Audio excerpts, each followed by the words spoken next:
Here lies the brain storage of Vegapunk. Esteemed guests earning over 100 million daily, please store your minds here in an orderly fashion.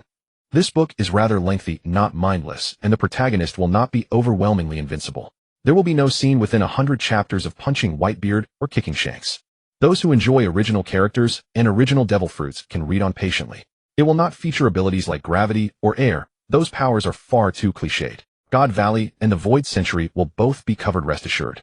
The journey will be long, and there are many stories I wish to write, from Marines to pirates. I hope this one book alone can satisfy all of you.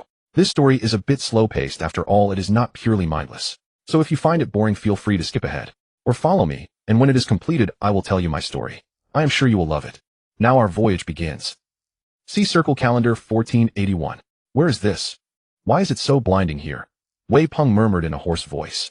When he opened his eyes and saw the glaring light on the ceiling, he quickly shut them again. Having just crossed over after a car accident, he lay on the bed in a daze. Hey Vegapunk, can't you ask the higher-ups for more test subjects? 500 are not enough. Only no. 036 is still alive. I implanted the giant's ancient genes into him. This guy absolutely must survive. Shut up, Caesar, you bastard.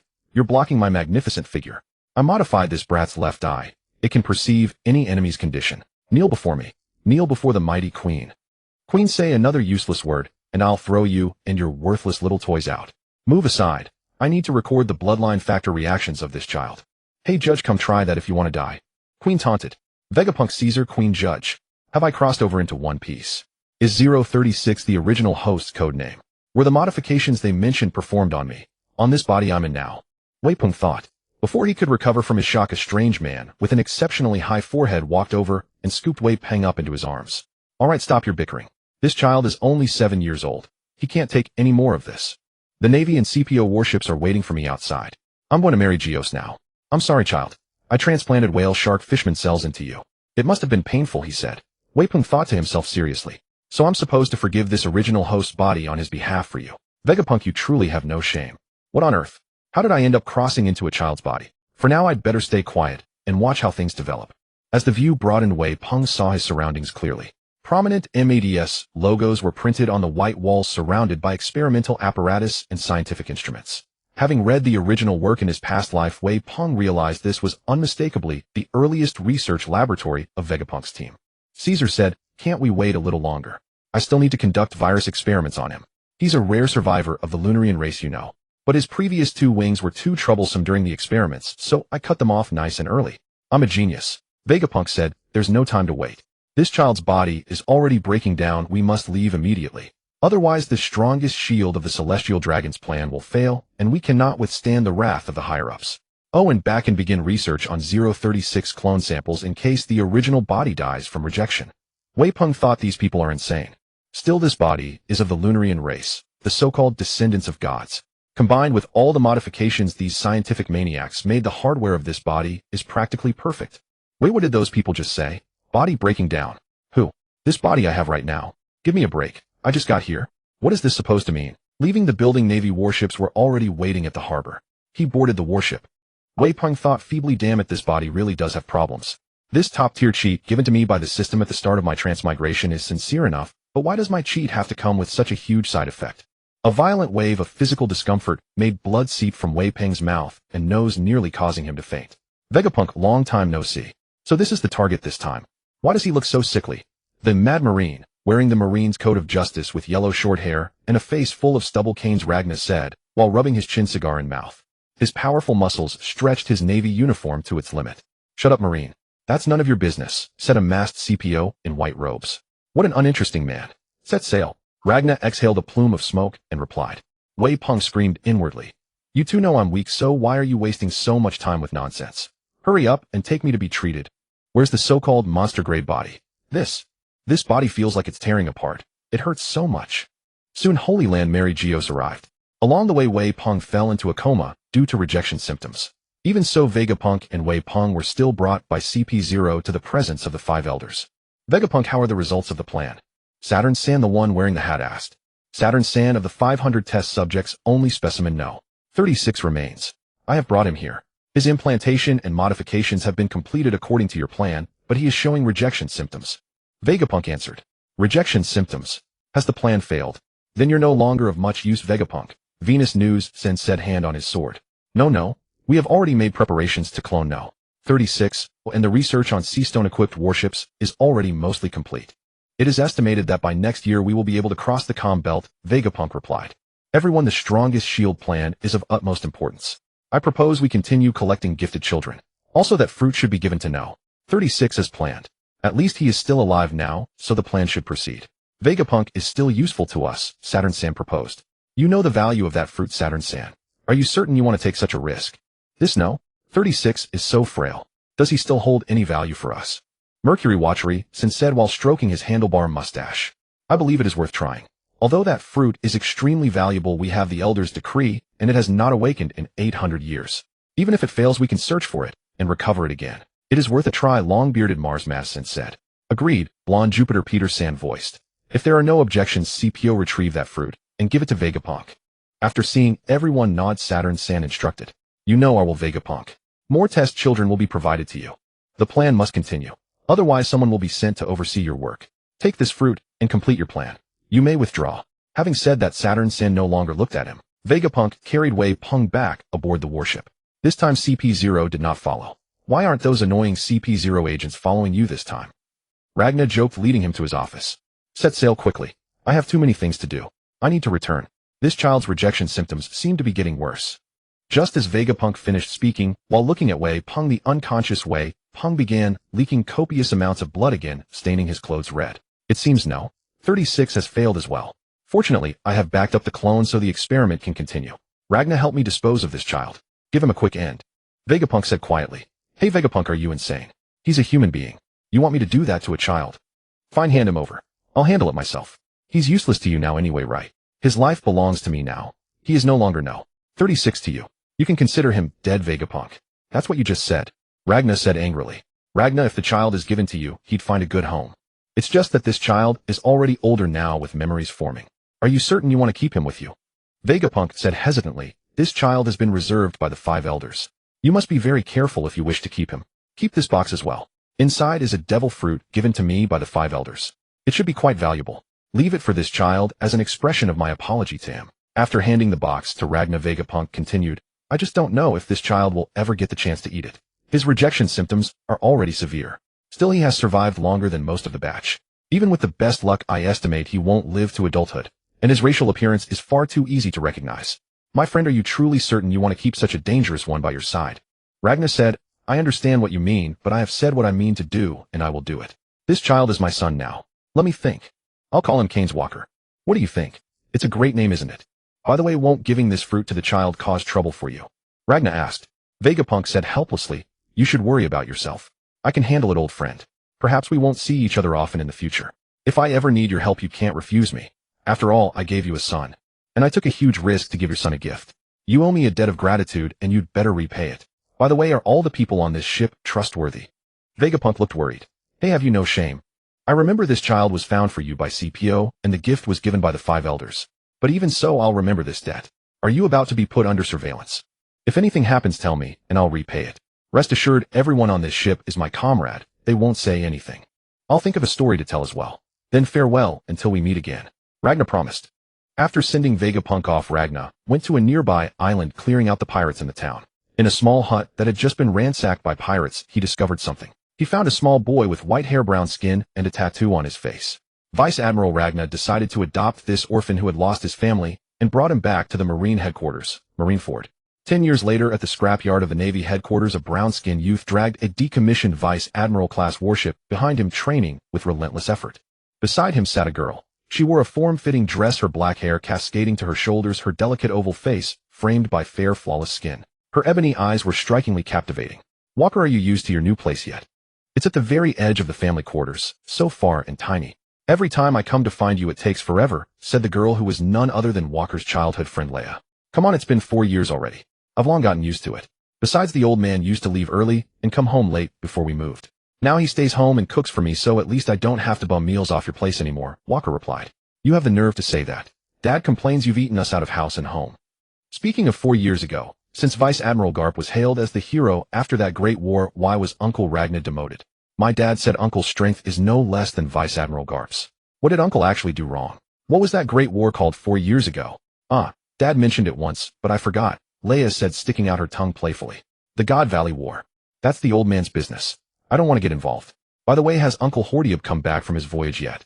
Before Walker could finish, he suddenly collapsed to the ground. Coughing violently, blood poured from his mouth and nose. Startled, Leia immediately rushed over to support him. His body's reactions were becoming more and more frequent lately. Could it be that a decade after his transmigration his time was finally up? Walker braced himself with both hands on the ground, thoughts racing through his mind.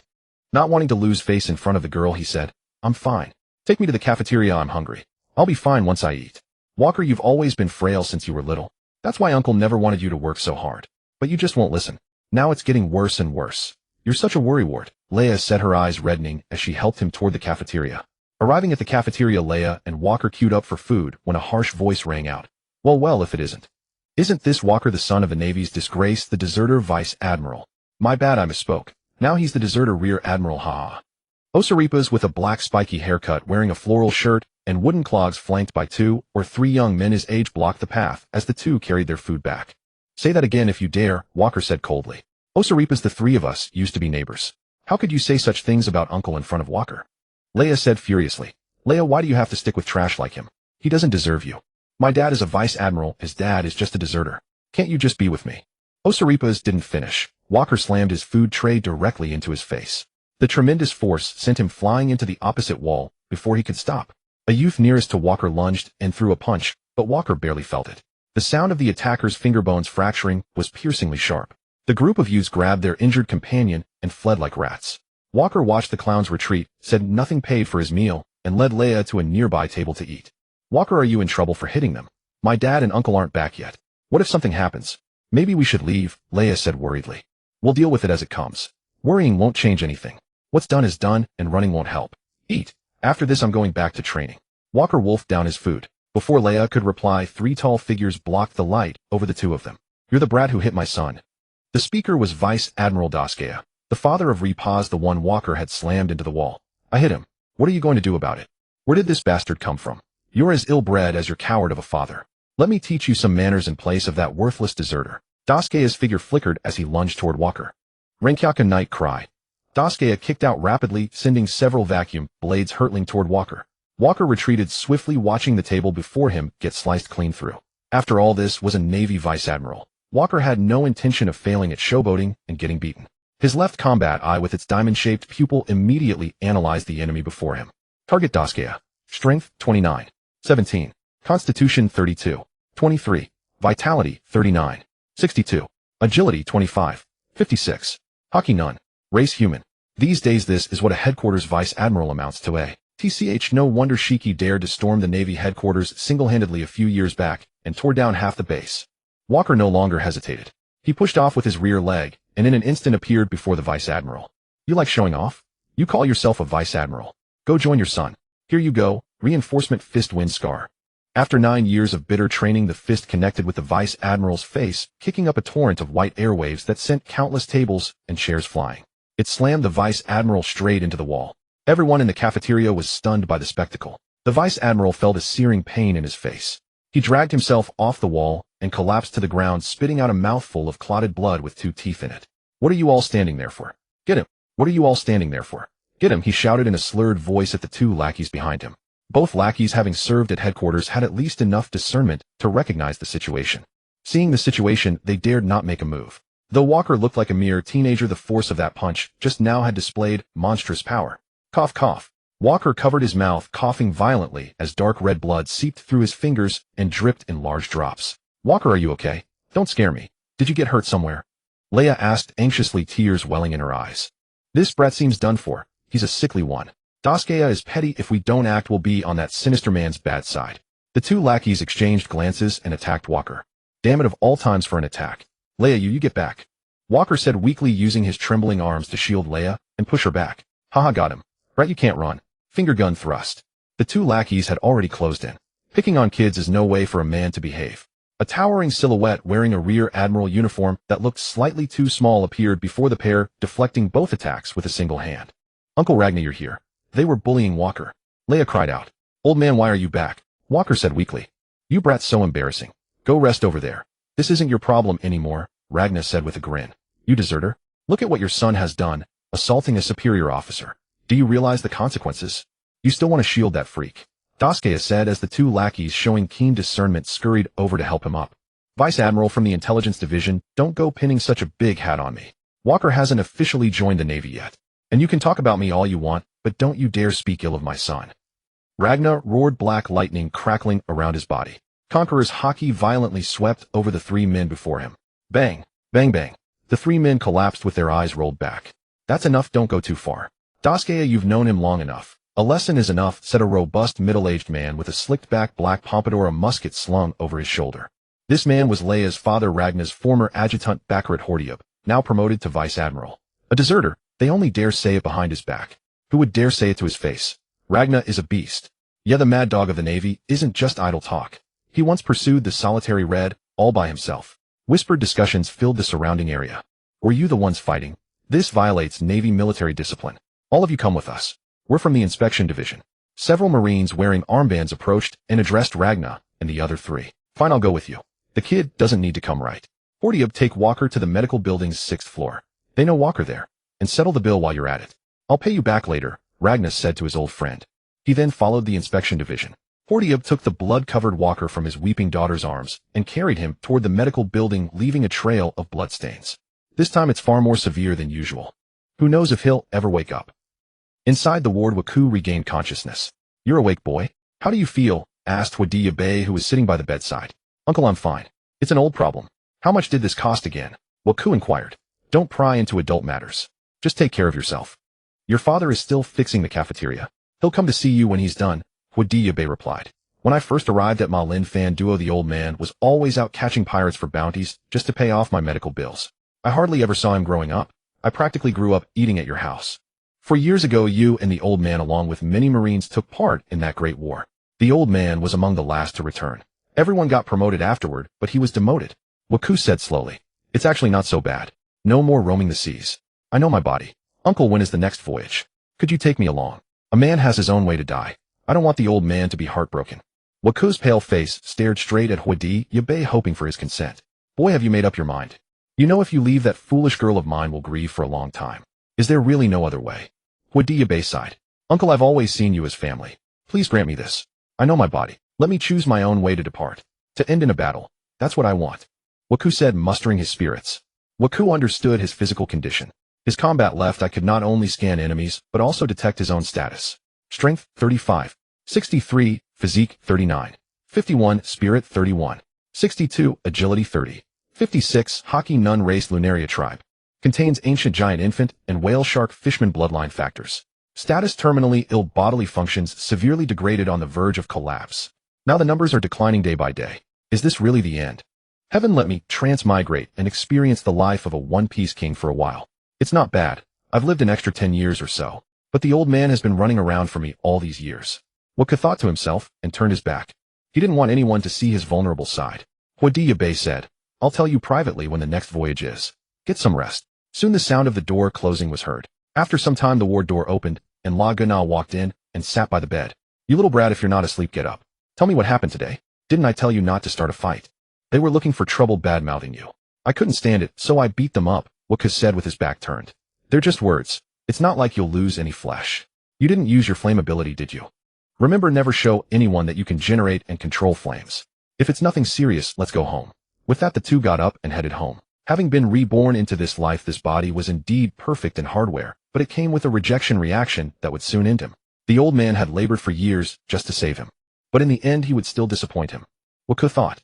Just as he was about to speak, La Gana said, spare me the mushy talk. Waku thought to himself, damn, is the old man a worm in my belly? Or is it observation Haki predicting what I was about to say? Waku said, old man, was that Conqueror's Haki you used to knock out those 3 earlier? Can you teach me? La Gana glanced curiously at the boy, who was now almost as tall as him. Kids shouldn't ask too many questions. That's something you have to comprehend on your own. If you have time, I should really teach you the 6 powers first. Waku heard the 6 powers and couldn't be bothered to reply. Soon they arrived home. La Gana took out a whole box of bread from the fridge and 6 large cartons of milk. I was busy with work today, so I didn't prepare anything. Eat this. Waku replied, sorry for the trouble. La Gana said, fighting is no big deal, but don't expose too much of your abilities. There are many eyes and ears here. I've recently applied for a transfer to a branch. If it goes through, things will be much better. Eat quickly. Afterward, I'll dye your hair and modify your tattoo a bit. Then get some sleep. Take care of your body and don't overthink. Waku ate silently, accepting the old man's hair dyeing. He knew that his race naturally had white hair, and the old man had to do this to protect him. After all, he was a descendant of the gods. If discovered, a mere report could earn 100 million berries. Exposed, he'd be captured for research in no time. Not letting him fight or show his power, it was all to protect him. Perhaps his departure would be a relief for the old man. Waku suddenly spoke up. Old man, thank you for everything over the years. Clang. Waku took a punch to the head. Old man, are you crazy? Why did you hit me? You even used armament haki. Waku yelled. Laguna lit a cigar and said, who told you to say mushy things? It's disgusting. Alright, once your hair is dry, go to sleep. I have things to do tomorrow. You'll be home alone. The next morning, Laya came knocking, inviting Waku to her house, saying her father wanted to see him. Waku got up and saw that the old man was already gone, so he followed Laya home. Once inside, Huadi Yabe sent Laya upstairs to fetch a newspaper. After she left, he said to Waku, I'm setting sail this afternoon. Are you ready? Though Waku had mentally prepared himself on the way, hearing the news still made him dazed for a moment. But he quickly replied, all right, uncle. Thank you. I'll go now. That way I won't have to explain to Laya. Huadi Yabe nodded and watched Waku leave, remaining silent for a long time. Come afternoon, Waku wrote a farewell letter and placed it under his pillow. Then he dressed, put on his hood, and headed to the port. He found Huadi Yabe's ship, boarded it, and hid in the cargo hold. The ship moved, and after some rocking, it docked again. Waku heard Uncle giving a pre-battle speech on the deck. After a while, the sound of hurried footsteps faded into the distance. Waku stood up, stretched his limbs, took a deep breath, and dashed out of the cargo hold. There were only a few Marines on guard on the deck.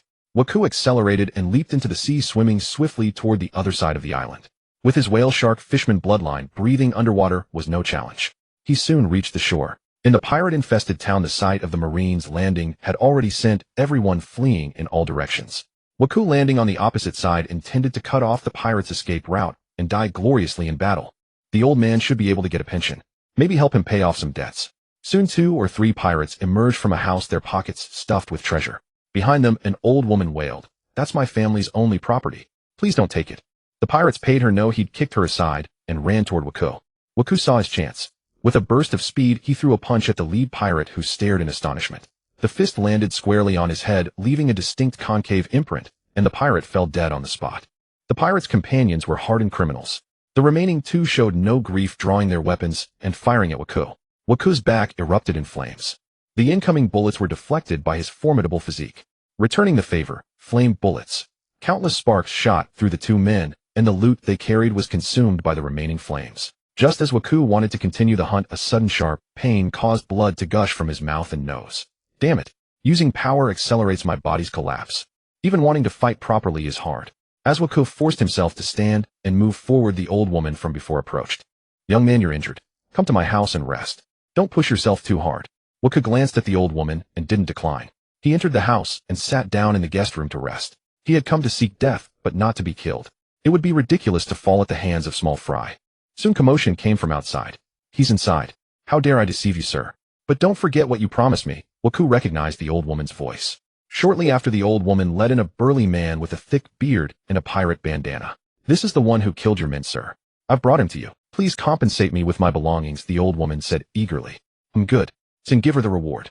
A gunshot rang out. The old woman fell into a pool of blood, unwilling. The pirate leader who had spoken said, a Marine, or a civilian. This is the woman you protected. She turned on you in a heartbeat. Ready. Let me, Iron Hoof Captain, blast your head off and atone for your sins. Waku was not particularly moved by the old woman's betrayal. He hadn't come to protect her anyway. Her death had at least provided some value. She had helped him find his target. Waku had no habit of listening to nonsense. He struck immediately. Gang fist, mink tail. His figure swept from right to left, fist swinging. He punched the gunman sent straight through the wall, leaving him unconscious and unknown whether dead or alive. The Iron Hoof Captain realized this was a tough opponent. His hands began to morph into hooves. Waku knew this pirate leader was clearly a devil fruit user. The pirate leader charged on all fours, rushing toward Waku. Captain Tai Ti formed his hands into hooves and roared, yak stomp. He lunged straight at Walker, who sidestepped just in time. Steel-cutting fist. Walker delivered a thunderous cleaving hand strike aimed directly at the pirate captain's skull. Sensing imminent peril, the captain transformed his head into that of a yak, withstanding the blow before collapsing slowly to the ground. Walker sensed the captain still clung to life. Igniting flames across his body, he surged forward with blazing speed, intent on eliminating the remaining pirates. What the hell? This kid's a devil fruit user too. Is the captain down? No matter. We outnumber him, and we've slain fruit users before. Attack! The captain's closest lieutenants drew pistols and sabers, charging Walker en masse. Dual blade style, severing cut. Flame gun, triple barrage. Blade struck Walker harmlessly. Bullets ricocheted off his skin. Torch. Flames erupted from his body and lashed outward, engulfing pirates and infernos until they became writhing torches. Within moments, only two remained standing, the swordsman and the gunman. Don't underestimate us. Dual blade style, blade light. The swordsman slashed fiercely toward Walker's chest. Though Walker knew true swordsmen could unleash aerial slashes, this man was no such master.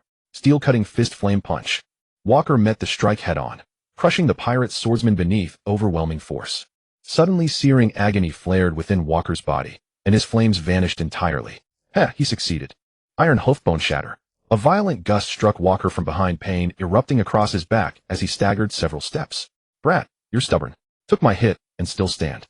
The last fool had every bone snapped. The pirate captain sneered. Walker, leveraging his racial ability, accelerated his own bodily decay, blood streaming steadily from nose and mouth. Believing his assault had taken effect, the captain bellowed, Brother 2. Brother 4. Are you still able to fight? Finish him together. Look, he's barely holding on. Let's end it quick. We've still got to flee. The fallen swordsman rose and joined the captain in rushing Walker, while the gunman raised his weapon and took careful aim. Is this truly the end? No. I will annihilate you all. From Walker's back erupted a torrent of fire, his frame swelled, towering to 3 meters tall. His pupils burned crimson. You will all die. Bullets shattered upon impact. The swordsman's blade splintered against Walker's flesh. The captain, now fully transformed into a yak beast, drove a monstrous fist into Walker, only for his arm to snap instantly. What abomination is this? Run! The captain, in full yak form, bolted wildly toward the vessel anchored along the shore. The swordsman barely turned, only to be seized mid-flight by Walker, who crushed his skull in one brutal grip. The gunman stationed farther away gained precious distance, fleeing in the captain's wake. In an instant, Walker vanished, reappearing beside the shooter. Seeing the terrifying blur of an incoming fist, the man screamed, Captain, save me. There was no reprieve. The punch caved deep into his chest cavity. The yak galloped faster than ever, far outpacing his fallen subordinates.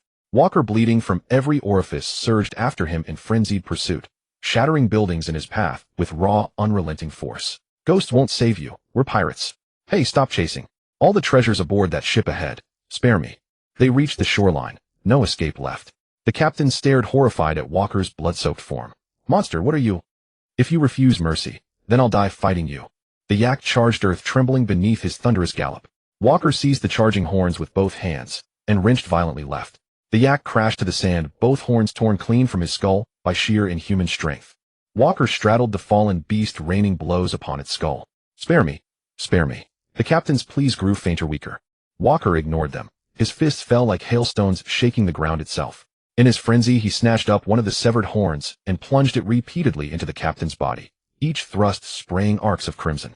Soon silence fell. Beneath him lay ruin, blood mingling inseparably his own and the captain's. Gradually, Walker shrank back to his normal height, his pupils lost focus, and his limbs failed him utterly. Yet willpower propelled him forward, crawling toward the sea. Let me sink into the depths. No corpse. Grandfather may hold on to hope, if only for another day. With iron resolve, he dragged himself to the water's edge, until the waves swallowed him whole. Then, a figure emerged along the shore. Smoke curled from a cigar.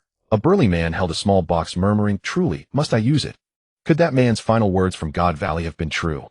Walker struggled to open his eyes, to find himself stranded on a remote island. Every fiber of his body screamed in agony, movement seemed impossible. He twisted his head, weakly surveying the desolation.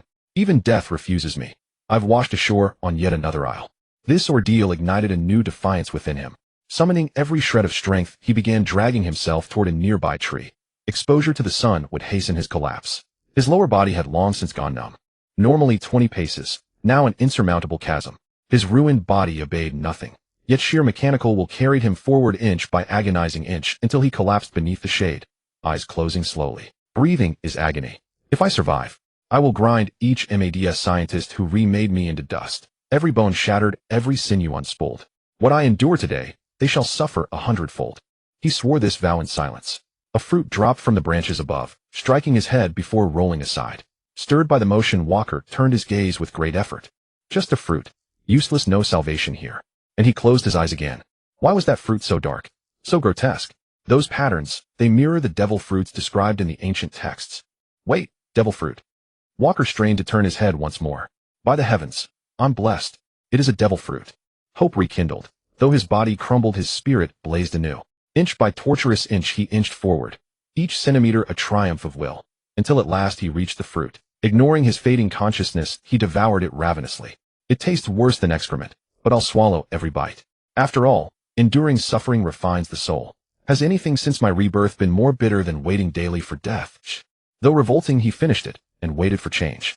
Nothing, no transformation. Did fate mock me again? Let me move my arms, my legs. Why no change? Wait, I can move. A presence stirred within his mind. He focused, and wings of searing crimson unfurled from his back. 10 serpentine tails coiled from his lower spine. His head split into 9 distinct visages. His form expanded, vast eclipsing sky and sea, casting the entire island beneath his shadow. The sudden metamorphosis sent every creature on the isle into panicked shrieks. He beat his colossal wings toward the horizon, freezing winds howling forth, encasing the surrounding mile in glacial ice. The radius remains limited. I need a preparatory motion to freeze. Slower than Akiji's natural Logia mastery. Let me test this instead. From his beak erupted violet-black flame, hurtling toward the frozen sea. Where fire met ice, it blazed fiercer, melting the glacier without faltering. Soon the ocean itself boiled, churning violently. Only after minutes did the flames recede. So, this is nether fire. Potent indeed, it ignites even seawater. Were it not for sea prism stone dissolved within the ocean, the entire expanse would burn. Walker stood deeply satisfied with the power granted by the bird fruit mythical Zoan type ninefold ghost chariot. Moreover, his consciousness revealed this fruit possessed far deeper abilities, untapped, vast, and unknown. After reverting to his human form and landing, Walker felt an unfamiliar hunger, not of the stomach but of the spirit. A profound weariness weighed upon his mind. Creatures stirred within the forest. Instinctively, Walker raised his hand and clenched it midair. Nearby animals collapsed, trees withered and crumbled. Wisps of pale mist rose from the creatures' bodies, converging toward his palm. These appear to be souls. Why do I instinctively seize them? Is it the fruit's self-awareness? Does it seek to harvest souls? As a transmigrator, Walker had read forum discussions about the original canon in his past life. Devil fruits possess sentience and choose their wielders. Among known awakenings, only Zoan-type fruits have failed, resulting in the fruit subsuming the user's consciousness. It seemed the Zoan type, bound by primal ferocity, resists mastery upon awakening. Walker, however, felt no concern. He focused inward, attempting to command the souls now flowing through him. A tendril of mist coalesced in his palm. Guiding it toward a nearby withered tree, he sensed a new presence bloom, and willed the tree to come forth. Instantly, the massive trunk tore free from the earth, its roots gripping the soil like limbs, and marched obediently before him. He attempted communication, but the tree offered no verbal reply. For a moment, he'd wondered if this power mirrored Big Mom's soul fruit. It was not. In the canon, Big Mom bestows true life upon beings by granting them souls. Walker's ability merely animated puppets. Obedience sufficed, for if this power ever betrayed him mid-battle like Zeus did to Big Mom, the humiliation would echo across Wano country. The nine-headed crow is an ancient omen-born beast of myth. Its appearance heralds calamity, and it embodies immortality. The 9 netherworlds denote the 9 layered realms of the underworld.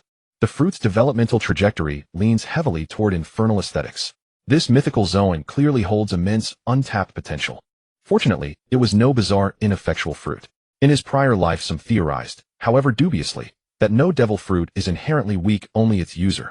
Walker disagreed. Try giving Whitebeard the gossip fruit, and see if he still commands fear. Would anyone still tremble before him? Having just consumed the fruit, Walker eagerly probed the capabilities of his 9-headed crow fruit. In the original canon, no character had ever eaten it. There were no precedents, no models to follow. Its evolution would rest entirely upon his own ingenuity. He discovered that residual souls within him could reanimate corpses for battle, a power reminiscent of Moria's shadow zombie legions, though its true strength remained untested. Did it possess any glaring weaknesses? With no humanoid corpses available, yet that question would have to wait. As dusk deepened, Walker turned back toward the coastline. Passing beneath the very tree where he'd once closed his eyes, resigned to death, his sharp gaze caught a cigar, but half buried behind its trunk. A thought flickered. Could this fruit's arrival truly be coincidence?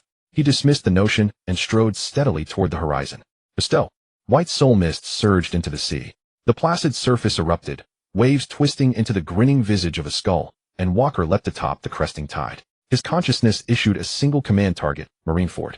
Walker's left eye scanned his own physiology: strength 62, 25, constitution 64, 51, stamina 51, 62, agility 51, 44, Haki Nun fruit awakening level 32, 34, race Lunarian. Genetic markers include primordial giant infant stage and whale shark hybrid ancestry. Status healthy. No wonder zoan-type fruits deliver the most formidable physical augmentation among the three categories. It had restored his shattered body to perfect health. Standing atop the churning waves, Walker felt a surge of unbridled exultation. World's strongest, Walker has returned alive. He roared skyward, releasing 10 years of pent-up dread and uncertainty. Half an hour later at Marineford's coastal watchtower, did you hear something? Hear what?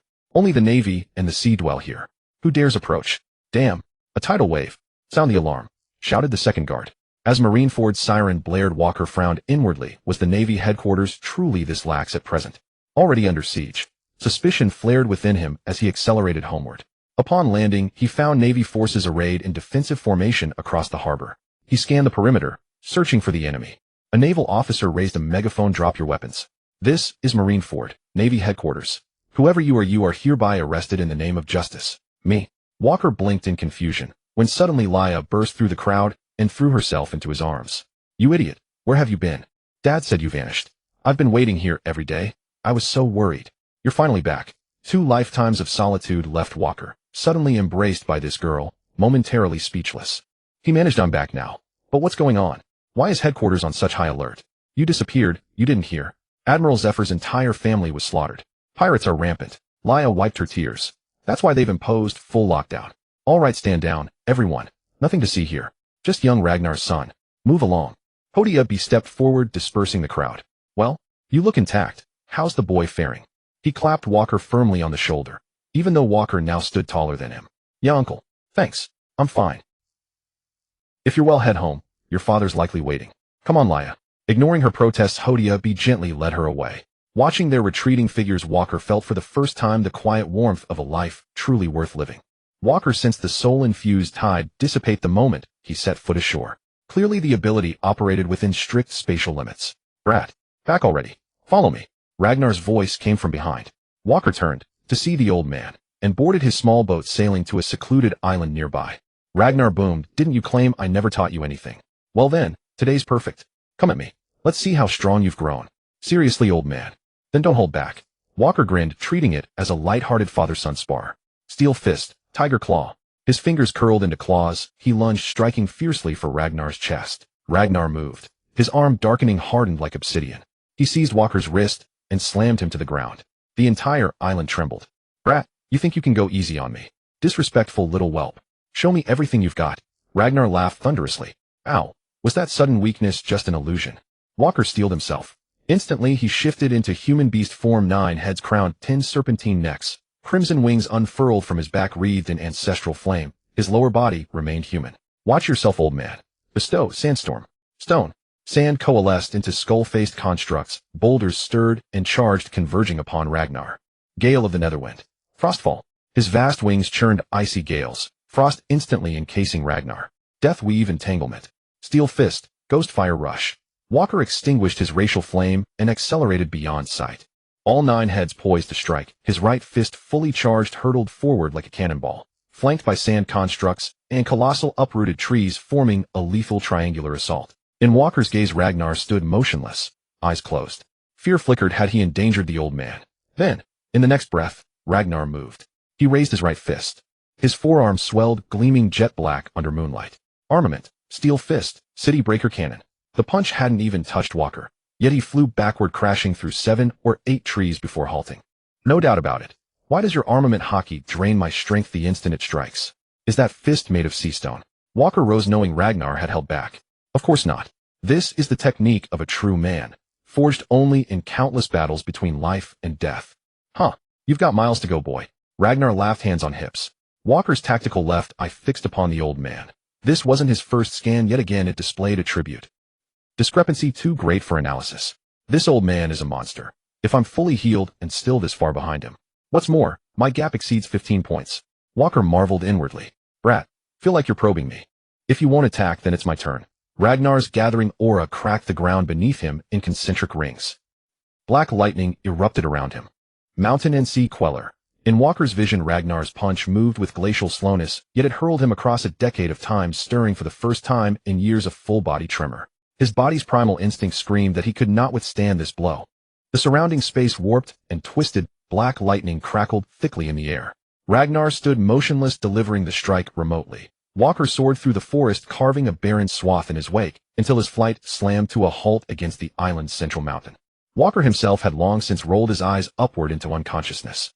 That night he awoke beside a crackling fire, his entire body feeling as though it had been shattered and hastily reassembled.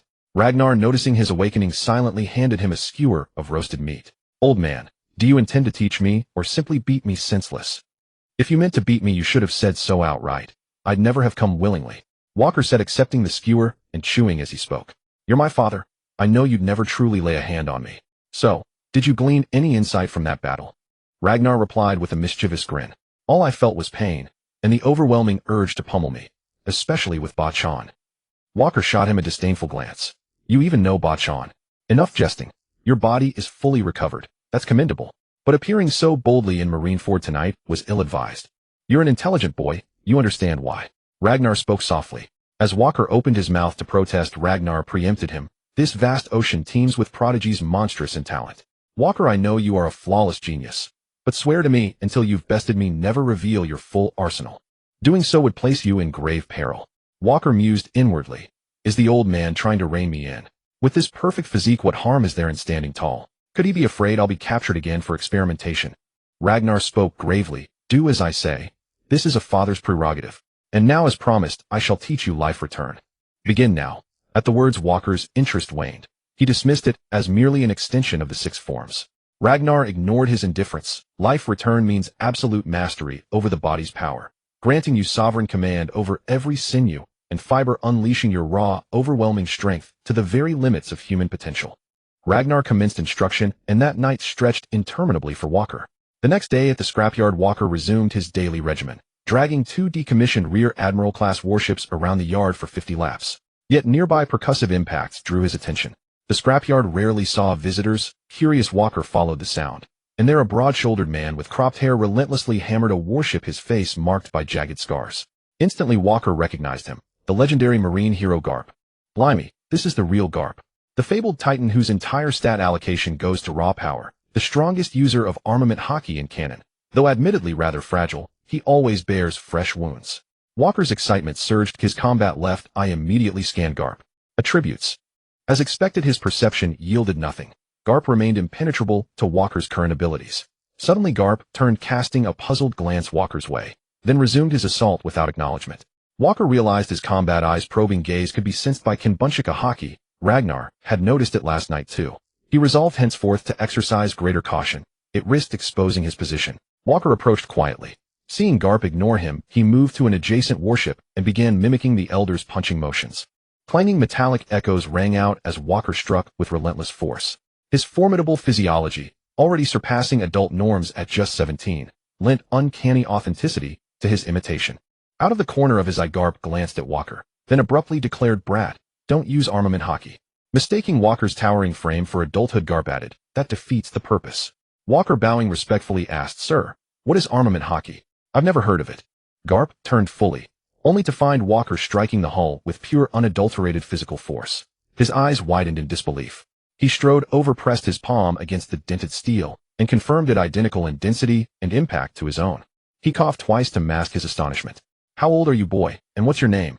Walker answered plainly, "Carnes Walker. I'm 17. Sir, could you tell me what armament Haki is?" At 17, Garp's brow lifted in quiet shock, yet upon hearing the surname, recognition dawned. "Ah, Ragnar, boy. Didn't your father teach you?" He dug idly at his nostril as he spoke. "No, he's always off doing who knows what. Sir, you've asked me enough questions. Won't you teach me what armament Haki is?" Walker knew Garp's understanding was peerless.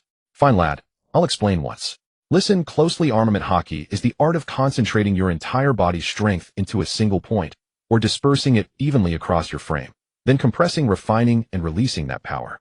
Watch closely." Garp's fist instantly sheathed itself in obsidian black Haki. "See? Simple. Anyone with hands can do it." Walker absorbed Garp's words. "Compress your strength, refine it, then release it through your arm." Huh. His fist darkened, wreathed in the same inky black. "Sir, you're absolutely right. It is simple. Anyone with hands can do it." Garp stared dumbfounded. "Boy, this is truly your first time using armament Haki." "Yes, sir. I've no reason to lie. Until today, I didn't even know how to grasp it. Your instruction was flawless. I thank you sincerely." Moved by Garp's guidance, Walker bowed deeply. "Sir, may I train here with you from now on?" Garp scratched his head. Of course. My teaching standards are exceptionally high. Have you joined the Marines? No. I've lived in Marineford all along, but only in the family quarters. Honestly, I'm not sure what counts as official enrollment. Garp's voice grew solemn. Walker, do you wish to become a courageous Marine? To safeguard the justice you hold sacred in your heart. Walker thought I'm already in Marineford. If I said I wanted to be a pirate, he'd probably knock me dead before breakfast. Aloud he declared, I stand ready to join the Marines and devote my life to justice. He snapped a crisp salute, palm facing backward.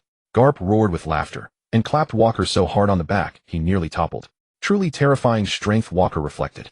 Even an offhand gesture carried crushing force. Just as father warned, this world teems with monsters. Walker, excellent. I'll handle your enrollment now. Wait here. With that, Garp vanished in a blur toward the administrative building. Walker watched his figure recede, stunned by the encounter, yet richly rewarded. His combat left eye swept inward. Strength 62. 75 Constitution 65. 74 Stamina 53. 62 Agility 51. 64 Armament Haki 42. 37 Fruit Awakening level 35. 34. Why did Constitution and Stamina each rise nearly 2 points? Could father's beating yesterday have subtly strengthened me? Today, learning Armament Haki's principle was invaluable. Garp truly lives up to legend. Far more reliable than the old man. Heart alight, with satisfaction, Walker advanced to his next daily drill. Bench pressing warships, 20,000 repetitions. Administrative building, Zephyr's office. Garp burst through the door. Zephyr, you run that Marine training program, don't you? Is it full? I've got a candidate for you. Zephyr sipped tea, unruffled. Garp, how rare it is to see you skipping donuts and actually recommending a recruit. I'm intrigued. Go on. Ragnar's boy. Saw him sparring. Demonstrated Armament Haki coverage before explaining its fundamentals. He grasped it instantly. You call me undisciplined, but watch my pedagogy. I'm busy though, so I'm entrusting him to you. He's passable at least. Zephyr adjusted his spectacles. Are you certain he'd never used it before? Given your cognitive tendencies. Never mind. Ragnar never taught him. Hey, Zephyr, are you questioning my judgment? He's barely 17, and I sense no trace of Haki in him. Of course I'd say so. Haki's like riding a bike. One lesson, and you're off. No need for tedious study. Garp poured himself a cup from Zephyr's teapot. If true, he's exceptional. The Marines desperately lack mid-tier combatants. That's precisely why I stepped down as Fleet Admiral to cultivate the next generation. To uphold true justice. Zephyr gazed out the window. Zephyr, you. Fine. As I said, he's training at the scrapyard now. If you're unsure where he lies, go there immediately. As he spoke, Garp discreetly pocketed a packet of tea from the desk. You thieving scoundrel, give that back. Zephyr's enraged shout echoed down the corridor. Another monster. Let us hope he proves a good one. Zephyr shrugged on his coat and strode toward the scrapyard. Son of Ragnar. Zephyr asked Walker, who was bench pressing a warship. His impression of the original canon was this: his combat prowess was unremarkable. He'd lost an arm to a Shichibukai, and in the old era he had no dazzling feats to his name. Though his asthma bore some blame, it undeniably diminished the prestige of an admiral. Yet his pedagogical skill was exceptional. All 3 future admirals, Zephyr himself, had once trained under him. Through rigorous instruction, he cultivated an entire generation of Marines, laying the unshakable foundation for their future dominion over the Grand Line. Walker. What is it? The man before him was Zephyr, certainly no Garp who'd indulge him. Better to show courtesy. Young man, what you're doing is mere physical conditioning. Would you consider joining the Marines? I'll teach you how to become a warrior of justice, Zephyr said, gazing steadily at Walker. Walker assumed Garp had recommended him for enlistment. That assumption wasn't unreasonable. In One Piece, Garp rarely concerned himself with such matters. Zephyr, however, was a legendary instructor. Nearly every high-ranking Marine officer had passed through his tutelage. For Walker's immediate path, apprenticing under Zephyr offered solid fundamentals. Fellow trainees would become lifelong comrades, connections invaluable down the line. All things considered, studying under Zephyr was indeed an excellent choice. Walker mused inwardly. Yes, I've dreamed of joining the Marines all along. I wish to fight for justice. Walker declared, feigning fervent idealism. Zephyr regarded the youth with quiet satisfaction. Full of spirit, aren't you? I am Zephyr. Report to me tomorrow morning on the 3rd floor of the administrative building. Young man, I have high hopes for you. With that, he turned and departed. Garp was a Marine. Walker stood in Marineford. The Navy was for now the optimal path forward. Structured training backed by the world government represented the swiftest route to power. So Zephyr had begun his tenure as an instructor. Was this truly his inaugural class? According to canon, they were all monsters. How thrilling. The afternoon passed swiftly. At one point, Laya sought Walker out, watching silently as he trained, simply staying beside him. After dinner that evening, Ragnar hauled him off to another desolate island for life return training. During training, Walker told Ragnar, "Old man, I'm enlisting in the Marines." Ragnar showed little reaction. If you wish to join, then join. A man must pursue what he believes in. Walker probed cautiously. Both Garp and Zephyr approached me today. I'll begin recruit training tomorrow. Tell me, how strong are those two? Stronger than you. Walker retained confidence in his current strength. Though far from the caliber of established legends, he couldn't even land a single blow against Ragnar. That disparity felt absurd. He racked his memory, but found no canon reference to such a formidable figure named Ragnar. Ragnar glanced at Walker's bewildered expression and chuckled. Brat, Zephyr is an admiral. He stepped down from active duty due to personal circumstances and now devotes himself to teaching. He's kind-hearted. You'll learn much under him. As for Garp, his epithet, Iron Fist, is already sung across the seas, whereas I'm merely a humble guardian, wishing only for my children and friends to live peacefully. Walker scoffed inwardly. Another attempt to mislead me. This old man hides countless secrets. Aloud he said, Old man, I've awakened armament Haki today. Look. Instantly blackened armament Haki coalesced around his fist. Ragnar yawned lazily. So what? Armament Haki is the easiest of the three-colored Haki to awaken. Provided your physical strength meets the threshold, manifestation is only a matter of time. Don't think you can slack off, brat. Get moving. Finish early, and we'll proceed to the next exercise. With that he punched Walker squarely on the head. Damn it. That same crushing helplessness again. Walker half suspected Ragnar had secretly devoured the dark fruit. Hadn't rocks for years prior consumed it before his demise? Could the fruit have regenerated and been eaten by Ragnar? Walker brooded silently. The next morning, he headed straight for the administration building. On the third floor, he located Zephyr's office, knocked, and entered. Zephyr looked up. Walker, you've arrived. Here's your dossier. Verify its accuracy. Remarkable. You're the youngest cadet I've ever trained. But don't expect leniency on account of your age. Prepare yourself accordingly. If the information checks out, sign here to confirm your commission as a first-class petty officer. Walker scanned the document, puzzled. In canon, recruits always began as enlisted personnel. How did I skip 3 ranks before even reporting? Connections really do open doors. After silently lamenting 10 seconds for the yet unborn enlisted personnel, Kobe, Walker signed. Zephyr's expression turned solemn. Petty Officer Walker, welcome to the Marines. Report to Marine Boot Camp tomorrow. From this moment onward, you will address me as Professor Zephyr. Walker snapped to attention. Yes, Professor Zephyr. I'll be there precisely on time. Having concluded the formalities, he left the office and returned to the scrapyard to resume his daily regimen. There he found Garp punching the air. Garp spoke first. Boy, you've joined the Marines. Mr. Garp, I assumed you'd sponsor my entry. You're quite the hands-off supervisor, aren't you? Walker retorted. Garp roared with laughter. Don't fuss over details. Zephyr's a fine man. You won't regret learning from him. My son Dragon will even be your classmate in this inaugural cohort. What more could you ask for? Walker was genuinely surprised. He'd known Dragon served in the Marines, but never imagined he was among the very first recruits. This class promised extraordinary company. After thanking Garp, Walker ventured cautiously, Mr. Garp, might I ask how Conqueror's Haki awakens? Garp raised an eyebrow. You know of Conqueror's Haki. It's no common ability. It manifests in perhaps 1 in a million. And you should ask your father. Hasn't he told you? Walker replied, my father calls himself a minor figure. Says you're the Navy's legendary hero. He taught me only fundamentals. So I humbly seek your guidance, Mr. Garp. Knowing Garp mastered all 3-colored Haki and possessed an open, forthright nature, Walker hoped to glean insight from him. Garp fell silent for a long moment before speaking gravely. Your father is an extraordinary man. His strength rivals anyone's. Madman of the Marines is no empty title. Walker thought this mutual praise feels transparent. But if Ragnar truly earned Garp's esteem, is it truly exaggerated? After all, even this solitary crimson had been dismissed by Garp as unworthy of historical mention. Mr. Garp, you're a naval hero who pursued countless pirates across the seas. Is my father truly as formidable as you claim? Garp nodded. Madman of the Marines earned that name by single-handedly hunting Red Captain, and later confronting Gold Lion's entire fleet alone. A man like him choosing calm upon the Grand Line. Truly rare. Enough talk. Let's begin today's training. Had Ragnar truly been that fearsome, facing titans like Solitary Crimson and Gold Lion, alone? Seeing Garp unwilling to elaborate further, Walker obediently commenced the day's drills. That night, as usual, Ragnar dragged him to a deserted island for merciless training. The next morning, Walker arrived early at Marine Boot Camp. After all, this inaugural class teemed with prodigies. He eagerly anticipated meeting the figures he knew from canon.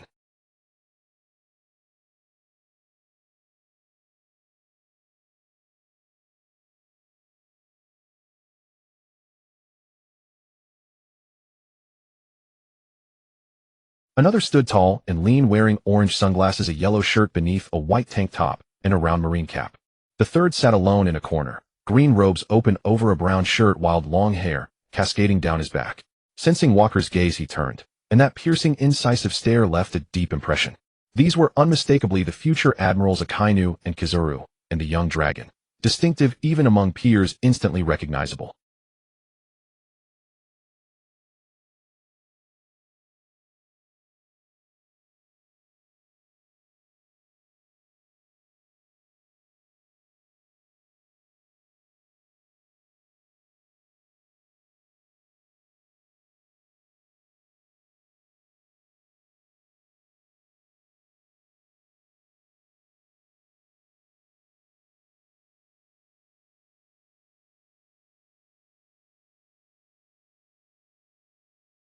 Osiripa's startled broke the silence. This may be Marine recruit training, but it's also the cradle of future admirals. How did the son of a deserter even get admitted to it? A piece of chalk shot across the room, striking Osiripa's forehead and shattering into dust. Keep your mouth shut, or suffer worse, Walker stated coldly. Osiripa's glared venomously. So, you're the son of that disgraced rear admiral who betrayed justice.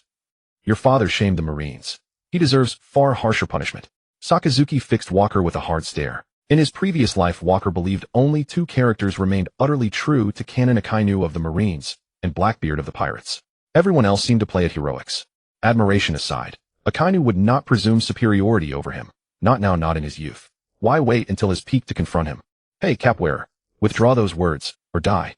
Walker met Sakazuki's glare with equal ice. Sakazuki's hands settled on the hilt of his katana. It seems I must teach you the meaning of justice. Nearby Boris Alino quipped. I wear a hat too. These kids are frightfully violent nowadays. Walker cracked his neck. Looks like someone's eager to die. All eyes locked onto the two poised to ignite. Then, unexpectedly, in the next instant, Sakazuki drew his blade and closed the distance, reaching Walker's side without hesitation. Gazing at the jet-black blade, Walker coated his arm in armament haki and raised it to block the strike. He then drove a knee into his opponent's abdomen. Sakazuki was not to be outdone. He grabbed Walker's knee with his left arm, also coated in armament haki, and pulled it backward, causing Walker to lose his balance. With his right hand, he swung his sword horizontally at Walker's neck. In terms of combat experience, Walker was indeed at a disadvantage. He grabbed the incoming blade with both hands, both coated in armament haki, using the momentum to right himself, and swiftly kicked at his opponent. Sakazuki was forced back 5 or 6 steps by this powerful counterattack. Interesting. It seems the weakling still wants to fight back. Sakazuki twirled his sword, pointing the blade at Walker. Just then the door to the hall was pushed open and Zephyr entered. Glancing at the expressions of those present, he surmised what had just happened. It seems this batch of students is quite lively. I hope you'll maintain that energy during your training. Now all of you line up. Walker and Sakazuki exchanged a glance, then stopped and began to line up. Seeing everyone in formation, Zephyr looked them over and said, Where's Guillaume? Has he dropped out? Present. Here I am. Sorry, Instructor Zephyr. The handsome ones always make a grand entrance. A short young man in a light blue long-sleeved shirt and wooden clogs came rushing in. Oh, Guillaume, you're late. Run 50 laps around this field before you join us. Zephyr said coldly without even looking. The latter, with a crestfallen face, acknowledged the order. All right, there are 9 students in this class. I will conduct a year of special training, including theoretical and practical instruction, culminating in a graduation exam. Those who successfully graduate will be promoted 1 rank. Zephyr encouraged them. Training hours are from 7 a.m. to 3 p.m. You may request leave for missions, but do not miss too many sessions. Very well. As classmates, introduce yourselves and get to know each other. Brugras is the senior, you go first. Zephyr, that's rather impolite. I am Brugras and I am a lady, so don't be mistaken. My age is a secret and my rank is Navy Captain. I come from a small country in the Grand Line. As for exactly where, that's also a secret. The short, middle-aged man Walker hadn't recognized stepped forward and said. Her opening words surprised those present somewhat, but they quickly regained composure. After all, in this world, it was not uncommon to have difficulty distinguishing genders. Walker estimated this person to be around 40 years old. Next was Kizaru. Borsalino, 26. From North Blue. Akainu Sakazuki, 22, North Blue. Doberman, 20, from West Blue. Strawberry, 20, from South Blue. Enigmo, 19, from Headquarters. Dragon, East Blue, 22, Dragon. Guillaume, 19, from Headquarters. Just as Walker was about to speak, Guillaume came running back panting. Guillaume, 20, from Headquarters. Instructor Zephyr, I've finished the laps.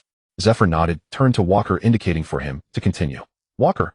I'm Walker, 18, Seaman, First Class, from Marine Headquarters. Is that enough? Zephyr, seeing that Walker had finished, said, All right, you've all gotten to know each other's names. Now we'll draw lots for sparring pairs so I can gauge your current levels. He took out a box and had each person draw. The results soon came out: Bureaucratic versus Gion, Kizaru versus Doberman Dragon versus Strawberry Gion versus Enigmo, and Walker versus Akainu. Everyone moved to the outdoor training grounds. The first match was Bureaucratic versus Gion. The two quickly took the field. Bureaucratic made the first move, firing a finger pistol at Gion. Having grown up in the Marine headquarters, Gion, though young, was not to be outdone. She swiftly drew her longsword, deflecting several attacks, and then launched a counterattack.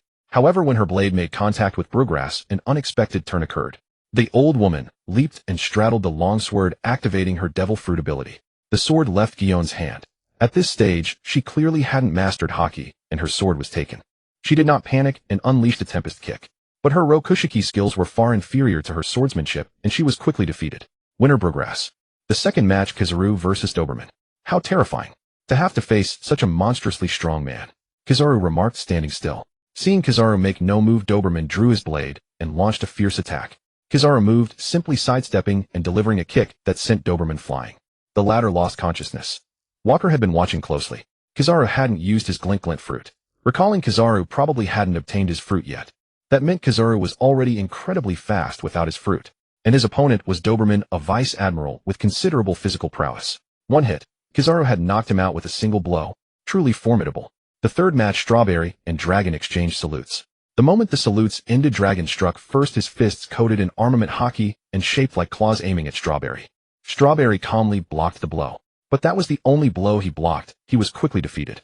Strawberry's strength and skill are greater than Doberman's current level. Although Dragon struck first, he was holding back too much. Indeed, he's not yet the Dragon of later times. Walker observed the two fighters and drew his conclusion. Gion versus Enigmo.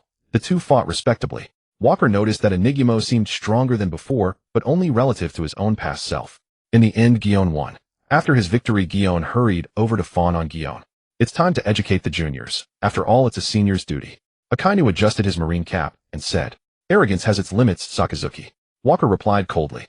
When Zephyr called for the start, the shockwave from their charge sent dust flying across the training ground. Armament blazing flame. Akainu's black blade, heated by friction from high-speed movement, burst into flames and slashed across Walker's chest. The technique was impressive, but facing a healthy Walker, it couldn't even break his skin. In terms of pure physique among his peers, even Lin Lin would have to concede defeat before Walker. Seeing his attack had no effect, a flicker of surprise crossed Akainu's eyes. Walker's right hand struck out with armament Iron Fist. Wind scar directly at his face. Akainu reacted quickly, raising his sword to block and stepping back. Walker noticed that Akainu had only retreated a step after taking his punch head-on, a testament to his monstrous constitution. He set aside his underestimation. His combat eye began scanning Akainu's information. Character: Sakazuki. Strength: 63, 74. Constitution: 53, 23. Vitality: 44, 21. Agility: 53, 62. Haki armament Haki observation Haki. Devil fruit, not used, cannot detect. Race: normal human. Status: healthy. No wonder he's the strongest of the future 3 admirals. He's only slightly ahead of me in strength and speed, even though I have cheats. Walker marveled inwardly, then quickly accepted it. After all, Sakazuki was in his 20s now. But his hands didn't slow. He blocked a horizontal slash from Akainu with armament Haki. With his left hand, he used armament Iron Fist. Tiger Claw, aiming for Akainu's neck. Akainu countered with armament Crushing Fist, striking Walker's incoming hand. The sheer force forced Walker back 2 steps. His swordsmanship and hand-to-hand combat are both strong. Then I'll match him with pure physical techniques. Using a fruit would be an unfair victory. Walker's competitive spirit was ignited. Armament Iron Fist. Leopard Dash. He sidestepped and rammed into Akainu.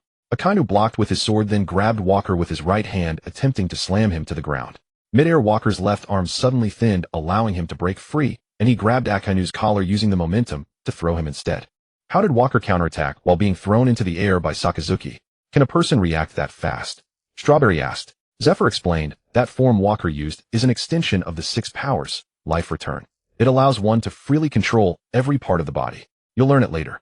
It seems that eradicating evil requires a bit more effort. Akainu said expressionlessly. He sheathed his sword. He gripped the hilt of the blade at his back, and his aura intensified. Walker sensed the danger and tried to defend, but Akainu's blade was already upon him. One sword style Iato. Flame Spiral. Blood sprayed from Walker's chest. One sword style Windstorm. For slashes shot toward Walker. The 2 he dodged sliced the ground, leaving 2 thin cracks in the training field. The other 2 slashes struck Walker's left shoulder and right abdomen, sending up 2 sprays of blood. That's enough. This is a spar, not a fight to the death. Zephyr, seeing Akainu's intent, intervened to prevent injury to the students. How could Walker, who never suffered losses, allow that?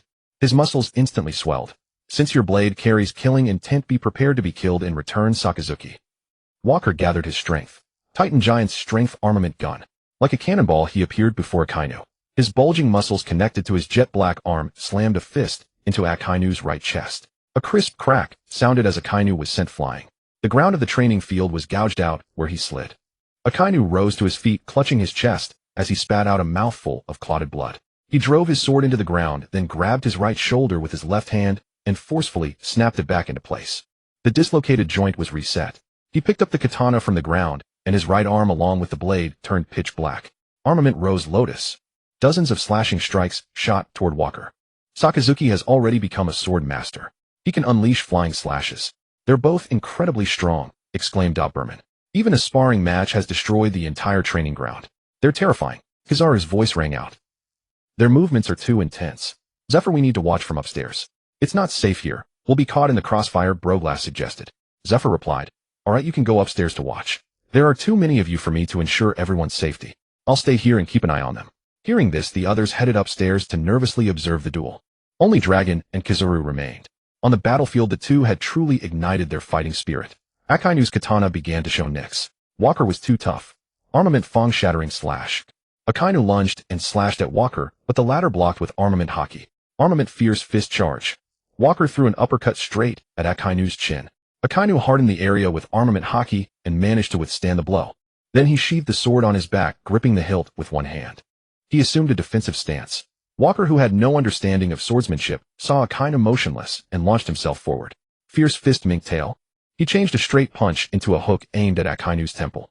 Akainu's eyes flashed red and he ducked to avoid it. Observation Haki. Focusing only on dodging without attacking is troublesome, but that won't save you. I'm coming for you, Akainu, Walker thought to himself. He began to adjust his power to his arms and legs, making his movements faster and sharper. The effects of his life return training were already manifesting in battle. Just defending, not attacking. Is he charging up? Dragon spoke, a rare occurrence. To be able to accumulate sword intent at such a young age. Indeed, all my classmates are monsters, Kizaru said. At first, Akainu's observation Haki allowed him to completely evade Walker's attacks, but as time passed, Walker matched Akainu's rhythm, slowly inflicting wounds on his body. Time to end this, you criminal. Akainu stopped, bent forward, and pushed off the ground with his back foot, his overall aura rising steadily. One sword style. Walker could no longer fully track Akainu's attack trajectory, so he simply closed his eyes and sensed with his heart. In the darkness of his vision, a glimmer of light appeared. That light slowly approached Walker, gradually taking the shape of a katana. I see it. In that critical moment, Walker awakened his observation Haki. He performed an extreme dodge just before the blade touched his abdomen and covered his entire waist with Armament Haki. Nevertheless, Akainu's immense force still cut open the skin on his waist. Walker tightly gripped the blade, but was still pushed back over 10 meters. Blood splattered from the wound on his waist. Zephyr arrived a step too late and said sternly, both of you stop here. The spar is over. Walker laughed, are you alright? I'm fine, Instructor Zephyr.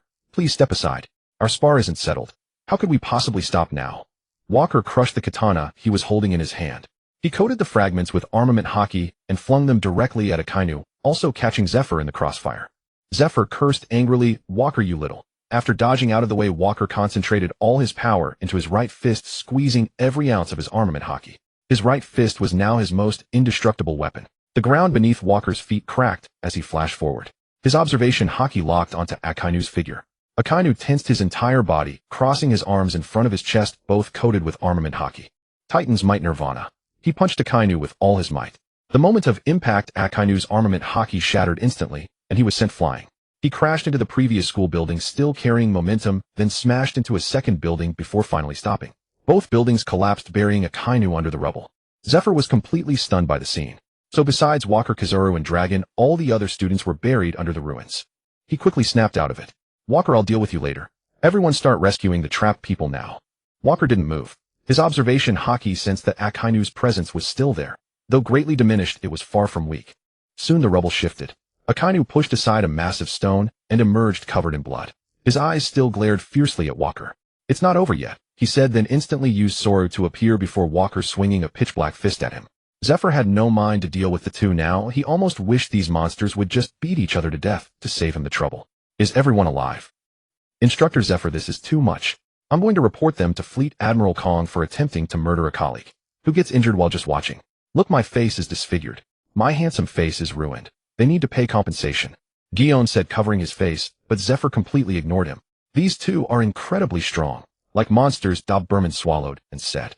Indeed, especially young brother Walker. He's the youngest, yet possesses such strength. Truly remarkable, Kizaru said, relighting a cigar. The young people nowadays are so energetic. Zephyr, aren't you going to do something? The newly renovated school building has collapsed. Fleet Admiral Kong will eat you alive, Broglass said to Zephyr. None of your old lady's business. It's already collapsed, what else can be done? Let them fight. Even if we stop them, they'll fight in private without supervision. If someone gets seriously hurt, it's the Navy's loss, Zephyr replied. Indeed, our Navy has been struggling to suppress the four seas.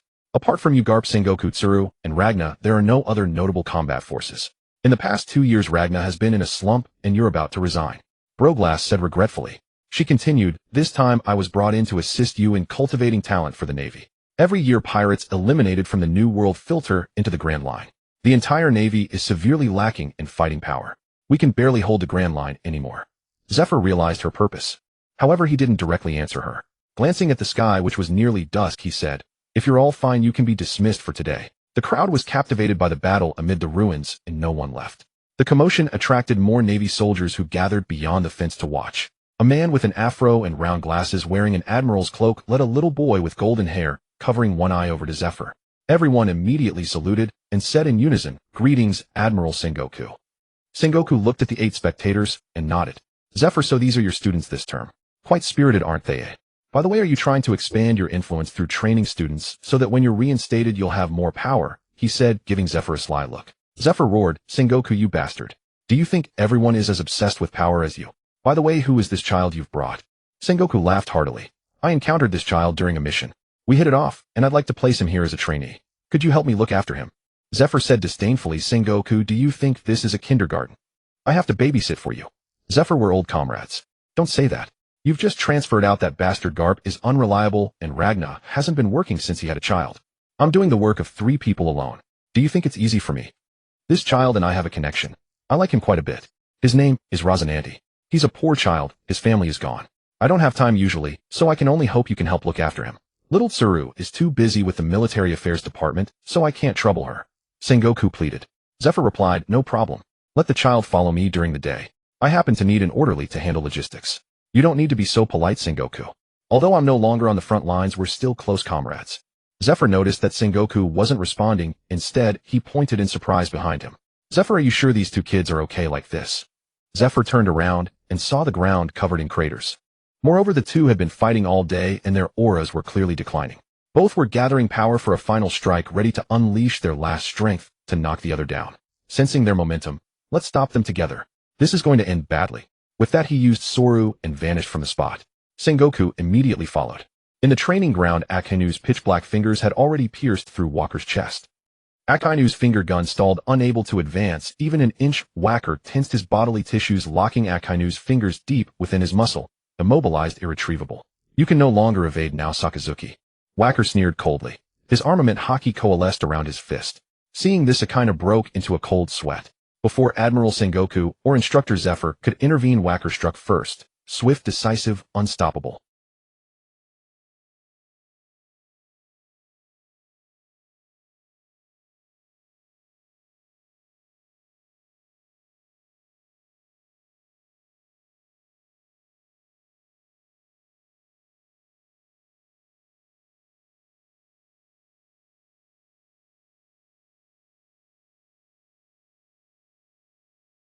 Did you not hear me? Why did you persist and strike to kill, eh? Sengoku demanded, voice taut with authority.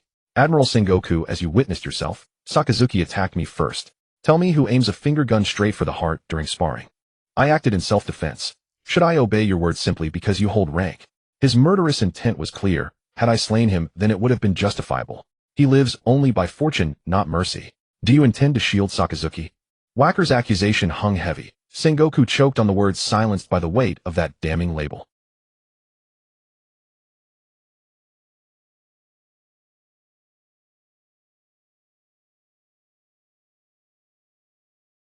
Walker, you 2 caused quite the spectacle. 2 newly renovated buildings reduced to rubble. Sengoku, please disperse the onlookers. They're crowding the field, creating chaos. Fine. Back from leave and already hauling duty. Mediating brawls and hurting spectators. Sengoku muttered as he strode off. Are you unharmed? Sakazuki fights without restraint. His reputation in the North Blue precedes him all extremes and fury. Yet you bear wounds too. Instructor Zephyr, what did you say? Apologies, I drifted off. I didn't catch that. As Wacker spoke, he peeled off his torn training top. Zephyr bristled inwardly. I'm expressing concern. And he confesses he wasn't listening. So much for gratitude. Zephyr glared, only to find Wacker's injuries already scabbed over. What manner of constitution is this? A day-long life-or-death duel, and his gravest injury is a ruined shirt. A Kainu Kizara dragon, prodigies of their generation. But Wacker, a prodigy among monsters. All are exceptional recruits. The Navy's resurgence may yet be written in their names. Zephyr's heart swelled with quiet pride at this cohort's promise. Instructor Zephyr, they've all dispersed. May I depart? Wacker surveyed the empty training ground, and Zephyr's dazed, grinning face, with weary resignation. Yes, class concludes today. You may go, Wacker. Rest well. You performed admirably. Ha ha ha. Zephyr scratched his nape, chuckling awkwardly. Wacker offered no reply, simply bowed and walked home. At his gate, he found Layla waiting. Her face lit up as he approached. Wacker, how was your first day at the academy? I saw crowds gathering. Everyone's praising you. But why no shirt? Layla asked bright-eyed. To Wacker, she remained one of the few constants in his life, never withdrawing after his father Ragnar's demotion. She and her father visited often, and her presence was warmth in a world grown sparse with care. It's fine, just tour during training. But why wait here for me? Must I have reason to seek you out? You dolt. New Year's Eve approaches. We'll ring it in together, agreed. Already. Time flies. Don't we always celebrate jointly? Is agreement even necessary? Foolish Wacker, we're no longer children. Commitment matters now. And with your Navy duties mounting, our time together will dwindle. Her voice softened, fading into silence. Wacker tilted his head. Why not join the Navy yourself? Vice Admiral Hadabi is your father. Surely he'd sponsor you. He says my constitution needs more time, but I wish to walk beside you step for step. Ugh, stupid Wacker. I'm ignoring you. Layla fled, cheeks flushed crimson. Wacker blinked, bewildered. Did she swallow something odd today? If you wish to enlist, do so.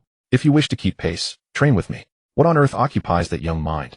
Inside, Ragnar sat at the dinner table, gesturing for Wacker to eat. Afterward, he dragged him to a secluded, uninhabited island for another session of merciless training. Old man, I've nearly mastered life return. Why drill further? Teach me something else. He thought bitterly. You think I haven't read the source material? Who trains life return sincerely? Its sole virtue is restoring stamina instantly. If you eat, you recover. It's turning me into a glutton. Ragnar lit a cigar. Brat, if I order it, you obey. Do you imagine I'd endanger you? Also, control your height. Stay under 3 meters. Understood. Today I awakened Kinbunchika Haki. How do I cultivate armament and observation Haki? And how does one awaken Haushika Haki? How did you awaken yours? Wacker asked casually. Ragnar exhaled smoke. Your potential is undeniable. Kinbunchiku was inevitable. Life return sharpens your mastery over your own power. Precision, not brute force. Ragnar blew another slow, deliberate plume of smoke. Armament and observation Haki evolve through disciplined practice, but true mastery demands battlefield epiphany. I'll guide you toward 2 truths. Armament is forged in unwavering conviction. Observation springs from heightened perception. Haushika Haki, however, is awakening. A surge of absolute will born in moments of profound emotional rupture. Verbal instruction falls short. But I will teach you. Observed. Ragnar's aura erupted, black lightning crackling violently around him. His Haushiko Haki surged forth like a tidal wave of raw sovereignty. Wacker staggered, crushed beneath an invisible mountain. Every muscle strained, breath rasped, the veins throbbed across his temples. Cursed. So this is his Haushika Haki, relentless, suffocating. Kneeling on one knee, Wacker trembled, until Ragnar gradually reined in the pressure. Enough for today. Refine life, return further, then we advance. With that, Ragnar vanished midair using moonwalk, leaving Wacker alone on the barren shore. Truly unfathomable. I bested a Kainu without devil fruit aid, yet before this old man I am utterly powerless. My priority now is strengthening armament Haki. My physiology renders me untouchable across the 4 seas and Grand Line. No physical threat remains. Observation Haki can wait. As for Haushiku, timing is not yet ripe. Rushing invites ruin. Resolving this, Wacker shifted form, beast-like wings unfurled, and soared home. At dawn he returned to the academy grounds. Zephyr called roll. As expected, Akainu stood among them and scathed unruffled. Indeed, the Navy's greatest fleet admiral of all eras. His constitution is legend. Carried off unconscious yesterday, today flawless. Did he cheat fate itself? Akainu's gaze flickered toward Wacker, but Wacker turned deliberately toward Zephyr, refusing acknowledgement. Zephyr announced, roll call complete. Today begins 6 Powers training. Shave Finger Gun Moonwalk Iron Body Rank Yaku and Paper Cut. Our Navy's sacred regimen to transcend human limits. Forged through relentless discipline, these techniques forge warriors beyond mortality's bounds. As Zephyr spoke, a boy with golden hair entered the field, drawing every eye. The newcomer was Luo Sinan Di, who had followed Zhangguo once before. The little boy walked very slowly, feeling nervous. His white shirt was slightly wrinkled, and his yellow hair covered his eyes. He approached ZFA timidly and said, "Instructor ZFA, I'm here to report." ZFA looked at the child and said gently, "Luo Sinan Di, from now on you don't need to call me instructor. Although you are not an official student of this class, you are an intern of this class, and also my assistant, so you don't need to be so formal." Luo Sinan Di stood at attention, saluted, and said tremblingly, "Yes. Master ZFA." ZFA looked at his appearance, shook his head helplessly, and told him to just stay by his side. Let's continue. Among the 6 powers, the relatively easier ones to master are Iron Body and Finger Gun. The training for this week is to learn Iron Body. What is Iron Body? It is mobilizing all muscles to defend against incoming damage. As ZFA was speaking endlessly, Jia Ji raised his hand and said, "Instructor ZFA, since Iron Body is defense and Armament Haki is also defense, why don't we learn Armament Haki directly? What is the difference between them?" ZFA saw that the one who interrupted him was that guy Jia Ji and said with a dark face, "Jia Ji, step forward. I will personally demonstrate for you." Upon hearing this, Jia Ji broke out in a cold sweat and backed down, saying, "Instructor ZFA, I suddenly realized the difference. Please continue, pretend I didn't say anything, okay?" ZFA smiled and said, "What do you think? Don't waste time, step out immediately." Jia Ji walked forward with a bitter face and whispered to ZFA, "Instructor ZFA, please go easy and don't hit my face." ZFA looked at Jia Ji expressionlessly. Jia Ji thought to himself, "I'm doomed. I blame my own big mouth. Why did I have to speak up? I'm going to get beaten again." ZFA said, "As for Iron Body, many people only know it as defense, but they don't know that Iron Body can be used for offense. Many naval comrades have realized different directions beyond the 6 powers, including Iron Body fist techniques. Let me demonstrate." ZFA punched quickly, and before Jia Ji could react, he landed a punch on Jia Ji's stomach. The latter flew out with his tongue sticking out, and even one of his wooden clogs flew off. This is the Iron Body fist technique. The 6 powers are for training physical functions, laying a solid physical foundation for us. Regarding the difference between Iron Body and Armament Haki that classmate Jia Ji mentioned, I will explain here. Armament Haki and Observation Haki are powers that extend from a person's free control over their body, and the corresponding versions in the 6 powers are Iron Body and Paper Art. That is to say, mastering these 2 types of 6 powers, Armament Haki and Observation Haki, will naturally come as a result, ZFA explained. But, Instructor ZFA, there are many naval officers who know Iron Body and Paper Art, so why are there so few who know Armament Haki and Observation Haki? Jia Ji walked back holding his stomach and asked, "Because their training is not enough. So I need to help you train, well, Jia Ji." ZFA looked at Jia Ji with a sinister expression. "I think that's not necessary, Instructor ZFA." Jia Ji broke out in a cold sweat. He turned to run. Everyone watched closely. This is how Armament Haki is used. After saying that, ZFA's arm glowed black, and he flashed to punch Jia Ji's stomach again. This time Jia Ji flew even farther. This is the usage of Armament Haki.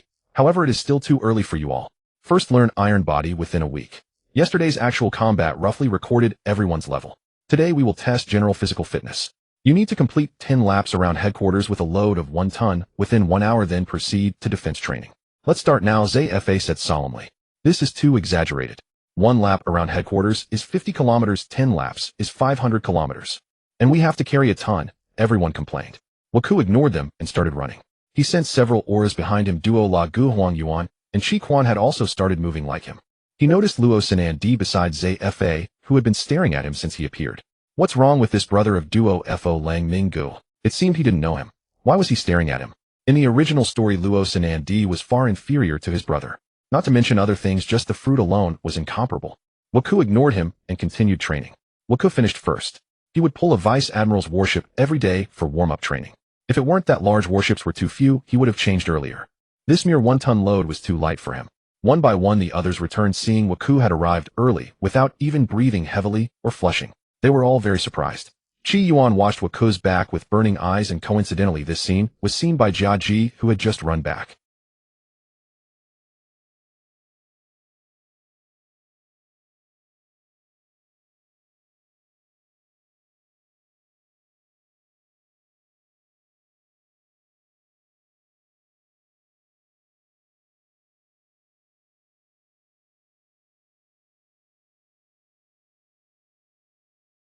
Aoshi Lei Posse nodded and said, yes, his affair with Laya is known throughout Ma Lin fan duo. If you don't believe me, you can ask anyone. Upon hearing this, Jia Ji's blood boiled immediately. Waku, this scumbag, after fooling other girls, now wants to fool my Chi Yuan. I will never forgive him. Jia Ji walked aggressively to Waku and said, Waku, get up. Next I'll be your sparring partner. Waku heard someone calling him from behind, so he stood up. His tall figure cast a shadow over Jia Ji. Jia Ji quickly said, we're sparring with Iron Body. Are you sure you want to spar with me? Jia Ji, you're the training partner, no problem, I accept. Waku thought, is there a free punching bag delivered to my door? Before he used warships and giant rocks on islands. But he still needed to spar with real people to master control. This Jia Ji in the original story was also an Admiral candidate later, so he should be quite durable. He said as he sized up Jia Ji. Jia Ji looked at the taller Waku and felt a bit embarrassed. Is this kid really younger than me? Why is he so tall, almost as tall as an adult? But no matter what, since he dares to set his sights on Chi Yuan, I must teach him a lesson. After psyching himself up, Jia Ji said, you fought with Saka CG all day yesterday, so you should not have recovered yet. Besides, I am older than you. As the elder, I should let you go first. You start. Seeing Waku raise his fist. By the way, Instructor ZFA said we are training Iron Body, so we cannot use armament haki, otherwise it would be meaningless. We'll use our own strength to train.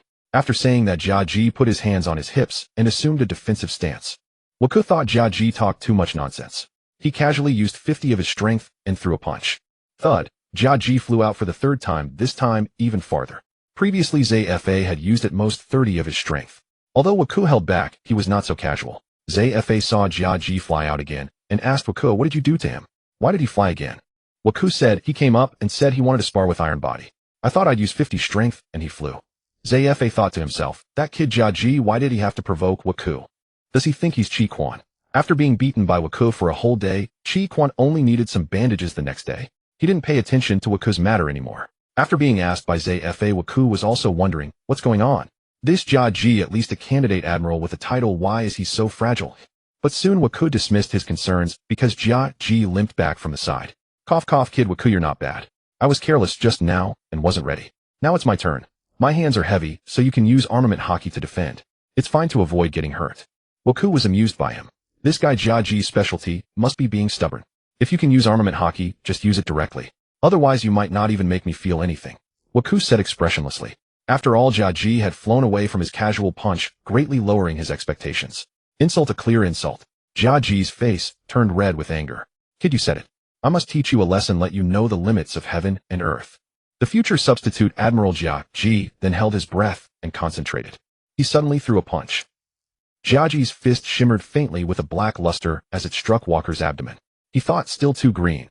A few words, and he discards his armament haki. Let me see how he squirms. Clang. It sounded like striking steel. That hurts. Jia Ji hopped about, clutching his hand. Everyone noticed the sparring. Oxyrapus shrank his neck and continued sparring with Fire Mountain. Kizaru remarked, youngsters nowadays are terrifying. Their bodies are harder than steel.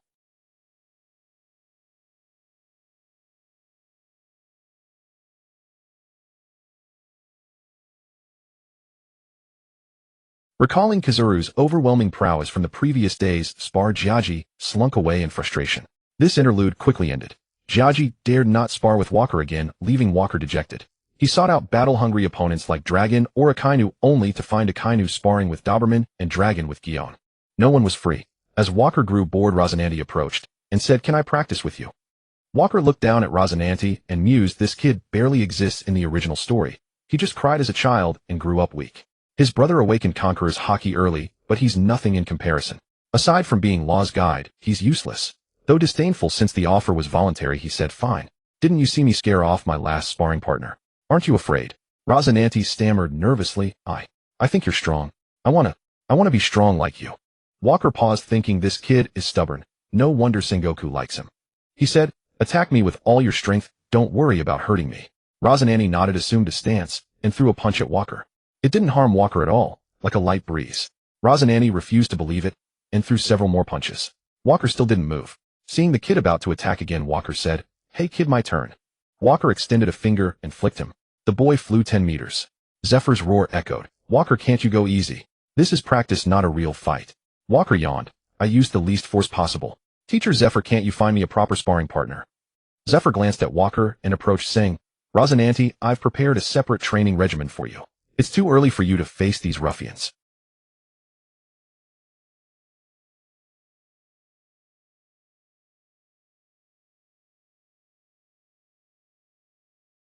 Regardless of the old man Garp or Zephyr, they all specialized in Haki and physical combat. Human energy is limited. I've even set aside my devil fruit development just to master higher-level Haki, haven't I? Walker thought to himself, then said to Zephyr, "Good having teacher Zephyr personally train me. That couldn't be better." Zephyr stood relaxed. "Come on, Walker boy. You already know armament Haki, but don't neglect the 6 powers basics. Coat yourself in armament and strike." Walker nodded in agreement. He coated his right fist with armament Haki and delivered a fast, precise punch to Zephyr's abdomen. Boom! Zephyr took the blow. Good. Decent strength." Zephyr gritted his teeth, then turned and said, "I'll go get the lesson plan." "Wait a moment, Walker." Watching from afar, Zephyr began dry heaving. Walker wondered, I can't even detect Zephyr's stats. How can he be so fragile? How am I able to break through his defense? It seems all the old Navy veterans only stack strength, no defense at all. Zephyr is indeed the weakest among the admirals. Otherwise, how could a warlord have cut off his arm? After all, he was an admiral, so he quickly recovered. "Now it's my turn to punch." Walker, rouse your armament Haki to defend. Iron Body is just a precursor to awakening armament Haki. Since you've already mastered it, focus on improving its intensity. Zephyr threw a punch. The blow seemed slow, but Walker's instincts told him it was unavoidable. Observation Haki predicted the trajectory. Armament Haki fortified his defense. Zephyr's fist struck the exact same spot on Walker's abdomen. Pain, so much pain. It seems to ignore my armament Haki. No. Could it be advanced armament Haki? Internal destruction. Then why did you old rascal tell me to defend with armament Haki? Walker complained inwardly, knowing Zephyr had held back. The blow didn't send him flying, but it made him feel pain. The first person besides Raguna to do so in combat. How is it, Walker? Armament Haki initially enhances attack hardness and self-defense, but as you grow more proficient, you can shatter all obstacles starting from the inside. Savor this feeling. Zephyr turned and walked away. Walker repeatedly recalled the sensation of that punch, slow, ordinary, without any flourish. Such a plain, unadorned punch. He pondered for a long time, only to realize he felt the pain. Sure enough, the protagonist in the original story learned it in the Wano prison by following a samurai, but reality isn't a manga. No protagonist Halo, just one step at a time. Walker didn't force it. Mastering advanced armament Haki required insight and plenty of combat. Training ended quickly. Walker decided to go to the scrapyard to continue training while the feeling was fresh. Arriving, he found Garp, that unreliable fellow, also practicing his punches. Sensing Walker's presence, Garp laughed. "How about it, Walker boy? Getting used to training camp life?" Walker replied, "It's great. Teacher Zephyr explains in detail. I've learned a lot. By the way, Mr. Garp, may I ask you a question?" Garp said, "Don't be so sappy, Walker. Speak your mind. I hate beating around the bush." Walker thought, "You old man is so hard to please. If you didn't always randomly punch people, I wouldn't have to be so formal." So he said, "Mr. Garp, how do I master advanced armament Haki?" Garp rubbed his chin. "Advanced armament Haki. What's that?" Walker's face darkened. He should have known better than to expect anything from this man. Garp laughed heartily. "Just kidding. You mean how to increase the power of your punches, right? Like this, see?" Garp coated his fist with armament Haki and threw a punch. Without fully contacting the derelict warship in front of him, he sent wood chips flying.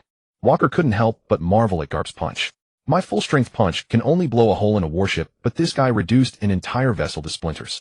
Truly the Iron Fist. He could beat tigers in the jungle as a child, and now he's the Navy's flagship figure. Seeing Walker silent, Garp proudly laughed. "What do you think? My strength's enough, isn't it? Want to learn? I'll teach you." Walker just nodded at Garp's smug expression. Garp turned serious. "To increase your attack power, just put your heart into every punch." Walker asked, "That's it?" Garp nodded. "Yep, that's it." Walker thought in exasperation, I knew this unreliable guy wouldn't be helpful. If I weren't weaker than him, I'd really want to extract his soul and see if he's truly that stupid. Garp picked his nose and said, "Walker boy, I sense you're cursing me." Walker replied, "No." Garp immediately jumped up and punched Walker on the head. "You're clearly cursing me, and you won't admit it."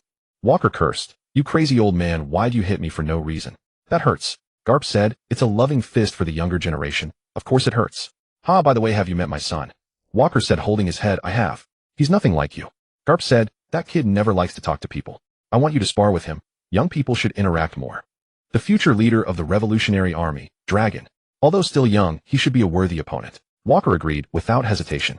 Garp laughed heartily, turned around, and went to fetch Dragon. Garp, ever the man of action, wasted no time. Dragoon was soon brought before him. Brought before him indeed. Dragoon rubbed the swelling on his head and asked, "Old man, what do you want?"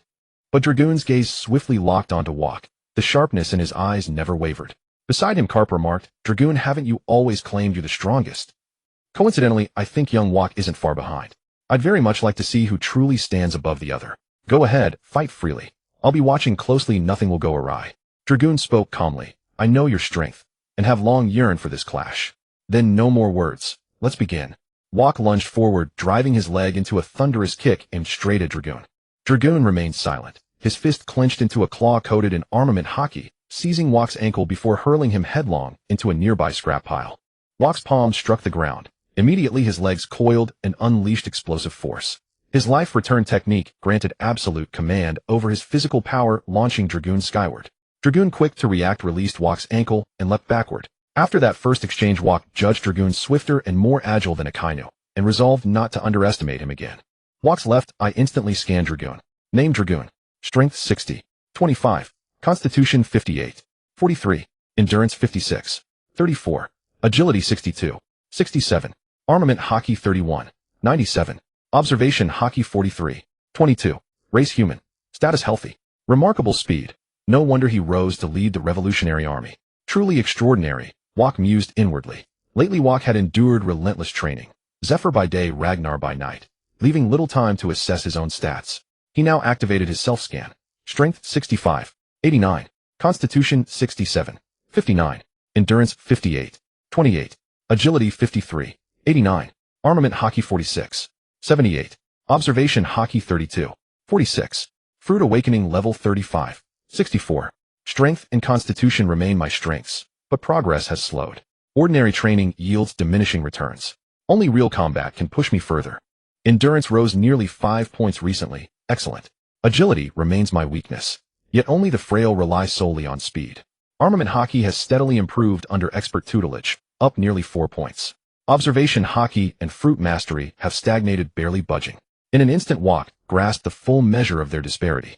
Dragoon seized the initiative, Bone Fist, Straight Punch. A jet black fist shot toward Wok. Impressive speed, Gale Fist, Vajra Strike. Wok countered with equal force. Their fists collided, and Dragoon's strike shattered under the impact. Still far from enough.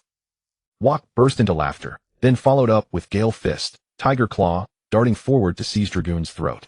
Dragoon dropped low, evaded, then seized Wok's outstretched arm and hurled him overhead in a flawless shoulder throw. Wok rolled forward, sprang upright, and launched a retaliatory kick. Dragoon sidestepped, then swept low with a sweeping kick. Wok lost balance, but twisted his torso at an impossible angle, regaining footing in an instant. You're remarkably agile, Wok. Dragoon, Wok replied. Your speed surpasses mine, but don't let me catch you. He still refused to unleash his fruit ability, who doing so would end the fight too swiftly. That would be utterly dull. This pure test of physical prowess is precisely the kind of refinement Wok craves right now. Dragoon said nothing, only answered with Bone Fist, Shatter Iron, a crushing blow returned in kind. Wok focused intently, attuning his senses to trace Dragoon's movements. A black-knuckled Haki-infused punch slammed into Wok's cheek. Yet not a single drop of blood surfaced. Just a hair too slow. Try again, Wok declared. Dragoon knew Wok possessed monstrous constitution, but had never imagined his blow would leave no mark whatsoever. You are far stronger than I anticipated, Wok, Dragoon admitted. Yet his fists never paused, accelerating to blinding speed, unleashing hundreds of strikes within mere minutes. Wok kept his eyes tightly shut, just as he had in his past life when mastering observation Haki through such rigorous discipline. His constitution was thick enough to withstand even Dragoon's velocity-based assault. This makes for perfect sparring practice. Had Dragoon known Wok's thoughts, he'd have been incensed, summoned by his father under the guise of mutual combat, only to serve as a glorified training dummy. As the future commander of the Revolutionary Army, Dragoon halted, puzzled by his inability to wound Wok. Wok pressed forward. Why stop? Then I'll attack. No true fighter grants an opponent time to strategize. Wok soared upward, unleashing Gale Fist, Meteor Strike, straight at Dragoon's skull. Dragoon vanished, executing Soru, then fired Finger Pistol, Flying Wheel. Its sheer intensity struck Wok as wholly unfamiliar. Too swift to evade, its impact pierced Wok's right shoulder. It seems I must accelerate further and alter my technique to land meaningful blows on you, Wok, Dragoon mused aloud. From the sidelines, Carp roared. Enough warming up, you two brats. Time for real combat. That's what makes a man. Since Master Carp has spoken, I'll show you seriousness. Wok declared. Dragoon flared with indignation. You held back just now.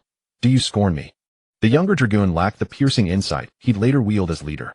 My apologies, Dragoon. I restrained myself out of respect for Master Carp's presence. Now round 2 begins. Wok touched his right shoulder. The wound had already sealed.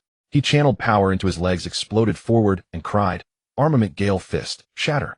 A jet black fist materialized before Dragoon's face. His observation Haki foresaw it, and he recoiled just in time. Yet the shockwave grazed his cheek, drawing a thin line of blood. Before Dragoon could recover, Walk's hand sliced forward like a blade, striking Dragoon's right shoulder with brutal precision. A sharp, brittle snap echoed. Dragoon, hesitation has no place in battle. Unleash your full power, or you'll fall in disgrace. Walk spoke coldly. He'd studied Dragoon's prior battles, yet this version moved with uncharacteristic hesitation, clashing starkly with his nature. You've underestimated me, Walk, Dragoon admitted. True, I hesitated, fearing I might injure you. Turns out I worried needlessly. In an instant, Dragoon accelerated. Claws formed, racing to Walk's flank, and raked his side with devastating force. Walk staggered back 2 steps. Your strength has grown. Speed clearly amplifies your power. Walk observed, then unleashed Armament Gale Fist, Phoenix Cry, sending a razor-sharp wave of kinetic force surging forth. Dragoon was caught off guard, blasted backward, crashing hard to the ground. He rose slowly, wiping blood from his lip. What technique is this? How could you hurl me back, without even touching me? Walk pressed his advantage, launching himself airborne for a crushing kick. This draws from the 6 powers. I took inspiration from Master Karp's Rankyaka, channeling one's inner energy outward in fleeting bursts. Surely you know this. Dragoon glanced toward Karp, who burst into booming laughter. Kid, looks like you've been humbled. Ignore such flourishes, just land a solid punch. Just hit him squarely, nothing fancy needed. Dragoon shot Karp a wordless, exasperated look, then turned back to Walk. Rankyaku, cutting gale. Dozens of razor-edged wind blades slashed toward Walk. His eyes flashed crimson. Only 2 struck home. I'm growing ever more attuned to your rhythm, Walk noted. Likewise. I feel the impact of every blow you land, Dragoon replied. They clashed anew, not as before but with unrestrained ferocity, scattering debris across the scrap yard in violent arcs. As they fought, Rosinante approached Karp, silently stunned into silence by the spectacle. Walk roared, Gale Fist, White Tiger. A torrential strike. Dragoon's eyes glowed crimson. He spun aside, just in time. The concussive blast punched clean through the rusted hull of a derelict ship behind him. Dragoon surged upward, claws extended. 5-finger pistol, roar. Driving straight into Walk's abdomen, forcing him several paces backward. Truly vexing. Opponents this swift are a nightmare. Too elusive. Trajectory impossible to predict. How I miss Akainu. Walk muttered inwardly. Walk's body is impossibly dense. My 5-finger pistol only staggers him, inflicting no real damage. Greater penetration is needed. If 1 finger fails, 2 fingers must pierce deeper. Dragoon gathered all his armament haki into his right hand. His left arm parried Walk's onslaught, even as he was blasted backward, embedding deep into wooden planks. Yet he never ceased advancing.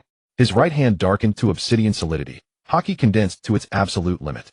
Index and middle fingers fused, a ring, and pinky aligned, a thumb anchored beneath. Then he closed the distance in a blink. Walk recognized it instantly. The signature technique of Dragoon from the original Chronicles, Dragon Claw Fist. Dragon's Dragon Claw Fist struck Walker's chest, sending blood splattering. 2 bloody gashes appeared on his chest. This blow hurt more than Akainu's punch. Dragon pressed the attack, unleashing Tempest Kick Spring Rain toward Walker. He said, "It seems this time it worked.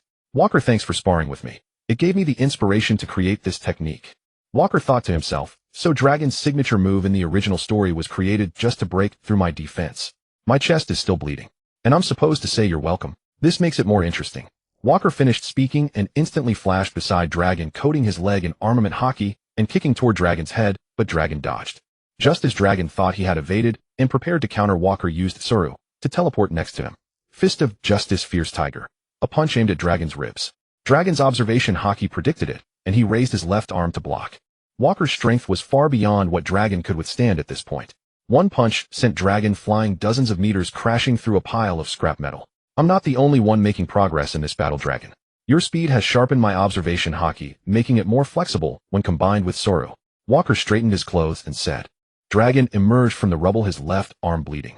Rosinante, standing beside Garp, said, "Mr. Garp, is it really okay for them to fight like this? Look, they're both injured. Shouldn't a spar be enough?" Garp picked his nose and said, "What's the big deal? This is what a real man's fight should be like. Sengoku and I used to fight every day, and we're still good friends, aren't we?" Sengoku's voice rang out from behind. "Damn it, Garp. What are you saying behind my back? I could hear you from afar." "Ah, Sengoku, what are you doing here? Aren't you usually slacking off in your office?" "Sorry, I let the truth slip again," Garp said, rubbing the back of his head. Sengoku roared, "You bastard, Garp. Now you don't even bother to hide when you badmouth me. Who fights with you every day? Don't corrupt the children. By the way, what's all that ruckus those 2 kids are making?" "Impossible, what noise could 2 kids make?" Garp turned around to look. "You two, why are you treating this like a real fight?" Walker put that ship down. In the junkyard, the battle between the 2 had reached a fever pitch. Walker was hoisting a abandoned Vice Admiral class warship above his head, a trivial feat for him. His ancient giant and whale shark fishman lineage granted him unparalleled brute strength, and after 9 years of relentless training this was merely a daily exercise. The massive warship blotting out the sky came crashing down. Dragon muttered in shock, "You've got to be kidding me. How can a kid have that much power?" Despite his astonishment, Dragon quickly moved toward the edge. However, Walker had already predicted his movements and waited for him on the side of the ship. He kicked with armament Haki, obstructing Dragon. Reacting swiftly, Dragon grabbed Walker's calf with his dragon claw fist, trying to drag him into the area where the ship would crush them. But Dragon had overestimated his own strength. He couldn't budge Walker at all. When Walker felt Dragon's grip, he instantly used life return to alter the shape of his calf. He broke free from Dragon's grasp. Exhausted, Dragon looked up helplessly as the ship descended upon him. At the critical moment, Garp arrived in an instant. Fist bone impact. One punch shattered the entire warship into pieces. Dragon scrambled to his feet. Was that Garp's top-tier armament Haki? Instant internal destruction turned the huge warship into dust, completely different from the old man's weird techniques. Walker remarked in awe. Sengoku walked over angrily and said to Walker, "What do you think you're doing? Marine comrades should show mutual respect. I let it slide when Sakazuki sparred with you, but why are you still so ruthless this time?" Walker shot back, "Dragon hasn't said anything yet. You have no right to criticize. Don't think you can lecture everyone just because you're an admiral." Sengoku's face turned pale with rage. "You? Is that how you address your superior officer, Seaman First Class Walker?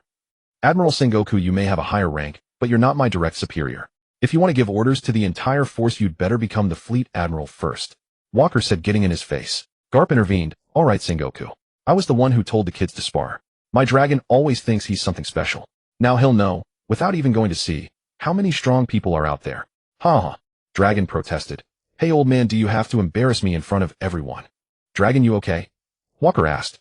After all, this was the future leader of the Revolutionary Army, the greatest enemy of the Celestial Dragons, a man worth befriending. "It's nothing. This fight was very meaningful. I gained a lot from it," Dragon said sincerely. Walker replied, "Same here. My observation Haki has improved significantly thanks to you, Dragon." Dragon suddenly asked, "You know that new technique I created during our fight? How about you give it a new name?" Walker thought to himself, "You created that technique to hit me. First you thank me, now you want me to name it. Even if you're destined to be the dragon, that's a bit much." Of course he couldn't say that out loud. With Dragon's father Garp nearby, and the hostile Sengoku present, he couldn't be too aggressive or he'd be the one getting pummeled. Pretending to ponder for a moment, Walker suggested, "How about Dragon Claw Fist? What do you think?" Dragon asked, "I like it, but why dragon instead of tiger? Is there a meaning behind it? In my homeland, dragons are sacred creatures. Their form combines the best traits of all animals, symbolizing wisdom and the indomitable spirit that ultimately achieves success." "I think that suits you, Dragon." Dragon murmured, "Suits me. Indomitable collective wisdom. Very well. Let's call it Dragon Claw Fist. We should spar often." Agreed. "Right, Walker?" Rosinante, who had been quiet, stepped forward and said, "Can I join too? I know I'm weak, but I want to get stronger no matter the cost. I can endure hardship." Sengoku was speechless. "So I'm the only bad guy here meddling in everything. And Rosinante isn't training with me good enough. Why do you want to hang out with a bunch of brats?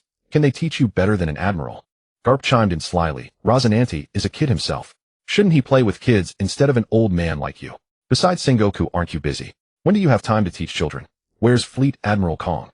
I want to report you for slacking off and fooling around with kids all day." "Ha ha," Sengoku roared. "Garp, you bastard, get out of here." After Walker and the others parted ways inside Zephyr's office, Sengoku began, "What do you think of Walker?" Garp said, "I think he's fine. He suits my temper."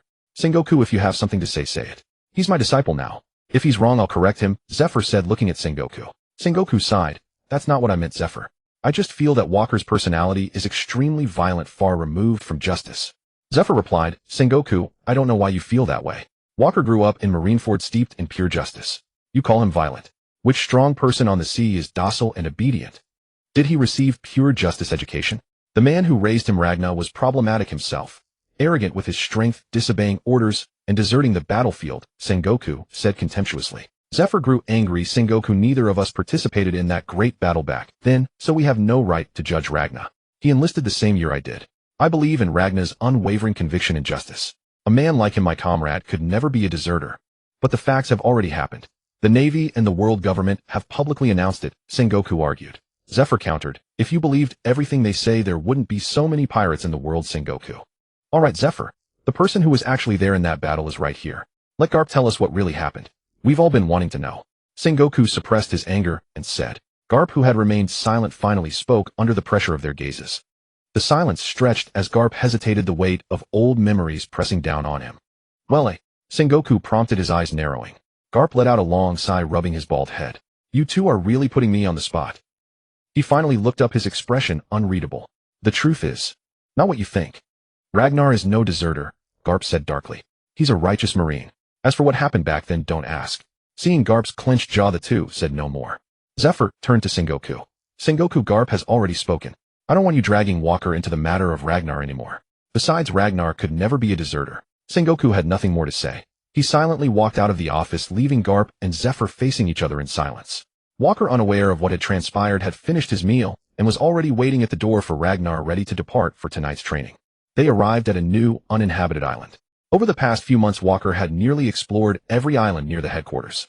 While sparring with Ragnar as usual, Walker asked, "Old man, whose fists are harder, yours or Garp's?" Ragnar knocked Walker back with a punch. We're different. Garp pours all his strength into a fence, disregarding any damage to himself. His raw power and lethality are greater. But in a real fight, only a fool like Roger would go head-to-head with him. Still, kid, you could develop in that direction. Your body is naturally tough, you just need to mind the damage. Ragnar said. Walker replied, speaking of which, you've been applying Conqueror's Haki on me during our sparring for a while now. Why haven't I awakened it yet? You think Conqueror's Haki is like cabbage. Awaken just like that. It depends on realization. It'll appear when the moment comes. Instead, focus on what you already have. You've got great talent in armament Haki, but why haven't you improved lately? Walker said, I can freely control armament coding now, but I can't feel the internal destruction you mentioned. Ragnar stopped and motioned for Walker to follow. He casually slapped a large tree nearby, and a hole appeared directly in the trunk. Armament Haki is the easiest of the three Haki to comprehend and master, but it's not about pure brute force. Advanced armament Haki is about sending your armament into the enemy's body, feeling the flow of your own armament. It's no longer a simple coding, but a condensed focus. You can gather your armament onto a single point on your fist, then strike your opponent in an instant. That way the armament inside your body flows into your opponent's. Try it yourself. Walker followed Ragnar's instructions, channeling his armament Haki to his fist. At its peak, he punched a piece of wood. The tree simply split in half as usual. It didn't shatter completely like Ragnar's or Garp's. Seeing this, Ragnar said, you need to accumulate armament to its peak. Your channeling is still insufficient. Forget it, this isn't something achieved overnight. Any Haki requires extensive combat to strengthen. Walker didn't reply, he kept trying repeatedly. It's not just Haki training. You've mastered life return, but you need to constantly refine it. I think you're too focused on Haki. Do you think what the old man taught you is useless? Ragnar lit a cigar and leaned against a tree. Walker complained, which strong fighter made a name for themselves on the sea with life return? I feel its biggest use is controlling my height, so I don't look so intimidating. I knew you'd think that way. Life return is the ultimate technique of the Marine 6 styles. It allows you to freely control every part of your body. You've mastered that well in our sparring. Haven't you always compared me and Garp? Then let me ask you, if I and Garp really fought, do you think we could decide the outcome quickly? Ragnar asked. Walker replied, definitely not. You're both strong, it would probably take 3 days and 3 nights to reach a conclusion. Suddenly Walker understood the old man's meaning. You mean life return can effectively control my strength, conserving energy to maintain combat power? Ragnar said, kid, you're only half right. Haven't you noticed that strong fighters all eat a lot? Do you think it's just appetite? Their bodies store energy to sustain them during intense battles. Don't underestimate this. When you reach the peak of personal strength, the contest isn't just about technique and damage, but also who can fight longer. Your physical condition is a once-in-a-century gift. I'm laying the foundation for you, Ragnar said earnestly. Walker knew the old man's intentions. He didn't speak, but kept it all in his heart. He knew the old man was right. In the original story, the protagonist recovered instantly after eating, but that was just Garp's most basic usage. It wasn't as refined as his use of shave. He often ran out of stamina mid-fight and had to retreat to eat. Walker knew he didn't have the protagonist's halo. He couldn't keep doing endless sit-ups. He knew that in a real battle, he couldn't run out of stamina halfway and expect the opponent to wait for him to eat and recover. So endurance in combat, though seemingly insignificant, was actually crucial. The night passed. The next day at the training camp, Zephyr was lecturing on the other 6 styles. We've finished our iron body training. You must continue to consolidate it and not slack off. To graduate, you need to master armament and observation Haki. These are your foundations on this sea. Zephyr said slowly. Today we'll train paper art. 1 attacks, 1 defends, only dodging. First with eyes open, then blindfolded. After completing this course, we'll go on a closed sea exercise to assess your recent training results. Guillaume then said, Teacher Zephyr, where are we going? Out to catch pirates. Finally, I can show off my genius skills. Zephyr said helplessly. Guillaume stepped forward. You'll be the sparring partner. Let everyone see what this so-called genius can do. Guillaume grimaced. Why is it always me? Predictably, Zephyr's punch knocked the breakfast out of Guillaume. After the commotion, Zephyr began sparring with Walker. Today I'll train you in a real combat style, Walker. You can only dodge, no armament Haki defense. Understood. Your observation Haki has always been a weak point. I'll give you special training. Put on this blindfold. Zephyr handed him a black cloth. Without hesitation, Walker put it on and Zephyr's swift attacks came. As expected, blindfolded, and relying solely on observation Haki, Walker took several armament-coated punches. Zephyr's fists aren't as painful as the old man's, but getting hit constantly is unbearable. Walker complained inwardly. Zephyr attacked while speaking. Walker, use your body to sense and capture my attack trajectory. I know you're powerful, but even the strongest power is useless if you can't land it on your enemy. This is something you must face. Do all old men love lecturing, always teaching basics and calling it for your own good. But I'm the one getting hit, he grumbled. Still, he kept taking Zephyr's punches. Gradually, fewer hits landed, and Zephyr noticed the change. He felt gratified. What a fine talent. It took me 3 months to reach his level of proficiency, but this kid did it in half a day. Zephyr spoke up. All right, take a break. You've done well. You didn't run away from what you're not good at. Many people slack off and can't do that. What you're not good at is a weakness. On the sea, even a small weakness can be exploited by an opponent and cost you your life. Teacher, Zephyr is right. Where exactly are we going? Have you decided yet? Walker asked casually. Zephyr smiled. No matter how strong you are, you're still a child. Curious about everything, huh? Walker blushed at the remark. But Zephyr didn't mind. He said, this time we're going to an island, a place perfect for your current level of real combat. Walker, hearing it was an island, lost interest since he had explored all the islands near the marine base. Seeing his expression, Zephyr felt he lacked respect for the sea. He said, this time it's no ordinary island. The creatures on it have been modified by Vegapunk. If you let your guard down, it could cost you your life. Walker felt a sudden surge of anger from this body. Killing intent flared in his eyes. Vegapunk? Zifa asked with curiosity, do you know Vegapunk? Walker, realizing he had been somewhat indiscreet, replied, a world-renowned scientist. I heard of him naturally at Marineford. Zifa nodded. He said, that eccentric old man now works for the world government. The warships that can enter the comm belt were developed by him. The island we're heading to is in the Grand Line. It was once one of his research facilities. But it's abandoned now. All right, I hope it's interesting up there, Walker replied. Zifa, seeing that the time was about right, gathered everyone together. After announcing the itinerary, he dismissed them.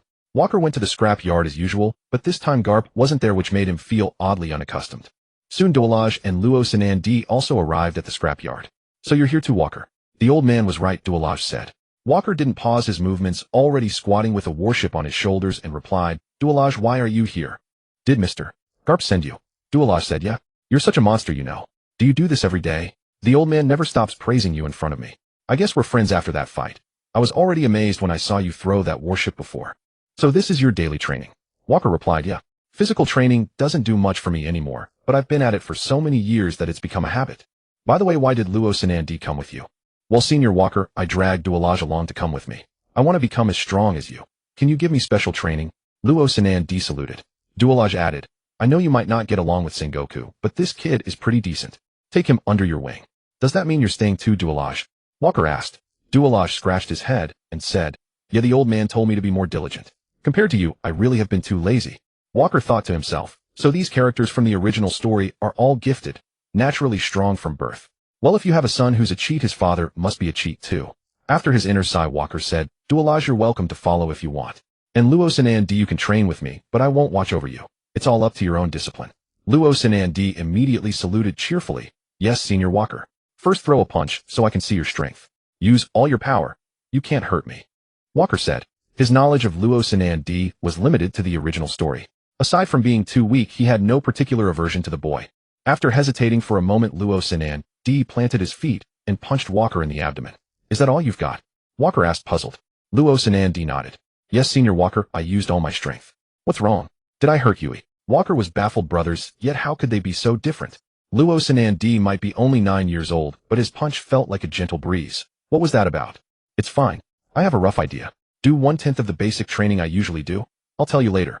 Walker said to Luo Sanandi. The latter was thrilled and vowed to follow Senior Walker's plan to the letter. Just as Luo Sanandi was eagerly preparing to train, Walker casually asked, Luo Sanandi, are you a devil fruit user?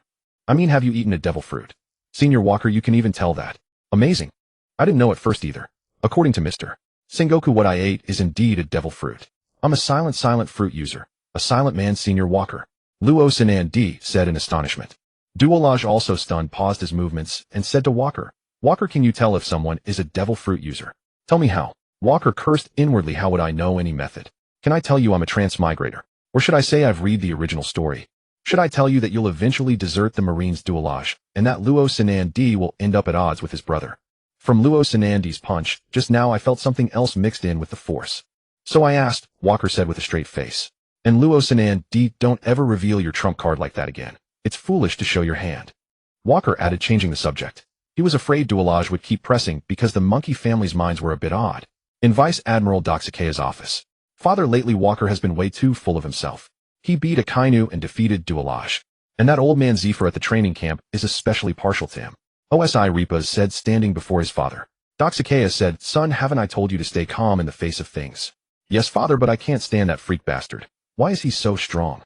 Osi Ripa said resentfully. His father replied, "The sea is full of brutes, and simple-minded ones usually die young.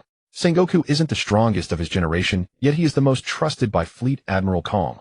Why is that?" Doxakea continued, "Because he is known as the tactician. You said Zephyr is taking you on a sea exercise." "Yes, father, it should be within a few days." "What's your plan, father?" Ripas asked. "Take this. After you land, watch the direction that guy takes and sprinkle this bag of stuff on the path he walks. Be careful. Then stay away from there. Once I've confirmed your departure time and location, I'll make other arrangements. Then find a way to fake an injury and come back early. I'll send a warship to pick you up on the way." Doxakea gave a series of instructions. "Father, what exactly is in this bag?" Ripas asked. "You'll find out when you try it. It came from the science department." Doxakea said mysteriously. The next day at the training camp, Zephyr gave the sailing instructions and then led the current batch of trainees out to sea. About an hour and a half later, they arrived at an island in the Grand Line. From the dense forest came a series of chilling, beastly roars, making it impossible to guess what lurked inside. "All right, disembark.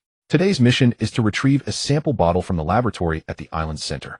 I sense 126 creatures on this island that pose a lethal threat to you. Stay sharp or you'll die," Zephyr said, holding up a reagent bottle for display. Though worried, everyone knew they couldn't back down. They responded and disembarked one by one. "Hey, what kind of monster makes a roar like that? It feels like the whole island is shaking," Doberman said, wiping his cold sweat. The others also began to hesitate. Akainu and Walker, after disembarking, ignored the others and headed into the jungle in two different directions. Kizura muttered, "Young people sure are brave these days." He followed shortly after. The remaining few looked at each other, then finally set off as well. Since each was a genius elite among the Marines, they chose different directions to proceed. Zephyr stayed on the ship reading the newspaper, using his observation haki to monitor the island. Ripas was the last to leave. He looked around, saw no sign of Zephyr or the others, and clutched the pouch in his pocket. He followed the direction Walker had taken. Walker moved through the jungle. After just a few steps, his observation haki sensed movement ahead, just on the outskirts of the island, and the modified creatures already have aura comparable to Duolage. "You've done quite well, Vegapunk." Walker walked straight ahead, when suddenly a tongue shot out, aiming for his head. Unhurriedly, he caught it with his hand, and with a shoulder throw slammed a lizard the size of a truck to the ground, crushing two ancient trees around it. "Soul Devour." A purple light flickered in Walker's hand. The lizard's body trembled as it struggled desperately to escape, but its tongue was caught. It couldn't move an inch. Soon a mist emanated from the lizard's body and drifted into Walker, after which the lizard went still. Devil fruit abilities sure are handy. No wonder in the original story strong characters like Whitebeard and Golden Lion were so reliant on their powers. Walker marveled inwardly. "Ah!"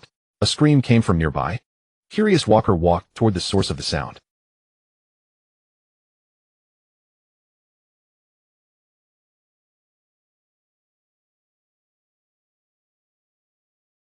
Instinctively, he reached out and caught the taller one, ignoring the shorter, stockier figure entirely. After all, his observation haki, honed over countless sparring sessions with Zephyr, was no mere ornament. He sensed their identities long before they drew near. The delicate fragrance of the girl in his arms sent his thoughts spiraling into disarray. Though reborn across 2 lifetimes, this was his first time holding a maiden in his embrace. The girl, startled at first, gradually regained her composure, then froze, eyes locked with Walker's, both speechless in that suspended moment. "Damn it, my back. Someone help me up." Jiaji howled, crumpling against a tree. Upon hearing his voice, Cheyenne, still nestled in Walker's arms, snapped back to awareness. Blushing fiercely, she wriggled free from his hold. Neither moved to assist Jiaji. He rose unaided.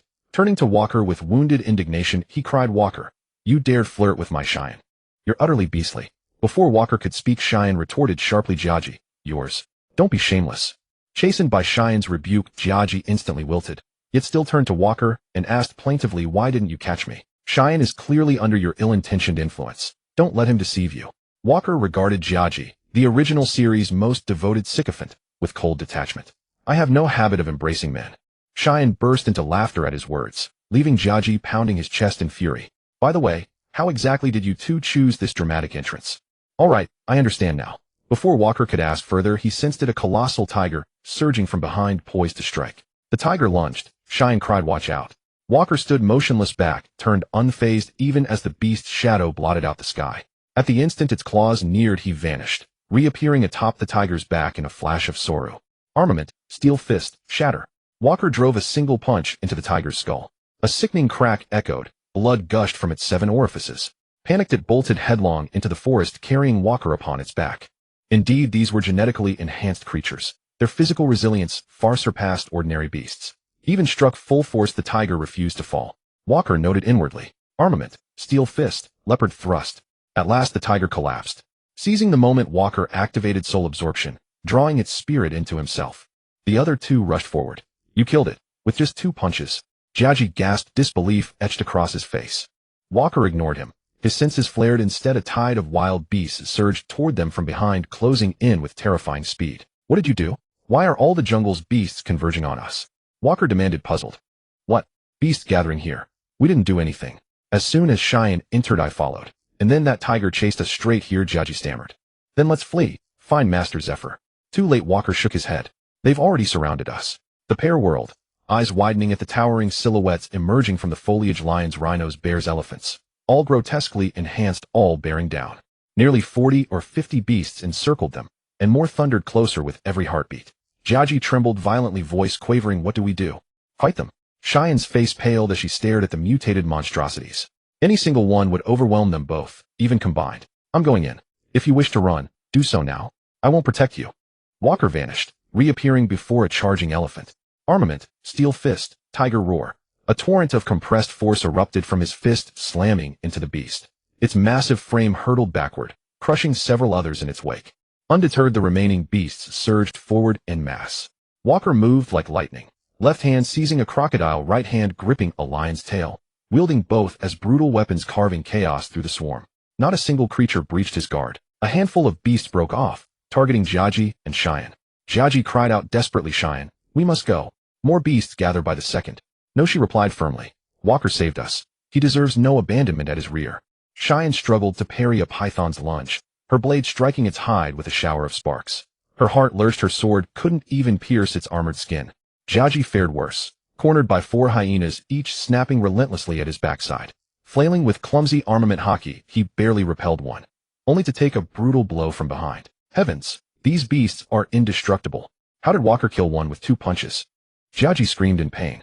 Cheyenne, likewise overwhelmed by the python, thought in awe. So, this is how strong he's always been. Meanwhile, Walker had long discarded the mangled crocodile and lion, replacing them twice over. Seeing his companions falter, he muttered inwardly, annoying. Why are these 2 liabilities still here? He vanished again, reappearing midair as the python's tail lashed toward Cheyenne. Its head coiled behind her, jaws wide, ready to swallow her whole. Jiaji shouted in despair, no. Armament, steel fist, meteor strike. Walker descended like falling star, crushing the python's head deep into the earth. Thick crimson blood seeped into the soil. Cheyenne lowered her gaze softly. Thank you. You've saved me again. Walker, look here. For dogs have me cornered. Help me now. Jiaji yelled.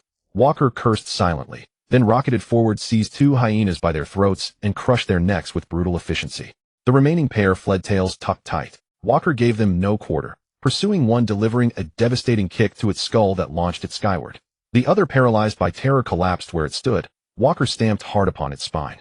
The final hyena fell lifeless. Leave now? This place teems with beasts far beyond your capacity to withstand. His voice cut cold and sharp. As the beast horde surged closer, he pivoted, standing alone to meet them head on. Let's go, Cheyenne. Walker said so. We shouldn't hinder him. This battle exceeds our reach, Jiaji urged urgently. Cheyenne shook her head. Precisely because it does, we must stay. Are we truly meant to cower behind Walker's back? And besides, more beasts gather by the second. We cannot leave him here alone.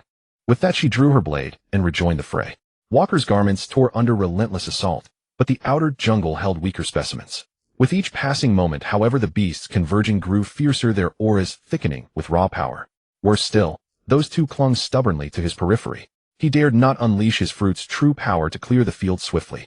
Yet if he awakened souls within the surrounding trees, well, who would truly be besieging whom? He sensed their presence behind him. Fear crystallized into dread. Of all moments, why now? Didn't I tell them to leave? Walker chafed at their disobedience, yet could not force them away. After all, they'd chosen loyalty over flight. The ground trembled violently. A herd of elephants, each over 8 meters tall, charged toward them. 20 strong. Jiaji shrieked. Walker, can you handle these monsters? Is the entire island's fauna converging here? Walker remained silent. Jiaji's suspicion was obvious. He'd sensed the anomaly long before, though its origin eluded him. The lead elephant reared onto its hind legs. Its massive forelimbs lifted high, then slammed downward with crushing force. It underestimated the small figure before it, gravely. Walker bore ancient giant blood within his veins, though his life return ability suppressed his stature. Now he raised both arms, meeting the elephant's charge with bare hands, locking horns in raw titanic contest. Cheyenne's pupils contracted in shock. Before her eyes, the elephant's forelimbs loomed like freight trucks, descending with apocalyptic weight. She cried out, "No, dodge!" What followed stunned her beyond comprehension. In Shiwan's field of vision, Walker made contact with the elephant's forelimbs, and in an instant he hurled the colossal beast backward. The elephant crashed onto its back, sending shockwaves of chaos through the entire herd. Shiwan clapped a hand over her mouth, stunned. Can humans possess such strength? How could he be so overwhelmingly powerful?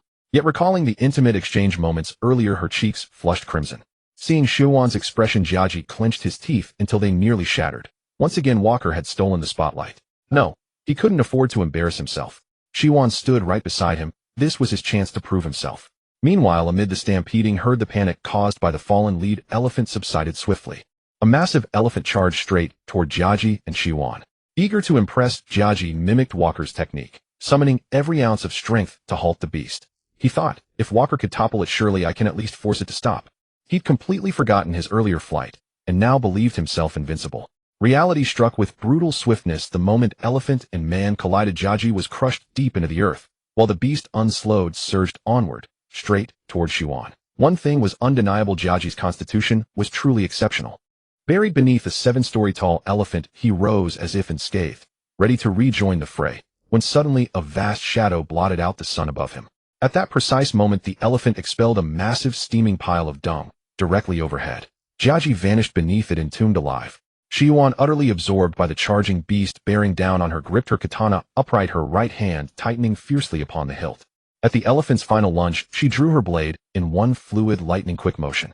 A flawless eye cut. This time it finally broke the beast's hide and drew blood. Enraged and wounded, the elephant turned even more ferocious, striking Shiwan with its trunk and sending her hurtling into the air. Sensing the commotion behind him, Walker sighed inwardly, exasperated. These two were utterly useless, yet stubbornly clung to him, obsessed with saving face. Utterly maddening. Spotting Shiwan midair, Walker kicked aside the obstructing elephant before him. In a blur, he closed the distance, stepping directly to Shiwan's side, then instantly repositioned himself farther away. Alighting atop a tall tree, Walker set Shiwan down and said firmly, "Stay here, or head toward the island's center by another route. Do not follow me again." Before she could speak, Walker braced himself, dreading what might come next. He quickly added, "Fine, I understand. Wait here. Once I'm done, I'll come find you. Just stay put." This time Shiwan obediently nodded. Walker exhaled, weary and resigned. Are all women like this? The greater the danger, the closer they press forward. Utterly incomprehensible. Walker hurried back toward the herd's original location. He needed answers. Why had the animals attacked en masse? En route, he noticed the herd regrouping, pursuing him along the very path he'd just abandoned. How? His speed far exceeded theirs, yet they tracked him relentlessly. A tracker? Impossible. No one could plant one undetected scent. Plausible, but what else could explain it? What force could compel every creature on this island to converge upon him? Walker dismissed speculation. Eliminating the immediate threat mattered most. He had no intention of being chased by a pack of beasts, not with Jiaji and Shiwan constantly impeding him. Without them, clearing the herd became markedly faster. Walker extended his palm forward, a radiant white aura shimmered across his hand, infusing the surrounding trees and earth with life. "Destroy them," he commanded. Dozens of towering trees erupted with serpentine vines constricting the pursuing beasts. Several colossal golems of sand and soil rose up, swinging fists that shattered bone and splattered gore. Walker reflected his fruit's abilities were astonishingly versatile, though many bore flaws. Yet he remained certain mastery would mitigate those weaknesses significantly. Soul puppetry proved exceptionally useful. Unfortunately, unlike Muhammad's enduring constructs, has lacked permanence. With the beasts nearly eradicated, distant roars echoed anew, deeper, fiercer. This time felt different. Through his Kinbunchaku Haki, Walker sensed life signatures far more potent than before. 3 gargantuan gorillas bounded toward him. One vastly larger than the rest leapt high, landing 100 meters away, and shattered a sand golem with a single punch. These titanic apes wielded armament Haki. Astonishing given that even the legendary martial sea cows appeared only in legend. Was this premature, or something far stranger? The great ape soared skyward, crashing down exactly where Walker had stood moments prior. But Walker had already vanished. His earlier restraint in avoiding techniques like shadow frost or netherfire rooted in fear of drawing excessive attention within the jungle. Wave after wave of frenzied beasts frayed his patience. Enough. He'd clear them all at once. Walker, where have you taken my Shiwan? Jiaji staggered forward, reeking of dung and humiliation. Walker ignored him outright. The lead gorilla's fist came crashing down. Walker met it head-on, arm coated in armament Haki. The shockwave hurled Jiaji airborne like a ragdoll. The other 2 apes didn't linger. They joined the fray instantly. Seeing Walker under assault, Jiaji, uncharacteristically, stayed and intercepted one. Armed, steel fist, phoenix cry. A torrent of devastating force blasted the gorilla backward, skidding dozens of meters across the ground. Another ape swung its armament-coated fist. Walker vaulted upward, scaled its arm, and delivered a crushing blow. Armed, steel fist, collapse. Smashing its jaw, the beast crumpled instantly. The gorilla flung earlier rose, charging Walker anew. Despite their immense size, primates moved with startling speed. Their twin fists descended like falling mountains. Walker dodged, but the alpha ape anticipated his landing point. Its fist struck true. Mid-air, Walker had no escape. So he crossed his arms, coating them in armament Haki, and absorbed the blow full force. The impact dwarfed even Akainu's raw power, sending Walker hurtling backward, snapping 3 ancient trees before halting. Old Master Zephyr was right, he thought grimly. These modified beasts are no joke. His presence had drawn the bulk of the assault. Otherwise, fighters of Shiwan and Jiaji's caliber would certainly have fallen. The surviving gorilla uprooted a colossal ancient tree and hurled it straight at Walker. Walker evaded effortlessly. As the ape seized another ancient trunk, swinging it like a club, Walker's Kinbunchaku Haki granted perfect evasion. He shaved forward, closing the gap, then struck, armed, steel fist, tiger strike. Driving his fist deep into the gorilla's chest, even through its armament-hardened hide. He pierced it clean through. Soul snatch. Walker unleashed his ability upon the mighty ape, extracting its spirit entirely. After all, the stronger the soul, the greater the power infused into its puppet. Walker, hurry. Help me. I can't hold on much longer. Jiaji cried out. Walker glanced back. Jiaji for once was dodging intelligently, no longer recklessly trading blows. He darted like a frantic mole, desperate, disheveled, yet alive. Walker acknowledged his effort. Jiaji had intervened when he was overwhelmed, even if ineffectually. In one burst, Walker closed the distance, delivered a decisive strike to the ape's neck. Weaker than the alpha, it collapsed, its vital points breached. Silence descended upon the jungle. No more creatures emerged. Jiaji stared blankly at the carnage strewn across the forest floor. Shiwan approached slowly. Is it over? Will no more monsters appear? Jiaji murmured dazedly. Shiwan replied, likely not. Walker, what now? Shall we proceed? It's nightfall. We'll rest here tonight. You're both injured. And Jiaji, you really ought to wash first, Walker remarked, wrinkling his nose. Jiaji flushed scarlet. Walker, I know. Don't say another word. He fled immediately. Walker retraced his steps, soon spotting scattered brown powder along the roadside. Nearly invisible unless scrutinized closely, he scooped some, inhaling sharply. It carried a sharp, acrid odor, yet meant nothing to him. Shiwan followed silently, then knelt beside him curiously. What is this powder? Is it significant? She asked. Do you recognize it? It doesn't belong to this jungle, Walker countered. Shiwan shook her head. No, I've never seen it. Did you discover something? This may be why the island's beasts hunted us, Walker stated flatly. Shiwan leaned in, intrigued. You mean, the attacks were orchestrated? Walker, come quick. Look what I found. Jiaji's voice rang from deep within the forest. Hearing the noise, Walker did not stir. He was no babysitter. Instead, he carefully wrapped the brown powder and prepared to take it back for analysis. Moments later, Jiaji rushed over in a panic. Walker, why didn't you come? You came yourself. What's wrong? Walker asked. Jiaji replied, just now I saw a child kill and devour an alligator. What kind of monsters inhabit this island? Walker sensed a distant aura, one eerily familiar. Stay behind. I'll investigate alone. With that, he sprinted into the forest. Not far and he located the source of the aura. A youth with white hair and tanned skin stood before him, flames blazing behind his head, yet his movements were stiff, unnatural. Walker finally understood why the presence felt so familiar. It was his own childhood self. A clone. Walker felt an inexplicable surge of fury welling up within him, perhaps residual emotion from the original host. The clone's mechanical voice intoned, Biological scan complete. Healthy human detected. Database indicates subject is deceased. Conflict. Conflict. Proceed to laboratory for correction. The alert ended, and the clone bolted deeper into the woods. Walker dared not let it return to update its data. Doing so would alert those madmen that Subject 36, the original, was still alive. Would they seize him again for further testing? Though Walker now possessed formidable self-defense capabilities, he held no illusion of matching the world government's might. Moreover, the Marines remained useful to him. He could train in advanced physical combat and hockey while drawing a salary. He had no intention of exposing himself due to a chance landing, only to become a fugitive adrift upon the open sea. Walker gave chase. Though swift, the clone moved with the physique of a 5-year-old. Even enhanced, it paled beside the later-day Seraphim. It stood no chance against Walker. Though it bore his likeness, Walker showed no mercy. His fist struck with the full force of armed divine fist leopard rush, sending the clone crashing through over 30 trees before it finally halted. Walker closed in, only to find the clone unharmed. Indeed, as a Lunarian, Walker thrived, but facing a fellow Lunarian clone proved troublesome. He would need to exhaust its stamina first, only then would its flames falter. Strike after strike failed to weaken it. Dusk approached, dimming visibility. Walker unleashed Soul Seize, yet no mist emerged and the clone remained utterly unaffected. As expected, the clone possessed no soul, rendering the technique useless. It launched a counterattack, but Walker evaded each blow with effortless grace. Gale of Shade, Absolute Frost. Twin obsidian wings unfurled from Walker's back, summoning a vortex that instantly encased the clone in ice. An uncanny sight unfolded. Even frozen solid, the clone's back still blazed with flame. Walker confirmed its aura persisted. Evidently, the fire would not melt the ice anytime soon. Walker shattered the ice with a single punch. The clone's body remained intact, though its flames died out. In canon, even Diamond Jozu lost an arm when frozen. Yet this clone merely exhausted its stamina. Truly, the Lunarians were creatures who endured any environment.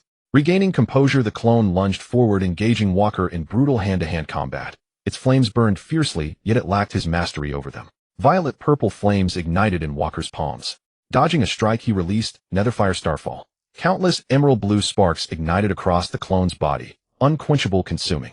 The clone screamed, a sound disturbingly human, as it crumbled slowly into ash.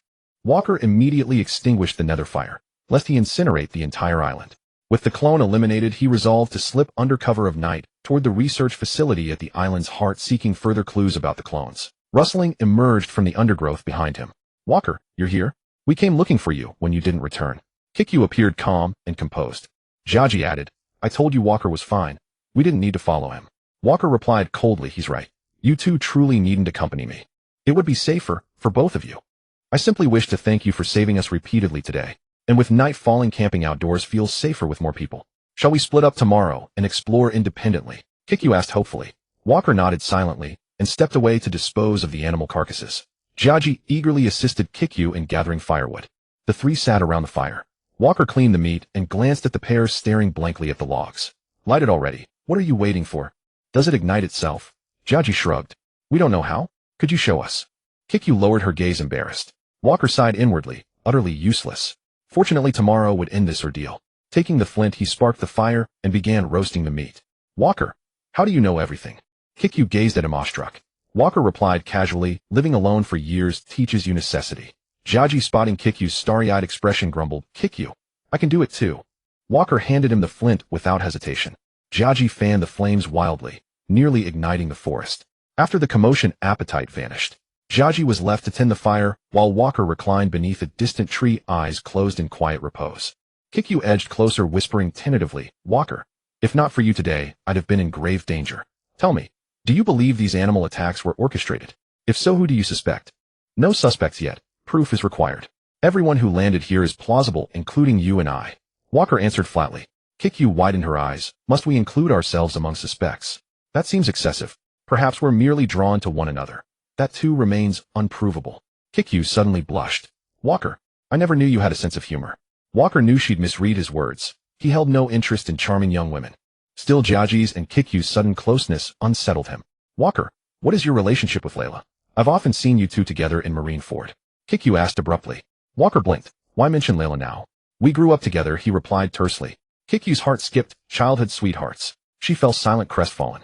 The night passed quietly. At dawn, Walker rose early, finding Jaji and Kikyu still deep in slumber. As agreed, he set off alone into the island's depths. Having cleared the path all day prior, he encountered no resistance. The forest lay unervingly still until he reached the central research station.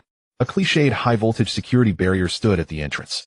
Walker ignored it entirely, merely enduring a brief jolting shock, then smashed the door open and entered. Dust coated every surface, abandoned for years.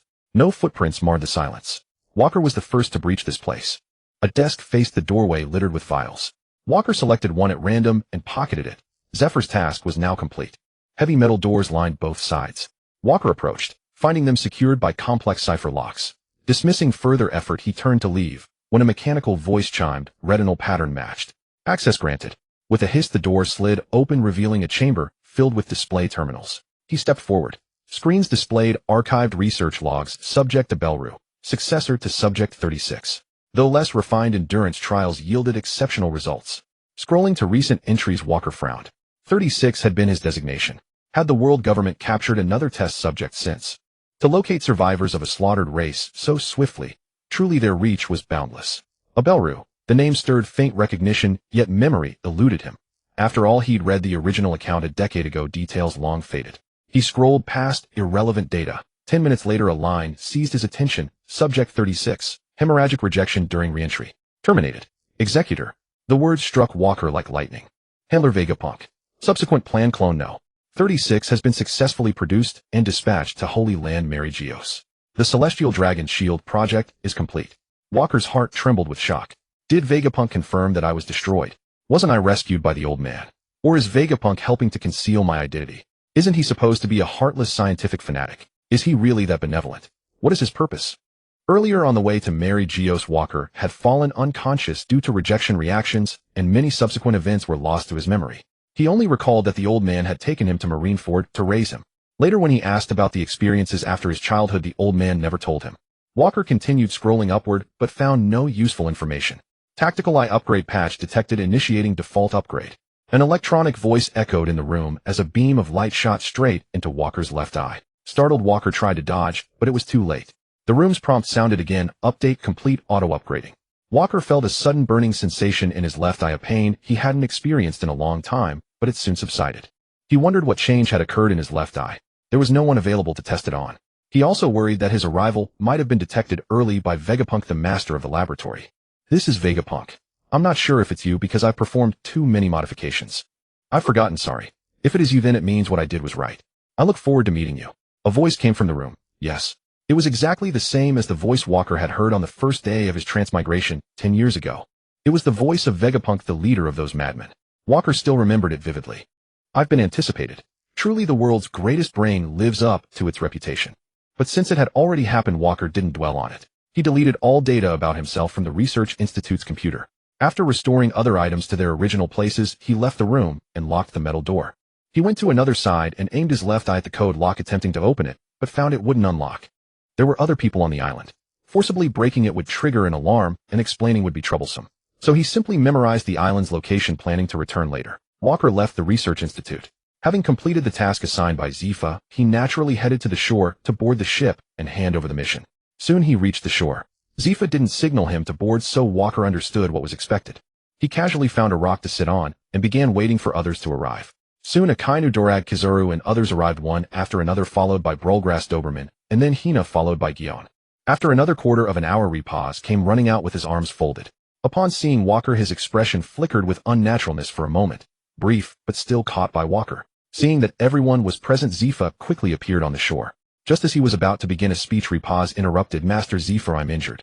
I was bitten by a snake. My arm is numb now. I need to return to headquarters for treatment first. Zifa, well prepared for such emergencies, directly launched a small boat for Repaz. Repaz said nothing more. He boarded the small boat and slowly drifted out of everyone's sight. Is this coincidence? Repaz's sudden injury and the glance he had exchanged earlier made Walker harbor a sliver of doubt. Zifa began, I'm gratified that everyone made it here safely. Now hand over the reagents. How were the creatures on this island? Did any of them give you trouble? The trainees submitted their reagents one by one. Hina spoke first. Master Zifa, these 2 days on this island have been truly perilous. At one point, over 50 modified animals attacked me, but I dealt with them all. Then Akainu stepped forward. I only encountered 3 modified creatures. Though troublesome, they weren't as exaggerated as Master Zifa described. How is it that your experiences differ so much from Hina's? Walker, step forward and tell us what you encountered. Zifa said, his eyes carrying a profound meaning as he looked at Walker. I didn't run into any trouble, Walker said calmly. Hina looked at him in shock. He thought to himself, brother, if I hadn't spent the entire day with you, I would have believed you. If you're not telling the truth, how am I supposed to cover for you? Guion pondered inwardly. Those beasts, each of which I struggled to handle alone, you fought against them all day and dominated them from start to finish. Just what kind of man are you? Zifa nodded at Walker's answer, thinking, this kid Walker is truly impressive. Young as he is, he doesn't boast or show off. His calmness matches his formidable strength. He is precisely the rare talent the Marines need. Given time, his achievements will surely surpass mine. The trainees were privately discussing their experiences on the island. Zifa planned to take a brief rest before returning. Suddenly dark clouds gathered overhead. More precisely, only the sky above the island was shrouded in shadow. Everyone looked up. Zifa's expression changed instantly. He shouted into the den Mushi, this is Zifa. The training island requires massive reinforcements. Kizaru remarked, a terrifying monster is coming indeed. Dorag suggested this is not a good time to encounter such a thing. A faint smile curled at the corners of Walker's mouth. Finally, a worthy opponent has arrived. Akaina broke into a cold sweat, remaining silent. The others looked at the reactions of these few with bewilderment, unaware of what was happening. The shadow grew clearer, revealing the outlines of objects. Ship hulls emerged one after another. Ships flying in the sky. Many ships. Looks like 40 or 50 large vessels. Amazing. Hina exclaimed curiously. Brolgrass took 2 involuntary steps back at the sight before her. With her seniority, she knew full well whose handiwork lay behind this scene. After the former demon fell, his fleet disbanded, and the seas grew even more turbulent. Indeed, a horde of rampaging pirates, now free from the tyrant's deterrence, became even more frenzied and chaotic. The great pirates were as numerous as ox and hares, and among them 3 stood proudly above the rest. The naval trainees out on their exercise had unfortunately encountered one of them. The one capable of such a feat was none other than Golden Lion, Shiki. What floated in the sky above them was his flying pirate fleet. Upon confirming this, guerrillas shouted to Zifa, what do we do? Why is Shiki here? What are those idiots in intelligence doing? Kizaru said with rare seriousness, the pirate Admiral Golden Lion with a bounty of 3,847,000,000 berries. Truly terrifying. The others who had not known the truth had of course heard of Golden Lion's infamy. Understanding their predicament, they fell into silence. Ordinary sailors on the warships were already in a panic. Zifa could only force himself to remain calm and encourage the others. Everyone, don't worry. This is the Grand Line, and there's a marine base nearby. Reinforcements will arrive soon. Besides, Golden Lion wouldn't dare start a fight with us within the Marines' jurisdiction. An extremely arrogant voice came from the sky. Jaha, Zifa, I heard that after your family was killed you've been babysitting in the Marines. Are you taking the kids out on a trip today? Zifa hated it most when others reopened his old wounds. If he were alone, he would defy death and fight the man with all his might. But now his students were here. This was his first group of students. He had founded the Marine training camp under immense pressure and the hopes of many. These were the future of the Marines. Zifa clenched his fists. For the sake of these students, he had to endure until headquarters reinforcements arrived. The other students were suffocating under Golden Lion's pressure. Even the stubborn Akainu said nothing in this atmosphere. Hey, are you bringing all this trash here to surrender, Golden Lion? Walker spoke up. His voice cut through the oppressive silence, clear and distinct. Golden Lion, standing at the bow of the flagship, glared down at the dark-skinned brat and said viciously, where did this little kid come from? Do you know who I am? Walker calmly replied, Golden Lion Shiki, just a big-time pirate. Do you think you're the strongest man, Whitebeard? The pirates on the fleet above suddenly fell silent, all eyes fixed on their captain at the bow. They all knew their commander detested being overshadowed by Whitebeard. This brat had actually brought it up. An invisible pressure began to sweep across the ground, as if a storm unseen accompanied by thunder clapped in everyone's hearts. And the epicenter of the storm was Walker. The dust on the ground around him trembled. Bang bang. Hina, Doberman, and Brolgrass were the first to fall. Hina and Guion had already collapsed to their knees, clinging to the last shred of consciousness. Akaina, Dorag, and Kizaru were either on one knee or slumped to the ground. Even Zifa struggled to stand, covering his face with one hand. Walker, targeted by Golden Lion's Conqueror's Haki, felt an overwhelming sense of invincibility flooding his entire being, making it impossible to resist. He hunched over, feeling as if a mountain were crushing him, suffocating. This Golden Lion's killing intent was even fiercer than the old man's. As Walker's consciousness grew hazy, he spoke to himself, is this Golden Lion's Conqueror's Haki? Is this the spirit of a great pirate? Am I going to yield like this? I've endured 10 years of hardship. Am I really such a weak man? No, my spirit is far stronger than yours. You should bow to me, Golden Lion. Ah! With a roar from Walker, black lightning crackled around him. The destined Conqueror's Haki had finally arrived. In the air, Walker's Conqueror's Haki manifested as concentric black-purple ripples pressing relentlessly against Shiki's golden aura. Kazuki and Shuzo, clinging to mere shards of consciousness, ultimately succumbed to the violent collision of the two conquerors' Haki and collapsed into unconsciousness. Zephyr watched in astonishment. So this child possesses it too. Just like Ragnar, truly splendid. Who would have thought the Marines still harbored such an intriguing brat? Shiki roared with arrogant disdain. State your name. Dying beneath the blade of the great Shiki himself will grant you peace. Is your reputation forged solely by boast, Shiki? The dead deserve no names. I require your head, as irrefutable proof of my ascension across the Grand Line. Walker replied coldly. Boy, you seek death. Lion roared. Desert cyclone. Sand from the beach coalesced into 3 roaring lions surging toward Walker, dragging dozens of those already stunned by Conqueror's Haki into the maelstrom. Though Walker spoke with unyielding defiance, he knew Shiki was no ordinary young Marine prodigy, a legendary figure at the zenith of his power. Failure to fight, with absolute seriousness, would cost him his life. Walker stood utterly unruffled before the lion-shaped sandstorm. A wisp of pale mist, bestowal, drifted from his body and slipped silently into the swirling sands. Instantly Shiki's controlled sand took on the ghastly visage of a skull and unleashed a torrent of grit skyward, striking the airborne fleet. The spectacle left the onlookers dumbfounded. Walker, is he a devil fruit user after all? How deeply he concealed it. Dragon murmured in awe. A terrifying ability, directly countering Shiki's own. How many more secrets do you harbor? Kizaru's voice cut through the chaos. Akainu clenched his fists. Damn it. All this time he withheld it, even during our battle. Does he truly look down upon me? Walker, you truly exceed expectations, Zephyr remarked, visibly impressed. To wield a devil fruit, yet rely not upon external power. My judgment of you was sound indeed. The airborne fleet, caught off guard by this sudden counterstrike, fell into utter disarray. Yet this was no novice crew. Swiftly reorienting their cannons, they unleashed a barrage of artillery fire upon the ground. Conscious Marine cadets scrambled to shield their fallen comrades, narrowly evading annihilation. Walker paid no heed to the bombardment. His constitution rendered such projectiles harmless. Zephyr activated Soru, rocketing upward to shatter a pirate vessel with a single punch. Its ill-fated crew plummeted screaming into the sea. Shiki, the one who faces you is me. Without hesitation, he charged straight toward the pirate captain. With bestowal, Walker seized control of the gale born from nearby explosions. Puppet howling windblade. The wind surged upward, twisting the heavens themselves into a cataclysmic tornado. What an intriguing brat. Does he possess powers akin to Ringo's? Underestimated am I. I am Shiki, the lion. Shiki bellowed, deflecting Zephyr with a single stroke of his blade. Shiki recognized Walker's ability as the gravest threat to his fleet. Lion Thousand Cut Valley. Countless razor-sharp slashes converged upon Walker, who dodged desperately. Each slash carved deep fissures into the earth. Strike the fruit user directly. That's how you neutralize his power. Lads, land the island. Crush these Marines. Shiki commanded, lowering his fleet. Elite pirates leapt onto the shore, swarming forward in waves of relentless assault. Amidst the turmoil, the dazed Marine cadets gradually regained consciousness. 8 remained standing on the Navy's side. Repa had withdrawn.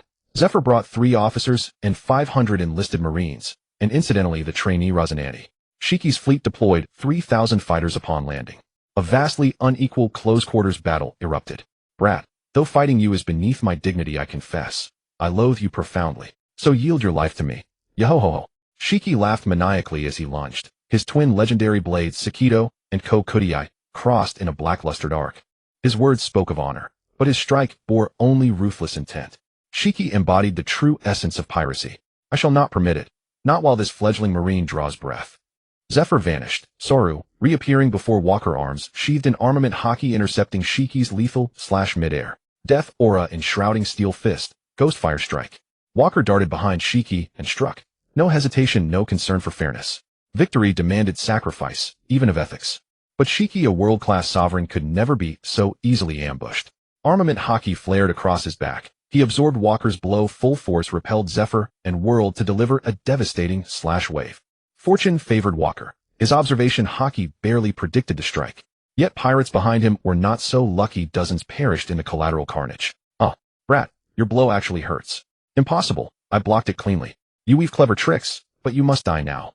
Walker's devil fruit ability, Ghostfire enshrouding. Burn not flesh but soul undetected until too late. Death aura slowly petrified the body, demanding immense stamina to sustain.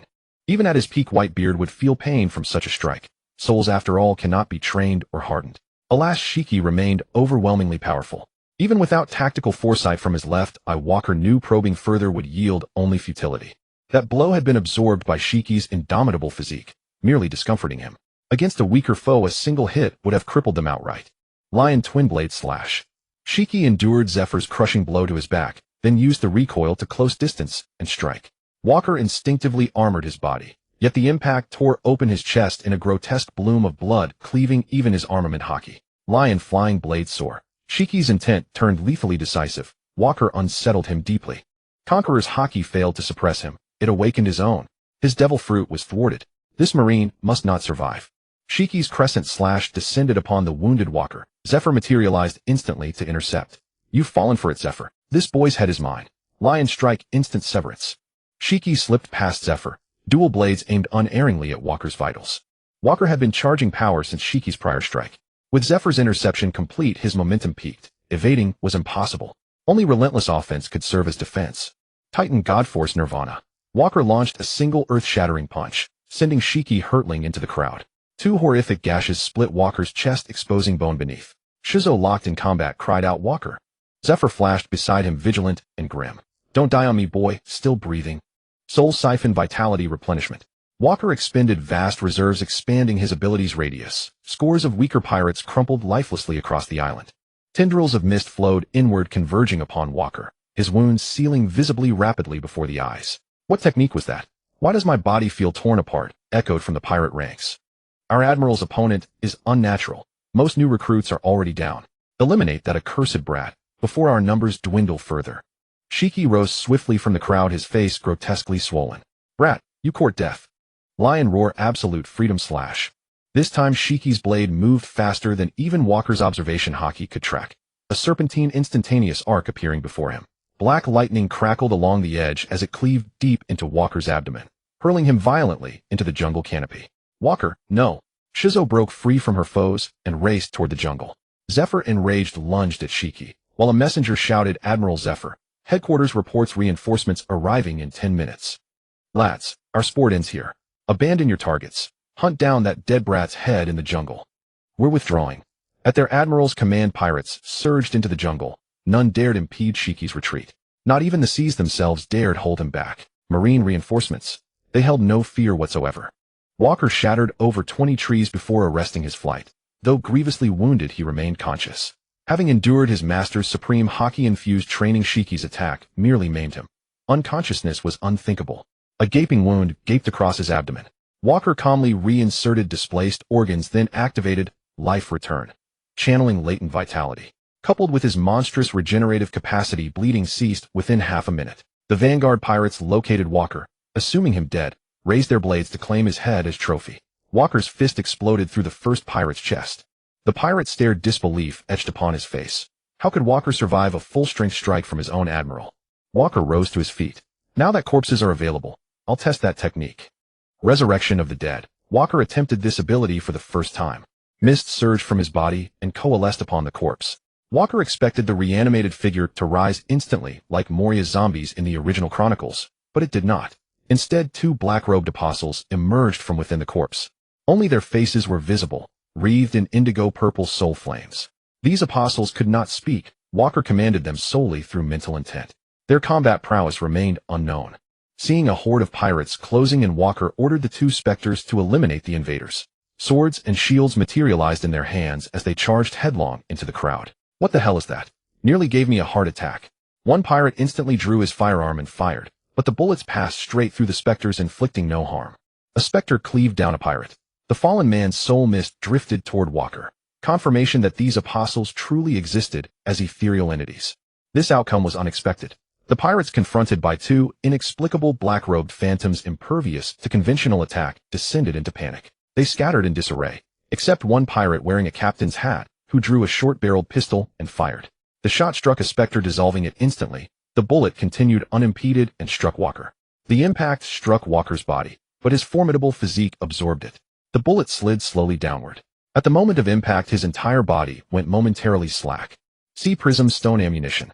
No wonder it shattered the specter instantly. Men, these abominations fear Sea Prism Stone, so they must also fear armament Haki. "Those without Haki fall back. Don't get in the way," shouted the pirate who had fired the fatal shot. Soon afterward, the second specter was likewise obliterated by armament Haki. So this technique grants no true invincibility, even in spectral form. It resembles the Logia type in tangibility, yet remains vulnerable to sea prism stone and armament haki. As pirates closed in encircling Walker, one snarled, "Boy, you're surrounded. Surrender your head quietly and suffer less. You'll endure far less pain that way." Bloodthirsty eyes locked onto Walker. Meanwhile, Cheyenne had cleared the outer perimeter of pirates and sprinted desperately into the jungle, only to find Walker besieged. Her heart clenched with urgency. "Walker, hold on. This time I'll protect you," Cheyenne cried out toward the encirclement. Pirates turned, startled, to see a young woman racing toward them. Leering jeers erupted instantly. "Hey, sweetheart, come here willingly, or we'll drag you. Lady, strip yourself, or shall we do it for you?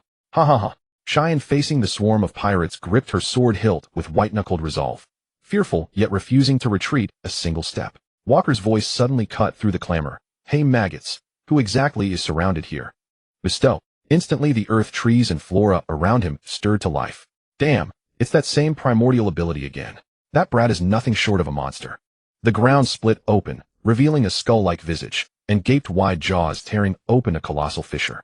Pirates lost their footing and plummeted inward. Moments later, the chasm sealed shut, blood seeping darkly from its seams. Giant vines lashed out, hoisting pirates upside down into the treetops, then once engorged with blood, hurling them savagely to the earth. A handful of elite pirates, heedless even of Cheyenne beside them, fled the accursed grove, desperate to escape this living hell. Walker rose slowly, tore off his ruined shirt, and cast it aside, then strode resolutely toward the forest's edge. Passing Cheyenne, he paused just long enough to meet the girl's stunned gaze. "Thank you for coming, even if you couldn't help." Then he walked past her, unmoved, emerging from the jungle to behold a field of corpses, gruesome, absolute carnage. Every slain pirate bore the unmistakable signature of Akainu. Akainu's involvement explained everything. In the annals, he was the iron-willed soldier. No pirate ever left his presence intact. His grim face tightened as he spoke. "Walker, during our prior battle, why did you withhold your devil fruit power? Was it contempt? Because victory achieved through fruit ability would have been too effortless, too dull to stir my interest."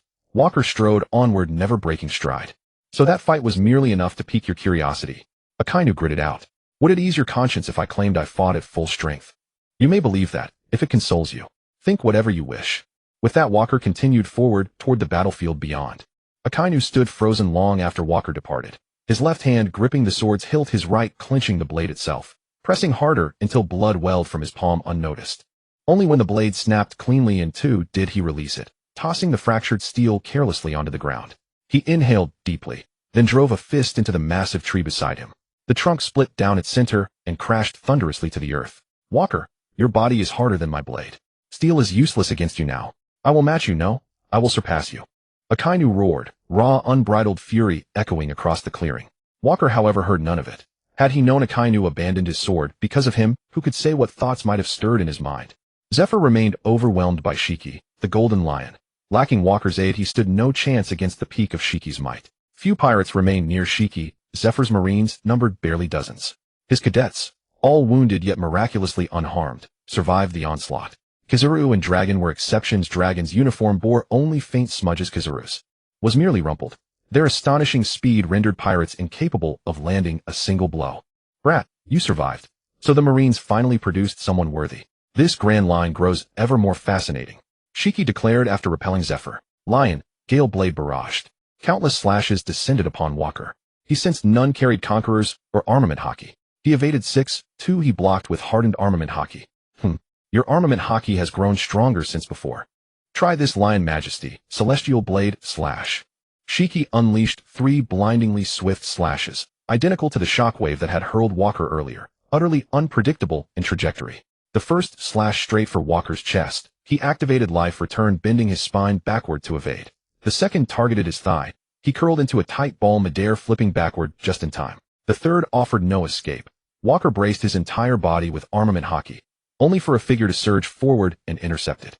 Zephyr crossed his arms, blackened with armament haki, before Walker. Shiki's slash struck Zephyr full force, slamming both men violently into the earth. From the dust, Zephyr's voice emerged. "Walker, how did you see Shiki's attack? Few in this world evade that technique. Your Kinbunshika Haki couldn't possibly have matured enough to foresee the future." Walker replied. "His ability stems from the float fruit, imprinting its effect onto his slashes. He controls their path directly. So I didn't rely on Kinbunshika Haki at all." The smoke gradually parted, revealing Zephyr's upper arms and torso streaked with deep lacerations, blood dripping steadily onto the soil. Unmoved, he pressed, Then how? Without Kinbunchaku, did you dodge 2 slashes? Once could be luck, but twice. Kinbunchaku Haki simply cannot predict Shiki's slashes. That's what makes the technique so formidable, utterly spontaneous, boundless in will.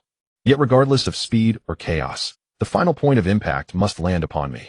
So I wait, until the last possible instant, then let my body react instinctively. You evade only at the very threshold of impact, and still succeed. Zephyr asked, incredulous. Before Walker could answer, Shiki's booming interruption cut through the air.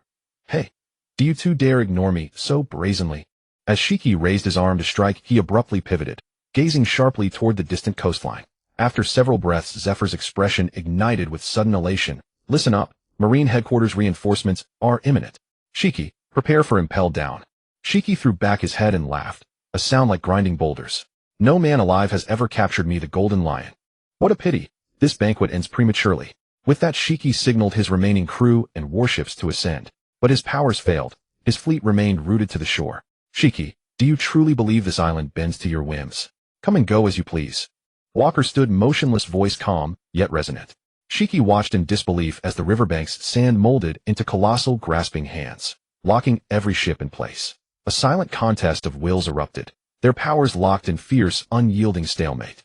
Suddenly Shiki relaxed his force, placing his palm flat upon the island's bedrock. His voice dropped venomous and cold. Since the Marines deny me departure, then you shall all accompany me, as honored guests. Amid the Golden Lion's arrogant laughter, the entire island trembled, as if on the verge of moving. Walker naturally knew what the Golden Lion intended, and had no intention of letting him have his way. Bestow soul enhancement. The mist around Walker began to shift from white to black, seeping out like dense fog and burrowing into the ground. The ground shook even more violently. Many Marine trainees stumbled and fell, but thankfully the island's ascent was halted by Walker. The earth revealed a gorilla-like visage, and the roar of a golden ape reverberated, shaking everyone's eardrums. This time Walker's bestowal was no ordinary one. He had infused the soul of the mighty golden ape he had once possessed into the island itself. The strength of the golden ape, combined with Walker's own formidable power, only managed to hold the Golden Lion in a stalemate. The era's mighty figures were divided into 3. The Golden Lion and his power was truly evident. Behind him the trainees began to shout, "Our headquarters reinforcement fleet has arrived. This will all be over soon." Sensing the approach of that madman Garp's presence, through observation Haki, the Golden Lion realized he could not claim a swift victory. So with a clean slash, he severed the soil imprisoning his flagship, and with the remaining dozens of his men, sailed directly into the sky. Walker commanded the island's earth to crush all the Golden Lion's remaining ships on the ground, then extended a giant hand to grab the flagship. True to the Golden Lion's words, if he truly wished to flee, no one present could stop him. Under the sunlight, the Golden Lion head at the prow of the flagship gleamed brilliantly. The Golden Lion stood atop it and said, "As thanks for your warm hospitality, I've left you a farewell gift. Enjoy it slowly." With that, the Golden Lion ascended higher and the ship vanished into the clouds. Everyone was baffled. Guion shouted, "Golden Lion, if you've got the guts, don't run. Watch me take you down." As he spoke, he pressed close to Chi Yuan, only stopping when she drew her longsword. Zifa and Walker stared at the sky with grim faces. A black dot appeared in the heavens, growing larger and larger in their vision. Zifa bellowed, "Evacuate the island immediately. The Golden Lion has dropped an island." Then he roared into the den mushy, "Garp, what are you dawdling for? We need a full evacuation." A voice came from the other end of the den mushy. Zifa. "Admiral, Vice Admiral Garp is asleep. I'm trying to wake him." "Damn it." Zifa immediately ordered his warship to set sail. The people on the island watching the falling island began evacuating toward the warships. Only Walker, Dorag, Akainu, and, surprisingly, Kizaru remained. Languidly Kizaru said, "What a terrifying commotion. Pirates truly are frightening. Can anyone help shatter that island in the sky?" No one answered. Zifa directly used Moonwalk to rapidly approach the descending island. Black Arm Killing Fist. He punched the island's base, sending shattered rocks tumbling down. Seeing Zifa's move, Akainu acted. Having mastered the 6 powers during his time in the North Sea, he used Shave to reach the sky. Armament Crushing Split. Fragments flew everywhere. Kizaru and Dorag also charged up to help. The other trainees already on the ships watched anxiously.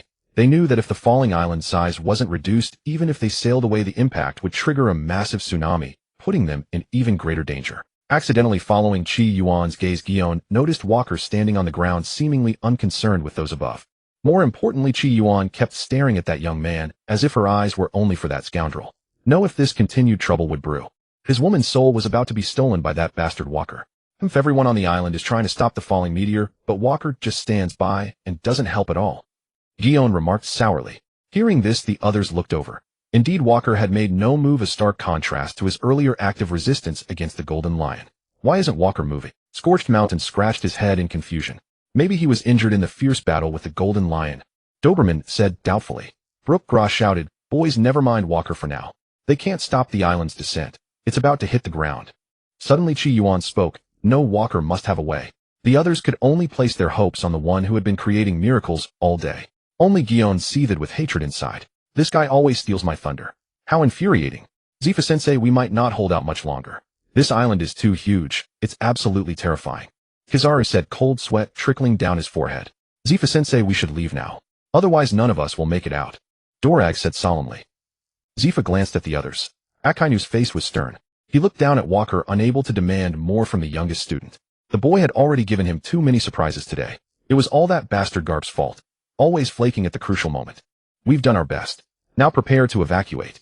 Remember, a massive tsunami is coming and we need to. Before Zifa could finish, Walker manipulated the earth beneath him, turning it into over 50 giant arms that lifted the falling island above.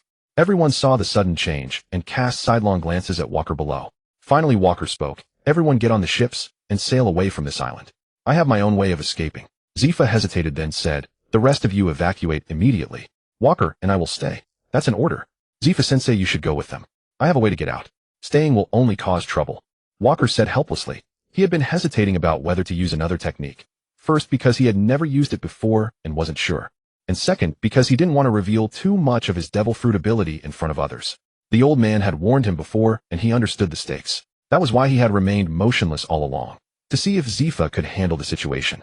As expected, there was no surprise. Even now, Zifa refused to leave, insisting on being a hindrance. Of course, he couldn't say that to his face. Zifa had been good to him, teaching with all his heart, and had even taken a blow from the Golden Lion for him earlier.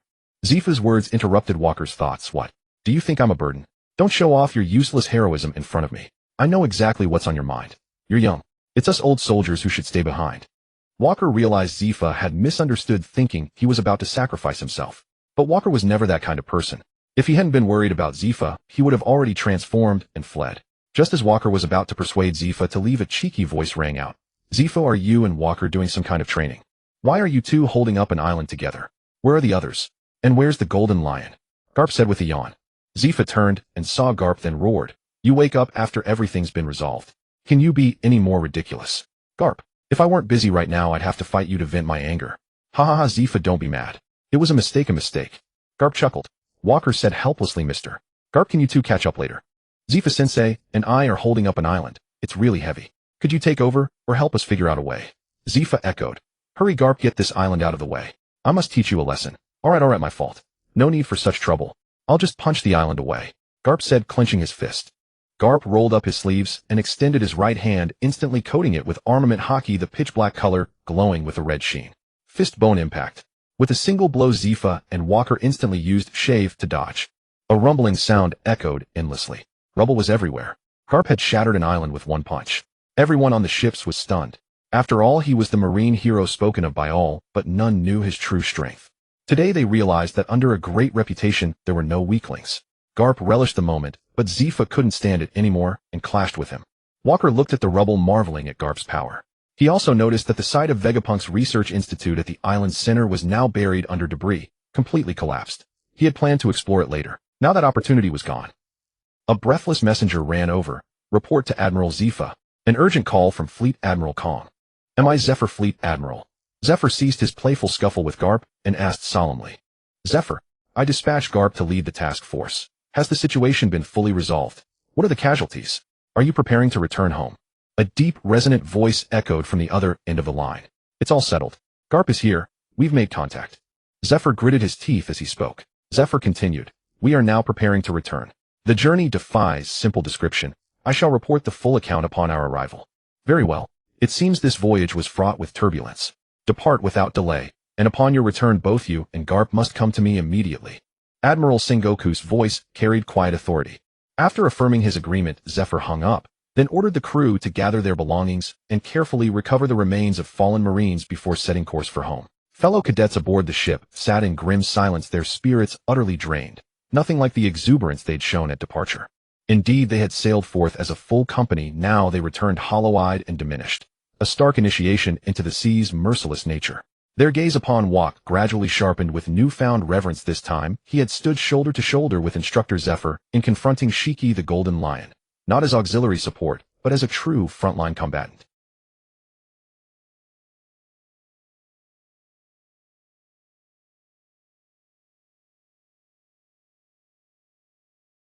And beyond that, his sustained suppression of Shiki's Devil Fruit ability proved decisive. Without it, their safe retreat would have been unthinkable. Sakazuki watched Wok in silent intensity, while Kizuru idly trimmed his nails nearby. Doflamingo approached Wok and said, "When did you become a Devil Fruit user? You've concealed it masterfully. I sensed nothing at all." Wok smiled faintly. "I suffered chronic illness and traveled far seeking remedies. By sheer chance I encountered it on a remote island. All I ever wanted was fair combat. No advantages, no shortcuts. Everyone guards secrets. Oh, everyone holds back their final trump card. Wok, you've taught me that lesson once more." With that, he turned toward the opposite side of the deck, lost in contemplation. Wok inwardly sighed. "What exactly did I teach you?" The Monkey D. Plan has always possessed unconventional logic. Garp is unreliable dragon, dangerously radical, and the protagonist bafflingly naive.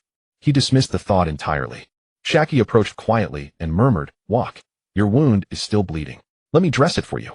Wok turned to see her head bowed, bandages held gently in her hands. Only then did Wok notice the gash inflicted by Shiki's Haki-infused binding, still raw, unhealed. "That would be much appreciated, Shaki," he replied. "Does he harbor feelings for me? Should I confess? What if he rejects me?"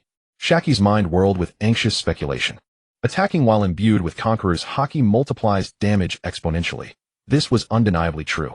That such a wound remained unsealed even now bore terrifying testament to its severity. Reflecting upon the island battle, Wok recognized profound gains and sobering gaps. Shiki had overpowered both Zephyr and himself. Clearly greater strength was imperative.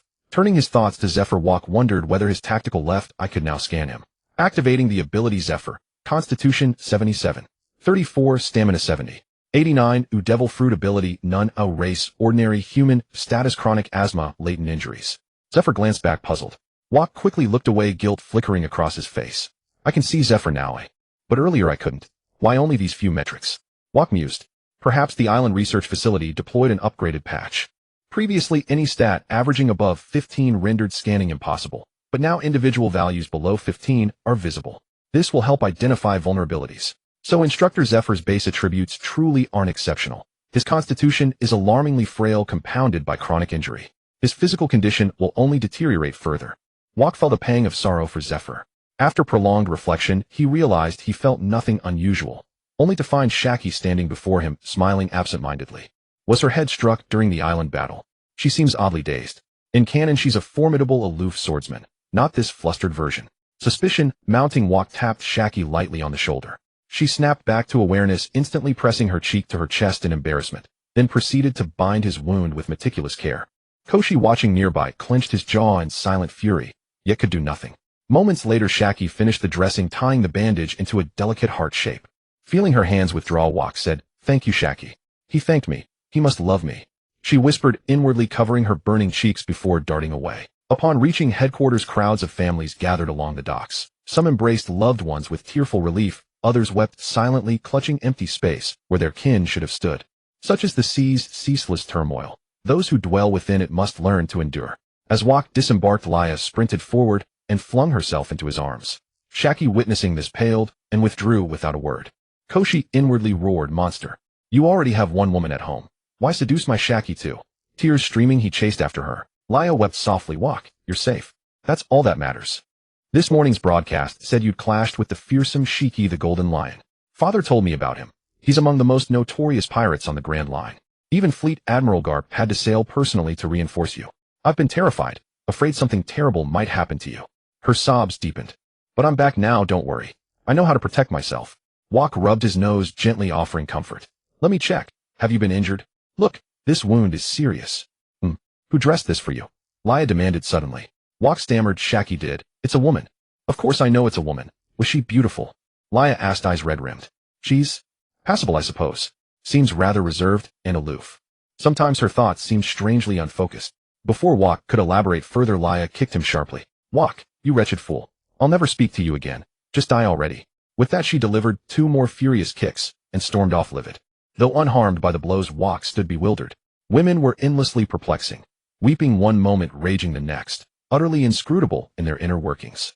Once ashore, Dragon observed Wok momentarily unaccompanied and approached with Razanani. They knew he would head to the scrapyard for training and wished to accompany him. Wok accepted without hesitation, and the three walked off together.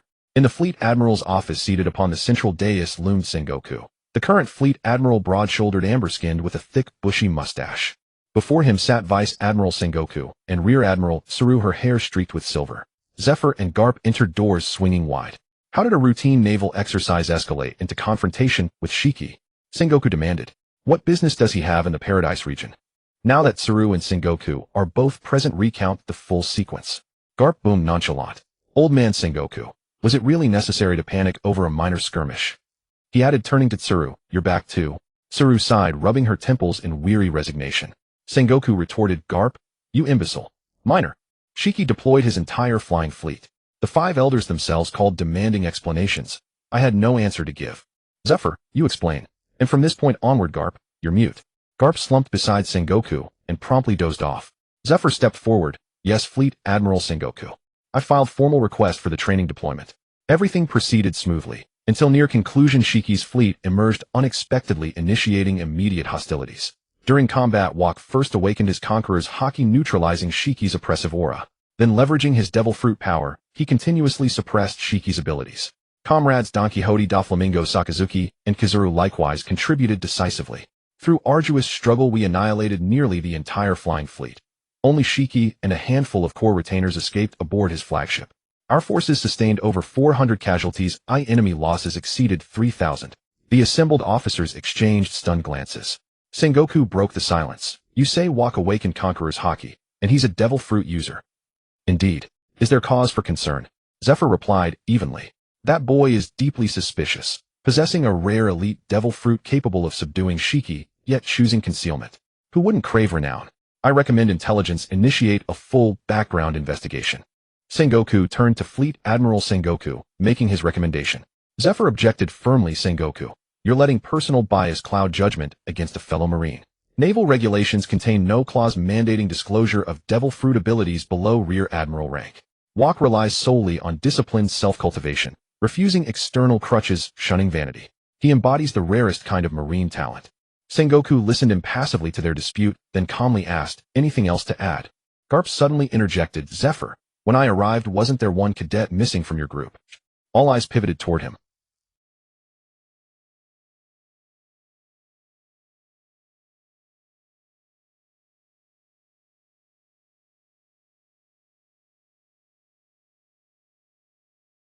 Vice Admiral, he spoke up. Do you mean this trainee happened to leave just before Golden Lion arrived? I recall this child is Doskaya's son. Zifa nodded. Yes, he. Are you suspecting he's involved in this? Though Zifa disliked political intrigue, it didn't mean he couldn't fathom its darkness. He said, no, I'm just asking. Merely curious about such a coincidence. Then this child is quite fortunate. Sengoku remarked, this is indeed suspicious, but we need evidence. Although it's obvious that Doskaya and Ragna have long been at odds, so. Zifa interrupted, Sengoku, you also know we need evidence. Why are you fixated on Woke? Can Woke be subjected to an inspectorate investigation just like that? Sengoku said, these two matters are different. Woke's transgression is more severe. Those with greater power need greater assurance of their loyalty to justice. So the stronger are targeted. You're still targeting him. Sengoku, you used this argument against Woke before. The brave Marine who fought alongside me to repel the Golden Lion fleet, who has always been on the front lines. Are you questioning his loyalty to justice? Or are you just ostracizing those not in your faction, even if they're just a child? Sengoku retorted angrily. Zifa, I'm discussing the matter at hand. Do you even hear what you're saying? You've gone too far. Kong slammed the table and roared, enough. Look at what you're doing. Zifa, we were discussing the Golden Lion surprise attack. Why are you bringing up other things? And Sengoku, why are you always picking on a child? After hearing Kong's words, Zifa understood his meaning. After all, Sengoku and Karp are all Kong's disciples, while he and Ragna, though entering at the same time, came through conscription. There is a difference in closeness. Zifa then stormed out, slamming the door in raging Kong. Each and every one of you is a bastard. The number of pirates surging into the seas each year is 10 times our Marine recruitment. And you're still bickering here. If the pirates weren't fighting among themselves, my office would have been torn down by those villains long ago. He tried to mediate. Fleet Admiral, this matter is actually a good thing. No need to be so tense. Though we don't know if the Golden Lion's surprise attack was a coincidence or a leak, the result is that the Marines repelled him and essentially dismantled the Flying Fleet organization. Once tomorrow's newspapers come out, the Marines' reputation will undoubtedly soar. Kong nodded. Little he is right. Tomorrow the 5 elders will send CPO agents. In previous years they always came to find fault and cut our budget. This time it will likely be mostly commendations. Let's do our best to cooperate. The new year is coming. With this achievement, this year's military budget should be easier to handle. Everyone nodded in agreement. At the abandoned factory, Rosinante was training hard as Woke had instructed. Beads of sweat had already soaked the ground. Senior Woke, please. Please rest assured. I will persist until completion, Rosinante said through gritted teeth. Woke glanced casually. All right. What you need to do now is to strengthen your physique. No matter the 6 powers or Haki, without a solid body, they are useless. Dragon standing beside Woke said, Woke, let's spar. Aren't you saying these drills are useless for you? Why waste time? Use your Devil Fruit ability and fight me. Woke was inwardly exasperated by Dragon's verbal torment. Daily exercise is useless, but using my fruit to spar with you is also useless. I feel no pressure for myself now. I don't want to waste time satisfying Dragon's curiosity, Woke thought, but said aloud, are we friends? If we are friends, how can I take advantage of you? We must be fair and just in friendly sparring. So wait until you've eaten a fruit too, then we can train together. Dragon nodded. Woke, you are indeed a man I acknowledge. You're right, I shouldn't make things difficult for you. I'll go find one now. Then I'll spar with you. Woke thought, I can't believe I fooled him again. The future leader's IQ is still at the monkey family level. I knew you'd be here, Woke boy, Zifa said, approaching from behind. Woke asked in confusion, Master Zifa, why are you here? Nothing, just wanted to see you. And also asked why you hid the fact that you're a Devil Fruit user. Did you have to hide it, even from me? Zifa said with feigned anger. Woke replied directly, Master Zifa, I accidentally ate this fruit. But all those who taught me were masters of physical combat. I believe the fruit is merely an external force. One's own physique is the most trustworthy weapon. Well said, Woke boy. I haven't misjudged you. Never rely on external forces. But if you dislike Sengoku, why are you teaching Rosinante? Zifa asked. Woke said Sengoku is Sengoku, and he is he. I won't vent my anger on others. That's what pirates do. By the way, Master Zifa, look at this. Zifa, deeply approving of Woke's insight, took the object Woke handed him. Woke, what is this? Woke recounted the incident in the forest where he was attacked by creatures, omitting the involvement of Gion and Gaji. Zifa listened attentively. I didn't expect you to encounter such a thing in the jungle. Your suspicion is valid. Creatures have territorial instincts. I rarely do. Different species gather together. The forest had just experienced a great battle, and then you faced the Golden Lion the next day. It's really tough on you, boy. I've never seen this powder before. Keep a portion with me. I'll have the science unit analyze it. First find out the composition, then tracing its origin will be easier. Zifa addressed Woke. Woke nodded. Then I'll trouble you, Master Zifa. And also thank you for blocking that attack from the Golden Lion on the island earlier. Woke scratched the back of his head, embarrassed. Master Zifa laughed. You little rascal, you're being polite with me. A teacher's duty is to protect his students. No matter who tries to frame you, I will stand up for you. With that, Zifa left. Woke continued training. That night on the nameless island, Woke recounted the events of the past 2 days to Ragna. Ragna lit a cigar and said, So you actually encountered the Golden Lion. This sea is truly small, ha. Shouldn't you be celebrating my awakening of Conqueror's Haki? And how do I achieve Conqueror's Haki infusion? Woke asked disdainfully. Ragna tapped his cigar ash. You're too impatient. Try to concentrate your Conqueror's Haki at a single point. Once you can do that, I'll tell you the next step. It was like trying to catch a fish in the open sea with bare hands. Seems easy, but is actually very difficult. Haha boy, you've made rapid progress, but don't expect to ascend to the heavens in one step. There are countless people in the world. To possess Conqueror's Haki is already rare. To advance further and learn Conqueror's Haki infusion, that's the mark of a true powerhouse. If you can master it to the highest level. Ragna paused. Woke asked, what about the highest level? Ragna said calmly, I myself haven't achieved the highest level of Conqueror's Haki, so I can't answer that question. But in my lifetime, I've only encountered one person on the seas who might have mastered it. He continued, the timing of this incident is bad. At the end of the year, the CPO will come to headquarters for the 5 elders' inspection and evaluation. At this critical juncture, they will naturally summon all participants for questioning. Especially you, a sudden new combat power. You'll be their top priority. Woke said, Old man, who is that person you mentioned? I helped the Marines repel the Golden Lion. Why would the CPO investigate me? Ragna looked at Woke and said, Joel D. Roger.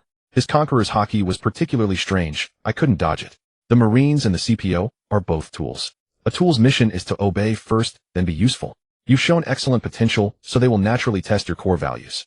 Adapt as circumstances dictate. Also, don't reveal the truth about your devil fruit, otherwise it will be very troublesome. You should understand the implications.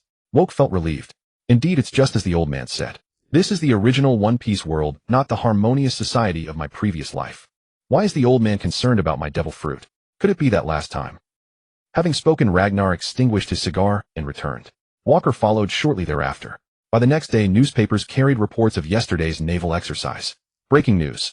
The sea sovereign Shiki the Golden Lion was decisively defeated by a rookie marine officer on an unnamed island in paradise, and fled in disgrace. Rumors swirled that the flying fleet had disbanded. Upon hearing the news, somewhere in the New World, a black-sailed pirate vessel drifted across the open sea, carrying within it a colossal egg. A burly man with mustaches fused to his beard, clad in a deep blue captain's coat, roared with laughter upon reading the paper. Haha, Shiki truly is pathetic, but even the Marines have birthed a monster now. What a fascinating sea this is.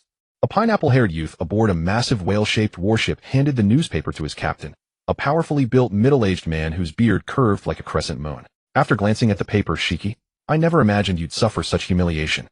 More amusing brats keep appearing. Nearby, the pineapple-haired youth assumed his father referred to the rookies, until a beautiful woman with long pink wavy hair took the paper from her child and asked, Mama, did the Marines finally eliminate Shiki? There's even a brat in the Marines who bears a striking resemblance to me. I'd dearly love to meet him. As he spoke, drool spilled from his lips. At once the children around him panicked and scrambled to prepare sweets. A muscular young man with horns sprouted from his head raised his gourd and drank deeply. Spotting the discarded newspaper, he remarked, Shiki, seeing that fool humiliated, suddenly lifts my spirits. Ha ha ha. As for the Marines, I wonder if they feed prisoners well after capture.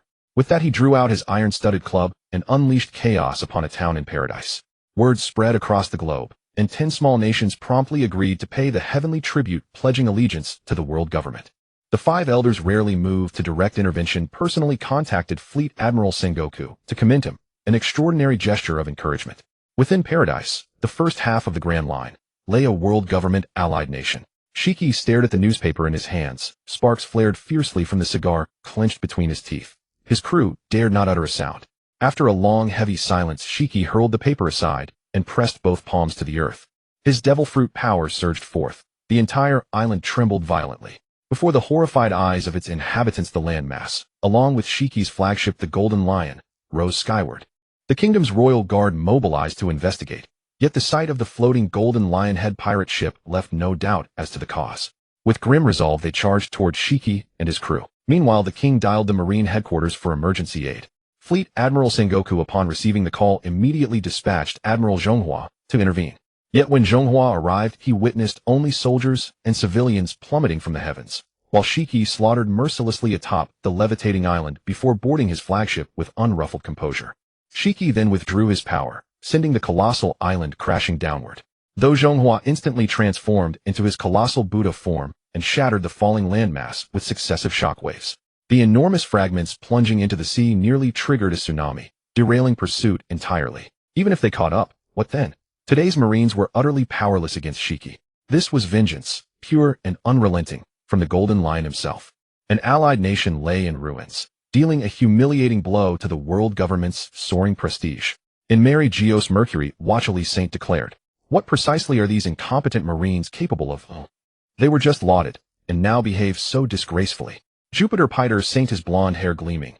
"Earlier we proposed increasing military funding, rejected outright." Saturn Satan Saint, wearing a wide-brimmed hat, hold. "Our Marines have become wholly ineffective. To slash their budget now would only embolden pirates further. Sengoku has held them in check admirably over his long tenure." Moreover, one Marine, during the battle against Shiki and Zephyr, displayed a devil fruit ability that appeared to suppress Shiki's powers. "Is that so, CP0? From the shadows emerged a masked man in white, bowing low in deference. Intelligence confirms the Marine's name is Kane's Walker. His adoptive father, currently serving as Rear Admiral, is Kane's Ragnar.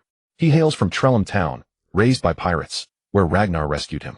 During the battle against Shiki and Zephyr, his suspected devil fruit ability involved soul manipulation, extraction, control, and soul-inflicted damage. Further verification remains pending. Additional data collection is underway. Titan Saint, how do you assess this? Does it resemble the fruit from 10 years ago? Venus Nas Saint replied, "Soul manipulation alone proves nothing. Only immortality identical to ours could confirm it. That fruit remains unaccounted for." Mercury Watchily Saint continued, "Given Walker's performance, this ability demonstrably enhances Marine efficacy against pirates. As the Marines serve as the government's executive arm, their current ineptitude is untenable. Should we bestow such fruits upon loyal Marines of suitable lineage?" Titan Saint, I concur. Pirate pressure destabilizes allied nations and threatens the heavenly tribute. I propose that CP0, during their annual audit, also review personnel involved in the Shiki engagement. Those deemed suitable shall receive such fruits to strengthen the Marines, and discreetly investigate Walker's background. Also conduct a full background check on Walker. Nas Saint, seconded, but proceed with caution.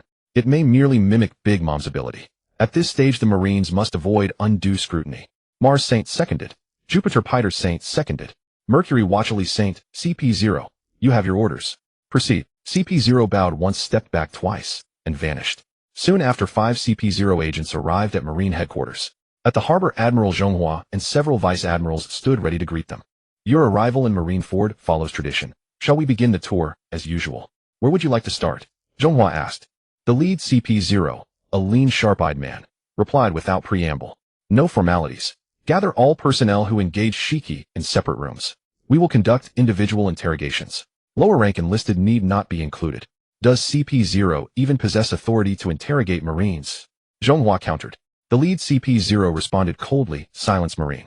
This is a direct order from the 5 elders. You have no right to question it. Zhonghua knew well that during annual budget reviews CP0 reported all findings directly to the 5 elders, and offending them would bring only hardship upon the Marines. He quietly instructed his vice admirals to assemble the designated personnel as ordered. The vice admiral understood most of those personnel were Zephyr students. He made his way to the training camp, where Zephyr was conducting a lecture. Approaching respectfully, he said, Admiral Zephyr, please gather all personnel who participated in the Shiki engagement at the Investigation Division's waiting room. Zephyr frowned. What's happened? Why must everyone go? CP0 has arrived, Admiral Zephyr. They require your cooperation in an investigation. Zephyr said nothing more. Nearly the entire camp followed him, until Osiris Pa suddenly rushed after him asking, Admiral Zephyr, must I accompany you? Zephyr paused. KO's earlier warning had seeded doubt, yet Osiris was still his student. Since he'd been absent during the incident, Zephyr simply told him, return home and await further notice, then walked on. Osiris watched the others depart, then heart-pounding dashed to his father's office. Dascarius, startled, snapped, didn't I tell you never to enter during daylight hours? This is Intelligence Division. Strict neutrality must be maintained.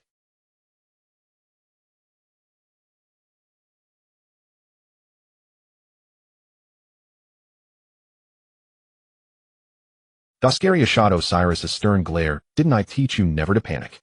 That substance came from the Science Division's black market. Its origin is untraceable. As for Shiki's defeat, the leak originated from one of my informants downstream. For now, there's no immediate danger. Father, you sell intelligence. Do you think I earned this vice admiral rank through merit alone? Every promotion demands coin. Coin demands connections. Look at you, so easily rattled. Now steady yourself. Even if suspicion falls upon you, act as though nothing has happened. Understood? Trembling, Osiris nodded fervently and retreated. Once alone, Dascaria clenched his fists and snarled, Ragnar, you surpass me even now. Your foundling outshines my own son. You couldn't even defeat Shiki, yet luck favors him again and again. This time he slipped away, but fortune won't shield him forever. He crushed his water glass, unaware his grip shattering it completely. CP0, observing Zephyr arrive with all trainees, instructed him to identify those who contributed most decisively against Shiki's fleet. Zephyr complied, calling forward Walker, Yellow Monkey, Red Dog, and Dragon. For CP0 agents escorted them individually into interrogation chambers. The lead CP0 directed the Marine Intelligence Division to record oral testimonies from the remaining trainees outside, while he himself entered a private interrogation chamber. He activated the recording beetle, then fixed his gaze upon Walker's chamber, only to freeze moments later, stunned by what unfolded before him. The few individuals interrogated separately by CP0 were all prodigies of the Marines, brilliant, yet unruly. Though still young and headstrong, they retained enough respect for CP0's authority to temper their defiance. Works residence was a different matter entirely. On the second floor, a CP0 agent wearing a mask shaped like a sunflower turned to work and demanded Marine work recount in detail your battle against Shiki. You may consult the Marine archives directly. They maintain comprehensive records. Work replied coolly. Enraged, the CP0 agent snapped, know with whom you speak. Do not emulate your father Ragnar in his reckless disregard for consequence, squandering a brilliant future before it even begins. CP0 answers only to the world government. Are you truly prepared to oppose the government itself? You know something about my father, tell me. Perhaps I'll be generous with my answers if my mood permits. Both CP0 and the Marines serve the government as its hounds. So why does one dog presume itself nobler than the other? With that, Work casually propped his feet atop the table before the CP0 agent. Marine, you court death. In an instant the CP0 agent vanished, Shave propelling him across the room, and struck forward with an armament-hardened finger gun aimed straight at Work's chest. CP0. Too slow. In a flash, Work seized the agent's skull and slammed it downward onto the desk, shattering it instantly. Unchecked by impact, the force drove deep into the floorboards, splintering timber and cracking stone beneath. His head was driven so violently through the floor that his torso remained suspended on the second level, while his skull erupted through the rooftop of the first floor below. A thunderous commotion that sent panicked cries echoing from the street. The CP0 agent wrenched himself free and leapt backward, unleashing multiple Rankyaka kicks toward Work. But Work, sensing their trajectory, didn't bother raising a defense. The blows struck his body without leaving a trace. Stunned, the CP0 agent barely registered Work's approach before the Marine unleashed his technique, Armed Gale Fist, Phantom Flame Rush. The sheer concussive force hurled him clean through the wall and onto the open ground below. His mask shattered, but he had no time to cover his face. Agony ripped through his soul, wrenching from his throat a raw animal scream. The CP0 leader, his face obscured by a mournful funereal mask, flashed to his injured comrade's side, then glared up at Work on the second floor. To strike CP0 is to rebel against the world government itself. Attracted by the commotion, other CP0 agents emerged swiftly, fanning out to encircle Work from multiple angles. Work paid them no mind. In canon, even Zoro could trade lives with one of them. Kaido's single blow had proven fatal. What caliber could such men possibly possess? They were hollow enforcers, brandishing the government's name like borrowed banners. Their prowess paled beside later generations like Lucci's elite unit. Beyond invoking the world government, what else can you do? If your strength matched the hardness of your tongue, you wouldn't merely bark like a stray dog. Work said, voice laced with disdain. Humiliated beyond endurance, the CP0 agents turned as one to their leader, awaiting his command to subdue this arrogant upstart and teach him a lesson he'd never forget. Work sensed their murderous intent and erupted with overwhelming presence. Black lightning crackled around him like living storm. For agents collapsed instantly, knees striking stone in helpless submission. The sunflower-masked agent, already grievously wounded, slumped unconscious on the spot. Work vanished, Shave carrying him down to the courtyard, then loomed over the CP0 leader, voice low and unyielding. I stand here before you. Dare you raise a hand against me? And do you truly believe any of you will walk away alive? Kizaru observed with wry amusement. What terrifying aura. CP0 themselves falter before it. Work grows ever more formidable. Dragon added quietly, these CP0 agents are indeed infuriating. Akainu stood silent, face frozen in icy severity. Sakazuki lingered behind, watching covertly, never stepping forward. He'd long resented CP0's arrogance. Now his son had acted where he himself could not, and CP0 dared not protest. Victorious when bullying new recruits, yet humiliated by a mere youth, left speechless and shamed. Work withdrew his conqueror's haki pressure from the CP0 leader and said calmly, come with me. We'll resolve this properly. The leader fixed Work with a cold, unreadable stare, then glanced at his comrades still kneeling or unconscious on the floor, and followed without another word. Inside a quiet chamber, Work waited until the leader entered, then said flatly, state your business. The leader asked immediately, what devil fruit ability do you possess? Has the upper echelon taken personal interest in me? I'm merely a petty officer, Work replied. I carry out orders. I don't ask questions. As for my fruit, what is it? The leader pressed again. Work met his gaze unflinchingly. Bird fruit, mythical, Zoan type, Necrocorax form. The leader paused, then asked cautiously, what powers does this fruit grant? Soul manipulation, with freezing and soul-searing capabilities. That is all I've manifested thus far. Work answered plainly. Any further techniques, so long as they avoided revealing the innate flame of his race, could always be attributed to later development. The leader continued, how did you acquire this fruit? On a small island 200 nautical miles southeast of Marineford. I was aboard a marine vessel, sustained injuries in combat, drifted ashore, and consumed the fruit there. It was gray, its surface patterned like feathers. Work spoke 8 parts truth, 2 parts omission. Yes, he had eaten it on that island, and the direction matched precisely with the patrol report filed the day he returned to port. He cited injury, not illness, to avoid deeper scrutiny. Upon hearing this, the leader declared, release your pressure upon CP0. This investigation concludes now. Very well. Why was Ragnar demoted? Work asked. Classified. Consult your marine superiors. Work knew further inquiry would yield nothing. He nodded once and said, should you have further questions, I'll cooperate fully with any official investigation. The leader shot Work a look of pure distaste, then departed with his fellow agents and a marine vice admiral under Sengoku's command. Sakazuki stepped forward and announced, dismissed. Training concludes today. Report to the academy tomorrow. After the crowd dispersed, Sakazuki approached Work privately. Work, you acted impulsively, but just now, utterly magnificent. Work bowed slightly. Master Sakazuki, I simply did what I wished to do. Sakazuki laughed heartily. A man who cannot act upon his own will. Is he truly a man at all? Chuckling, Sakazuki strode away. Work turned and walked home, only to find Layla waiting at his door. In an instant, he shaved directly before her, startling her into a gasp. Work, you scoundrel. You nearly scared me to death, she cried, hands on hips, feigning indignation. Work feigned innocence. Please. I'm merely greeting you. You're the one standing outside my home. What brings you here? Layla suddenly grew flustered. Work. Who bandaged your wounds that day? You waited all this time, just to ask that. Work smiled, amused by the girl's earnestness. Layla lowered her voice. I haven't waited just 1 or 2 days. Now it was Work's turn to falter. If you've waited so often, why not enter and wait inside? Given our family's ties, surely formality is unnecessary. Layla bristled. Work. Are you truly oblivious, or pretending to be? Work frowned, genuinely perplexed. Layla, what am I supposed to know, or not know? Just tell me plainly. Seeing no deception in his eyes, Layla sighed wearily. Next year, I'm enlisting in the Marines. Soon, we'll be comrades in arms. Work nodded approvingly. That's excellent news. Join through standard channels. And regarding your earlier question, the one who dressed my wounds was Kuramaru. Layla's expression dimmed. Kuramaru, the famed bloom of Marineford, sister of Vice Admiral Tsuru. To receive her personal care. Work, your charm is extraordinary. She turned and walked away without another word. Work watched her go, thinking, just a child. By my former world's measure, barely past adolescence, yet already steeped in melancholy. Having completed their assessment, CP0 returned to Marijoa and reported all findings to the 5 elders. Mars Mazu Saint asked, so Marine Work initially refused cooperation, then voluntarily disclosed his fruits, origin, and abilities. The CP0 leader bowed in affirmation.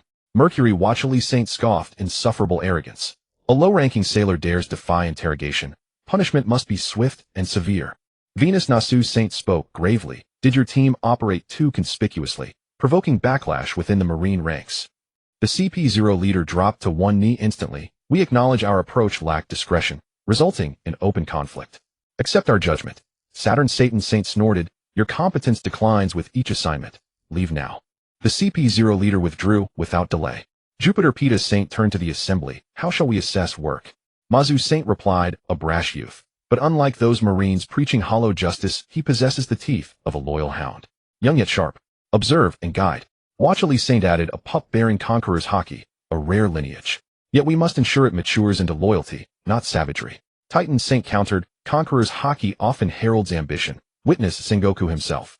Until confirmation of his fruit's identity, he remains under observation. What of the others? Do they hold value? Nasu Saint responded, Borsellino maintains deep bonds with Vegapunk. Elevate him to balance their influence. Sakazuki's ruthless discipline makes him a fitting enforcer. Dragon, son of Garp, lacks the sanctimonious rhetoric of his elders. Still unformed yet promising. Peta Saint concluded, distribute the 3 Logia-type fruits among these 3. First, to strengthen naval dominance across the seas. Second, to foster mutual restraint, reinforcing our oversight. Third, to curb solitary displays of dominance like Works today. Simultaneously elevate their ranks. Dispatch them overseas to deter piracy. Agreed. The remaining elders voiced unanimous assent. Shortly thereafter, a proclamation issued from the world government's heart in Marijoa in recognition of exceptional performance by rising stars of the Marine Elite Training Program. And their outstanding contributions to anti-piracy operations, the world government bestows Devil Fruits upon the Navy's next generation. Petty officer Work is hereby promoted, by special decree, to Rear Admiral. As New Year approached, the Navy's bold move reverberated across the Grand Line. Power structures across the seas grew increasingly intricate. While in Marijoa, an extraordinary event unfolded. A young man had returned. Marineford, a boy with blonde hair and a tattered shirt wearing dark sunglasses. He carried a severed head ascending the steps one by one. Yet he never even laid eyes on the 5 elders before a CP0 agent intercepted him with a cold decree. Wipe the blood off these sacred steps, and then leave this holy ground at once. This boy was Don Quixote da Flamingo. Later CP0 received orders to eliminate him, but the sharp-eyed youth had already been spirited away by his loyal subordinates. CP0 arrived too late. Upon returning to report, they were severely reprimanded by the 5 elders. Saturn Saint Saturn commanded CP0 to deliver an edict. Naval Rear Admiral Walker was to set sail immediately and eliminate Don Quixote da Flamingo. CP0 was instructed to observe covertly and meticulously document every detail for full reporting. After all, CP0 could not act directly. The Navy must bear the visible burden. Should any member of the Don Quixote family later raise grievances, there would be a clear party to absorb their fury and incidentally test Walker's obedience. CP0 arrived swiftly at Marineford, summoned Walker from the training camp, and their leader declared Naval Rear Admiral. By order of the 5 elders you are to depart immediately in pursuit of Don Quixote da Flamingo. His location will be provided by CP0. You will execute this command without delay. Yes, sir, Walker replied. My appointment as Rear Admiral was confirmed just 2 days ago, but my flagship is still under construction and has yet to launch. How then am I to depart? That is our concern, the CP0 leader responded. We will assign you a fully commissioned warship forthwith. Your sole duty is to sail immediately. You must appear at the harbor no later than 30 minutes from now. Walker nodded calmly. So long as logistics are resolved, I shall sail, without hesitation. Hearing this, the CP0 leader turned and departed without another word. I never imagined you'd be the first among us to set sail independently, said Dragon. I've already consumed my devil fruit. I look forward to crossing blades with you. Walker replied, save it for when I return. I too am eager to test your new abilities. Zephyr approached and remarked they've assigned you a mission so soon. Upon reflection you, alongside Borsellino, Sakazuki, and Dragon, have already mastered both armament and conqueror's haki. Your battlefield growth is undeniable. By year's end I intend to recommend that you all begin independent field internships ahead of schedule. Though you are authorized to sail alone, Walker, I strongly advise you accompany seasoned officers first, to learn to observe and to mature before commanding your own fleet. Sailing with veterans exposes you to formidable pirates, and grants you invaluable combat experience. Zephyr spoke with genuine earnestness. Walker reflected inwardly. Sailing solo posed no difficulty, but a Rear Admiral's assignment paled beside those entrusted to Vice Admirals or Admirals. At this stage he needed relentless sparring with elite opponents to deepen and refine his mastery of all 3 haki. Zephyr was right. Early mentorship would grant him precisely the high-stakes confrontations required to forge his strength. Having reached this clarity, Walker nodded respectfully. If Master Zephyr advises it, then that is precisely how I shall proceed. Zephyr beamed, imparting essential seamanship wisdom, until the CP0 leader reappeared. Standing aboard his newly assigned Rear Admiral's flagship, Walker mused, I assumed it would take months before I ever stepped onto a vessel of my own. Yet CP0's single command made it happen within half an hour. True, the Navy's current strength paled beside its future might, but Doflamingo himself was still so young. Was he even older than Walker? In canon, Rosinante didn't defect until after Doflamingo reached the North Blue, and only then encountered Sengoku. Yet here Rosinante had already surfaced, while Doflamingo had barely arrived in Mariajoa. Had his own presence altered the timeline? Was this truly necessary? Even with Treble and Pika at his side, neither more than a mid-tier threat. Why assign him unless trust itself had eroded? Walker dismissed further speculation. Guided by CP0's coordinates, he set course. His Rear Admiral-class vessel carried only 500 Marines, a modest complement. Zephyr's flagship, though used solely for training, had carried far fewer, yet matched Walker's full capacity. Clearly rank dictated privilege. He'd spent countless days lifting decommissioned hulls of identical class to build strength. Now for the first time he sailed aboard one. A quiet sense of awe stirred within him. Soon the North Blue loomed ahead. A Marine signaled their arrival at the designated coordinates. Walker acknowledged the report and issued crisp orders. 200 Marines, follow me ashore. Locate the boy in this photograph, then notify me. That is the sole objective of this mission. Understood, Rear Admiral Walker. The Marines saluted, gazing upon their young commander, the very officer who had shattered the Golden Lion's reign, with undisguised reverence. He led the detachment ashore. 200 men accompanied him, not out of necessity, but because his observation haki remained insufficient to scan an entire island. Draped in the mantle of justice, he moved instinctively toward the strongest aura. Chaos reigned across the North Blue. Within moments he found his target, a modest house on a civilian street, obliterated by a single thunderous fist. 3 men leapt forth, shielding 2 children. What is the meaning of this unprovoked assault, Navy? Demanded one. Slimy fluid dripping from his brow, black spectacles perched low on his nose. The man wore a broad-brimmed hat. Walker instantly recognized him. Treble. Such a diminutive brat, Treble sneered. Has the Navy run out of proper officers? Diamante, clad in tribal garb, scoffed. Beside him stood a towering figure in a helmet, and a slender youth gripping a bamboo staff. At their center stood the target himself, Don Quixote da Flamingo, golden-haired, slight of frame, utterly unshaken by Walker's solitary demolition of their hideout. Instead, he fixed the Navy officer with icy disdain. Navy, the world government's lapdog. What brings you here? Walker smiled faintly as he advanced. I'm here to carry out my orders. Quite simply to end your lives. Preposterous. How dare you defy Don Quixote-sama? Diamante roared, unleashing his power. The earth itself undulated beneath them. Walker remained unaffected, walking steadily onward. An amusing ability, wasted on trash like you. Insolent whelp. Diamante drew his serpentine blade, its sinuous edge whipping toward Walker's throat. Sticky chains. Treble's palms liquefied, lashing out to ensnare Walker. Got you, Behe. Sticky meteor. As the blade closed in, Treble encased nearby buildings in viscous sludge and hurled them at Walker. Smoke cleared to reveal rubble-strewn ruin. Diamante laughed. So much for Navy's pup. This is what happens when you insult Don Quixote-sama. Before his laughter could fade, Walker's voice cut through the dust. If this is the sum of your strength, it's hardly worth my time. Let me end this farce, swiftly. His aura erupted, debris exploded outward. Still bound by Treble's sticky coils, Walker seized the tendril and yanked with crushing force, dragging Treble face first into his path. Armament Haki Gale Fist, thrust. A single blow shattered Treble's jaw, driving his skull deep into the earth. Silence followed. Stone Giant. A shrill cry echoed. Earth surged upward, coalescing into a helmeted colossus that slammed a fist toward Walker. Sword Art Broken Dirge. Diamante's blade bent and twisted, striking anew, aimed straight for Walker's throat. Bestow Plunder. Black mist swirled from Walker's form, seeping into the Stone Giant. The sword struck Walker's throat, meeting unyielding resistance, as if striking forged adamantium. He ignored it entirely. Then the giant's visage warped, its features hollowed into a grinning skull, eyes blazing violet flame. From its chest a man was violently expelled. Virgo suspended midair, helpless as the stone titan seized him. His own body began petrifying, inch by inch. But the titan's palm shimmered, black and hardened, as Virgo watched in dawning horror. The stone giant clenched, blood sprayed.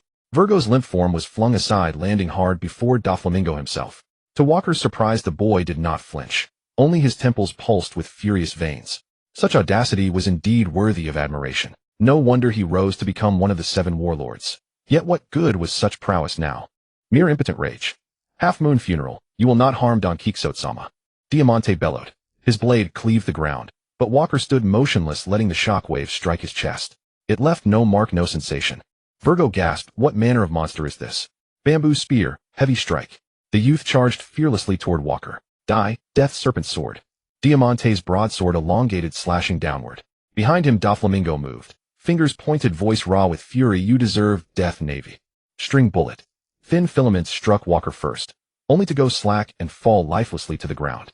Then the massive blade struck him and shattered into jagged fragments.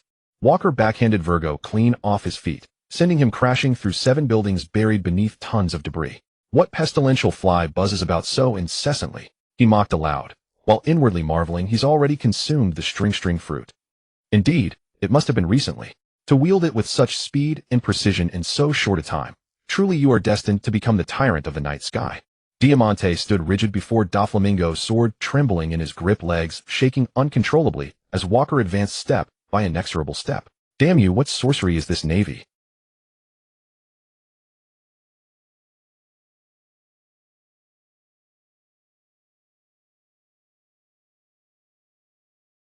Doflamingo unleashed his conqueror's haki.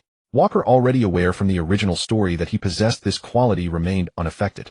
Diamante laughed heartily. Marine, you've witnessed Doflamingo's spirit. Fall obediently now. Ha ha. Walker felt Doflamingo's conqueror's haki. It was nothing compared to the pressure exerted by the old man and golden lion. As for the sensation, it was akin to a sudden startle. In short, the damage was negligible.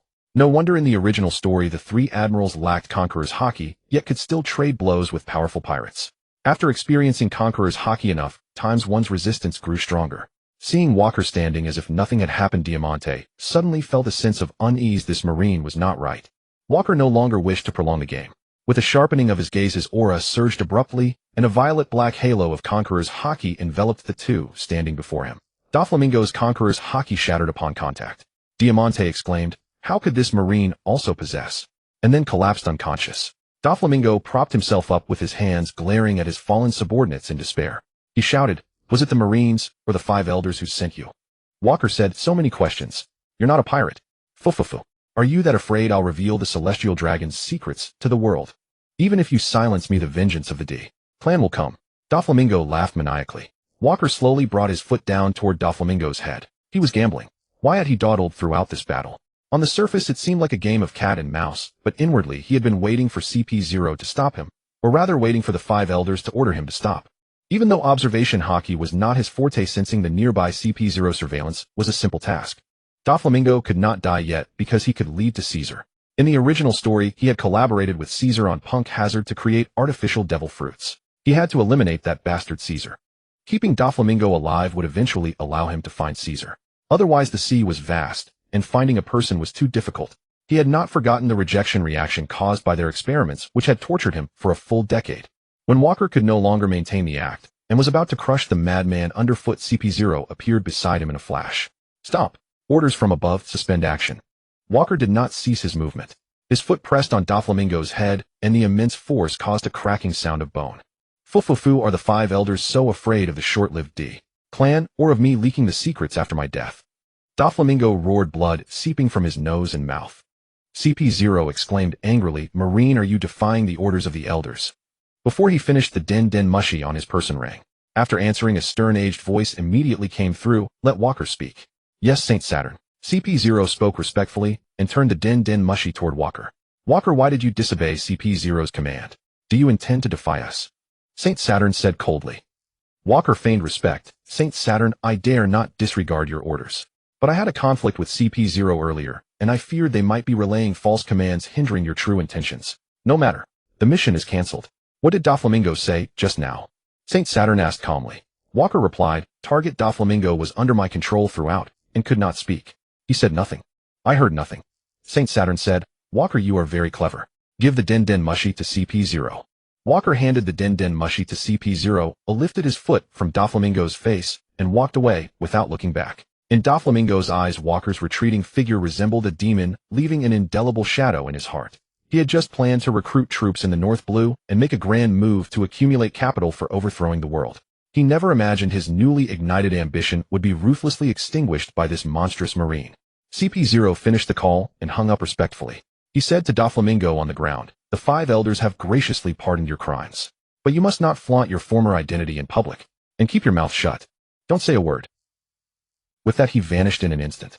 Doflamingo lay on the ground numbly for over 10 minutes before slowly sitting up. Seeing his subordinates all severely wounded and unconscious, he muttered, Fufufu, the king should be only me. This world doesn't need so many king's qualifications. The young man's indignant roar echoed through the entire street. Walker walked slowly along the street. The den mushy in his pocket rang. Captain Walker, we detected signs of combat in your area. Do you require reinforcements? A soldier on the ship asked. No need. The battle is over. Notify all soldiers still on the island to board the ship and await orders. I'll be there shortly, Walker said to his subordinates with exasperation. The battle ends and you call. But he didn't hold much hope for ordinary Marines. Passing a bar, he saw 3 or 4 men throw out a blue-haired youth wearing a tattered orange shirt, light brown sailor pants, and black marten boots. He carried on his back something resembling an ancient iron whip from Walker's previous life. The men cursed, Drunkard, no money, and you still want to drink. Get lost or we'll throw you into the sea and let you drink your fill. The drunken youth lay in front of Walker mumbling, Hey there, little brother. I bet you'll be kind enough to treat me to a meal. A really full meal, he. Walker, who would never bother with such a common drunkard, said directly, Get lost, or I'll help you along. What a fierce Marine you are. I like that. I saw you'll treat me to a meal just ahead. And I saw I'll help you out, the drunkard chuckled. Walker kicked him, but the ordinary kick passed straight through the drunkard's body. Though Walker had a temper, he was not a violent murderer. He had seen the drunkard thrown out by ordinary people, so that casual kick had not been imbued with armament Haki. If it passed through, it could only mean the man before him was most likely a Logia-type devil fruit user. Hee, I told you I saw you treat me to a meal. Let's go that restaurant ahead, table 12. The bill came to 100,000 berries. Thanks for the feast. The drunkard clung to Walker's leg. At this point, Walker began to pay attention to the man. A Logia user shouldn't be so pitiful as to be thrown out. He said he would eat at table 12. Can he see the future? Who is this man? Walker asked cautiously, Who are you? Why are you in front of me? Billerant's diet. Can you let me finish my meal first before asking questions? I'm really hungry. The drunkard said weakly. Walker nodded. All right, let's go to that restaurant you mentioned. The drunkard immediately sprang up and hurriedly followed Walker toward the indicated place. Walker resolved to randomly choose a seat inside to avoid any ambush or trouble. After all, the North Blue was rife with unsavory characters. Wearing a Marine uniform made him a natural enemy. Under normal circumstances, not killing the drunkard was already merciful. He had agreed to this bizarre request only because Logia users were so rare. His insatiable curiosity drove him to see what the drunkard was up to, even if it meant walking into a dragon's den. Walker entered and found the restaurant crowded. Only tables 12 and 23 were empty. Many customers eyed the Marine uniformed Walker with hostility. The owner greeted him warmly. Dear officer, what would you like to eat? Hey, you damned freeloader, you dare come back. I'll beat you to death. The owner cursed at Diant behind him. Diant said, Stop. This officer is treating me today. He'll pay my debt. The owner looked at him contemptuously. You poor wretch, someone treating you. I don't believe it. You're just trying to freeload again. I'll beat you to death. With that, the owner grabbed a broom and swung at Diant, who had to dodge back and forth. Walker watched their interaction. It didn't seem staged. The owner felt like an ordinary person with no strong aura. It seemed this fellow named Diant was indeed just a freeloader, not part of a premeditated trap. Had he overthought it? With that, Walker spoke up. Owner, you're right. Today I'm treating him. Bring the same meal he had last time. Walker said. The owner asked suspiciously, Officer, are you sure you want to treat this pauper? He can't pay you back. Don't be fooled. Walker nodded. Go ahead, bring the same as before. We'll sit at table 23. The owner said, Officer, table 23 is broken. I'm sorry, but could you take table 12? Walker heard this and glanced at Diant, who winked at him. Walker thought, was this all prearranged and coordinated? Or was this Diant's observation haki truly that strong? They sat at table 12. Food arrived quickly and Diant ate ravenously. Soon over 50 empty plates piled up on the table. He slowed his eating pace and said, You want to know why I appeared there, don't you? And now you're certainly wondering why everything happened exactly as I said. Walker sighed inwardly. This time my thoughts were not seen through. He must have guessed it, otherwise if he could read minds, this person's observation haki would be somewhat exaggerated. With that thought, Walker nodded without speaking, wanting to see what this fellow had to say. Diant began. I come from the Grand Line, and I used to be a bodyguard. A convoy mission failed, and I was fired, losing my source of income. I heard there was hiring in the North Blue, so I spent all my savings to come here. I wanted to have a drink before looking for an employer, but then I heard the commotion outside and sensed that this job was gone. In the end, I couldn't pay the bill and was thrown out. Zahaha, how embarrassing. Thank you for the meal. Walker listened and said, That's it. Finished eating. I'll go settle the bill. How do you know for sure that you'll treat me to a meal? Or ask how I know that you'd be eating here? Diant looked at Walker expectantly. Walker stared at him expressionlessly and said, I know because you have observation haki. Coincidentally, I'm aware of that. It's a common ability on this sea. Nothing special. I've treated you to a meal, so I'm going to pay and leave. Wait, aren't you curious why my body can block attacks? Don't you want to ask what I can do for you? Diant said anxiously. Walker stood up and said, Not interested. Just a logia, that's all. I'm about to have 3 of them around me soon. You suddenly showed up and I paid for your meal. That's already a gift. I don't expect anything in return. With that, he walked silently to the counter. The owner said, Sir, you're done eating. The total is 12000 berries. For you, 100 berries will do. Walker was once again amazed by this stranger's observation haki. He paid 100 berries, unwilling to waste money on pointless arguments with a stranger. After finishing, he left the shop. Diant chased after him, following behind Walker and saying, Hey, you killed my employer. I'm out of a job now. You need to compensate me. You just got here. That kid never said he wanted you. It has nothing to do with me. Besides, if it weren't for me, you'd still be lying on the street. Walker said as he walked. Diant replied from behind, If you hadn't killed the employer, I would definitely have gotten the job. Men, you can't just walk away like this. That guy isn't dead yet. If you're so confident, you can go find him. If he hires you, he'll probably feed you. Walker replied. Diant said, Man, meeting you, I feel like the job here suits me better. I have plenty of work here, but you need to have the strength to take it. Walker turned his head and said, He now had his own warship. Although he could follow the older Marines into high-level battles in the early stages, he still had to build his own team. Even the mighty Garp had Bogart Akiji and other helpers. Otherwise, Garp couldn't chase Roger with just a ship full of rookies. That would be suicide, not pushing the Pirate King to the brink repeatedly. Diant said, I couldn't ask for more. So can the interview assessment start now? Walker turned and said, Anytime, as long as you can pass my test. With that, he drew his iron whip and said, Then here I come. Be careful. Heat acceleration, armament crescent moon. Diant's lower body turned into a liquid state. As soon as it touched the ground, a sizzling vaporization sound occurred. Instantly, his speed burst forth, and he was right in front of Walker, his iron whip striking down toward his head. Walker used armament haki to block with his arm. His left fist shot out, armament fist. Fierce tiger. It struck Diant's chest, but the moment it touched the area on Diant's chest became hollow, having partially turned into liquid to evade. Men, you've got quite a punch. Diant said. Walker said calmly, You're fast too. By the way, I thought you wouldn't fight in the middle of this bustling town. I didn't fight back earlier because I owed them for the meal. This sea can't accommodate that many good people. Who cares about the life of a stranger? Diant's several iron whips struck different parts of Walker's body, but all were blocked. Walker said slowly, You're starting to look impressive. His tactical left eye began to scan Diant before him. Character Billerance Diant. Strength 64. 24. Constitution 61. 58. Energy 59. 77.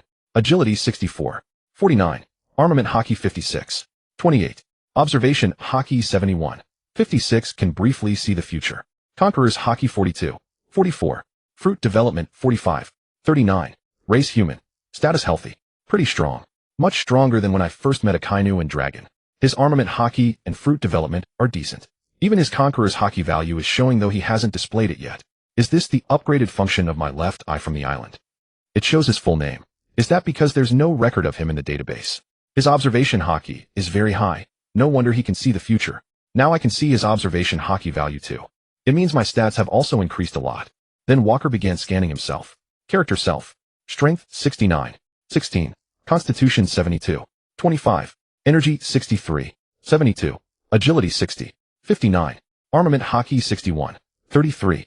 Observation haki 58. 43. Conqueror's haki 49. 94. Fruit development 48. 26. Race Linarian containing ancient giant infant whale, shark, fishman bloodline factor. Status healthy. After the battle with the island's mutated creatures and golden lion, my stats have grown quickly. It seems fighting to the death with powerful foes is the fastest way to increase strength. Walker thought to himself. Death energy release. Ghost fire swing. Walker dodged the iron whip and struck Dylan's right cheek directly. The latter turned into liquid to evade but still got touched by the death energy, as the surroundings were filled with green-black mist. Why does fighting you feel so cold? It feels like my blood is freezing. Man, I'm not going to fight you up close anymore. Your body is too hard, and it suddenly feels very cold. My ability doesn't seem to affect you at all. What is your body made of? Dylan said. Walker said with disgust, you talk big. We're fighting, but why are you splashing liquid around? It seems highly corrosive. Dylan, hee secret man. Doesn't it have no effect on you at all? You're the first person I've met in close combat who made me suffer.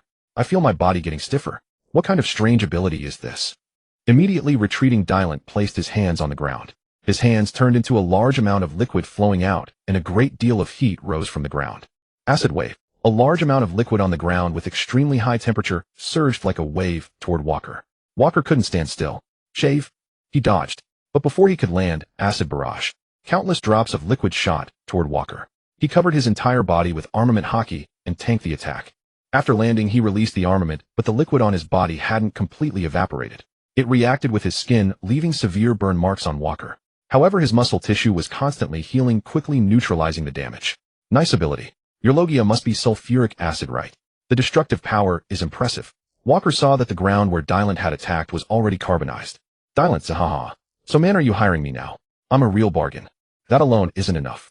Walker said coldly. Enhancement. Town giant. Black mist began to emanate from Walker's body, merging into the ground houses, rocks, and soil. The resulting giant began to rise. The commotion caused a panic among the civilians. Help! Save my family. He's still in the house.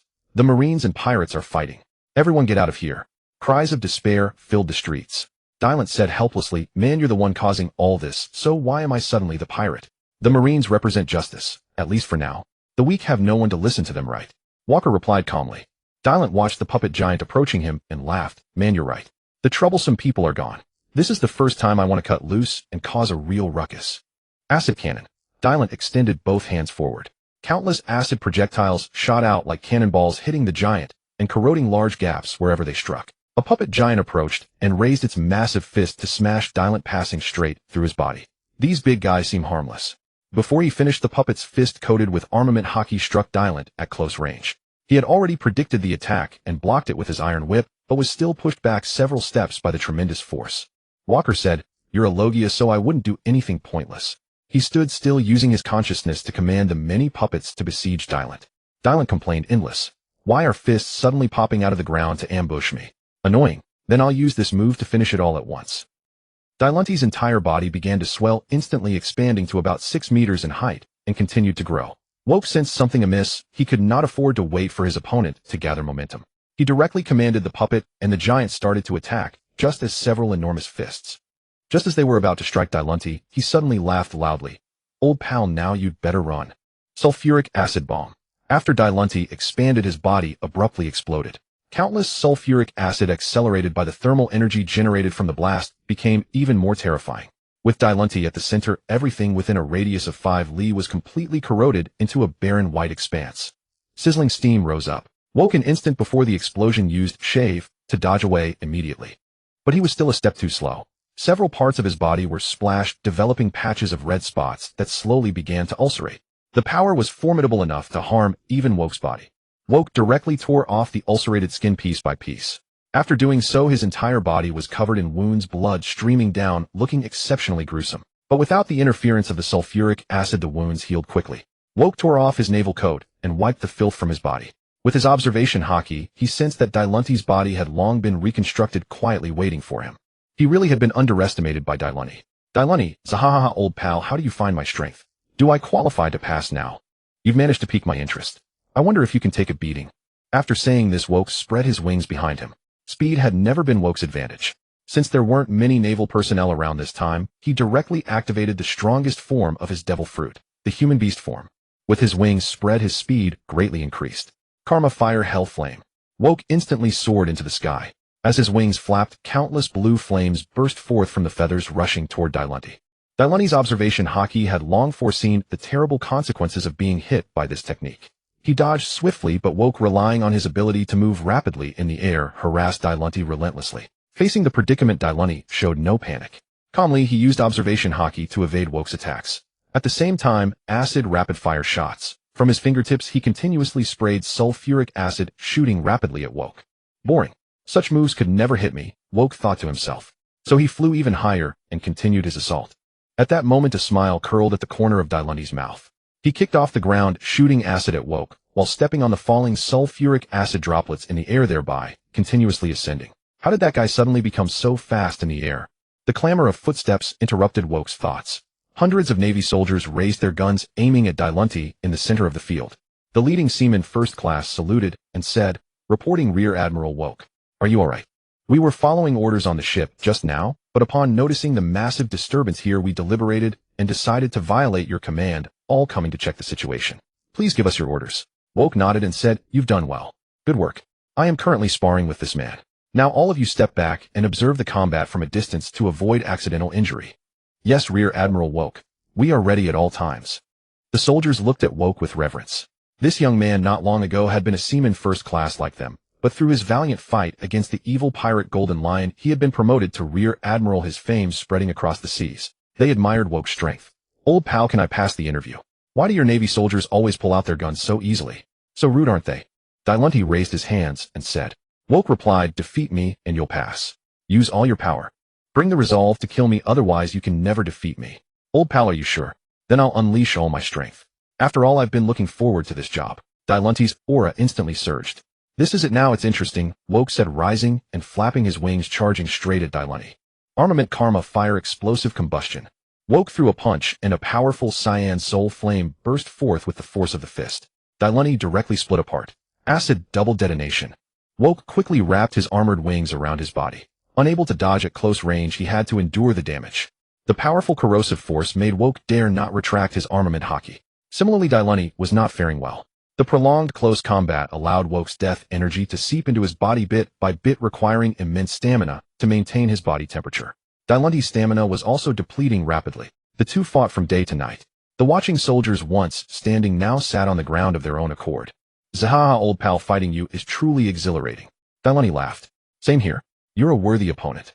Woke replied. Dailani asked. Your cyan flame doesn't seem to have such a terrifying temperature, but it gives me a very dangerous feeling. Old pal, you have quite a few tricks. Then you'd better be careful. Didn't your observation Haki foresee the consequences of being hit? Woke taunted. Dailani said helplessly. That's not funny, old pal. Are there many Navy men with your level of strength? There are quite a few with potential, Woke replied bluntly. Dailani chuckled. Then why are more and more pirates retiring from the Grand Line? Pirates are rampaging everywhere, yet the Navy can't control their numbers. That's not your concern. Shouldn't you be thinking about how to defeat me, and then follow me? Woke replied while attacking. Dailani swung his whip at Woke's shoulder, but Woke dodged. Woke delivered a knee strike, which Dailani also evaded by turning into elements. Dailani said, right, what I care about is how to solve the food problem. After all, my appetite is enormous, sahaha. As he spoke, Dailani extended his left arm. Strong acid destruction cannon. Dozens of acid blobs shot rapidly toward Woke.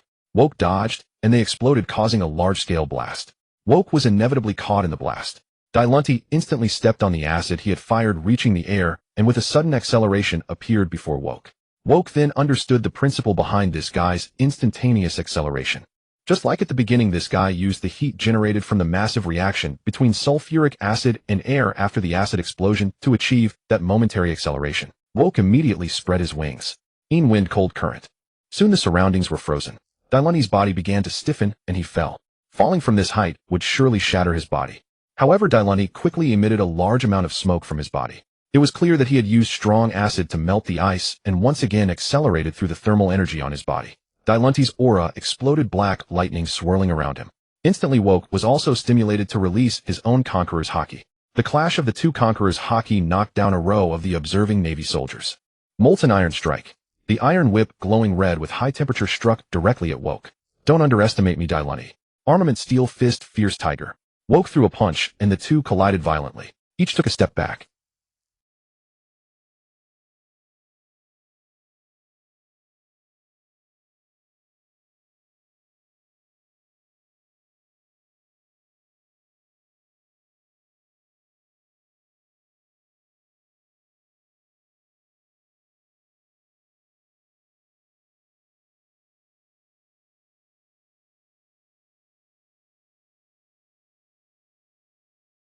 "3 days, I guess. The town is already in shambles. We've had a good fight, but why haven't the local guards shown up yet?" Dailani wondered. Woke laughed. "The Navy is all here. Why would the guards need to be deployed? Nobles are best at preserving their strength. Your stamina has declined so much. You can't defeat me like this. Old pal, are you a monster? We've been fighting for so long, why aren't you tired at all? I can't hold out anymore. Next I'll use my final move to end this battle." Walker replied indifferently, "Sure, I'd like to see that." Dylan thrust the iron whip behind his back, crouched down, and pushed off the ground, assuming a sprinting stance. Walker knew he was about to use his Devil Fruit ability, since at this point his haki, barring his observation haki, was completely inferior to Walker's. Not employing physical combat was a wise decision. Walker fixed his gaze on Dylan's movements. The aura around him kept surging. Walker knew this was his opponent's final blow, so he had no intention of interrupting. Dylan's muscles tensed like a cheetah poised to strike. "Old pal, enjoy this." Corrosive acid absolute eruption. Dylan instantly transformed into a liquid state and shot forth. Walker's observation haki allowed him to dodge preemptively, but it was useless. Dylan was faster, instantly reaching Walker. Corrosive acid body. Dylan's entire body passed through Walker, leaving a layer of liquid acid coating him. Walker tried to break free, but found it impossible to escape the adhesive substance produced by the acid. "Old pal, you can't get out. How about it? I win, right? It's finally over. Can my strength earn your recognition?" Zahaha. Dylan turned around, panting heavily. But when he looked back, his eyes widened in shock. "What kind of monster are you? You can break free from a high-temperature adhesive mucus membrane." Dylan watched in amazement as Walker began to tear himself free with brute force, one hand already extending out. Only Walker knew how much strength it took to break free. Even with his entire body coated in armament haki, he felt the searing pain of high-temperature burns on his skin. Throughout the battle with Dylan, Walker had to maintain armament haki, almost constantly fighting fiercely for several days. This was the first time he felt a strong confidence in his own physique. His own death energy had been affecting Dylan all along, but at this stage his death energy was a slow chronic drain, unlike Dylan's direct corrosive acid.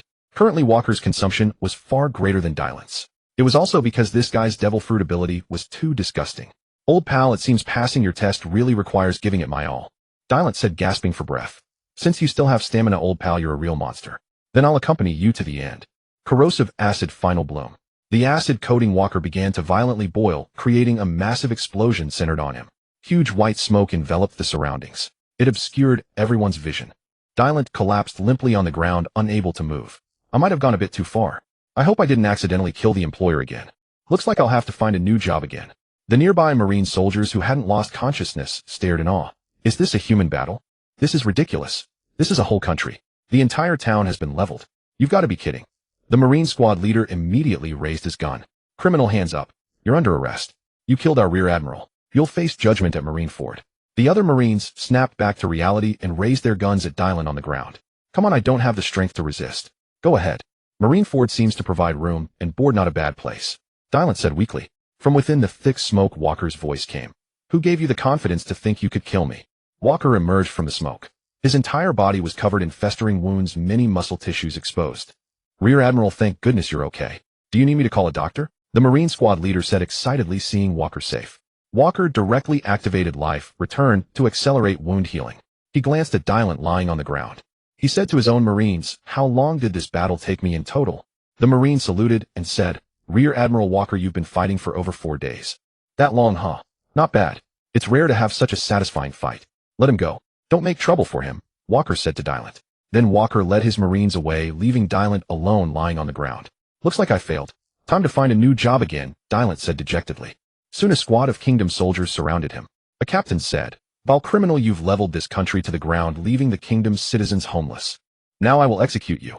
Dylan said that Marine was also involved. "Why don't you arrest him too?" The captain slammed the hilt of his sword into Dylan's face. Wretch, still making excuses. If not for the Marine taking you down, your crimes would have been even worse. Born in the Grand Line, Dylan had grown up seeing kingdoms oppress civilians. They dared not protest against the Marines representing the government. He had no strength left, but he didn't regret experiencing this battle where he had given his all. As a man, he had no regrets. He closed his eyes. The captain drew his longsword and raised it high. A thin layer of armament haki coated the blade. Repent, villain. You will pay for your atrocities. With that, he swung down fiercely. Just as the sword pierced Dylan's skin, a pair of hands caught the blade. The captain's weapon could no longer descend an inch. Rear Admiral, why have you returned? I was about to execute this heinous criminal, the captain said, utterly respectful of the walker before him. If this is all an act to make me believe you're truly a pitiful wretch with no way out, then you've succeeded. I admit your meticulously crafted performance was so realistic that it's worth my trust that you didn't approach me deliberately. Walker said slowly. Dylan replied, I knew you'd come back. This time I didn't use observation haki, just intuition. Zahaha. So does your return mean I've been successfully recruited? Yeah, the ship is short on hands. I can use you for now. If you don't die, get up and follow me, Walker replied. With that, Walker crushed the captain's sword. Dylan struggled to his feet and followed. The nearby soldiers, seeing the captain silent, one of them stepped forward obsequiously. Captain, who is this insignificant Marine? How dare he disrespect you on our turf? Why don't we take him out when he's alone? The captain slapped the soldier across the face. Do you want to die? Do you think just because we're a member of the world government we're safe? If it were just a Marine, fine, but the king told me CP0 was dispatched. They came to us saying they were here to capture a criminal and would cause chaos, and they wanted our cooperation. Our king didn't even dare to breathe heavily. The arrival of CP0 means orders from the highest authority. This Marine works for the top. If you want to die, don't drag us down with you. But by the time the captain finished speaking and looked at the soldier, the man had fallen straight to the ground. White mist rose from his body and drifted into the distance. Walker held a ball of white mist in his hand. A blue-green flame ignited in his palms, seemingly without heat, but instead bringing an intense cold. Faint screams seemed to come from the white mist. Old pal, I feel that fire in your hand is quite dangerous. It makes me feel cold. I'm hungry and cold right now. Can you solve my food problem first? Dylan said. Walker himself felt somewhat hungry. Though his life return usually stored energy, he hadn't eaten for 4 days, so he still felt hunger. He nodded and casually entered a relatively intact restaurant in the town.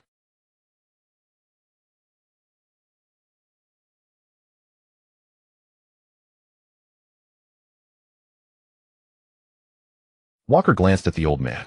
That look made the old man immediately kneel in fear. Sir, I'll do it right away. What would you like to order? Walker looked at the menu and said, skip these 10 portions of everything else, go ahead. The old man, feeling as if pardoned, hurried off to the kitchen. Dylan collapsed onto the table and said, Boss, since I'm working for you now, how do we calculate wages? We need to make that clear. Walker looked at him doubtfully. Are you really planning to work for me? The Marines have quite a few rules. Or did someone send you? What's your real goal? Do you believe in fate? During a previous escort mission, I found the employer too filthy, so I smashed him with my rod, killed everyone on the ship, and freed all the slaves. To this day, I don't know why I did that. Dylan said to himself. Later, when I met you in the North Blue, I understood why I made those inexplicable moves. Was it really destined? Walker looked at the increasingly excited Dylan and questioned, Dylan suddenly became solemn. I have a feeling that the two of us will turn this damned world upside down. Walker thought to himself, speechless. Why do people in this world always say that? Let's turn the sea into chaos together. Such Chinibu thoughts are indeed beyond the logic of normal people. Is that your goal? Since you believe you could meet me, why here of all places? Walker looked at him. Dylan said seriously, because after I narrowly escaped death, I saw the newspaper report of your battle with Golden Lion. I was truly astonished. I had encountered him before and knew his power. The fact that you dared to strike against such a formidable opponent made me want to follow you. It only deepened my desire to find you, to see with my own eyes what kind of man you are. You've encountered Golden Lion too. Then you understand. Do you think we are alike? Walker asked, puzzled. Dylan said yes. I once took a job escorting a cargo ship to the New World, but we ran into him. Golden Lion's power instantly shattered my escort mission. Later I encountered the Marines and barely managed to survive, and it took the combined efforts of the Marines to drive him away. The food arrived. Dylan stuffed his mouth while saying, You may not be famous now, but after fighting you, I saw your terrifying strength and your fearless heart toward the powerful. That's the man I want to follow. Walker sighed inwardly. Since when did I have such great charisma? Reputation on the sea is indeed a good thing. This man is suspicious, but he hasn't done anything strange yet. I also need combat power to build my own crew. Keeping him for now is a good choice. Little did Walker know that this decision would save his life in the most critical moment in the future. At that moment, Walker made up his mind and said, All right, join the Marines. You've seen I'm a Marine Rear Admiral. You'll be my deputy first. My annual salary as a Marine is 10 million berry, and you'll get a salary based on your rank, but you know a Marine's income isn't just salary. Dailanti nodded with a sly grin. I knew you weren't entirely virtuous. We're one of a kind. Let me formally introduce myself. I am a Logia-type acid fruit user. I possess all 3 types of Haki, with observation Haki being my specialty. Probably from years of working as a bodyguard and escort, always staying alert. How should I address you? Boss. Walker, though far stronger than ordinary people, and having lived 2 lives, never cared about formalities. He said straightforwardly, just call me Walker. No need to make it complicated. Once you're in the Marines, you'll train too. At least learn the useful techniques of the 6 powers like moonwalk and shave. Otherwise, if you want to fight in the air, you'll have to create a lot of acid, which is too exhausting. Walker himself had never experienced exhaustion, but after this 4-day battle, he deeply understood what the old man meant. The ultimate contest among the powerful is stamina. Dailanti said, you're right. At least I won't fall into the sea. By the way, that technique of yours that turns inanimate objects into living things, can it be used on people, eh? Walker casually released a puff of white mist, bestowing it into a plate on the table. The plate stood up on its own. Is this the technique you mean? I've tried it on people before. It failed many times. It's like having someone in a house. If I want to put my person inside, I have to pull the original owner out. So I can only extract other souls. Yeah, I can't do what you described. Walker had indeed thought about directly taking over a body with his soul, similar to how Perona could expel spirits and possess others. But it was impossible. He could only control things without life signs. However, thinking it over, he felt relieved. After all, no devil fruit is perfect. Recalling the original Perona and his recent battle with Dailanti, Walker suddenly had an inspiration. Could he make a soul approach the enemy quickly and then detonate it at close range? His attacks were mostly soul-based. If the explosion could damage the enemy's soul, the damage would be tremendous. Walker decided to try it in a future battle. Dailanti, after hearing Walker's explanation, didn't say much since Walker hadn't revealed the details of his fruit, and he couldn't offer much insight. While the two were talking, nearly 200 plates had piled up on the table. The old man, watching them, broke out in a cold sweat, fearing that these 2 troublemakers would dine and dash without paying. After all, the town's facilities had been destroyed, and the royal guards were nowhere to be seen. There was no one to maintain order. The old man didn't have to wait long. Walker and his companion had completely devoured the restaurant's entire stock. Walker asked how much it cost, and the old man stammered, "Sir, just 150 berry." Seeing the old man's nervousness, Walker didn't make things difficult and paid directly before leaving. Once outside, Dailanti suddenly said awkwardly, "Walker, could you lend me 5 berry? I'll pay you back when I can." Walker took out the money and gave it to him. Though Walker was not stingy, this guy had just joined him and was already asking for a loan. He couldn't help but worry that this man might be a con artist who would run off halfway. Seeing Walker's generous payment, Dailanti laughed heartily. "Thanks, Walker. I need to go do some manly things. It might take a while. Could you wait for me at the harbor?" Walker thought, what a hassle. Just after eating, he's thinking about improper things. But after a big battle, he probably doesn't have much stamina and won't take long. So he said, "Hurry up. I don't like waiting too long. Come find me at the southern harbor." With that, they parted ways. Walker returned to his warship, where most of the sailors were lazing around and resting. After 4 days of fighting, even Walker felt mentally exhausted, let alone the ordinary soldiers. He didn't reprimand them too harshly. He lay down on a deck chair, closing his eyes to rest. Time passed slowly. By dusk, the sailors around Walker didn't dare to ask for orders. The chill in the air almost solidified into ice. Walker finally lost his patience. They had parted in the morning, and it was dusk now. He hadn't returned. Even if he visited every single place in the whole city, it wouldn't take this long. Besides, how many shops in this town were even open? Or was his stamina really that good? No, impossible. Set sail for Marineford. Depart immediately, Walker ordered coldly. The sailors dared not say a word and quickly relayed the order. The warship slowly began to move.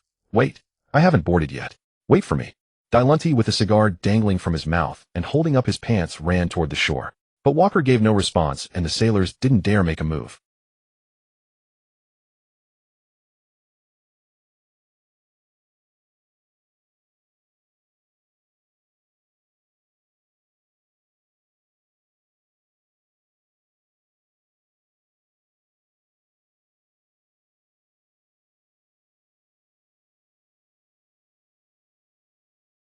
After a moment to recover, he said, "Walker, are you trying to kill your own deputy? Why did you attack me the moment I got on?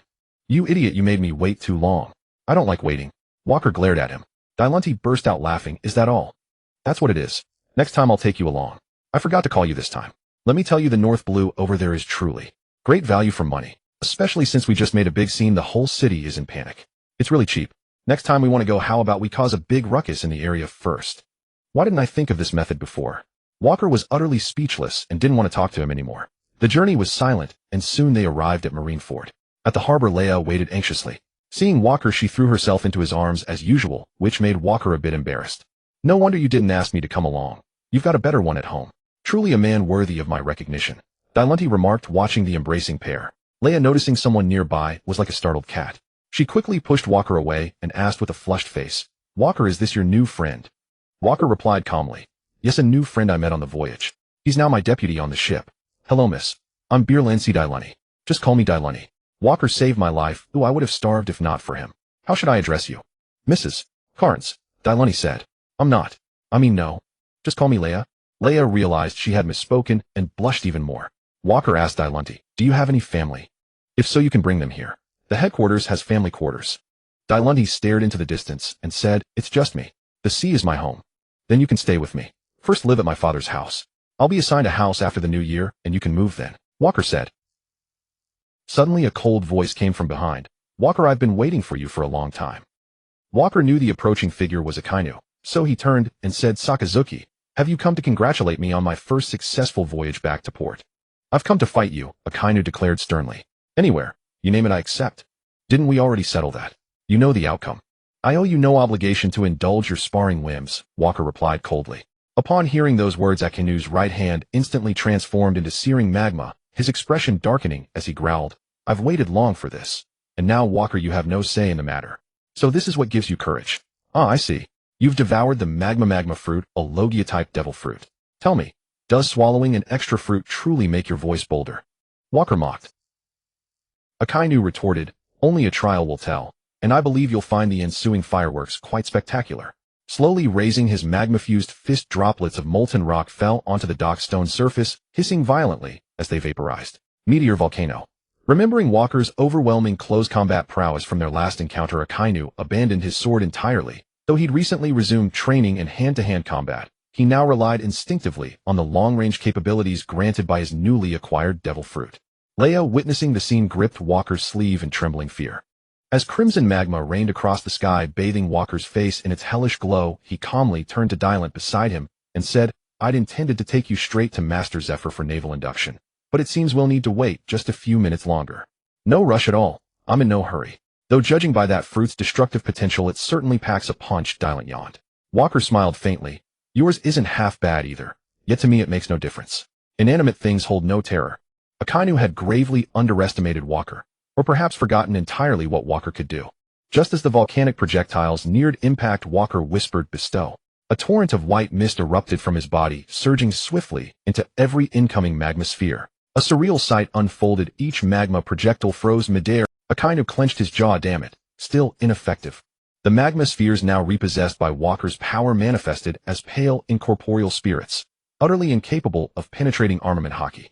Akainu prepared to evade via elemental transformation, the magma mass coalescing rapidly within his right fist, swelling to colossal size. He drew back for the strike. Their brief exchange left Marineford's harbor scarred beyond recognition. The Navy's very own headquarters port lay devastated, not by pirates, but by Rear Admiral Sakazuki's newly awakened devil fruit ability. Sensing the commotion, Sengoku and Garp rushed to investigate. Sengoku stood frozen in disbelief. Garp burst into hearty laughter. "Told you, it's just kids roughhousing. Don't deny it now, Sengoku. You owe me 10 donuts, and no dodging payment." Garp chuckled, clapping Sengoku heartily on the shoulder. Sengoku exploded in fury again. "You too. You've reduced our own naval base to rubble with your brawling. Has no one ever taught you military discipline?" Akainu remained silent. Walker stepped forward. "Admiral Sengoku, review the harbor surveillance den mushy footage first. Then hear the eyewitness accounts from the sentries. Then assign blame to me. You dare defy your superior within headquarters?" Sengoku thundered. Walker ignored him entirely. Garp, watching Sengoku's flustered expression, grinned without a care. Only Walker can reduce the Navy's strategic genius to sheer exasperation. Ha ha ha. As the trio passed Akainu, Walker murmured lightly, "Wide area range techniques hold no sway over me, Sakazuki. Do you truly fear closing the distance and fighting me hand to hand?" Akainu's fists tightened unconsciously. Humiliated by Walker's dismissal, Sengoku spun away, yet pride forbade him from quarreling with the youth. Instead, he roared at Garp. "You wretched fool. Why are you always lounging here when piracy runs rampant across the seas? How dare you idle away at headquarters while chaos spreads? I'm the fleet admiral, and yet you're the one accused of slacking off." Garp drawled, picking his nose. "Ugh, every single one of you." Sengoku groaned helplessly. The incident soon subsided. Naval inspectors arrived, belatedly assessed the damage, interviewed witnesses, and ultimately held Akainu solely responsible, settling the matter with a fine. Knowing Walker and Dylant were headed to meet Zephyr, Leia bid them farewell and departed. Dylant then asked Walker, "What exactly is your relationship with that girl? She looks deeply concerned about you." "Leia grew up alongside me. She's the daughter of old Hatabe, one of my few true friends," Walker replied. Dylant countered, "Are you certain she's merely a friend?" "Of course. If not a friend, what else could she be?" Walker retorted. Dylant sighed. "Perhaps this young woman wishes for something more than friendship with you, Walker." Walker chose not to answer. Having lived another life, he possessed no experience navigating youthful affection and felt utterly adrift before a girl's dawning emotions. Truth be told, he hadn't yet clarified his own feelings toward Leia. To act rashly, especially given how intimately their families knew one another, would invite irreversible regret. For now, Walker deferred any decision regarding Leia, focusing instead on cultivating strength. Everything else would follow in time. They soon reached Zephyr's office. Walker asked Dylant to wait outside, out of respect, and knocked before entering. Zephyr looked up and said, "Walker, you've returned from your assignment. Took 5 or 6 days. Was the mission unusually distant?" "Not at all, just the North Blue. I lingered longer than planned, having encountered someone rather intriguing." Zephyr raised an eyebrow. "Intriguing? Sounds like more than a routine patrol." Walker recounted in detail his entire encounter with Dylant. He omitted, however, the part where he'd idly waited half a day for Dylant to appear. Zephyr mused, "Remarkable. A youth who fought you for 4 days and nights before yielding. His name is Dylant. I've never heard that name upon the Grand Line. Then again, he's no pirate, so his deeds rarely reach naval attention." Stroking his chin, Zephyr continued, "If such a warrior joins the Marines, it would be an immense boon. Our forces are critically understaffed, particularly at the elite level. 10 times more youths turn pirate than enlist.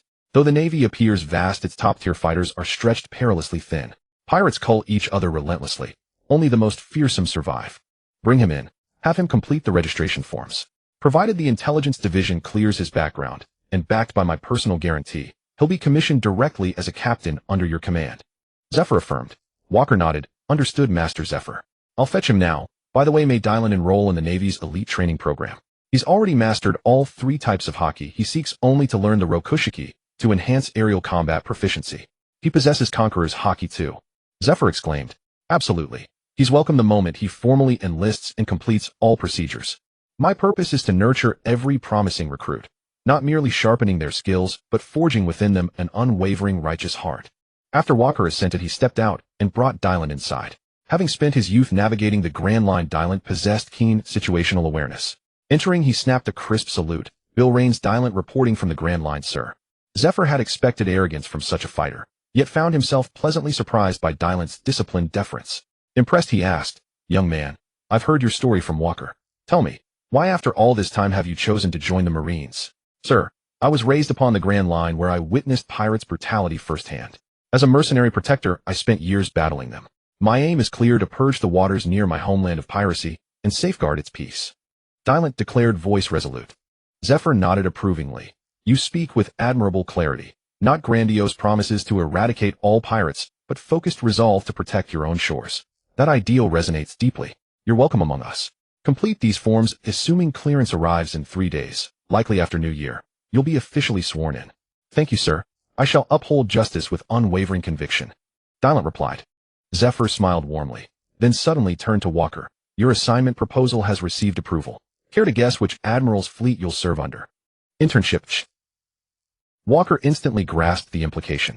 Earlier, Zephyr had suggested they sail alongside seasoned veterans, ensuring their safety while gaining invaluable experience. Yet Walker reasoned that serving under veteran Marines would more likely thrust him into life-or-death clashes with notorious pirates, accelerating his growth far more effectively. "Indeed, you've guessed it precisely," Zephyr nodded.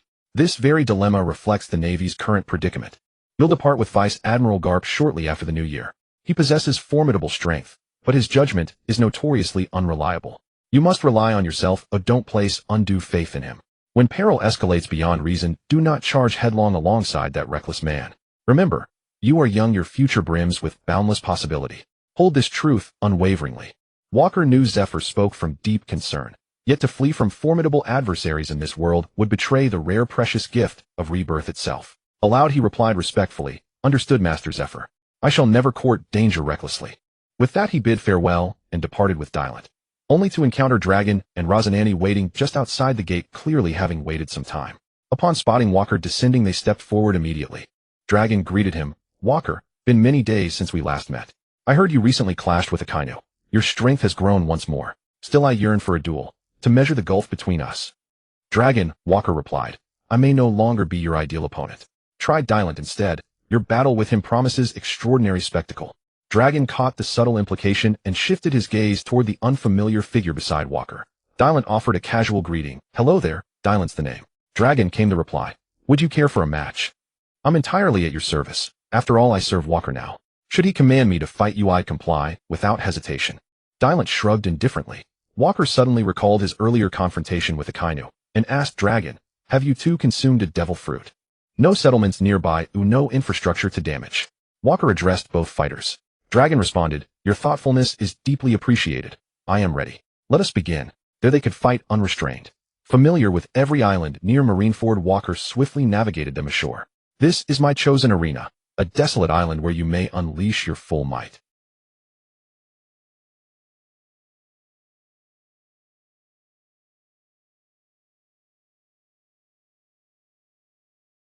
"So am I," Dylan confirmed.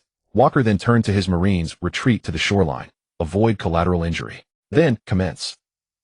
Dylan instantly placed both hands at his waist, fists thrust forward. Acidic blast ground cannon. Countless sulfuric projectiles surged toward Dragon. Unflustered Dragon extended a single palm. Gale Tempest. A violent vortex erupted from his core, deflecting every acidic sphere from its course. Walker's thoughts crystallized. So, the rumors were true. Dragon wields the Logia-class Wind fruit. Though long suspected, witnessing its power firsthand revealed its terrifying magnitude. Ordinary attacks couldn't even breach his proximity. Dragon extended 2 fingers from his palm. Gale Slice. Invisible wind blades cleaved Dylan into fragments. Scattered across the ground, Rosananti beside Walker murmured, "Did Dragon just eliminate your lieutenant? Is that safe?" "Not quite so dramatic. Though those intangible blades pose a threat, they're hardly insurmountable for Dylan," Walker explained. From the scattered fragments, Dylan's voice emerged. "Remarkable. Your technique is utterly imperceptible. Truly impressive." Slowly the fragments coalesced into liquid, then reformed into his human shape. Dragon remarked, "You are formidable. My ambush proved utterly futile." Acidic web, interwoven thread. Dylan's entire body erupted with erratic jets of corrosive acid. Dragon countered, "Such techniques hold no sway over me." Gale pressure surge. Dragon thrust his palm forward, unleashing a storm vastly stronger than before, engulfing the entire battlefield. Even Walker and Rosananti, standing at the periphery, felt the raw force of his ability. Rosananti raised an arm to shield his eyes from flying grit. Brother Dragon's fruit is astonishingly potent. Dylan's powers are completely nullified. He can't even land a single blow. Walker remained arms crossed, observing calmly. Indeed, Dragon's fruit grants immense advantage, and his mastery is profound. Yet this duel has barely begun. Dylan moved, drawing a steel whip as his feet liquefied. The sand beneath corroded violently, steaming upward. Kinetic acceleration armament. Whip strike. In an instant he materialized before Dragon. Unfazed Dragon coated his right hand in armament Haki, Dragon Claw Fist, clamping down hard upon the whip. They locked in grapple. Then Dylan abruptly released the whip. His fist, now armored in Haki, slammed into Dragon's abdomen with devastating acidic force. Dragon instantly withdrew the whip and armored his abdomen just in time. Yet the concentrated acid clung stubbornly to his Haki-shielded skin. Almost immediately he sensed something amiss. Upon dispelling his armament Haki, the affected area began necrotizing. Extraordinary corrosiveness. Pure sulfuric acid would pose no threat, but because I had to deploy armament Haki to block, I manifested physically, and thus became vulnerable. Rosananti exclaimed astonished. Brother Dragon sustained injury first. Walker Senpai, your lieutenant is truly extraordinary. Overall, Dragon retains the upper hand. His fruit inherently counters Dylan. Acid excels against solid matter, yet proves useless against wind, light, or electricity.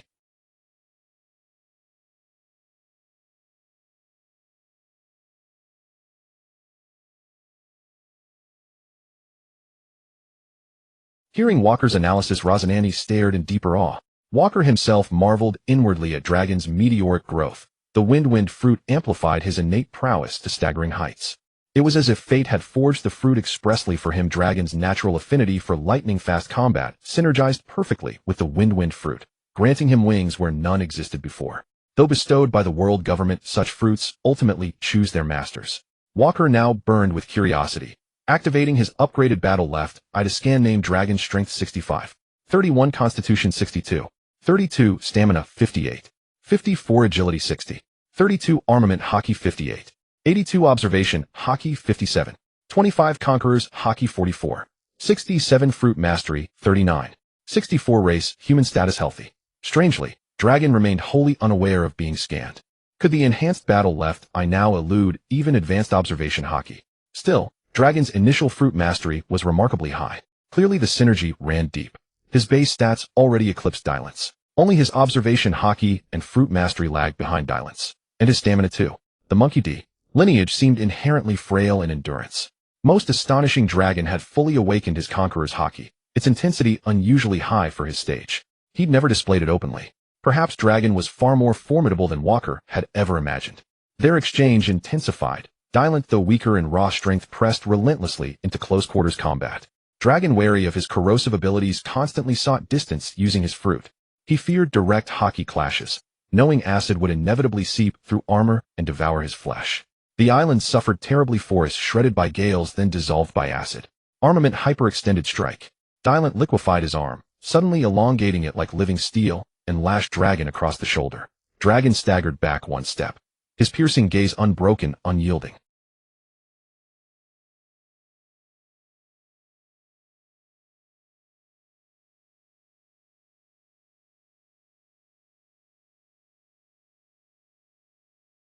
Yet, Dylan smiled.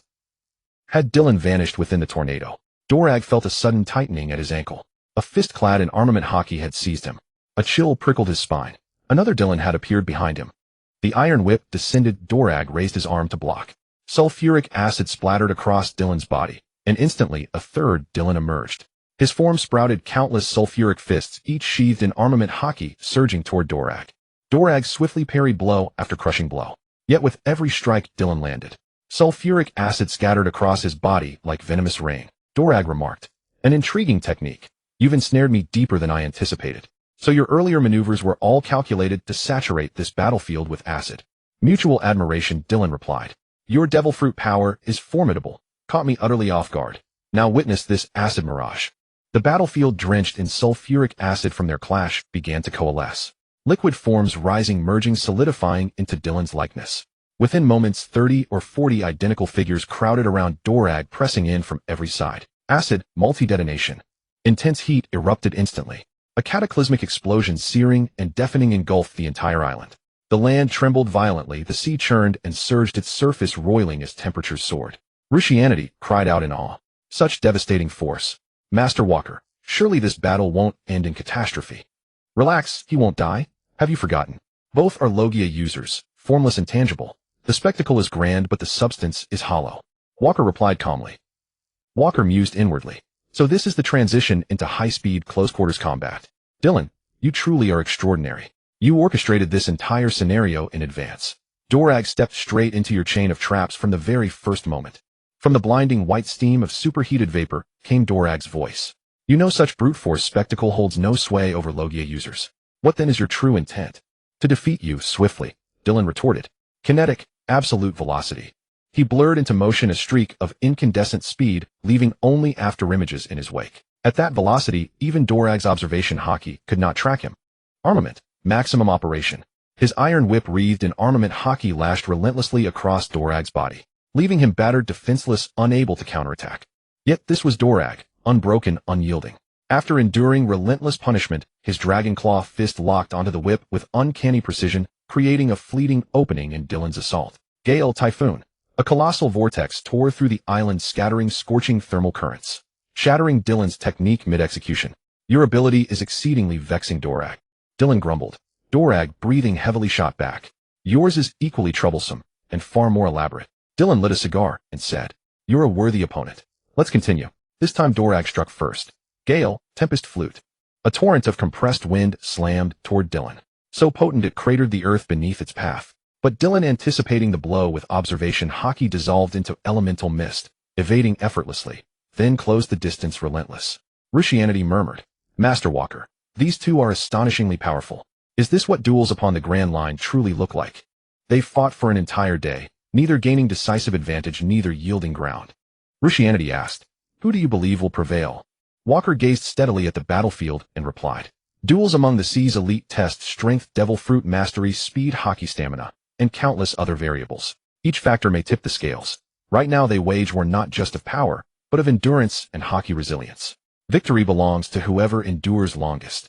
Who will win this duel, Rishianity? Before I answer, I ask you, who do you believe will emerge victorious? Rishianity watched intently, hesitated long, then declared, I believe Brother Dylan will win.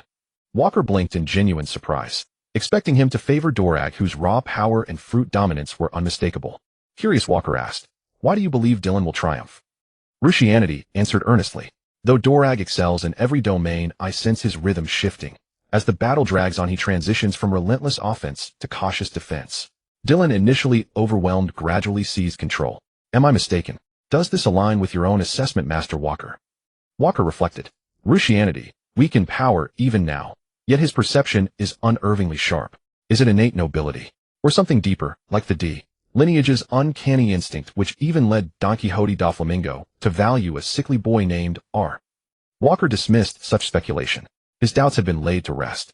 You're absolutely right. Your analysis is refreshingly direct and profoundly accurate. In combat, clarity of judgment and decisive action often outweigh sheer might. Hearing praise from the revered Walker, Rishianity's heart swelled with quiet joy, realizing the stern master was far more compassionate than he'd imagined. Neither fighter possessed Walker's monstrous stamina. Their battle raged with wide-scale devil fruit manifestations. Prolonged exertion eroded both men's vitality visibly. It's been ages since I've fought with such exhilaration. Walker truly found an exceptional ally, Dorag exclaimed, energized. Dylan sighed. I just finished a prior engagement. I'd rather avoid exhaustion. Rishianity murmured, crestfallen. Master Walker, does Brother Dorag find my strength inadequate? Why would you think so? Walker asked. Rishianity explained. After the new year, Dorag departs for maritime training. The seas grow increasingly volatile, and his combat readiness remains insufficient. Instructor Zephyr, beyond essential instruction, must undertake naval missions, and Dorag sails under his command.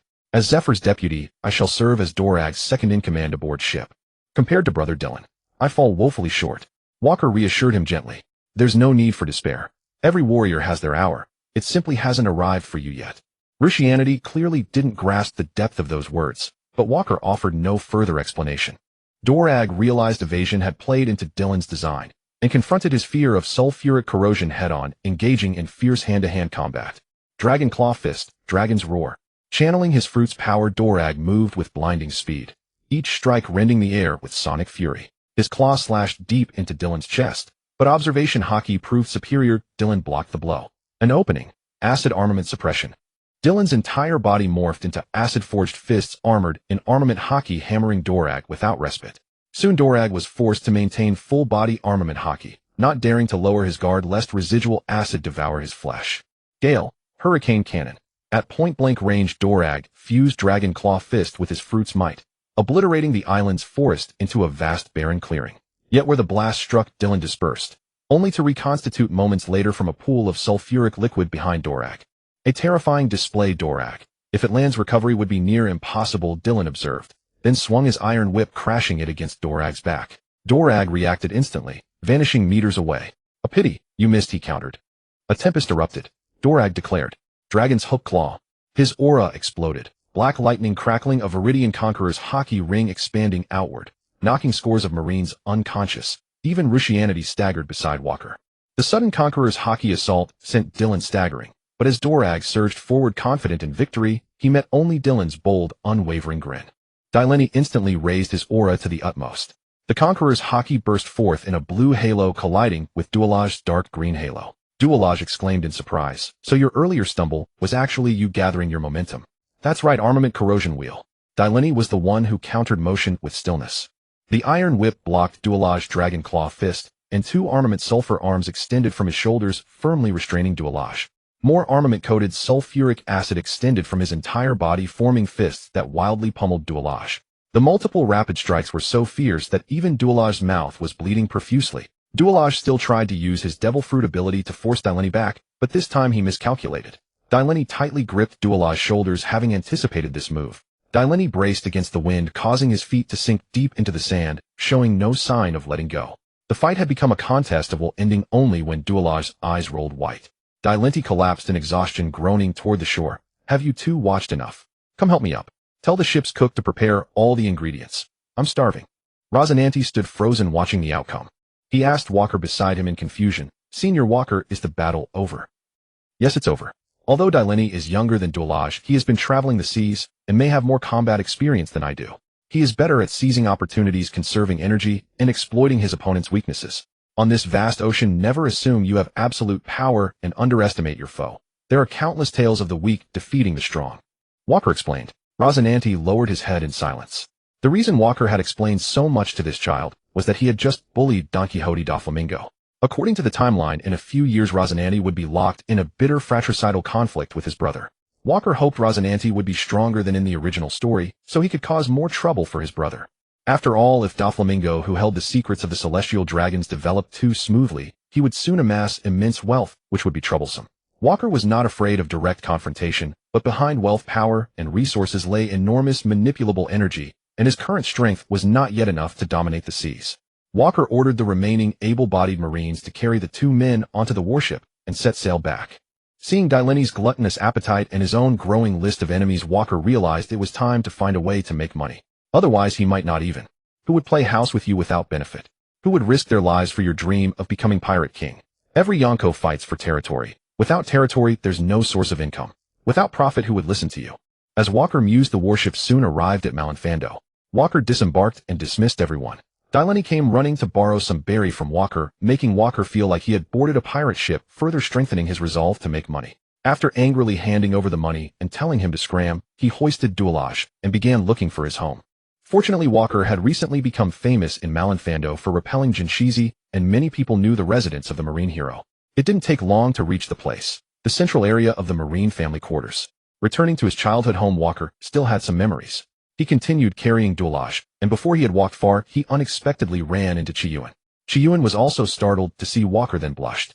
After all, she had seen Laya and Walker at the harbor, and he had answered about their relationship on the island.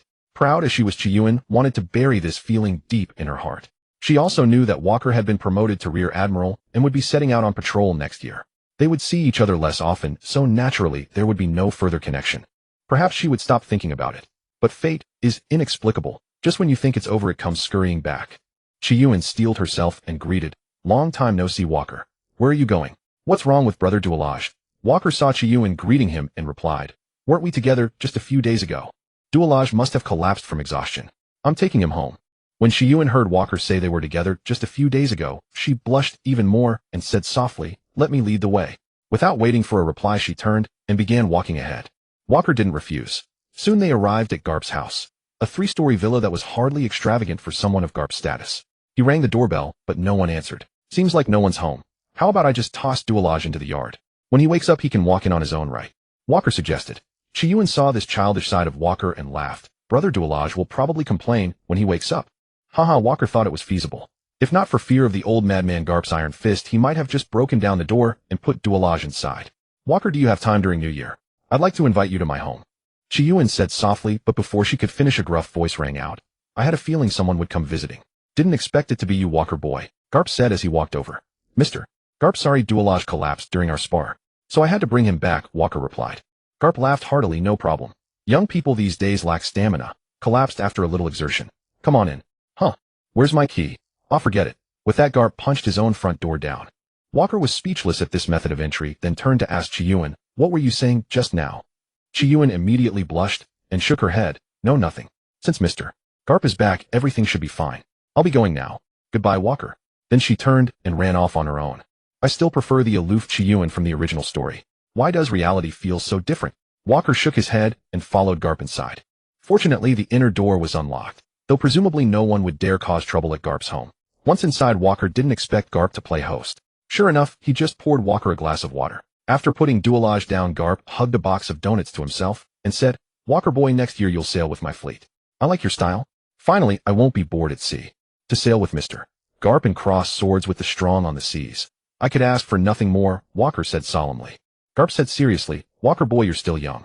You need to be careful. Leave the dangerous stuff to us. You're strong, but you need to grow. Don't let yourself be cut down too early." Walker said, "Mr. Garp, those who experience life and death battles grow the fastest. If I fear the enemy and hide behind the adults, when will I ever become a man who can stand on his own on the sea?" Garp was silent for a moment, then sighed. You and Ragnar really are a father and son. So alike. Mr. Garp, I've always wanted to ask, what exactly happened back then between the old man and you at that place? I've never believed he was a deserter. Walker probed. Garp looked straight at Walker and said, don't ask. It won't do you any good. Just trust him. Ragnar was absolutely a righteous Marine. He would never fear any strong enemy. Which transmigrator wouldn't be curious about the details of the battle at Shenzhou? Walker was no exception. His main concern was for his family in this life. The old man was one of the few people Walker truly cared about. He had borne the stigma and contempt of others because of that battle. Although Walker never said it aloud, it had become a knot in his heart over the years. I understand, Mr. Garp. I want to ask, who were the people involved in that battle back then? Walker asked Garp. Garp said quietly, there were too many people on that island at the time. Slaves, Marines, pirates, and... He stopped abruptly. Walker, boy, you're not thinking of. I'm telling you, don't even dream of extracting the truth from a pirate's mouth. And every survivor of that battle is a ruthless, bloodthirsty fiend. You'd best suppress any reckless notions. Pursuing them now would be no different than walking straight to your grave. Garp crushed the donut in his hand and spoke sternly. Walker, observing Garp's expression, knew the old man meant well, but as a Navy officer, he bore burdens too heavy to name. He resolved silently that he would uncover the truth in his own time, and changed the subject. Master Garp, when do you plan to set sail? So I can prepare my navigation schedule. With Dylan's arrival, Walker had devised a new plan, and feared a scheduling conflict with Garp's voyage, so he asked ahead of time. Garp replied casually, no fresh assignments lately. That Roger fellow's vanished somewhere. I haven't heard a peep from him. Quiet, isn't it? As for the rest, I've no interest. Once I'm ready to sail, I'll let you know, boy. Seeing nothing further to discuss, Walker excused himself. He'd always sensed, just like with his own father, that Garp could pierce through his thoughts with unnerving ease. These venerable masters possessed Haki of observation so formidable it bordered on the supernatural. Unless urgent, he preferred not to linger long in such presence. After bidding Garp farewell, Walker returned home. This world celebrated New Year, just 2 or 3 days away. Standard training had long ceased to challenge him, so he'd effectively abandoned the scrapyard at headquarters. Arriving home, he found his father unexpectedly there, a rare occurrence given how little duty had occupied him lately. His sole remaining purpose was Walker's cultivation. Upon seeing Walker enter, Ragnar asked, why are you back so early today? Just returned from patrol yesterday. Dragoon summoned me to watch his sparring match. Time slipped away, and before I knew it, another day had passed. I only just got him home. Nothing pressing, so I came back. Walker slumped onto the sofa and replied. Ragnar observed, you feel different this time. Changed somehow. They spent every New Year with the Hodiaib family. Curious, Walker asked, Father, how did you meet Mr. Hodiaib? Weren't you enlisted together? Ragnar paused in quiet recollection before answering, strictly speaking, Mr. Hodiaib was once a pirate. I was ordered to eradicate his crew. He'd been a shadowy sniper, ambushing me from concealment, nearly costing me my life on more than one occasion. Yet in the end, I annihilated his entire band and captured him alive. At first, he welcomed death, but I shared a farewell drink with him. Over that bottle, he unburdened his past. He hailed from the West Blue. His father led a minor gang, common enough there where turf wars raged daily in the streets. From childhood, violence saturated his world. When he was 10, his father fell in a vendetta by a rival faction. His mother smuggled him out of town amid the chaos, only to be seized by the enemy as cover. You can imagine what fate awaited a woman taken captive by such men. Hodiaib fled into exile, haunted forever by that blood debt. The sea offered few paths, and piracy became one viable option. By chance, he joined the crew he serves today, rising from lowest deckhand to core crew member, though the trials he endured remain untold. Later, his captain proved fiercely loyal, exacting vengeance for him. As Hodiaib told it, that day he slaughtered every faction in his hometown, reducing the entire street to ash and flame. Having avenged his kin, he sank into hollow emptiness, adrift without purpose, surviving only through plunder and battle. He confessed he'd long accepted either capture by the Marines or burial beneath the waves. My arrival then was his deliverance. Walker, sensing Ragnar's pause, asked, then what happened? Mr. Hodiaib isn't a devil fruit user. Surely you should have delivered him to headquarters for trial and execution, or at least imprisoned him and impelled down. Ragnar said, that was my intent. But en route back to headquarters, pirates attacked my fleet. We fought a grueling battle, exhausted, outnumbered, until I alone turned the tide. Hodiaib had countless chances to flee, yet he didn't. Instead, he shielded me from enemy fire. I asked him what. His exact words still echo in my memory. I owe you 1 meal. That's repayment. From now on, we're square, and I'll walk away with peace. So I released him freely. With nowhere left to go, he followed me back to Marineford. Not as a prisoner, but as my personal recommendation for naval service. He boarded my ship. Walker pressed, but he was a pirate. How could the Navy's old guard possibly accept a former pirate into their ranks? Ragnar replied, back then the Navy lacked strength. Low pay, high peril, less freedom than piracy, and stifling discipline. Few recruits volunteered, unlike today, so I forfeited all reward and merit to secure Hodiaib's pardon. Fortunately, he wasn't a monster beyond redemption. After some complications, the Navy consented. All told, Hodiaib and I have served side by side for nearly 20 years. Ragnar countered, why this sudden curiosity about Hodiaib? Walker recounted his encounter with Dylant, word for word, including his suspicions and grievances about the man's quirks, venting them all to Ragnar. Ragnar listened in silence, then gazed steadily at Walker and said, you've already made your decision, haven't you? The sea is like that. You never know who you'll meet next nor what storms await. A man must pursue what his heart demands. Isn't that so? Walker understood and asked, so you're saying Dylant is trustworthy? Vigilance is wise, but excessive suspicion corrodes trust, alienates allies, and ultimately costs more than it protects. Right now you're merely a strong-willed youth. No Titan would deign to notice you. Even if they questioned whether you were an escaped experiment, why would they orchestrate such elaborate subterfuge to verify it? Walker felt clarity settle over him. True. Though father's words sting, they ring true. Though I rank among the brightest of my generation, the celestial dragons wouldn't spare me a glance. Even if they suspected I were a runaway test subject. What then? His doubts stemmed not from wisdom, but from weakness. Soon he would sail. He would forge his own power, build his own force, and stand unshaken before any conspiracy. Ragnar, reading Walker's resolve, said nothing more. Then, the doorbell rang. Walker rose and opened the door to find Dylant standing there. Glancing at the sky, he realized the rogue had squandered his hard-earned money on revelry, and returned half-dressed, likely with no intention of repaying a cent. Dylant, sensing Walker's glare, stammered, Walker, don't look at me like that. It's unnerving. Is dinner ready? Where am I staying? Walker snapped, upstairs. Cook your own meals. I don't keep chefs. Dylant followed Walker inside and greeted Ragnar with deference. Sir, hello. I'm Walker's second-in-command. Call me Dylant. My apologies for intruding. I hope for your kind guidance. Ragnar replied, a spirited young man indeed. After Walker set sail, I entrust his safety to you. That evening after dinner, Ragnar took them out to sea for training, as usual, except now Dylant joined them. Crucially, Dylant hadn't mastered the Soru technique, yet forcing Walker to drag him along. Walker suddenly wondered, had agreeing to take him aboard been rash? Upon reaching the island, Ragnar commanded both to attack him. Full force, no restraint. Dylant, meeting his employer's father for the first time, hesitated, afraid to offend his patron's patriarch, while Walker struck without reservation. Just as Dylant puzzled over why father and son would spar with such lethal intensity, Ragnar's fist answered him, a crushing blow that seemed poised to rupture his organs. It nearly incapacitated him outright, after which Dylant finally fought with full commitment. Well done, Walker. Your armament Haki has grown swiftly. You're nearing its limit. Oh, real-world combat at sea will break it open. Dylant, you fight with remarkable agility. Excellent. But your armament Haki needs strengthening. Without it you cannot wound your opponent. Reflect on this yourselves. And with that he departed. Once Ragnar was gone, Dylant collapsed onto the ground. Master Ragnar is terrifying, yet he holds only the rank of Rear Admiral.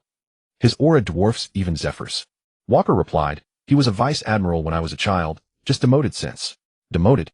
Can Navy ranks truly be lowered at will? That seems ill-advised. Dylant stroked his chin thoughtfully. Walker pondered briefly, then said, enough of that. Interested in a profitable venture. Dylant immediately exclaimed with excitement, what kind of fortune-making venture is this? How grand is it? Have you heard of the City of Gold? Its name is Shandora, a town forged entirely from gold. Walker spoke mysteriously to Dylant.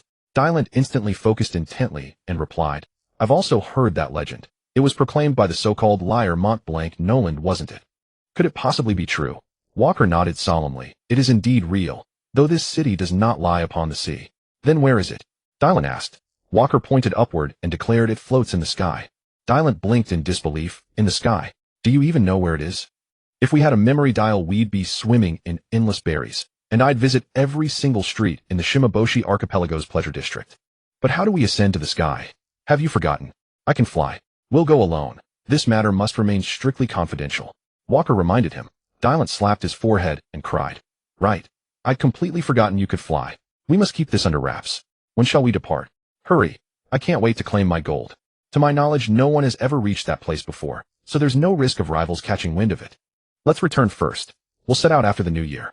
Walker then took Dylant by the arm and led him away. As they walked, Walker reflected inwardly, my resolve to journey to the Sky Island isn't impulsive.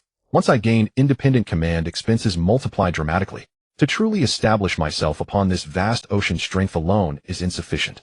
Wealth and influence wield equal power over fate.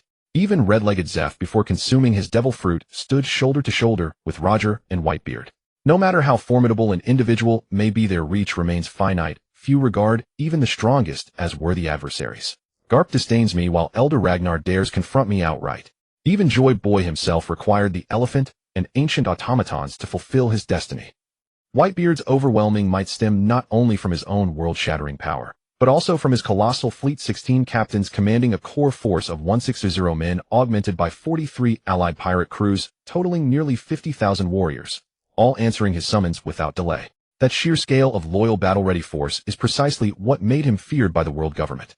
Walker was no delusional youth who imagined he could obliterate heaven, earth, and air with a single strike, or casually shatter the world itself. He sought not merely personal supremacy, but dominion across this boundless sea, honoring his second chance at life by forging an empire worthy of rebirth. Another motive for ascending to the Sky Island was his pursuit of a particular devil fruit, the Goro Goro no Mi. Its abilities were extraordinary. Even if Walker himself could no longer consume it, he intended to secure it irrevocably. In the original timeline, Enel was still a child of 7 or 8, his exact acquisition date unknown. Yet locating Enel early would allow Walker to trace his life path and intercept the fruit well before its destined awakening.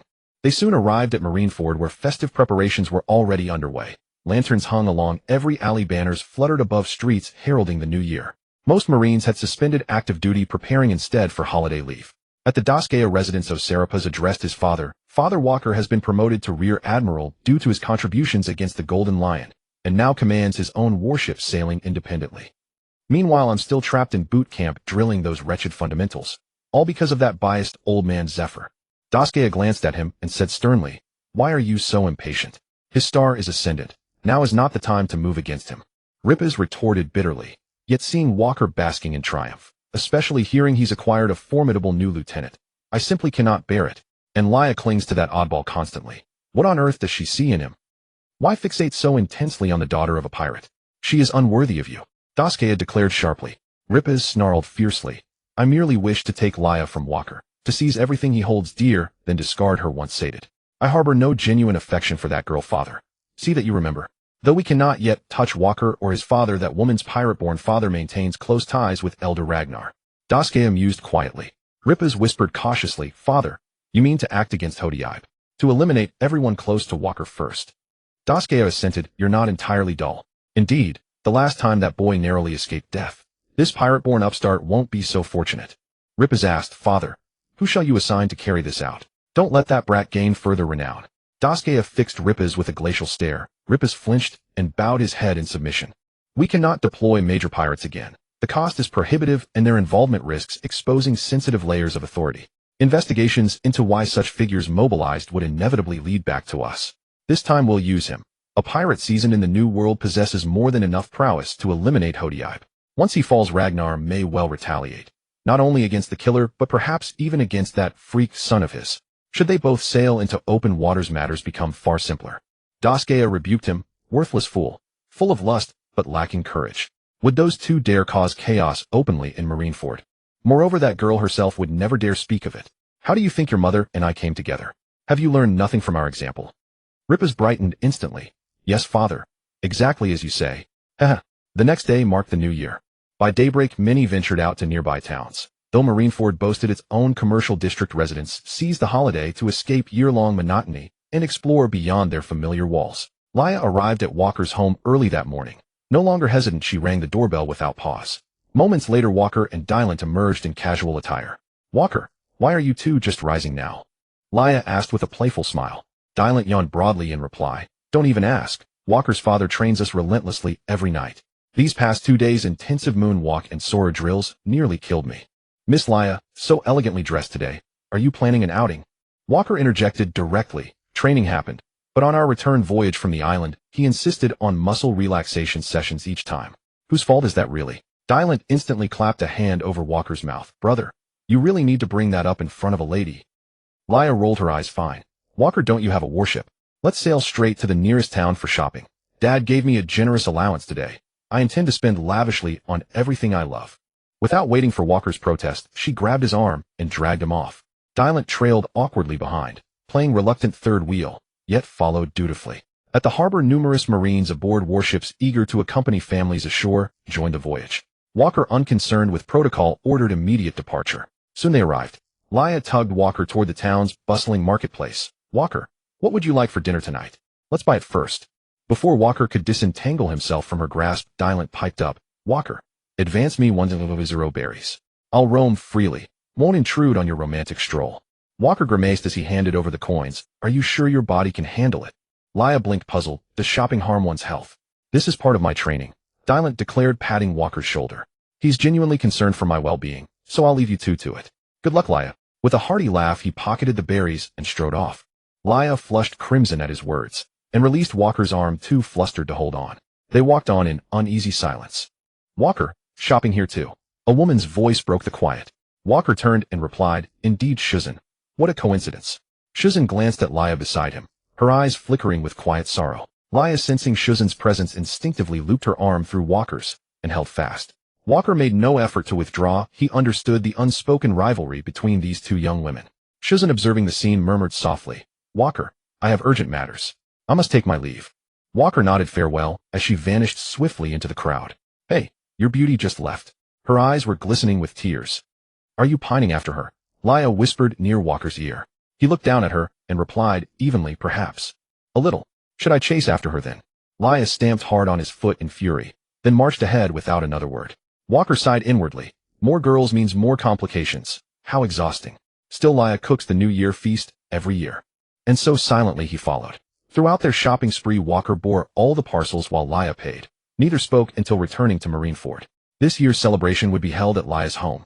Walker carried the bundles to her doorstep. Hodiaib opened the door. Without a word, Laya slipped past him into the kitchen. An unspoken tension hung thick in the air.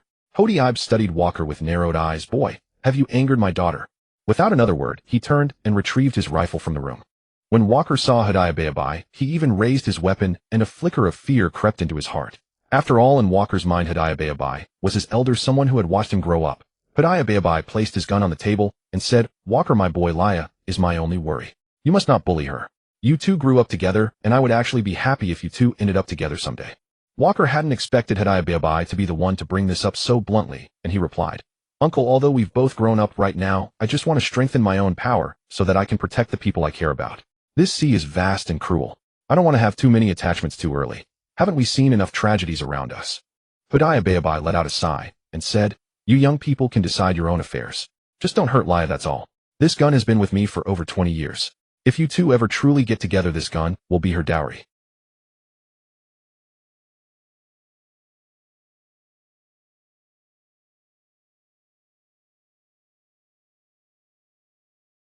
Walker said, Uncle, you're a vice admiral. It's easier for you to look after her. I won't let Laya be bullied. We grew up together, and when the old man and I were at our lowest, Laya never abandoned us. She means a lot to me. That's enough for me to hear. Walker, my boy, I've watched you grow up too. I trust you. Hodiaib laughed heartily.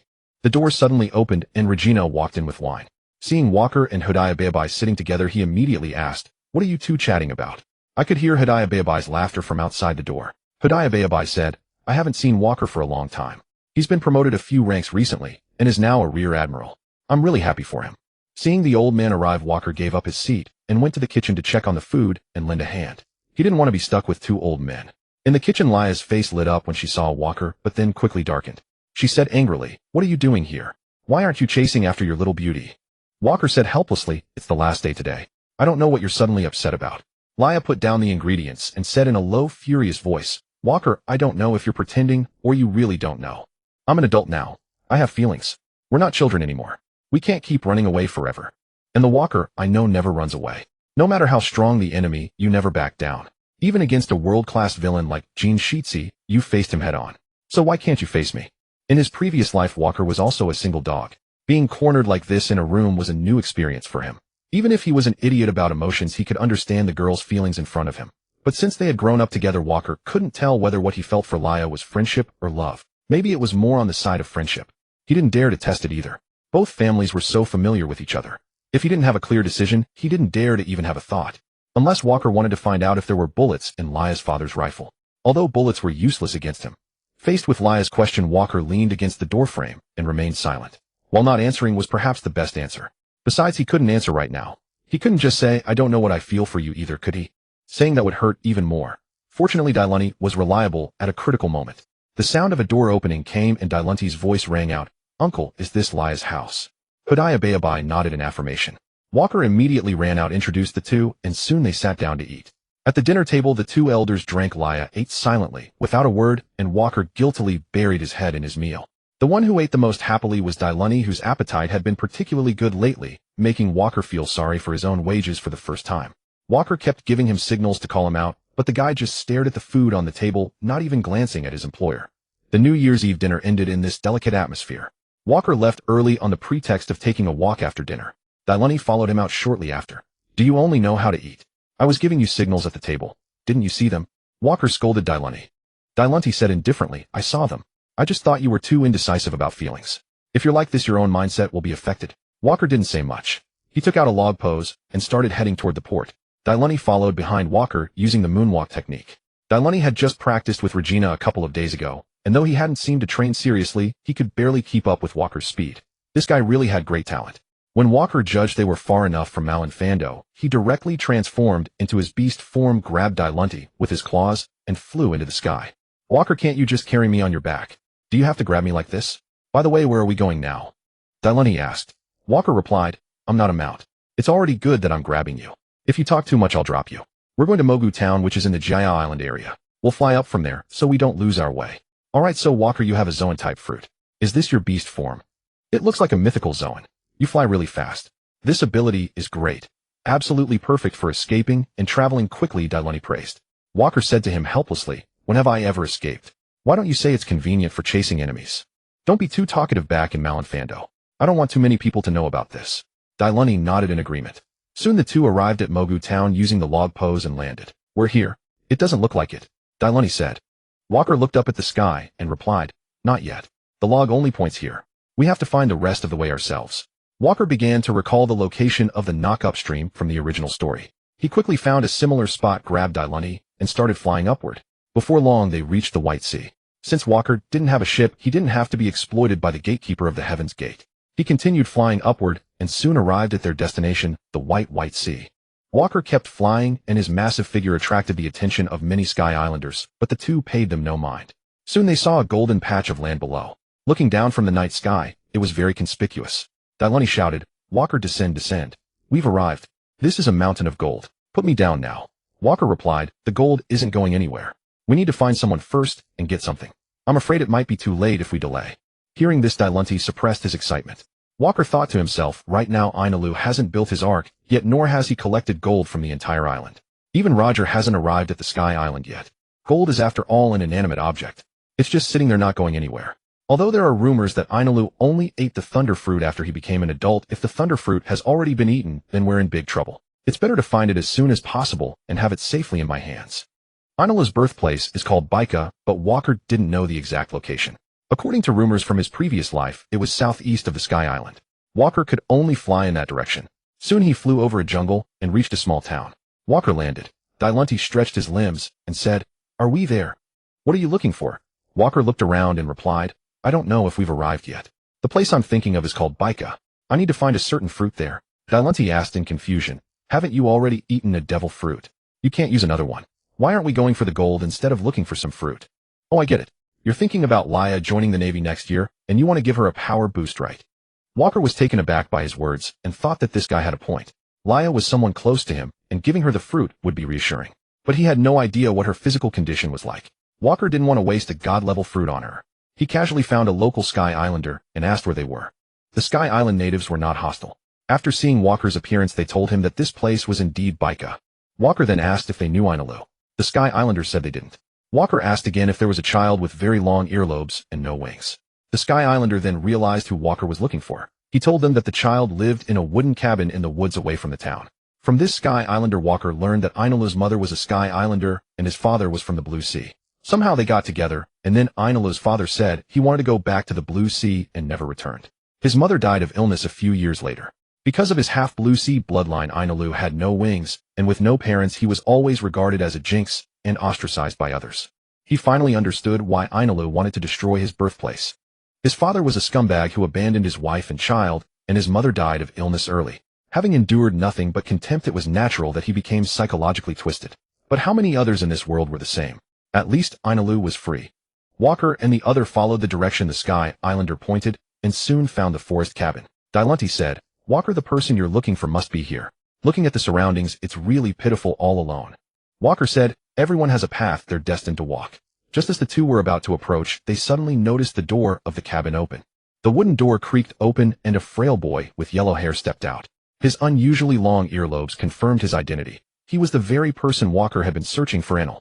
He staggered out and headed toward the woods, but collapsed after only a few steps. Walker and Dylan exchanged a glance, both at a loss as to what had happened, and they went over to check on him.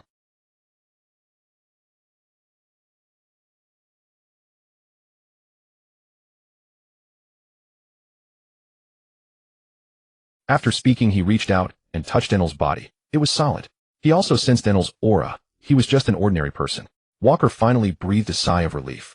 He had probably not yet eaten the Goro Goro no Mi, but to be safe he would confirm it after waking him up. Unable to do otherwise, Walker and Dylan had to search the forest for food and water. This was no challenge for Walker. He quickly caught some prey. There were no large beasts in the forest, or Enel wouldn't have survived this long. Dylan also found water, and they started a fire. Dylan complained, Walker, is this kid really that important? We have to do all the work ourselves for this little brat. Walker was about to reply when Enel woke up. Who are you two? Dylan said angrily. We're the ones who saved you. Otherwise you'd have been eaten by wild beasts. Do you still have the right to ask? Walker said calmly. We came from the Blue Sea and happened to arrive here. We found you passed out and saved you. Wait a moment, it's almost ready. Hearing Walker's words, Enel said, You're from the Blue Sea. Have you seen my father? Walker thought to himself, he's still just a child. He might resent his father's departure, but he still wants to know where he is. Dylan said, Kid, we've never met you before. How could we know your father? Enel lowered his head in silence. Seeing the roasted meat was ready, Walker gave a piece to Dylan and one to Enel, then asked, How long have you been here? Living in the forest, you should be familiar with the surroundings. How did you end up fainting from hunger? Enel took a small bite of the meat and said, I've been here with my mother since I was born. Those people always said my mother betrayed the tribe, that I was a freak. So my mother moved us away from everyone. I mainly like to eat apples and bananas, not so much meat. But the nearby banana and apple trees are all bare. Walker was speechless inside. So Enel wasn't arrogant because he ate the Goro Goro no Mi. This kid had been a bit off since childhood. Even in such dire straits, he was still picky. If he weren't trying to get information about the Goro Goro no Mi, he would have hung Enel on an apple tree and let him feast to his heart's content. Walker said, On the surface, you seem to really like fruit. Have you ever seen any particularly unusual fruit? I like to collect different fruits as specimens. Enel replied, Since you two saved me, I'll tell you a secret. In a cave deep in the forest, I found some murals. Inside there's a cliff, and on the edge of that cliff grew a fruit. It was yellow with patterns I'd never seen before. It's the strangest and most special fruit I've ever seen. Dylan and Walker exchanged a look. Dylan said, Kid, we fed you and saved your life. Take us to that cave. Walker said calmly, There are so many fruits in the world and plenty of yellow ones. Just because you haven't seen it doesn't mean we haven't. What if we go with you, and it turns out to be something common? That would be a waste of time. Walker knew how to handle someone with a prideful nature, so he deliberately sounded skeptical. As expected, Enel immediately became agitated. That fruit is absolutely unique. You won't find another one in all of White Sea.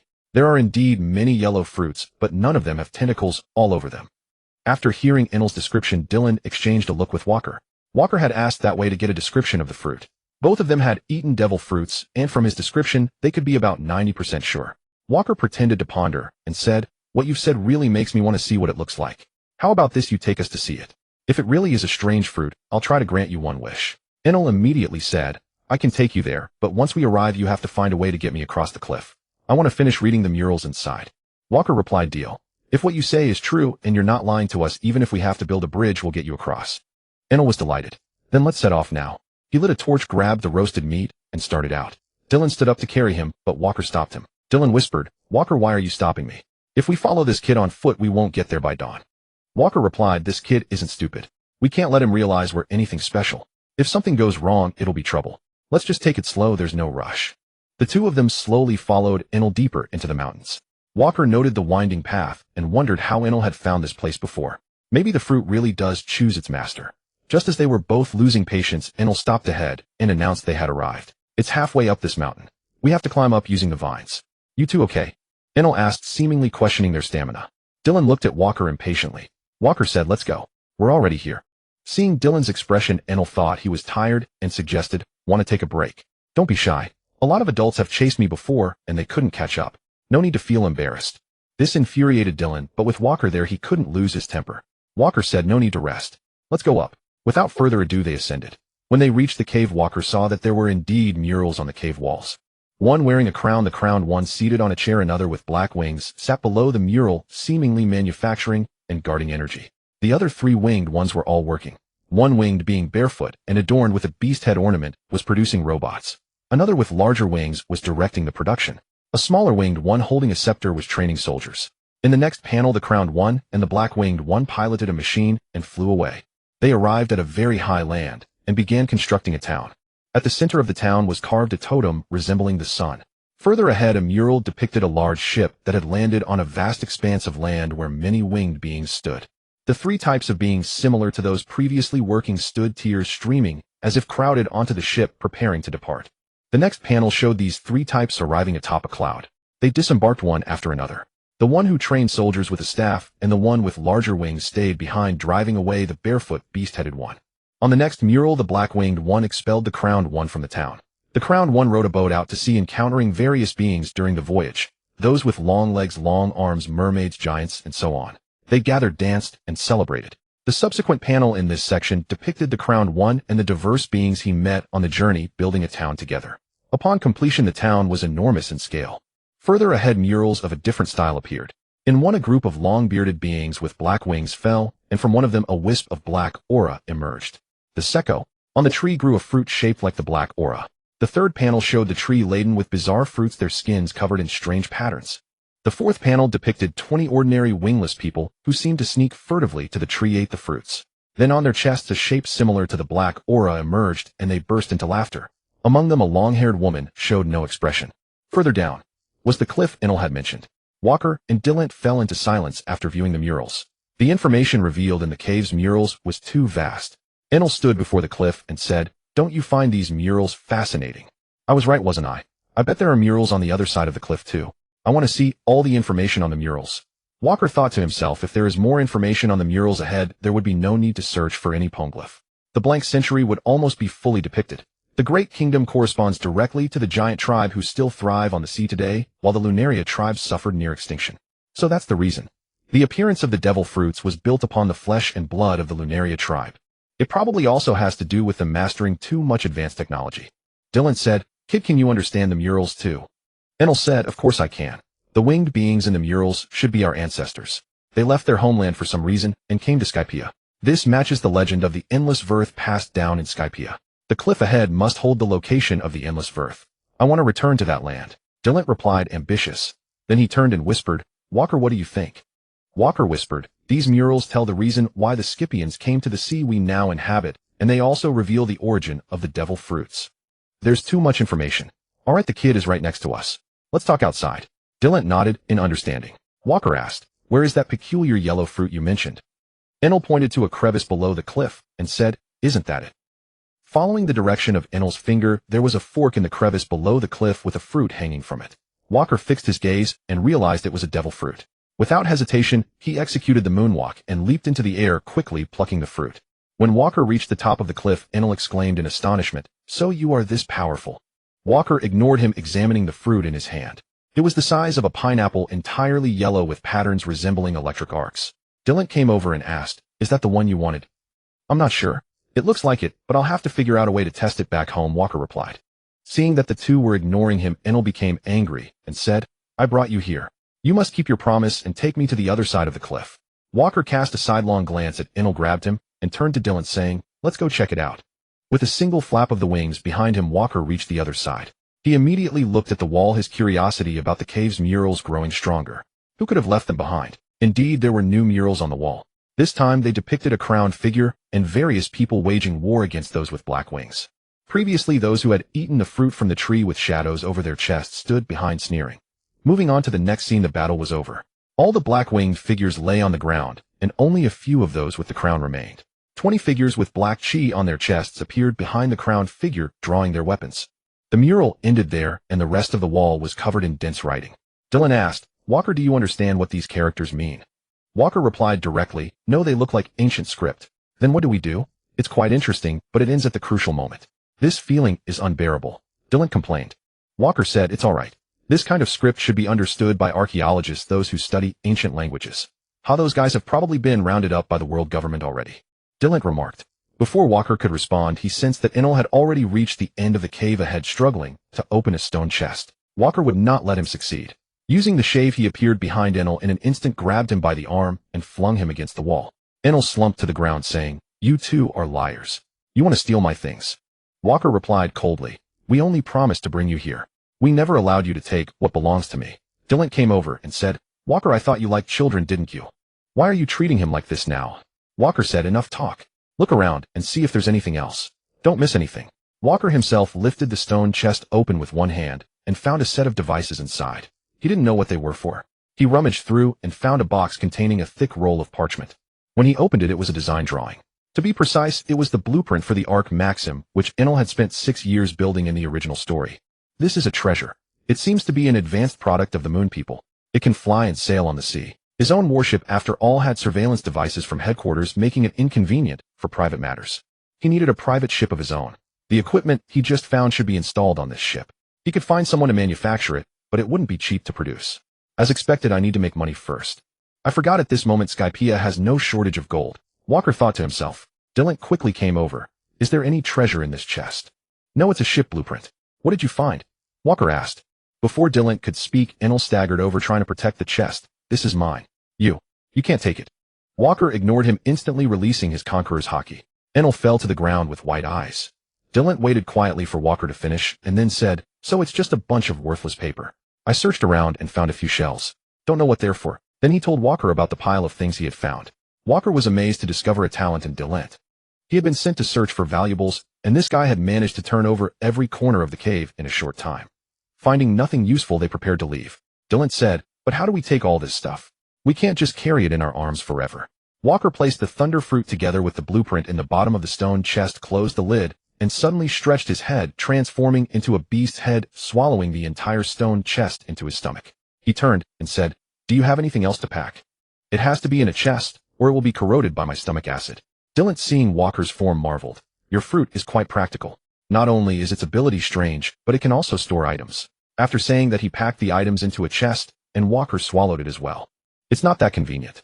I have to constantly control the stomach acid to avoid corroding the items. It's quite troublesome."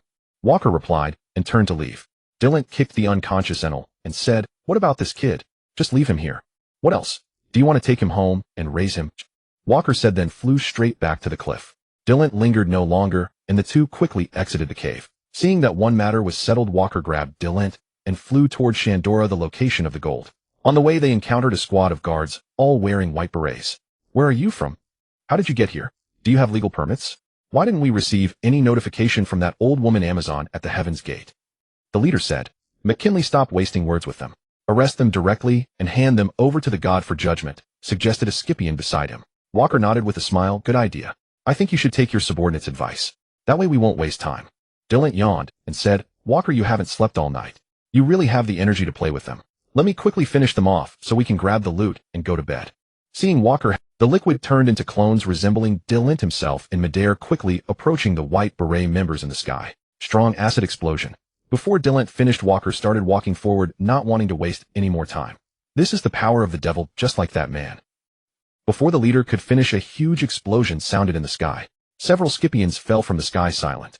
Having dealt with those Scipions, the two already knew the route from yesterday. They soon arrived at the golden city of Shandora. Dylan, unable to contain himself, hugged the gold scattered all over the ground, refusing to let go. "We're rich, Walker. Is this whole town made of gold? How much is there?" Dylan exclaimed excitedly. Walker replied, "It's everywhere. This should be enough for our initial capital. But wealth must flow to be useful." As they were about to start packing, a stern voice came. "Are you the ones who attacked the white beret unit?" Walker and Dylan looked over and saw a Scipion rushing toward them on slide shoes. Up close, they saw a man with a brown middle-parted haircut, wearing a gray jacket, a tattoo on his chest, 2 long-barreled revolvers at his waist, black wide-leg pants, and sunglasses. He carried a spear with a mechanical device at the tip on his back, looking quite strange. Seeing that Walker and Dylan didn't respond, the stranger asked again, "People from the Blue Sea, did you attack McKinley and his men?" Dylan said, "Are you talking about those wing freaks just now?" "Yes, we did." Before he finished, the man's whisper reached their ears. "I shall now pass judgment upon you according to the law." The moment Walker and Dylan met the man's gaze, they fell into a sea of clouds in Skypea. The stranger muttered to himself, "McKinley's din mushy transmission said these two seem to have devil powers like me. That vast sea of clouds will be their resting place. It's where the guerrilla forces roam, so it won't dirty our land. Being Devil Fruit users, Walker and Dylan immediately felt powerless as they fell into the clouds, slowly sinking. Their fate unknown. Gurgle, gurgle. Walker drifted helplessly in the water, limbs paralyzed, yet his mind remained lucid. Glancing at Dylan beside him, unconscious and limp, Walker silently reflected, I underestimated him. Never imagined Sky Island harbored such a figure. Defeated without even learning his name. Fortunately, I still possess the whale shark fishman gene, otherwise we'd already be fish food. This is the peril of assembling a team solely of ability users. Who in this ocean could possibly come to our aid? A Sky Island fish swam nearby, jaws bristling with razor-sharp teeth. Get back. Walker unleashed his conqueror's haki in an instant. The predatory beast instantly lost consciousness and floated upward lifeless. Walker pondered again, who among the depths could save us? A slender sea serpent glided toward them, stopping directly before Walker. He blinked, bewildered. His own thoughts had grown incomprehensible. Why had two distinct creatures responded to his silent summons? The serpent held its gaze steadily upon him, not passing by chance. Could his body truly possess that ability? He ventured cautiously, can you help us? Anything. Just pull us ashore. The serpent circled them once, then vanished into the blue. Walker couldn't tell whether it had understood. As it disappeared, he resumed searching for solutions. Minutes passed, then the underwater light dimmed. A massive shadow surged toward them. Drawing near, it resolved into the same small serpent, followed by a colossal cerulean python hundreds of meters long. Walker instinctively prepared to unleash his conqueror's haki to drive it away. The great serpent lowered its head as a dove, acknowledging Walker's intent. He ceased the haki surge and instead extended his observation haki, sensing the serpent's aura. He heard it, clear and ethereal, resonating within his mind. What do you seek? Uncertain whether the voice belonged to the Leviathan before him, Walker replied inwardly, carry me and my friend ashore. Silence lingered. Then the voice returned, very well. The serpent stirred, jaws parting wide as it lunged toward them. Walker nearly triggered his conqueror's haki, but paused, noticing its fangs fully retracted. He stilled completely, allowing the colossal serpent to swallow them whole. They tumbled downward amid torrents of seawater, until motion ceased. Walker found himself resting upon a pulsating fleshy wall, deep within the serpent's digestive tract. Darkness swallowed all. Undeterred, he activated his innate talent. Flames ignited spontaneously in his palm, casting golden light across the cavernous interior. Beside him, Dylan's skin was bloated and pale. Walker slapped him twice, sharply. Dylan stirred awake. Walker, we fell into the sea. What do we do? What do we do? I can't swim. We'll drown. He scrambled upright, panic-stricken, then caught Walker's gaze, cool, unimpressed, almost pitying. Comprehension dawned. We've been rescued. Where are we? Why light a fire? Isn't it daytime? Yes. We fell into the sea, Walker said calmly. Now we're inside the serpent's belly. Let's wait, see if it carries us ashore. We've been swallowed by a serpent. What if it stays submerged forever? Will we only escape as excrement? Dylan asked, suddenly grave. Walker sighed, too weary to engage. Wait, unless you've a better plan. Bursting out would leave us stranded mid-ocean, sinking again. Besides, I sense this serpent truly communicates. Could this body hold the power to hear the voices of all things? Though still nascent, such an ability was invaluable, and perhaps pivotal in times yet unseen. Dylan suddenly growled, some Sky Islander ambushed us, silently, effortlessly, leaving us helpless. Indeed, Walker murmured. Likely a devil fruit power, unidentified, unguarded. We walked straight into it. We thought our own powers, yours and that of Dragon, were extraordinary enough. Yet from afar, Sky Island yields figures of such caliber. We came seeking fortune, and nearly forfeited our lives. How bitterly ironic. Dylan spoke softly. Walker sighed deeply. This world teems with strength beyond measure. We must hone ourselves. Never again falter so disgracefully. Dylan nodded, emphatically agreed. Just let me step outside. I'll crush that bastard. Then he cried out, electrified, Walker, look over there. Walker followed his gaze into a winding fold of viscera, where mountains of gleaming gold shimmered at a bend. An immense hoard, vast beyond reckoning. Gold inside a serpent's belly. Walker's mind clicked. This must be Nora, the Sky Lord of Jaya Island, the legendary serpent from the annals. How had he forgotten? For centuries of hoarding gold, carrying her away would mean claiming a mountain of wealth. Suddenly the chamber convulsed violently, shattering his reverie. The passageway tilted sharply left, then swayed side to side, before settling once more. The ethereal voice echoed anew, you have reached land. Walker asked aloud, then how do we exit? Dylan interjected, are you speaking to me? Didn't we agree to wait? Has the plan changed? Shall we force our way out? Walker turned to him, not you. Be silent. Dylan nodded obediently and retreated to the side. The inner voice resonated, I shall expel you. Instantly light pierced the leftward wall, and the chamber trembled. From behind, a thunderous rush of water surged toward them. In moments a deluge engulfed them, robbing them of strength, hurling them outward in a torrent. At last Sky reappeared. Dylan recovered swiftly, eyes wide with awe. Walker, did you just commune with that serpent? When did you acquire such a magnificent power? Walker replied slowly, only moments ago. The encounter had reshaped his perception of Sky Island, once dismissing it as merely home to Enel's Goro Goro no Mi. Yet Enel now lay imprisoned, his fruit seized. Walker had assumed dominion over whatever he desired, only to confront an unknown sovereign who nearly eradicated them both. He addressed the serpent, where exactly are we? Do you know? The serpent paused, then answered inwardly, many warriors dwell here. They are friends. Dylan asked, what did it say? Walker relayed faithfully, it says many warriors, friends. Dylan stared, speechless. A rustle emerged from the jungle. A man's voice roared, burning rocket cannon.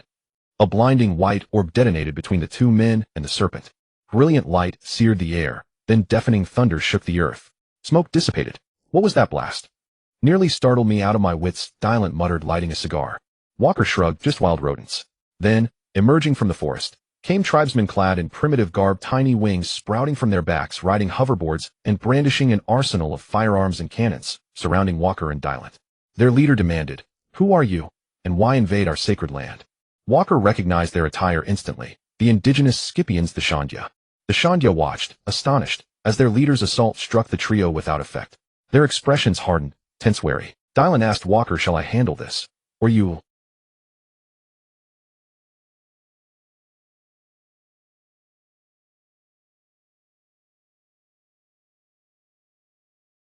Walker declared, leave it to me. The serpent asks we spare them. Across the clearing, Kappa, their chief, not the famed Wappa, ordered his warriors to attack. Walker stood motionless, eyes narrowing. Black lightning crackled around him. His conqueror's haki flared violet black, enveloping the Shandya. Thud after thud, warriors collapsed, eyes rolled back. Only Kappa and a handful of elite fighters remained conscious, kneeling, unable to rise. As Walker prepared to inquire whether the serpent knew the attacker, an elderly barefoot man approached, wearing a ceremonial beast-headed headdress. Strangers, have you come from the Blue Sea?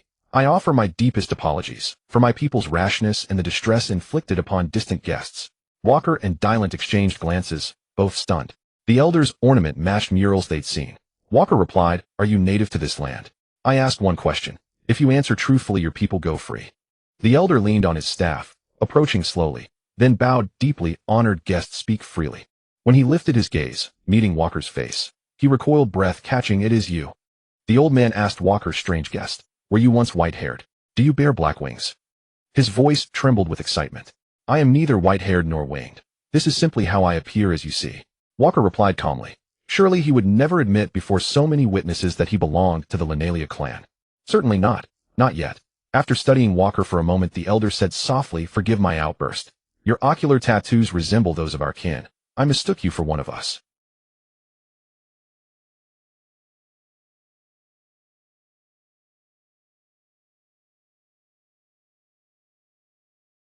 Walker shot Dylan a sharp glance. Wisely, Dylan fell silent. These tattoos have marked my eyes since childhood. I know nothing of their origin. Now will you answer my question? Walker demanded, his voice cold and edged with steel. The elder bowed slightly. My apologies for the delay. You feel strangely familiar. I sense the resonance of our blood in you. Please ask freely. Well, I shall speak truthfully. You were ambushed inside an abandoned ruin overflowing with gold. The assailant had short brown hair, bore a grotesque spear upon his back, and wore 2 pistols at his waist.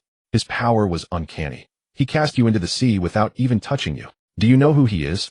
Or have you heard of such a man? Turning, the elder summoned Kappa, the clan's leader. Kappa offered a respectful bow, and the elder relayed the inquiry. Kappa asked, was the attacker wingless? Kappa replied, you encountered Itmond Gines, the vice priest of Gonforel. He is Gonforel's most formidable warrior, master of combat using mollusks. Most perilous is his demonic power. He traverses battlefields at will, not only shifting himself, but also teleporting his foes anywhere he chooses. During past clashes with marauders, countless of our kin were hurled into the sea or cast into abyssal chasms. At times he levitated boulders above us. Once, most horrifyingly, he teleported our entire battalion straight to the maw of a sky fish. That wretch has drenched our Sandersonia warriors in too much blood. Walker cut short the lamentation. So this Gines, you confirm he can teleport people or objects freely across any distance? Kappa nodded gravely. Indeed. We learned this only after repeated engagements, and his martial prowess is likewise exceptional. Walker mused inwardly. This bears striking resemblance to Trafalgar Law's room ability from the canon, but all Paramecia-type devil fruits possess inherent flaws. He wondered, could giants share Law's vulnerabilities? Then aloud he asked, during your battles with him, how did his stamina hold up? What is the maximum range of his teleportation? Is there any spatial limitation? Kappa pondered deeply before replying. His endurance is extraordinary. We've never seen him falter. Though we've never measured his range precisely, he once hurled our kin from Shandora all the way to the White Sea. Dylan groaned. Then how can we possibly fight him? He'll snatch you away before you even glimpse him, toss you into the sea, and just like that the battle ends. Walker ignored Dylan. He knew the Sandersonia had endured for generations, so they must possess countermeasures against giants and the Sky People. Otherwise they'd have been eradicated long ago. They still held ground here. So Walker pressed Kappa, given his strength. How do you normally engage him? If you couldn't neutralize him, wouldn't your entire tribe have been wiped out by now? Kappa nodded solemnly. True. Through years of war we discovered he is not invincible. If we carry Greystone upon our persons, his teleportation fails utterly. Dylan asked, what is Greystone? Do you have any now? Show us. Kappa beckoned a clansman who withdrew a shard from a pouch and handed it over. Dylan reached out and collapsed instantly, limbs limp. Walker, this is Seastone. He dropped it at once. Walker nodded. Indeed, it suppresses devil fruit abilities. Can you wrap 2 pieces for us? Name your terms. The chief stepped forward. Distant friends, we seek to reclaim our ancestral homeland and fulfill our forefathers' covenant. Will you join us in battle against those who usurped our land? Kappa added, fight beside us to defeat Gines and his divine guard. Recover our sacred soil and take everything we possess. Walker reflected, Gines' power mirrors Law's, but lacks Law's overt weaknesses. Perhaps I misjudged its nature entirely. Could it instead resemble Blueno's Dordor fruit, a spatial ability? That would Walker feigned contemplation, glancing at Dylan. Their shared gaze confirmed mutual understanding. Agreed. Our goals align. Walker spoke with quiet authority. Kappa looked to the chief, who gave a firm nod. Stepping forward, Kappa declared, I shall rally our people immediately. We depart for our homeland at once. This time we shall strike decisively and reclaim what is ours. Walker acknowledged silently. Moments later the group departed. Dylan exhaled a plume of smoke. Partner allying with them is sound strategy. Let them advance first, lowering Gines' guard, while we strike from concealment. Dispatch him swiftly, seize the gold, and vanish. Walker murmured, Gines' ability is formidable. These natives may not draw out his full power. Caution is warranted. Still their Seastone genuinely counters his most vexing gift. And I never let those who attack me walk away unscathed. Dylan smiled faintly. Coincidentally, neither do I. Soon after, Kappa assembled hundreds of Sandersonia warriors armed with diverse weapons. Without further speech, they wrapped Seastone shards in Sky Island's native leaves and handed them to Walker and Dylan. Walker touched one, felt only a mild weakening negligible in combat, and secured it within his garments. Then the host marched forth toward their ancestral land. As the Golden City loomed ahead, Walker deliberately slowed pace, holding Dylan back. Sky People soon spotted the Sandersonia and began massing, battle imminent. Dylan frowned. Walker letting them charge ahead to die while we watch feels dishonorable, even they'll notice. Walker replied, follow me. We must seal his escape routes. They sped toward the nearest cloud sea. Already several luckless Sandersonia warriors floated in the water. Still alive, they cried out upon spotting the pair. Dylan stared quizzically. Why are we here? To recover corpses? Walker remained silent. He activated Bestow. A luminous spectral form drifted swiftly into the cloud sea. Instantly the clouds churned violently.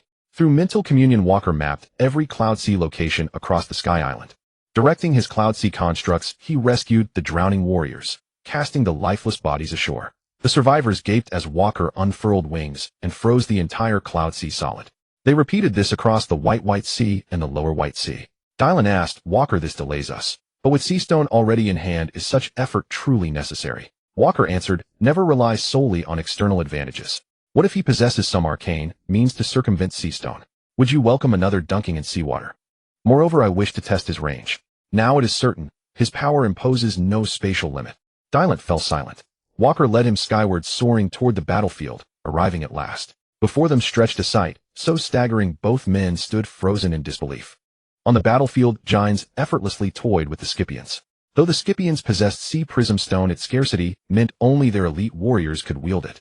Consequently, ordinary Scipion tribesmen were either banished en masse from the battlefield by Gines, or drawn before him one by one to meet their end beneath his spear. Kappa, leading the Scipions' most formidable fighters, launched aerial shell attacks against Gines, who evaded with casual grace, shifting position at will or instantly translocating a Scipion warrior to serve as a living shield. This left Kappa and his comrades paralyzed by hesitation. Walker, observing the unfolding stalemate, recognized the Scipion's combat futility and strode directly onto the battlefield, intercepting Kappa. "You and your people must withdraw now," he declared. "This conflict belongs to us."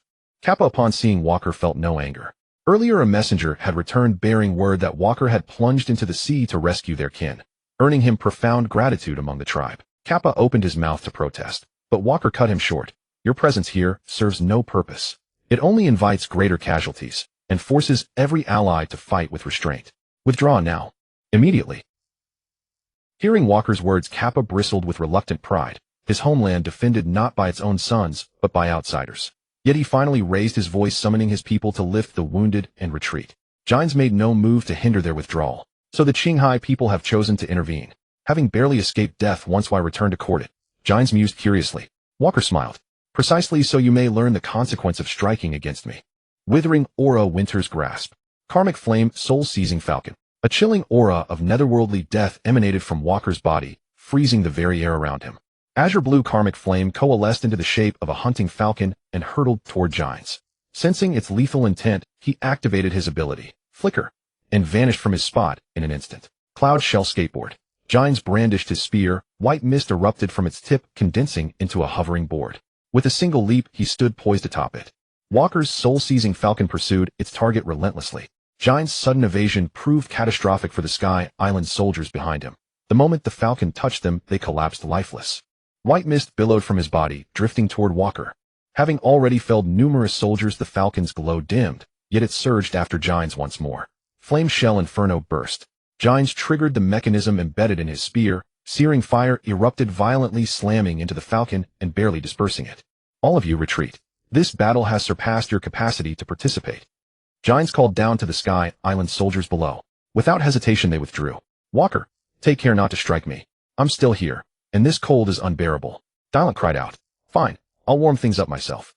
Acid shell rapid-fire rounds. Countless sulfuric acid projectiles shot skyward toward Giants. Water shell absorbed. His spear instantly drew in all the acid Dylan had fired. Every drop was seized, then redirected. Return water shell. The acidic barrage struck both men. Dylan ignored it entirely. Walker, however, activated Shave, vanishing and reappearing instantly before Giants. Armament Ghostfire Fist. My heartnet perceives your every motion. Coordinate swap.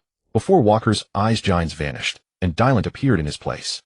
Fortunate for Dylan, his mastery of observation Haki allowed him to react instantly, activating Armament Haki just in time to block Walker's blow.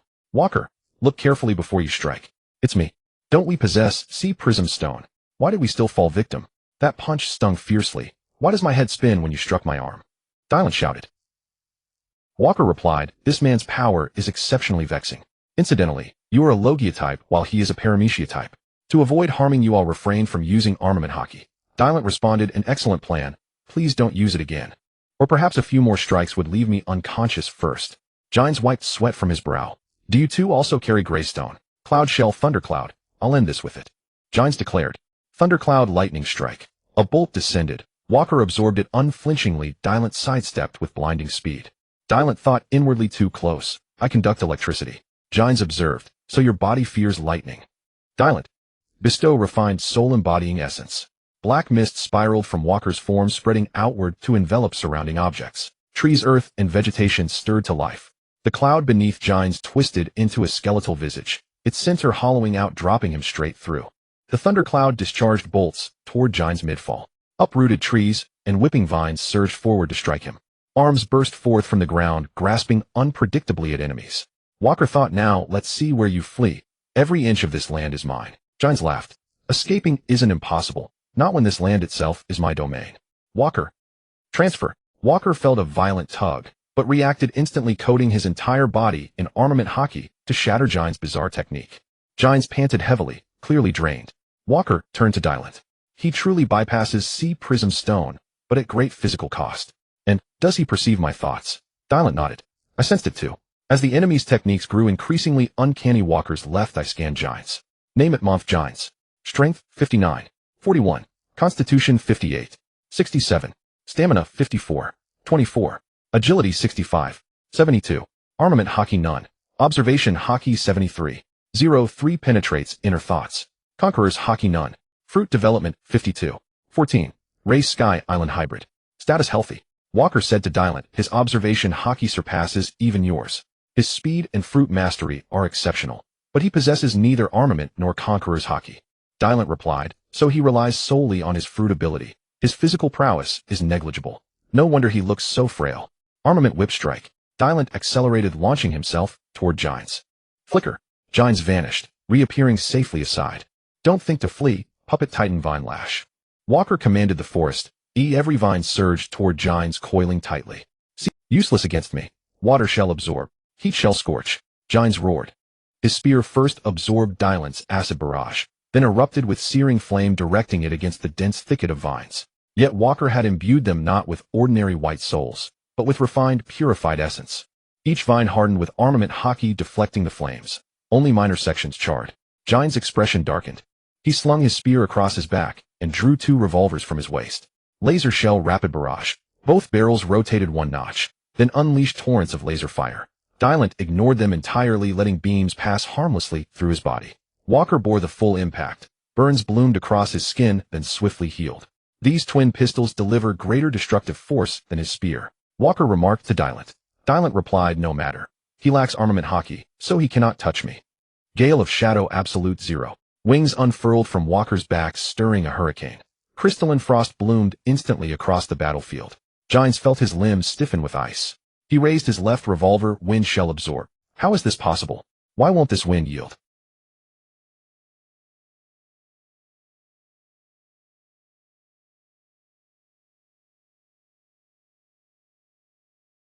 Heat shell boiling surge. His right revolver discharged torrents of crimson, superheated steam. Where scalding vapor met glacial frost, thick fog erupted. Water shell sea cloud cannon. From within the fog, compressed water cannons blasted forth. Facing a technique forged from Sky Island seawater, both warriors heightened their observation haki to maximum, dodging each volley with razor precision. Though such aqueous impacts wouldn't immediately incapacitate, they induced sudden paralysis, leaving victims fatally vulnerable to ambush. Found you. Armament crescent moon strike. Through the dense fog, Dylan's observation haki locked onto Giants. He blurred forward, iron whip arcing toward his foe. Cloud shell, iron cloud wall. Giants fired white clouds from his gun barrels, forming an impenetrable barrier against the whip. Water shell, sea cloud marsh. His dual revolvers unleashed torrents of Sky Island seawater, while he stood atop the cloud wall. Dylan chuckled. What tiny puddle do you imagine will contain me? You trespasser. Force transfer. Giants interlaced his fingers and declared. Dylan suddenly found himself utterly immobilized. Even armament haki refused to coalesce. His rigid body plummeted, landing squarely within the watery marsh Giants had just conjured. Jia and C gasped heavily, saying, one down, coordinates locked. There's no way anyone can escape from this attack of mine. Walker suddenly spoke up. Did you forget that I'm still here beside you? Grant. Refined soul. A black mist directly drifted into the seawater pool that had trapped Dylan, quickly dragging the fellow out. Dylan gasped for air. This guy is really disgusting. This is the second time I've been soaked in water today. I'm definitely going to take him down. Seeing this, Jia NC's expression turned grave. Thermal acceleration. Armament. Ultralong strike. Dylan's arm liquefied and the iron whip in his hand, following the arm directly armed, and struck rapidly toward Jia NC. Jia NC crossed his twin guns. Impact shell. Absorption. Dylan's attack had no effect. This guy has even more tricks than you, Walker. So troublesome. His weapon is strange. Dylan spoke. Walker, who had read the original story, naturally knew what it was. He reminded Dylan, this is a special type of shell from the Sky Island. It has a wide range of uses. His weapons should all be equipped with these things. Jia NC fired his twin guns horizontally. Flash shell. Flashbang. Suddenly, a vast amount of blinding light appeared between them, obscuring their vision. However, Jia NC, wearing sunglasses, was not affected. Impact shell. Pressure release. In the moment of blindness, Jia NC used his guns to release the impact energy absorbed from Dylan's previous attack. He fired straight at Walker, knowing that Dylan was a natural type and could not be harmed by his attacks. Blinded, suddenly Walker felt a moment of discomfort, but his observation haki detected the enemy's attack, and his body made a split-second evasive maneuver. The impact from Jia NC's gun was aimed at Walker's head, but after Walker's dodge, it finally struck his right shoulder. The immense force knocked Walker to the ground, yet still caused no damage. Seeing this, Jia NC began rapid firing with both guns. Cloud shell. Iron cloud rope. Segments of white thread-like objects shot rapidly from the gun muzzles, quickly forming a cage of threads. This can't hold me, Dylan laughed loudly, and simply walked out of the thread cage. Water shell. See cloud cannon. Jia and C continued firing calmly. That same trick again. It's useless against me now. Strong acid. Tidal wave. Countless sulfuric acid surged toward the rapidly approaching water cannon. A violent reaction occurred, and a large amount of water vapor filled the air. Di Luante shouted to Walker. This guy is trying to run. Let's block him together. That's enough for today. Teleport. Jia and C's voice came from the thick mist. Wings extended from Walker's back, and he flapped them quickly, soon dispersing the mist. What? He suddenly ran away. Is this a halftime break? Di Luante said to Walker. Walker replied. His aura disappeared in an instant. It must be his strange devil fruit ability. Shells can't do that. Disappear without a trace. Di Luante sensed for a moment. No, I can't sense where he is. He's beyond the range of my observation Haki. What should we do next? Didn't those Shandian natives earlier say that this guy is the vice commander of some god on this sky island? Let's just go capture that god of his. Then he won't dare not show up, Walker replied. Di Luante said, we couldn't even catch his subordinate, and now we're going after their boss. Isn't that a bit too risky? Walker remembered that in the original story the priest before Enel seemed to be an old man named Gonfuer. That guy was one-shot by Enel. He probably doesn't have much combat power either. Although Walker knew this god was weak, he couldn't say it directly. So he said, otherwise do you have a better idea? Should we just take the gold and leave now? Di Luante replied, of course not. That guy made us suffer so much. I won't let him off that easily. Without further ado, Walker directly transformed into his beast form, grabbed Di Luante, and flew high into the sky toward God's Island. Arriving at the palace of God's Island, the guards in front of the palace surrounded the two who had descended from the air. Walker couldn't be bothered to waste words with them. Soul absorption. All the guards fell to the ground, white mist rising from their bodies and slowly drifting into Walker's. With no more obstruction, the two walked directly into the palace. Inside, the guards surrounded the throne where a figure sat wearing armor resembling that of an ancient European knight from Walker's previous life memories, only the face exposed, which was clearly that of an old man. The old man spoke. Two friends, you are not from the White Sea, are you? Where do you come from, and what business brings you here? Walker spoke. Are you the god the Sky Island people speak of? I wonder if capturing you will lure Jia and C here. The two of you came to find Jia and C. He is my vice priest. Is there some conflict between you? The old man on the throne said. Just call him back. Walker replied bluntly. I am Gonfuer, the god of the White Sea. If my vice officer has done something wrong, I apologize to you. But I'm sorry, as a god I cannot betray my own subordinates. Gonfuer on the throne declared. Walker, as their master you're quite kind, huh? Ha. But do you deserve to make demands in front of me? The guards beneath the throne wearing armor similar to Gonfuer spoke. Great God, do not waste words with these insolent brats. Please give the order to capture these people, and we will do it immediately. Walker moved his finger, and the soldier who had just spoken fell to the ground, instantly lifeless. White mist drifted to Walker's fingertip. The sudden fall of the soldier caused panic among the others. Walker said slowly, unfortunately this man can no longer do it. Is there anyone else among you who wants to try? The guards looked at the man who had taken their comrade's life without any visible movement, and they exchanged glances, daring not to make a move. Gonfuer spoke angrily. Far away, friends, is this your attitude? With that, he suddenly produced a spear from Walker's memory of medieval European knights. The design was completely different from Jia and C's spear. His feet seemed to have a device with jet shells. He soared directly into the air, thrusting the spear forward. Flame shell. Fire spear. The spear thrust onto Walker's chest, but caused no damage. The tip of the spear snapped. How can this be? Gonfuer stared at Walker in shock. You are. No, you don't have wings, but how do you have the tattoo? And this tough physique is exactly as the legends say. Walker grabbed Gonfuer by the neck and lifted him up, saying, Now can you call that guy back? Gonfuer still turned his head and stayed silent. The guards below, though afraid, seemed bound by duty. None ran away, instead confronting Walker and his companion. Walker thought, was I not ruthless enough? Even the soldiers aren't scared off. Di Luante said to the soldiers, Go and inform that Jia and C. Tell him that if he doesn't return immediately, I will melt his god. Go and tell him that now. After hearing this, the soldiers actually took out a sky shell and began to communicate. Fortunately, before long, the person Walker and his companion were waiting for finally appeared at the palace entrance. I am the one you want. I will not run again. Release the god. Jia and C said from the entrance. Di Luante replied, You ran too fast. If we let him go and you run again, where will we catch you? Walker said to Di Luante, You hold this man and leave the rest to me, so this guy doesn't save him. Di Luante laughed. I'm familiar with this job. Don't worry, leave it to me. He won't escape. What exactly do you want? I already let you go. I stopped blocking you. Why did you come back and take the god hostage? Jia and C roared. Walker said, You attacked us. Do you think it can be settled so simply?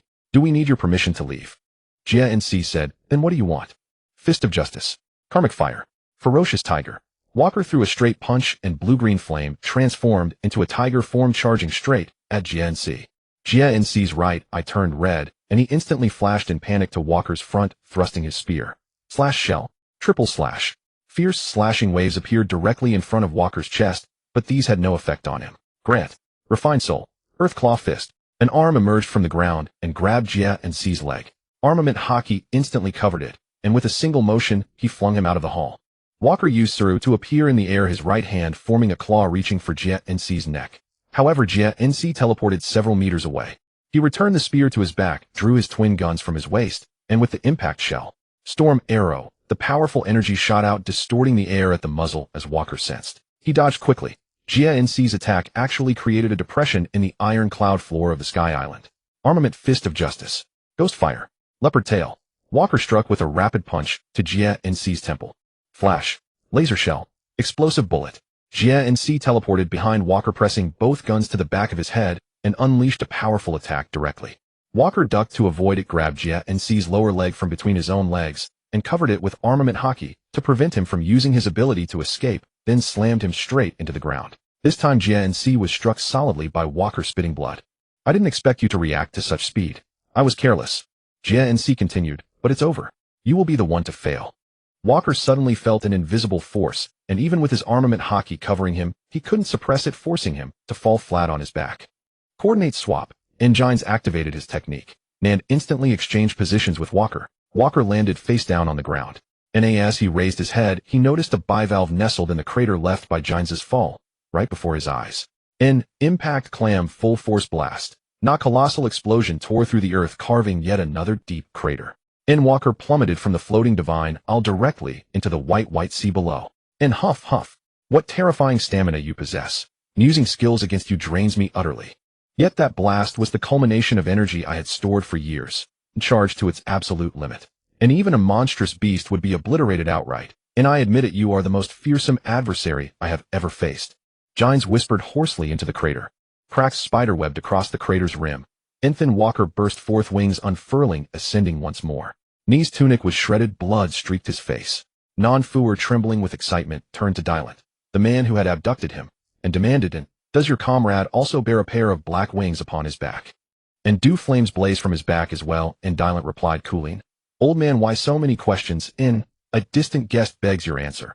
It matters deeply to me. Gonfuer insisted, and Dylan shrugged. I'm not entirely sure. Ask him yourself later. It hurts like hell, you bastard.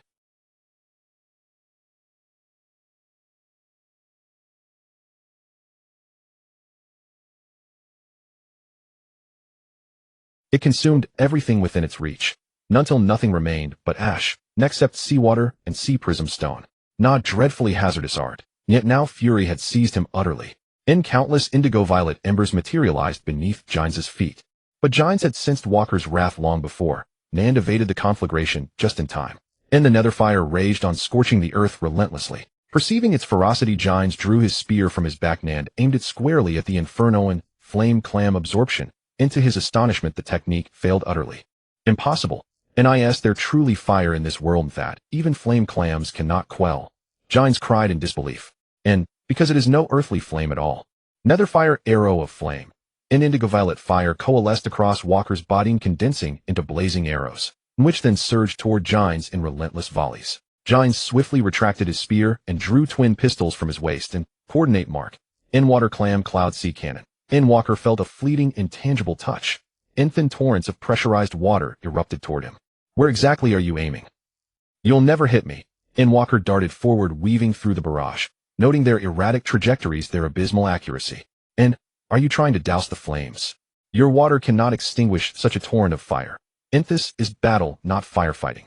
Snap out of it. Roaring, Walker closed the distance and lunged at Gines. Karmic flame thong of fire. Azure blue fire enshrouded his fist, sculpting itself into the snarling visage of a wolf. He struck, but Gines stood unflinching. When the searing heat hovered mere centimeters from his nose, coordinate return. Walker's body wrenched backward, uncontrollably flung back to the very spot he'd just vacated. Spot now transformed into a shallow pond.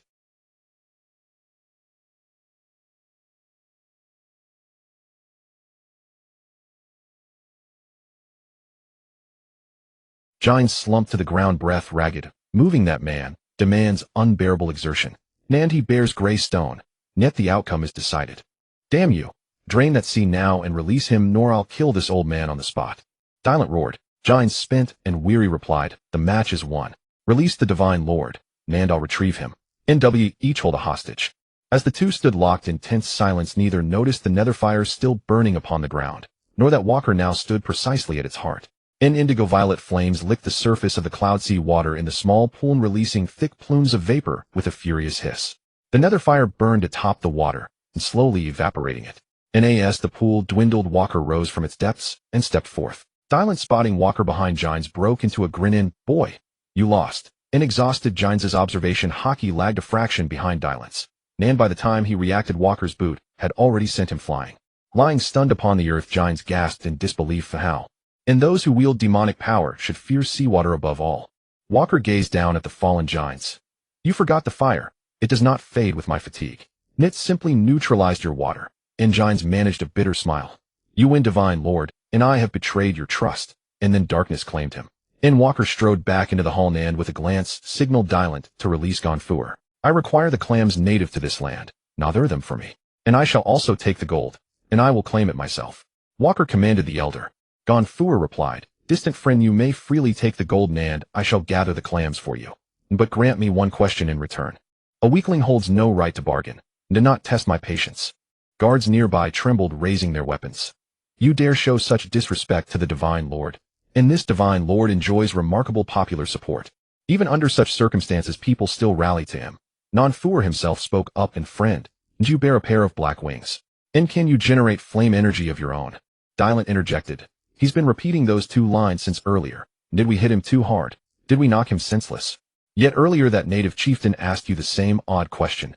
Walker fixed Gonfour with a steady gaze. I have no black wings, nor do I command flame energy. And do as I say. Gonfour sighed, crestfallen. Guest, please wait a moment. You and your companion must be exhausted. You may dine first. Giants requires urgent treatment. I cannot abandon him. Moreover, gathering the clams will take time, and I must issue the order throughout the realm. Walker, though skeptical, saw no immediate threat, and granted the request. Soon they sat down to feast. A lavish spread laid before them. Only Walker and Dylan ate voraciously. Gonfour played host while officials watched tensely, fearing any sudden move. And after all, these two had just defeated Giants, and White Sea's peerless warrior, and they sat right beside them. Gonfour ventured in, friends, do you hail from Qinghai? We come from the great sea below, and you dwell in the heavens, Dylan declared bluntly. Gonfour asked, are there others like us in Qinghai? None at all. Say, old man, NW here to seize your gold and plunder your clams. So why invite us to dine? Dylan suddenly asked. Walker winced inwardly. If one could raid another's domain and then ask why the host complied so readily. Had Dylan truly served as a bodyguard before? Walker found himself doubting it. And yet astonishingly, Gonfour answered the question directly. He explained that city's gold never belonged to the White Sea, and it was claimed centuries ago by the guerrilla faction. And no one knows why they arrived here 400 years ago. And this land was bestowed upon our Sky Island people by heaven, and so the former divine lord seized it. Never since war has raged between our peoples. And I seek peace, and suspect this gold lies at its root. And if you remove this source of calamity, it may bring true blessing to the White Sea people. And besides, gold is merely ornamental metal and far less valuable than clams. And tell me, friends, what use do you have for so much decoration? Dylan retorted, you sly old fox. For centuries those natives fought over that gold. And once we take it, they'll hunt us down into the depths of the sea. And what a shrewd bargain you've struck. And still, if it's only ornamentation and I happen to collect such things, just hand it all over to us. By the way, will those clams function down in the sea? Gonfour replied, some of our kin journeyed to Qinghai, and discovered cloud clams were unusable there. Yet Giants faces no such limitation. And he visited Waviria 4 years ago and studying there for an entire season, mastering climate manipulation. And not only cloud clams, they commands wind knots with equal fluency. Walker realized then why Giants' twin pistols possessed such devastating power. They had integrated the meteorological technology of the original weather island. And according to the elder, Giants was not merely a warrior, but a seasoned navigator. Dylan asked curiously, Giants, who fought us moments ago, seems far stronger than you. And so why are you the divine lord and not him? Walker thought silently. Dylan, you truly have a gift for conversation. Gonfour spoke slowly, Giants is actually. Gensi, he said. I found him in the divine ruins, the place where I was ordained as a god.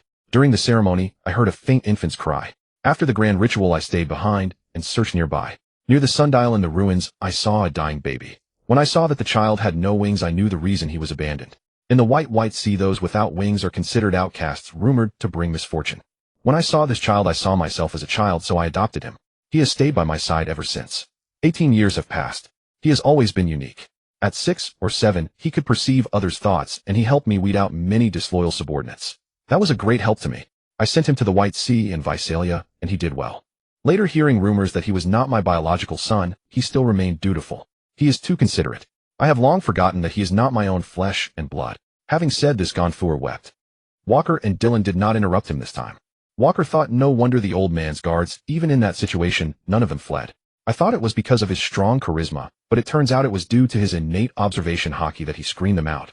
This Jianxi is indeed quite formidable. Gonfour suddenly stood up and said to Walker, "Friend from afar, I sense the aura of my people in you, which makes me feel at ease. Could I ask you a favor?" Seeing the old man so serious and Dylan excitedly winking at him from the side, Walker figured it must be something good. He said, "Tell me. If it's not too troublesome, I'll agree." Gonfour replied, "I hope you can take Jianxi out of here, let him see a broader world instead of endlessly patrolling the White Sea and fighting the natives. It's rare for outsiders to come here. Please grant this father's request. I beg you." Walker thought, of course I can agree to this request. His warship currently had no navigator, and relying on ordinary sailors was impossible. The Navy wasn't yet able to produce elite talents on an assembly line. Zephyr's training camp had just started. Basically, he had to manage everything himself. The Navy headquarters only provided a ship and 500 cannon fodder. That was already generous. If Jianxi joined, it would be perfect. From what the old man said and the fact that Jianxi risked his life to return after Walker had captured Gonfour, it proved he was a trustworthy person. Plus, with his bizarre devil fruit ability to teleport anywhere and his innate observation haki that could read minds, he could eliminate all the two-faced people on his ship or refuse them boarding. No more paranoia like when he had taken Dylan on board. Most importantly, this guy seems much more reliable than Dylan. Dylan suddenly looked at Walker with confusion, feeling as if Walker had just cursed him. Walker turned away, ignoring him, and said to Gonfour, "Since you say so, this matter isn't troublesome. But there's one problem: we were just fighting for our lives. Will he willingly travel with us now?" Gonfour said, "This child is very obedient to me. If I tell him, he will agree. I can't delay him any longer. When he wakes up, I'll have him accompany you to get the gold first. After returning, I'll talk to him. Once the shells are collected, you can set off together." Walker thought about it and found the arrangement acceptable, so he agreed. The old man spoke quietly with Jianxi. After listening, Jianxi looked at Walker and Dylan with a strange expression, but said nothing. He sat opposite them and began to eat. They finished quickly. Jianxi had cloud shells in his shoes, allowing him to walk on air. Walker and Dylan used moonwalk to follow. They ordered a few men to carry boxes and headed toward Shandora. Upon arrival, Dylan jumped onto the gold and exclaimed excitedly, "My gold! I can finally have you. No one can separate us this time." With that, he immediately began packing the boxes himself. Walker had noticed earlier in the cave that Dylan was very skilled at looting, quick and thorough. So Walker didn't help, instead starting to explore the ancient city. Jianxi asked Walker in confusion, "Don't you like these ornaments? Why aren't you helping him pack?" Walker replied, "Gold is one of our objectives. It's not going anywhere now. I might as well take a look at this city." Jianxi said, "I can sense you're not lying. There's no excitement in your heart. Are you looking for something?" Walker said, "Your observation haki can be annoying sometimes." "Yes, I'm looking for something. A golden bell." "Observation haki? Do you mean mantra?" Jianxi asked. Walker explained the 3 types of haki and their uses. "The blue sea is truly amazing. No wonder I found it so hard to move you earlier." "So that was armament haki. Your armament haki is stronger than that blue-haired guy's. Moving him was much easier. Are you talking about the golden bell?" "Follow me," Jianxi said, and walked ahead. As a time traveler, Walker naturally wanted to see the golden bell of Shandora when he came to Skypia. It was a famous landmark in the original story, and the poneglyph was underneath. Feeling excited to see the real thing, he followed Jianxi to the center of the town. He stepped forward, touched the golden bell hanging above, and found it felt like ordinary gold. He wondered why ringing it in the sky could be heard in the sea below. Beneath the golden bell was the poneglyph covered in dense text. Walker couldn't read it, but having read the original, he knew what it said. Jianxi, seeing Walker staring at the poneglyph, asked, "Do you know what's written on it? What kind of script is this?" "I thought it was the writing of the native tribes. I once captured prisoners and showed them, but they couldn't understand it either. And this thing is made of some material that can't be cut at all." Walker knew it recorded Poseidon, the mermaid princess of Fishman Island, but he couldn't tell Jianxi directly. So he said, "This is a poneglyph written in ancient script. Only a very few can read it." Curiously, Walker used his nether flame on the poneglyph. The fire that could incinerate all things ignited briefly, but then extinguished. Indeed, it was like using it in the sea. This material was said to be the hardest substance. Walker suddenly thought of Roger, who would come here later, see the poneglyph, and have Odin carve a message on it. Walker wanted to do the same, but he couldn't write the ancient script, and had no tool to carve. So he found a wooden stake nearby, coated his finger with armament haki, and carved, "Roger, I made it here before you." Jancy saw him carving and asked, "Who are you writing to? Who is Roger? Do you know him?" Walker laughed. "A very impressive person. I think I'll meet him soon. This is just a prank. I really want to see Roger's expression when he finds this wooden stake beside the poneglyph." Dylan soon ran over and said, "The boxes are all full, but there's still more. Should we go back and ask the old man for more boxes?" Walker replied, "Forget it. We'll come back another time. This is a town's worth of gold. No need to rush. Let's go." With that, he transformed into his beast form and swallowed the 12 boxes with his other head. Jancy marveled. "You really are a monster.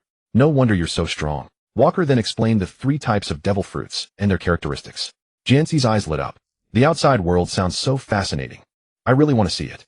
If you wish, you can sail with me. Experience the grandeur of the sea below," Walker said sincerely to Jancy. Jancy said with surprise, "Really? No, I have something I must finish first." Walker asked, "Is there anything you haven't finished that you need us to help you with?" "Actually, there's not much left," Jancy replied.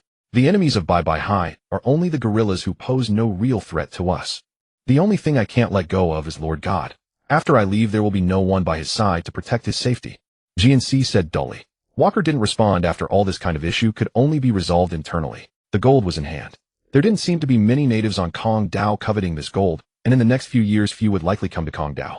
They could wait until they had fully digested the current batch before retrieving more. After all, Walker and his companions didn't even have their own place yet. Even if they took the gold, there would be nowhere to store it. They couldn't exactly leave it at headquarters. Given the current financial state of the Navy, once discovered, it would no longer be theirs. Returning to the shrine, Gonfuer saw them and warmly welcomed them, saying, "Friends from afar, the shells you require haven't been fully collected yet. It may take another half a day." Walker nodded in agreement. Gonfuer had a female official from Kong Dao escort Walker and D. Lunt on a tour of the various places on Kong Dao, while GNC was left behind. Gonfuer began, "Do you want to go out and see the wider world? To see the vast sea?" GNC hesitated and replied, "No, Lord God. My duty is to guard by your side at all times. Everything else is unimportant to me. Do you think I can't protect myself after you're gone? You put too much pressure on yourself, GNC. You should go seek what you desire. A man should pursue his dreams. I am the god of Bye Bye High, and it is my duty to protect my people, not to always rely on you." The conversation between Gonfuer and GNC in the palace was not yet over. Meanwhile, D. Lunt, who was touring Kong Dao, struck up a conversation with the female official sent by Gonfuer. "Ma'am, may I ask if there are any local specialties here? Something that brings spiritual joy and embodies the local customs and culture." Upon hearing this, Walker knew that D. Lunt was starting to get restless again. How long had he been quiet? And he actually had the nerve to ask the people of Kong Dao about this. The female official seemed not to understand D. Lunt's meaning and asked, "Guest, are you inquiring about scenic spots on Bye Bye High? I can show you around." Walker couldn't be bothered to stay with D. Lunt and be embarrassed, so he simply left. Soon Gonfuer sent someone to notify the two. Walker looked at the shells filling over a dozen boxes and once again devoured them after transforming into his beast form. It had been 3 days since they arrived on Kong Dao, and all matters were completed. The group prepared to take their leave. 2 had come, but 1 more would return. GNC silently followed Walker and the others as they walked out of the palace. Without a word. Suddenly Gonfuer's voice came from behind. "Friends from afar, please take care of my child." GNC turned abruptly to see Gonfuer along with the guards of the Divine Guard, and the White Berets led by my Jean Li, all standing on the stairs waving goodbye to GNC. "Take care, GNC. Make a name for yourself on the Azure Sea, we know you can. GNC, don't forget to come back and tell us about your travels." Struggling to hold back his emotions, GNC said, Everyone take care too. Please protect Lord God for me." Gonfuer spoke slowly. "GNC, take good care of yourself." GNC suddenly froze, then immediately turned and knelt to kowtow and farewell. "Lord God, I have been deeply indebted to your care all along. I am eternally grateful." Gonfuer smiled and said, "You should call me father. I have always been your father." GNC could no longer hold back tears streaming down his face as he cried out, "Yes, father. Thank you for your great kindness. Once I make a name for myself on the Azure Sea and complete my trials, I will surely return to your side." With that, he left without looking back. Walker and the others watched silently without urging him. D. Lunt remarked, "I didn't expect GNC to be so popular on Kong Dao." Walker replied, "I was quite popular back in Ma Lin Fan Duo too." D. Lunt complained, "So I'm the only one without presence." After bidding farewell to Gonfuer, the three quickly made their way to the gate of heaven, preparing to descend from there, so that the memory pointer could still guide them back. GNC looked back at the place where he had lived for nearly 10 years, his eyes filled with emotion. Soon he turned around and formally addressed Walker. I am 8 Mengfu GNC, 19 years old. I once studied meteorological science in Wei Sa Liya, which is called a navigator in the Azure Sea. I possess demonic power, what Chief Walker calls a devil fruit. I ate the coordinate fruit and became a coordinate person, allowing me to freely manipulate any entity to any location. My mindnet is also very powerful. Walker said, just call me Walker. No need to call me Chief. As you can see, I am a mythical Zoan type, the Keiche form. Welcome aboard, GNC. With GNC's innate observation, Haki Walker couldn't hide many secrets from him, and GNC was trustworthy, so he answered directly. The old man was right. Excessive concealment can sometimes hurt the friends around you. D-Lunt said, Walker, you've never been so frank with me before. Does being so eager to come aboard mean you're not worth cherishing? You're going too far. I'm D-Lunt, you can call me Senior. Haha, I'm a Logia type, the sulfuric acid man. Walker couldn't be bothered to respond, directly transforming into his beast form, grabbing the two of them, and flying downward. Soon they arrived at Mo Guzhan and stopped. D-Lunt said, What, Walker, are you hungry again? Didn't we just eat? Idiot, you only think about eating. Didn't we get the design for the Ark earlier? I happen to want to visit Chi Shueji to see if I can find someone to build it. The reason I asked Gonfuer for so many shells earlier was that I saw on the design that these equipment could be added. After scolding D-Lunt, Walker turned to GNC and asked, can shells be installed on a ship? Because Walker had seen in the original story that Inel-equipped jet shells, he had brought a lot this time as well, but he still wanted to confirm. Otherwise, he could only sell them on the black market. GNC nodded. Yes, Walker, shells can be installed on a ship, but it requires a highly skilled shipwright. Why didn't you build it directly on by high instead of bringing them down?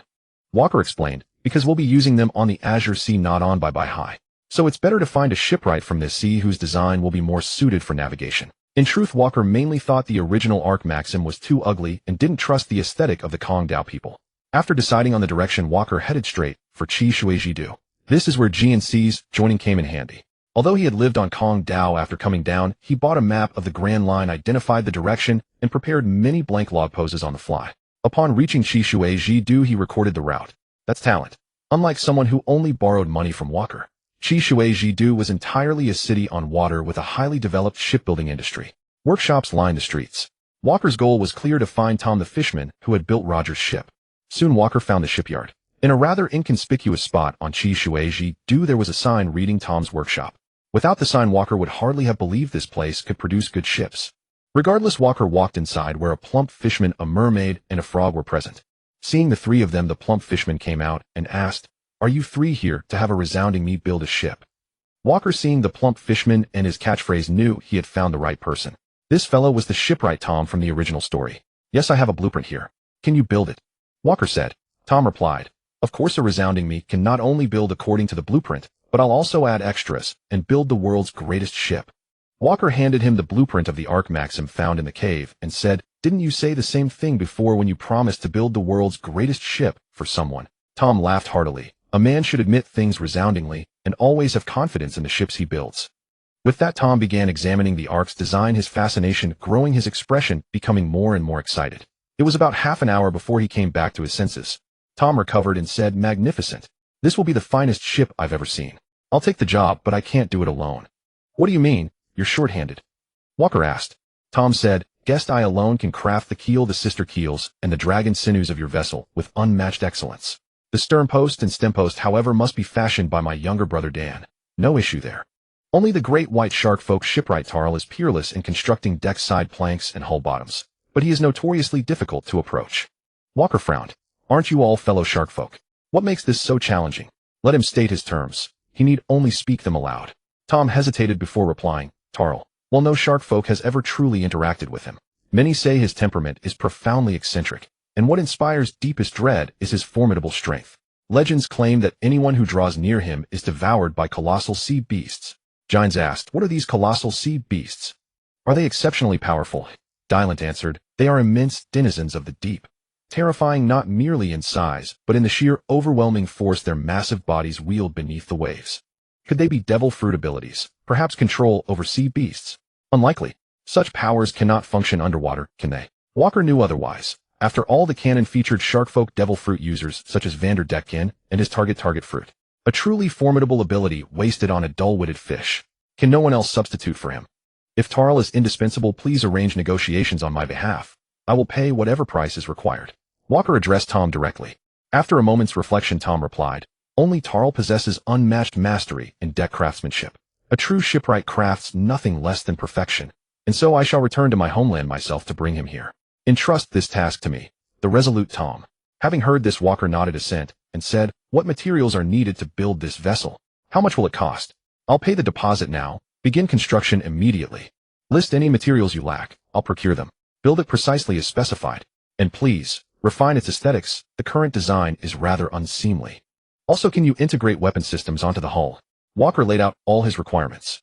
Tom was deeply impressed by Walker's visionary design. After thoughtful consideration, he asked, the most daunting challenge lies in the core propulsion system. Current technology simply cannot realize it. Walker stepped outside briefly, then re-entered carrying a massive dripping stone coffer. Is this what you meant? Tom examined it closely and exclaimed, yes, that is precisely it. This is divine craftsmanship. Could such an exquisitely intricate device truly be your own creation? No, I acquired it serendipitously. Later I'll show you the shell specimens I brought. If feasible, dispatch messengers at once, and calculate the total expenditure. I expect work to commence without delay. Dylan whispered cautiously, Walker, are we certain it's wise to entrust this man so readily, without further inquiry? And revealing artifacts from Skypea to him. Walker could not reveal he had read the canon. Tom was a man of unwavering honor, incapable of treachery. Turning instead to Gines, he asked, what is your judgment? Gines studied Tom for a long moment, then declared, I believe he is trustworthy. Let him proceed. Dylan fell silent. Gines's demonstrated prowess remained vividly etched in memory. Shortly thereafter, Tom returned and announced, Guest, I have calculated your vessel's specifications. Its hull shall be forged from atom wood, the world's strongest tree, impervious to any war or storm. Having inspected your propulsion unit, I see it operates via energy conversion, capable of both electrical power and self-sustaining seawater circulation. Remarkably advanced. With the shell samples you provided fully integrated. Tom paused, calculating carefully, then said, the minimum cost stands at 10 billion belly. This assumes you supply the core mechanism yourself. Delivery time no fewer than 3 years. Dylan cried out, what? 10 billion belly for a single ship? You're swindling us. This vessel would cost more than a new world pirate captain's head. Walker reflected inwardly. Belly has not yet inflated to later levels, but this vessel's price exceeds 3 times the bounty placed on Don Quixote da Flamingo before his 7 warlords appointment. Truly staggering. Gines looked at Walker and asked, is 10 billion truly excessive? Walker shook his head silently. Then turning to Tom, he declared, agreed. Upon securing your team, I shall deliver 600 million belly up front. Once the hull's silhouette emerges, I'll release the remainder. Spare no artistry, no effort. Completed exactly as I envision. After all, many world government allied nations generated merely 100 million belly annually in celestial gold, a sum equivalent to a small nation's decade-long celestial revenue. Yet this man consented after only a moment's hesitation. Tom still struggled to believe it. Yes, truly you intend to spend this vast fortune on a single vessel. Walker affirmed firmly, indeed. Assemble your crew, and begin. Very well. For the greatest ship the world has ever known, no obstacle shall deter me. Tom declared, elated. Walker and Tom finalized details. Tom promised to return within 2 or 3 days, and Walker agreed. The three settled into Water 7. Upon reaching the Sabaody archipelago, they exchanged their gold reserves on the black market, totaling 5 billion belly. Dylan remarked, 12 massive chests of gold cover only half the vessel's cost. Is this extravagance truly necessary? Walker ignored him and flew back to Skypea to retrieve more gold. Within 2 or 3 days, Tom returned, beaming, flanked by a hat-wearing mermaid and a sharkfolk man clad in a floral shirt, white beach shorts, and long flowing white hair. His snow-white skin accentuated a towering muscular frame, nearly 3.5 meters tall, imposing, yet his eyes betrayed quiet unease. Guest, forgive the wait. I've brought them. This journey proved unexpectedly smooth. Brother Tarl, upon hearing of a vessel unlike any other, accepted instantly. It seems destiny itself ensures this unparalleled ship shall be built. Tom laughed, addressing Walker. The pale shark folk stepped forward, stammering, might I just glance at the blueprints? Just once. He scratched the back of his head. Walker sensed his nervousness and replied gently, you're building this ship. I'd be remiss not to show you the plans. Thank you. The shark folk shyly accepted the schematics and immediately immersed himself in study. Dylan murmured beside him, didn't that portly shark folk say this man was terrifying? He looks fearsome, but behaves like a timid fawn. Gines observed nearby, shark folk vary widely in appearance. I sense profound anxiety in him. He avoids conversation, yet his life force pulses with extraordinary vitality. Walker told them both, temperaments differ. What matters is whether he builds the ship, nothing more. While Tom departed with his merfolk brother Dan to finalize calculations, Charles studied the blueprints for a time, then approached Walker and said softly, 2 days ago, when that horned shark folk came seeking me, he said your aura felt strangely familiar. At first I doubted him, but now meeting you, I feel it too. You carry the scent of kinship. Are you perhaps one of our own? May I aid you in completing this vessel? Walker's heart leapt. He did possess shark folk blood, and kinship resonance was unmistakable. Tom, having spent decades ashore, understood human nuance and would never voice such insight outright. Yet this man spoke it plainly, directly. Dylent and Gines turned toward Walker, eyes wide. Gines said, Walker, didn't the Divine One previously remark you resembled his people? Could it be you share lineage with these shark folk too? Dylent interjected, who knew Walker's appearance held such universal appeal across races. Let me tell you, I hear the mermaids especially. Walker paid them no mind, when suddenly a thunderous cry echoed from outside. Akura Raguna approaches. Tom heard the clamorous shouting outside and ran out with his younger brother Dan and his apprentices. Walker and his companions also sensed through observation Haki that a massive flood seemed to be sweeping toward them. The three of them decided to go out and see the commotion.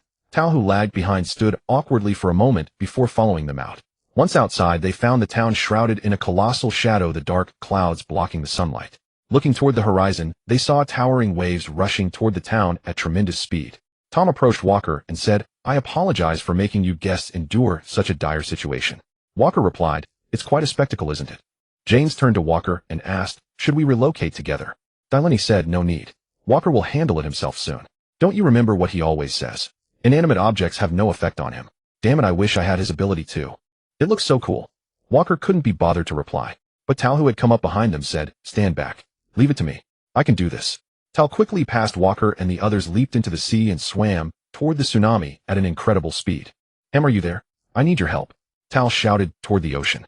Though he was far from the shore, Walker and his companions on the island could still hear him clearly. Delaney asked the two beside him, what is that fishman shouting about? Is he calling for someone in the sea? But soon Delaney's expression turned serious. There's a huge creature coming from the depths. Walker and the others also sensed it. Within their field of vision, the sea surface around Tal churned violently, and a massive whirlpool gradually formed in the center of the ocean. From the whirlpool, a shadow slowly emerged, a gigantic tiger's head with the rest of its body concealed by the sea. As the colossal sea beast appeared, it let out a roar that made the eardrums of everyone on the island ache. Tom said, it's appeared. The giant sea beast beside Tal. The rumors must be true. Jane said, how terrifying. This thing is even bigger than the Sky Lord, isn't it? There are so many monsters in the blue sea. Its exposed head alone is that massive. How big would its entire body be? Walker said nothing. He knew that in the original story, fishmen could alter sea currents, the most classic example being Fishman Karate Sea Current Shoulder Throw. But what was the purpose of summoning this sea beast? Could it be? Tal swam swiftly to the sea beast, climbed onto its chin, took out something, and then immediately jumped back into the sea. Tal shouted, Ham, help me stop the tsunami's advance. Please. The tiger-headed sea beast suddenly rose from the sea, revealing its massive body to everyone. Its body bore tiger-like stripes with fins on its back resembling organs, and a dolphin-like tail that slapped the water, sending up enormous splashes. What kind of creature is this? How can it be so huge? It must be at least 500 meters long. With such a body, how much power does it possess in the sea? Delaney exclaimed in awe. The sea beast dove into the ocean and swam rapidly, creating a giant spiral vortex. Tal began to move. He held a trident in his hand and thrust the weapon into the sea. Fishman's secret art, sea current shoulder throw. Tal's veins bulged as he gathered all his strength. Soon the vortex formed by the sea beast and the beast itself were caught up in it, violently changing direction and crashing into the massive tsunami. You've got to be kidding me. Do you humans from the blue sea possess such immense power? You lifted the entire sea beast and the vortex. Janes exclaimed in astonishment. Tom said, Brother Tal is truly a remarkable man. As fellow fishmen, we feel ashamed before such strength. The colossal vortex struck the tsunami, creating a vacuum zone at its center. The sea beast began to circle rapidly within it. The tsunami's direction was disrupted, and it gradually weakened. Is it over just like that? I thought it would be a grand spectacle. Too bad Walker didn't get to show off. I bet he's feeling pretty frustrated. Delaney commented lazily from the side. Walker retorted, shut up, you bastard. Do I look like that kind of person? Delaney replied, isn't that the truth? Seeing the blue flame ignite in Walker's hand, Delaney quickly said, no, I was just joking. Why do you take it so seriously? Before long, Tal swam back. He came ashore and said to Walker, I'm terribly sorry. The unexpected incident delayed things. Leave the ship to me. Please trust me. He bowed nervously. Is this guy really the same fishman who tossed that sea beast just now? Delaney questioned skeptically. Walker replied, of course you can do it. Thank you. We've prepared the deposit. Tom will prepare the remaining materials. The rest is up to you. Tal looked up in surprise. Wonderful. No, I mean I will definitely build the best ship. Walker nodded and walked over to Tom. Now we have all the shipbuilders right. Buy the materials yourselves. I've prepared the deposit and can hand it over to you. Tom said, indeed. The greatest ship will soon begin its magnificent construction. Leave it to me, guest. This may be the last ship I ever build, and I will give it my all. Tom continued, the Aqua Laguna has been ravaging this city. After I finish building the ship for you, I will create a magnificent sea train to provide transportation for the citizens. Walker thought to himself that the plot was still progressing as expected. Tom would likely hide the Pluton blueprints inside Frankie's body. If he brought it up now, Tom would surely refuse. It would be better to wait for an opportunity to take them from Frankie later. After all, having a backup of the 3 ancient weapons would be reassuring. I just need you to build the ship I want. The rest is up to you. It's none of my concern. Here are 600 million berries. You can count them. Is it okay to hand them over to you? Walker asked Tom. Tom said, when Tal came he made a condition if he found the blueprints acceptable, he wanted to be in charge of building this ship. I've already agreed to it splendidly. The Aqua Laguna just arrived, so I didn't have a chance to explain to you yet. Walker replied directly, it doesn't matter who builds it as long as the ship gets finished. I'll go talk to Tal, right? Tom said, yes, guest. My brother Dan and I will also participate splendidly to complete this perfect creation together. Walker returned to Tal and asked in a stern tone, why didn't you mention earlier that you wanted to build the ship yourself? Did I have to ask Tom first? Tal stammered nervously, I'm sorry. I didn't mean to. I was afraid you would refuse. Tom came over and said to Walker, guest, although I've only just met Tal, he is a splendid man. Please don't blame him. Tal stopped Tom and said, no, it's my fault. I should have admitted it. I'll do anything you ask, but please let me build this ship with my own hands. I beg you. I want to complete a ship myself. I've been searching and finally found it. It's my dream. Please.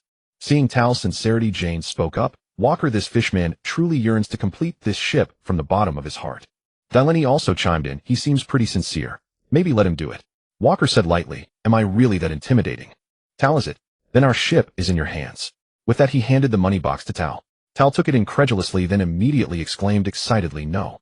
No problem. Leave it to me. With this matter settled, Walker took out a din mushy and contacted his warship, ordering them to come to Water 7 to pick him up. Delaney asked Walker, why don't you just fly us back? Do we really have to wait for the warship? I miss the scenery around Marineford so much. I can't wait to get back and spend all my gold. Walker said, this is the Grand Line full of eyes. I don't want to be tracked by some dog. You'll have to wait a bit longer for your little affair. Amidst Delaney's constant complaints, Walker's designated warship slowly entered the harbor. The 3 boarded the warship and began their return journey.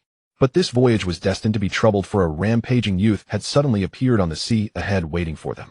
Walker, are we going to find Zifa to get a new identity for Giants again, this time back? Dylan asked, Board standing on the deck. That's right. For now you and he will have to spend some time in Zifa's training camp. Though it's quite boring, Zifa's teaching is indeed effective. I have deepened my understanding of armament Haki, observation Haki, and the 6 powers through him. I've benefited greatly as well. Your Moonstep and Shave aerial combat training and Giants armament Haki and physical training are all top priorities. Dylan said, alright, I know, but why don't we just go through Garp? That old man is a marine hero, isn't he? He's stronger than Zifa, and he's also Dragon's father. Given our relationship with Dragon, shouldn't we be better off under Garp? Walker recalled the time when Garp taught him armament Haki and explained Conqueror's Haki infusion. Lying on the beach chair, Walker immediately had an unpleasant memory. He replied, Garp is extremely unreliable. Training under him basically relies on your own talent, and the waters in Marineford are deep. Garp is essentially an ostrich in the political arena, always avoiding issues. He's of no use when it really matters. Also, I've offended Sengoku to death. Walker knew Garp's character from the original story. Although Garp was keenly aware of the situation, he never made any effort to climb the political ladder. His only concern was for Kobe. He didn't cultivate his influence in the Marines, and even Akiji gained nothing from following him. Akiji was basically the least prominent of the 3 admirals in the early days. Akainu became Fleet Admiral, Kazuru got the science unit, and Akiji lost a leg. Even if Sengoku supported Akiji, who was under Garp's faction, if the top brass didn't like him, it was useless. He had no foundation in the Marines and little support. Even if he fought Akainu to a draw, Akainu would still end up as Fleet Admiral. The original story can be passionate, but I know I truly exist in this world now. More and more people are around me, so I have to think more carefully. After all, Garp can be reckless because he has the backing of Commander-in-Chief Kong, and he himself is a top-tier combatant. Otherwise, just having a son who is the world's worst criminal would be enough to get him killed 800 times. After hearing Walker's words, Dylan said, that last sentence is the real point. But it doesn't matter. It's a good thing that Jian's can keep me company since I'm bored anyway. Jian's was observing the weather on the side. The climates of the White Sea and the Blue Sea were completely different. What he had learned on Weatheria was just theory. He needed to apply it in practice. When Jian's heard Walker and Dylan discussing him, he said, "I'm fine with anything. Walker is right. There are many powerful. Look at Jian's and then look at yourself." Walker said to Dylan with disdain. But Dylan remained unusually silent. Walker soon noticed something was wrong. Jian's said, "Southeast direction. A very strong aura is rapidly approaching us. Prepare the cannons. Fire at 47 southeast." The 4 cannons on the side of the Vice Admiral's ship began firing shells in unison, precisely striking the designated sea area. After the smoke from the explosion cleared, a burly young man in military uniform stood on a submarine. The surrounding seawater was still emitting large amounts of steam. Yet the submarine was completely unscathed. There was only one possibility: he had intercepted all the shells. The burly young man had blonde hair, wore a military medal on his collar, and had a 9-foot armband on his left arm. He glared fiercely at the warship, addressing Walker, who stood at the forefront. "Are you the Marine Vice Admiral who drove back Shiki? I hope you won't bore me." Bullet immediately crouched down, assuming a jumping stance. With a sudden burst of force, the submarine beneath him was pressed down by his power. In an instant, he landed on Walker's deck. The soldiers shouted, "Enemy attack. Prepare for battle." Reporting to Vice Admiral Walker, the intruder is Douglas Bullet from the country of Jaltsburg.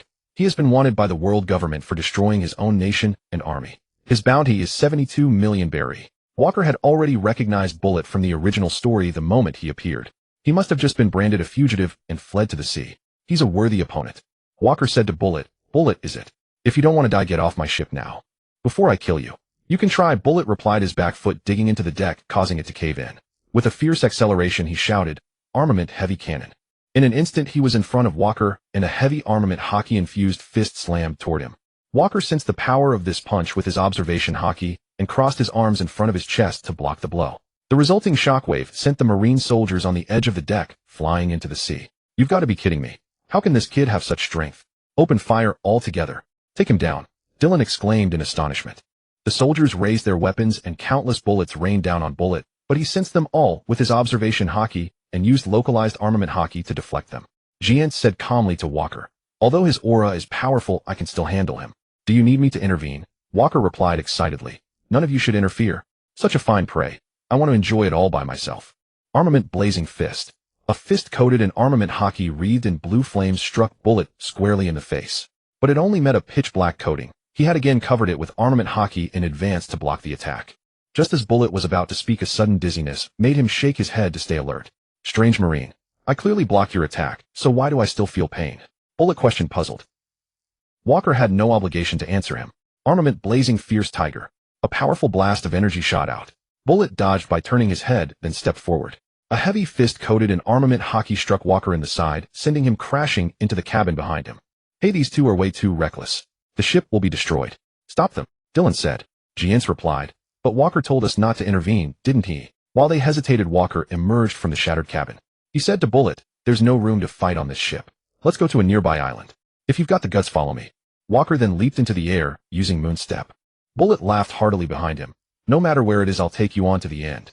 With that, he jumped onto his own submarine and began pursuing Walker. Dylan watched the two figures recede into the distance and said to the crew, "Return to base and have the ship repaired." Then he turned to Jiance, "That guy is no pushover. Let's head over first." Jiance sensed Walker's location, grabbed Dylan, and instantly vanished from the warship, leaving the bewildered sailors behind. Walker had already reached the shore. Wings spread open from his back. Gale extreme cold. An icy wind blew, and soon the sea surface formed a thick layer of ice, freezing the submarine that Bullet had just surfaced. Bullet opened the hatch, leaped out, wrapped his arms around the submarine, and his arms bulged. With a crack, the ice shattered. He pulled the submarine out by brute force and hurled it toward the island. Then Bullet leaped into the air, landing on the airborne submarine. He touched it with both hands, and a purple substance covered its surface. Gatling medium bullet. The submarine began to dissolve, attaching itself to Bullet's body. Upon landing, it formed a giant robot. The giant robot threw a massive punch at Walker. "Inanimate objects are useless against me," Walker declared. "Grant refined spirit." Black mist began to emanate from Walker's body, seeping into the metal giant. The descending fist suddenly halted. Bullet inside the giant naturally sensed the anomaly. "Such petty tricks won't work on me," he roared. Armament Haki covered the entire giant, regaining control. The giant's fist came crashing down. Armament fist cannon city breaker. Walker condensed his own armament Haki on his right hand and chose to meet it head on. At the moment of impact, Walker's legs were driven deep into the ground by the enormous force, while the metal giant's arm began to shatter. Walker had always known that Bullet was a formidable individual, but only after direct confrontation did he realize that Bullet's strength was not much less than his own. His combat, I began scanning the opponent's subject, Douglas Bullet. Strength 68. 78, Physique 64. 24, Energy 63. 75, Agility 60. 21, Armament Haki 68. 96, Observation Haki 65. 21, Conqueror's Haki 54. 78, Fruit Development 58. 03, Erase, Human Status Healthy. After scanning Bullet's stats, Walker had no choice but to take this formidable all-rounder serious. Watching the colossal upheaval of the island, Waku showed no panic. Instead, he began to scan himself. Character main body. Strength 69. 03, Physique 72. 77, Energy 65. 81, Agility 58. 19, Armament Haki 69. 11, Observation Haki 63. 14, Conqueror's Haki 55. 32, Fruit Development 57. 64, Erase Lunarian. He possessed the blood of the ancient giant tribe, infant stage, a whale shark, fishman, and bloodline factor. Status healthy. His own strength, physique, energy, and physical endurance were slightly higher than Barrett's, but his speed, observation, haki, and fruit development were slightly inferior. After discerning the gap between them, Waku looked up to see Barrett's fruit reforming a giant arm. The fist he had shattered earlier now refused with the gravel of the land. Your power excites me. If the Navy defeats you, I'll be one step closer to being the strongest. Barrett's voice echoed from within the giant. Supergiant cannon. The giant's massive arm, cloaked in armament haki, slammed down toward Waku on the ground. Waku said to Barrett, "Your dream will never come true, Barrett." Then, through life return, he began transferring all the power in his body to his right hand, coating it with armament haki. It's been a long time since I used this. Netherfire Titan Giant Strength Armament Gun. Waku's disproportionately large right hand, sheathed in armament haki and wreathed in dangerous azure purple flames, punched straight toward the giant's arm. The entire island trembled violently. Jia and Si, who had arrived earlier and was watching from the sidelines, said, "Waku's strength is immense. The flames on his arm seem different from before, don't they?" Di Luante replied, "Even now I don't know how many abilities Waku's fruit has. I saw it. This punch of his dealt terrifying damage." Their fists collided, and they began a contest of strength. Waku's azure purple flames instantly spread across the giant's entire body, draining Barrett's armament haki. "Navy, what kind of ability is this? How can flames burn on my armament haki?" Barrett asked in confusion. Waku said, "This is my fighting spirit. It can burn everything." Suddenly, Waku increased his force, and the giant's body began to waver. The giant was knocked down with a single punch. Waku said, "It seems your power isn't enough, Barrett. If this is all you've got, I'm going to end this farce. Damn it. This strange flame is draining too much of my stamina just to maintain armament haki. Why won't it go out?" Barrett watched in astonishment as the giant's body, still clad in armament haki, continued to burn. Bestow enhanced soul, martial soul. A large amount of black mist poured into the ground, and the island's soil molded into a mud gorilla even larger than the giant Barrett had created. It was the appearance of the animal modified by Vegapunk, whose soul Waku had extracted earlier. "What you can do, I can do too, Barrett." The mud gorilla, its fists coated in armament haki, leaped high and slammed down onto the metal giant's shoulders, directly breaking its arms. The severed arms, lacking armament haki, were instantly burned to ash by the nether fire. The remaining embers continued to burn on the beach. Jia and Si said, "I saw Waku use this move on the White Sea before. It really can keep burning, and even armament haki can only resist it, not extinguish it." "What kind of terrifying technique was I actually facing back then?" Di Luante said, "Waku probably wasn't going all out then. Otherwise you'd likely have been reduced to charcoal without armament haki." Barrett emerged from the giant he had created. Without Barrett's armament haki as a source, the remains were quickly consumed by the flames. The mud gorilla stomped directly toward Barrett on the ground. Barrett gathered all his strength, his muscles tensing until they burst through his shirt, revealing a solid upper body. Armament mortar cannon. Barrett leaped, bypassing the gorilla's foot, reached its knee, and punched, shattering the armament haki-clad leg in one blow. Losing its support, the mud puppet collapsed, its upper half submerged in seawater. Soon black mist emerged and returned to Waku's body. "What's wrong, Barrett? Don't you believe in the strength of an individual? Your personal power isn't that strong either. How is it that you can't win with it?" Waku taunted Barrett relentlessly.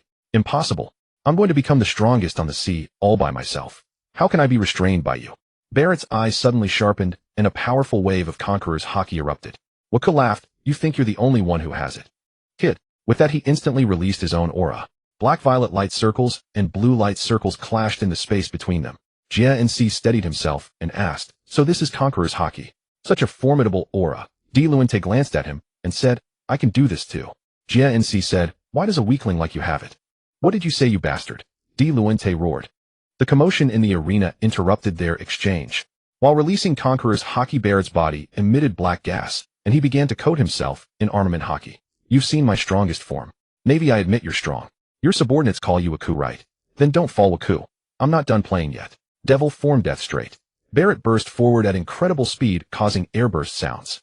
Waku, whose observation Haki was not his forte, was sent flying over 100 meters by this punch. The immense force left a deep fist mark on Waku's abdomen, making him feel pain again. Waku sensed that Barrett, who was originally on par with him, had increased his combat power by about 20 through this blue devilish form. This gap left Waku completely at a disadvantage. He finally understood that the ghostly aura in the original story was condensed from the killing intent accumulated through endless battles, completely different from his own nether ghost chi. This condensed killing intent could enhance Barrett's armament Haki, allowing it to break through Waku's defense, hence the damage. Before Waku could react, Barrett appeared to his left, a roundhouse kick striking Waku's face and sending him flying again. "Haha, Navy, Waku, it's rare for me to fight in this form against you. After I defeat you, I'll crush all the strong warriors on the sea and become the world's strongest," Barrett crazily shouted. Jia NC said, "Waku is completely on the defensive. Should we go help him?" Di Luente said, "Wait a bit. Life and death battles like this are the best for enhancing strength. I feel Waku has hit a bottleneck and needs exactly this kind of fight." Waku walked out of the smoke. Death, lethal plague. A large amount of violet-black gas began to spread around. "Come on, Barrett, this is more like it." Waku spat a mouthful of blood. Armament Karma Fire Soul Invasion. Waku's body ignited with azure blue flames, and a torrent of them shot toward the charging Barrett. Barrett, in his devil form covered in blue armament Haki, charged straight into the Karma fire and punched Waku flying. Barrett yelled, "Even with armament Haki, I still feel pain. You've really brought me a surprise." Armament Chain Heavy Cannon. Barrett attacked again, moving at a speed impossible to track. He hurled Waku into the air and rained heavy punches on him. Waku, enduring the relentless blows, spat out a torrent of blood. Waku immediately coated his entire body in armament Haki, used Soru to flash to the ground, and placed both hands on the earth. Bestow enhanced soul total defense. Layers of earth began to wrap around Waku, forming a bridge-like structure with Waku underneath. He began to gather a massive amount of Karma fire. Azure blue flames so cold that even Di Luente and Jia NC far away on the shore felt a chill. Karma fire extreme, in cold. Just as Barrett punched through the armament Haki-clad total defense, Waku's technique struck Barrett, directly freezing him midair. If the frozen Barrett shattered upon landing, the battle would end. But in an instant, Barrett flowed armament Haki through his body, shattered the ice, grabbed Waku by the throat, and hurled him away. He immediately followed up before Waku even hit the ground. Devil form Thunderfall. Barrett, like a cannonball, drove his knee straight into Waku's abdomen, slamming him into the ground. The immense acceleration due to gravity shook the island, creating a deep crater centered on Waku. Seeing this, Jia NC said, "We can't wait any longer. This guy is too strong. My heart net, that is observation Haki, can only catch afterimages. We have to gang up on him to take him down." He reached for the long-barreled revolver at his waist, ready to fight. Di Luente drew his steel whip, preparing to join the fray. Suddenly a red gleam flashed in his eyes, and cold sweat dripped from his brow. He grabbed Jia NC's arm and shouted, "Get out of here now." In the instant before being downed by Barrett, Walker's inner monologue flashed, "Barrett truly is a monster. Only the second person ever to wound me repeatedly." Previously, Gold Lion had been a legendary warlord, never lingering long near marine strongholds. With rival factions diverting his attention and the psychological pressure of Captain Carp's looming presence, Gold Lion had never fought at full capacity. Could it be that, having repelled him, I unconsciously underestimated the formidable powers scattered across these vast seas? Today I faced this madman Barrett. His strength undeniable, his resolve unyielding. He never considers retreat. And yet, am I truly afraid? Why suppress my power? Why not obliterate this insufferable wretch before me, and prove beyond doubt who the true monster really is? From the depths of the crater, Walker's aura surged violently. Standing atop the shattered earth, Barrett roared with manic laughter, "Ha! You're strong, Marine. But alas, I shall become the strongest force upon these seas." Suddenly blood spurted from Barrett's mouth and nostrils. Damn it! Was it that blackish-purple vapor emanating from that earlier Marine? My stamina is nearly spent, and my body feels tainted by something. Yet Barrett feared no foe. Still defiant, he bellowed toward the shore where Dylan and Jean stood. "Come on, both of you." Dylan's observation Haki glimpsed fragments of the future. Cold sweat broke across his brow as he shouted at Jean's, "Run, now." Jean stared in disbelief. "How can you abandon Walker and flee alone?" Jean's words trailed off, silenced not by hesitation, but by awe. Even Barrett froze stunned, staring at the crater just moments ago. before the stunned eyes of all towering flames erupted skyward like a volcanic cataclysm, shifting from crimson to eerie indigo, igniting everything within their reach. From the inferno strode a figure 6 meters tall, wreathed in black fire. Ha ha ha ha, you will all die. Walker laughed, a deranged, echoing cackle. I shall reduce this place to an ocean of flame. As he spoke, searing indigo fire exploded from his back, consuming the surroundings. Both Walker and Barrett were now engulfed within the blazing maelstrom. In an instant, Walker materialized beside Barrett, seizing his skull and slamming him headfirst into the ground. The seismic impact sent shockwaves so violent that even Dylan and Jean staggered for balance. Jean whispered, "What's happened to Walker? How did he suddenly grow so colossal? He feels alien, his aura terrifying." Dylan turned to Jean's, voice urgent. "Use your ability, leave now. This island is no longer safe. Can you shift another island close enough to this one?" Jean's too sensed the gravity of the crisis. "It should be possible," he replied, and vanished instantly, carrying Dylan with him. Barrett rose, face streaked with blood, forcibly reactivating his devil form. His armament hockey-clad fist slammed into Walker's jaw. Yet this time Walker didn't budge. Instead, he gazed down with mocking disdain. "You're pathetically weak. Can't you strike with any real force?" Walker's fingers curled into claws wreathed in azure blue karmic fire, lunging straight for Barrett's skull. Barrett evaded at the absolute limit of his observation haki, but his ear grazed the flame, instantly rotting away. Then came a crushing blow to his head, as if struck by a titan's hammer, excruciating pain exploding through his skull. In that split-second crisis, Barrett drove a desperate kick into Walker's chest, using the recoil to fling himself backward. "Now that's more like it, Marine. You truly are formidable. Not even my armament haki could withstand your assault. I will defeat you." Barrett didn't flinch, even as one ear crumbled to ruin. He charged again, devil form, ultimate cannon, and finally sent Walker flying several meters. Yet Walker rose immediately, flames roaring behind him, utterly unscathed. "Ha ha ha, your futile resistance. How utterly delightful." Walker's flames erupted anew, propelling him to blinding speed. Laughing wildly, he struck Barrett again and again. Within a single minute, dozens of blows landed. Indigo fire now consumed Barrett entirely. Blood streamed from his lips, yet he maintained his armament haki, his body screaming that should he falter, those violet-black flames would devour him whole. "That's right. We're both incarnations of the Devil Marine. I admit it, you are my greatest rival." Walker hurled through the air, spun mid-flight, and landed firmly on the ground. Then roared in fury, "Why won't you fall? I will make you fall." Flames surged once more, terrifying karmic fire crackling as Walker lunged, punching Barrett square in the face. Barrett absorbed the blow, his armament-forged fist glowing cobalt blue as it rebounded into Walker's chest. Walker only grew more exhilarated, grabbing Barrett's shoulders and driving a brutal knee into his abdomen.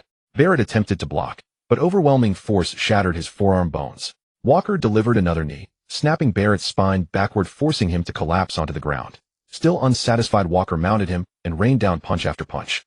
Barrett could only lock his arms over his skull, his already fractured limbs incapable even under armament haki of withstanding Walker's relentless barrage. Each blow cratered the earth beneath them. Deep fissures began tearing across the island's center. At that moment, Jeans and Dylan instantly summoned a small auxiliary island adjacent to Walker's. Staring at the devastation, Jeans murmured in disbelief, "Is this destruction even humanly possible? It's horrifying. Every landmark, every tree, every trace of life erased. Only Walker remains, raving, beating Barrett senseless. What is this fire of his?"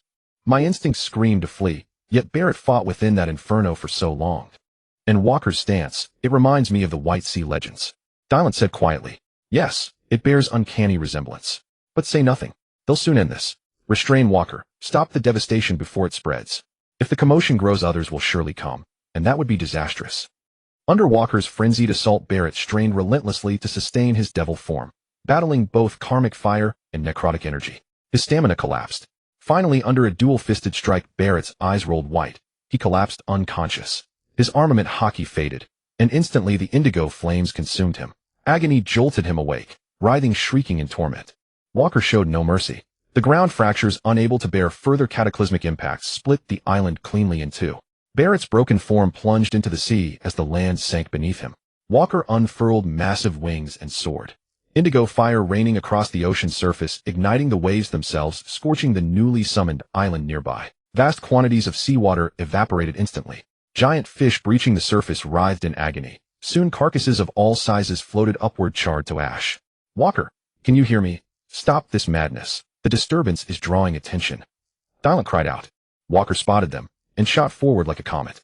The two recoiled in terror. Jeans teleported them sideways, just in time.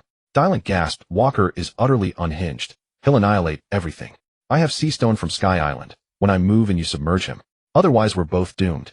Before Jeans could agree, Walker appeared, kicking downward with such force that a vortex of karmic fire flattened ancient trees instantly. Jeans barely escaped, teleporting at the last millisecond. Seeing no alternative, Dylan lunged forward, projecting concentrated sulfuric acid, and splitting into multiple fluidic clones. All surged toward Walker. Acid blast, multi-phase detonation. Sulfuric acid detonated, releasing torrents of superheated steam. Thermal acceleration. Simultaneously, Dylan activated his unrefined shave technique, accelerating to blinding speed. He darted beside Walker, tore open a leaf-wrapped seastone fragment, and slammed it onto Walker's chest. Walker retaliated instantly, a punch shattering Dylan's arm outright. The seastone's effect took hold. Walker's frenzied body went slack, collapsing to the ground. Gritting his teeth against agony, Dylan shouted, Jeans, now. Do it now. Coordinate, Mark. Affirmative, immediately. He's impossibly heavy. Coordinate transfer. Jeans strained, shifting Walker above the ocean surface. Walker plummeted into the sea.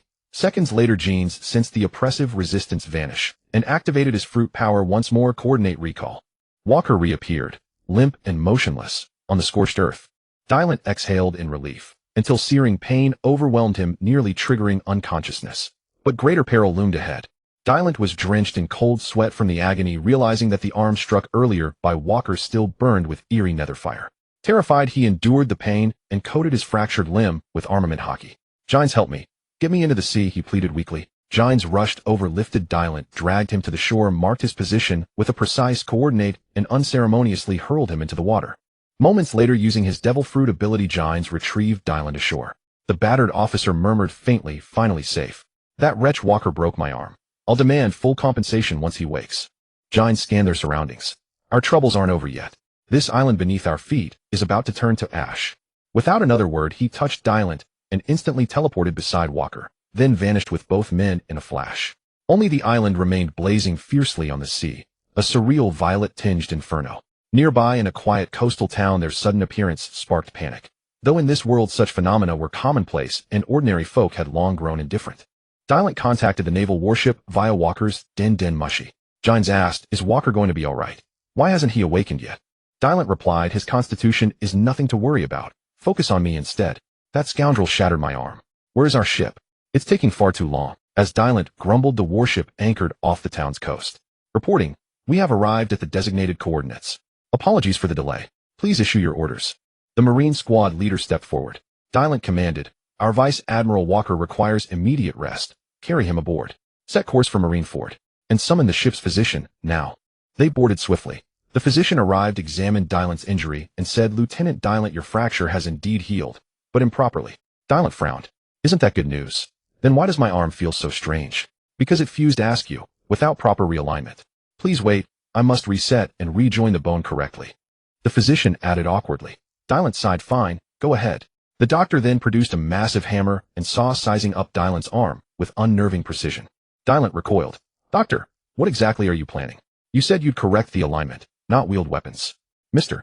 Dylan, the physician explained, I must reopen the wound, reposition the bone precisely, then stabilize it. Trust my expertise, it's sound. He began tapping and adjusting, but after minutes of effort no improvement appeared. Dylan asked, is it done? I don't feel any different. The physician sighed. Lieutenant Dylan, please refrain from coating your arm in armament Haki. It's making my work impossible. Gines interjected from the side, Doctor, perhaps I can assist. He drew a long spear from his back. Dylan cried out, stop. Put it down. Let professionals handle professional matters. Soon Dylan's shrieks signaled the procedure's end. Gines remarked dryly, you didn't scream half as loud when Walker broke it. Yet this brief examination reduced you to hysteria. Dylan retorted, try it yourself. Walker's blow was instantaneous pain. This is relentless torment. They're not the same. We clearly need a more competent ship's physician. Who told you to fail catching Walker's strike? Gines chuckled. Dylan bristled. I held back to avoid injuring Walker. Now you mock me. Do you want to test that theory? Gladly, if you've forgotten the taste of seawater. Gines taunted. Their sparring erupted aboard the warship, and ended just as Marineford came into view. Upon disembarking, Dylan found Zephyr and Layla waiting on the dock. Layla rushed forward, wept upon seeing Walker still unconscious, and clung to him in grief. Zephyr dispatched medics to transport Walker for urgent care, with Layla accompanying them. Watching only Walker being taken away, Dylan spoke up, Admiral Zephyr, I sustained combat injuries too. May I accompany them for evaluation? I wish to rule out latent damage. Zephyr replied, Lieutenant Dylant, you have successfully passed the Navy's enlistment review. Your promotion will be formalized shortly, announced publicly by Naval Headquarters. Your duty is to serve as Vice Admiral Walker's aide, executing missions assigned by command and upholding the Navy's justice. Can you fulfill this charge? Dylant snapped a sharp salute. Affirmative, Admiral Zephyr. Justice shall prevail. All maritime evil will be eradicated. Zephyr nodded slowly. Lieutenant Dylant, please follow me. I must document your mission report. He turned toward the administrative building. Dylant glanced at Gines. You may wait here, or head to Walker's residence. Though you'll need to locate it yourself. I'm off to see old Zephyr. He's likely debriefing me on Walker's condition. He cares deeply for him. I'll be on my way. Dylant strode toward Zephyr's office, the one he'd visited before. Inside, after knocking and entering, Zephyr said, Walker mentioned your exceptional observation, Haki. You likely surmise why I summoned you. Tell me, how did things devolve into such disarray? Dylant began. It began simply enough. On New Year's Eve, Walker and I grew restless and set sail across the Grand Line. We reached the town of Makoku, where I clashed with the man with the center-parted hair who now stands beside me. We fought, then bonded. His name is Gines. Hearing of Water 7's famed shipbuilding, he proposed a visit. So we went there. After many days at sea, Walker signaled the warship to return, only to encounter a deranged youth en route. His name, Barrett I believe, attacked our vessel without warning. Fearing its destruction, Walker lured the enemy away alone, ordering the ship to retreat for repairs. Gines and I pursued him, arriving mid-battle. Their clash obliterated 2 islands. In the end, Walker drove Barrett into the sea. As a Devil Fruit user, he likely perished. Walker collapsed from exhaustion. That is the full account, Admiral Zephyr. Zephyr paused thoughtfully. Dylant, I'll call you that. Soon you'll enter the Naval Academy, where I'll serve as your instructor. No need for formal titles. I've long since retired from active command. Call me Professor Zephyr. Yet my field assignments limit teaching time, so your diligence will be essential. Was this Barrett the same boy who destroyed his own nation, the fugitive recently placed under Navy warrant? To match Walker's strength at such an age, sea pirates grow ever more perilous. Still swallowed by the ocean, his threat ends. Walker upheld justice, eradicating a vile enemy. I'll submit a full commendation for your valor. Dylant saluted again. It was our solemn duty, all for justice, Professor Zephyr. Zephyr smiled with quiet pride. Excellent. I eagerly await your generation's rise, to carry the banner of maritime justice high. Since you're injured, rest well. After bidding farewell, Dylant exited, and returned to the harbor, intending to guide Gines to Walker's residence. Their crowds had already gathered thickly around the docks. Dylant stepped into the crowd, overhearing the murmurs around him. Where did this stranger come from? He's really something, taking down all the trainees from Admiral Zifa's elite training camp, said Soldier A. Indeed, these elite trainees are all relatives of the high-ranking officers here. They rely on their privileged backgrounds and always bully others. This time they've met their match. Serves them right. This stranger didn't provoke them at all. They just had to ask where he came from, suspecting he was trespassing in Marine headquarters and demanding to arrest him. I wonder if these officers' children are truly foolish or just pretending. If someone really had broken into headquarters, would they just stand there quietly waiting to be questioned? Soldier B said to his companion. Soldier C quickly added, keep your voice down. That's Captain Gaji. He got promoted without ever going to sea. You know the drill. Just watch and don't let him hear you. Look, more people are coming. Doberman and Oxyripus. Things are getting interesting. Dylant realized that Jia Insi must have gotten into a fight, and the other side had called for reinforcements. He couldn't let his newly joined brother suffer. He instantly flashed into the crowd. Upon entering, he saw a barefoot, short, wet figure. Dylant hadn't met Gaji before, shouting, just wait, you brat. Marineford is no place for your antics. I told you to surrender and cooperate with the investigation, but you dared to resist openly. Jia Insi replied impatiently. I told you I came back with Walker. Dylant asked me to wait for him here. Why won't you believe me? The short figure in the hat retorted, Walker again. Don't mention him. Besides, that guy appeared in the newspaper. How infuriating. Anyone who reads the paper knows what he looks like. How do I know if you truly know him or not? You're coming with me to the interrogation room to verify your identity. Jia Insi said angrily, unreasonable. I'll have to defeat you first. Gaji put on a tough front, but inside, he was panicking. He hadn't even touched the kid's clothes earlier before being thrown into the sea. He had barely climbed back up, but now surrounded by so many people, what was he supposed to do? Jia Insi knew that Walker worked here and didn't want to make things difficult for him. He drew his spear, activated his Devil Fruit ability, and appeared behind Gaji. Just as the spear was about to strike, Doberman drew his saber, used Soru, and slashed at Jia Insi's back. Jia Insi had no choice but to abandon the attack and use flash to create distance. Dylant, who had been observing from the sidelines, initially didn't want to intervene. But seeing the mob outnumbering his ally, he immediately drew his steel whip and unleashed a single strike, armament full moon, sending Doberman flying several meters back. Hey fellow officers, they were just sparring. There's no need to gang up on one person, Dailani said. Doberman retorted harshly. Who are you calling a fellow officer? And who are you? Attacking a Marine headquarters officer within the base warrants punishment. Dailani suppressed his anger and said, I am a headquarters lieutenant commander. Admiral Zifa said my rank would be confirmed in a few days. Then that means you're not one yet. And even if you were the lowest rank here, is equal to yours. What right do you have to tell us how to act? Oxaripas chimed in sarcastically. Dailani clenched his fists, tightly suppressing his rage, and said, don't go too far. Let's just drop this and avoid making a bigger scene. Gaji, sensing the other side backing down, felt his face was saved and was about to call it off. But obstinate Doberman shouted at Dailani, headquarters discipline isn't something you can just wave away. You're too arrogant. Until your identity is verified, you must submit to investigation, or you're not leaving. Dailani suddenly smiled and said to Jia, let Walker clean up the mess. Right now I just want to beat this guy senseless, and no one's going to stop me. Jia replied, funnily enough, I was just thinking the same. Thermal acceleration armament grand slam. Dailani. Impact dial focused blast. Jia. Their figures crossed in a flash. Doberman and Oxaripas were sent flying into the air, their eyes rolling back as they fell unconscious. The two deliberately avoided attacking Gaji, as both had sensed with Kinbunchika Haki that he wouldn't strike. In reality, Gaji indeed didn't move, hiding his face under his hat, not daring to stir. Doberman and Oxaripas collapsed after a single blow, causing an uproar among the onlookers. So the elite trainees were nothing special after all. A cold voice came from the edge of the crowd. What is this crowd doing at the port? You truly bring shame to justice. The Marine soldiers who had been watching turned to see who spoke. It was Sakazuki. Meeting his icy gaze, they wisely dispersed. After all, this man had a notorious reputation for turning on his own comrades in the North Blue. No one dared to provoke such a ruthless person unnecessarily. Akainu walked over and addressed Dailani and Jia.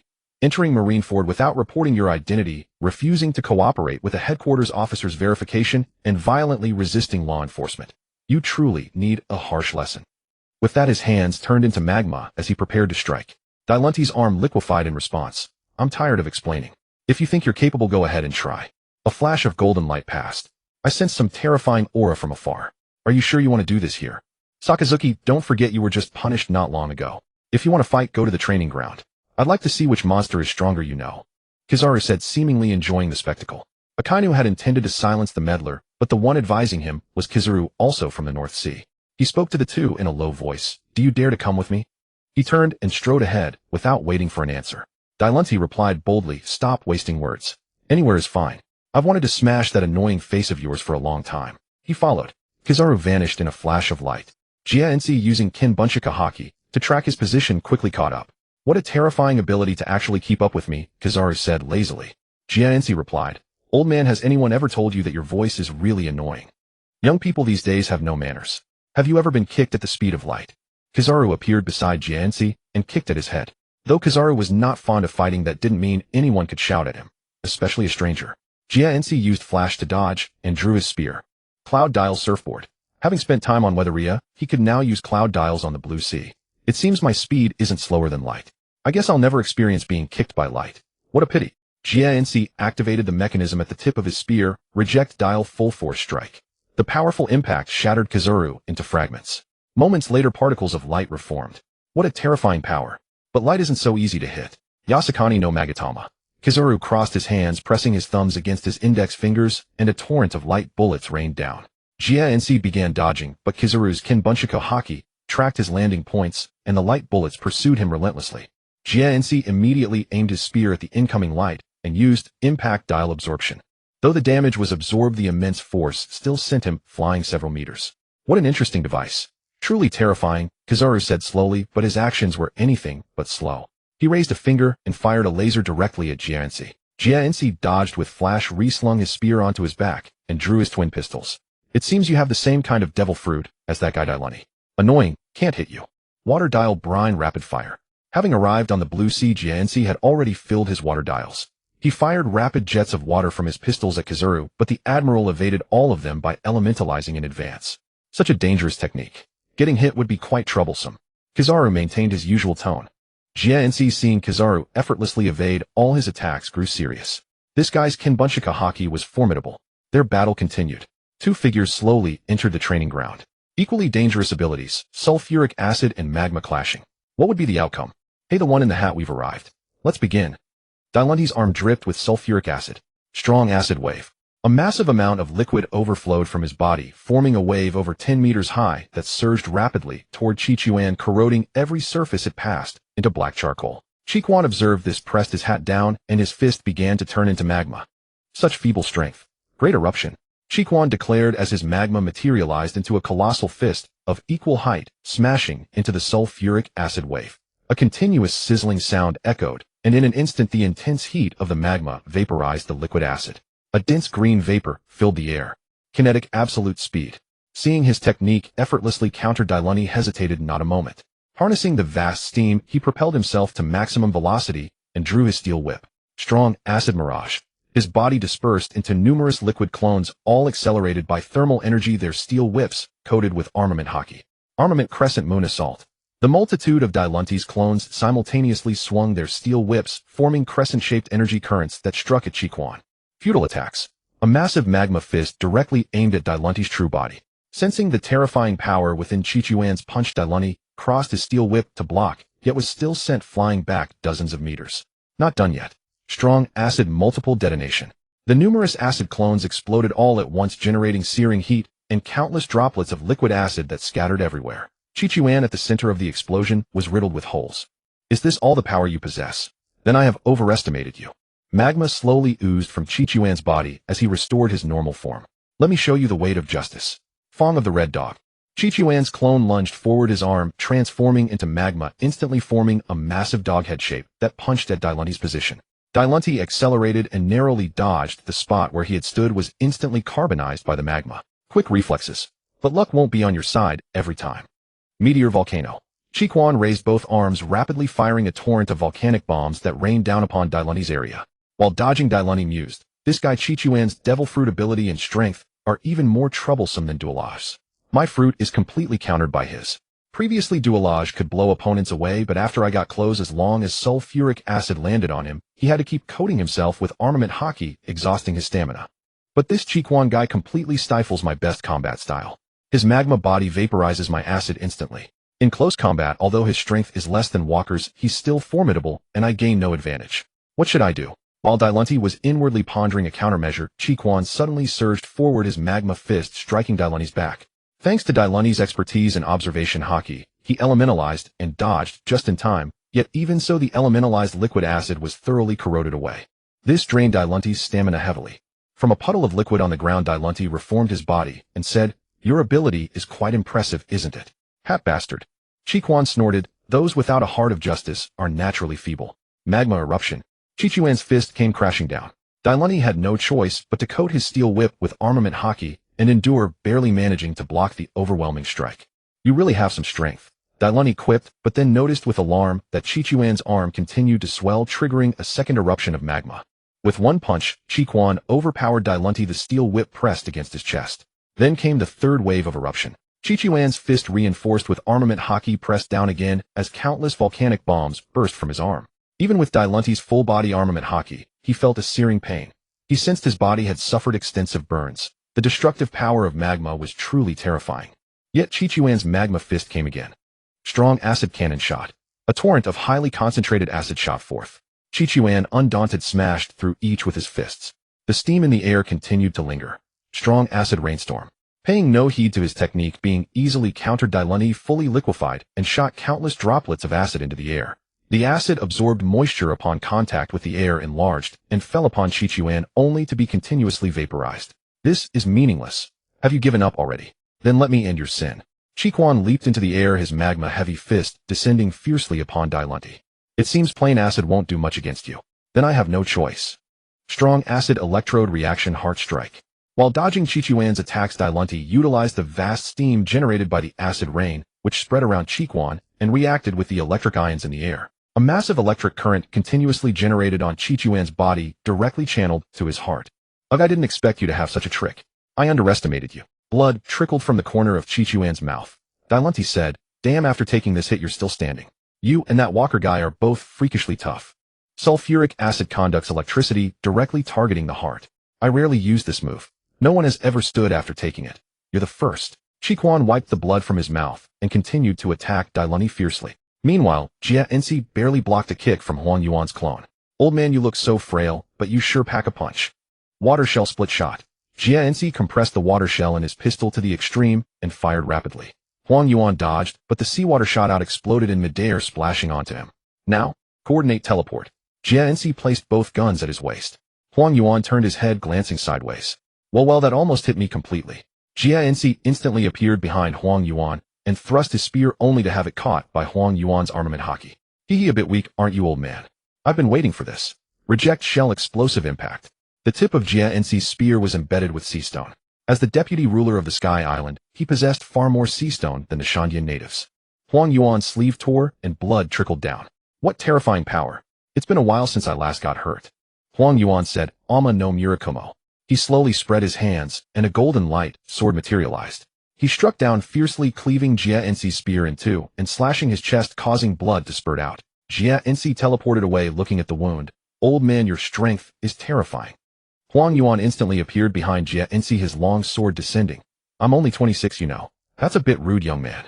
Jia Ensi abandoned his broken spear and drew his dual guns. Cloud shell, iron cloud wall. Huang Yuan slashed at it, cutting through the cloud. What terrifying power, even iron cloud can be cut.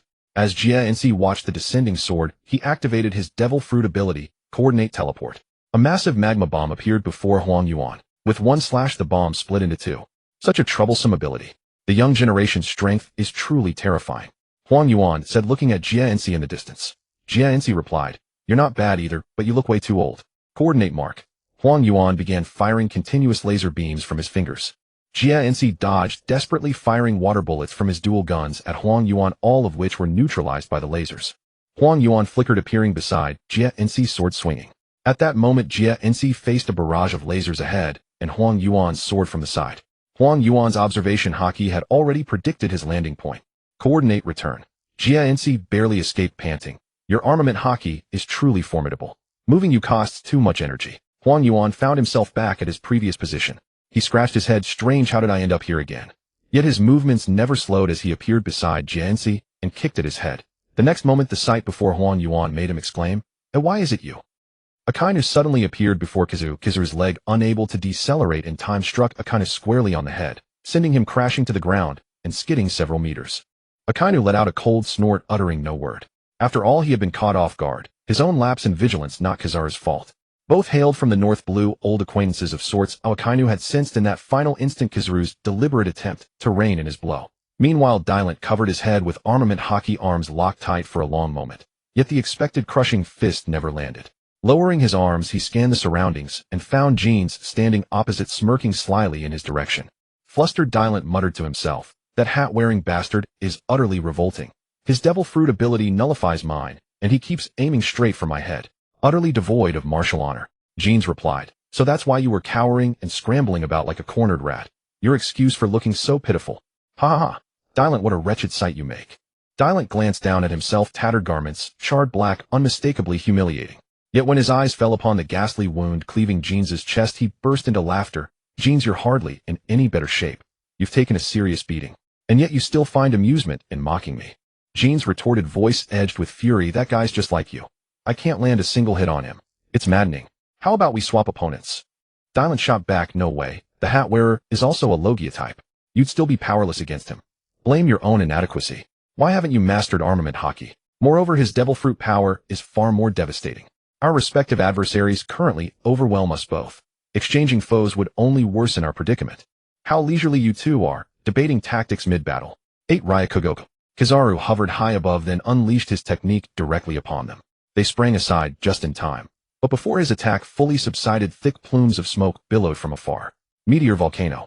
Akainu barked coldly, his arm erupting with countless magma projectiles. The entire training ground seared under scorching lava, its blistering heat and thunderous tremors drawing clusters of Navy personnel to gawk. Can humans truly accomplish such feats? A 4-way battle, reducing this specially reinforced training field to scorched wasteland. Surely you jest. Who exactly is clashing with Rear Admiral Sakazuki and Rear Admiral Brusurino? We first saw him at the harbor. Never imagined he'd hold out so long against 2 North Blue Titans, even inflicting wounds upon both admirals. Didn't that brown-haired youth mention he was waiting for Rear Admiral Walker? Strange, he's nowhere to be seen. Dragoon and Razanani had just disembarked together from their warship, returning from a joint mission. Since Captain Garp refused all voyages except those targeting GOLD. Roger, the father's debt falls to the son. So Dragoon, though only the second cadet to sail from the academy, now held the highest operational deployment record among trainees, earning him the unofficial title of Navy's most diligent cadet. Garp praised it as essential cultivation. En route back, the crowd gathered around the training ground caught their attention. Dragoon's observation Haki detected a familiar aura within. Drawing closer, he recognized Dylan, a man he'd briefly met before. Noting Walker's absence, and seeing Dylan locked in fierce combat alongside an unknown ally against Akainu and Kizaru, he turned swiftly to Razanani. Dylan and Walker are inseparable. If Walker's missing, he must be nearby. Find him immediately. I'll hold them off. Razanani nodded sharply and dashed off in search of Walker. His devil fruit activated. A tempest erupted around him. Dragoon materialized midfield. Hurricane wind pressure. A violent gale swept across the grounds, disrupting Akainu's and Kizaru's assault rhythm. Kizaru paused mid-strike and asked, "Oh, Dragoon, you joining the fray too?" 2 against 3 isn't quite fair, Dragoon remarked. Barusa Reno, this isn't sparring, it's escalation. Dylan serves as vice captain aboard Walker's ship. We've crossed paths before. Stand down. Kizaru replied, "Very well, but Sakazuki may not agree. I can't simply abandon him to his own devices." "What a nuisance." Akainu answered, not with words, but with indiscriminate magma projectiles. An invisible wind blade cleaved Akainu cleanly in 2 at the waist. Dragoon spoke calmly, "Sakazuki, do you truly intend to incite such chaos here in Marineford?" Akainu shot back, "Justice knows no geography." "Dragoon, are you now shielding these criminals?" "Precisely. Justice never compromises." Dobelman and Repaz stepped forward from the crowd. Dylan snapped, "Hey, you're awfully high and mighty. Didn't you hear he said I serve under Captain Walker?" Akainu scoffed, "Mere assertion proves nothing. Only Walker's personal confirmation, or an official order from command, will suffice." Jeans declared, "Let's continue. Dialogue is clearly futile." Kizaru added lightly from the side, "It seems the scales of justice tilt heavily toward our side now, Dragoon." Dragoon countered, "Justice isn't validated by rhetoric." Great eruption. Akainu launched a ferocious strike at Dylan, igniting full-scale combat. Meanwhile, in the infirmary, Walker stirred awake to find Layla seated beside him, watching over him with quiet devotion. Warmth bloomed in his chest. He sat up and asked, "How long have I been asleep?" Layla instantly brightened, propping a pillow behind his lower back and replying, "Nearly 6 hours. What happened to you? And why are you injured so severely?" Before Walker could answer, his gaze fixed upon a young woman seated beside Layla. Short black hair, piercing blue eyes, a choker around her neck, clad in a black short-sleeve top, and leather pants, tattoos coiling up her arms, a head taller than Layla. She radiated the aura of a rebellious delinquent. Walker vaguely recalled her from canon, but her name escaped him. Noticing his lingering stare, Layla introduced her. "Walker, remember, I told you I enlisted after the new year. This is my closest friend from boot camp, Dor. Dor, meet Walker." Dor looked Walker up and down, then turned to Layla with a grin. "So this is the boy you've always..." Before she could finish, Layla clapped a hand over her mouth, cheeks flushing crimson. "Good grief. How dare you say that outright?" Layla hastily changed the subject. "Walker, how did you get hurt?" "You returned without visible wounds, yet remained unconscious." Dor interjected, "Please. Technically, he was just sleeping. It wasn't that dire." Layla protested, "Dor, you're impossible. He was completely unresponsive. We couldn't rouse him at all." Walker asked, mildly incredulous, "Was it really that serious?" "I ran into a troublesome brat en route. Got delayed by his antics." Layla tilted her head curiously. "Walker, you're no weakling. What kind of teenager could possibly detain you?" Walker replied, "Barrett, a sudden unheralded arrival. Annoying, yes, but he fell into the sea. Likely perished." Dor gasped, "You mean that boy? The one who single-handedly raised his entire city-state? He's just been issued a Navy bounty. Imagine running into him mere days after setting sail. What rotten luck. I wonder when we'll finally set sail. Staying cooped up here grows tedious." Walker responded, "Departure comes swiftly. Once corps training concludes, cadets join active fleets. The seas are anything but calm these days." "Where do you train?" Dor answered, "We're stationed at boot camp. Not yet admitted to the elite naval academy like senior officers such as yourself. Don't underestimate me. I'll earn my place there soon enough."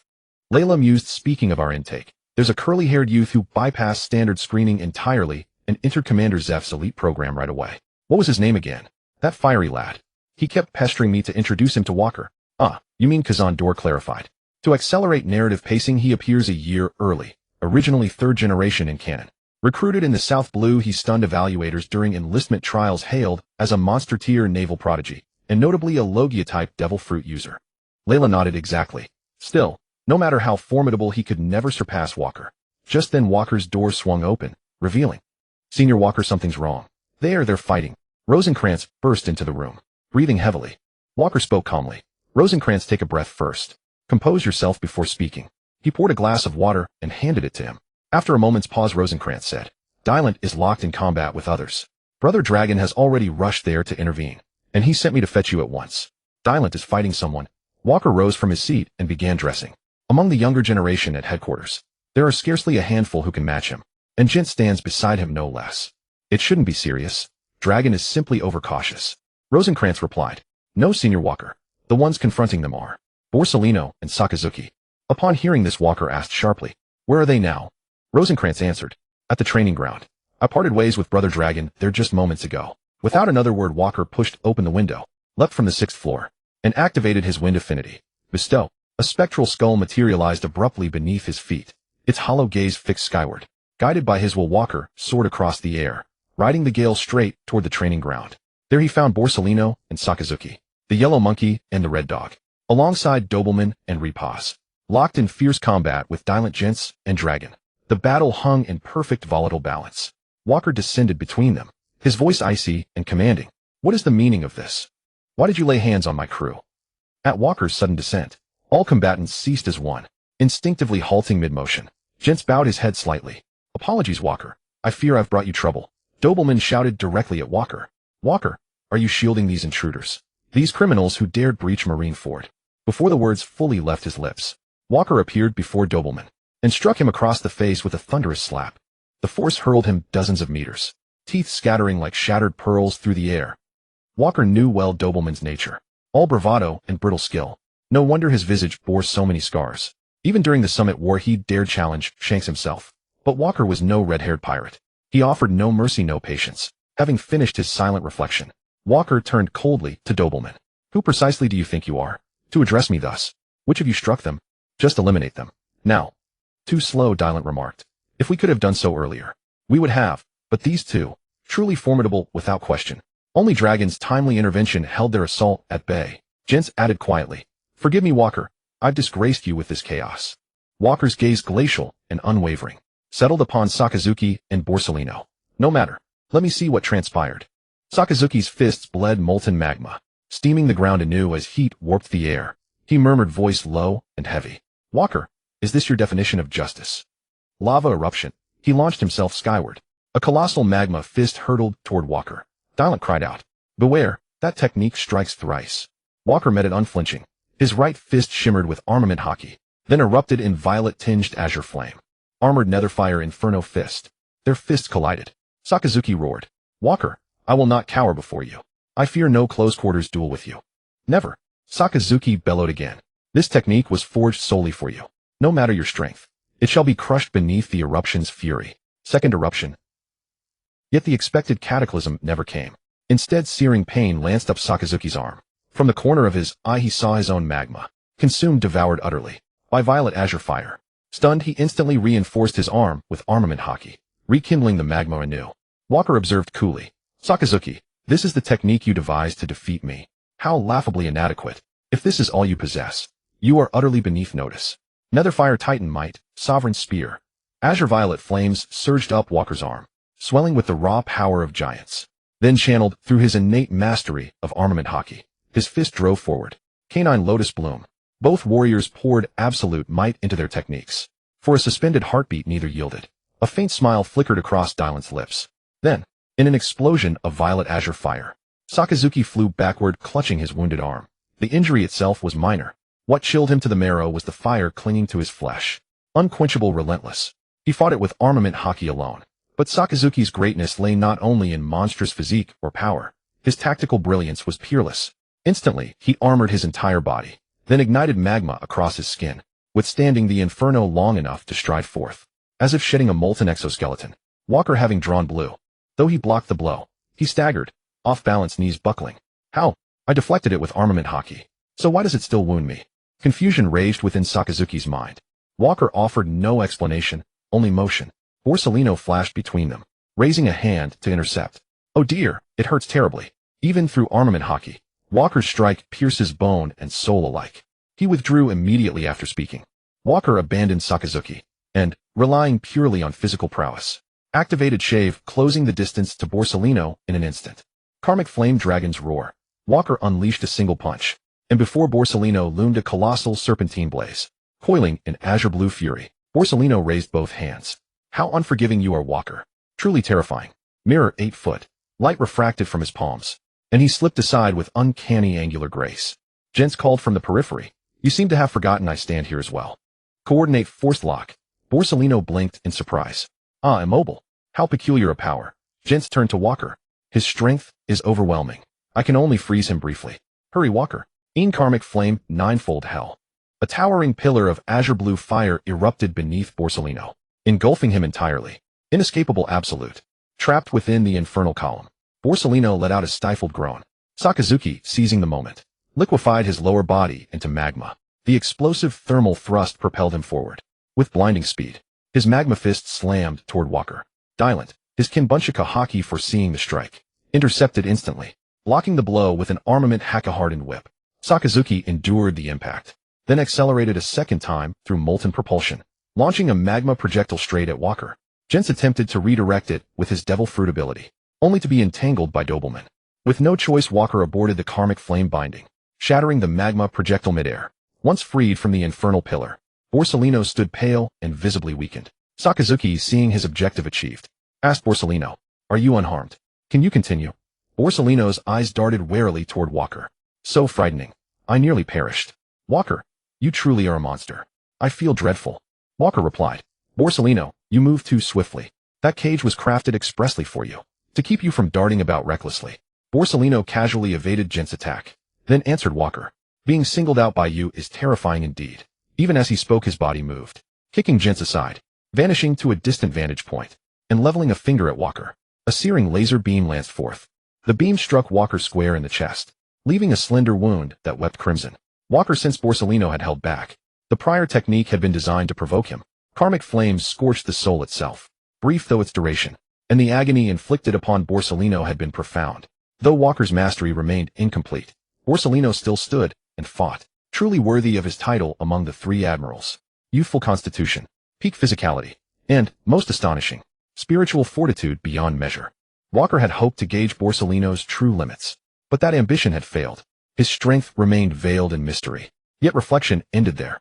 Combat surged onward. Bestow enhanced soul weapon. Amidst the chaos, Repaz watched, eyes narrowing shrewdly, then slipped away unseen.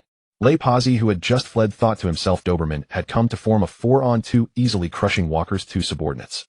They couldn't finish Walker, but dealing with his men would be fine. Yet unexpectedly that Walker had returned. Wasn't he supposed to be injured? Why had he come back so quickly? They all grew up eating in the naval cafeteria, so why was his physique so outrageously strong? Once Walker arrived, the tide of battle turned. Lei Pazzi wasn't foolish enough to stay and fight a losing battle alongside that reckless Akainu. But if he suddenly fled without doing something, it would be hard to explain himself to Akainu and Doberman later. Under the influence of his father Dasukeya, Lei Pazzi wasn't stupid. He immediately decided to report the matter to Sengoku's office. Sengoku was a direct disciple personally trained by Fleet Admiral Kong, and he belonged to a different faction than Zephyr and the others recruited through the worldwide draft. If Sengoku handled this, those bastards like Walker would surely suffer. With this thought, Lei Pazzi quickened his pace toward Sengoku's office. Arriving at the door, he knocked, but heard no sound inside. Pushing the door open, he saw only the old man Garp sleeping inside. Greatly disappointed, Lei Pazzi was about to leave when Garp woke up and asked, "Aren't you that?" "Sorry, haha, I forgot who you are." "What's the matter?" Lei Pazzi spoke up, reporting Vice Admiral Garp. "I came to find Admiral Sengoku to report someone deliberately harming their comrades." Garp said curiously, "Sengoku isn't here. Isn't it just kids fighting? Getting hurt is normal. Who was involved?" Seeing that Garp couldn't even remember his name, Lei Pazzi initially didn't want to answer and thought of making an excuse to slip away quickly. But now there were few high-ranking officers with real power in the Navy. Sengoku wasn't around, and he couldn't go to Zephyr, who favored Walker. So he had to tell Garp the whole story. Although Garp was carefree and unreliable after hearing Lei Pazzi's account, he knew the kid had malicious intent. He cast a disdainful glance at him, but there was no choice. His own son was also involved, so as a father he had to check it out. Moreover, Walker was under his charge now, so he couldn't avoid this matter. He jumped down from the building without another word and headed toward the training ground. Lei Pazzi could only run down the stairs to catch up. This whole affair had been instigated by Lei Pazzi, who had first provoked Gaji, and when Gaji couldn't handle it, he went to fetch Doberman. After Doberman was also dealt with, that led to Akainu's involvement. If he didn't resolve this, he would eventually be blamed. Garp jumped down without using Moonstep at all. His feet landed directly, creating a large crater in the ground, causing quite a commotion. When those around recognized it was Garp, they were no longer surprised. Zephyr in his office had already sensed the disturbance of his trainees below through observation Haki. Young people acting impulsively was normal as long as no one was seriously hurt.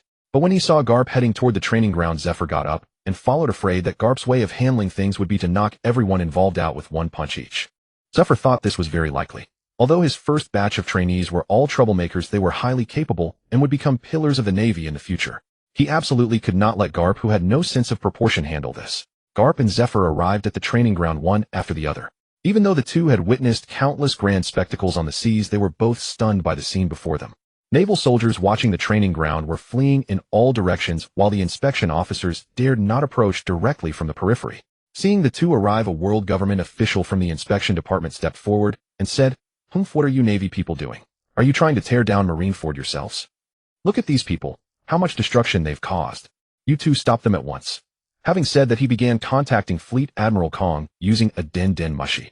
Zephyr saw that the training ground had turned into a scorched wasteland pitted with deep craters. Doberman lay on the ground, while Fire Mountain had somehow slumped to the ground. Akainu and Walker stood facing each other, trading blows one after another. Both were covered in large patches of blood. Dragon and Dylan were fighting Kizaru, who was being battered and disheveled by their combined assault. A young man with brown hair seemed to be brewing some technique on the sidelines. Suddenly, a massive boulder appeared in the sky and plummeted rapidly toward Kizaru's head. Seeing this, Zephyr thought, is this really just kids fighting? Any later, and the headquarters might sink into the sea. He strode onto the field and shouted, "Everyone stop, right now." Garp looked at the situation and laughed heartily. "Ha ha, young people sure have spirit. But Walker, your punches are still far from good enough. Dragon, don't get cocky. You're even worse. So many of you can't even take down Borsalino. Ha ha ha, how useless." Zephyr, seeing Garp still watching the excitement on the sidelines, immediately scolded, "Garp, you bastard, get over here and help separate these kids." Under Zephyr's shouting, Garp reluctantly entered the field. Kizaru, seeing both Zephyr and Garp, quickly flashed behind them and said, "Young people these days are too brutal. Fortunately, Teacher Zephyr has arrived, yo." Dragon stopped his attack and Dylan pulled back giants. Walker, seeing Zephyr and the others arrive, glanced at the blood-soaked face of Akainu before him and said, "Not bad, you've improved quite a bit. Now let's see if you're tough enough for this next move." Titan's Might Karma Fire Giant God Cannon. Cyan blue flames enveloped his pitch-black arm. Walker's entire arm was coated to the extreme with armament haki, and he struck out fiercely like a mechanical giant fist. The aura Walker emitted made even Garp turn serious. He moved faster than Zephyr, stepping in front of Akainu. Fist bone impact. Garp's blackened fist clashed violently with Walker's. The resulting shockwave caused the inspection officers on the periphery to lose their footing and fall to the ground. After a moment in the center of the battlefield, Garp clenched his fist and grinned foolishly. "Walker, your fist has hardened quite a bit since the first time. You've been in a lot of fights lately, but you're still lacking some fire. Ha, your technique is rather strange. Why do I feel a chill in my body?" Walker was knocked back by Garp's punch and sat down on the ground, saying helplessly, "Mr. Garp, your fist is indeed tough enough. Even though you held back, my fist still hurts a lot after that exchange." Garp laughed. "Of course. This punch is full of care for the younger generation, so it's naturally weighty." Zephyr came over and asked, "Walker, what caused such a big commotion?" Before Walker could reply, Sengoku arrived at the scene and said, "All participants in the fight report to Fleet Admiral Kong's office immediately. Right now, including Garp and Zephyr, come along as well." The inspection officer beside him said to Sengoku, "You finally arrived. Look at your Navy personnel, fighting in public, damaging the Navy headquarters, causing massive economic losses. And on top of that, our personnel have been injured as a result. This is a complete disregard for discipline. We will report this truthfully to the higher-ups." Sengoku, who also found these world government oversight departments troublesome, but unlike Garp, he wouldn't act impulsively. He tried to appease them, saying, "Fleet Admiral Kong has already returned. He will investigate thoroughly and give you all a satisfactory explanation." The official said, "We hope so. We'll be leaving now. Inform us of the resolution as soon as possible." Then he left with a large group of people. On the training ground, several people helped support the unconscious and injured, taking them to the medical bay. Those who could move followed Sengoku to Kong's office. Sitting at the head seat, Kong spoke sternly, "I went to Mary Geo's for a while. How come I hear that Marineford was nearly torn apart when I got back? Tell me what happened." "Garp, forget it. Zephyr, you explain." Zephyr spoke up, reporting to Fleet Admiral Kong, "It was just a sparring interaction among trainees of the elite training camp. The commotion was a bit larger than usual." Kong said with a hint of anger, "Zephyr, don't be too indulgent with your students. They are your pupils, but they are also soldiers of the Navy. Of course they must abide by the rules. What kind of sparring would cause the inspection department to contact me directly? Don't you know what they're like? Who can step forward and tell me what exactly happened?"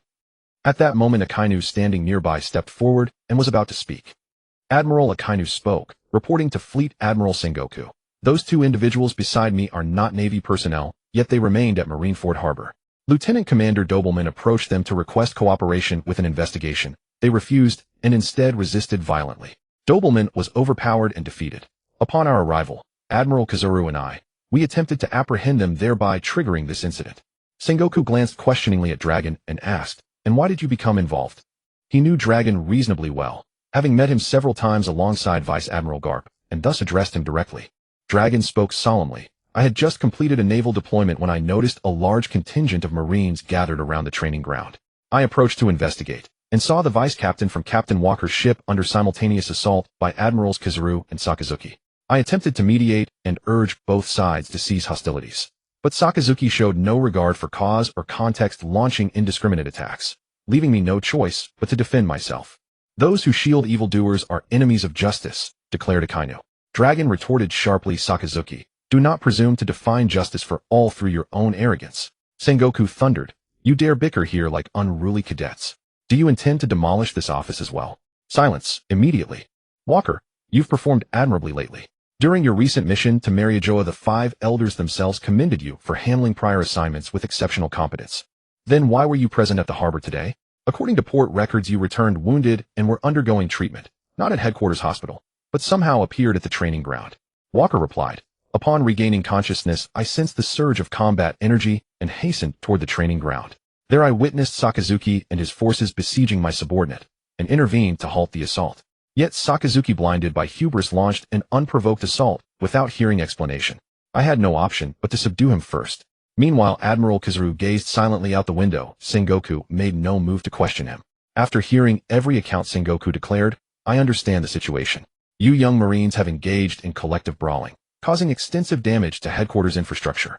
All of you, report immediately to confinement chambers. Your punishment will be determined after full deliberation.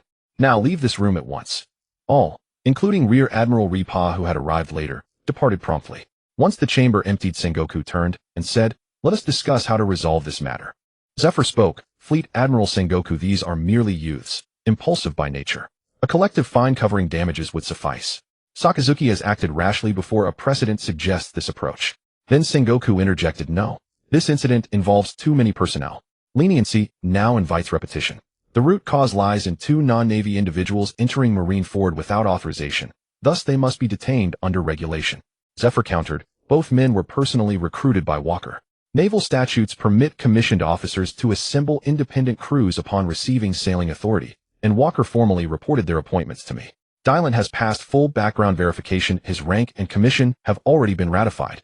As for the other man, though I lack full details, he remains strictly within the harbor perimeter, never approaching any restricted zone. How can that constitute wrongdoing?" Sengoku replied, "You yourself acknowledged his rank is confirmed, but he holds no formal appointment.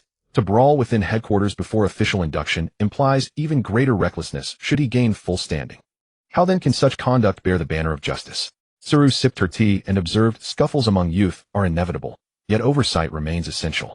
They're scheduled for deployment this year, I believe. Perhaps increased operational demands will channel their energies constructively. Notably, Walker's 2 new recruits appear to be Devil Fruit users. What are their abilities?" Zephyr answered, "Dylan possesses the natural type Sulfur Fruit. He masters all 3 forms of Haki, with particular proficiency in Kenbunchika Haki. The second recruit's capabilities remain unclear as he only recently joined."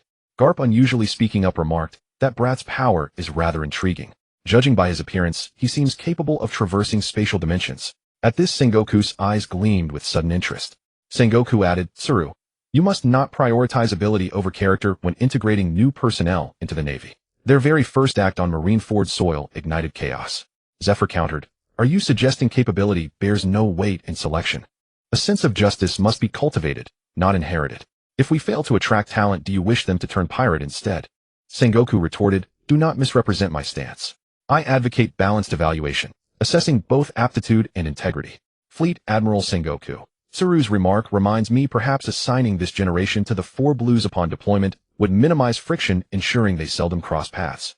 Zephyr responded immediately, "They are still green. Let them hone their skills through repeated missions at headquarters before dispatching them across the seas, especially given current instability on the Grand Line. Though brimming with extraordinary potential, sending them now to garrison the 4 blues remains premature." Zephyr thought bitterly, "You didn't invest years nurturing them, so naturally you feel no pang.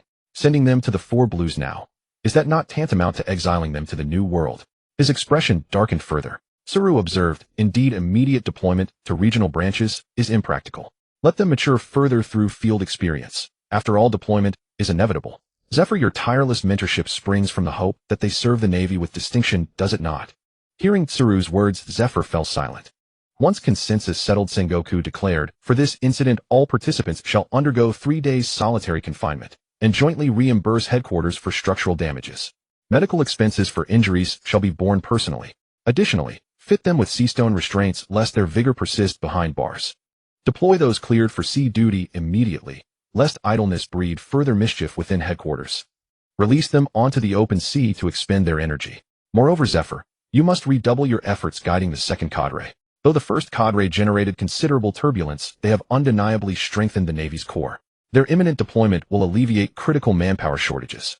Once their apprenticeship concludes, host a formal graduation ceremony to inspire greater enlistment. Sengoku addressed Zephyr directly. Zephyr snapped a sharp salute. Understood, Fleet Admiral Sengoku. No burden at all. For justice alone. After Zephyr and Garp departed, Sengoku retained Tsuru and Sengoku. He said gravely, Sengoku, you reacted too hastily today. To dismiss promising recruits so readily undermines our foundational principles. Sengoku humbly replied, respected instructor Sengoku, their misconduct erupted mere hours after arriving at Marineford. Without firm discipline, such recklessness may escalate catastrophically. Both possess formidable devil fruit powers, precisely why rigorous guidance is imperative lest they defy command in future. Sengoku nodded, your reasoning holds merit.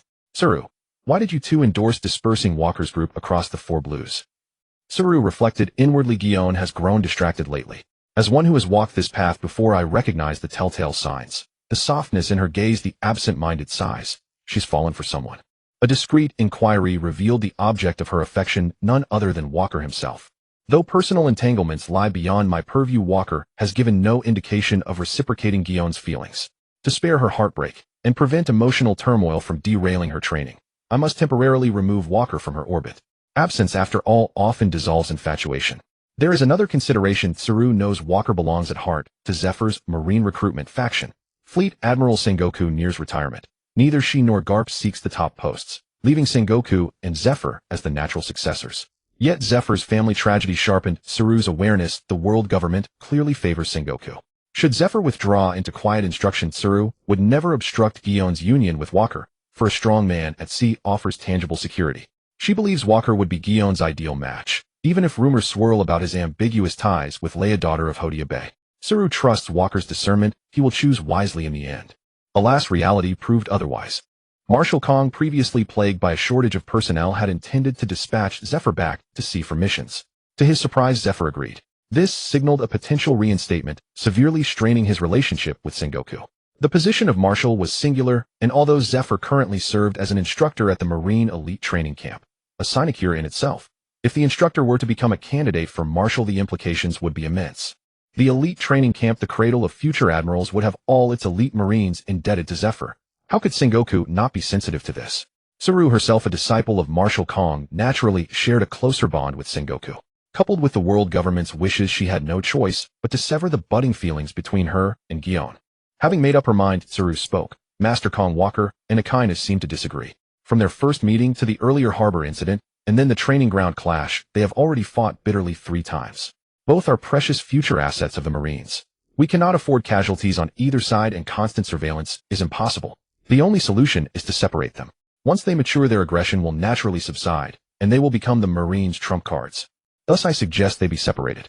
However, they cannot both be stationed in the 4 seas, lest they seek each other out. One must remain at headquarters, the other in the 4 seas. Kong found Tsuru's reasoning sound and pressed further. Little Tsuru, then tell me which of the 2 should go to the 4 seas, and which should stay at headquarters. Tsuru paused before replying. I recommend sending Walker to a branch in the 4 seas, and keeping Akainu at headquarters.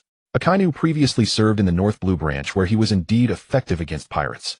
However, he was excessively harsh with his colleagues, and there are rumors of him having killed fellow Marines in the past, which caused widespread fear in the North Blue branch. In contrast, Walker grew up at headquarters. Though he is reclusive and tends to solve problems with force, he is not bloodthirsty. He can be sent to the 4 seas. With his demonstrated strength, he can effectively deter pirates there. Kong nodded but seemed troubled. However, Akainu, who hails from the 4 seas, would remain at headquarters, while Walker, who grew up at headquarters, would be transferred to the 4 seas. Wouldn't that make Walker suspect we are targeting him? Tsuru replied, that is simple. Walker's father Ragna previously requested a transfer from headquarters to a branch. You have not approved it yet, Master Kong. Now is the perfect opportunity to approve his request and let him accompany Walker. Kong sighed in frustration. Speaking of Ragna, he gives me a headache. Ever since he went to the Valley of the Gods with Garp and met that villain, they both changed so drastically. Garp, you bastard, you keep refusing promotions while he has been idling at headquarters babysitting. What kind of sorcery did that villain cast on you to make you like this? Garp remained silent. Sengoku interjected. Master Kong sending both Walker and Ragna away simultaneously is against regulations. Moreover, Ragna hasn't participated in any formal sea missions for years and has few battle merits. If we assign him arbitrarily to a large branch in the Four Seas, it will provoke gossip among the soldiers. If we send him to a small branch, both of them may feel resentful. It would be better to station Walker at a large branch in the Four Seas and keep Ragna at headquarters. Sengoku thought to himself the sea recruitment faction had two major figures, Zephyr and Ragna. One was about to resign, so no concern there. The other bore the stigma of having fled the battlefield, posing no threat to him. But now unexpectedly Zephyr seemed to be making a comeback, which was already troublesome. If Ragna were to stir up something in the Four Seas, his own position as Marshal would be shaken again. It was best to keep him under his watchful eye. Only he could lead the Marines to greater heights. He hoped Zephyr and Ragna would understand. After Master Kong retired, once he assumed the role, he would not make things difficult for them. Kong stared at Sengoku for a moment, and Sengoku met his gaze with a burning intensity. Kong sighed and said, very well, so be it. I will find a suitable opportunity soon to issue the order for Walker's transfer to the Four Seas. You may all go about your duties. Garp, having anticipated this outcome, said nothing more. He, Sengoku, and Tsuru filed out of the office. In the detention cell, the prisoners were separated. Dylan said weakly from his cell, Walker, are you there? Walker replied, are you crazy? I'm across from you. Gines is beside you. With that, Walker laboriously dropped to the floor and began doing push-ups with difficulty. After 50, he collapsed. Gines responded, Walker, you're amazing. You can still exercise while wearing the sea stone. Walker said, if you too want to improve your physiques, start moving now. At that moment, Walker felt that training with the sea stone was causing a long-lost change in his body statistics, a slight loosening. He began to concentrate on solidifying his armament haki, but found it extremely difficult to maintain. I really wonder how in the original story they could still solidify armament haki while restrained by sea stone, and even master the advanced application of flow, Ryuo. Truly, the original protagonist is the greatest cheat. In reality, this is simply impossible. Walker continued trying to use armament haki to break the sea stone, but eventually gave up from exhaustion.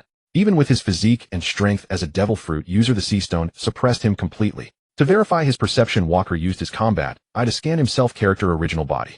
Strength 69. 13. Constitution 72. 79. Energy 65. 86. Agility 58. 29. Armament Haki 69. 31. Observation Haki 63. 14. Conqueror's Haki 55. 32. Devil Fruit Development 57. 64. Race Lunarian. Contains ancient giant infancy whale. Walker thought to himself. Dylan replied, what kind of body do you have? Why can't I do the same? Walker exclaimed excitedly. Once we get out, I must obtain a portion of these sea stone cuffs. From now on, we must all train with them on. Gines said, Walker, rest assured I will strive to keep up. Over the next 3 days, Walker adapted to the sea stone's presence. Those around him watched him like a monster. Akainu was the most serious, following Walker's every move. Though he couldn't match Walker's pace, he persisted. Walker did not like Akainu, but he could not help but admire his tenacity. As an ordinary human with a robust physique and unyielding spirit, Akainu was destined to become the formidable marine of the original story. Soon they were released. Walker asked the guard for 3 pairs of sea stone cuffs, but the guard flatly refused. Only after seeking Zephyr's help was it resolved. An amusing sight ensued. Walker left still wearing the sea stone cuffs, but without the connecting chain, making them look like 2 large bracelets. Gines tried to imitate him, but couldn't stand it after a few steps, and took them off. They soon arrived at Walker's home, where Rhea and Dor were already waiting at the door. Rhea rushed toward Walker, nearly knocking him over. Walker, what happened? Why did they take you to the detention room? And you? Are you injured? You seem suddenly weaker. Rhea asked with concern. It's nothing. I'm wearing sea stone on my wrists and ankles as part of training. Don't worry, Walker said slowly. Dor covered her mouth and said, Senior Walker, is that really true? I remember you are a devil fruit user. Dylan, seeing this, said sourly, can we go inside and hug? There are so many people waiting. I haven't eaten properly in 3 days. I'm starving. Hearing Dylan's words, Rhea shyly broke free from the embrace. Walker opened the door. Suddenly, they saw Dorag, whom they had just parted with, rushing toward them in a hurry. Seeing Dragon rushing toward him, Walker spoke. What's wrong, Dragon? Is something amiss? Dragon replied, the old man is setting sail soon. He sent me to inform you. You'll be joining him on this voyage. Walker reflected that only someone truly exceptional could compel Vice Admiral Garp to embark personally. Otherwise Dragon would have been dispatched in his stead. He asked, Dragon, do you know when we're departing? We leave at dawn tomorrow, Dragon said. It's not urgent. The old man himself said so. It was rare for Garp to show such reasonableness, especially knowing Walker had only just returned. Walker added, if you've no pressing matter, come inside. I'd like to introduce you to a new friend. Walker found Dragon remarkably loyal, far more compassionate than the hardened revolutionary leader he'd become in later years, indifferent even as comrades were captured. What trials had transformed him so utterly? Having recently defended Dylan and the others, Walker felt obliged to express his gratitude, and thus extended the invitation. Dragon accepted without hesitation. They entered the house, where Walker introduced Gines to the group. Walker, as soon as I returned home today, the old man told me he's sailing, and instructed me to notify you. Is this voyage connected to our recent affairs?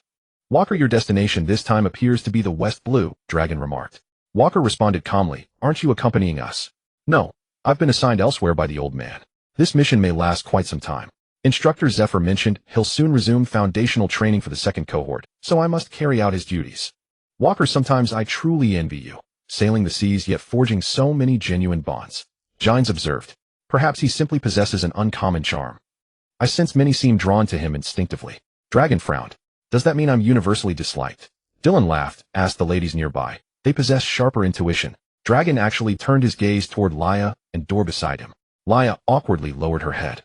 Dor replied, Senior Dragon is rather stern. This time Dragon stood speechless, flustered. Just then the door opened. Ragnar had returned. Seeing Ragnar's return, the group exchanged farewells and departed. Once they'd left, Ragnar asked, Why do you now carry Seastone? Walker recounted his recent experiences. Lighting a cigar, Ragnar said, Finding trustworthy comrades upon the Grand Line. That's cause for genuine celebration. As for your recent brawl, it may prove timely, not detrimental. I suspect your release draws near. Walker looked puzzled. Ragnar offered no further explanation, merely arranged dinner before resuming their training regimen with the three young men. Upon reaching a nearby island, Ragnar, as usual, challenged all three to fight him, simultaneously gauging their current capabilities. Jane exclaimed in awe, Walker, your father is astonishingly powerful. Even combined, we couldn't impose the slightest pressure upon him. I couldn't even move him with my devil fruit ability. My power appeared utterly nullified. I told you to unleash your full strength, and you doubted me, Dylan retorted. Now you see. Had he seized you, you wouldn't have been able to activate your fruit power at all. Walker, of course, knew his father's might, and remained silent. Soon Ragnar crushed his cigar, but beneath his boot, and declared, All three of you show promise. Let me offer some guidance. Walker, you possess innate armament Haki, far surpassing ordinary standards. Continuous real-world combat will strengthen it. I sense you've reached its plateau. Imminent breakthrough into advanced application awaits. Only life or death struggle can ignite that spark. Dylan, you possess exceptional observation Haki, even surpassing Walker's, but you must elevate your armament Haki. Learn to infuse it into your fruit ability. Recall how your sulfur was utterly overwhelmed by that brat Sakazuki's magma. That occurred because your armament Haki remains grossly underdeveloped. Henceforth your sole focus must be binding armament Haki to your fruit power, amplifying its destructive force. Ragnar turned to newly arrived Gines. Your fruit ability is both potent and practical, yet I discern its flaw. Against opponents wielding formidable armament or conquerors Haki, you're left defenseless. Their sheer Haki repels your ability before it takes hold. This limitation cannot be circumvented. Only mastery over your own fruit's application can compensate. And above all, master armament Haki. Without it, Logia users will render you powerless. Having spoken, Ragnar outlined their training. Walker was required to wear seastone cuffs and shackles during all non-combat hours. To acclimate his body and mitigate side effects, weakness, he explained, forged the strongest armament Haki. Dylan must project his fruit ability remotely while coating it in armament Haki. No close-quarters weapons permitted. Gines' regimen was stark, shatter every boulder on the island barehanded. Ragnar clarified his intent. Gines' over-reliance on weaponry had stunted his Haki development. True mastery demanded self-reliance. Later he would emphasize relentless close-quarters assault. Walker, Dylan, and Gines endured another night of grueling, inhuman training. Ragnar pushed them to their absolute limits. At first light, Walker escorted Gines to Zephyr's office. They arrived, swiftly knocked, and entered, finding Zephyr holding lesson plans preparing to depart. Upon seeing them he paused. What brings you, Walker? Have you need of the old man? Is this a new recruit? Walker replied, Yes, Instructor Zephyr. This is Gines. He'll join my ship as navigator. Walker then recounted Gines' background. Having previously discussed him with Dylan, he directly identified him as hailing from Mogan Town, sparing the Navy unnecessary inquiries about Sky Island. Satisfied, Zephyr asked, Innate observation Haki. That's excellent. Yellow Monkey once mentioned you matched his speed effortlessly. Proof your fruit holds immense potential. Yet never neglect personal cultivation. Complete the forms, a standard background verification follows. Gines nodded respectfully, glancing toward Walker. Walker acknowledged understanding, then asked Zephyr. Instructor, Gines' weapon sustained damage in battle. Might we commission its reconstruction at headquarters? Incidentally, it incorporates sea stone. Zephyr replied, certainly. Marineford maintains its own armory. Or I'll contact the science division directly to craft a bespoke weapon for Gines. Walker, familiar with the organization from prior knowledge, having designed Zephyr's prosthetic limb under the patronage of the brilliant yet unscrupulous Vegapunk, knew its scientific prowess was unparalleled. For Gines' sake, he voiced no objection. Instructor Zephyr, given its intricate design, please liaise with the science division. Zephyr affirmed, of course, not a burden, but service to the Navy's future. And do try not to brawl with Akainu each time you meet. You're both my students. Favoring either would distress me greatly. So long as Akainu leaves me be, I'll spare him. But if he provokes me again, I'll strike him anew. He possesses no memory worth keeping. You lot are the most vexing cohort I've ever trained. Be off. You've entrusted me with your request, consider it done. I must rush to class. Walker and Gines bowed farewell to Zephyr and exited the building. His din-din mushy rang. Walker answered, Walker, return immediately. We depart shortly.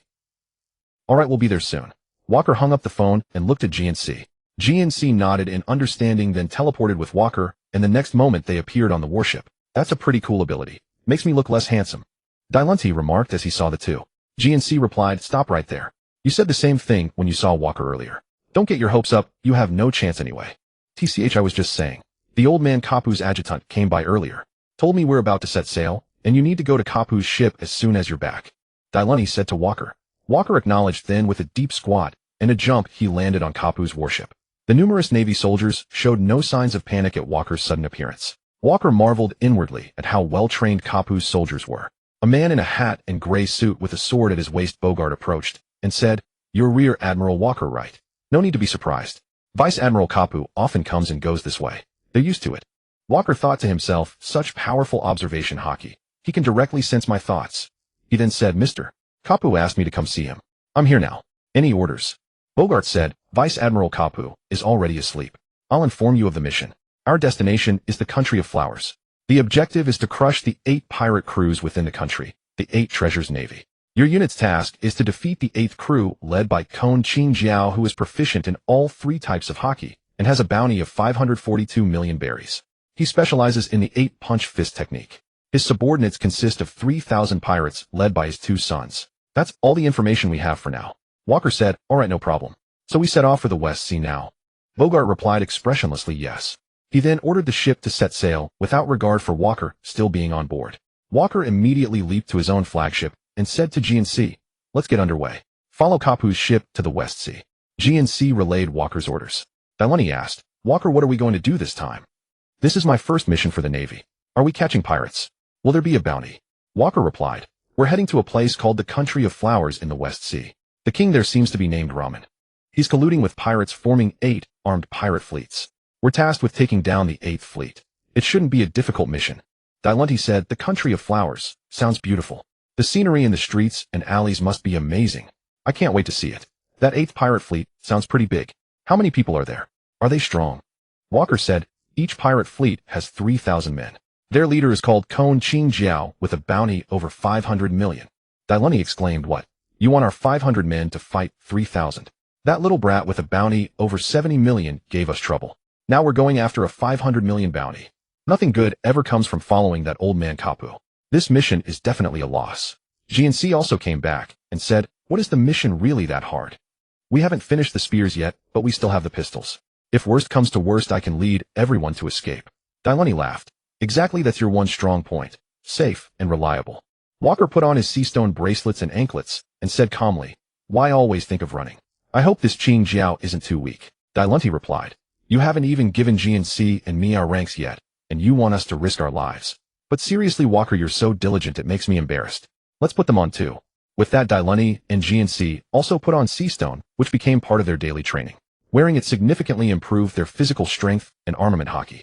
Walker continued his training of destroying sea stone with armament Haki and said mysteriously to Dylunti, you know, in the Country of Flowers there's a place perpetually covered in snow and ice, a frozen area called the Jewel Ice Mountain. Beneath it lies the treasure plundered by Qing Jiao's family for generations. So this time we're going to. Dailunti excitedly said. So we're going to kill that Qing Jiao, complete the mission, and then take that treasure. I'll tell them to prepare boxes. Ouch, I'm not used to wearing sea stone. Walker thought about how the elderly Qing Jiao was defeated by Luffy in the original story and later by Lao Ji of Doflamingo's crew. Even if he were younger now, he probably wasn't that strong. So Walker didn't take him too seriously. Soon they reached the West Sea. Entering the area, chaos was palpable. Gunfire from the islands could be heard from afar. The Navy warships sailed swiftly, and the outline of the country of flowers came into view. Since the country itself colluded with pirates as soon as they saw the Navy alarms sounded at the port and ships were dispatched to inquire about the Navy's purpose. Bogart came out to negotiate from Kapu's ship. Soon the small boat left Kapu's Doghead flagship. Then they saw the pirate ships docked at the shore begin to move. From a distance there were about 70 or 80 pirate ships sailing toward the Navy. How these pirates have some guts. Seeing the Navy coming, they didn't run, but actually approached us. Walker remarked in surprise.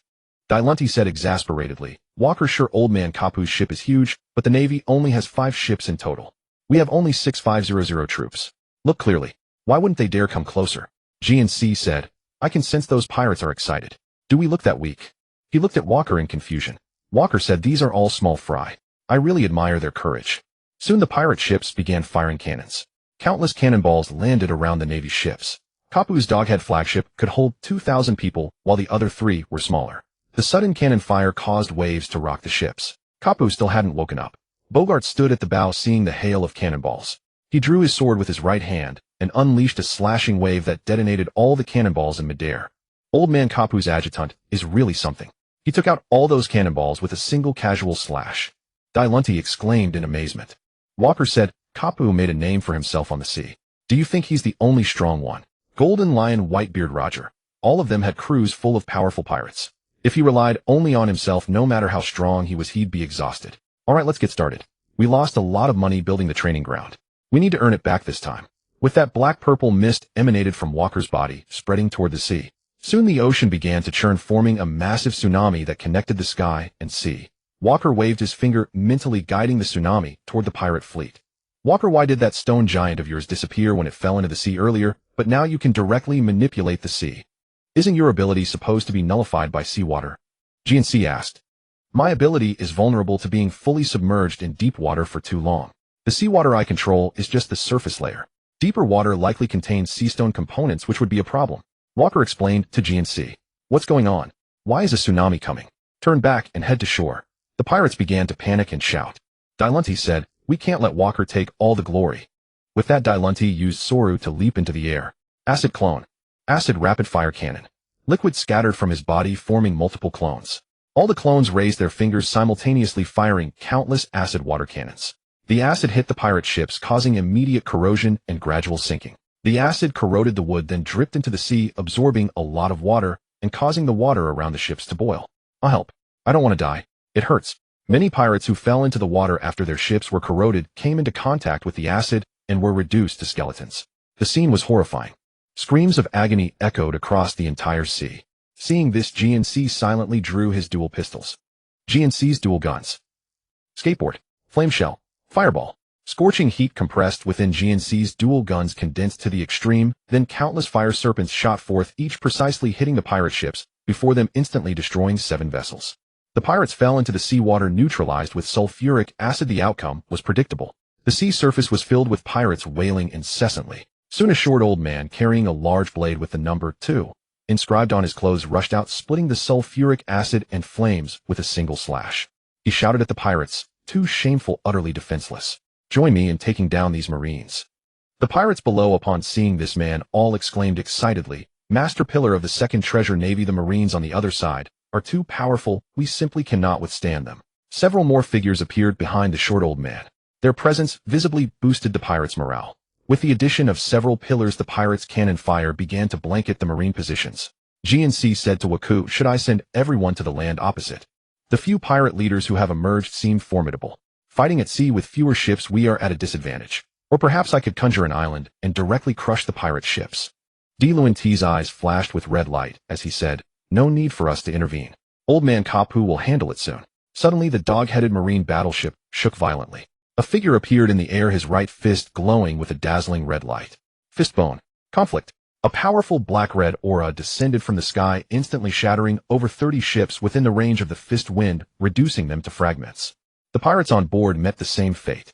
The residual fist wind, undiminished, carved a depression into the sea, stirring up massive waves that even affected the marine positions. Vice Admiral Kapu, please don't hit our own ships, shouted the sailors on the dog-headed battleship.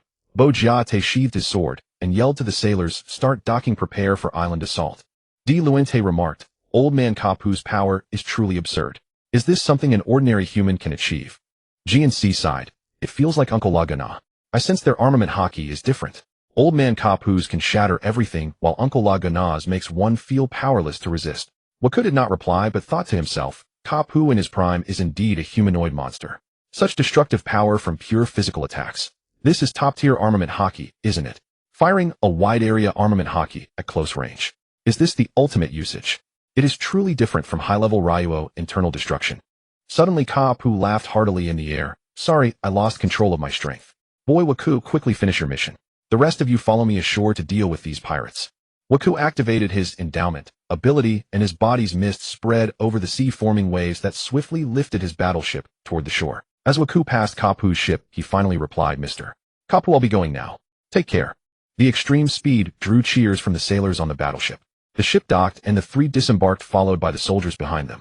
On the shore there were even more pirates, all armed with swords and spears, surrounding the 500 Marines, led by Waku. The Marines are so few. Let's take them down. Haha, Marines, you underestimate us. They send these brats to lead the landing. The Marines must be truly out of men. The pirates charged forward with taunts. The ordinary Marines under Waku, seeing the enemy outnumbering them several times, began to panic and return fire. Waku, standing in the center, received the most attention from the pirates. Countless bullets struck him, but fell to the ground, leaving a pile of lead pellets. De Luente didn't even dodge, the bullets passed through his body. G&C had already erected a cloud wall in front of him, behind which the soldiers took cover to counterattack. Waku stepped forward, his aura steadily rising. The great coat of justice behind him fluttered without wind. His eyes sharpened, and Conqueror's haki suddenly swept over all the pirates before him. Thousands of pirates collapsed, white mist continuously streaming from their bodies into Waku's. Only 2 or 3 sub-leaders remained kneeling, still conscious, trembling in terror at the sight before them. They convulsed, not daring to make a sound. Waku, you're getting more domineering. Your Conqueror's haki seems to be mixed with your Devil Fruit ability. De Luente asked. Waku knew he hadn't released his soul absorption ability. Could it be that his Conqueror's haki directly unleashed his Devil Fruit power? Enough talk. Let's quickly find the 8 treasure navy's location. Waku replied. Strange, none of these people have the number 8 on their clothes. Could it be that the 8th pirate group isn't in the Flower Country? G&C asked. Waku thought for a moment, then walked over to a pirate who was not completely unconscious, and said, Tell me where the Jewel Iceberg is.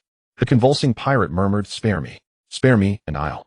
Before he could finish, Waku cursed inwardly, too much nonsense. He pressed his hand directly on the pirate's head. A purple-blue glow emanated from his palm, and he pulled out a mass of white mist. Holding it in his hand, he sensed it. Turning to G&C, he said, Can you teleport all of us to the northeast? It's about 10 nautical miles behind that mountain, a basin there. Waku, I didn't know you could perceive an opponent's memories through your ability. That's quite convenient. De Luente teased from the side. Waku ignored him and directly ordered everyone to gather around G&C. I'll try. I've never teleported so many people. Everyone put your hands on the shoulders of the person in front. Coordinates. Teleport. Everyone vanished. When they opened their eyes, they found themselves in a snowy landscape surrounded by mountains. I'm not sure if the position is correct. Manipulating so many people at once is quite exhausting.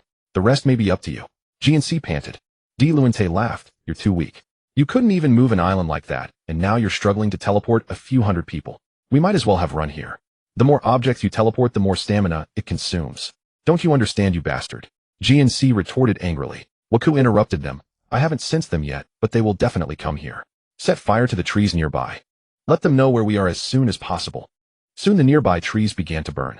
Somewhere in the Flower Country, Pillar Qing Jiao, accompanied by his 2 sons, had just returned from the sea. Seeing the southwest port under attack and flames rising in the northeast, his eldest son asked which direction they should go. Qing Jiao was confident in the safety of the treasures within the iceberg, knowing the fire couldn't melt the century-old ice. But since it was the Qing Jiao clan's centuries-old hoard, he decided to take his 1,000 pirates to deal with the iceberg threat first, while the remaining pirates would reinforce the port. Upon reaching the iceberg and seeing the treasures in the ice unharmed, he breathed a sigh of relief. Qing Jiao, right. Your treasures are safe for now, but you're about to be in trouble. Waku's voice suddenly rang out. Qing Jiao had been so focused on the treasures that he hadn't noticed the figure in the flames.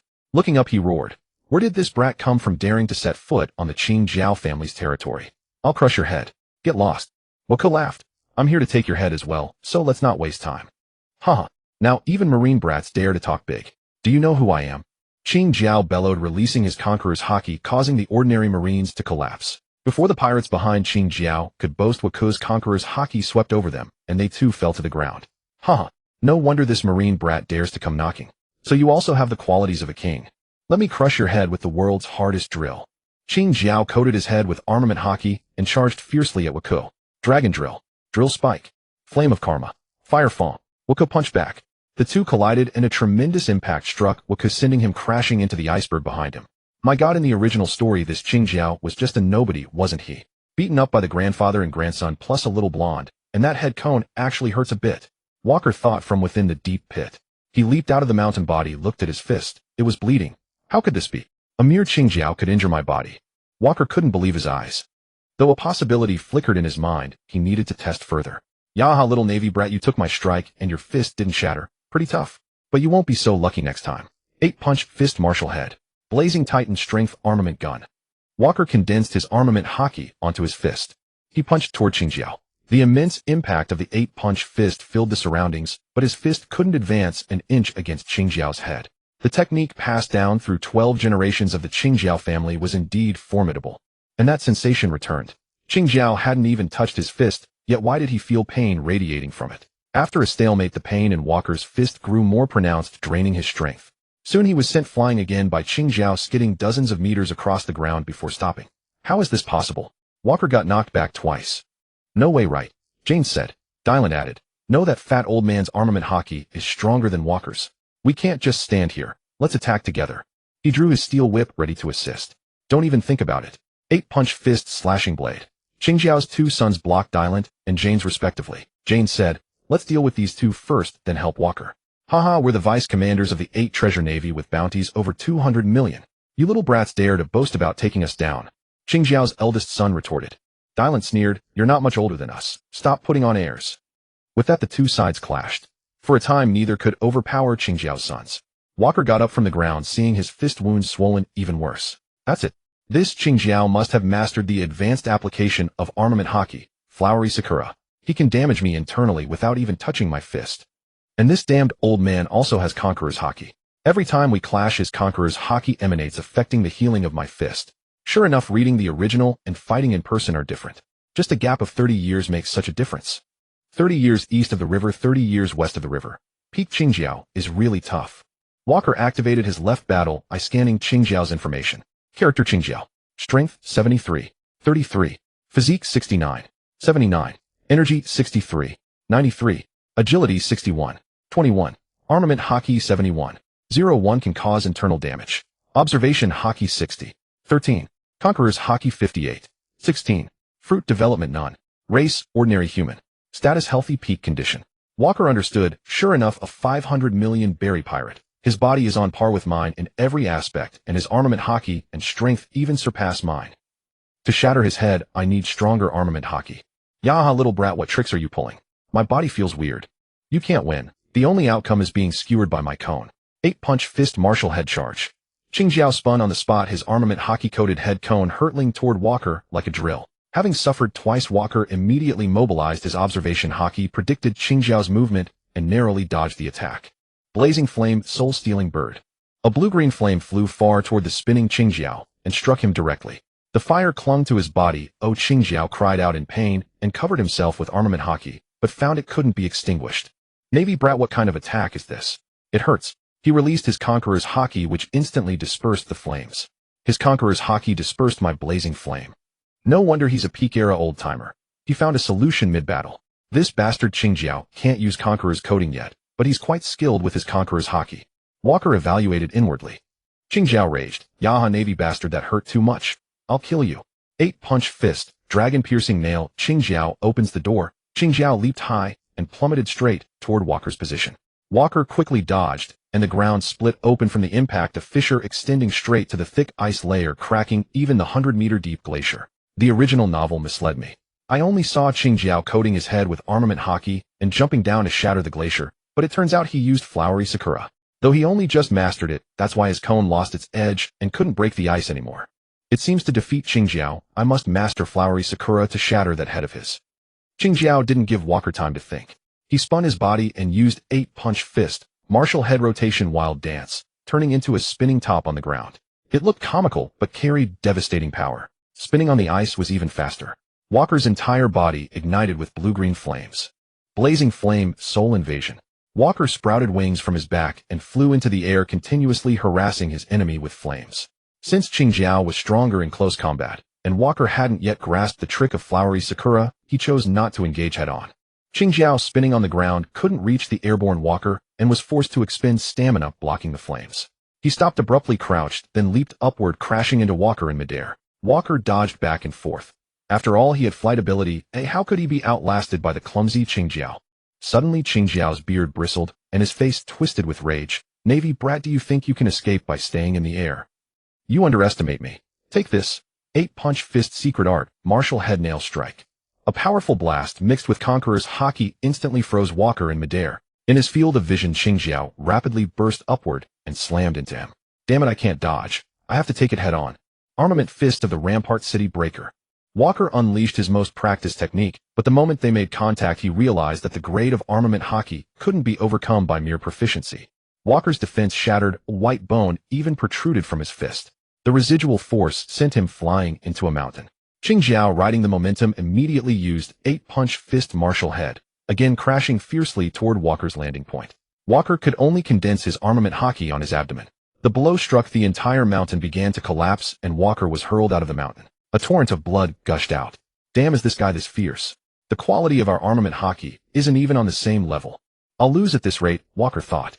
How can I advance my armament Haki? Garp said it takes a serious punch. The old man told me that advancing armament Haki relies on conviction. Let the armament Haki that's fixed in one place flow surge into the opponent's body and firmly believe that your fist will definitely pierce through the enemy's defense. Walker kept pondering the words his mentor had said during their nightly training. Qingjiao, seeing that Walker was still alive, immediately unleashed his 8-punch fist secret art. Armament nail strike, straight dragon. Qingjiao's black-armored head cone glowed with red light as he charged at Walker. Die under the world's hardest iron head. Walker ignored Qingjiao's movement entirely. He clenched his fist, coating it with his armament Haki. Let the armament Haki flow on my fist. My fist will pierce through everything. Suddenly, a red light flickered on the armament Haki covering Walker's arm. With an unadorned punch, armament Hellfire straight punch, Walker's fist clad in pitch-black armament Haki gleaming with a crimson luster struck Qingjiao. This time it shattered the defensive barrier of the 8-surge fist and clashed head-on with the conical head. The two locked in a stalemate, each refining their Haki to the utmost. In the end, Walker's blow sent Qingjiao flying.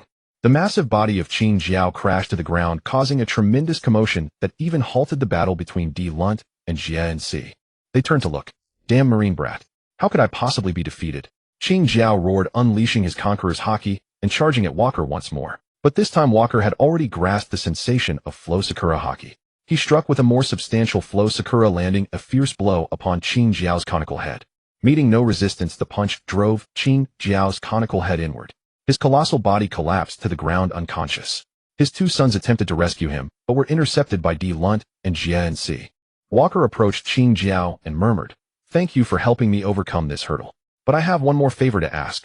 I need to borrow your head." "Oh, I mean without returning it." He waited 2 seconds, but Qingjiao gave no reply, presumably consenting. Walker placed his hand on the back of Qingjiao's head. "Since you won't speak, I'll take it as agreement." Soul capture. A cyan-violet glow emanated from Walker's hand. Qingjiao's body began to convulse, and a massive white mist drifted directly into Walker's body. Seeing this, Qingjiao's 2 sons burst into tears and charged toward Walker. Hey, you two are far too disrespectful of us," D. Lunt remarked. Armament Sulfuric Ray. Impact Shell Storm Arrow. Overwhelmed by emotion, Qingjiao's sons left themselves wide open and were swiftly dispatched by D. Lunt and Jie and C. D. Lunt immediately rushed over excitedly and asked, "Walker, how do the Marines handle bounties? The 3 pirates we've taken down now must be worth nearly $1 billion, right?" Walker replied, "We're Marines now, so we can only exchange them for military merit points. Those can be used for equipment, weapons, devil fruits, housing, medical supplies, and such. In short, no berries, but within the Marine system merit points are as good as cash." Jie and C asked, "So my weapon can be paid for with merit points too, right?" D. Lunt inquired, "Speaking of which, with the Marines being so vast, is there a dedicated department for needs?" Walker replied, No, but when I take the helm, I'll set one up just for you. How about that? Jia and C, yes, it's a direct one-to-one exchange. Walker coated his hand with armament haki and chopped down on Qing Jiao's neck. Mission complete. D. Lunt and Jia and C followed suit, hardly being saints themselves. But during the process, D. Lunt was a bit brutal, using his iron whip, leaving Qing Jiao's eldest son's face somewhat unrecognizable. Walker, will this work? I couldn't hold back. D. Lunt whispered. Walker said irritably, how should I know? But as long as we take what's beneath our feet, who'll care about a 200 million bounty? With that, the three of them fixed their gaze on the treasure beneath the glacier, centuries of wealth accumulated by the Qing Jiao family. Even Jia and C, after arriving in the Blue Sea, had learned the immense value of gold and treasure.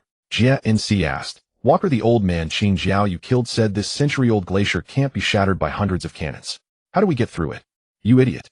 Walker's black fire burns everything. Just let him handle it, D. Lunt said derisively. Walker punched the ice directly. Nether fire. Cyan violet flames erupted on the frozen surface, melting the ice bit by bit. The nether fire blazed brighter, quickly burning a large hole. Walker immediately withdrew the flames to avoid burning the treasure beneath. He then transformed into his beast form beneath the ice, suddenly revealing 9 heads. The first time he fully unleashed his beast form, it startled the two beside him. In no time, Walker's 9 heads spat out thousands of chests. He said to the two, hurry up and pack. I'm too conspicuous like this. To avoid anyone coming over or the sailors on our ship waking up and needing a share, he added. The two nodded and approached. You've got it all figured out, haven't you? No, you only just found out we were coming to the Flower Kingdom, right? Oh, I see you prepped your stomach in advance. I love your style, never leave empty-handed. Though the stomach acid is a bit gross. D. Lunt laughed heartily as he packed the chests. Walker cursed, you're the thief here. We stand for justice, understand? Jia and C, I need you to do something. Use your observation haki to sense the soldiers below. Find out which ones are loyal and which are half-hearted. Take this chance to eliminate them. Jia and C had done such things before back on Skypea, so he turned and left without a word. About 20 minutes later, he returned and said to Walker, I took out over 100. I sent them off myself. Quite a few were lazy opportunistic or Marine headquarters informants, and many were pirate spies. Walker replied while packing chests, Marine headquarters has sunk to this level, allowing pirates to infiltrate so deeply, yet still planting their own people around us. Soon all the chests were packed, but there weren't enough. D. Lunt stripped off his Marine coat, sneaked into a nearby town, and stole several boxes. The Flower Kingdom was now an all-out war. As long as they could survive, no one cared about such trivial matters. After everything was packed, Walker transformed into his beast form and swallowed all the chests into his stomach. D. Lunt looked at the empty space beneath the ice and laughed heartily. This trip was worth it. Fought a battle, wiped out a family, and plundered centuries of their clan's savings. What a thrill. Walker said, don't talk like we're pirates or bandits. Come on, take the heads of Qing Jiao and his sons, wake up the soldiers on the ground, and let's get back as soon as possible. D. Lunt remarked, this Flower Kingdom is quite beautiful with distinct seasons. Jia and C, can you just lift this island and move it away? I could, but it would be very exhausting. And where would we move it to? Marine headquarters. Jia and C replied. Walker took a closer look at the surroundings. They indeed resembled his hometown on Earth from his previous life. Soon the soldiers woke up and were overjoyed to see that their officers had defeated the enemy. Walker led the troops toward the harbor. Earlier afraid that Qing Jiao might flee with the treasure if he sensed the situation, he had urged Jia and C to use his Devil Fruit ability to speed up the march. Now that the treasure was secured, there was no reason to waste Jia and C's energy. After the main force departed, 2 children ran out and wept bitterly over the 3 headless corpses. Their eyes burned with hatred as they stared in the direction Walker's group had gone. Soon they reached the harbor. The battle was already over. Most pirates had fled on their ships. Garp, instead of pursuing, stood on the deck and fell asleep, leaving Bogart to clean up the battlefield and guard the prisoners.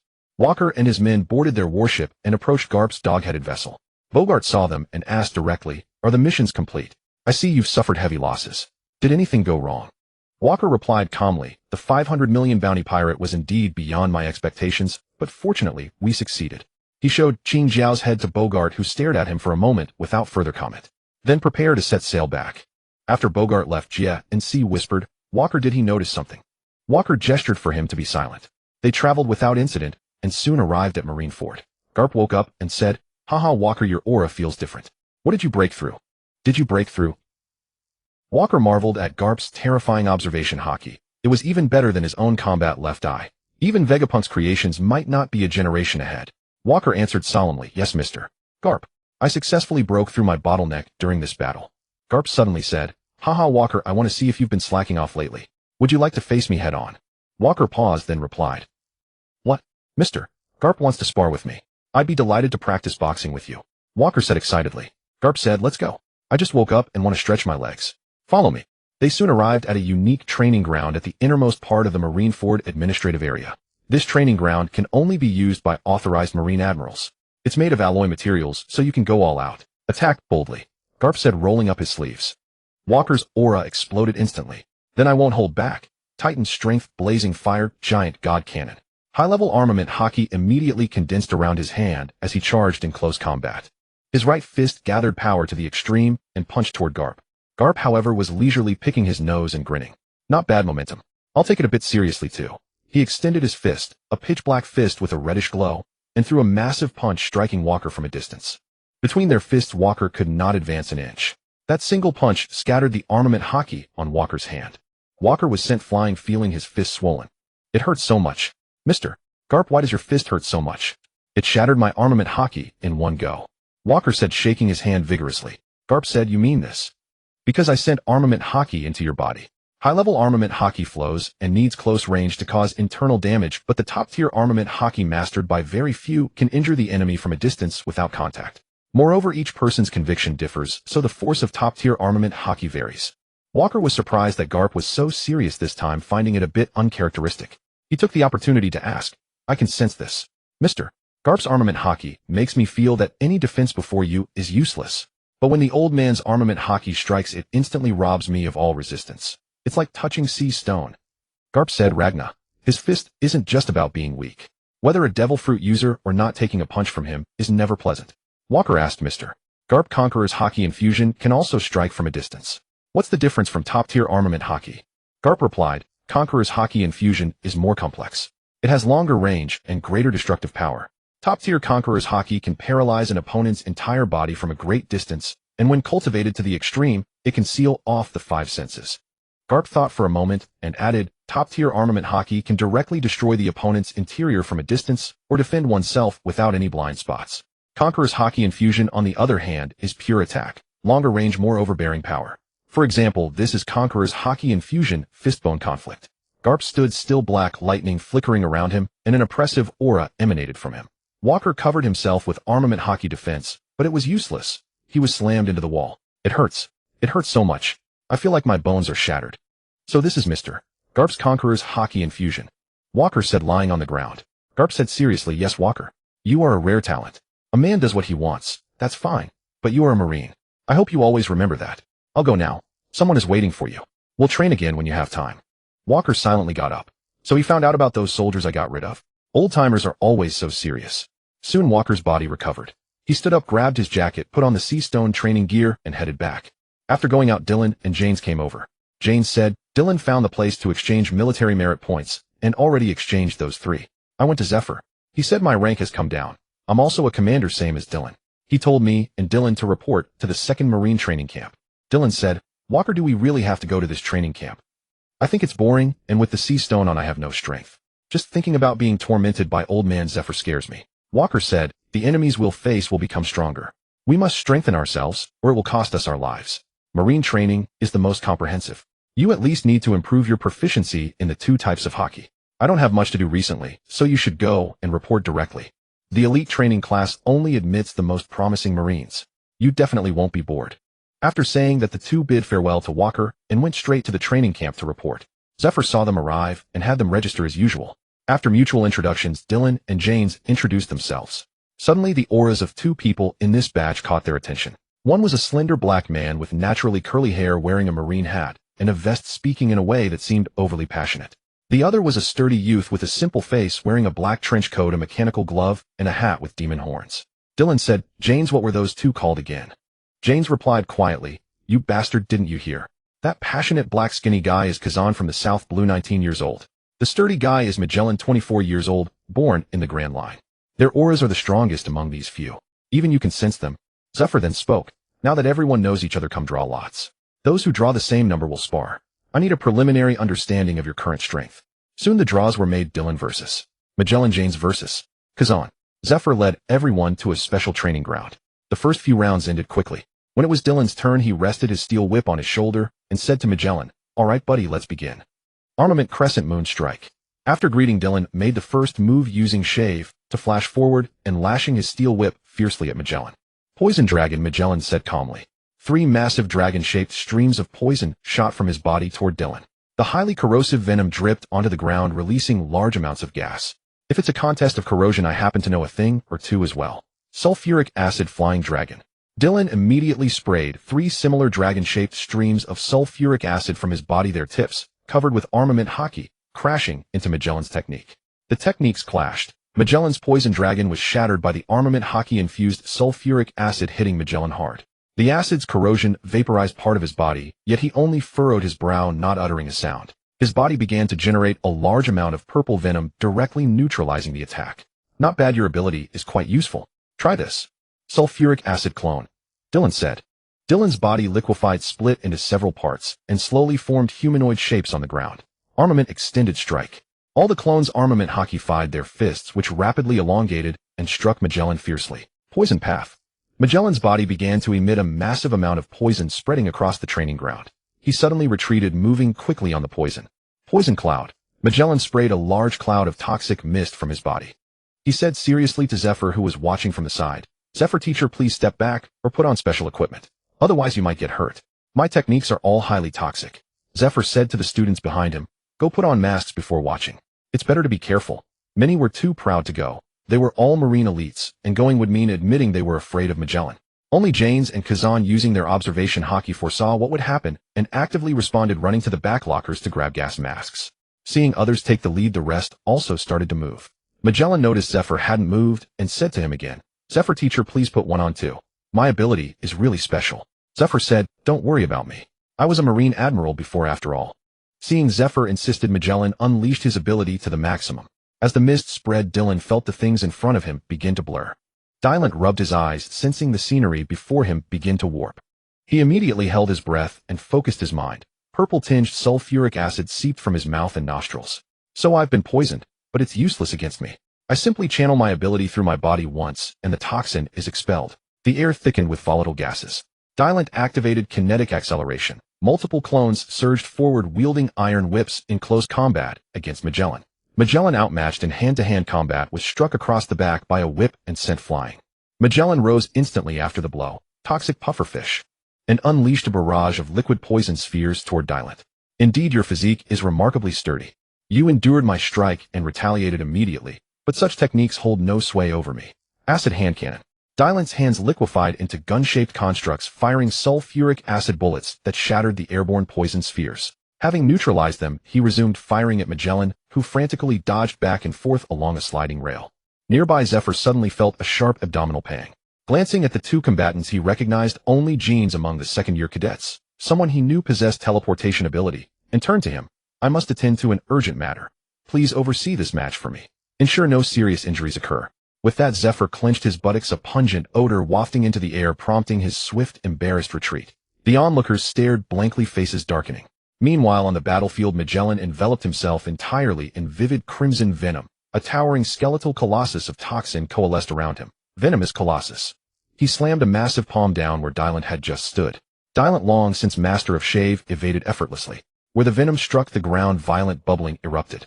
"Your technique is far too bulky, utterly inflexible. You're nothing but a stationary target," Dylan remarked. Sulfuric acid, multi-detonation. His clones closed in and exploded simultaneously, riddling Magellan's venomous colossus with gaping fissures. "I can replicate that move too." Concentrated sulfuric acid colossus. Dylan activated his devil fruit power, summoning a towering emerald giant. Armament haki hardened its acidic surface as it delivered thunderous blows, shattering the colossus and hurling Magellan himself from within. Magellan staggered upright, clutching his injured arm, still poised to attack. Dylan halted him. "Enough. This ends here. You have yet to master armament haki. Fighting me now offers you no advantage. Train until you do, then we'll rematch." Jeans stepped forward. "Commander, Zephyr has stepped away. He entrusted me with oversight. I hereby declare this sparring concluded. The victor is Dylan." Descending from the field, Dylan taunted Jeans, "Effortless. Total dominance. Now it's your turn. Don't embarrass yourself too badly. Shut your mouth, you bastard. I won't lose." Jeans glared back, then approached Akiji. The latter tapped his forehead in greeting. "Your friends of Senior Officer Walker. Seeing him daily is truly awe-inspiring. Might I have the honor of meeting him in person? I'd be deeply grateful." Jeans replied, bewildered. "Wait. We're supposed to be fighting. Why are you suddenly invoking connections? How exactly are we supposed to proceed now? Damn it. My apologies. I let my enthusiasm run away with me, Sir, Akiji said, bowing slightly. Instantly Jeans was encased in ice. Ice ball. The match is decided, Sir, Akiji murmured, scratching his head. Trapped inside the frozen block, Jeans remained motionless. Yet thanks to recent training under Walker and Ragnar, he had begun mastering armament Haki. Though still unrefined, it proved sufficient against the younger Akiji. He hardened his entire body in Haki and shattered the ice with a single burst. Jeans drew his twin pistols. We're the same age. You speak as if I'm ancient. Flamebell magma. During previous drills, he'd secretly collected molten lava while Walker distracted Akainu. Now scorching magma erupted from his barrels, hurtling toward Akiji. Ice spikes. Akiji summoned countless crystalline spears, yet they melted instantly upon contact, barely dulling the magma's fury. Had Walker witnessed this, he would surely have marveled inwardly, a clash between future admirals. No wonder Akiji lost. Even Akainu's fruit at this stage surpasses his. Unfazed by the onrushing magma, Akiji declared freeze time. Crossing his arms, he unleashed a torrent of cryogenic energy, freezing the magma midair in solid obsidian-like shards. Truly worthy of Senior Officer Walker's circle, your assault is formidable. But brace yourself. Ice block, two-pronged spear. A trident of frost formed beside Akiji and shot forward with lethal precision. That won't work on me. Coordinate shift. The spear reappeared behind Akiji, only to impale itself. Yet the attack faltered. Akiji fragmented, then seamlessly reassembled. Your power is astonishing. Akiji looked up, only to find empty air. Looking for me. Heat bell, high temperature shot. Jeans materialized behind him and fired point blank. Akiji, newly enlisted and lacking observation Haki, relied instead on preternatural instinct, a monster's intuition far sharper than any ordinary man's. He rolled left just in time. Jeans seized the opening, activating skate. He soared skyward and pursued relentlessly. Akiji forced into desperate evasion. After absorbing a direct hit, Akiji countered instantly. Frozen time capsule. A wave of cold flash froze the clouds beneath Jeans' feet, sending him plummeting. Coordinate, flash landing. Jeans touched down lightly. Coordinate, teleport. Akiji vanished, reappearing a kilometer above ground, falling straight downward. Ah, echoed Akiji's cry from the sky. Without armament, Haki mobility is all you've got. Jeans observed, gazing upward. Fellow cadets gasped in unison. Dylan chuckled. Jeans certainly knows how to handle newcomers. Magellan piped up plaintively. I'm a newcomer too, sir. Dylan sighed. Don't call me sir. I'm younger than you. And I wouldn't bully you. I was instructing you. A mentor's compassionate guidance. Do you understand? Magellan slumped, silent and sullen.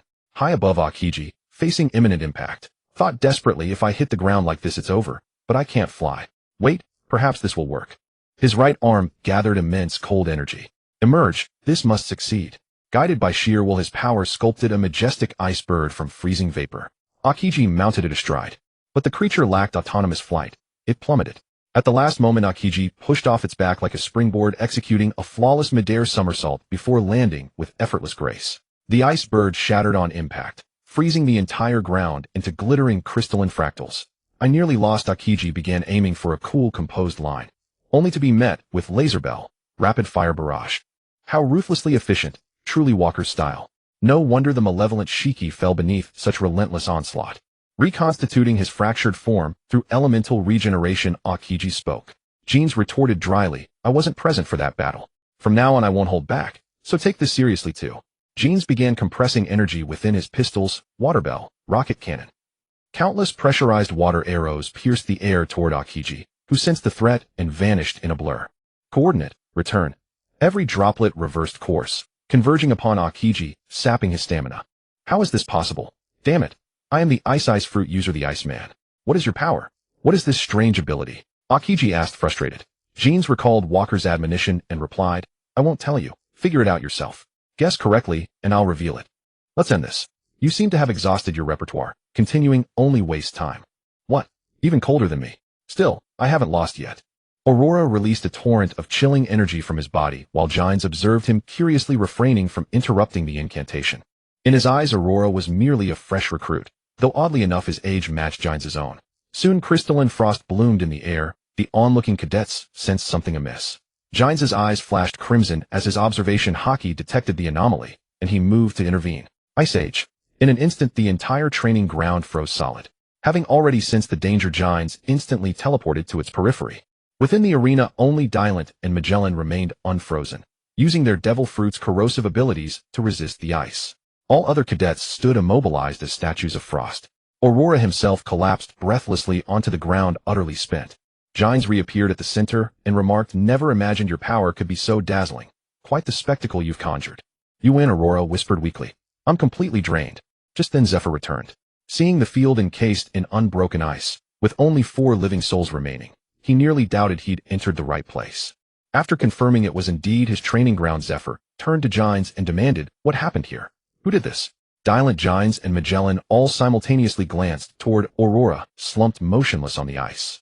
Zephyr addressed the newly enlisted recruit from the South Blue Kazan. "Did you do this? If so, dispel your ability immediately, or your classmates will perish." "Apologies, Instructor Zephyr. I'm still mastering this technique, so I may not be able to reverse it, but I'll find a way to free them. Please entrust this to me." Aurora shouted the words with sudden fervor. Zephyr stared in mute exasperation, yet held no grounds to reprimand Kazan having been absent himself, and swiftly organized a rescue operation. Each cadet deployed their unique abilities. The very technique capable, in canon, of freezing oceans for weeks proved stubbornly resistant to hasty dissolution. Dylan's sulfuric acid yielded swift results, so too did Gines's stored thermal shells. Yet the magma, a rare and precious resource, remained in used reserve for dire need among strangers. And Kazan's technique, compressing all cold energy into his body, rendered conventional countermeasures nearly futile. Dylan, ever gifted at strategic idleness, recalled how during their prior mission in the Flower Country, Walker had effortlessly dissolved centuries-old ice, slicing through it like tofu. He promptly suggested, "Instructor Zephyr, might we summon Walker? His power nullifies all physical matter. He'll shatter this frost in moments. Relying solely on us would take far too long, and every second risks the lives within." Zephyr nodded in assent. Gines declared, "I'll fetch him," immediately, and vanished, returning shortly with Walker at his side. Spotting Walker, Aurora sprinted forward and stood before him, eyes alight with awe. "Your master, Walker. At last? I can't believe I'm meeting you in person. You're even more striking than your newspaper portraits. I'm your devoted admirer, Kazan of the South Blue. Meeting you is truly an honor." Walker blinked, momentarily flustered by the young man's effusive enthusiasm. Though Aurora's early reputation centered on burning justice, this outburst bordered on overwhelming. "You're Kazan," he replied, mildly surprised. "I might actually be a bit younger, but I'm genuinely thrilled to meet you." "Wonderful. Master Walker, how incredible that you accepted my friend request. But how did you know my name?" Aurora asked, voice thick with emotion. "Could I really say your signature tousled hair matches the canon description perfectly? Too easy to recognize." But that remained only an internal murmur. Aloud, Walker said evenly, "Lady Leah described you to me. By the way, did you orchestrate all this?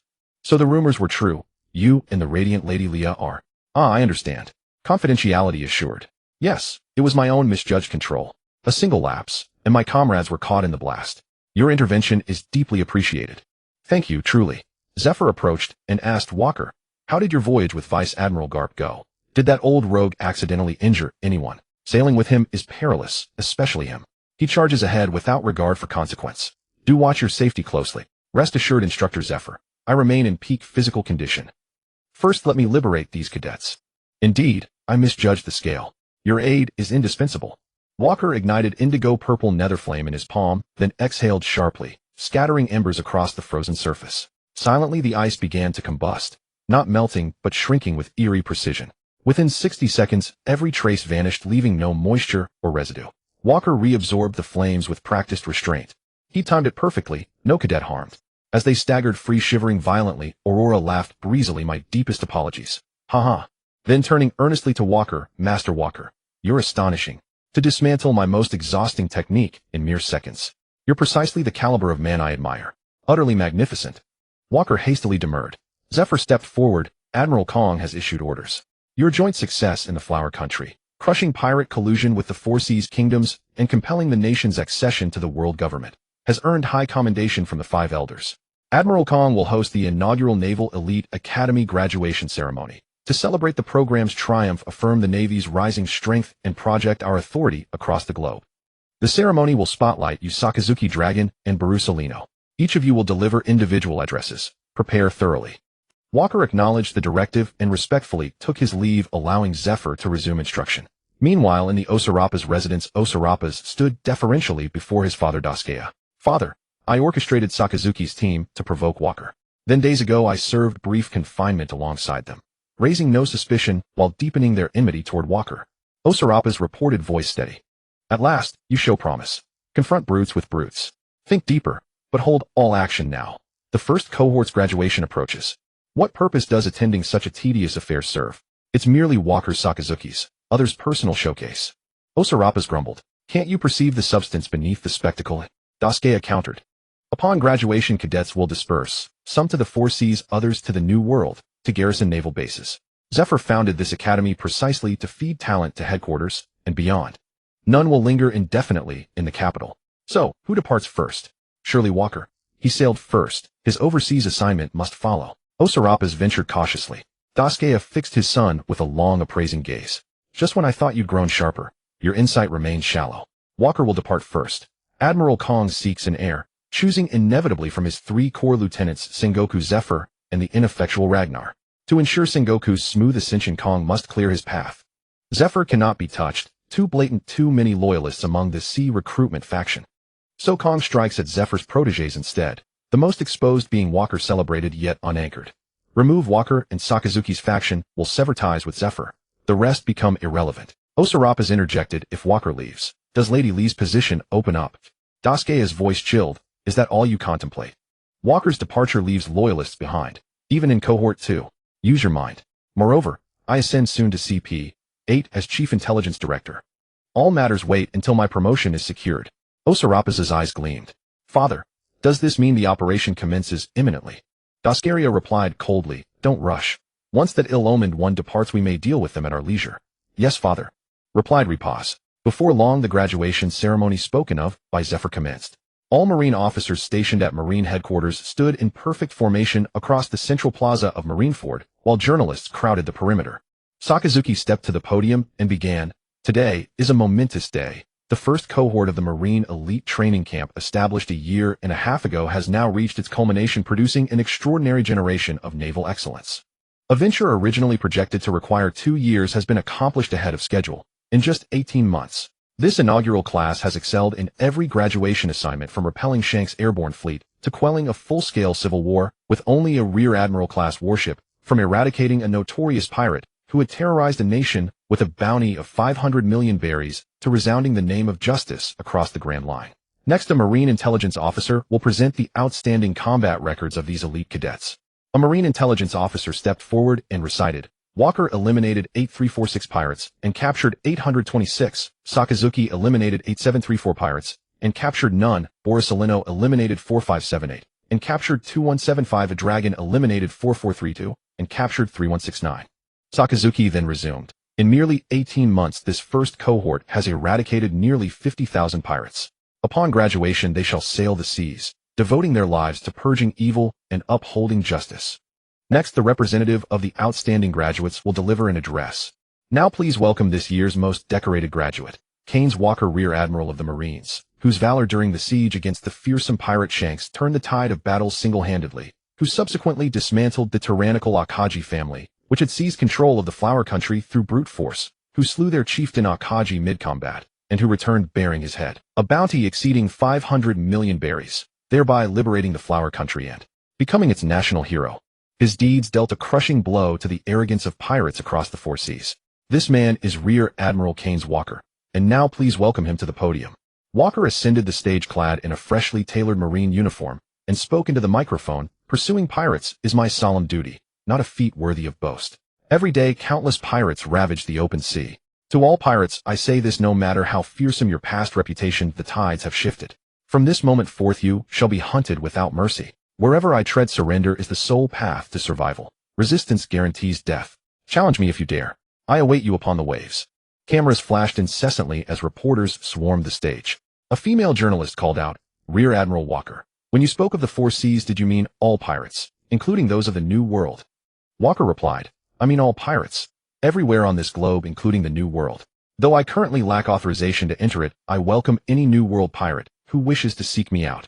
The journalist pressed further, Rear Admiral, isn't such language rather presumptuous? As far as we know, even Marine headquarters struggles to subdue New World pirates. That is because most operate as elusive phantoms, never engaging openly. True, some possess formidable strength, but even they remain holed up within the New World, sheltering behind its treacherous storms and forbidding skies. Should they emerge, or should I enter their domain? I trust you'll soon discern whether my words are arrogance or prophecy. Sakazuki listened silently, inwardly cursing. This young man, how audacious he sounds. Has he ever set foot in the New World? Does he grasp the sheer magnitude of those titans? And he invites them to headquarters, unaware I'm straining every resource to train you precisely to counter such threats. Damn it, let him swagger for now. Sakazuki swiftly interjected, apologies madam, the schedule is tight. Next speaker, Sakazuki please proceed. Walker descended disinterested, only to hear Akainu murmur as he passed, well done. Rarely do our convictions align so perfectly. Walker said nothing, stunned that Akainu had spoken like a human being. Until now, every word from that man had provoked an urge to strike him. Yet today, he held his fist still. Akainu took the podium. My view on pirates differs somewhat from Rear Admiral Walker's. I believe we need not wait for them to come to us. We must lift all restrictions and march directly into the new world to eradicate piracy at its source. How could we possibly tolerate the persistence of evil? There is no such thing as surrender for pirates. Only absolute, uncompromising judgment. Only relentless severity can instill fear and wickedness. Sakazuki cut him off again, so abruptly that he hesitated even to call the next speaker. Yet Borisolino strode onto the stage uninvited. Moshi Moshi. Is this thing on? I am Borisolino. Frankly, the Marines' compensation is abysmal. We demand better remuneration. Sakazuki hurled the microphone toward him. Get out now? What on earth are you saying? This is a live broadcast. Sakazuki roared, fury blazing. Borisolino vanished in a flash of light, reappearing among the crowd. Then feigned innocence, such volatility from the fleet admiral, truly terrifying. Dragon glanced awkwardly at Sakazuki, silently asking, shall I still speak? Sakazuki had watched Dragon grow up since childhood, so though the situation was dire, silencing him outright would seem unjust. Moreover, he trusted Dragon implicitly, at least he wouldn't utter anything bizarre. Dragon stepped forward and spoke calmly. The kingdom ought to grant its people greater liberty and sovereignty. The current order oppresses the underclass relentlessly. The world's populace suffers in agony and despair. Sakazuki's face darkened. Enough. Next, in stark contrast to the last two speakers, Walker and Sakazuki suddenly seemed refreshingly sensible. He had intended this ceremony to project the Marines' might to the world, only for Borisolino to undermine it by decrying their pay. That alone was tolerable, but Dragon went further, openly articulating revolutionary ideology. Did he truly believe he could voice such doctrines publicly without vanishing into silence at the five elders' command? Not a single one of them brought peace of mind. With time remaining, ordinary cadets were hastily summoned to mitigate earlier disruptions. Most knew their place, offering brief, decorous remarks before stepping down.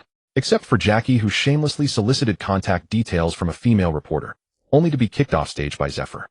Following the speeches, Sakazuki delivered closing remarks and announced that Keynes Walker, the top graduate, would be assigned as base commander of G9, a station near the South Blue along the Grand Line. Walker voiced no objection. Such a posting offered abundant opportunity. Proximity to the South Blue held distinct advantages. As Sakazuki suppressed a weary sigh, the first Marine elite training camp graduation ceremony drew to a close. Whether his original ambitions had been fulfilled remained uncertain, but news of the event spread like wildfire across global broadsheets. Somewhere in the New World, aboard a colossal pirate ship shaped uncannily like a whale, a towering golden-haired man lowered the newspaper and murmured, so old Sakazuki's been busy lately. New generation Marines, eh? He scoffed him. They've much to learn yet. Children, set course for Wano country. On a black-hulled vessel nearby, a crimson-clad swordsman, sword at his waist, turned to his bespectacled golden-haired companion. Huh, Rayleigh, you saw that, didn't you? The Marines have bred quite the crop of intriguing youngsters. Rayleigh countered dryly. You've forgotten. They were trained specifically to hunt us. Oh, really? No matter. I'm extraordinarily strong. Leave it to me. You may rest easy. He laughed warmly. Shiki, hovering midair, crushed the newspaper in his fist and snarled, that eccentric brat again. Keynes. Ragnar. That name rings a bell. Shiki fell silent, deep in thought, then ordered his crew, find out. What connection does this boy have to Ragnar? On another massive vessel, its figurehead chanting Mama, in unison, a statuesque woman smiled. That boy again. So spirited. How I long to meet him. Shall we sail to Marineford? Long bread. A diminutive man beside her cautioned, that's hardly advisable. Timing is everything. Elsewhere in the New World, a hulking giant wielding a spiked club smashed an infamous pirate.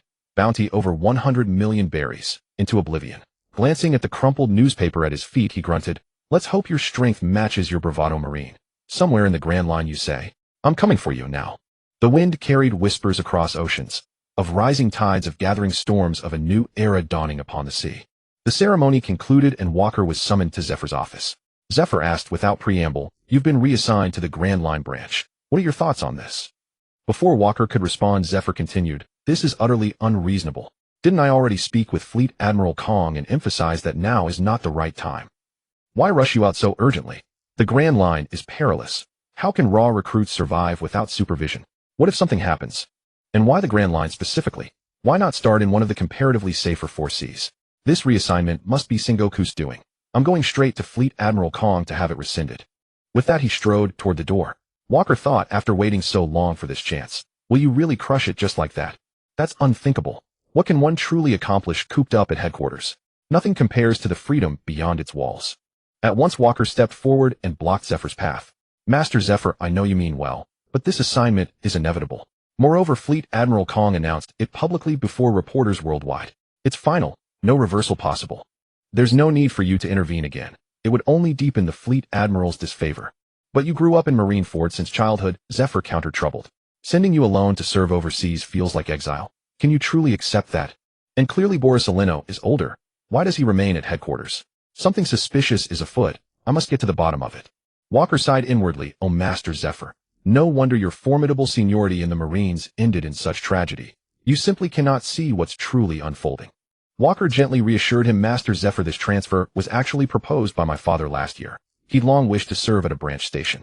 As you know, he grew weary of headquarters. He never imagined it would be me who went, but it suits me perfectly. Having lived here since childhood, I too have grown restless, and I've yet to set foot in the Grand Line. Don't spoil my voyage, please. Zephyr, believing Walker's words were mere consolation, dropped the matter. With a heavy sigh, he said, take care of yourself there. Don't recklessly overextend. Pirates are vicious, ruthless scoundrels. Remember, always survival is the foundation of all future possibility. Dylant and Gines may stay with me for a while. I'll watch over them closely and ensure they suffer no disadvantage. You'll be alone there, stay vigilant. And when you depart, come tell me first. Walker bid farewell to Zephyr and descended the stairs, only to encounter Dylant and Gines.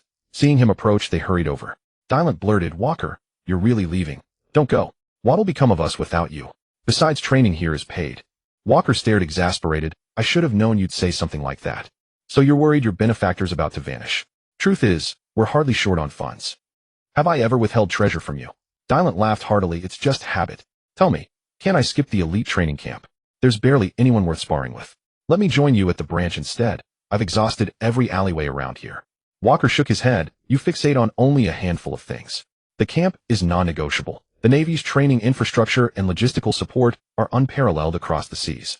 Even pirates infiltrate secretly just to glimpse its fundamentals. Foundations matter more than anything.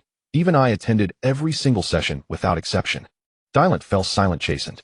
Gines added quietly, Walker, take care out there. Call us via Den Den Mushy if anything arises. We'll arrive in an instant. Walker smiled warmly. Rest assured, I'll retreat at the first sign of trouble. Your weapon project has been taken over by the Science Division. They're designing and refining it per your specifications. You'll redeem it with military merit points, though it'll take some time. Gines nodded, understood. Travel safely. Dylant grinned beside him. Gines, no need to get so sentimental. He's not vanishing forever. Let him go. Someone's probably waited long enough for him. Send him off quickly. Just as Walker bristled ready to strike, Kazan came sprinting from afar. His expression so fervent he might have thrown himself into Walker's arms. Walker instantly pivoted and sidestepped. Kazan, flustered, stammered, Senior Walker, I finally got to see you. I heard you've been appointed base commander of G9 in the Grand Line. You may very well be the youngest base commander ever. Absolutely extraordinary. I nearly lost myself watching you on stage that day. Walker replied calmly, I'm honored you came to see me off, but what urgent matter brings you here? Kazan smacked his forehead, seeing you made me forget entirely.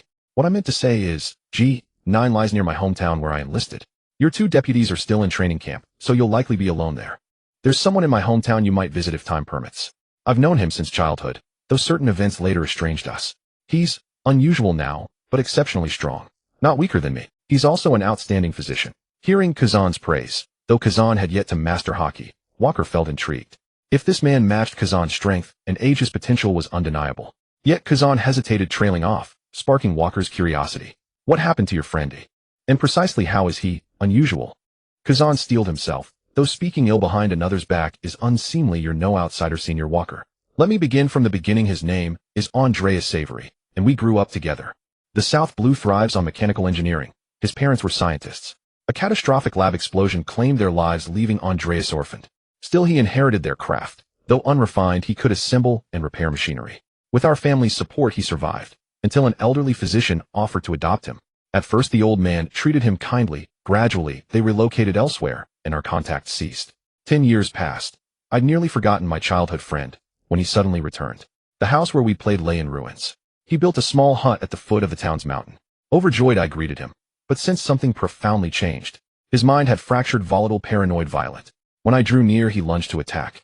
I froze him, but he broke free, having mastered armament haki. We fought for hours. His techniques were bizarre, repeatedly striking my sensory nerves with knuckle daggers. Yet each clash ended in stalemate, perhaps prolonged.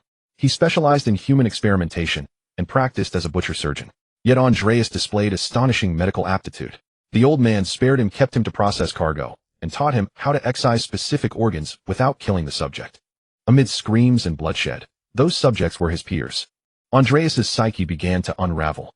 Fear gave way to numbness, then to bloodlust and madness, until one day, Severi could no longer endure the wails echoing in his ears.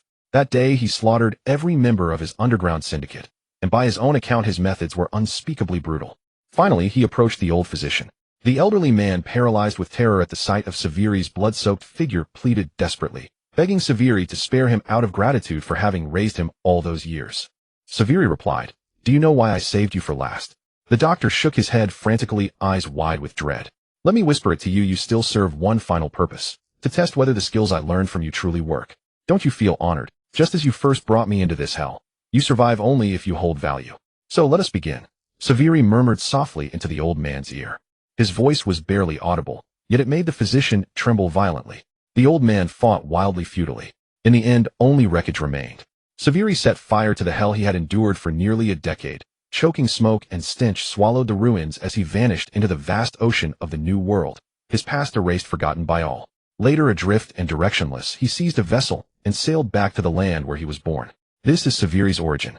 According to your description, Kazan, this friend of yours seems rather unstable. Why on earth would you recommend such a man to me? Walker asked, puzzled. Akiji rubbed his temple, troubled. Because ever since he returned to his hometown, numerous children have gone missing, strangely only after his arrival. Many grieving parents suspect Severi. I urged him to clear his name publicly, yet he dismissed it entirely.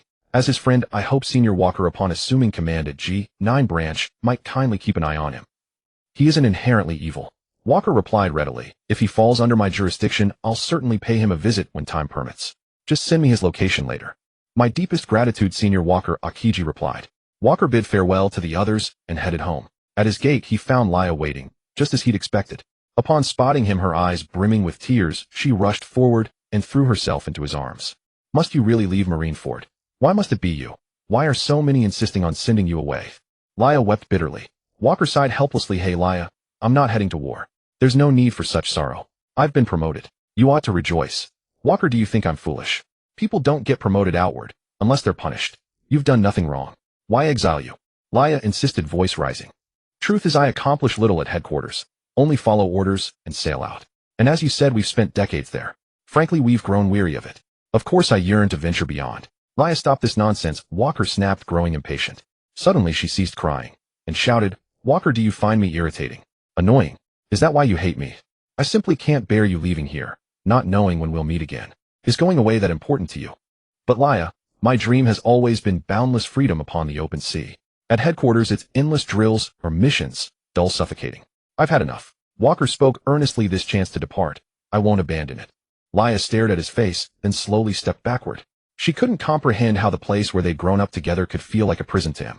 Could it be that Walker had never loved her? Or was his departure itself his answer? The thought shattered her. Walker, I hate you, she screamed hysterically. She whirled and fled. Walker watched her retreating figure, awkward and pained, aware of her feelings, yet certain that sailing forth was what mattered most now. Marineford held little value for him anymore. Instead it tightened its chains. Girls heal quickly, he told himself. She'll be fine soon. Door suddenly emerged from around the corner and addressed Walker. Senior Walker, Laya mentioned coming here. I haven't seen her in ages, so I dropped by. Where is she? Walker replied, she was just here, but left. Her emotions ran high. Please look after her well. Thank you. Door sighed inwardly and strode toward Laya's home. Walker pushed open the door, only to find Ragnar already inside. You seem downcast. Off to patrol alone, yet no joy. Didn't you always long to break free? Walker answered weakly, nothing serious, just some complications. Did you hear about it, old man? Never imagined I'd go alone. Ragnar said calmly, going is what counts. I've sailed every corner of this sea. My earlier talk about patrolling abroad was solely for your sake. Now that you're finally departing, leave soon. Marineford isn't necessarily safer than the outside world. Moreover, you genuinely need real-world combat experience to grow stronger. Walker said, I'll depart tomorrow. You take care of yourself. Ragnar lit a cigar, drew deeply, and said, no sentimental nonsense. Go seek what you desire. A man's dream lies in this boundless sea. Remember the principles I taught you. You've mastered advanced armament Haki. Now strive for its pinnacle. Explore its ultimate application, like this. Ragnar demonstrated once more, without touching Walker. His armament Haki struck with crushing force, leaving Walker breathless. Ordinary armament Haki merely coats the surface. Supreme armament Haki launches it outward, striking targets directly, inflicting precise damage. Its effect varies per individual, not forged through physical training, but through unwavering conviction. Your strike will shatter every foe. Walker frowned, bewildered. So, you mean I just think it into existence? That's how you mastered Supreme Armament Haki? Exactly. Would I lie to you, brat? Walker muttered, fine. On this, you and Vice Admiral Garp are cut from the same cloth. He told me hit hard and mean it. Truly eccentric elders both. What about Conqueror's Haki? Conqueror's Haki isn't attained through practice alone. You must confront an opponent wielding the same power, clash in life or death combat, until revelation strikes. It is enlightenment. You'll understand when the time comes. With that, Ragnar turned to prepare dinner. That night, Dylent and Gines returned. After supper, Ragnar assembled them all for inhuman training, until deep into the night. The next morning, Walker boarded his warship alone, telling no one. A man's departure needs no tearful farewells. Surveying his crew of just over 300 sailors, he murmured, looks like G9 will require reinforcements. He ordered departure. As the ship eased forward, voices rose from shore. Senior Walker, stay safe. Walker, we'll rematch when you return. Walker, guard your branch's peace with honor.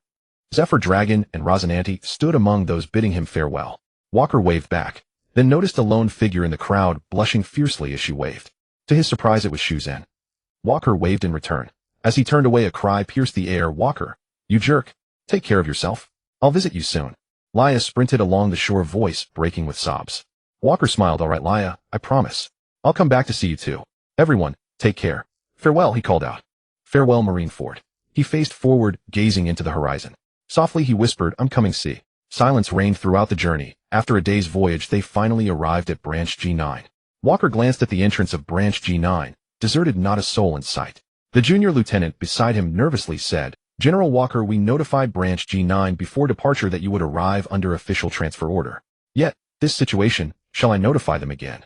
Walker smiled faintly and replied, this will soon be my domain. Do you knock before entering your own home? Having lived twice, Walker knew instantly someone within Branch G9, a defiant subordinate, was deliberately staging a show of resistance, likely the base's second-in-command. A classic trope from dramatized sagas. Yet he needed precisely such a head to establish authority, and this man's might prove ideal. Walker strode forward with his unit and pushed open the gate, unleashing primordial titan-like strength. Let his future comrades witness it firsthand. Inside, a burly officer with a thick beard stood at the fore, flanked by hundreds of naval personnel, some aiming rifles, others watching Walker's advance with unease. Roughly 600 were present. A naval branch's full complement stood at 2,000, far short of the later standard of 8,000. Still, one advantage remained: naval discipline was laxer in these times. Walker surveyed the crowd calmly and asked, do you know who I am? The bearded officer stepped forward and retorted, who are you to barge into a naval base? Walker turned to the lieutenant beside him, tell him who I am.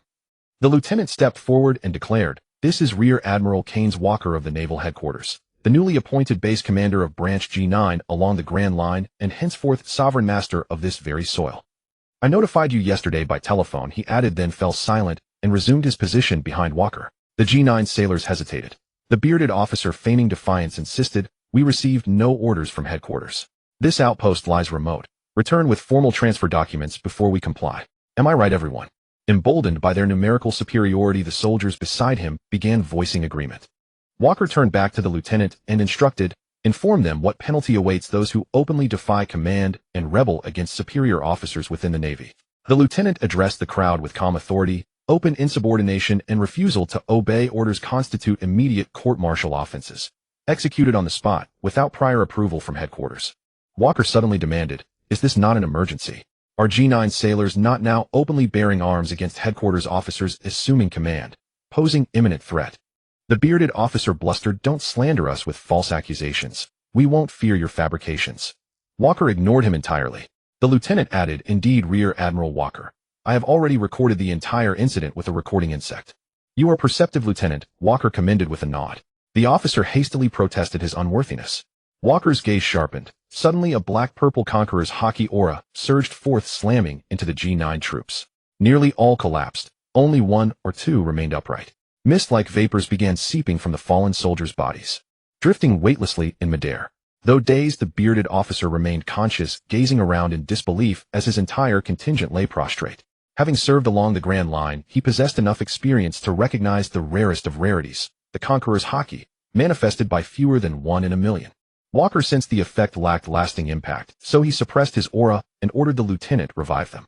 He waited patiently for an hour as consciousness gradually returned.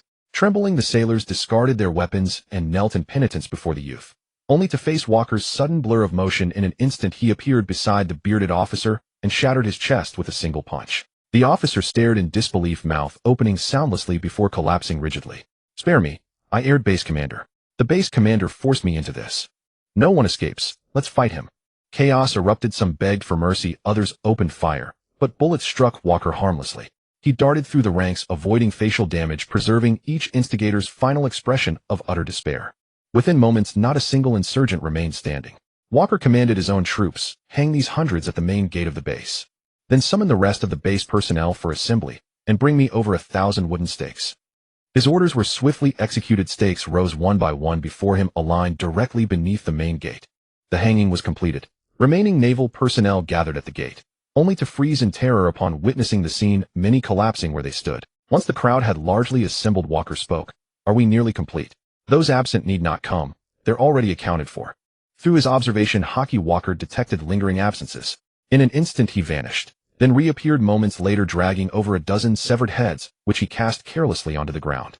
He addressed the assembled Navy. "Congratulations, you've temporarily survived. But you witnessed open defiance of transfer orders, failed to intervene, neglected to report it, and thus enabled escalation. Punishment is inevitable. Shall you be bound to stakes, or hung like them? I'm reasonable. I leave the choice to you. I'll honor your decision." Terrified, the surviving sailors hurriedly bound themselves to the stakes, assisting one another in haste. Walker nodded approvingly. "Good. Let me state my rule henceforth. Every word I speak here is law. It is law, and disobedience carries the same fate as those above. Obedience, however, brings reward. All shall be paid. You violated my rule today. This hardship is but a lesson, preferable to hanging later. All shall remain bound to stakes for 3 days, without food or water, and relieve yourselves where you stand. Is that understood?" Walker thundered. The naval personnel chorused yes. Their voices lacked vigor, yet Walker knew restraint was wise, for now. Without tangible incentive, no man fights wholeheartedly. Coercion had reached its natural limit. Walker left the contingent under watch of 200 troops, tasked with managing minor maritime frictions in surrounding waters. Taking only a small detachment, he set sail toward the coordinates provided by Admiral Akiji. He urgently required capable subordinates. Dilrent and James were absent, and his current troops proved inadequate. He would seek out the madman Akiji had recommended. After all, executing his long-term plans demanded trusted lieutenants, not personal toil that would exhaust him utterly. They soon reached Akiji's homeland, a modest island in the South Blue. Walker landed with just 10 men, the rest remained aboard to guard the vessel. Following Akiji's directions, they ascended to a timber cabin nestled at the mountain's foot. After prolonged knocking yielded no response, Walker dispatched his soldiers to search the vicinity. Walker himself activated his observation Haki, sensing an anomalous presence emanating from the mountain behind. He climbed alone, observing numerous cut marks on trees and concealed pitfalls along the path. His heightened vigilance prevented triggering any traps, preserving stealth. Each clue confirmed proximity to his quarry, until finally a colossal cavern mouth loomed before him. Without hesitation, Walker entered. Walker entered the cave and saw traces of habitation. On the table were rows of cultured dishes with specimens dissected inside, still seemingly retaining vitality. After a thorough inspection, he found nothing and was about to leave. Suddenly a wave of weakness struck him, causing him to collapse limply. "When did I get hit? I didn't feel a thing. Strange, how could my body fall so easily?" A figure slowly emerged from the cave and entered the stone chamber. Only when the light fell upon him could his true appearance be seen. The newcomer was a man with short black hair, slitted eyes, and a pale, pointed face. He wore a white trench coat over a blue shirt with a tie. He wore black dress trousers, and on his belt hung many detonators resembling explosives. He stepped forward in black leather shoes, his white gloves starkly noticeable. The stranger spoke. "So a prey really delivered itself to me. An anesthetic potent enough to fell 100 elephants, yet you held out for so long. It seems this little animal is exceptionally robust." The man approached, and Walker gradually lost consciousness. When Walker awoke again, he found himself strapped to an operating table. Only this time the light above was dimmer. This feels familiar, as if I've been transported again. Walker mused inwardly. The slitted-eyes man turned and said, "Awake so soon. Your body is truly perfect. Even an alloy scalpel can't cut through it. Are you Saweli? I didn't expect you could bring me down. You know me. Are you from the Navy?" That Kazan talks too much. Don't think that knowing him will make me let you off easily. He doesn't have that much influence. Walker suddenly exerted force, snapping the chains binding him, and sat up saying, "The purity of this sea stone chain is too low. It can't hold me." Before Wei Sali could recover from his shock, Walker's foot was already on his face. Saweli conjured brass knuckle blades, coated them with armament haki, and raised the edge to block Walker's fierce kick. At the moment of contact, Walker felt a surge of weakness. He withdrew his leg and fused a punch with flowing Sakura haki, and struck. Wei Sali countered simultaneously. In that exchange, Wei Sali was sent reeling back several meters. "Your haki is quite strong. I can't underestimate you. You added sea stone to your weapons, didn't you? The purity seems rather high." "You mean this? This is sea stone I acquired from Wano country, forged by a master weaponsmith. Of course, it's exceptional. You can sense it, so you must be a devil fruit user. Then I'll use this, the forbidden reagent." Wei Sali directly pulled the fuse on his detonator belt and tossed it, producing a massive cloud of purple mist. "What are you doing? This doesn't seem harmful." Walker was about to mock him when he suddenly sensed something wrong. This mist was dangerous. He began to feel weak again. Wei Sali charged straight at him, shouting, "Feeling weak, aren't you? This is specially formulated for devil fruit users. The more you use your powers, the more pronounced the symptoms become. In the new world, I've taken down many heads with this technique. Blade dissection, fist body breaking technique." Wei Sali circled around Walker, his armament haki-covered blade always striking at tricky angles, never engaging him head-on. "Spindle muscle excised, extra neurons processed. Your body is really tough. I'll need to coat more armament haki." Wei Sali landed and spoke to Walker. Walker suddenly realized he couldn't lift his right arm. No wonder the man had been repeatedly striking the same spot. This guy was no ordinary foe, just as Aokiji said he was not inferior to him. No, that's not right. He had been holding back against Aokiji, who didn't know haki. Walker no longer underestimated him. His left eye began scanning the frenzied man before him. Character and idiocy. Saweli. Strength 65. 39. Constitution 61. 77. Spirit 63. 45. Agility 73. 55. Armament haki 69. 21. Observation haki 68. 77. Conqueror's haki none. Devil fruit proficiency none. Race ordinary human. Status healthy. This guy is a hexagon warrior. Except for lacking a devil fruit and conqueror's haki, everything else is impressive. It's true that Aokiji was being taken lightly, and he didn't even know it. Wei Sali asked suspiciously, "What are you looking at?" Blade dissection, fist military combat. He charged forward directly. This guy seemed very confident in his close-quarters combat abilities. Walker charged his left fist, armament gun titan giant power. Nirvana. With one punch, he sent Saweli flying back, but the latter reacted quickly, coating the struck area with armament haki in advance, while simultaneously landing several blows with his sea stone brass knuckles on Walker, leaving deep indentations. "Pa, what a heavy fist. I'll need to sever another nerve of yours. Only a prey that doesn't resist is obedient." Walker, facing an opponent with such swift attacks and bizarre techniques, decided to stop holding back. He gathered a blue-green flame in his hand. Karma fires soul-snatching bird. The bird lunged at Wei Sali, who accelerated to his limits, leaving only afterimages. Several scalpels flew out, and Walker dodged, only to find that the scalpel handles were attached to fine threads, impeding his movements. Surgical cut. Walker's body was drenched in blood. "Just as I thought. To cut that monster body of yours, I need synthetic metal scalpels coated with armament haki. But the wounds are too shallow, or you'd be on your knees by now. Your blood is strange. It seems to contain many flavors. I'll have to capture you and study it properly." Walker's right hand recovered somewhat. The damaged nerves were regenerating, but he didn't show it. His entire body ignited with blue-purple flames, nether fire flame arrow. Countless arrows shot from Walker's body. Wei Sali dodged back and forth using paper art space stroll. His body twisted freely, evading the incoming arrows. Seeing the flames ignite his surroundings, he shouted angrily, "Damn it, are you trying to destroy this place?" Poison knife array. Wei Sali closed in rapidly, numerous scalpels coated with armament haki and glowing green, slicing incessantly at Walker. Walker threw a punch imbued with flowing Sakura haki. Wei Sali instantly used shave to flash to a distance. The prelude is over. Time for the climax. String technique, despair knife array. Saweli swung both hands downward, and the scalpels that Walker had dodged earlier on the wall all redirected, coated with armament haki, and plunged viciously into Walker's body. Walker gushed blood as he realized the end of each scalpel had surgical sutures attached. Wei Sali had coated the threads with armament haki, allowing the scalpels to be covered. Saweli waved his hands, and soon Walker was covered in scalpels, the threads tightly binding him. Now this should be enough. It seems even the strongest prey falls into a trap. Let me see where to start the research. Muscles, bones, or skin? No, none of that. Blood is best. The mixture of flavors in your blood has been captivating me. Sawali circled around Walker, admiring him like a perfect work of art. So much so that he failed to notice Walker's right arm beginning to glow with a red luster. Walker exerted force directly, sending the surgical threads and scalpels wrapped around him flying away. Seville, caught off guard by this sudden turn, failed to dodge in time and sustained several cuts on his body. Netherfire, Titan giant strength. Overlord spear, he said, throwing a punch that had been charged for a long time.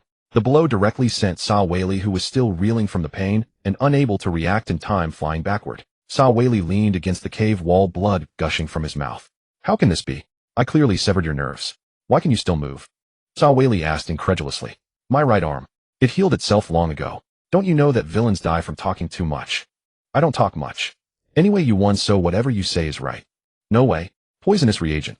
Sawali directly ignited the detonator at his waist again. The cave was filled with thick, poisonous fog. It's you who talks too much. This is a concoction made from many poisonous creatures of the sea. Any creature that comes into contact will slowly suffer respiratory failure and die of festering all over. I didn't want to use it originally. Oh, I wanted to keep your body as an experiment. What a pity. Then what will you do in this poison fog? Came Waku's voice from the fog. I have long been immune to all poisons. I have to try every medicine myself to know its potency. Wait, your voice. You're actually fine. Waku walked out of the fog and said, I forgot to tell you, my body is similar to yours. Strong poisons have little effect on me. Waku wasn't lying. His host body had been in Bei Jiapang's laboratory since childhood, subjected to numerous virus experiments by that bastard Kaisa. Moreover, the Luna tribe's body was naturally strong. As long as it didn't die instantly, the body would gradually adapt and neutralize. As the original story said, they could survive in any environment, which was true. I never thought I wouldn't die in that underground organization and survived in the new world, only to fall on this birth land of the South Sea. Haha, but it's also a lucky thing. It's good to be buried with my parents. Come on, give me the final blow. Sawali closed his eyes and said, Who said I'm going to kill you? Don't be hypocritical, bastard. From the beginning until now, it seems you've been the one attacking. Can you calm down now? Sawali asked in confusion. Why don't you kill me? Just a moment ago you wanted my life. If you had begged for mercy just now, I would have killed you without hesitation. But you have some backbone. I've heard about you from Kuzan, and I know you've been in the underground organization in the New World. It's understandable to have murderous intent toward an intruder. I don't care about your past. Who had a good childhood anyway? What matters is the future. Your strength is decent and you're ruthless enough. You suit my taste. As for why you can live, it's mainly because I'm short-handed. I want to establish my territory in the South Sea. What do you think would be a good economic foundation? Waku asked. After all, he valued strength, but he didn't want a lunatic. It's best for subordinates to have some brains. The most famous things in this sea are machinery, manufacturing, and weapons. As long as you have a supply chain, weapons are the most popular items on the sea. You don't need to worry about sales. I can handle it all for you. There's another thing that's also very popular, but the initial research cost is high. I wonder if you're interested. What is it? Medical research. Everything in this cave is the result of my research. The sea is full of wars between nations. There is a huge demand for medicines, healing, strengthening, physique-enhancing, and functional drugs. With sufficient research and production funds, we can quickly build a money empire. Waku knew in his heart that this guy was right. After all, drugs and weapons are always an eternally violent business. So Waku asked, Can you research weapons? I remember Kuzan said you have a foundation in mechanics. No, I only know a little about mechanics. I'm not an expert. You'll need to find a research and production personnel. I've been in the New World for 10 years. I can help you find buyers. Waku said, All right, then you focus on medical research. Where do you plan to start? You mean you want to open up the path of medicine? I tell you, this is no small amount. It requires a lot of equipment, raw materials, and experimental subjects. I've calculated conservatively, it's 8 billion berry. I don't think a marine like you can come up with that huge sum. If we really start, I'll begin with the production of berserker drugs, which make people fearless of pain and bloodthirsty. In this war-torn sea, warriors are never given treatment. They all want to squeeze out the last bit of value. So this kind of drug is the most popular. Although Waku had mentally prepared himself, he was still shocked by the astronomical price of 8 billion. But he soon let it go. Whether it was the Sky Island or the centuries of savings of the Qin Jiao family, none of it was his anyway. Why be stingy? As someone who's been through it, that pervert Sawali is right. These two items are the most popular. Just throw money at them, and they'll work. Having made up his mind, Waku said to Sawali, All right, let's go. I'll allocate a separate island outside the G9 base for you. You can research there. Don't worry about funds or I'll handle it. I just want to know what else you need. How long until we see results? Really? If possible, I need equipment and researchers. That dead old man was from Ci Gu Kingdom, which is famous for doctors. When we go back, you need to send a ship for me. I'll go and grab a few dozen to help. If equipment and manpower are available, I've almost finished the research. About 3 months later, we can mass produce. Then another 3 months to distribute the goods. In half a year, we'll see returns. Then we can develop other drugs. Don't worry, the funding I mentioned is basically a one-time investment. After that, it's just raw material costs. Experimental subjects. The sea is full of them, Sa Whaley said excitedly. Alright, that's settled. You go to Ci-Gu Kingdom to grab doctors, but I can't send a warship for you. There are plenty of pirate ships, just capture some. Have the marine soldiers take off their uniforms and follow you to escort them back. You really suit my temper too. Let's go. I can't wait. Do you have anything left to do here? You can settle any unfinished business before leaving. Sa Whaley was silent for a moment, then said, have someone help me move all the specimens in this cave. I'll handle the rest myself. Then he walked out of the cave. Waku didn't say much. He used a Dian Huachong to contact the soldiers and have them assemble. Soon the soldiers arrived and moved the specimens to the warship in batches. After that, Waku waited at the port for Sa Whaley. This small town, Xingji's hometown, was not big. It had only this one estuary, so naturally, he wasn't afraid Sa Whaley would get lost. Soon a fire broke out in the city center. The soldiers asked Waku if they needed to investigate. Waku just shook his head and stopped the soldiers' impulse. Soon Sa Whaley came out and said, it's done. Don't worry. I just set fire to my former home. No more attachments. Waku nodded and glanced at the direction of the fire. Are you sure it's just one house? Sa Whaley looked back and saw the sky ablaze in the city center. He then laughed. Whatever, it's fine. If it burns down Kuzan's house, I'll apologize to him later. Haha, you're right.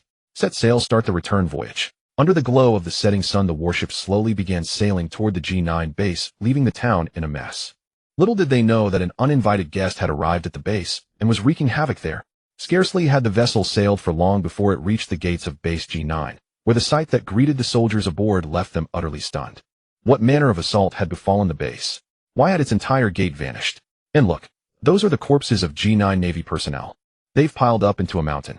And why has the sky darkened? What is that thing aloft? A dragon soaring through the heavens. And the soldiers' murmurs rose in chaotic waves. Walker, gazing upwards, surged with exhilaration. He now knew precisely who approached. And that must be Kaido. He'd heard the name whispered across the new world, never imagined he'd encounter him here.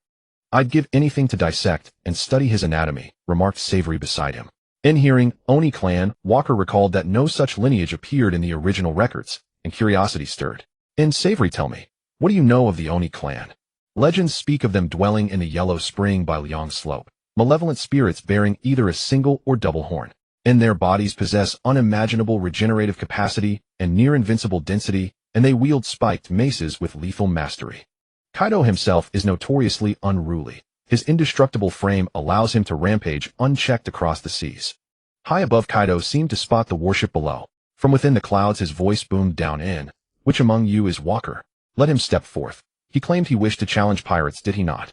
Old man, I'm here. Send him out. And Walker burst into laughter, leaping skyward as his beast form ignited. His colossal frame blotted out the last slivers of light, hurtling upward toward Kaido. Ha ha ha, so you're Walker. They say you're formidable. Dragon's breath. A torrent of incandescent flame engulfed Walker. He felt its searing heat rival even Akainu's magma. Indeed, it was netherfire infernal blaze. In black-purple flames erupted from Walker's maw. Kaido's expression flickered. Hesitation, then resolve, as he braced to withstand the onslaught head-on. The netherfire consumed Kaido entirely. What strange fire is this? It burns excruciatingly, he roared, then unleashed his conqueror's haki in a shockwave that scattered the flames from his body. Every soldier aboard Walker's warship collapsed unconscious, save Savory, who watched the duel with rapt fascination. Walker too released his own conqueror's haki. Their opposing auras collided midair, compressing with crushing force. In the thunderous clash of black lightning churned the ocean itself into violent swells.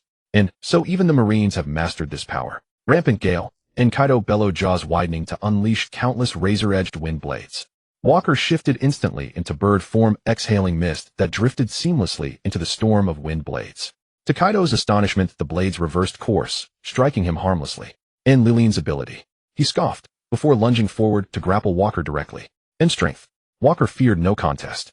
Walker met the charge head-on, yet still staggered backward under the sheer magnitude of Kaido's might. And truly his strength was staggering. Walker surged into human-beast hybrid form. Wings unfurling, armament haki infused with flowing sakura coalescing upon his fist. In Titan giant force-armed cannon. In 8 trigrams thunderclap. Cataclysmic impact hurled both warriors apart. In Walker vanished, reappearing instantly via Soru, driving a devastating punch into Kaido's jaw, then seizing his horn and slamming a brutal knee strike upward. Kaido retaliated with a thunderous blow to Walker's flank, but Armament Haki held firm. And not bad at all. Kaido, you dare desecrate my domain. Walker taunted. I heard you drove back Shiki himself. NIV long yearned to test the true measure of your naval strength. And you exceed expectations. At least you won't fall dead from a single strike. Kaido roared, shifting into human-beast hybrid form, lightning crackling across his frame as he materialized beside Walker in an instant. Knee's iron cudgel slammed into Walker's side. Pain flared even through Armament Haki's protection. Marine, you've actually made me serious. How delightfully rare. In with that his assault intensified, yet Walker kicked sideways, deflecting the cudgel's trajectory mid-swing. Inyang Netherflame, 9 in wheel. An azure blue infernal fire erupted from Walker's form, surging toward Kaido with blinding speed, engulfing him entirely. Tormented at the soul, Kaido cried out in raw agony. Opening exposed, Ghostfire Soul Tremor, an Armament Haki blazing with flowing Sakura. Walker delivered a precise uppercut to Kaido's chin, blacking out his vision, nearly plunging him into unconsciousness. Kaido regained awareness almost instantly. Marine, how is this possible? My body should never yield to your fists, he snarled. Storm Flute. Kaido's cudgel spun, unleashing a barrage of wind blades, seeking distance. Walker ignored them entirely, closing in once more via Soru. Knee's fist wreathed in black ghostfire slammed into Kaido's chest. Yet Kaido absorbed the blow, countering with Thunderclap 8 trigrams straight to Walker's face, launching him backward, cratering him deep into the base's entrance. As Kaido rushed in to press his advantage, a sudden sharp pain pierced his skull. Conqueror's Haki flared anew, and black embers now smoldered across his chest. Walker vaulted from the crater, brushing dust from his coat. Death Chi emission, winter's end. A glacial aura radiated from his core, plummeting ambient temperature. Frost bloomed across Kaido's skin within seconds. Walker, I'm withdrawing. Your battle's tremors are overwhelming. The crew aboard may not. At Walker's silent signal, Savory steered the vessel away into the distant horizon, while Kaido stood motionless, watching it recede without pursuit. Marine, what a glorious fight. I wish I'd sought you out sooner. Few souls still stir true pain within me.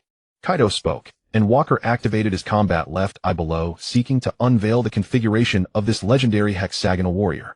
Profile: Cadence Strength 75, 78 in Constitution 80, 23 in Vitality 77, 35 in Agility 66, 31 in Armament Haki 74, 67 in Observation Haki 61, 22 in Conqueror's Haki 61, 89 in Fruit Mastery 56, 78 in Race. Oni clan status optimal, truly fearsome. Even at barely 27 or 28, he towers at such heights. Though Walker had anticipated greatness, confronting Kaido's actual metrics still stirred quiet awe. Hey, you staring off into space again? Kaido appeared beside Walker, iron cudgel descending in a crushing arc. Walker countered with flowing Sakura-infused Armament Haki, yet still sank a full joint under Kaido's pressure. Knee's right fist, blazing with netherfire cannon, struck Kaido's abdomen, only to be seized, twisted, and hurled violently onto the ground. The earth trembled. Walker rose, gripping Kaido's arm, and hurled the 7-meter giant head first onto the shattered earth. Before Kaido could react, Walker delivered a savage kick to his crown, launching him over a dozen meters. Kaido, you're holding back. I demand your true strength, not mercy. And you haven't unleashed yours either, worried about damaging that structure behind you. Then let us relocate, where you may fight without restraint. By the way, what is your name? Walker, is it? Aura. Kaido laughed thunderously, Knee's crimson shirt snapping fiercely in the sea wind. Walker had no desire to brawl on home soil, not like Marineford, where destruction meant rebuilding himself. Kaido certainly wouldn't pay for repairs. Walker transformed fully into beast form, winging toward a nearby island. Kaido followed, instantly shifting into dragon form. Not sufficiently distant from the base, Walker's body split, 9 heads emerging. He whirled, unleashing torrents of netherfire, ghostfire, death chi, and 8 other energies, all converging upon Kaido. Kaido's face lit with unbridled fervor. Walker, join me. Let us shatter this tedious world. Cyclone, rampant gale, and gigantic wind blades sliced through Walker's barrage, and the outcome was inevitable. How could Kaido's malevolent wind possibly disperse Walker's 9 forms of energy? A colossal force slammed into Kaido, hurling him straight toward the sea surface. Walker soared upward in pursuit, his 9 heads pressing hard against Kaido's dragon-scale armor. An endless tide of necrotic energy instantly froze Kaido solid, accelerating his descent beneath the waves. Kaido shattered the ice with Armament Haki and shifted into his beastman form, seizing one of Walker's heads and hurling him down with brutal force. Walker swiftly halted his fall and likewise assumed his beastman form. Karmic Flame Annihilation Cannon, he roared, launching a devastating blast directly at Kaido's Iron Club. Their Conqueror's Haki erupted simultaneously, thinning the clouds overhead. Kaido unleashed his malevolent wind, slicing through the air with razor-sharp gusts. Walker dodged nimbly, but the wind blade struck the sea surface, triggering massive explosions. Then came the bestowal, mist drifting silently across the water. Walker countered with his Sea Roar cannon, commanding the ocean itself. Waves surged skyward as torrents of seawater rocketed toward airborne Kaido. Yet Kaido wielded his club with uncanny mastery, shattering every water projectile midair. Spotting an opening, Walker struck again, Karmic Flame Fire Fong, blasting straight into Kaido's face. Oh, looks like I'll have to discipline you properly before you learn obedience, Walker. Dream on, Kaido. You'll never defeat me. Vajra Tsubamegeshi. Kaido's club delivered a thunderous shockwave, instantly dispelled by Walker's Ryuo Haki. Roaring Thunder 8 trigrams. Seizing the moment, Kaido swung his iron club in a whirlwind arc and brought it crashing down upon Walker. The impact drove Walker deep into a desolate island, carving a vast crater into the earth. Kaido had yet to master Haoshiku infusion, so his blows inflicted only limited damage upon Walker. Rising to his feet, Walker immediately sensed Kaido's presence looming close, his Kinbunshiku Haki locking onto him without delay. Mahavira Thunder 8 trigrams. Lightning crackled fiercely along Kaido's club as he struck. Walker raised his fist to block, but caught off guard, he was hurled deep into the island's core. Truly formidable, Kaido. Titan Giant Force Karmic Flame, Colossal God Cannon. Walker rose, spitting blood, then gathered Ryuo Haki into his right fist and launched a single, overwhelming punch at the charging Kaido. The blow bent Kaido double, blood sprayed from his mouth as he flew backward, crashing to the ground. Struggling upright, Kaido rasped, "How? Is my body weakening?" Continuously, only now realizing it. "How terribly slow you are, Kaido.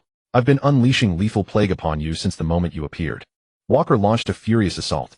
Karmic Flame Soul Infiltration. Azure blue flames lands toward Kaido, only to be violently repelled by his Conqueror's Haki. Blazing 8 trigrams. Kaido's club blazed with searing heat as it struck Walker full force. Yet Walker's armament Haki arm seized the weapon mid-swing, and with a single punch to Kaido's chest sent him crashing down once more. "Fire holds no power over me, Kaido. Your flames lack sufficient intensity." Walker lunged forward, but Kaido suddenly flipped upright and leapt high into the air. Descending 3 worlds, Yama's descent. Kaido brought his club down squarely upon Walker's occiput. Even without Haoshiku infusion, the strike drove Walker deep into the earth. "Walker, I will subdue you and make you my comrade. I am invincible." In reply, Walker launched himself skyward and delivered a devastating kick that sent Kaido flying. "A mere apprentice of the Rocks Pirates. You dare speak with such arrogance. Do your former crewmates know of this?" Kaido's expression hardened. "Walker, how do you know of this?" "You're the child here, fool." Gale striking 8 trigrams. Kaido's iron club descended like a tempest, its aftershock toppling entire groves of trees across the island. A man cannot flee his past, Kaido. Netherfire Steel Fist, Raging Tiger. Walker parried Kaido's club with a single arm, then swept a powerful kick upward, smashing Kaido's jaw and launching him skyward. Midair, Kaido transformed fully into his dragon form. Dragon's Breath. A colossal pillar of fire incinerated the island outright. The entire island sank beneath the waves. Walker and Kaido fought relentlessly for 7 days, until Walker's manic episode finally overwhelmed him. Exhausted, Kaido collapsed, but Walker too fell unconscious, drained of all strength. An island near Marine Base, G9. Walker awoke and immediately summoned a marine warship. Kaido was bound in 10 layers of seastone chains and escorted back to base. En route, Kaido regained consciousness. "Walker, what a glorious battle. Walala, are you absolutely certain you won't join me? Let us reshape this world together." "Silence, Kaido. Tell me, shall I sever your head now, or cast you into impel down?" Before the prison gate stood a long table laden with food. Walker ate while addressing Kaido. Kaido scoffed. "Walker, you cannot kill me, nor can you hold me captive. Go ahead, try it. Better yet, just release me. At least let me enjoy a proper meal first." Walker reflected. Indeed, even Netherfire merely roused him in agony, his Conqueror's Haki dispelling it instantly. He truly couldn't kill Kaido. The earlier battle had only exhausted his stamina, yet perhaps he could still exploit him. "Releasing you isn't out of the question. I admit I cannot destroy you. But I require your cooperation on one matter, one that may also benefit you." Walker spoke plainly. Kaido narrowed his eyes. "What task? If it benefits me, then surely you'll sail the Grand Line with me and cause chaos across the seas." "Silence, fool. I will never follow you, but I can introduce you to a fascinating subordinate. You'll find him intriguing." "Who is this subordinate?" "I'll accept no weakling. An orphan of the Lunaria clan. Follow my instructions, and you may well encounter him." "What say you?" "Fascinating indeed." Kaido, having served under rocks, knew well the clan's legendary worth. Do you swear it? And what is the price? Roughly an 80% chance you'll end up in a facility, perhaps a laboratory. That very individual resides there. Your sole duty is to record its coordinates and report them to me. Simple enough, yes. Just that. Something tells me you're not being entirely generous. Take it as you wish. If reluctance troubles you, consider it a personal debt. Once freed, seek me out. I'll guide you precisely then.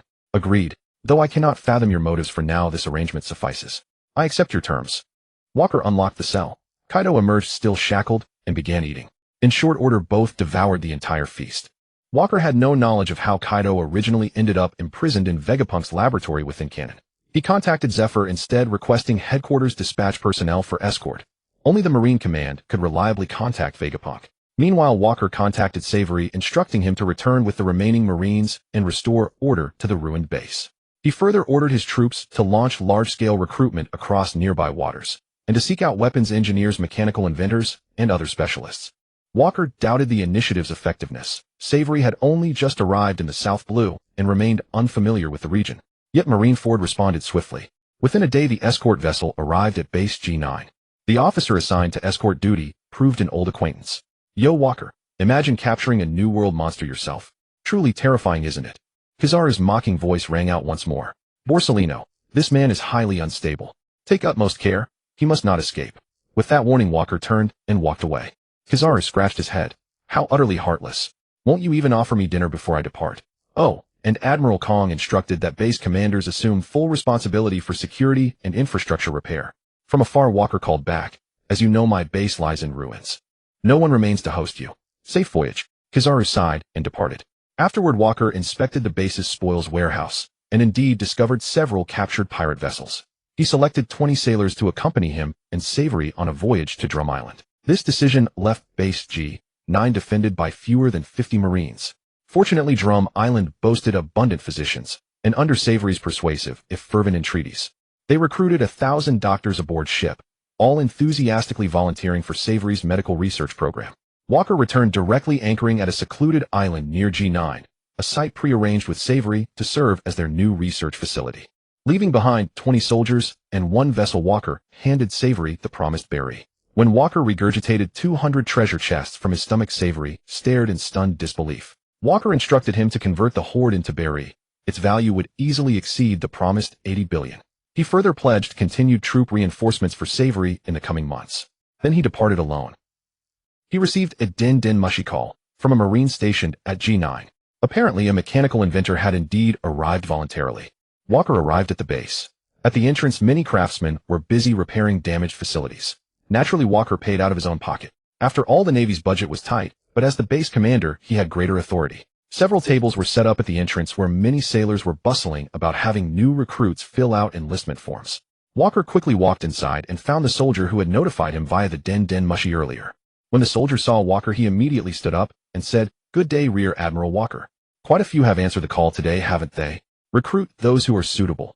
Every ounce of strength for justice is precious." Walker had no choice. His base was practically empty. The soldier saluted and said, "Yes, because the surrounding area knows that Rear Admiral Walker is stationed here. Your reputation makes more people want to join our Navy. Indeed, prestige is crucial on this sea. The Golden Lion can rely on his reputation to assemble a great fleet at any time. As a Marine, I can also use reputation to quickly recruit soldiers. Where is the man who is skilled in mechanical manufacturing?"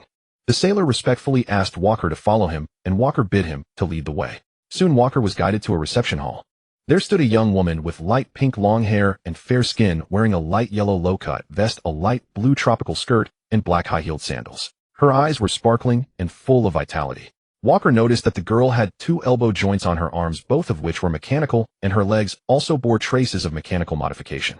As if sensing Walker's presence, the girl turned and said, "You must be the highest-ranking officer of this naval base, right? I saw your Navy is looking for a mechanical inventor." "I am one. What are your requirements?" "What's your name?" "Introduce yourself." "I don't know much about machinery. As long as you can complete my tasks, that's fine. I am Bawaxa Sangdila. As you can see, I come from the Tainakaina Kingdom on Sword Mountain Island in the Grand Line." Sangdila waved her arm and said, "I am a long-arm tribe member and also a scientist. 25 years old. Don't underestimate me, who I have trained on the mechanical island of Baltigo, you know." Walker seemed to recall that this place was the birthplace of that Vegapunk fellow. He asked, "Have you met Vegapunk?"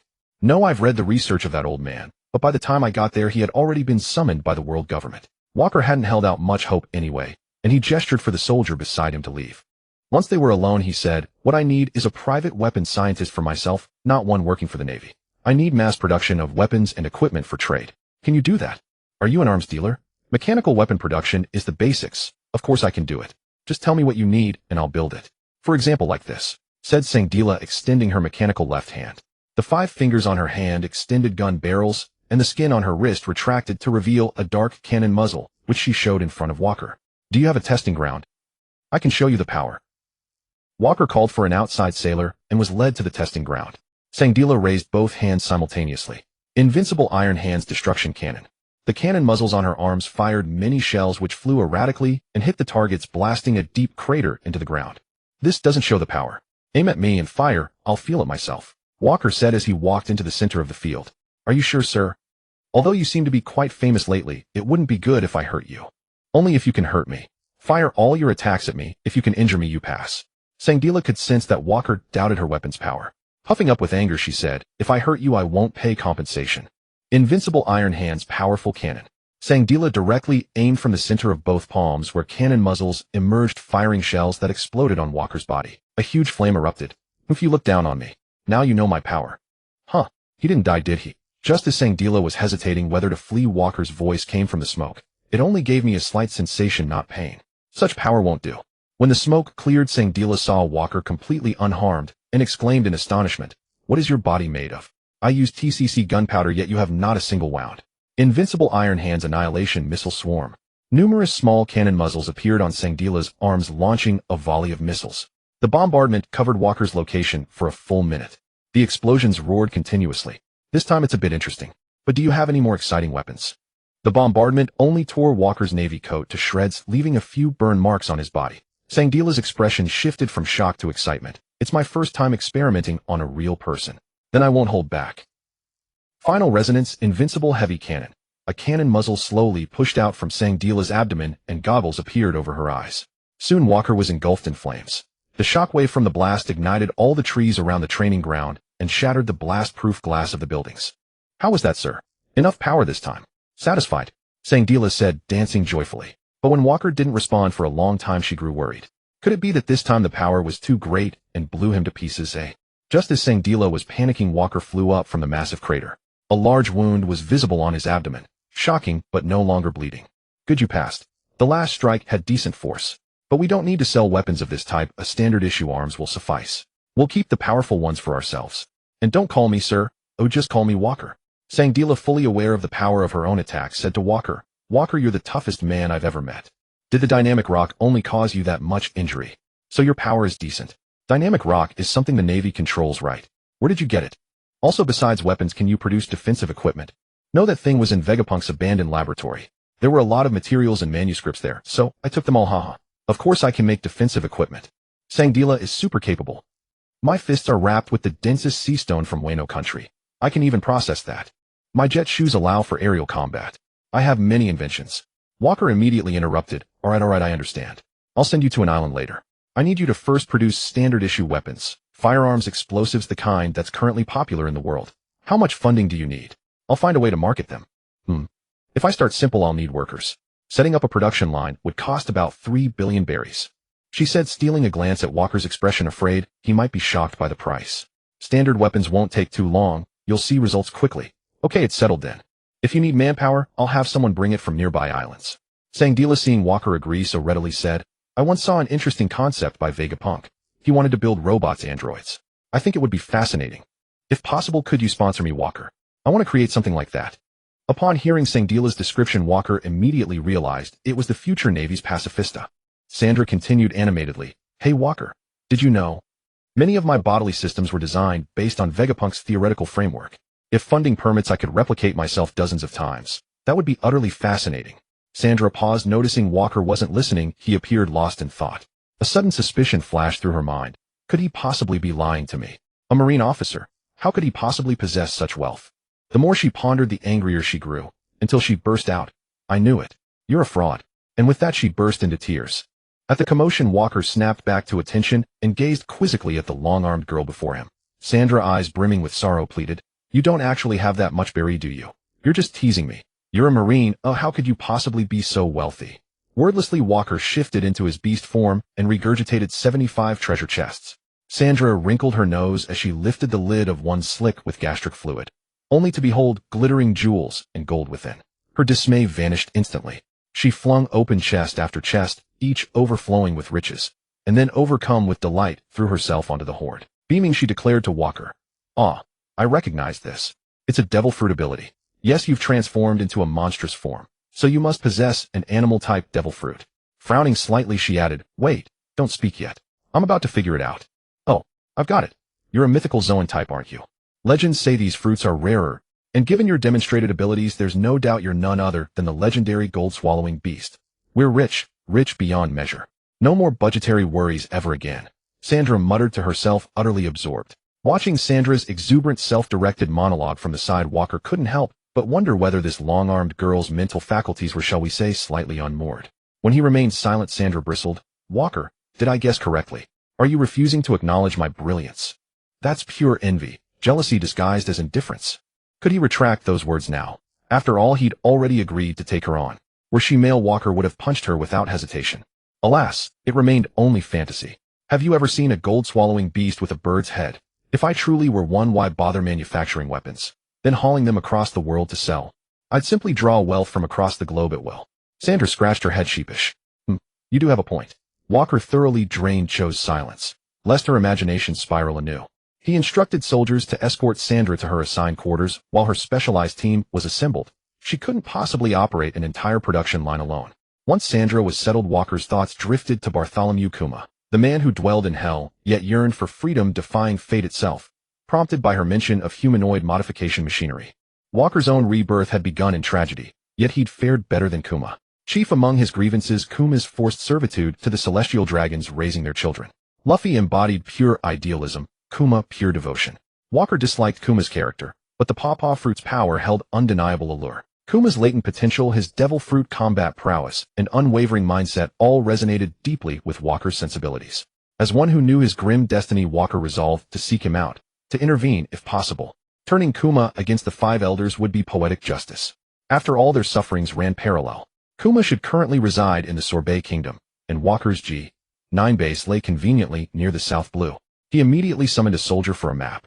Even without Jean's guidance, Walker could read basic nautical charts. His training under Zephyr had encompassed far more than combat. Navigation was integral to his curriculum. Kuma's location proved barely half a day's sail from base. Walker ordered immediate departure.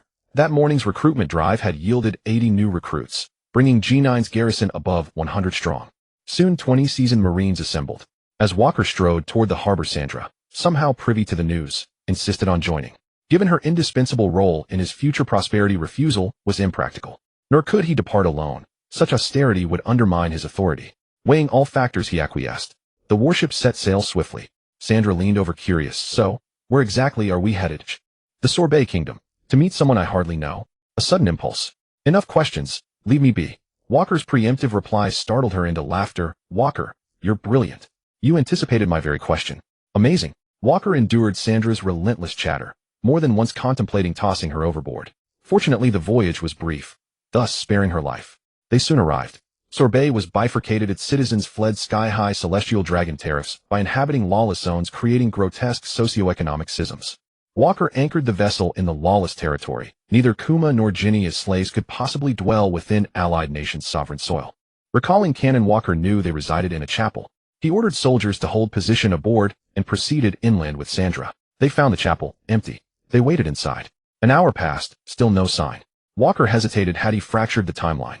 Was Kuma no longer in Sorbet? Then this expedition would be utterly futile. Refusing defeat, Walker resolved to search the town. Sandra, intuitively sensing his agitation, asked nothing, merely followed.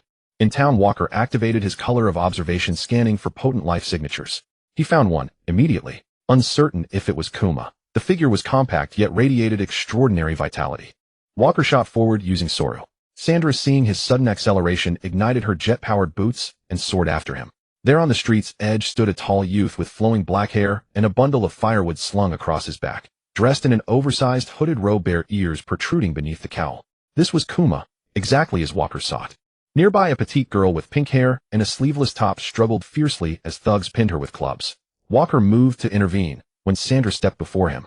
Let me handle this. They're ordinary humans. I fear your involvement might cause excessive collateral damage. She lunged forward, and with a single metallic fist struck down one assailant. Walker inwardly scoffed. Humph. She dares criticize me. For a young woman, her blows carry startling brutality.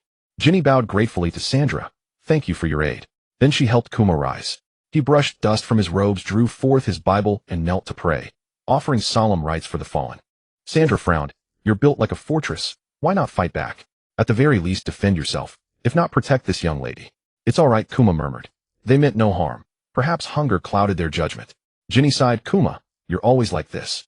Ignoring his wounds, Kuma rose and thanked Sandra, then invited them both to the chapel. En route, Ginny purchased modest provisions, revealing their dire poverty. Sandra, moved by their plight, demanded funds from Walker to buy copious food, returning to the chapel laden with supplies. Walker stewed silently. Why must I bear the cost of her compassion? Ginny, renowned for her prodigious appetite, surrendered instantly to the feast, quickly warming to Walker and Sandra alike. Ginny asked, You're not locals. What brings you to Sorbet? Walker replied bluntly, I came for Kuma. His overwhelming strength rendered subterfuge unnecessary. Kuma, no longer the docile child slave, clutched his Bible tightly and asked, Are you an agent of the world government? Relax, Kuma. Your body and devil fruit grant formidable power, but you're no match for me. I've come not to capture you, but simply to understand the man behind the legend. Ginny sprang up accusatory. Who are you? Here to seize us? Even Sandra eyed Walker nervously. Walker, what are we really doing here? Is combat imminent? Under the combined scrutiny of 3 pairs of eyes, Walker deeply regretted bringing Sandra along. Waku said slowly, I am a Navy. Before he could finish, Deshiong flashed beside him, his palm immediately striking towards Waku. Fast, but can you let me finish speaking? Waku grabbed Deshiong's hand, pulled him forward, and Deshiong fell. Waku then stomped heavily on Deshiong's back, shattering the floorboards beneath. Seeing this, Jean and I immediately drew a stick to sneak attack Waku, but was directly grabbed by the neck and lifted by Sangdala. Let go of Jean and I. Don't hurt her. I'll go with you. Deshiong said, blood trickling from his mouth. Can you behave now? If we really wanted to catch you, you would already be prisoners. Bastard, let us go. We believe you. Xiongzai, don't be impulsive. Deshiong, I know you're afraid of Jean and I getting hurt. As long as you don't do anything strange, your safety can be guaranteed. Otherwise, I wouldn't mind ending the miserable lives of both of you. Jean and I said, all right, we understand. Let us go. Waku signaled Sangdala with his eyes, and soon they released them. Just as Jean and I was about to speak, a group of elderly people surged into the church. It's you shameless old geezers again, wanting treatment without paying. Jean and I complained. The old men began to taunt Jean and I, is just a miser. As long as everyone lives happily together. The old men sighed. If we can't work, we can't pay taxes, and we'll be thrown into prison. Our king doesn't care whether we live or die and won't feed the prisoners. We'll starve to death. The only ones that damn bastard fears are the celestial dragons. Are you tired of living? Don't you see the navy over there? Our king is a monarch of a world government member state, talking recklessly like that could get us killed. The old men saw Waku and fell silent, then quickly left. After they were gone, Deshiong suddenly collapsed to his knees. His whole body convulsed. Jean and I immediately ran over and helped Deshiong into a chair, complaining, it's always like this. Xiong is such an idiot. He never thinks of himself. How could there be such a foolish person in the world? After saying that, tears welled up in her eyes. Deshiong lay on the bench and said, if I don't absorb the pain, it will go back to those old people. Jean and I, don't worry, I'm very strong. As long as everyone is safe and sound. Suddenly a large face with an afro appeared at the door, wearing a cape and only shorts, a cross-dresser, who spoke. Xiongzai, Jean and I'm back. Jean and I said happily, Iwan, it's great you're back. Why did you suddenly return this time? Iwan entered and was about to speak when he suddenly saw Waku in a navy coat. He said warily, a navy man, why are you here? He looked at Deshiong lying on the chair and asked, Jean and I, did this guy do this? Death wink. Ivankov directly blinked and a shockwave shot towards Waku. Jean and I cried out to stop him. Iwan, don't be impulsive. But it was too late. Ivankov's attack hit Waku with no effect. Waku used shave and appeared beside Iwan. Before he could react, Waku kicked him in the face, sending him flying out the door. Jean and I covered her face, unable to bear watching. I told you not to be impulsive. Deshiong struggled to get up and said, please don't hurt him. Waku did not continue the attack. Iwan quickly regained consciousness under Jean's care. However, after that lesson, Iwan was no longer reckless. Navy, what are you doing here? Can we sit down and talk properly now? Communicating with you is exhausting. I'm just bored and wandering around. I happened to meet Deshiong, and his aura felt special to me. Moreover, you must have participated in that world-famous battle 8 years ago. I want to ask you about someone, or I'm searching for a truth. I hope you can give me an answer. After hearing Waku finish, Jean and I, Iwan, and Deshiong all fell silent. Sangala asked, what battle? I don't know about it. Waku ignored her question and continued. I know it's not something you want to bring up, but in exchange I can also answer your questions. And to Xiong, if you want to help those old men, I can provide some berry. Answering my questions comes with a reward. How about that? Fair, right? Xiong spoke. What do you want to ask? Go ahead. Yuan interrupted. Xiong's I stop. Why tell this unknown guy? Jean and I tried to persuade. Yuan, I can feel that this guy doesn't seem like a bad person. Besides, we don't have the right to refuse. And mainly we get paid right. Waku thought to himself, this Jean and I is indeed clever. No wonder she was able to send out the news about God Valley when she was a slave sparking that great war. Later she was captured by the celestial dragons, forced into marriage, and yet was thrown out alive. This ability to read the situation is truly extraordinary. I actually want to ask about one person. My father. Did you see a Navy officer at that time? He was also a commander, should have been in a prominent position. A robust man with short yellow hair, smoking a cigar. I want to know what he did at that time, or what he experienced. Jean and I thought for a moment, and said, we might not have seen the person you mentioned, because after we snatched the celestial dragon's treasure, we also encountered pirates. Xiongzai took us and fled, so we didn't have a chance to observe much. The island was chaotic at the time. I only know that the Navy was slaughtering slaves and the civilians on the island. Yuan said angrily, exactly. The Navy are the celestial dragon's dogs, crazily killing everyone on the island except the celestial dragons. But the blonde Navy officer you mentioned seemed to have driven away Golden Lion.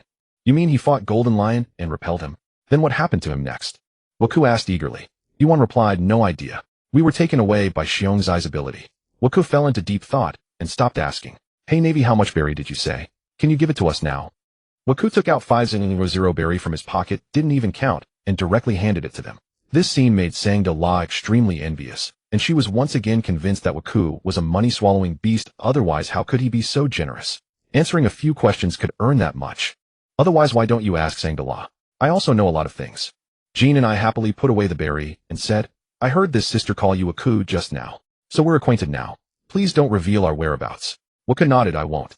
Otherwise I wouldn't have come with just two people. I'm just curious about Xiong and want to ask what characteristics your race has. Xiong said shyly, my race. I feel we are strong with great power and excellent stamina. This pawpaw fruit seems to consume a lot of stamina, but I don't feel any fatigue. Waku nodded, confirming his expectations. He said to Yuan, you still haven't joined a pirate crew and don't plunder. What exactly are you looking for on the sea? Of course I'm looking for like-minded comrades. Then you might have to search for another 4 or 5 years. Huh, what do you mean by that, you bastard? The person you will meet in the future, I feel you'll encounter in about 4 or 5 years. Just wait in peace. Some people and things are destined to meet. TCH mysterious. By the way, Jean and I, are we friends now? Hearing this, Jean and I suddenly asked in confusion. I guess so. Why? Are you very good at eavesdropping and intelligence gathering? I hope you can teach these skills to Sangda-la. It's very important to me. Sangda-la asked in confusion. Waku, why did you suddenly think of me? Waku interrupted, please. Jean and I smiled and said, okay, but I have a request. If you can provide us with a ship and an additional 2 million berry, I will agree to teach your sister the methods of eavesdropping and communication. Jean and I spoke up. Sandra immediately gave Jean and I a knock on the head. Kid, you're asking for too much. What's the trouble with this? I can create eavesdropping devices myself. Walker is not needed. Ooh, I can handle it alone. Walker stopped him, then addressed Jean and I. Anything that can be solved with money is not a problem. I agree to your terms. Let's start now. I'll have the ship docked at the port shortly, and the berry will be placed on it. That should suffice, shouldn't it? Upon hearing Walker's agreement, Jean and I said cheerfully, no problem. Leave it to me, Bear Cub. This way you can make those old folks go to the doctor themselves without having to fall ill. And Ivan, you can finally get a new ship. With that, Jean and I quickly led Sandra away to teach the techniques of intelligence gathering. Ivan followed along. The church was left with only Walker and Xiong. Xiong asked, is there something you want to tell me? They're all gone now. You can speak freely. I'll answer all your questions. Thank you for making Jean and I and Ivan happy. Walker replied, as expected of you, Bear. I'm very interested in your body and strength, but I despise your personality. In this vast sea, gentleness is a path to ruin. I apologize for making you dislike me. I just want everyone to be happy. As for me, it doesn't matter. Walker couldn't be bothered to argue further. He had said his piece, whether he lived or died was none of his concern. Suddenly Walker asked out of curiosity, Xiong, if Jean and I proposes to you in a while, what would you do? How could that be? Why would Jean and I do such a thing? If it really happened, I would refuse. I am a member of the Bacania tribe. I only bring disaster and misfortune. Walker, enraged, grabbed Bear by the collar and said, Bear, you're a man. Stop thinking of yourself as a jinx. This kind of personality will bring harm to many people. Do you think this is gentleness? To me, it's sheer stupidity. You possess great power. Why can't you live as you please? Follow my own heart. Do as I please. Can I really do that? Of course you can, you idiot. Remember to Xiong, some things once missed are gone forever. Always act according to your heart, so you won't regret it. Missing means losing. Can you bear to lose Jean and I? Xiong was shocked. No, I cannot lose Jean and I. Walker, will what you said really happen? How many misfortunes are there in this world? Live in the present, follow your heart. I've said my piece. If you don't want to regret it, do as I told you. With that, Walker walked out the door. He approached Sandra and said to her, I need to go back. You stay here for now. After all, I've paid for it. Don't rush either. I haven't gathered the personnel you need yet. He handed her a din mushy as he spoke. Sandra said plaintively, Walker, don't forget to come pick me up. Am I knowing too many of your secrets, and you're going to abandon me? Walker couldn't be bothered to say more to this girl. He gave a few perfunctory replies and left. Arriving at the shore, he found that the soldiers had already brought the pirate ship promised to Ivan. When the soldiers saw Walker return, they saluted. Without further words, Walker boarded the warship and set sail back. No sooner had he arrived at the base than he received a call from ZFA via din mushy. Walker, are you settling in well at G9? The pirate activity has become more pronounced since your graduation ceremony, which has increased the workload of the Marines. ZFA said to Walker. Walker recalled these matters and said, Yes, Instructor ZFA, I understand. Is there anything you need me to do now? Fleet Admiral Kong believes that the troubles caused by the bold words of your generation must be resolved by yourselves as well. Every student of your class has been assigned a task. It's true that we are short on combat strength. Now there is a mission for you. Of course, you can also choose to refuse. Without hesitation, Walker said, Instructor ZFA, go ahead. I'm ready to set sail at any time. After a pause, ZFA's voice came through the din mushy. The mission assigned to you is to go to the New World, to Wano country. It is an ancient land of samurai. For some unknown reason, Whitebeard seems to be steering his course toward there. Although Whitebeard is not a vicious villain, his influence on the sea is immense, even greater than that of Roger. Your mission is to monitor him, to understand Whitebeard's intentions. Avoid any conflict with him. Of course, you can also refuse. I'll speak with Fleet Admiral Kong to have this assignment revoked. Upon hearing this, Walker's heart raced with excitement. It had been so long, finally, he could go see the New World. The second half of the Grand Line, where he could witness the many legendary figures who dominated the seas. Instructor ZFA, I am willing to accept this mission. When should I set sail? I can depart at any time. Are you sure? Whitebeard's strength is extraordinary. If you go, you must promise me that you will only observe from a distance. Even if you can't find out the reason, it's fine. Don't get too close even if the mission fails. Also, you are now a base commander. You can issue ranks yourself without needing approval from headquarters. Keep it simple, just report later. But the ranks you appoint can be at most lieutenant. Since you've just arrived there, you probably have no one around you. Return to Marineford first. Then Di Luinte and Jia NC will go with you. You can look out for each other. Walker didn't mention the two new recruits. After all, he couldn't leave them all at headquarters. His own base needed people too. Besides, Di Luinte and the others had been through a lot with him, and they coordinated well. Before leaving, he would promote Sandra and Sa Wei Li to higher ranks to oversee things here. Since he didn't know how long he'd be in the New World, he also needed to complete Sandra's team. It seemed there was still much to do. Yes, I'm sure. Once I've sorted out the base affairs, I'll head back to headquarters immediately. From there, I'll depart for the New World. Walker hung up the phone. In his haste, he didn't take a ship. Instead, he transformed into his beast form and flew to the Sorbet Kingdom, where Deshion was, and found Sandra. He told her that he would be away for a while. Once the base had recruited enough people, someone would come to pick her up. He wanted her to lead the team under her command to the island he had designated to start the industrial line. He had already converted the treasure into berry ready for her to begin. Sandra acknowledged this and informed Walker that she would finish Jeannie's entire course in about 4 or 5 days. She noted that although Jean and I was young, her ability in intelligence gathering was indeed remarkable. Reassured, Walker flew off to Sa Wei Li's location. Upon arrival, he saw that Sa Wei Li's laboratory was already taking shape, with everyone working in an orderly manner. He had to admit that the man's ability to survive for so long under the underground organization boss was a testament to his unique skills. After casually exchanging some procedures with Sa Wei Li advised him that if he went to Wano country, he could collect some sea stone and iron, or which would be useful for weapons. The raw materials from Wano were of the best quality in the world. He also suggested that if Walker had the chance to encounter the mink tribe, he should take a look. Walker acknowledged the advice and flew back to the G9 base, then set sail for Marineford. Upon arrival, he had the ship pulled in for maintenance and contacted ZFA to help replenish personnel. Kaido's visit had left Walker's crew stretched thin. Di Luinte and Jia NC had been waiting at the port for a long time. Since both of them lived in Walker's house, Laia had also received the news. She stayed by Walker's side, unwilling to leave. Duo Air, on the other hand, curiously asked about the sights of the Grand Line. Soon, with Laia's reluctant expression, Walker bid them farewell and set off toward the New World. As soon as he boarded the ship, Di Luinte exclaimed excitedly, "Walker, this time we're going to the New World. Let's think of a way to make a fortune. We can't come back empty-handed. Walker said to him mysteriously, you know what? There actually is. As the warship sailed onward, Dylan said to Walker, is this matter reliable? Don't always think about reaping the benefits. I've recently recruited 2 new members for G9 base. The medical division has entered the testing phase, and we're still gathering personnel for weapons. We should be set after this trip.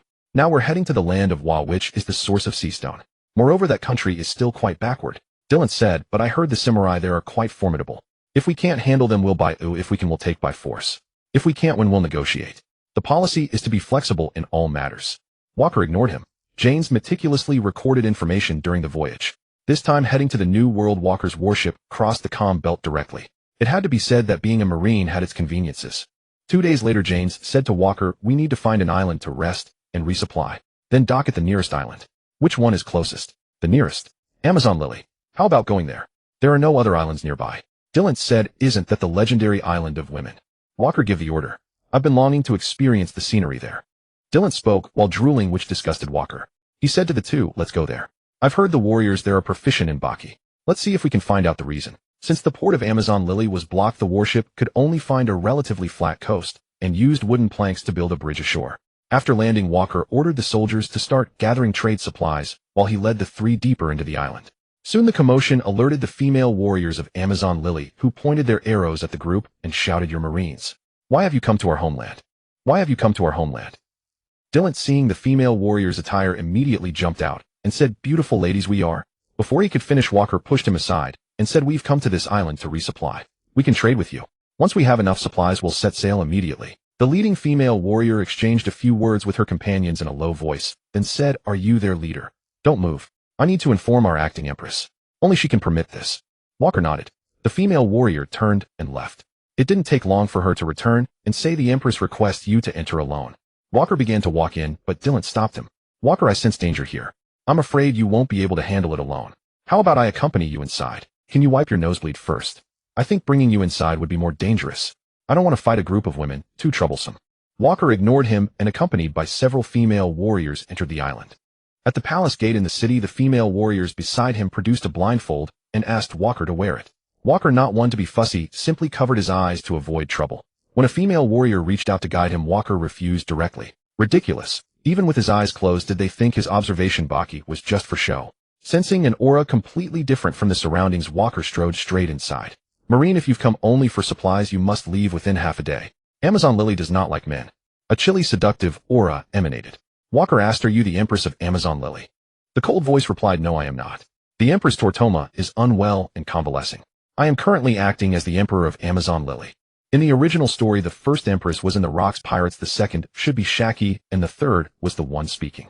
But she eventually died of lovesickness, and the fourth Empress, Boa Hancock, should have just been born. So who was this acting Empress? Curious, Walker removed his blindfold. Seated on the throne was a young, stunningly beautiful woman with a delicate oval face and bright, captivating eyes. She was examining Walker below the steps. Her seductive red lips were slightly parted, and her brown wavy hair cascaded behind her. She wore only a deep red shawl over her upper body, revealing her navel, and a light pink long skirt below. Despite having seen many women in this world, Walker found this one possessed a unique beauty. He couldn't help but stare a few extra moments. Impudent fool. The Empress on the throne kicked out her foot coated in armament Baki. Walker blocked it with one hand. Quite fair-skinned, but bad-tempered. The surrounding female warriors drew their swords and attacked Walker, but he easily evaded. The long snake on the Empress transformed into a longbow. She drew it back, and a translucent arrow gradually materialized at the string. Beauty serpent, wind arrow. She released the arrow. A red glint flashed in Walker's eyes as he barely dodged. The explosive force shattered the wall behind him. A powerful attack. Your strike is as cold as your tone. The Empress snapped, "Silence, insolent man. Who allowed you to open your eyes?" Fire arrow. Flames surged toward him. Walker twisted his waist to evade, and the intense heat melted the window behind him. Truly formidable. Indeed, no Empress of Amazon Lily was weak. Walker admired silently. He used T to close in on the Empress, but she anticipated his landing point and delivered a side kick straight at him. Walker caught her ankle with armament Baki and said, "Nice feel. Your warriors of Amazon Lily seem to have very strong armament Baki. How do you achieve that? Do you think our secrets would be revealed to you? Why not grovel at my feet?" The Empress erupted with Conqueror's Baki. "Oh, you have it too. What a coincidence. I happen to have it as well." Walker released his own Conqueror's Baki. The surrounding female warriors staggered and fainted one by one. The Empress was astonished by Walker's conqueror's Baki and was about to attack again. Walker quickly retreated and said, "Stop. I only glanced at you. No need to be so angry. Any man who sees my face must pay the price. Impudent man, accept your judgment." She pressed the attack. Walker didn't want to prolong the fight. He had acted on a whim. As a transmigrator, he had always yearned for Amazon Lily, and he wanted to tease the current Empress. He hadn't expected her to be so grudging and chase him relentlessly. He accelerated toward the shore, but the Empress didn't move. Inside the chamber, she raised her longbow, and an arrow of freezing air materialized. She shot it toward the outside. Walker had already run several thousand meters when he suddenly sensed danger behind him. He stomped on a nearby tree to launch himself into the air, barely dodging the incoming arrow.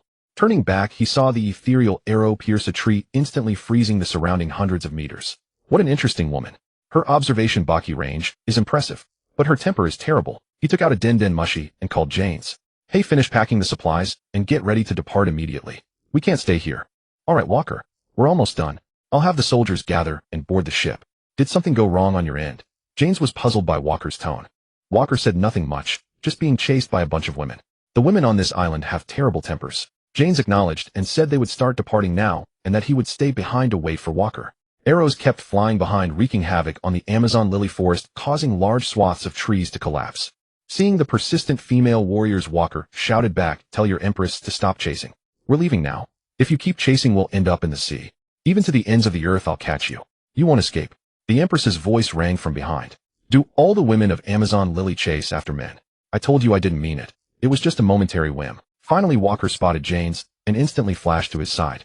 He said to the encircling Empress and warriors still chasing, "We're at the shore now." The female warriors slowly closed in, tightening the circle. Walker suddenly, "He spoke, my irritable Empress, after chasing me all this way, would I be honored to know your name?" The Queen stepped out of the crowd, hands on her hips. "You impertinent fool. Since you're doomed anyway, I might as well tell you. My name is Meng Li Si Te Ka Luo Lin. Your last words are done, aren't they?" Arrow of thunder. A violent bolt of lightning shot toward Walker and his companion, illuminating Walker's face even more clearly. Walker waved at Ka Luo Lin and said, "Looking forward to our next meeting." With that, the two vanished from sight. The raging thunderbolt struck the sea directly, sending up a spray of foam. "My queen, they've disappeared," said the female warrior nearby.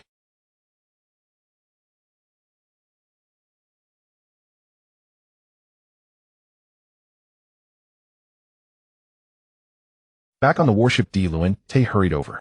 "Walker, I heard from the soldiers that you were chased by a bunch of women. Why didn't you tell me about such a good thing? I would have come to help you out. You would have only made things worse. That Queen of Nine Serpent Island. I just took a curious glance at her face, and she chased me all the way to the shore. So petty." Walker turned to Jia and C and said, "Quick, don't linger. We need to enter the new world as soon as possible.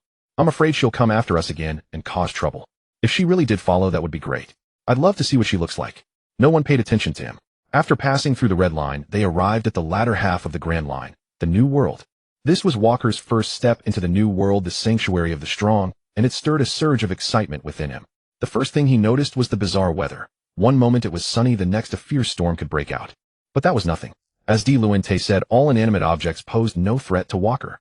They passed many islands, and Jia and C used the headquarters-issued log post to search for the route to Hijigua. "Walker, are those tornadoes ahead? And there are 4 of them. Looks like you've got your work cut out for you." Di Luente said, chin resting on his hand. Jia and C observed for a moment and realized something was off. That's not a storm ahead. Storms have cyclones around them, but the sea nearby is too calm. Walker stood up from his sun lounger, attracted by their words, and gazed at the distant shapes. His face lit up with surprise. "Jia and C, follow those pillars now."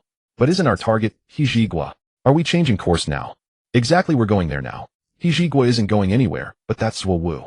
It keeps moving. If we miss it, finding it again will be difficult. Follow it." Jia and C immediately ordered a change of course toward the direction Walker had pointed. "So that's Zhuowu. You mean those 4 pillars are an elephant?" "Zhuowu is on top of an elephant. How fascinating. But I heard the Mink tribe really dislikes humans." Di Luente hesitated. "Don't believe those rumors. We're here already. How can we not go up and see? What if we get chased off the island again?" Walker said, "If you don't speak, no one will think you're mute." Approaching the giant elephant, Walker directly transformed into his beast form, grabbed the warship, and flew into the sky. After landing, he headed toward the whale forest, as in the original story. "Wait, Rear Admiral Walker, it seems we're missing a few of our brothers," the soldier leader suddenly said. Walker said to Di Luente, "You sensed it too, right? 3 guys have been following us from behind. The soldiers were just knocked out. Don't go too far." Di Luente vanished in an instant, and soon returned with a minotaur-like mink in his grasp. A few escaped, but I caught this one. He's still alive, as you said. Di Luante threw the Minotaur to the ground. The Minotaur struggled to sit up. You've invaded the Makomo dukedom. Let me go? Who are you people? Mink, we're not bandits. We just happened to pass by, and were curious enough to visit. Our apologies for the intrusion. Oh, is that so? Then I'm sorry for knocking down you guests, the Minotaur said, bowing in apology. Di Luante muttered. No way he actually believed that. Soon more mink ran over. The Minotaur stepped forward and explained. From the crowd emerged a lion mink who addressed them. Hello, outsiders. I am the king of the Makomo dukedom. Who are you? Your Majesty, we are the Marines on a mission in the New World.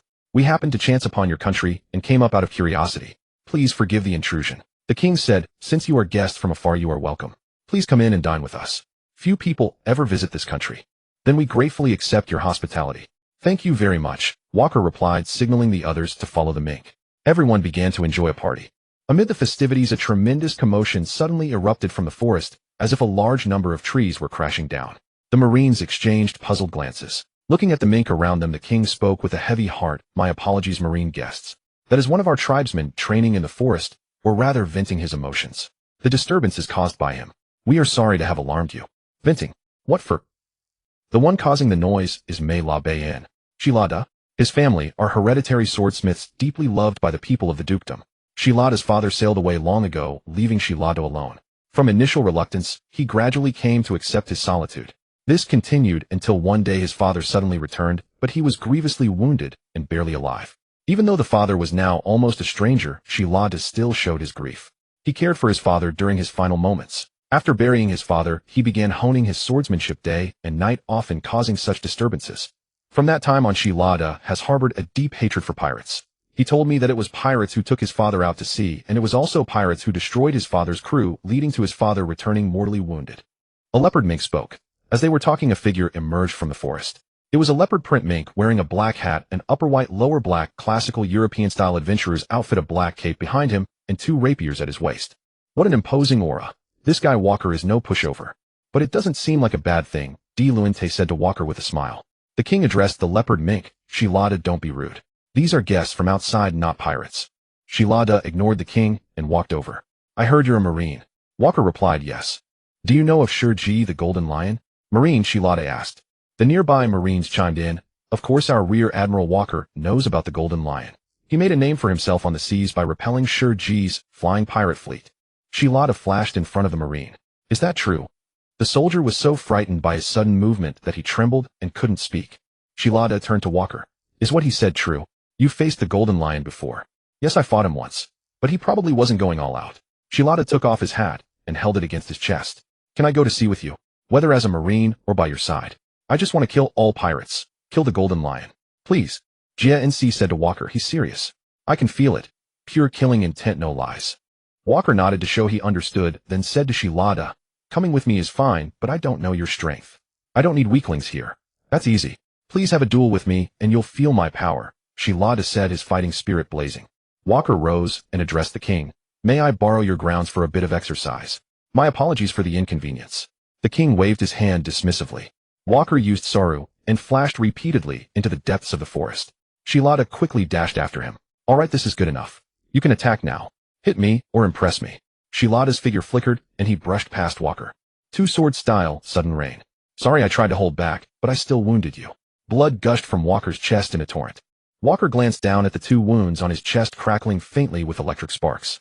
Not bad, huh? High-tier armament Haki, internal destruction. No wonder it pierced my defense. But this alone won't satisfy me. Armament collapse fist. Though merely sparring, Walker refrained from unleashing his formidable devil fruit power, yet still infused his strike with flowing Sekirajin Haki. Using shave, he appeared beside Hillard and launched a punch.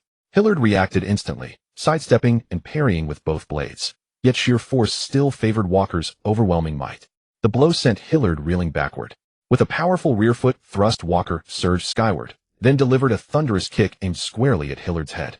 Hillard blocked the assault with one blade, then drew the second behind his back, gathering momentum for a devastating slash. Dual blade style dragon water seal.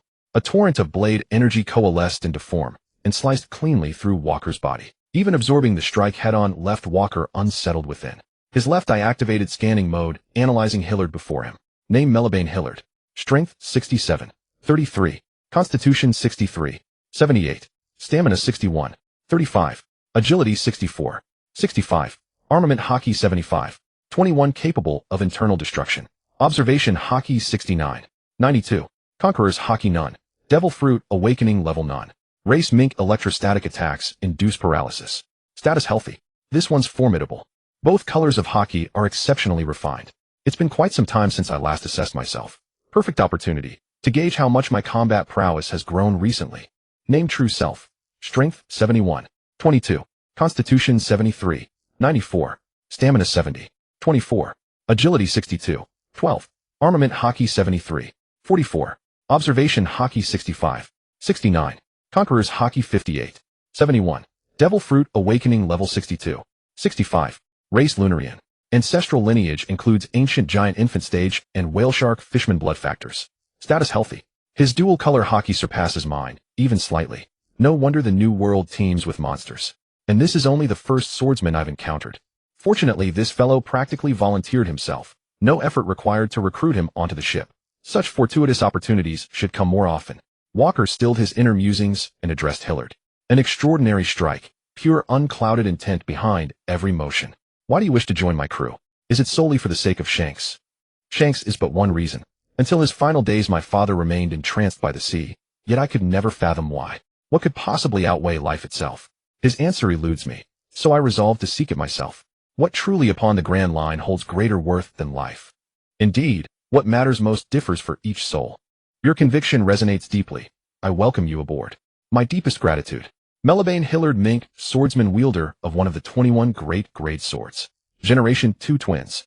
Master of both colors of Haki, specializing in armament Haki. My father spoke often of the world beyond our shores, thus I know much of what lies outside.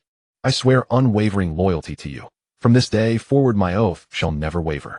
Hillard unsheathed his sword and settled into seated meditation. No need for such formality, Hillard. Welcome aboard, just call me Walker. That blue-haired one is Dylan, the brown-haired is Jeans. They're quite fascinating, you'll see soon enough. Please treat me kindly. Welcome aboard. Swordmaster. Greetings, I'm Jeans hailing from Skypea. After mutual introductions the feast concluded. Your Majesty, rumor speaks of a poneglyph residing here. May I examine it? Ah, you two take interest in that colossal stone, esteemed guest. Yet no one can decipher its inscriptions. Merely curiosity, nothing more than a casual glance. Having just witnessed Walker's might, the king yielded reluctantly to his firm resolve. Honored guest, if you wish to view it by all means. Hillard knows its location and will guide you there. After parting with the king, they located the poneglyph. Truly, it matches the one in Skypea. Yet why is this one crimson? How peculiar. Because this fragment bears vital information, possibly concerning the final island. The final island? Walker, where is that? I've never heard of it, Dylan asked, puzzled. Walker knew Roger had yet to reach Laugh Tale. Thus the world government guarded knowledge of the final island with utmost secrecy. Few knew of it, and revealing too much to his crew would be unwise. An island shrouded in the void centuries' deepest secrets, and this crimson poneglyph is one of those recording its coordinates. Walker, you refer to the same blank history depicted in Skypea's murals. How do you know so much? Yet despite joining the Marines alongside you, my own knowledge seems unchanged. Dylan asked, bewildered. Because you never truly listened. Master Zephyr certainly covered this. But Walker, you yourself admitted you cannot read these glyphs. So what use is gazing upon them? Jean sighed. Walker suddenly recalled that Wano's samurai could read the ancient script, though he had no intention of mentioning the fool Kazuki Oden. He casually turned to Hillard. Does no one among your mink kin comprehend this script? Have you ever heard of Wano country? Wano country, I've heard of it. Our histories suggest deep kinship. Ancestral shrines record us as brother nations.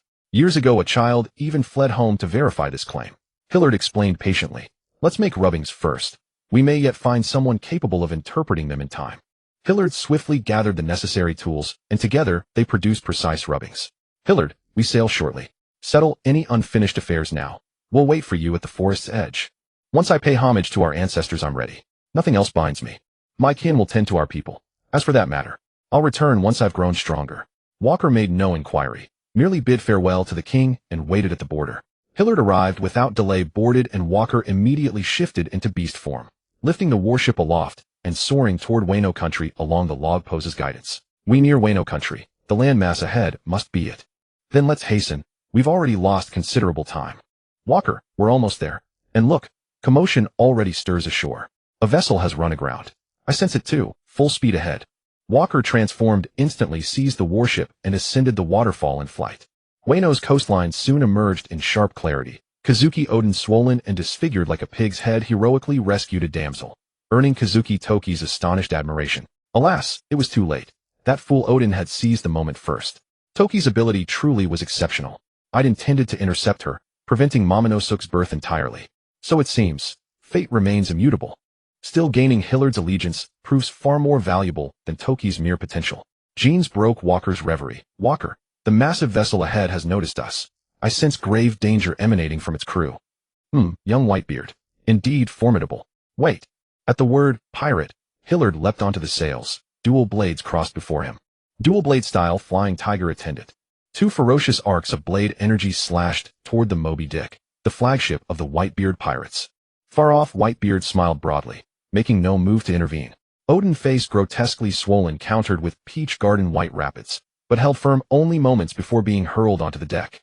Whitebeard rose slowly, then slammed his fist downward into empty air. Shockwave. Reality itself seemed to fracture. The blade energy dissolved utterly into oblivion. Woohoo! So the Navy's brats dare challenge me now. Perhaps a bit premature. As he spoke, the sea roiled violently, his conqueror's haki radiating sheer, awe-inspiring terror. This, the apex of Whitebeard. The indomitable aura of the world's strongest man. Whitebeard, many proclaim you supreme. I wish to measure precisely how far I fall short of that zenith. Bestow quintessential martial spirit. Sea God. Netherfire, fire god's banishment. Walker unleashed his Devil Fruits' ultimate manifestation. Hundreds of meters tall twin humanoid waves rose beside the Moby Dick, shrouded in violet black flames. What abomination is this? How can fire burn upon water? Fear not. Gramps is the strongest. Whitebeard planted his Nodachi deep into the deck, then raised both arms, gathering immense power. Whitebeard's arms bulged with veins as he faced the tsunami that blotted out the sky, utterly unflinching. A smirk curled at the corner of his mouth. I'm Whitebeard, you know. He swung both fists violently to the sides. The fabric of space shattered and black-purple flames continued to burn, but the cracks in the air grew ever larger. The giant formed by seawater could no longer hold and collapsed. The nether fire scattered across the surrounding sea surface, still burning. Whitebeard's power was far from spent. The sea was torn asunder by that force. Waves surged, lifeless objects posed no threat to Walker, but Whitebeard's tremor was aimed directly at their naval vessel. Dylan roared, "Quick, Walker, release your armament haki outward. Janes, we need to fall back immediately, or the ship will shatter." Walker also sensed the power behind Whitebeard's strike. He and Rashid both stood at the ship's rail, simultaneously releasing their armament haki outward. Though they blocked some of the force, the hull still suffered damage. Janes cautioned, "Hold on tight, we're about to perform a spatial warp." Coordinates. Transmitting. The warship vanished into thin air, and the sea where they had just been was instantly carved into a massive chasm by Whitebeard's Devil Fruit power. Pops, they're gone. Those Navy brats sure run fast. But that guy's ability was quite peculiar. Can those flames not be extinguished? Interesting. Pops, that Navy brat was probably Kane's Walker, the one who fought Shiki before and took down Shinjo in the West Blue. Marco, with his pineapple hairstyle, said, "So that's the kid. Kane's a descendant of Ragland. Haven't seen him in a long time. Baji, that slash was incredibly strong. Even though my stamina is low, I doubt I could have taken him down even at my peak," said Odin, whose face was swollen like a pig's head, while Kazuki Toki carefully tended to his wounds. The cat and dog stepped forward and said softly, "I've seen that person before." "Hey, what are you two doing here?" Odin exclaimed in surprise. "We snuck along." "So your mink tribe also has powerful warriors?" The cat and dog said in unison, "Of course. Hillard's family has a tradition of swordsmithing and swordsmanship. They're very strong." On Walker's side, they were resting on another coast of Wano. "Walker, not good. The warship is damaged. We'll have to stay for a while to repair it before we can sail." Janes called out to Walker on the beach. "Walker, did I cause you trouble?" Hillard asked, turning his head. "What nonsense are you talking? Even if you hadn't struck, I would have. Whitebeard at his peak really is something. We couldn't even take him on together." "Ha ha ha, how embarrassing." Walker laughed heartily. "Let's find something to do. Are we just going to sunbathe on the beach? I've heard Wano has many courtesans. I must go and experience it." Dylan said, "Didn't we say we need to buy supplies for the base first? And who'll stay to watch the ship?" "I'll stay. You all go. I need to make sure the ship is seaworthy." Janes volunteered. The three of them, Walker, Hillard, and Dylan, set off together to explore the interior of Wano. They crossed the jungle and reached the town. The strange decorations clashed with the residents of Wano. Dylan seemed to have found his goal and said to the other two, "I need to leave for a while. Contact me by Den Den Mushi if something comes up. Hey, take it easy. Don't end up unable to find your way back." "Don't worry, with this build of mine, how could that happen?" "No worries. The remaining Walker and Hillard continued toward the mines. On the way, a person wearing a conical hat and cloak blocked their path. Who are you? What business do you have in Wano? Wano does not welcome outsiders. Walker recognized from the original story that this was one of the 9 red scabbards under Kazuki Oden. The country was still in isolation and few outsiders ever came. Except for those who could fly like himself and Kaido, since Wano's natural defenses made it one of the few blessed lands in the original tale. But now is not the time for such thoughts. Walker replied, "We were thrown here by the currents from the outside. We are Marines of the world government. We'll leave once our ship is repaired. Since we're here, we'd like to trade for sea stone and iron ore. Is that possible?" As he spoke, Walker held back Hillard's hand from drawing his sword. Though Wano had no exceptionally strong fighters, it had many samurai, and they were not too weak, similar to the female warriors of Amazon Lily. Walker didn't want to bother with them, feeling that he could now be arrogant enough to conquer a country with just 2 people. Marines. Currents. If you wish to trade, you must seek permission from Lord Sukiyaki. Only one of you may come with me to meet him. All right, then it'll be me. Hillard, wait here. They were soon led to the castle. Seated in the main seat was Sukiyaki, who in the original story was deposed by Orochi, too timid to speak a word and living only to survive. You are a Marine from the outside. Wano has no need for trade, and it does not welcome outsiders. Lord Shogun, I urge you to reconsider.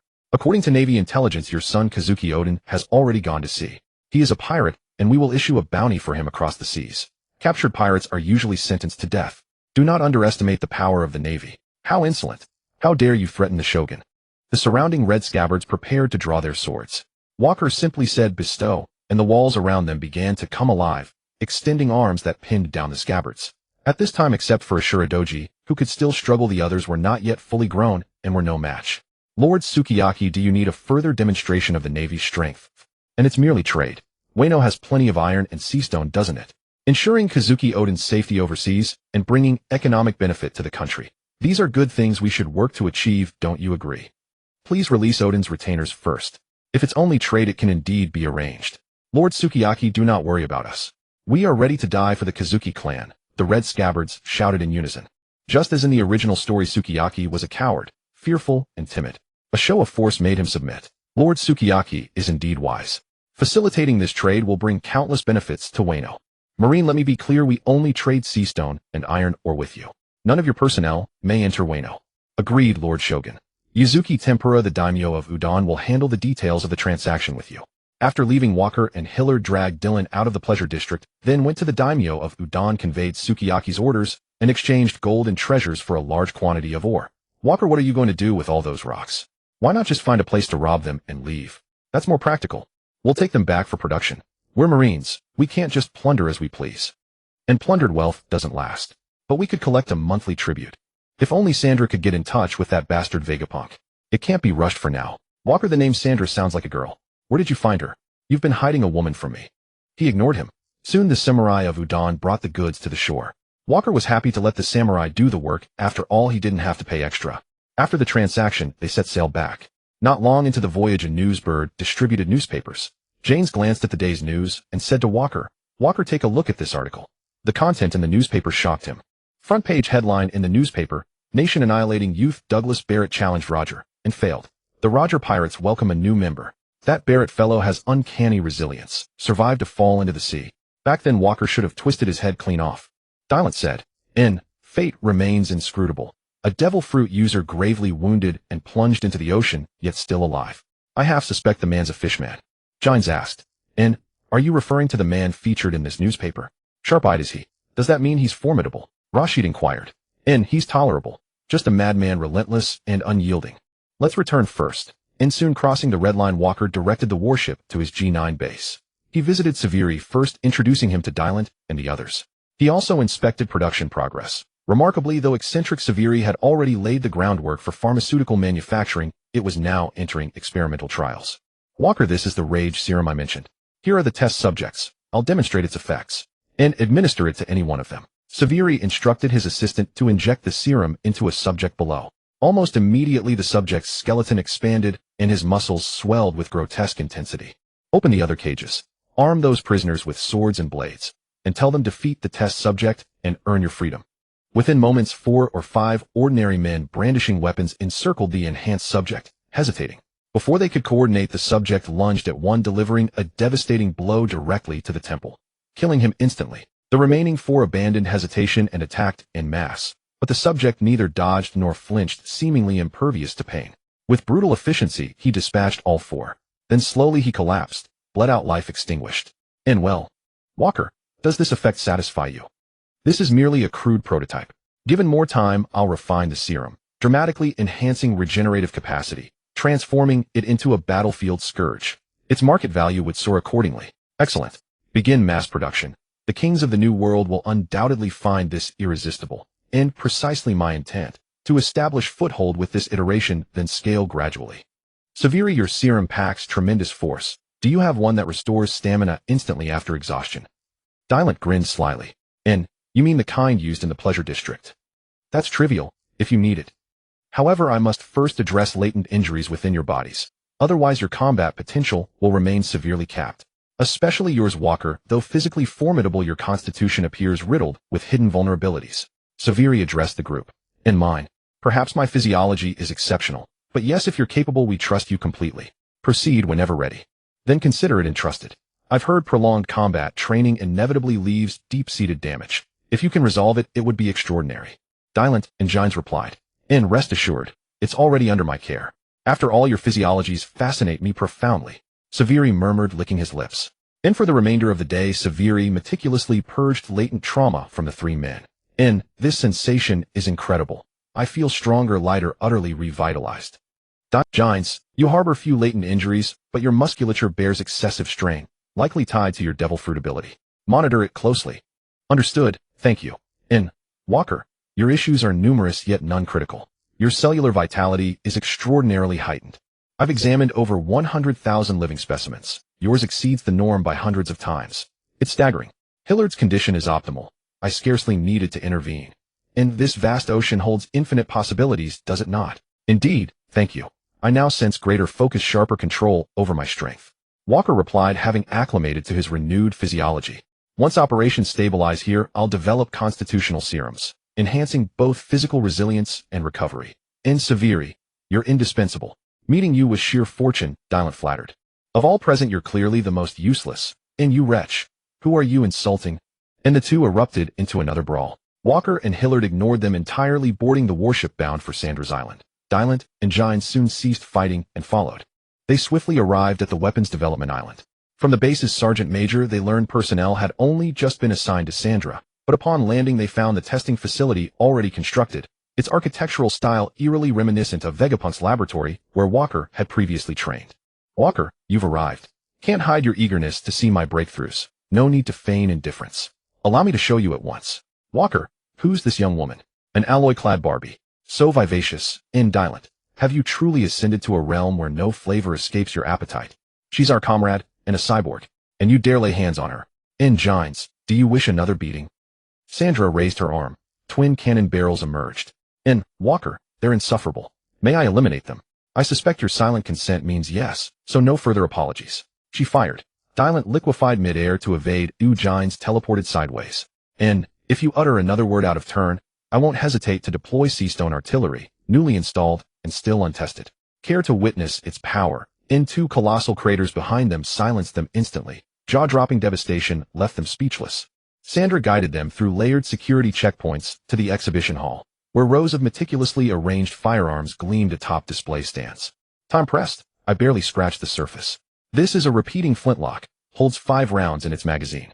Its muzzle energy is modest, yet whether a bullet pierces flesh as a pinprick or a crater matters little in the end. This is an oversized modular artillery platform, still immature but nearing completion. Its yield can level mountain peaks. Severi commissioned these. He claims such arms are scarce on the market, and nearly every faction is racing to develop equivalents. Walker picked up a firearm, handling it with practiced ease, smooth, balanced, flawlessly reliable. After several test shots, no misfires occurred. Impressive. Ginny, where did you train in intelligence gathering and surveillance? Have you mastered both? Speaking of Ginny, that girl possesses extraordinary aptitude in this field. She's taught me much and inspired countless insights. I suspect you sent me to study under Ginny so I could eavesdrop on your romantic rivals. Am I correct? I'm simply brilliant. Walker sighed, exasperated. I seek a localized surveillance device, a telephone insect capable of intercepting nearby conversations. Intelligence is paramount. So that's it. Rarely do I misjudge. Never mind. I'll engineer biomimetic listening apparatuses. Just grant me time. Excellent. Prioritize this development. Also, during my recent voyage to the New World in Wano country, I secured substantial quantities of sake iron, ore, and high-purity sea stone. Fabricate standardized weaponry for sale. When supplies dwindle, inform me. We've established ongoing trade with Lord Yusakichi of Wano country. Indeed, raw materials enable immediate upgrades to my integrated systems. Sake iron ore is legendary, rare even upon the open sea.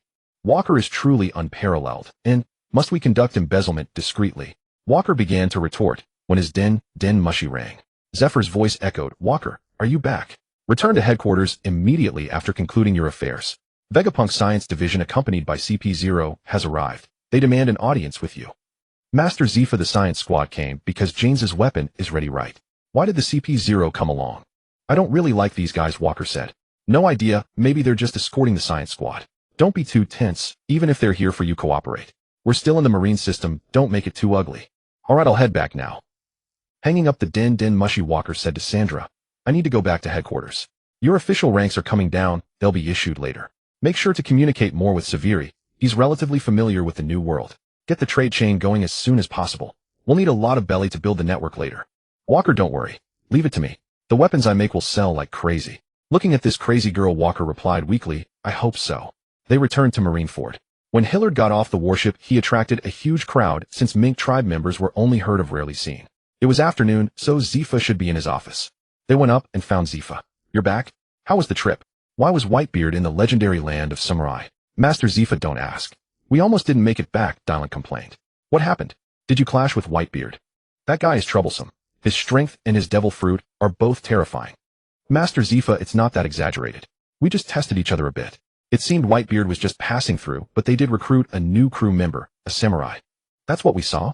There was some friction, but with James around we were fine. Walker reported the experience to Zifa. I see.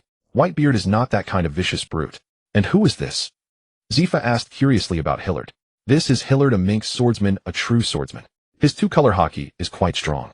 I hope Master Zifa can incorporate him into the headquarters system, preferably the elite training class. Excellent. Walker, you can even recruit outstanding warriors on a voyage. Your personal charm is formidable. Leave it to me. It's my duty to nurture talent for justice. Then I'll leave it to you, Master Zifa. Why did you urgently call us back? Where are the science squad and the CP0? Right here. You're finally back. 2 CP0 agents pushed open the door and entered, followed by 3 scientists in white lab coats. What business do you have with me? The 3 scientists said, Who placed the order with us? We're here to deliver the goods. The female CP0 agent with a fox mask interrupted the scientist's torrent of words. Marine, come with me alone. Then she said to her CP0 colleague, Handle this. Walker followed the woman to an interrogation room. Marine, recount everything that happened in Wano, especially regarding the samurai who set sail. Stussy. As Walker spoke, he heightened his observation haki to the maximum, scrutinizing the person before him. The CP0 agent in the fox mask had just experienced a momentary spike in heartbeat, but she quickly recovered. Marine, answer my question. The CP0's tone turned cold. Do the Gorosei know about your relationship with Vegapunk? Stussy, right in front of him, used shave to appear beside Walker, her sea-stone lipstick thrusting toward him. He had been expecting this move. But Walker caught her by the throat, snatched the lipstick, and covered it with flowery armament haki, snapping the sea-stone lipstick right in front of Stussy's eyes. Walker's contact with sea-stone only caused brief discomfort, which shocked Stussy.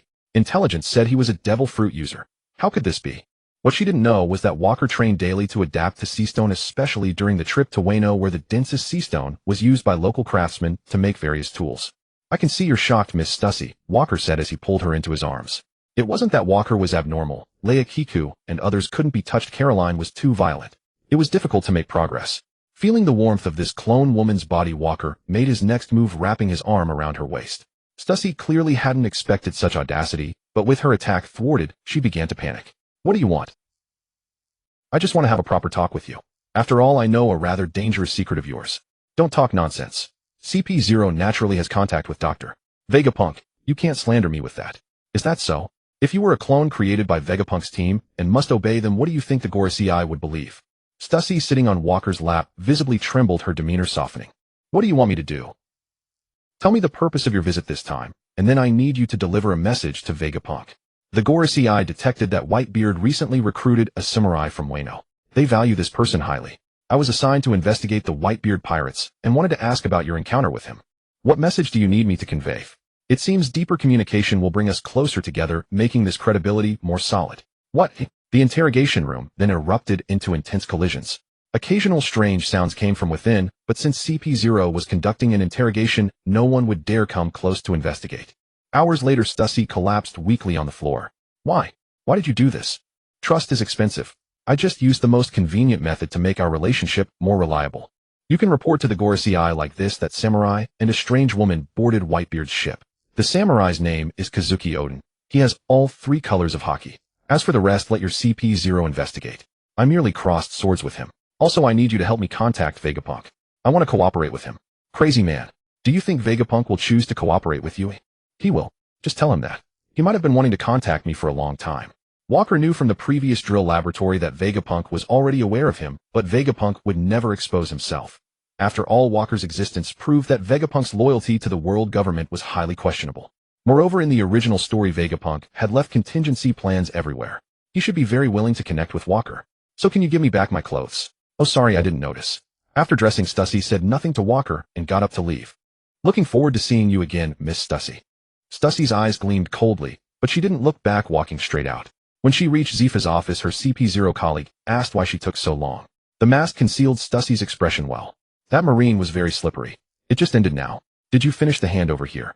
Yeah, all done. Let's head back. Did you fight him? Hey, what's wrong? Nothing, just feels like your leg got hurt. Are you okay? It's fine. Going back to complete the mission is what matters. This Marine, he caused trouble before during their missions too. We'll have to teach him a lesson someday. Over on Walker's side, after dressing, he walked straight out of the building. Janes came up to Walker and said, Walker, why did you take so long? Did anything happen? No, just back and forth with the same questions. Very annoying, and I couldn't fight. How's your weapon? Does it feel good? Excellent. Even stronger than I imagined. The previous one can't compare to this. Dylan stood nearby, sniffing Walker with his nose continuously. No, Walker, the smell on you is off. What's wrong now? Are you ill again? Walker asked Dylan. Dylan sniffed the air. Something's off. The scent is wrong. You reek of a woman. Her fragrance suggests she's 22 or 23. How many scents?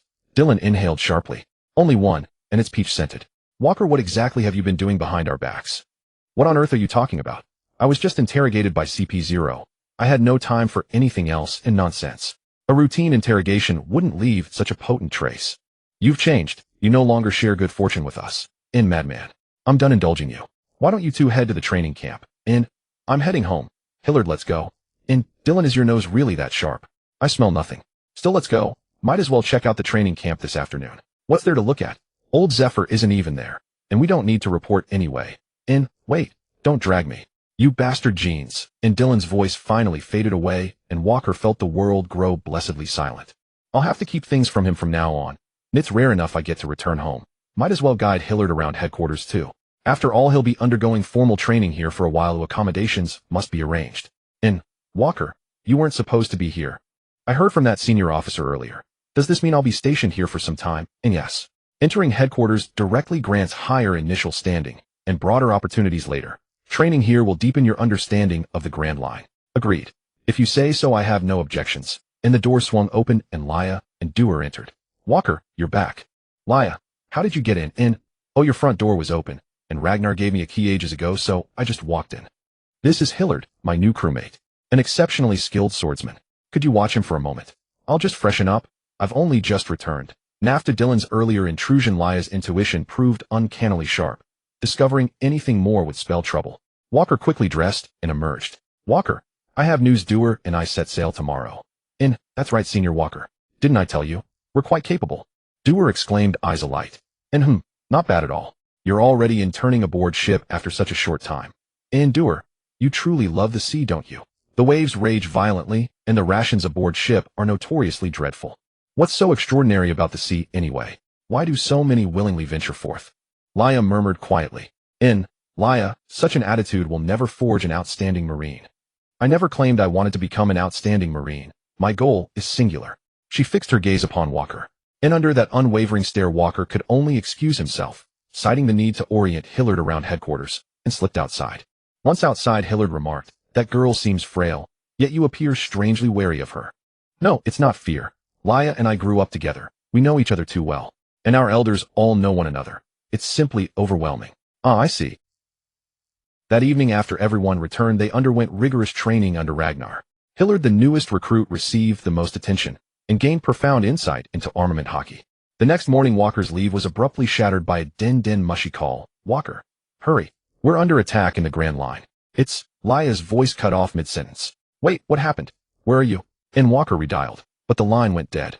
And Hillard, alerted by the commotion, appeared fully armed before Walker. Shall we depart? Yes, let's find Jeans first.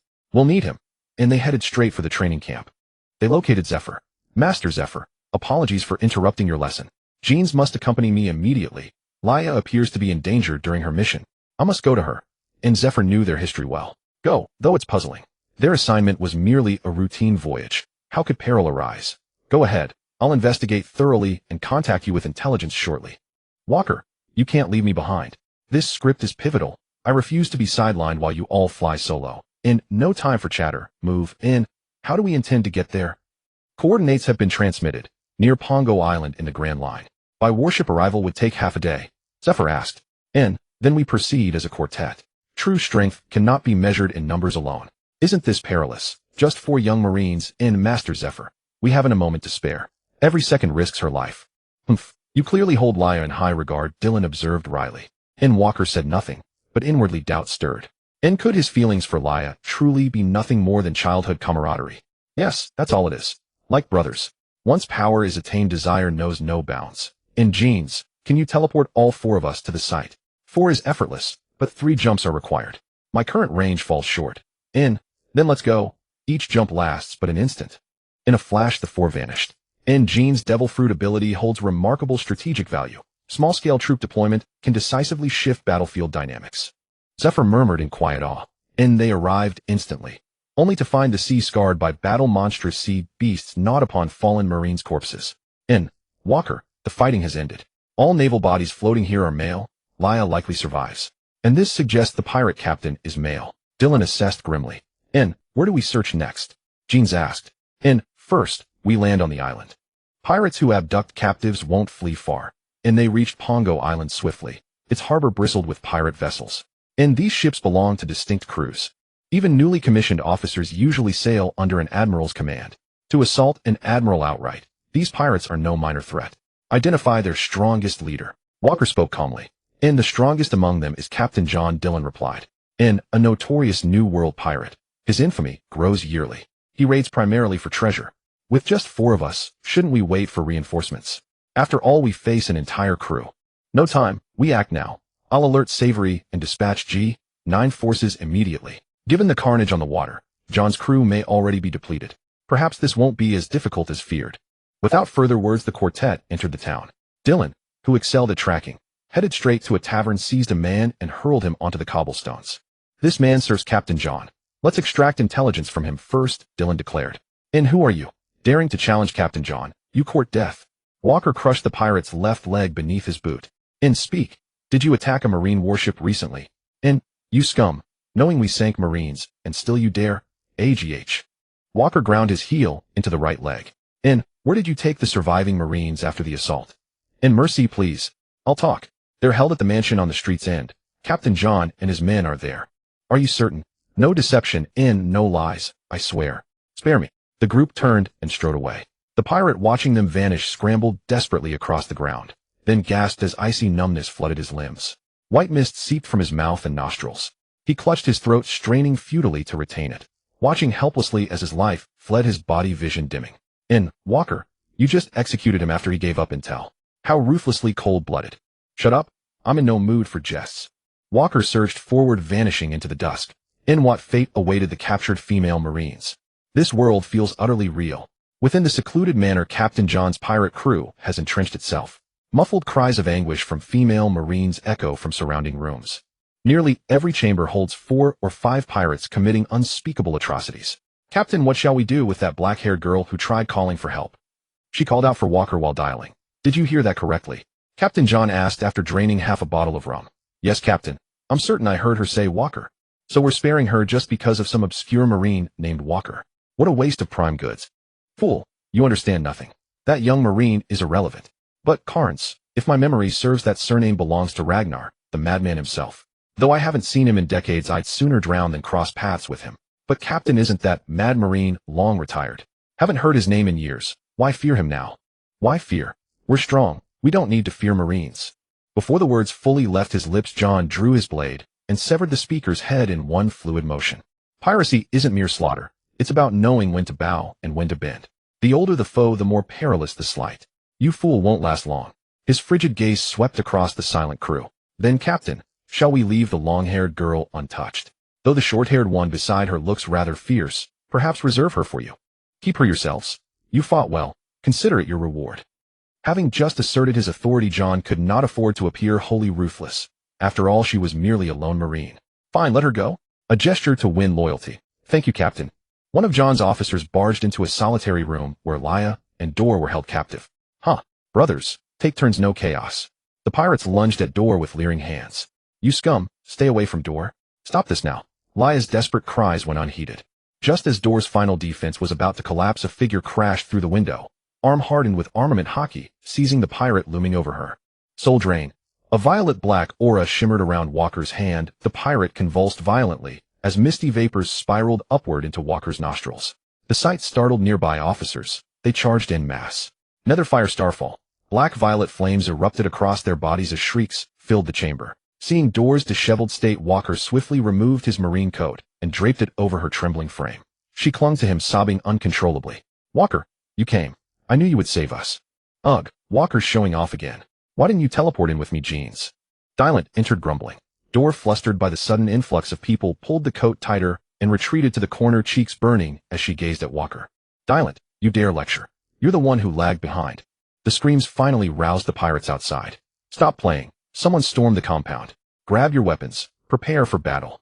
Grab your weapons. Prepare for battle. Walker stepped outside to find pirates hastily pulling up their trousers. His conqueror's haki surged forth, blanketing the entire manor. Common pirates collapsed instantly, their spectral mists dissipating into air. John, sensing the overwhelming presence atop the rooftop, leapt down onto the balcony. Brad, is it you who felled my men, leaving trash like them alive until New Year? I've done you a favor. No thanks necessary. It's simply our duty as Marines. Do you think I'm joking? John unsheathed his blade in an instant. Its obsidian edge slashed downward with terrifying force. Walker raised his arm, armament haki flaring to block the blow. Incredible strength. So none of the original members of the Rocks Pirates were weaklings after all. Death aura, winter's breath. Plague of mortality. Pale blue and viridian mists billowed from Walker's body. Blazing karma, fong of fire. A lupin sigil flashed. Walker launched a thunderous punch. John twisted aside just in time. The remaining officers surged forth, engaging Dylan and his comrades. Steel breaker. John thrust his blade straight toward Walker's abdomen. Though armored in armament haki, Walker was still hurled backward by sheer force. So he wasn't truly killed by his own crew, as the records claimed. I underestimated him. Of course, the Rocks Pirates wouldn't tolerate mediocrity. He must have perished long ago in internal strife. Yet his power rivals Kaido's, even now. Even today's Kaido fell before me, and this man's physique pales beside his. Titanic might, blazing karma, colossal cannon. Walker unleashed a devastating charge strike. John sensed evasion impossible. His blade, thickly coated in armament haki, met the blow head-on. The impact forced him back a single step. Brat, if I don't take you seriously now, you'll think Captain John's strength ends here. Wave slash. John's blade, wreathed in armament haki, descended upon Walker with blinding speed and precision, each cut sharper, fiercer than the last. A sharp shriek tore through flesh as the blade sliced Walker's shoulder, drawing blood. Humph, didn't expect your hide to be so tough. Few can withstand that strike. Old man, you're not half bad either. Few have drawn my blood. Arrogant whelp. Wave slash tsunami. Walker threw a punch. John evaded with effortless grace. Humph, you're the Marine who fought Shiki and young Kaido, aren't you? Shameful. How did that fool Shiki retreat before you? Today I'll send you to your grave. Walker delivered a sweeping sidekick. John sidestepped again. Brat, your speed's pathetic. Where exactly are you aiming? Two more shallow cuts opened on Walker's body. Minor wounds, yet enough to shift momentum against him. Netherfire God Scourge. Black-violet flames erupted across his entire form. What sorcery is this? Feels dangerous. No need for theatrics. I've faced stranger powers. John intensified his armament haki, but the netherfire crept up his blade, licking toward his arm. What devilry is this? How can flame consume even armament-hardened steel? With no countermeasure against the netherfire, John could only reinforce his own body with armament haki to resist its spread. As death aura and plague mist seeped into his lungs, John's movement slowed. Something's wrong with this brat. Retreat, all of you. John, you won't escape now. Death surge. A torrent of necrotic energy flooded toward John's heart, aiming to freeze it mid-beat with glacial lethality.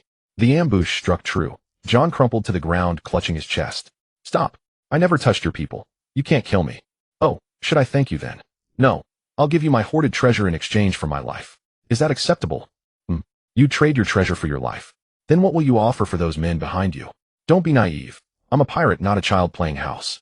Loyalty. Sentiment. None of that exists here. But if you spare me, I'll tell you where it's hidden. Deal it. Dylan chimed in, grinning. Walker, take the deal. Who refuses wealth? Our expenses have skyrocketed. We need income. Walker feigned contemplation. Suddenly his gaze lifted, revealing a scene far more intriguing than any bargain. A pirate officer behind Dylan picked up a blade and charged toward John. Dylan watched with a faint smile, making no move to stop him. The pirate officer drove his sword into John's back. Exhausted, John had no defense. He spat blood, turned to see his own crewmate, and swung his sword in retaliation, but the blow was dodged. How dare you betray me, you bastard? John, we're all pirates, aren't we? You abandoned us to save your own skin, so why shouldn't I kill you first? Don't forget, I buried the treasure with you. I may not know the exact spot, but I know which island it's on. Damn you, I'll kill you. The kneeling pirates shouted, let's take him down together. He always sends us into danger, and now he wanted to sacrifice us to save himself. Soon the crew rose and began fighting John. Walker and his men were happy to watch the spectacle. Pirate infighting was always entertaining. John, you're the captain. Show them what you've got. You're a big shot pirate, don't be a letdown. Dylan taunted from the sidelines. Yet John dared not fight back against Walker and his crew. Cornered, he only wanted to kill the traitors and drag them down with him. Everyone, if we don't finish John now, will be the ones to die. I know the location too. Once he's dead, I'll take his place and make sure you all survive. The officer who struck first incited the pirates to keep attacking John. Soon John's body was riddled with blades, blood streaming from countless wounds. I never thought I'd fall here, you scum. You'll all die horribly too. I'll be waiting for you below. Hold on, did I say you could die? Don't be in such a hurry. Walker spoke. John turned with difficulty, a glimmer of hope in his eyes that Walker might save him. Instead, he met Walker's right hand wreathed in a dark purple aura. Soul Reap. John's body began to tremble, his eyes filled with despair. The surrounding pirates recoiled in terror. Soon John's pale corpse crumpled to the ground. Marine sir, let us take you to the treasure. Just spare us. We were forced into piracy by John. Oh, is that so? Walker feigned surprise. Yes, sir. You know John was evil and despicable. We never wanted any of this. Dylan whispered to Walker, why not let them go for now? We'll get the treasure first. He had a premonition of what was coming and couldn't understand Walker's plan. Suddenly Walker's aura exploded. The earlier conqueror's haki had been too diffuse, but now at close range it knocked out all the officers in an instant. Walker, you're not going to kill them, are you? Don't waste them. We spent all our money in the new world and haven't earned a cent. Walker ignored Dylan's greedy, lustful complaints. He opened the surrounding rooms and found weeping female Marines. Walker shouted in the center, I'm giving you a chance to avenge yourselves. Get dressed, come out, and tie up these unconscious pirates. The female Marines had already noticed the commotion outside, but didn't know what to do. With Walker's command fueled by anger and humiliation, they moved swiftly. Dylan stood outside the door peeking, but the show ended quickly as all the women emerged. They found ropes, tore strips from the pirates' clothes, and tied them in tight knots. Now drag them all to the open courtyard. It's too cramped here. Soon the female Marines, including the recovered duo, were hauled or pulled the pirates into the yard. Many pirates, awakened by the violent handling, cried out, why are we tied up? First mate talked to the Marines. They promised to let us go. Sir, why are you binding us? I'll tell you where John hid the treasure. Please let us go. I'd like to but ask these women what they think. Walker turned to the women behind him. They're yours. Do whatever you want. The pirates immediately turned and kowtowed to the female Marines. Lady, spare us. We won't do it again. We'll make it right. Just let us live. Please. But what they saw were twisted, vengeful faces. These women have gone mad. They won't forgive us. Fight back. But the pirates, still suffering from the multiple waves of conqueror's haki, had damaged spirits and couldn't break free. They could only stand and run around the courtyard, which only spurred the women's frenzy. The women chased them, slashing wildly, careful not to hit vital spots. Soon the pirates' limbs were scattered across the yard. Women are terrifying. Dylan felt sick at the sight. Even Janes and Hillard turned pale. After the women vented their rage, they looked at the bloody mess and started vomiting. It was their first time, and the reaction was intense. Once the vomiting subsided, they stared, blankly lost. Walker spoke, this is the cruelty of the sea, a lesson you had to learn. If I hadn't found you, your fate would have been far worse. Be strong. Dylan chimed in, if not for Captain Walker, you'd have been sold into slavery in the underworld. Maybe to the pleasure district, maybe the black market. Too bad Savory isn't here, he'd know how to maximize profit. And Captain Walker gave up John's treasure just so you could take your revenge. Though slightly flawed, the logic was sound. The women, now leaderless, saw Walker's stature grow even greater. Alright, I promise no one else will know about this. You must be strong and serve the Marines well. I helped you out of pure kindness, not to build a faction. So don't act too warmly toward me at headquarters. It might cause misunderstandings. All the female Marines were moved to tears, wanting to hug Walker and crying loudly once more. Dylan saw this and complained, "What the hell? 2 of us performed, but only you get hugged. Is that fair? And I sacrificed my treasure for nothing. I ask you, is that fair?" Jane said with disgust, "Come on, even the new guy Hillard isn't complaining. You got plenty of treasure from Walker, so why are you whining? You've never known hunger, you idiot. I only ever wanted gold and beautiful women. Is that wrong? After all that fighting, can I enjoy myself?" Walker finally calmed the women, then pulled out a din mushy and called Zephyr. It connected quickly. "Walker, what's wrong? Any problems? Is something wrong?" "Instructor Zephyr, I found them. I left in a hurry without my own ship, and now that it's over, all the survivors are women. It wouldn't be appropriate to send my warship. Could you arrange a ship from headquarters?" "All right, good thinking. You're at the previous coordinates. I'll need a full report on who attacked the Marine ship when you return." After the call, a warship arrived quickly. The rescued female Marines bid an emotional farewell to Walker. "They're gone. This job was a total loss. Walker got all the glory. Come on, you barely did anything. Don't be a sore loser." Jane's cut off Dylan's complaints. "Who says we got nothing? Walker, you're trying to fool me again. We came, killed the pirates, did our part, and lost the trail of the treasure. In the end, we let them all go. Go ahead, make up a story. I'll see how you wrap it up, how you trick me." Dylan said indignantly. "Didn't I attack John earlier? So what if you did, oi? Could it be?" "Exactly. My soul extraction can retrieve memories from the soul, so I know where the treasure is hidden." Dylan immediately knelt down before Walker, clutching his leg, and said, "I was wrong, Walker. How could I doubt you? After all, this isn't your first time doing this. I shouldn't have doubted your professionalism. Just let me off this once." Walker couldn't be bothered to respond. "Please, if you don't take me, I won't get up." "All right, get up. We need to set off." "That place is actually in the comm belt." James asked in confusion, "How is that possible? A pirate couldn't cross the comm belt." Hillard said he must have used some special method. That guy directly had a branch officer lend him a warship to take him there. Impressive. As expected of a great pirate with far-reaching influence. He can even manage that. Indeed, money makes the world go round. That's why intelligence and spy infiltration are crucial. We need to start infiltrating now. After all, the Navy's intelligence department has been beaten by me, so we can't rely on them. If they don't send false intel that gets us killed, we'll count ourselves lucky. Walker warned. "Walker, just tell me, besides Zephyr and Garp, who haven't you offended? It's not that exaggerated." "All right, enough talk. Let's go." With that, Walker transformed into a beast, picked up the 3 of them with his mouth, and flew directly toward the place from John's memories. Dylan's complaint came from the air. "Can't you take us more elegantly?" Soon they landed on the island. Following the memories, they began searching for the treasure John left behind. Before long, they arrived at a cemetery. That John placed the treasure in a place like this. "Are you sure, Walker?" "Yes, it's here." "With so many graves, which one is it?" "Walker, don't keep us in suspense. Let's hurry up. I can't wait any longer." "The 38th grave.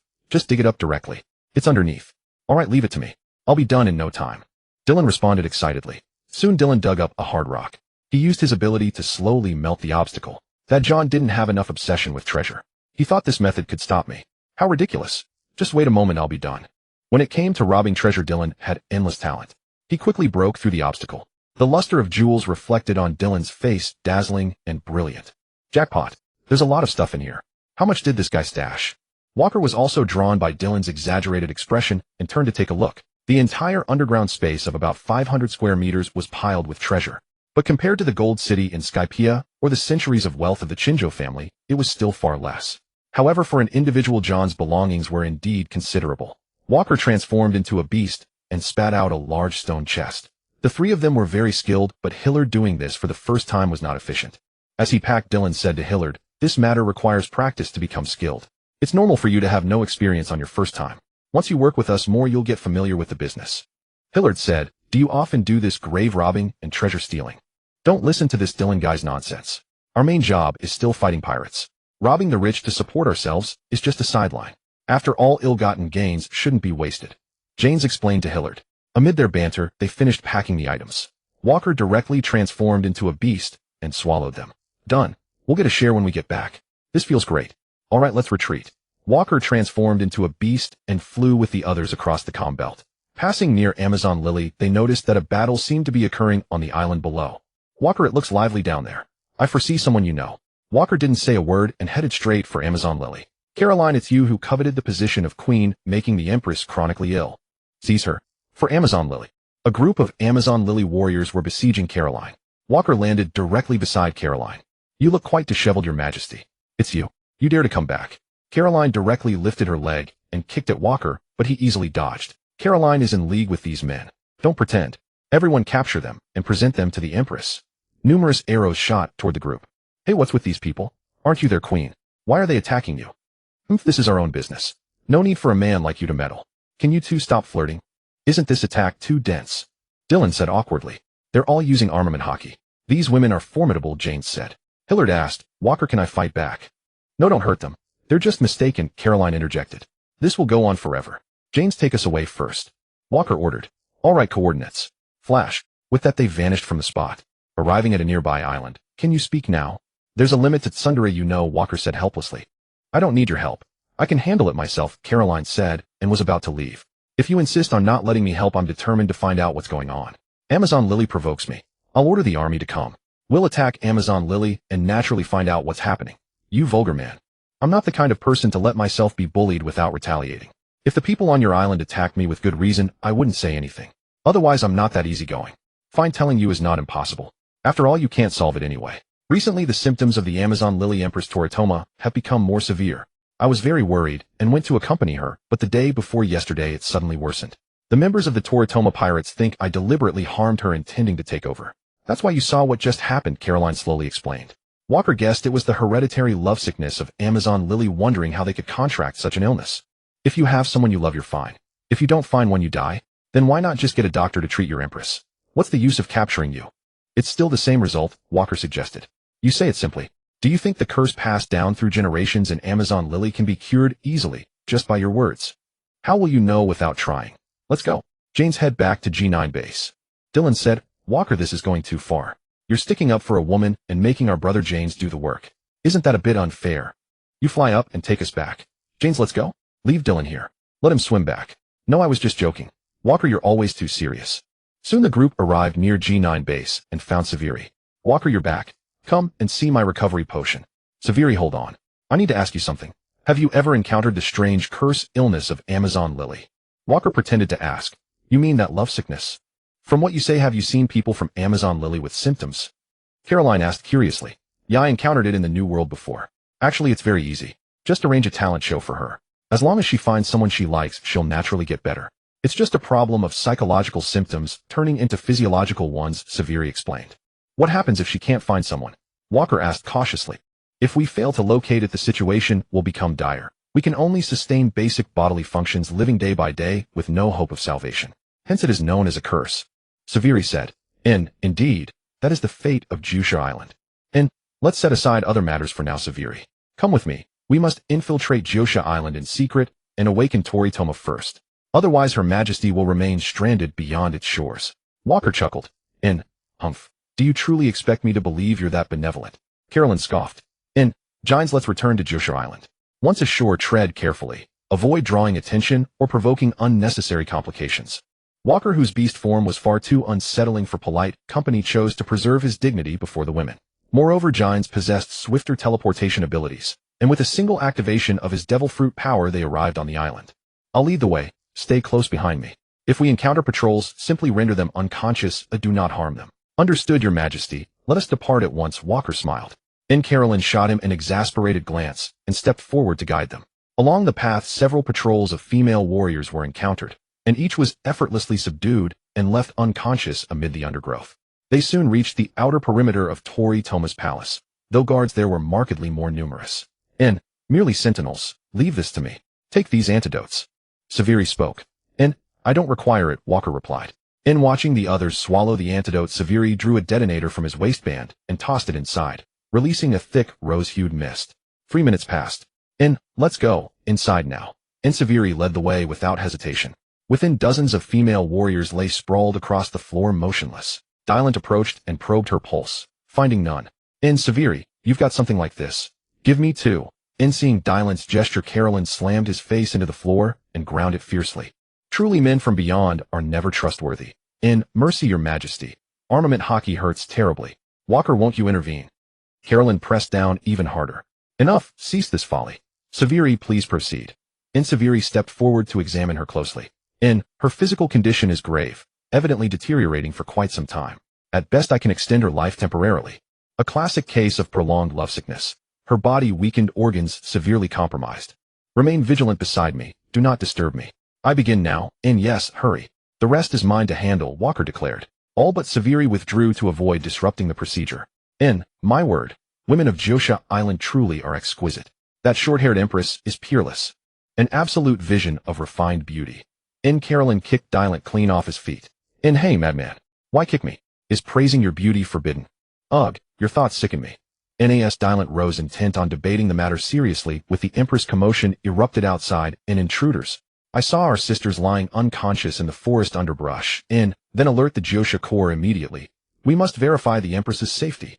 Many are converging here. We'll intercept them outside. Walker, you and Her Majesty remain inside to guard Severi. Dylan commanded. Clashes soon echoed from beyond the walls. You seemed deeply concerned for those outside. Yet when they struck you, I sensed no affection, only duty. Perhaps eliminating them would be simpler. Walker broke the silence. They are my kin. Guarding the Empress and Captain is their sacred charge. They've done nothing wrong. How could I raise a hand against them? What a noble sovereign you are, cherishing your people even amid misunderstanding, never abandoning them. I'm genuinely moved. You're mocking me, you insufferable wretch. Carolyn snapped. Never, not in the least. Whatever choice you make, I stand behind it unwaveringly. Walker spoke earnestly. Carolyn flushed, flustered by his sincerity. Outside battle raged relentlessly. Arrows pierced the chamber walls, though neither woman nor Walker so much as flinched.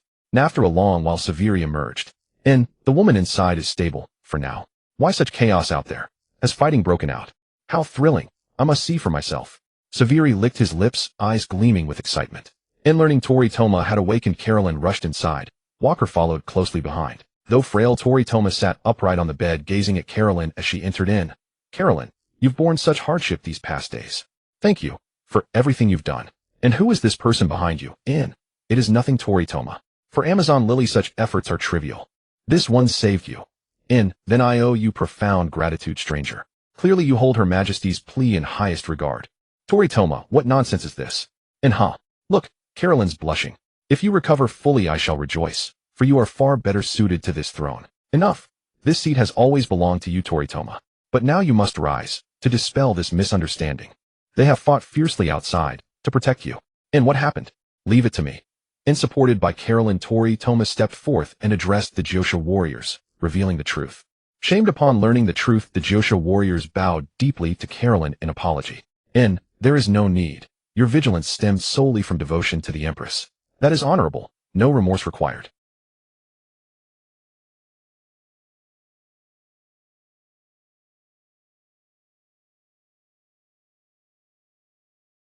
I have never desired this throne.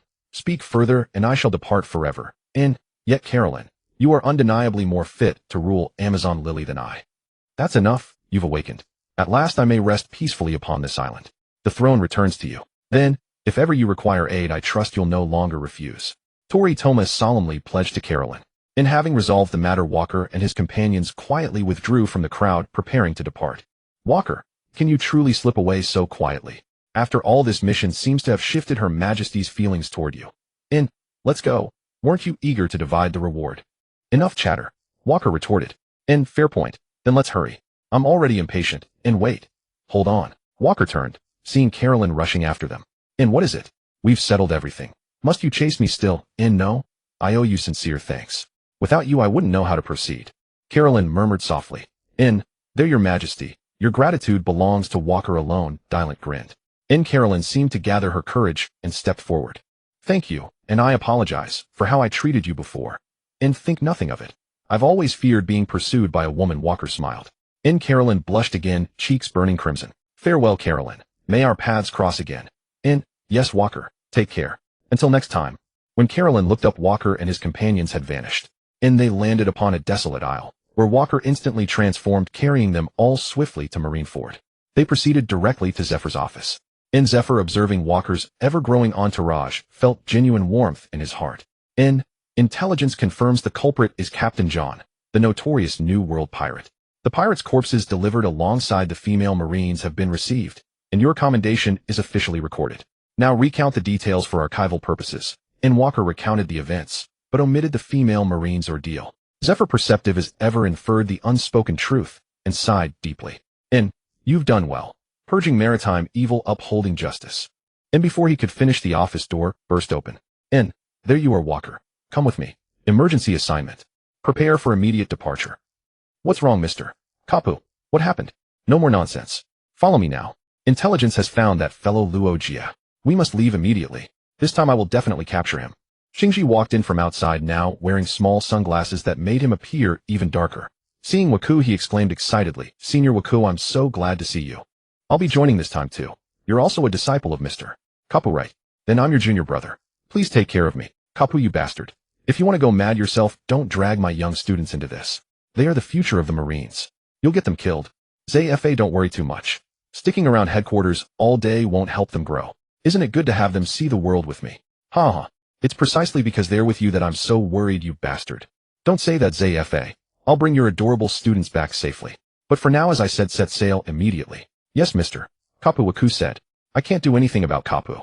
Take care of yourselves on the road. Understood, teacher ZFA. We're very strong. Soon the warship set off, heading directly for the New World waters where Luo Jie was located. Waku, is Luo Jie the guy you left a message for? GNC asked. He remembered the message Waku had left for Luo Jie on a tree stump beneath the Golden Bell on Sky Island.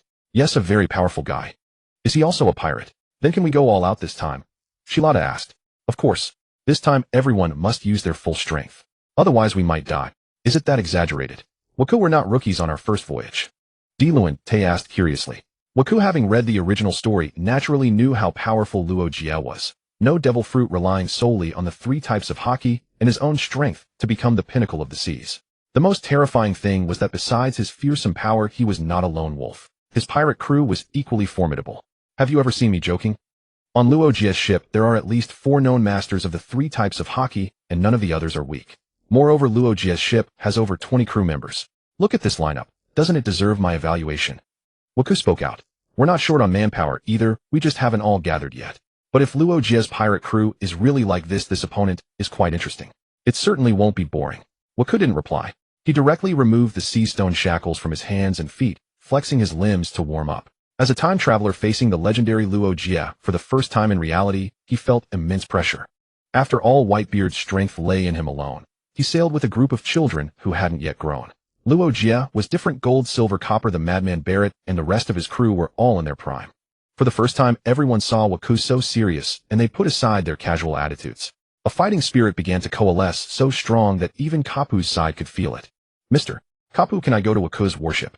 Their fighting spirit is so intense that even I am ignited. Qingji shouted excitedly. Go ahead, go ahead. Young people are so energetic, haha. Qingji used moonwalk to reach Waku's ship. Senior Waku, I could feel your fighting spirit from Mr. Kapu's ship. So thrilling. This swordsman is also a new companion. Yes, this is a new shipmate from the Mink tribe, Shilada. This is Kuzan. The two nodded to each other. Qingji whispered, Shilada is so cold. I feel his gaze is terrifying. Indeed, no one weak can board Senior Waku's ship. I'm so in awe. By the way, Kuzan, this mission is no simple task. You've only just joined the training camp, so why were you called? Senior Waku, it's been almost half a year since we last met. When I was free, I followed your advice and trained at the scrapyard where I often ran into Mr. Kapu.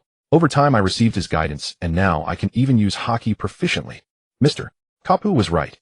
Armament Haki is a piece of cake. I never knew before. He then demonstrated Armament Haki in front of everyone. Indeed, none of the future 3 admirals were diligent, but dull. They were all born monsters.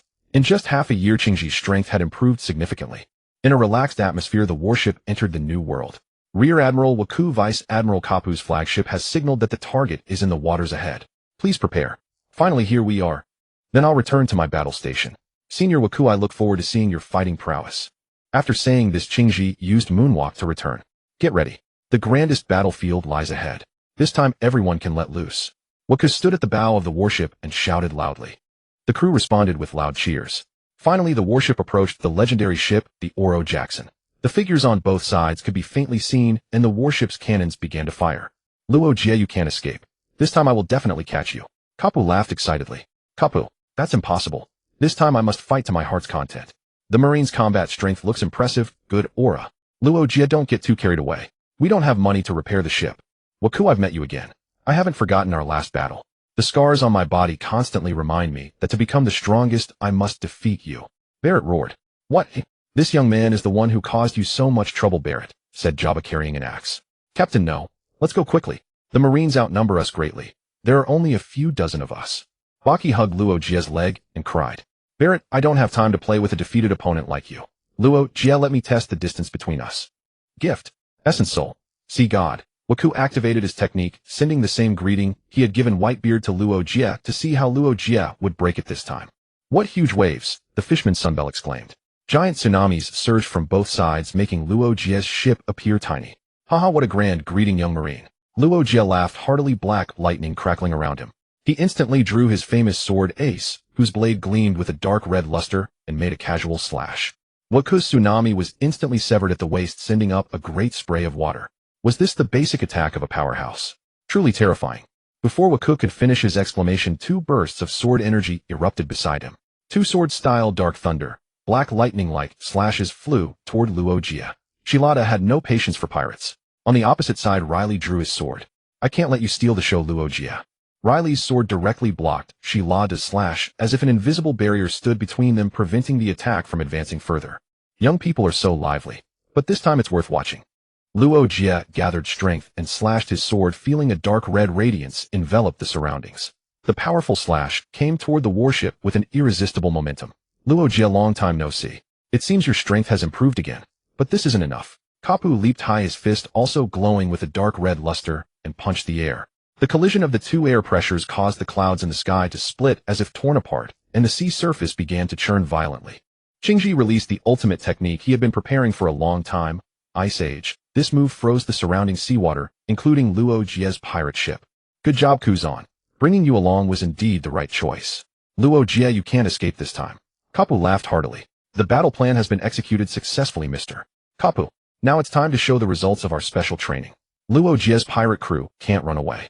There are only a few dozen of them. Everyone charge. Many Marines disembarked onto the ice. Close combat began. Luo Jie's pirate crew followed an elite path. He never accepted subsidiary pirate crews, always ending up surrounded. However, if anyone thought they could truly surround Luo Jie's pirate crew, they were gravely mistaken. Because right after Luo Jie would demonstrate what it truly meant to have king-level combat power. Rogue slowly walked across the frozen surface, surrounded by over 1,000 Marine soldiers. Yet not a single one dared strike first against the legendary pirate. Rogue, you are surrounded. This time justice will surely claim you. Admiral Akiji declared. Nothing stirs the blood more than eradicating evil. You Marines are quite fired up today. Youth truly is a splendid thing.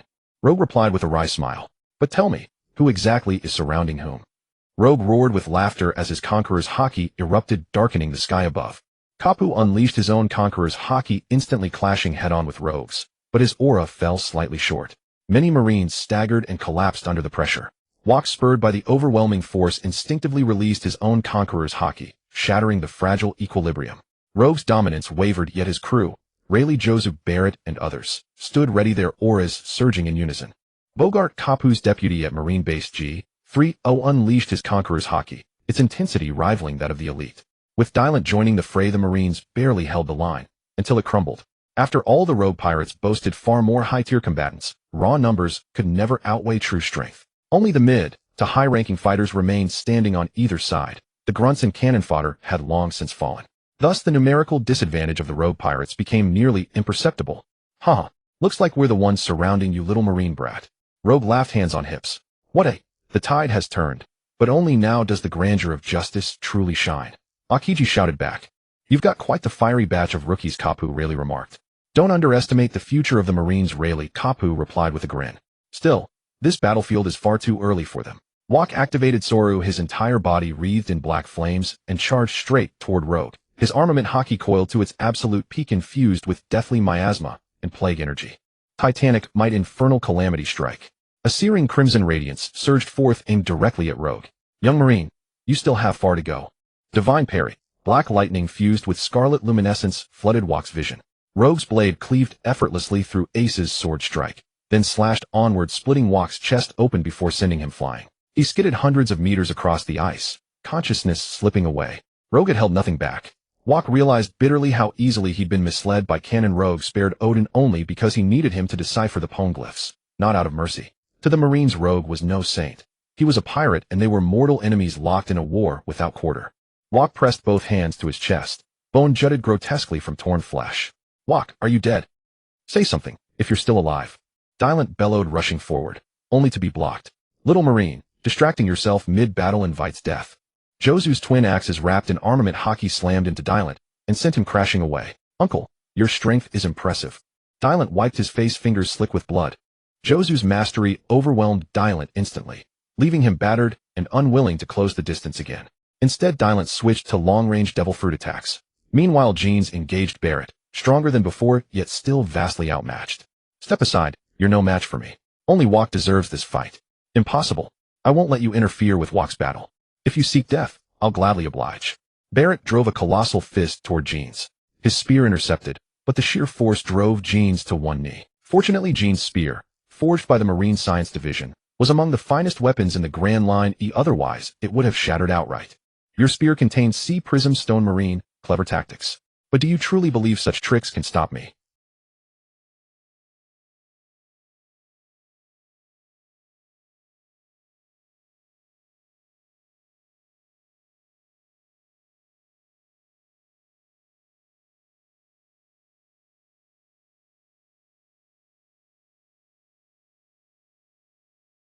Never imagined the Marines harbored such rare bloodlines. Your swordsmanship is terrifyingly pure. If I were you, I wouldn't waste breath talking mid-fight. Dual blade style gale edge slash. Hillard sent Teru flying, then closed the gap in a blur, locking blades pressing forward, dominating utterly. Senior officer, you're tougher than you look. Damned hard to freeze. Akiji attempted to immobilize Sandbell with his devil fruit power, only to find his ice repelled entirely. Trapped amid multiple foes, Kapu called out, Kazan, don't worry. That boy Wok won't fall so easily. Rogue, you blasted scoundrel. I'm coming for you. Attacking children with such seriousness lacks all dignity. Sorry, Kapu. I lost control for a moment. Huh. Stand aside, don't get hurt. Let me handle this. Rogue stepped forward, only to pause. Startled Wok was rising. Little Marine, still standing. Impressive. Though your condition is dire, Rogue's armament Haki wounds heal agonizingly slow. Rogue's armament Haki was indeed formidable. Wok had fallen to it before, but this time death's chill had brushed his throat. Unlike Ragnar or Kapu, Rogue fought without restraint. Such a rare chance, to clash with Rogue himself, was one he'd never surrender. Black-purple hellfire blazed across Wok's body, mist coalesced around his feet, spreading across the frozen ground. Bestowal essence, martial spirit, regenerative form. Two ice constructs rose, and merged, reshaping into Wok's likeness. Twin fists ignited with infernal flame. He lunged at Rogue. Titanic might, ultimate collapse fist. Little Marine, you've refined your strength. Remarkable, Rogue observed, smiling before swinging his blade again. This time Wok's fist met the strike, holding it if only for a fleeting instant. Rogue's eyes widened, genuinely surprised. This boy's grown just a shade stronger. The regenerative ice form shattered, yet reformed instantly. More crucially, the frost had already seized Rogue's feet, and spread upward, encasing him in glacial armor. His conqueror's Haki erupted, shattering the ice in an explosive wave. Black lightning crackled across his frame. Rogue planted his famed blade into the ice, and waited, eyes gleaming with anticipation. Wok rose once more, and charged anew. Nearby, two young Marines, mere children, were dismissed as inconsequential. Their opponents were ordinary officers, not elites. Yet they still had the presence of mind to observe, and froze in disbelief. Wok had endured a direct strike from their captain, and remained standing. It was horrifying. Hey Shanks, this kid looks tiny. Why does he feel so terrifying? Don't fret, Buggy. Strong as he is, he'll never surpass the captain, the strongest man alive. Focus, fight seriously. Wok flew backward, then stood again in seconds. He tried using observation Haki to evade Rogue's strikes, but found it utterly useless against him. He couldn't anticipate Rogue's movements. His body screamed. Each slash was unavoidable, so he bore every blow head-on. Then it struck him, Ragnar's words about the pinnacle of Conqueror's Haki, true awakening. Was this Rogue's awakening? An attack no one could dodge. No wonder such an aura defined greatness. Shanks in later years inherited Rogue's will and awakening, earning recognition as the mightiest wielder of Conqueror's Haki. Yet Wok's body was gradually adapting to Rogue's assault. Perhaps Rogue hadn't yet drawn upon his full power. How then could one project Conqueror's Haki outward? Young Marine, you seem puzzled by armament Haki infusion, Rogue mused. Wok ignored him, launching instead infernal flame soul infiltration. Black fire surged toward Rogue, only to be severed cleanly by a single stroke. Rogue leapt skyward, drawing his blade for a downward slash. Infernal flame yin's absolute frost. Bone-deep cold sealed the air, freezing everything within range. Rogue, and most of his crew, were instantly encased in ice. Wonderful, Senior Walker. You possess the same ability as I do. Truly the man I've been chasing. Akiji exclaimed with excitement. Yet Walker showed no joy. Soon Roger shattered the ice. Walker had been secretly gathering power for this strike, only to delay Roger for a mere few seconds. Interesting, young Marine. What exactly is your ability? Facing Roger, who was now within arm's reach, Walker directly launched Nether Flame at the yet unsealed Shanks and Buggy. Damn you, cunning brat. Attacking children. Roger your pirates. I have no obligation to be chivalrous with you. Roger flashed in front of the two children, dispersing the nether flame with a single motion. He sheathed his famed blade, coated both hands in armament haki, and pressed them against the ice. The frozen surface instantly shattered. Shanks and Buggy emerged trembling and spiritless. Your technique seems to inflict considerable damage to the soul. These saplings of the era must not be harmed. Roger unleashed a terrifying aura. Slowly drawing his legendary sword, dark lightning crackled in all directions. Sensing Roger's surging presence, Garp instantly forced back his encircling opponents and flashed before Walker, delivering a thunderous punch. The impact of two top-tier powers of the era split the ice, directly forming two separate blocks. Roger, are you taking this so seriously against a young man? Garp asked earnestly. This kid's nature and actions. His techniques are more brutal than those of many pirates, Roger replied, unusually serious. That won't let you harm the future of the Marines so easily. Garp, come, let's fight. Seeing that Garp had already blocked Roger, Walker did not disturb them and surveyed the battlefield. He dashed straight toward Shanks. As a time traveler, he knew exactly how immense Shanks' potential was. Better to eliminate him now, lest this celestial dragon become a future threat. Young Shanks, seeing Walker approach with murderous intent, his face turned pale. Having just escaped from the condensed cold of the karmic flame, he was utterly powerless. He dragged himself backward, desperately trying to distance himself from this terrifying figure. Damn it, stay away from us. What are you going to do? Buggy shouted tearfully in fear. Eliminating a threat, of course. Walker released his Conqueror's Haki, causing the soul-damaged Buggy to faint. Nether Flame Starfall. Black-purple flames ignited directly on Shanks. Act. Shanks, who had endured without begging for mercy, finally screamed in agony. Young Marine, to be honest, I really dislike you. Rayleigh broke free from Bogard, his Conqueror's Haki dispersing the nether flame on Shanks as he swung his blade toward Walker. Walker raised his arm coated in Ryu Haki to block, but was still sent flying backward, blood spurting from the wound on his arm. You're a pirate, I'm a Marine. We are mortal enemies. This is a battlefield, not a game. Walker said indifferently. Shanks stared at him in horror, finding a sliver of safety only behind Rayleigh. In the original story, Rayleigh was quite gentlemanly. But now, seeing Walker's murderous intent toward his crewmate, his attacks became fierce. Just as Rayleigh was about to strike again, Bogard arrived and blocked him. Rayleigh, your opponent is me. Your aura is even stronger than before, Bogard. Roger's crew began to gather around as Walker's earlier attack had harmed some of them, naturally turning their hostility toward him. Walker was no fool, who, seeing these enemies converging, he had no intention of fighting head-on. After all, these were the future crew of the Pirate King. If one were to compare crew strength at this moment, the Roger Pirates' overall combat power was even greater than Whitebeard's.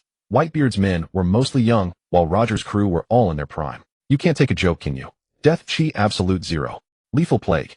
Walker directly released his Devil Fruit ability across the entire battlefield, then instantly flashed out of the encirclement. Damn, this Marine kid's ability is really strange. My body feels odd. Maintain Haki, this fog is suspicious. Let's find a way to take out that annoying Marine brat first. Don't underestimate the Marines. Brothers of G3 base, stop the Roger Pirates. Garp's subordinates shouted. Walker saw Dylan being suppressed by Jabba, his body covered in wounds. Karmic Flame Hellfire Spear. A blue flame shot rapidly toward Jabba, forcing him back.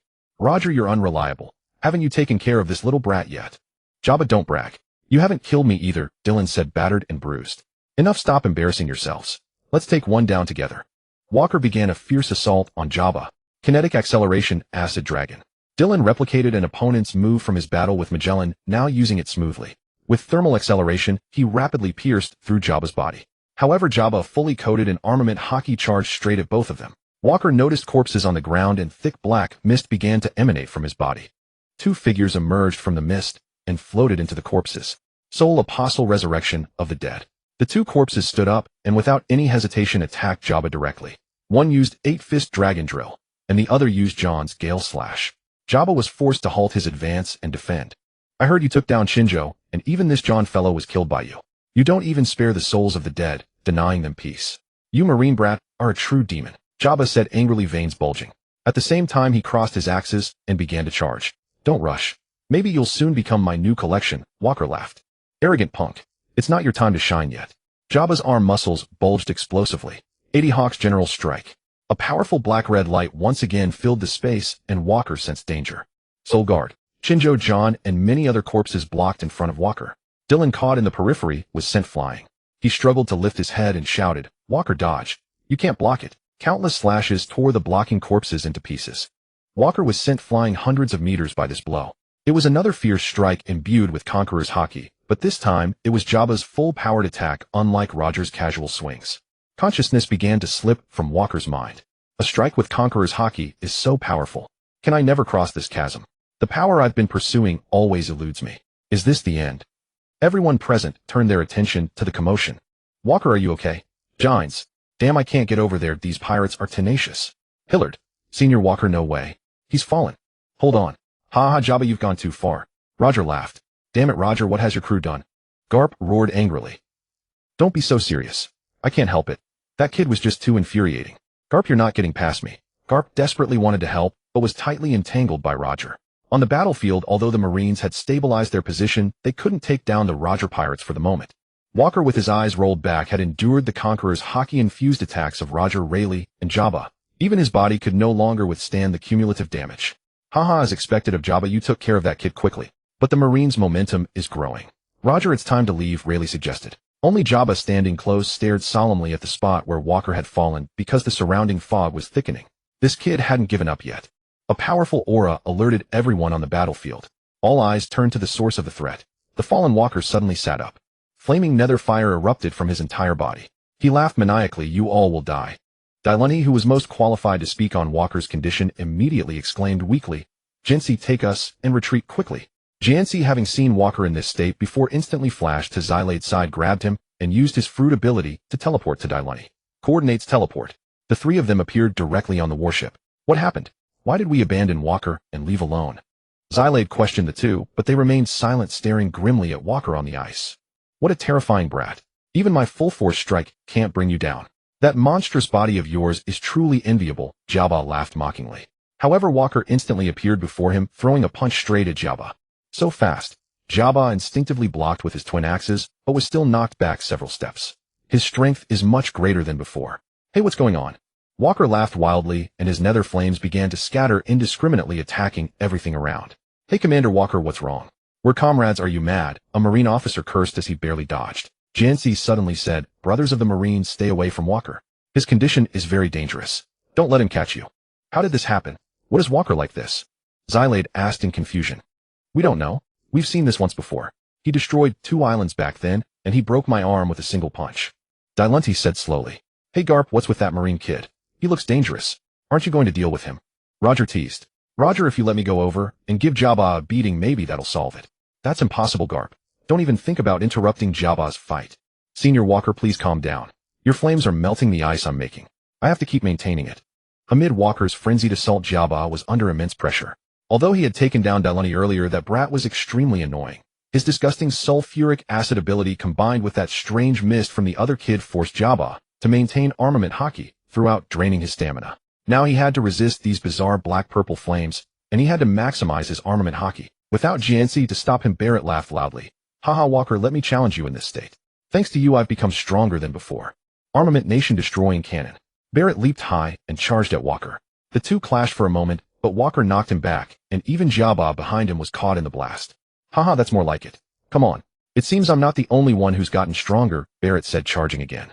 Although Jabba disdained a 2-on-1 fight, the situation was unfavorable. He couldn't afford to be tied up by the Marines, or more Marine reinforcements might surround them. So he lifted his twin axes and attacked. Walker first kicked Barrett away, then threw a heavy punch at Jabba. Jabba deflected the force and slashed at Walker with his axe. This time, though not fully charged, the attack was covered in Conqueror's Haki, yet it only knocked Walker back 2 steps. Is this guy starting to adapt to my Conqueror's Haki? How can there be such a terrifying brat? Jabba was deeply astonished. After a few more exchanges, Jabba was caught off guard and sent flying by Walker's fist. The impact of Walker's karmic fire punch was unbearable. It left him feeling dizzy, even though he had coated himself in Haki. Jabba couldn't understand how this was possible. Meanwhile, Barrett was being pummeled into the ground by Walker, yet he was still laughing, thinking Walker was a worthy opponent. Roger, why does it look like you're the one getting anxious now? You don't want to go help Jabba, do you? No way. Ha ha. Garp laughed heartily. Damn it, Garp, you've been clinging to me all this time. Such a nuisance. Roger, you're feeling what I felt just now. Don't think you can run. Walker's relentless strikes made the entire ice field tremble. What terrifying power. Even the giants don't have such strength. Senior Walker, please stop. I can't keep the ice together much longer. Akiji complained, inwardly struggling to maintain the ice, while fighting as most of the Marines were still on it. Jabba attacked Walker from the side, but his blows barely had any effect. Soon Barrett was knocked unconscious again. Jabba's heart sank. He wasn't a reckless fool like Barrett who would choose to go head-to-head with Walker. In this state, Walker's strength seemed to have multiplied several times. Charging in was just asking for a beating. He kept his distance using slashes to restrain Walker. But he underestimated Walker's speed. Walker suddenly burst forward and sent him flying with a punch. "Garp, I can't play with you anymore," Roger said, seriously charging a slash to force Garp back. "Bastard, don't think you can run." Garp still had to avoid the attack. "Marine brat, your strength is truly astonishing. But don't you dare lay a hand on my crew." Divine evasion. In his frenzy, Walker saw the distant light and turned his gaze to Roger. Covering his face, he said, "You're all so strong. I really want to beat you all to death. That move of yours, I think I can do it too." In his madness, Walker's right hand was instantly coated in Ryu Haki, shimmering with a red glow. His own Conqueror's Haki surged wildly, generating a wind pressure that stunned the many powerful figures nearby. Everyone was momentarily distracted by Walker's aura. Walker concentrated all his momentum into his right hand and threw a black-red punch through the air. "If it's about determination, I just want to send you all to hell." Walker's eyes bloodshot, he faced Roger head-on. An aura like a demon. "Little Marine, are you stepping onto the stage now?" Roger gripped his sword with both hands and slashed fiercely, colliding with Walker's fist in the air. The dark clouds that had gathered were scattered by the immense impact. A patch of brightness appeared. Those around them panicked as they felt the ice beneath their feet cracking. "Not good. The ice is breaking. Everyone prepare to board the ships." Rayleigh shouted. "All personnel get on the warships immediately." Garp ordered the same. Roger laughed wildly. "But it's still too early for you." The ice beneath Walker shattered and Roger's slash sent him plunging into the sea. The entire ice field broke apart simultaneously, leaving everyone without a foothold. Many people ended up in the water. Xylate immediately jumped in and fished Walker out. Both sides frantically rescued their crew members. Akiji even took the time to freeze the sea around the Roger Pirates ship, trapping many of them waist-deep in ice, causing great trouble for the pirates' rescue efforts. "What a damnable ice brat. Always causing trouble. I'm going to kill him. We have to settle this today. Don't be foolish, let's go. We've done enough." The pirates shattered the ice with armament Haki and began boarding their ship. Roger, Rayleigh, and others also broke the ice, trying to free their vessel. Seeing this, Garp ordered the warships to fire at the Roger Pirates to hinder their ice breaking. "Damn Garp, kicking a man when he's down. This is endless." Roger stopped chattering and blocked those cannonballs. "We only have money to build a ship, not to repair one," Rayleigh complained. "Right, Roger, don't slack off. I don't have much strength left." "Jabba, you have the nerve to say that. I just saved you. If you think I couldn't handle that brat myself." While the gold, silver, and copper trio of the Roger Pirates bickered, Walker slowly regained consciousness. "Am I on the ship? Where's the Roger Pirates? Where are they?" "Walker, they're trying to escape, but we're blocking them." "You woke up pretty early this time. Are you okay?" Dilani said. "Maybe it's because of Seville. The internal injuries are gone, and my recovery ability is stronger," Walker replied as he stood up. He saw the movements and positions of Roger and his crew. The crew behind him had almost cleared the ice from the bottom of the ship. "That brat still hasn't fallen. Roger, did you go easy on him?" Jabba cursed. "No, if Garp hadn't been chasing me, I would have put more force into it." "Captain, is that guy a monster?" Buggy cried. "Enough. Let's stop here. Prepare to set sail immediately," Jabba Rayleigh said. Walker stood up and said coldly, "Did I say you could leave?" Death decree. In-crew members of the Roger Pirates had all been afflicted to varying degrees by plague and deathly miasma. Walker directly manipulated his devil fruit ability, triggering a full-scale eruption of both terrifying energies within the pirates' bodies. This caused extensive internal organ damage. After all, visceral organs cannot cultivate strength. Nonetheless, one is a master of the life return martial art. Numerous pirates collapsed on the spot, most notably Buggy, whose comparatively weak combat prowess left him instantly unconscious. Shanks clutched his mouth and nose in terror, blood dripping from his lips. And even Roger himself sustained injury from this sudden, devastating assault, and spat a mouthful of blood. "Cough, cough, what's happening? Why does it feel as though my viscera have just been struck by a crushing blow? And could it be him again? How is that possible?" "The captain is injured," Shanks thought, bewildered. Nee's gaze shifted toward the Navy warships and the silhouettes aboard them, filling him with profound shock. After all, he was merely a 12-year-old boy, not yet the future holder of the face fruit. "We must flee. Now, Jabra." Immediately, Rayleigh reacted with little alarm.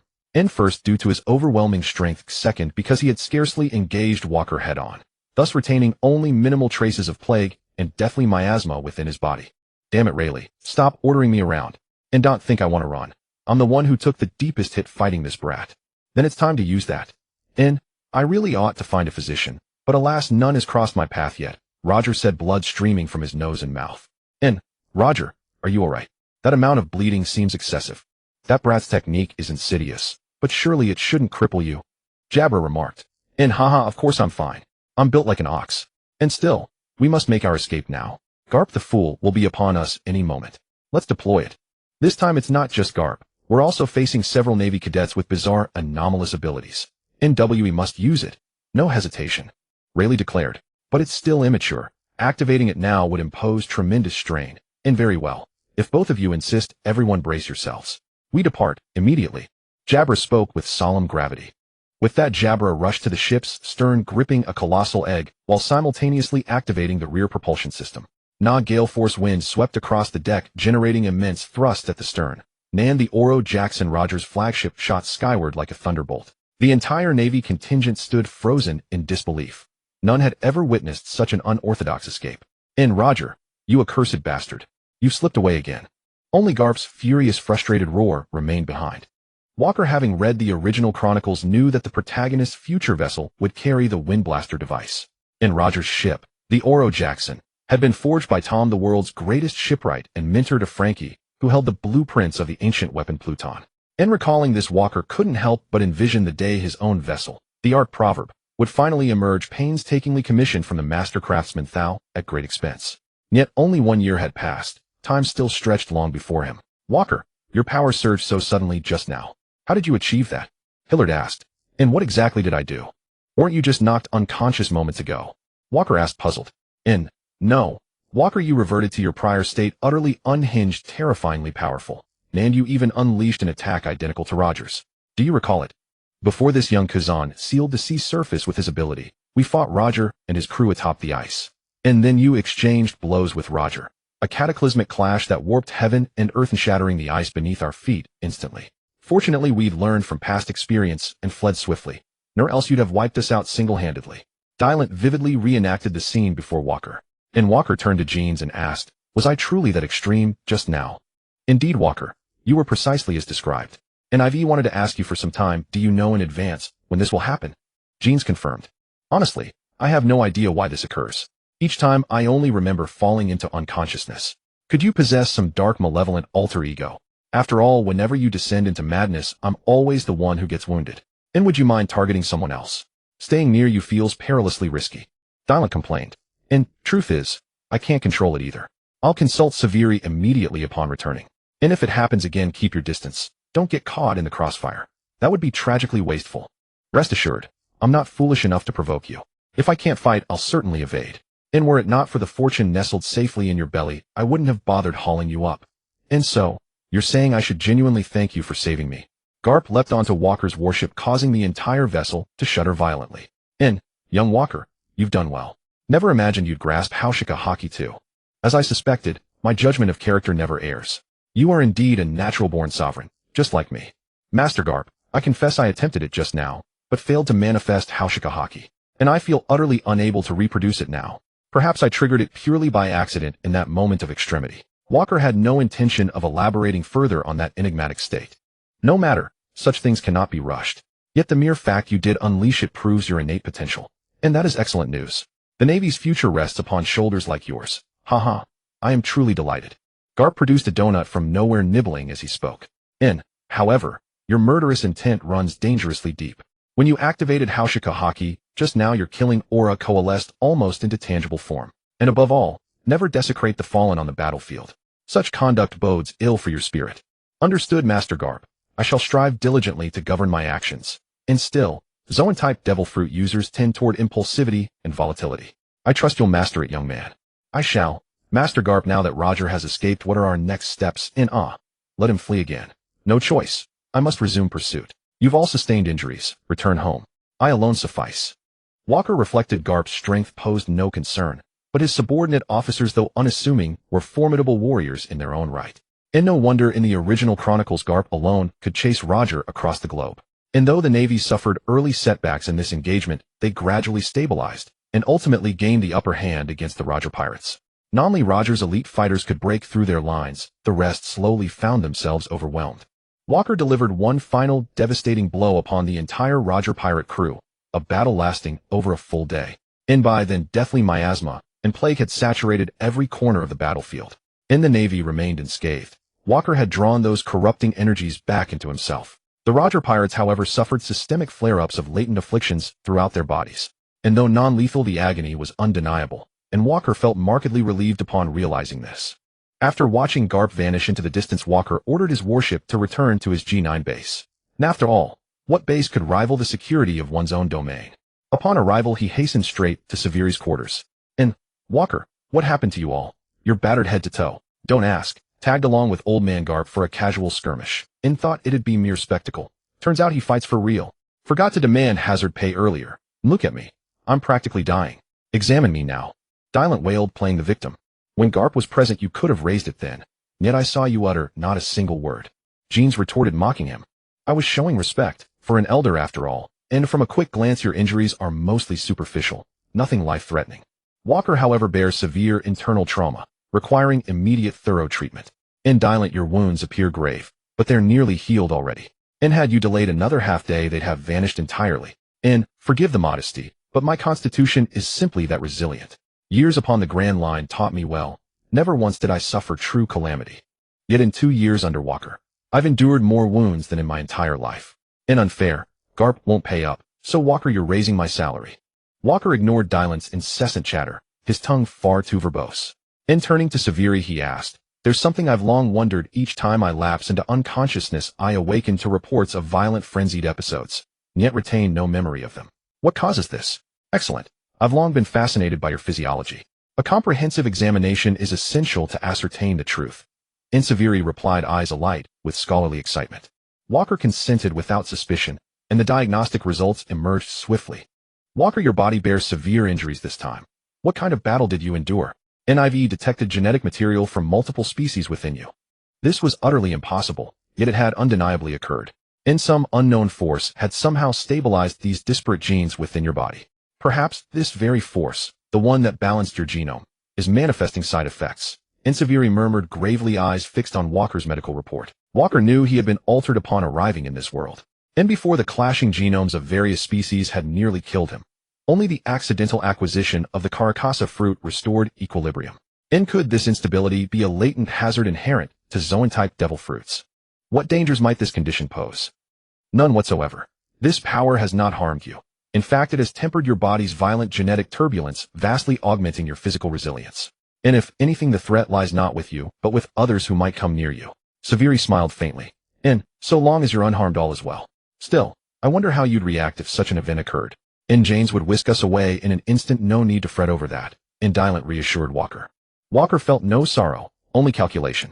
If he could ever master this power, his strength would ascend to an entirely new tier. By the way, Walker, I contacted numerous underworld syndicate leaders as you instructed. And they expressed keen interest in our rage serum. What price per belly do you recommend? Decide as you see fit. Don't underestimate these syndicate heads. While bypassing them for direct distribution might yield greater profit, it's cumbersome and perilous. And their influence is formidable. Better to carve out a share and let them compete among themselves.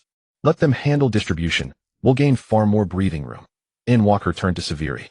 And indeed, your strategic foresight is exceptional, Walker. I've also arranged Sandra's shipment. Your first fortune is imminent. Excellent. Continue RD without cost constraints. If funds run short, inform me immediately. And scale production aggressively. I intend to claim a dominant market share. However, word reaches us that a notorious New World pirate has taken notice. They believes our operations have disrupted the balance. And the syndicates remain shadowed. Their identities are still unknown. No matter. If one fears retribution while seizing another's territory, none shouldn't have begun at all. Let him come. He'll find courage matched by consequence. At that moment, Severi's din mushy rang in. Owl, you've been robbed. We've confirmed it. Silver Axe was responsible. In the syndicate pulling strings behind you is the armored pirate crew. Understood. Severi hung up. In, Walker, our latest consignment has been seized. In Walker immediately dialed his G9 base via din mushy. Locate Silver Axe, his identity and current position. In affirmative, Vice Admiral Walker. Silver Axe, a New World pirate lord entrenched on Silverware Island. Captain of the armored pirate crew. Bounty 825 million belly. In non-devil fruit user. Master of both armament and observation Haki. That's all we've confirmed for now. In, prepare the log pose for Silverware Island. And ready the warship. I depart immediately. In, yes, Vice Admiral Walker. As Walker turned to leave, Severi spoke. In, Walker, I've nothing pressing to attend to. I've long wished to explore the new world. And shall we go together? Sandra too must be weary of waiting. Agreed. Contact Sandra. This time we sail as one. And soon the entire party assembled at G9 base. Walker, How rare. You usually abandon me alone on some island, never sparing a thought for my survival. My sole purpose, it seems, is to serve as your profit engine. And I understand now. You believe I'm holding you back. Allow me to prove you wrong. With that, Sandra unveiled her mounted artillery, a move that startled the group. Was this woman truly inclined to detonate them all on impulse? Might it be possible, miss, that Walker shields you out of chivalry, fearing danger to a lady? Dylan asked. And, perhaps. I hadn't imagined Walker possessed such thoughtfulness. Walker sighed, exasperated. Our cargo has been stolen. Shouldn't our priority be its recovery? Exactly. Which scoundrel dared rob us? Severi, fear not. With me leading the charge, it will be reclaimed. Severi silently withdrew his scalpel, and amid banter and bravado the crew set sail. And they approached Silverware Island in the New World. Walker's warship docked at Silverware Island, a city famed for its masterful silver craftsmanship and one of the New World's most prosperous commercial hubs. The pirate who stole our goods holds sway here. It looks astonishingly affluent, surely worth a fortune. And could Janes teleport the entire island away? If your board silence is preferable, must I disassemble it piece by piece? And where precisely would you have me relocate it? To G9 base's doorstep. Silver Axe, what prowess allows him to hold such a thriving island for so long? And rumors paint him as taciturn, hardly the profile of a Dominion builder. Severi stroked his chin, pondering. And Walker shared the same doubt. In Cannon Beehive Island belonged to Rocks. And after Rock's fall, how did Wang Ji retain control for so long? Whitebeard and Shanks disdain plunder. Kaido and Big Mom surely recognize Beehive Island's strategic value, yet none moved to claim it. After hours of speculation, Walker attributed the anomaly solely to narrative necessity. These days pirates prefer looting over governance. Perhaps Silver Axe is simply an exception. And Silent Hillard finally spoke. And possibly. Yet now we must march to the city's heart and drag Silver Axe into the light. Walker's voice dropped low and resolute. They swiftly reached the armored pirate crew's stronghold. Only a handful of officers remained behind. And curiously, each wore heavy plate armor reminiscent of ancient knights. Yet they fell swiftly before Walker's group. And who are you? Do you know where you stand? You dare raise hands against us. You court death. And Walker seized the officer's throat and hurled him from the balcony. I ask only this: will my rampage here draw Silver Axe back? And I've already alerted the captain.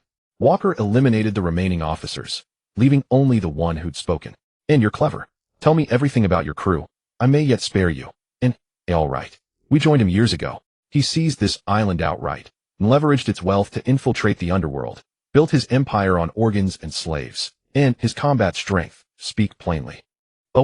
His primary strength lies in raw martial prowess. His armor is impervious, absorbing all impact. His axe forged from exotic metal carries lethal poison. And most crucially, his web of interest deters all challengers. Too many powerful entities are entangled. In black mist coalesced around Walker, then spiraled into the officer's nostrils. The officer cried out in terror, "Mercy, sir. I've told you everything." And Walker leaned close, whispering softly into his ear, whereupon the man staggered away, trembling violently, hollow-eyed and broken. Walker, what sorcery was that? So secretive? Sandra demanded. And nothing extraordinary. Merely caution. This is the New World. Pirate's turf. Every step demands vigilance. Silver Axe returned to his stronghold to find it violated. And even his deep composure shattered. Rage flared uncontrollably. And from the shadows the traitorous officer emerged, recounting the assault. And, hey Marines, you've lost your way. Dare you unleash chaos in the New World? We came to erase you, Silver Axe. You've crossed me. In Walker's voice cut like ice. In blazing karma, soul-stealing crow, Knee's technique erupted towards Silver Axe. You're the Marine who slew John.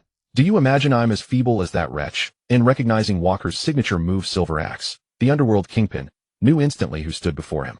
Silver Axe raised his shield, armament Haki blazing crimson, and shattered Walker's attack with a single thunderous strike. However, having learned the truth from the Silver Axe cadre earlier, aside from the formidable Haki of Silver Axe himself, the materials of their equipment were also exceptional. After all, technology is also a form of combat power. Upon seeing their leaders engage, neither side hesitated and plunged into a melee. Amid the battlefield, Sandra's performance was the most dazzling, her body bristling with all manner of weapons like a veritable arsenal. The visual effect was spectacular. Savali's poison inflicted heavy damage on the enemies. Before long, the pirates suffered severe casualties. Soon the minor fry were cleared, and the cadres gradually found themselves in a tough battle. Silver Axe's crew were all masters of physical combat. To Walker's crew, they were like super soldiers. After all, not everyone was a monster like Garp. Walker engaged in close-quarters combat with Silver Axe. That man was exceptionally resilient. His armament Haki was formidable, but against Walker, who had mastered Ryuo, it could still be damaged. Wait, Marine, I have no enmity with you. Why come after me? You know I'm a Marine. I arrest you for no reason. Silver Axe, a man of few words, was easily provoked by Walker's words and continued his assault. Silver Axe wielded his axe skillfully, otherwise he wouldn't have earned that title. If Walker hadn't previously fought Gabon, he would have been at a disadvantage. But there was no if. Silver Axe was still far inferior to Gabon. Dylan and Janes had largely finished their tasks, and most of the surrounding cadres had already fallen. Silver Axe launched a frenzied assault on Walker. Clad in heavy armor, he needed no defense, putting considerable pressure on Walker. Walker's eyes activated the dark line. The traitorous cadre who had switched sides earlier tried to sneak out of the battlefield. Neither the Marines nor Silver Axe were people he could afford to offend. He wanted to escape the chaos. But then his heart began to ache, and he turned back to meet Walker's gaze. He knew the weak were always at the mercy of the strong, and whatever the outcome, he had no choice. He could only hope the Marine would keep his promise. The cadre approached Silver Axe, and as Walker had instructed, ambushed him. But to no effect. Silver Axe turned back in fury, glaring at the traitor. You traitor, dare to strike me. Who gave you the nerve? The traitorous cadre, already terrified, collapsed to the ground. Marine sir, I did as you said. Please, save me. I knew your ambush would fail, but getting this close to him was enough. You did well. You can rest forever now, Walker said coldly. Soul form, living detonation. In the despairing eyes of the traitorous cadre, the soul form burst, directly dealing a massive shock to Silver Axe's soul. Walker had used this technique before, but only by attaching a soul to a corpse and detonating it. This time he had a sudden inspiration. What if he detonated a living body directly as a surprise attack? Hence this attempt. He injected a large amount of death essence into the living body, which wouldn't kill immediately, but allowed him to control the target at any time. Otherwise, he could have simply crushed his heart.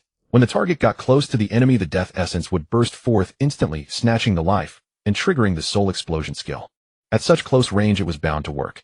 No matter how powerful a person was, the soul could not be cultivated. Though this move was cunning, eliminating the enemy was all that mattered. Walker grabbed Silver Axe by the throat. Soul extraction activated. The short Silver Axe writhed violently in the air, then quickly went still. A mist shaped like Silver Axe drifted into Walker's body, and the battle came to an end. Walker, I'm done here. Let's go ransack Silver Axe's hideout thoroughly, Dylan said and dashed ahead. Upon arriving, Walker used Silver Axe's memories to loot the spoils as usual. Though Silver Axe kept a low profile, he was still the head of an underground organization. His wealth surpassed even John's. Most importantly, they found Silver Axe's factory. Savali was ecstatic. By taking down Silver Axe and absorbing his resources and talents, Walker's expansion accelerated rapidly. The entire factory was teleported 7 times by Janes, finally relocated to the edge of the island where Savali was based. After briefing the two on production matters, Walker boarded a warship and returned to Marine headquarters. Silver Axe's corpse was quite valuable. Over 800 million in merit points. Combined with John's bounty of 896 million berries, Walker and his crew had a surplus of merits. Walker himself had little to exchange except for purchasing intelligence with merits. Janes meanwhile spent all his points in the science division, continuously upgrading his spear and firearms. Sandra had once seen the modification principles and praised Vegapunk's team's craftsmanship. After handing over the spoils, Zephyr, knowing Walker had returned, summoned him to the office. Walker, I heard you took down Silver Axe. That guy was a major pirate in the New World. Did you go all the way to the New World? Yes, Master Zephyr. We went straight to the New World to capture him. The process went fairly smoothly. Seeing your growth brings me joy. The merit from your pursuit of Roger with Garp was also reported. Recently, Fleet Admiral Kong believes you have been exceptionally effective and proactive in combating pirates with outstanding results, successfully capturing and killing many pirates with bounties over 100 million, maintaining peace on the seas. He has decided to promote you to Vice Admiral. You have enough merits, but you'll need to attend a hearing and pass the world government officials' questions. Dylan Janes, all of your ranks have been raised as well. Hillard, your rank has been confirmed as captain. Thank you, Master Zephyr. I'd like to ask, will my salary increase with the promotion? Dylan inquired. I appreciate the headquarters' support and recognition. Master Zephyr, I will continue to uphold the justice in my heart. After replying, Walker dragged Dylan out to save him from embarrassment. All right, since you're back, for once go see your family and friends. With more people around him now, Walker used his merit points to acquire a new residence in the Marine base. Soon they arrived home to find Leia and Dor waiting at the door. Leia didn't have a key to Walker's new home, so she waited outside. Walker, you're back. Dor said she saw you, but I didn't believe it. I'm so glad you're really back. Yeah, I went to the New World and happened to pass by. Walker was relieved to see Leia unaffected by the earlier John incident. He glanced at Dor, who suddenly blushed. What was wrong with Dor? She was usually so outgoing, but today she was so quiet. Because of the John incident, Dor had been seen naked by Walker, and something inside her had changed. But knowing her best friend Leia had feelings for Walker, she could only bury this strange sensation deep in her heart. Dor, why aren't you saying anything to Walker? Leia was puzzled by Dor's sudden silence. Nothing, it's just that Walker-senpai's aura is too strong. I'm a bit unused to it. What? Walker is still Walker. I don't feel anything, Leia asked in confusion. Soon they had a meal together. Afterwards they went to the old house to find Ragnar, as was their habit, to spar with him after dinner. Unexpectedly, they ran into an old acquaintance at the old house, Leia's father Hordiub. Walker, my boy, I haven't seen you in a while. Lately your name is all over the news throughout the seas. What brings you back this time?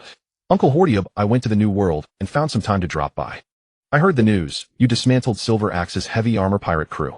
Just now I was discussing with Ragnar, you and Leia are both of age. We want to arrange for you two to be together so we old men can retire for good. Uncle Hordiub, how should I put this? Let me be honest, I don't plan to marry right now. Leia prefers a stable life, while I'm mostly out at sea. Let's talk about it once I've settled down. What are you talking about, Walker? You two grew up together and have a good bond. My daughter thinks highly of you, and I'm sure you know that. Now you're saying this.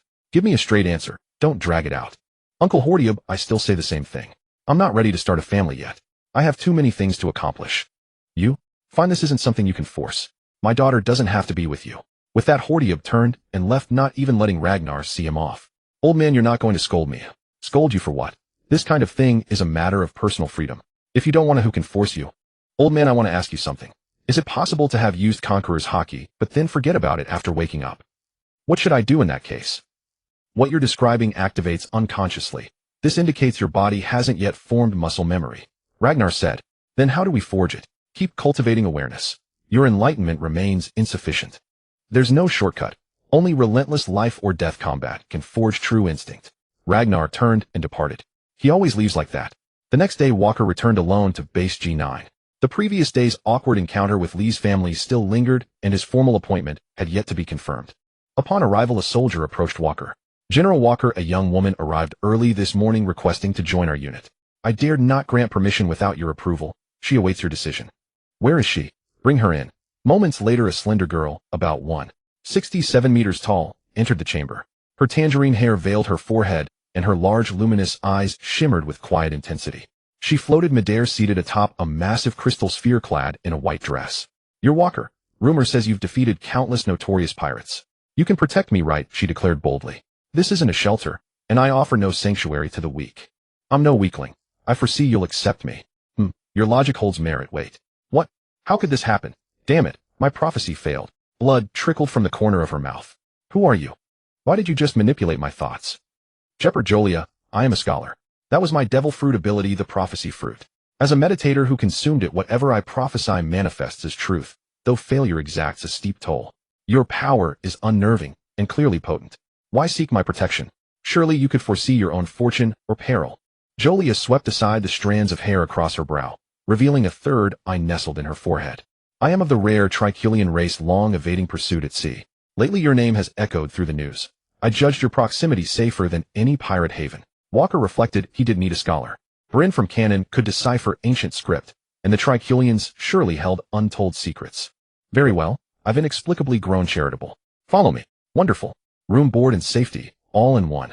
Walker hadn't expected to recruit a new crewmate, especially a Triculian scholar. He escorted the girl to Sandra's quarters, prudent given their shared gender, and mindful that deciphering poneglyphs must remain hidden from Marineford. Exposing such knowledge would provoke the world government directly. After brief negotiations with Savory and Sandra, Walker received a call from Zephyr's Den Mushy. Walker, the hearing begins shortly. Prepare yourself. Most attendees will be high-ranking world government officials from headquarters. Understood, Instructor Zephyr. I'll prepare immediately and report to Marineford upon completion. Walker promptly contacted Savory via Den Mushy. Savory, what is it? I need you to discreetly deliver Belly. I'll send you the personnel list shortly. Savory agreed without hesitation. Walker had long possessed the full roster of world government officials, obtained through prior naval intelligence, and now tasked Savory with delivering Belly to silence dissent before the hearing. He refused to risk losing control and striking down officials mid-proceeding. The Roger Pirates anchored at Twin Cape after battle. That young Marine's technique carries surprising lingering force. My body feels strangely unsettled. Roger. Rumor says there's a skilled physician here. Let him board, or at least he can examine us for hidden afflictions. Rayleigh cautioned. Rayleigh, are you feeling that frail? We're built like iron. No brat could wound me. Jabra, who called you frail? Ready for a fight. Bring it on. I fear no one. A man wearing a headband and spectacles soon appeared before them. Who are you ruffians? He demanded, raising a trident defensively. Kurikasu, this is Roger. Join my ship. Your skill is vital to completing this extraordinary voyage. Why should I sail with you of all people? Have you been drinking? Don't refuse so hastily. Consider carefully. Or first examine my crew. They sustained injuries in recent combat.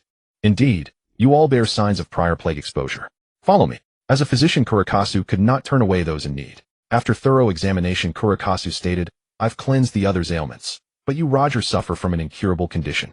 The recent battle reactivated latent symptoms, accelerating its progression. Your time grows short. Is that so? Ha ha ha. Then I must seize every moment to fulfill what remains. Roger, surely not. Is this true? Rayleigh asked, stunned. Hey Doc, you claim he's sturdy as an ox. Are you certain? Jabber chuckled. I never misdiagnose. This man is dying. Well then, thank you for your honesty. And for healing my crew. Roger rose, preparing to return to his ship. Wait, please save this fool. We beg you. Jabra and Rayleigh pleaded in unison. The rest of the crew joined their entreaties. Very well. I find this case profoundly intriguing. If you agree to my terms, I'll join your crew. Name them. I'll do anything to complete this voyage. Roger sprinted back, exhilarated. Find the Rumbar Pirates, for I swore an oath to that whale. I entrust you with this vow. Agreed. I'll search, though these seas are vast and certainty elusive. No matter, your word is enough. Thus Kurakasu became the Roger Pirates ship's doctor. Walker returned to Marineford and entered Zephyr's office. Back already. The hearing commences this afternoon. Prepared. Don't fret. World government officials will only perform token scrutiny. Approval is assured. Everyone endures this right. Time flies. 2 years to Rear Admiral. I saw your potential early, and your relentless drive made it real. Instructor Zephyr's mentorship made this possible. Your unwavering guidance shaped me. You possess greater aptitude for diplomacy than I ever did. Remarkably, Mary Geos raised no objection to your promotion. Approval came swiftly. You flatter me, Instructor Zephyr. Yet, what does medical examination upon promotion entail?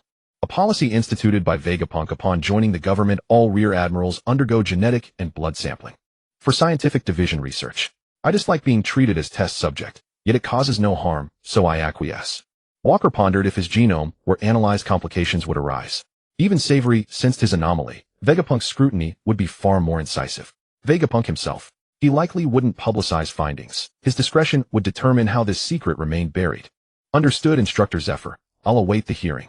By afternoon, the chamber convened Fleet Admiral Sengoku, Admiral Kizu, Vice Admiral Akiji, Commodore Hitu, Instructor Zephyr, and numerous world government civil officials. After Fleet Admiral Sengoku opened proceedings, an official spoke. Rear Admiral Walker, you have repeatedly engaged in unsanctioned violence within headquarters, causing significant structural damage. Does this reflect inherent volatility? I regard those incidents as standard intercollegial exchanges, merely executed with heightened vigor. Rear Admiral Walker, you launched multiple unauthorized expeditions into the New World from G9 without prior clearance from headquarters. Does this constitute rank overreach? The Grand Line falls entirely under world government jurisdiction, whether New World or otherwise. Eradicating evil remains our solemn duty. Following your engagements against pirates, spoils reportedly vanished without trace. Care to explain? When pirates are cornered, they resort to burning their own spoils. Isn't that a common last resort? Walker said casually. But they can't be fighting while simultaneously sending men to burn the property, can they? Yet the facts are precisely that. Walker fixed his gaze on the world government official before him. The official said no more. He silently sat down. Kong, seeing no further questions from below, spoke up. Then let us proceed with a vote. Those in favor of Walker being fit for the position of Vice Admiral, raise your hands now. Except for Zhanghua, all the military officers raised their hands. Even he did. The government officials who had been nitpicking moments ago unanimously raised their hands, leaving Zhanghua in an awkward position. Yet he closed his eyes and said nothing. Walker sneered at him, unwilling to engage. He saw the outcome clearly from the government's trivial questions. There was no need for her to play the villain. Kong glanced at Zhanghua, let out a silent sigh, and announced, Then I declare that Rear Admiral Walker has eliminated the leader Qingjiao, annihilated Captain John, wiped out Silver Axe's heavy armor pirate crew, and defeated the Roger Pirates. For these merits, Rear Admiral Walker is hereby promoted to Vice Admiral of Headquarters. I hope Vice Admiral Walker will hasten the pace of justice and cleanse the seas of evil. All for justice. Kong's assistant carried a tray to help Walker replace his insignia. Thus Walker ascended to Vice Admiral of Headquarters. The meeting adjourned, and Walker returned to the office with ZFA. I really don't understand what Zhanghua is thinking. Why does he keep targeting you? There's no helping it. I'm not berries. I can't please everyone, Master ZFA. Haha, but the important thing is that it went smoothly. Congratulations, Walker. You're stronger than our generation. Becoming a Vice Admiral at such a young age, the future is bright. Wait a moment, the science unit personnel will be here shortly. I will keep working hard, Master ZFA. A watermelon-headed man wearing a belly band and carrying an axe walked in and said, Who is Vice Admiral Walker? Please come with me. I'm ready to go now. Walker followed John Tawan out and boarded a warship. Where are we going? Walker asked. I am the tightest-lipped man in the world. Our destination is the Science Department's exclusive island of the Navy headquarters. Oh, will Bajayapank be there? Dr. Bajayapank is not there. Shurjiao is there, and she will take your specimen back. Soon they arrived at the island, and Walker entered the heavily guarded laboratory. Shurjiao, wearing a helmet, came out and said to Walker, "You are Walker. Please come inside." She said to the assistants nearby, "To safeguard the secrets of naval combat power, I will go in alone. You don't need to follow." "But are you all right alone?" "This guy is quite strong," Jean Tawan said. "No matter. Vice Admiral Walker is not a reckless man." Inside the precision laboratory, Shurjiao said to Walker, "Please lie down on the seat and relax. You are Bajayapank's clone." Shurjiao made a quiet gesture, took out a large den mushy, and pressed the switch. The surroundings began to emit electromagnetic interference. To make a long story short, Walker the original knows your situation. Time is urgent. Let me finish first. There isn't much time. Ever since the island's software upgrade was activated earlier, the original has known about you. After Stussie's confirmation, he has identified you. He asked me to convey that he regrets what happened to you, but you and he should not be enemies. You can make any demands, but of course you must pay a price in return. Walker thought to himself, Bajayapank's research has caused me great trouble, tormenting me with rejection reactions for over a decade since my rebirth. Killing him would be satisfying, but there's not much benefit. The original Bajayapank, known as a genius scientist 500 years ahead of his time. If I can make use of him, why not? Walker said, since he feels guilty, let him do 3 things for me, and then the past is forgiven. There's something he needs to do now. I have a subordinate who needs to work as his assistant to learn from him, and also to facilitate communication between us. I can't decide that. I'll need to confirm with the original. What about the other 2? This is not a negotiation, it's a condition. Only if he fulfills what I say can we proceed. Just tell Bajayapank. I haven't thought of the other 2 yet. I'll convey it. But even around the original there are many surveillance eyes. It's not easy to pass information. We'll figure that out later. Aren't you afraid that taking my genes this time will expose what happened before? There's no choice. It's an order from above. Every powerful combatant must leave a genetic record. It's for the human cloning project. But I will modify your results. Walker knew it was the Pacifista project. No wonder they had copied Kizara's laser beams before. So that's it. But the timeline hasn't yet reached the incident where Ginny was captured and gave birth to Bonnie, and Kuma hasn't become a test subject yet. So the Pacifista hasn't been unveiled yet. Alright, then let's begin. Soon Shurjiao withdrew the information interference device, everything returned to normal, and the extraction process was quickly completed. Jean Tawan escorted Shurjiao and the others away, and Walker returned to the G9 base. He arrived at the island where Sandra was. Walker, you're here. Our weapons have already started selling. I'm amazing, aren't I? Many of my research projects are underway. Believe me, I'm your wisest investment. I didn't lie to you, did I, eh? You've done very well, Sandra. But I came to tell you something. I've contacted Bajayapank, and I need you to stay by his side for a while to refine your scientific manufacturing skills, and also so I can keep in touch with him. That's great, Walker. When can I go? I've admired that guy for a long time. You just want me to be a messenger, right? No problem, easy. I don't know yet, but there will be a reply soon. You understand correctly. So you need to hand over your affairs to Severi. The supply chain can't be broken. No need. I've already taught Kealia. She can take care of the base. I trust her. Besides, she can foresee any mistakes beforehand. She's very capable, you know. That's right, Walker. Leave it to me. I'm strong. Don't underestimate me. Kealia, floating in the air while sitting on a crystal ball, said, if possible, no problem. It saves me from keeping someone idle. What are you saying, Walker? How dare you? But Walker, I have a bad feeling. Something might happen to those around you soon. Kealia said seriously. Do you know specifically what it is, eh? No. Although my prophecy fruit, combined with my observation haki, can foresee future events, your body bears a heavy burden. You're too strong. If I try to calculate you precisely, the backlash would be severe. It's someone close to you, not yourself, who is in danger. That much I can confirm. A danger warning. That ability of yours is quite remarkable. Alright, I'll be careful. Just as Walker was about to assign tasks to the 2, a soldier from the G9 base, called Via Din Mushi. Vice Admiral Walker, please return immediately. A CP0 agent is here. She asked you to come back at once. CP0. Just one.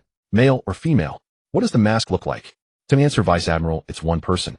A fox mask. Should be a woman. Alright, I understand. Sandra, hand over the tasks to Kealia. Kealia, you should communicate more with Severi. Don't let the trade be interrupted. Okay, leave it to me. I can foresee the outcome of every transaction. There will be no mistakes. Fine, I'll leave it to you. Walker then eagerly went to find his good friend. Returned to the G9 base. The soldier he had contacted earlier was waiting at the entrance. After all, the arrival of a CP0 representative of the world government demanded serious attention. Upon seeing Walker, the soldier immediately saluted. Vice Admiral Walker, please follow me. CP0 is inside. Walker followed the soldier to the reception room. Vice Admiral Walker, the person is inside. Inform everyone that no one is to approach this area. CP0 missions are classified. If you overhear anything, it will not be good for you.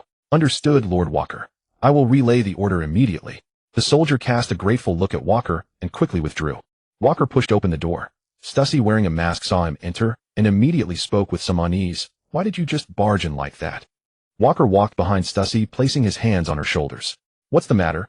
Why are you so nervous to see me? It's not the first time. Before Stussy could react, Walker had already taken her right there on the spot. 3 hours later, Stussy panted. Why are you always so rough, you man? I told you this is to strengthen our foundation of trust. I know you helped me get in touch with Vegapunk. Did he have any message for me? The doctor actually agreed to let me contact you. He said someone would reach out to you soon. He can't leave freely right now, but you can reach him through me. Though I can't have frequent contact either. If you have anything to relay, just call me. Oh, and he asked me to give you this memory pointer. With that, she produced a special den mushy and a memory pointer, tossing them to Walker. Still so cold. It seems I haven't put enough effort into you to make you satisfied. Seeing Walker's eager look, Stussy hurriedly said, No, enough. You. Be careful lately. Has the new head of CP8 been keeping an eye on you? CP8? Isn't that the local intelligence agency? Why would they be watching me? Walker said unconcernedly. I'm just warning you. I saw CP8 pulled your file before. I don't know the specific reason. My clearance isn't high enough. Do you know who the head is? Hey? No. The members of CP agencies are not disclosed to each other. It's unusual behavior. Just be careful yourself. Alright, looking forward to our next meeting. After tidying her clothes, Stussy rolled her eyes at Walker, put on her mask, and walked out of the meeting room. Before Walker could even reminisce about the moment, the den mushy in his pocket rang. The main body has agreed. Have the subordinate you want to send come via the memory pointer. Someone will meet her. Shaka's voice came through, then the call ended quickly. Walker picked up the den mushy and called Sandra. Get ready. You'll be leaving soon. A base warship will pick you up, and at the transfer point someone will meet you. Walker, how long will I be gone? Can I not wander around freely? I'm excited to meet my idol, but the lack of freedom feels strange. You're overthinking it. You're just one of the assistants. It won't be that strict. At most there'll be intelligence agents tailing you. As long as you don't act too oddly, it'll be fine. Vegapunk has so many assistants, he can't keep an eye on everyone. Alright, I understand. Don't forget to come find me when you're free. Walker, too lazy to argue, simply hung up, leaving Sandra endlessly frustrated. Soon the den mushy in Walker's pocket rang again. He answered and Door's anxious voice came through. Walker, are you there? Come back quickly. Something terrible has happened. Door. Speak slowly, don't panic, Walker said calmly. Leia's father, Vice Admiral Hordiub, was killed by pirates during a mission.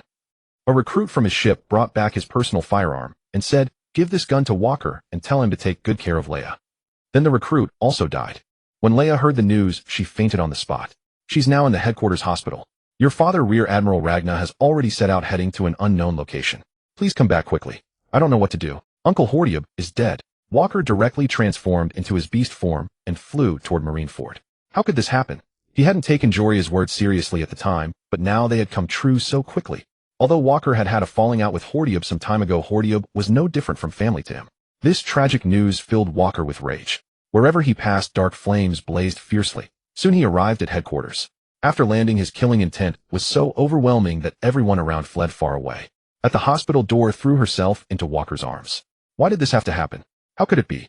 Dor, I need you to recount everything you know about this incident. Leia and I were at headquarters heading to training when we saw a crowd gathered at the port. Medical emergency staff rushed through the crowd carrying a wounded soldier. Leia accidentally noticed the rifle clutched tightly in the soldier's hand. It was her father, Hordiub's. She hurried over, stopped the medical staff, and the wounded soldier recognized her. He said those words to her, and then Leia fainted and was carried away by the medical staff. I had no choice but to go find your father, Rear Admiral Ragna, and tell him. He set off on an emergency voyage. I didn't know what to do next, so I called you. Will Rear Admiral Ragna be okay rushing out like that? Don't worry, there's no need to be concerned about the old man. Let me go see Leia first. He patted Dor's back and pushed the door open.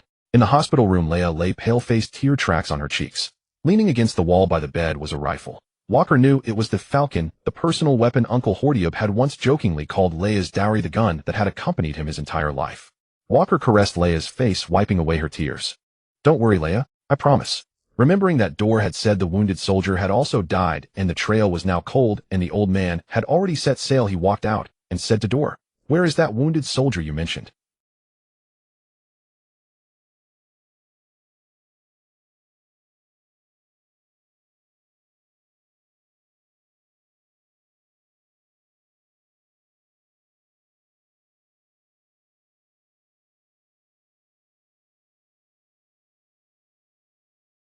Only a single medical staff member was guarding the entrance to the morgue. Seeing Walker's rank, he didn't stop them. Walker entered directly, and Door located the deceased soldier. Walker's hand glowed with a dark purple aura as he placed it on the soldier's forehead. A faint wisp of white mist emerged, but it was incomplete. Walker searched through the fragmented memories. 4 or 5 pirate ships surrounded a marine vessel launching an attack. The marine ship was in dire straits. The pirates began boarding actions. In the visions, one pirate turned into a leopard and another's body became copper. Then came Hordiub covered in wounds, pushing the wounded soldier onto a small boat to escape, entrusting him with those words. The blurry memories seemed to drift at sea until reaching shore. No good. The soul was incomplete, and the memories were fragmented. Still, this was enough to have basic information. Walker immediately called Dylant. He then dialed Joria's Den Mushy. Walker, what's up? I've been working hard. Sandra has already left. Help me locate 5 pirate ships. One of them has a Zoan leopard fruit, and another has a paramecia that might be a bronze fruit. I don't know about the others. I'll come find you shortly. Right now, quickly. No matter the cost, I need to know where they are. Alright, I understand.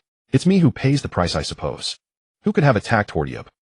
Soon Dailani and the others arrived outside the hospital ward. What happened? What's going on? Uncle Hadiah Bayabai is dead. What? What happened? Are you sure? Asked JNC. Yes, it's confirmed. We need to leave immediately. I found a clue in the memory of a dead soldier just now. Let's talk on the way. Take me too. I want to help Laya. She's safe here and doesn't need me. Duo Air pleaded. Waku pondered for a moment and agreed to Duo Air's request. Soon the warship set off. Waku, even if we have a clue, how are we going to find those bastards in the vast sea? Asked Dailani. No worries.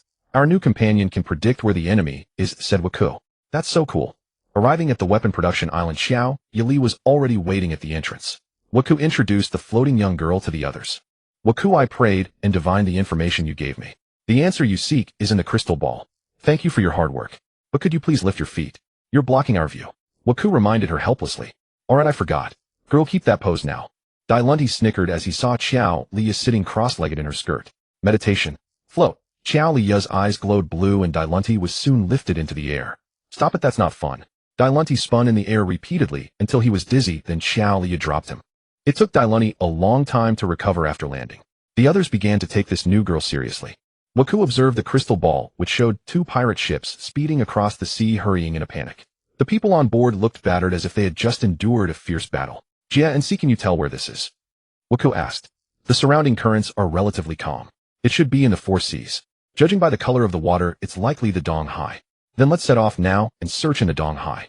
Upon reaching the Dong Hai, Xiao Liya divined again. The crystal ball gradually revealed a pattern through a layer of mist. This is Masya Island. It's not far from us. We can set off now. In a short while, 2 pirate ships appeared in Waku's warship's field of vision near Masya Island. Waku, those are the 2 ahead. Should we confirm first? No matter what, I hate pirates right now. Order the attack. Southeast 47 degrees, fire the cannons.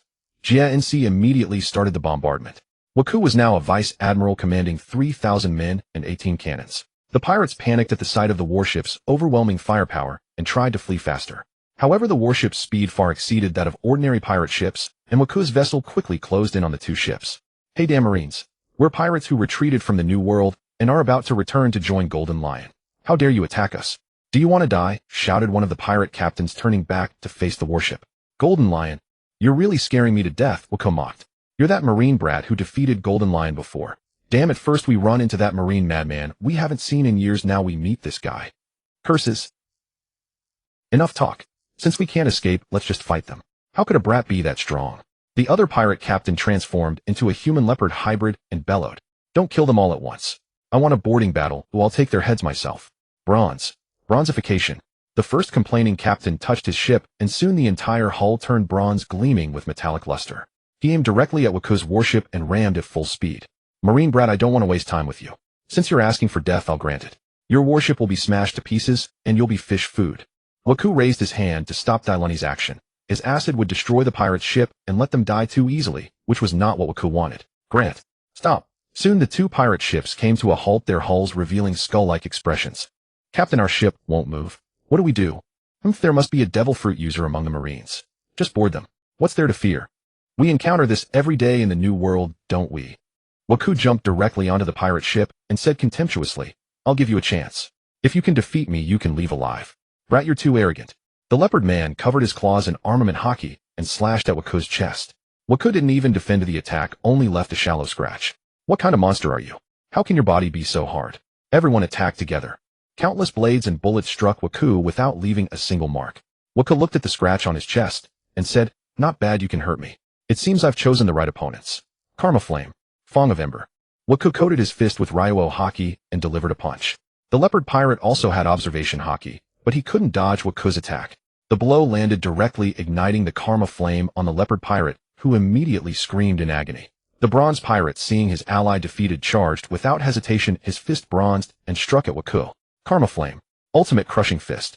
The two fists collided, and the Bronze Pirate was blasted into the cabin. "Are we just going to watch?" asked Shilada. Hadayabeabai was one of the few family members Waku had. "We don't need to interfere. Let's see how much bounty these two have, and how much merit we can share." Dailani immediately turned to the Marines behind him. The Marines understood and replied, "The Leopard Form Pirate has a bounty of 247 million, and the Bronze Ability User has a bounty of 212 million. I knew these two were worthless. Waku handles them easily." Hearing the soldier's words, Shilada also realized the pirates weren't strong and didn't bother to intervene. The minor thugs couldn't hurt Waku, but their constant shooting annoyed him. Waku released his Conqueror's Haki, and the minions collapsed one by one, white mist floating out. So Waku is this strong? Duo Air's beautiful eyes sparkled with surprise. Without the interference of the minor thugs, Waku quickly defeated the two captains. Don't kill us. We've already retired from the New World. We don't plan to be pirates anymore. Spare us, begged the Bronze Pirate. "You coward. Isn't it just death? The day I set sail, I was ready for this." "Marines, give us a quick death," said the Leopard Pirate defiantly. "I'll ask you this, why did you attack the previous Marine warship together? If your answer satisfies me, I might consider letting you go," Waku said, standing over the two men on the ground. The Bronze Pirate immediately replied, I'll talk. We failed in the New World and fled back to the Four Seas. We received a bounty kill Marine Hadayabeabai for a handsome reward. We had just retreated and needed funds to recruit crew, so we took the job. The intelligence was accurate, and, well, this is the result. Do you know who placed the bounty? No, because we took it through an underground organization. They never reveal the client. Several pirate crews formed an alliance, shared the mission, and shared intelligence. Dailani stepped closer and said, "Well, do you think they're telling the truth?" "Probably, but I have my own way to verify. The main point is that an underground organization possessing the route information of a Marine Vice Admiral is very interesting." "You mean someone within the Marines is involved?" "Very likely. No matter how resourceful the underground organization is, it couldn't have known Uncle Hadayabeabai's exact route so precisely." "What about these two then?" asked Dailani. "Naturally, I'll confirm whether the information is false." Waku grabbed both men by the neck, and a dark purple flame ignited in his hand. "Spare me. I don't want to die yet." Yet Waku did not release his grip until black mist emanated from both of them. However, this time the mist had a peculiar sensation, as if it wanted to escape from Waku's body. Waku immediately tried to forcibly retain one, but unfortunately, the other wisp of black smoke dissipated into the air. The black smoke that Waku managed to keep was struggling incessantly, and its direction of escape was actually a basket of fruits on the ship. Waku flickered to the side of the fruits, and the black smoke struggled even more violently. Waku decided to give it a try and directly drifted into the basket. To his surprise, one of the apples transformed into a banana-like shape with peculiar patterns appearing on it. It turned out to be a devil fruit. Could it be? The people nearby all witnessed this bizarre scene. Waku, is this a devil fruit? It came out from their souls. D. Lunt asked in astonishment. Jia NC said puzzledly, "This fruit is so strange, different from the one I ate. The one I ate before was like a pomelo." Xiao Lia smiled and said, "Waku, your ability is terrifying, but it's safe to be by your side like this. It seems this is a Zoan-type fruit, and the one that escaped was a Paramecia type." Waku murmured, "This one in hand is the hunter fruit. The leopard form is exactly the fruit of Lucci from CP9 in the original story, and now it has fallen into his hands." Waku suggested, "Shilada, do you want to eat it?" "But I don't recommend it, this fruit is quite ordinary." Shilada firmly refused. "No, a swordsman does not need external power. I will not eat it." Then Waku instructed, "Xiao Lia, take this fruit back and give it to Sa Wei. Tell him to sell it for at least 300 million berries, and not to the Navy." Waku exhorted. "Waku, that's amazing. I suddenly discovered a new way to make money. Let's hunt ability users, then you extract their souls, control the fruit's rebirth, and sell them. We'll be rich, and we're the only ones. We can set any price. If we get the Tremor fruit or the Float fruit, we could sell them for 100 billion. D-Lunt said, putting his arm around Waku's neck. Waku pushed him away in disgust, and said, "Then the task of taking Whitebeard and Golden Lion's heads is up to you. How about that? You really love joking. By the way, weren't there two pirates? The other guy was also an ability user. Waku, where is the other fruit? Where did you hide it? Hurry, take it out." Waku replied, "It escaped. I couldn't hold on to that wisp of black smoke. I barely managed to catch this one purely by luck." D-Lunt said, Since you can make the fruit reborn, you should find a way to keep the soul, otherwise all that treasure will slip away. Waku said, don't worry, I should be able to solve it. Waku took out a din din mushi and tried to contact Sang-Da-La, but unfortunately it didn't connect. At that moment a news coup flew over their heads. Waku paid and got the newspaper. The headline of the news. The headline read, Whitebeard Pirates recruiting again, 2nd Division commander suspected to be a Wano samurai. Waku saw a small chubby man in black on the newspaper wearing a tattered curly yellow hat. Marshal D. Teach the future Blackbeard has also joined the Whitebeard Pirates. A fateful encounter. This guy is no ordinary. As a time traveler, if Waku could meet him, he would definitely kill him without hesitation.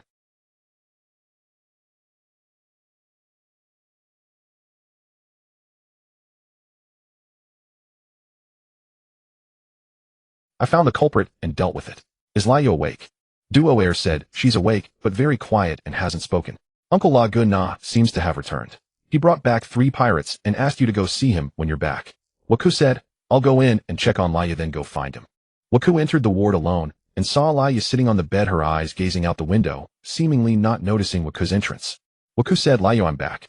I've avenged Uncle Huad D. Yabe halfway. He continued, there's still a mastermind behind it, I will catch him. Give me some time. But Layo showed no reaction. At that moment the din din mushi in Waku's pocket rang. Waku, did you call me just now, eh? Sang-Da-La's voice, this damn place is full of interference, I can't stay connected. What do you want? Waku said, tell Vegapunk to design a device that can store souls or stabilize souls. She exclaimed, what do you mean? How could such a thing exist? Waku explained to Sang-Da-La about his discovery that he could seize devil fruit abilities. She immediately became excited. I see. I understand now. I'll tell Dr. Vegapunk right away. If it's him, he can definitely do it. Waku said, yes, tell him. He will naturally create it. Let me know when it's done. Okay, no problem, Sang-Da-La said and hung up. Then the din din mushi rang again. Waku, I received your fruit. I'll arrange a buyer immediately. Also, I heard that the Vice Admiral was eliminated by the underworld. Do you need me to ask about the source? She asked, do you need me to inquire about the source? Waku replied, can you find it? I almost forgot you have many connections in the underworld. I want to know who it truly is. Sang-Da-La said, okay, leave it to me. Waku glanced at Layo and said, I'm sorry I didn't take good care of you. I won't let you get hurt again. Then he left the room and told Duo Air, please take care of Layo. I have other matters to investigate. Thank you for your hard work. Waku returned home and saw La Gu-Na. The old man's expression was very serious. Seeing him return, La Gu-Na said, you're back. I found your Uncle Huad D. Yabe's remains. I buried him myself.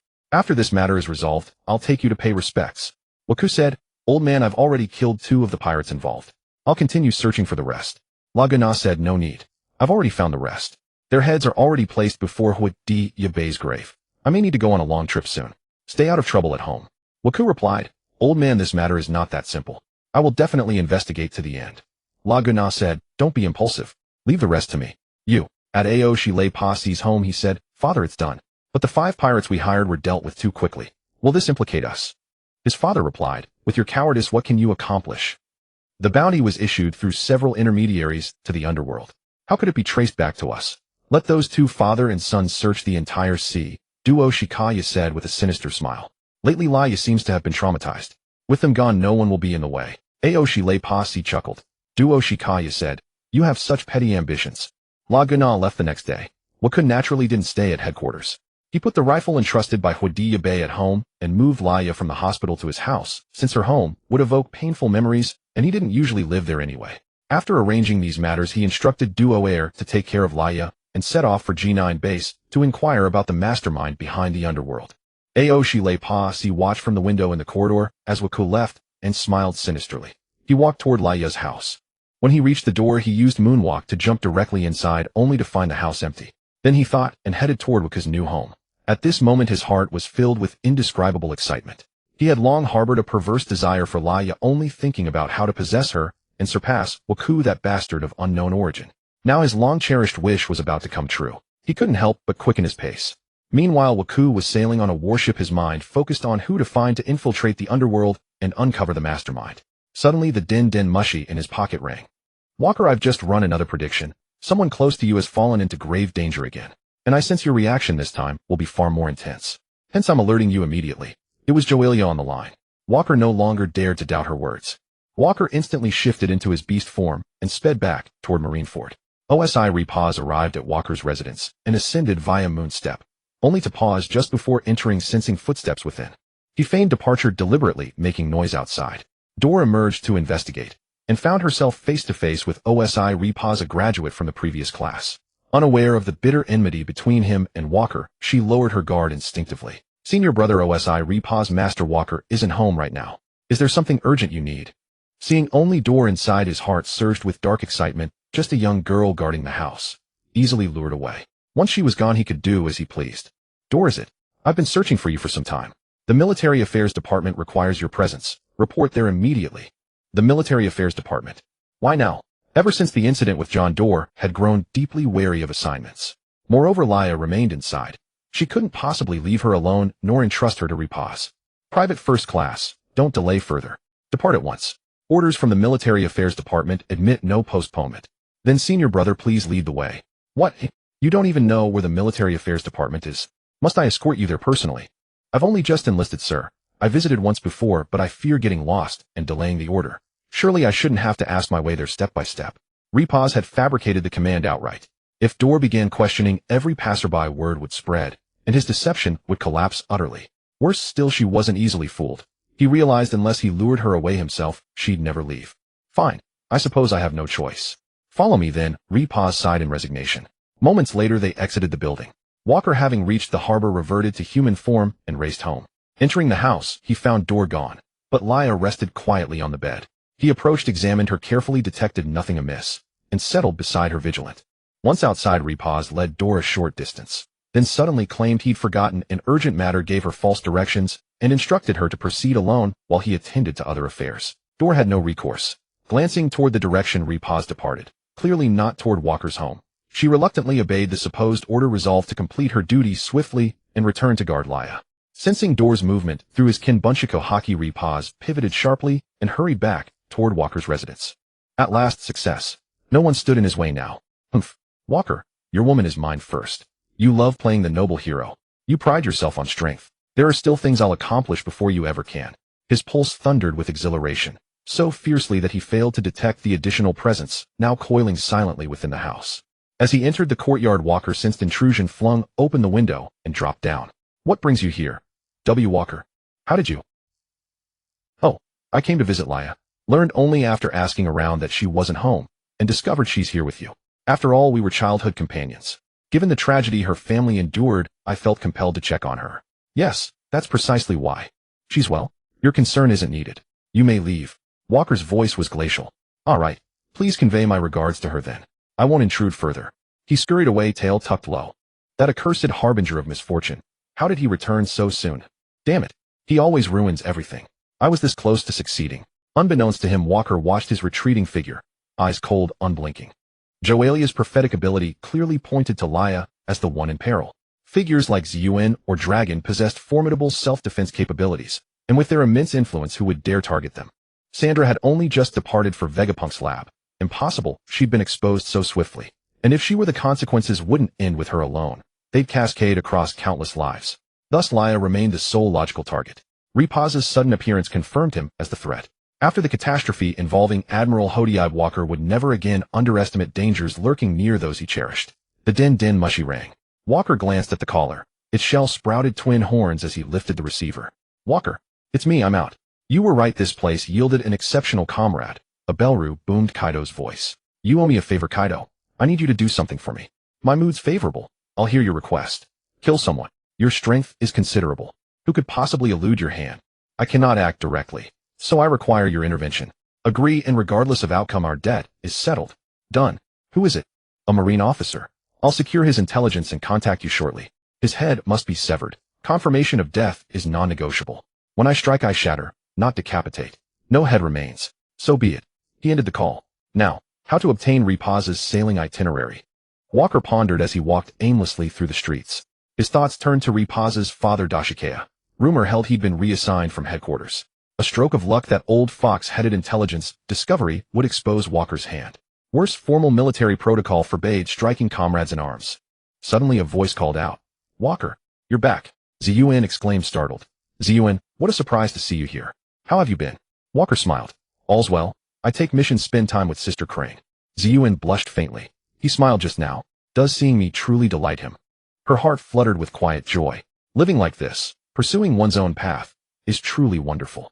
though life feels somewhat tranquil, lacking spark. How fares Laya? I heard of Admiral Hodiive's ordeal. Such suffering is unspeakable. She's unwell. I'm still devising how to avenge Uncle Hodiive. What's your plan? I'll assist you. No, I mean tell me what I can do. Walker reflected Ziyuan was Admiral Crane's younger sister. As Naval Chief of Staff, Crane oversaw all officers' mission logs, vital for strategic analysis. If Ziyuan could discreetly access them, success would be effortless. Yet he must tread lightly. Exposing her would endanger her utterly. Truthfully, I've yet to formulate a clear strategy. How are our former classmates faring? Borsellino and Sakazuki sail, relentlessly purging pirates from paradise. Hojishin and Dobelman patrol the four seas alongside me, and OSI Repause sails with us there too. Where are you bound next? If you need aid, seek me out anytime. Ziyuan's heart soared. He cares for me. He truly does. Yes, it must be so. I will. Next I'll head to the West Blue. And where will Repause sail next? Walker asked abruptly. Repause. He often asks me about upcoming assignments. Yesterday he inquired specifically. He's slated to suppress pirates near High Bay Island in the North Blue. Is that so? He's matured considerably, hasn't he? Indeed, we've all mastered both forms of Haki. One day I hope to fight beside you. Keep striving. I believe in you completely. If you need guidance and cultivation, reach out anytime. Why yes. Having secured the intelligence he sought, Walker departed. Ziyuan resided with Admiral Crane and participated daily in mission allocation. Repause's cowardly nature made him likely to consult her, and thus the intelligence was reliable. A wry smile touched Walker's lips. Very well. The stage shall be prepared for him. Walker immediately dialed Kaido on the Den Den Mushi. The call connected swiftly. Recently in the North Blue, High Bay Island. Target Osarapas. I'll have someone contact you directly to deliver full intelligence. Understood. I'll eliminate him. Good. Walker then called Savory. Find someone to hand over all intelligence on Repause to Kaido. Understood. Shall we assign a tail? No need. Kaido himself will handle it flawlessly. For the next few days, Walker stayed by Lyra's side as her condition gradually improved. This tranquil interlude was shattered when Door burst in. Walker, look at today's news. He took the newspaper from her and read. Kaido the Beast suddenly appeared in the North Blue, slaying a Marine Commodore with extreme brutality. Will the North Blue descend into chaos? The accompanying photograph showed Repause's body obliterated by Kaido. Walker suppressed a wry smile, so Kaido had acted decisively, eliminating an irksome nuisance. Unbelievable. I saw Senior Repause just days ago, yet he's dead today. The Grand Line truly is as turbulent as Laya described. Walker assumed Door hadn't yet recovered from her prior trauma, yet upon reflection something felt amiss. You said you met Repause recently. What exactly happened? You shouldn't have crossed paths with him at all, Walker murmured. Door recounted how Repause had visited Walker's residence, and how the two had encountered one another there. Walker's mind crystallized. Repause's death was thoroughly justified. His sole regret was failing to extract the man's soul, to verify his memories. If confirmed, Repause would burn eternally in karmic fire. Later, I went to the Military Affairs Department. They claimed they'd never summoned me. I'd even hoped to ask Senior Repause for clarification. Now that chance is lost forever. Seeing Walker remain silent, Door spoke again. Indeed, life is unpredictable. That's precisely why one must tread carefully. Door, unaware of Walker's deeper meaning, offered no further comment. In CP8 headquarters, Doxikea stared at his son's corpse, then in blind fury shattered his entire office. Damn it. Why did that madman Kaido appear in the North Blue? Why?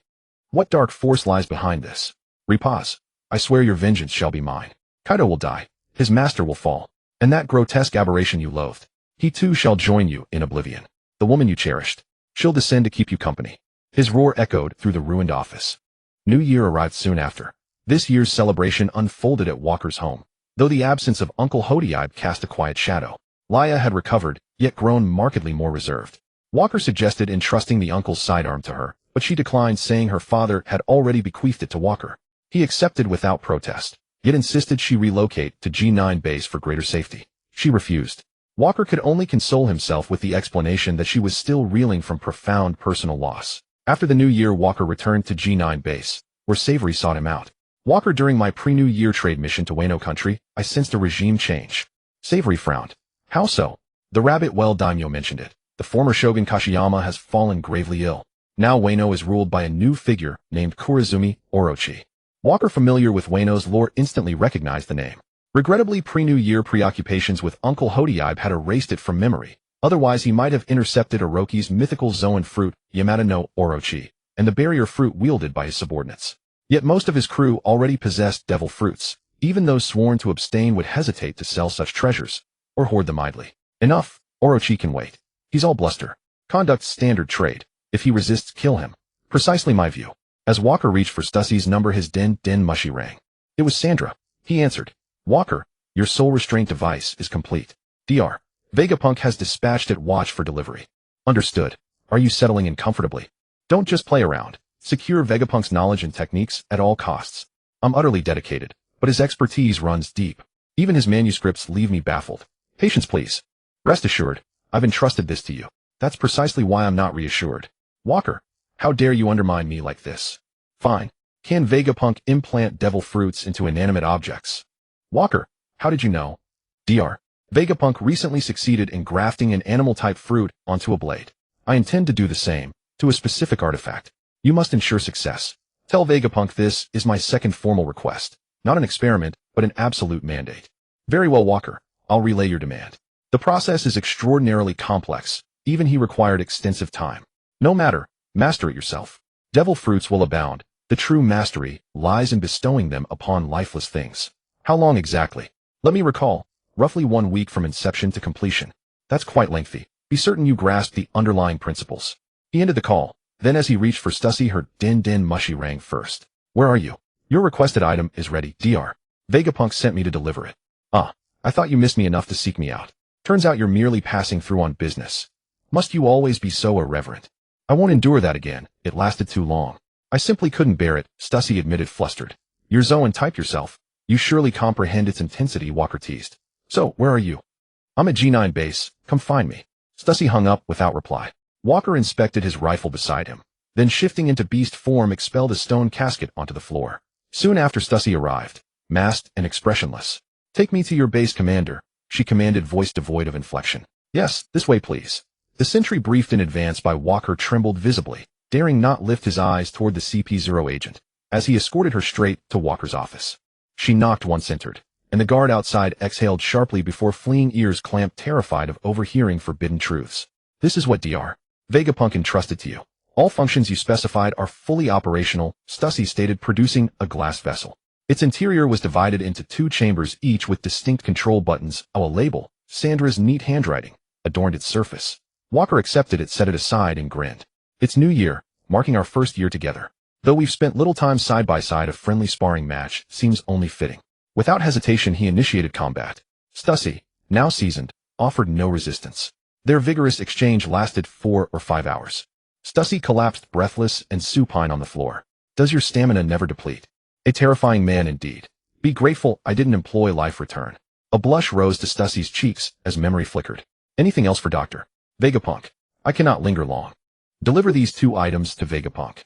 This rifle, curious given you don't use firearms. And inside this stone casket, what lies concealed? An elder's final legacy. Within rests a devil fruit. Both items hold profound significance. Ensure their safe, unblemished arrival to Dr. Vegapunk. Humph, what an odd man. Understood. Stussie swiftly secured the items. As Walker patted her shoulder in parting, she let out a soft, indignant murmur and strode away. After Stussie left, Walker's din mushy rang. The person on the other end was considerate enough to call after the matter was concluded, which greatly lifted Walker's spirits. Senior Walker, it's Kazan. Let me tell you, Captain Garp is truly amazing. He seems to have refused Fleet Admiral Khan's promotion to Admiral again. According to the intelligence department, they've once again located Roger's whereabouts. It appears he has run into Shiki, and the tension between them is escalating. Headquarters wants to get involved in case we can seize an opportunity from their mutual exhaustion to deal a heavy blow to one side. They're probably about to set off. Senior Walker, if you have time, come back. What's the target? Walker asked, already knowing the answer, but confirming. It should be at the Edward C. Can you make it in time, Senior Walker? From the din mushy came the sound of a door slamming and Fleet Admiral Kong's angry roar. Sengoku, I'm going. The credit is yours. Damn it, Garp, do you think that's what I meant? Sengoku's voice came through. Soon Garp's voice was clearly heard on the din mushy. Kazan, is that Walker? Walker, lad, set sail. Roger and Shiki are meeting at the Edward C. It's a performance of the century. If you want to join, set out now. I've already picked up Trent Janes and Hillet. No need to gather at headquarters. Let's each head directly to the Red Line meeting point. Mr. Garp, I'll arrange departure immediately. For this show, my name must be on the cast list. Ha, see you later. Bogart set sail. After hanging up, Walker straightened his clothes and immediately shouted to the door, prepare to set sail. Then he called Seville to inform Chali to return to G9 base immediately and take them to see the grand spectacle. Seville, who never shied away from trouble, excitedly agreed. Soon the two appeared before Walker. Chali said, Walker, do I have to show up too? I'm afraid of being recognized. It's fine. I checked the headquarters archives. The Three-Eyed Tribe's ability to read any script is just a legend, a hype due to their rarity. Don't worry. But Walker, I really can read them. I know, but it's okay. You can't hide forever. Stick with me. If there's danger, just stay on the ship. You know I can read the ancient texts and you still dare to take me in. Aren't you afraid of the world government's trouble? Charlie asked in disbelief. Since I made the decision to take you and I'm prepared for anything. No one can hurt you while you're by my side. Thank you, Walker. Charlie hugged him emotionally, though she was still floating in the air, making the gesture look rather odd. Seville said, can we skip the mushiness? We should set off now, or we'll be late for the show. Right you are? Set sail immediately. Destination, the Edward Sea. Since Garp and his group had a longer distance, and set off earlier, while G9 base was closer, both sides arrived almost simultaneously. This time the Navy had dispatched Garp and Sengoku along with the new generation of Admirals Dragon, Akainu Kizaru and Akiji. For this operation, Fleet Admiral Kong had staked everything. Walker and Sengoku exchanged glances, neither showing the other a friendly face. Walker, lad, you're quite fast, aren't you? I didn't expect you to arrive first. Mr. Garp, with such a grand occasion, naturally, I'm brimming with excitement. Then let's not waste words. I brought your crew over. Let's go now. Drent and the others quickly came over using moonwalk. The group crossed the red line and headed straight for the new world. As they entered the new world, the weather became more changeable the closer they got to the Edward Sea, making Walker wonder if the heavens really had helped Roger in the original story. The scouts reported that the target had been spotted. Walker picked up a specialized telescope and began observing the distant scene. After all, with Roger and Shiki as the opponents, they had to keep a great distance to avoid being detected by either side's observation haki. The plan was to sit back and watch the Tigers fight. It wouldn't do to have the pirates unite against a common enemy. On the turbulent sea, Roger's pirate ship was completely surrounded by Shiki's massive fleet.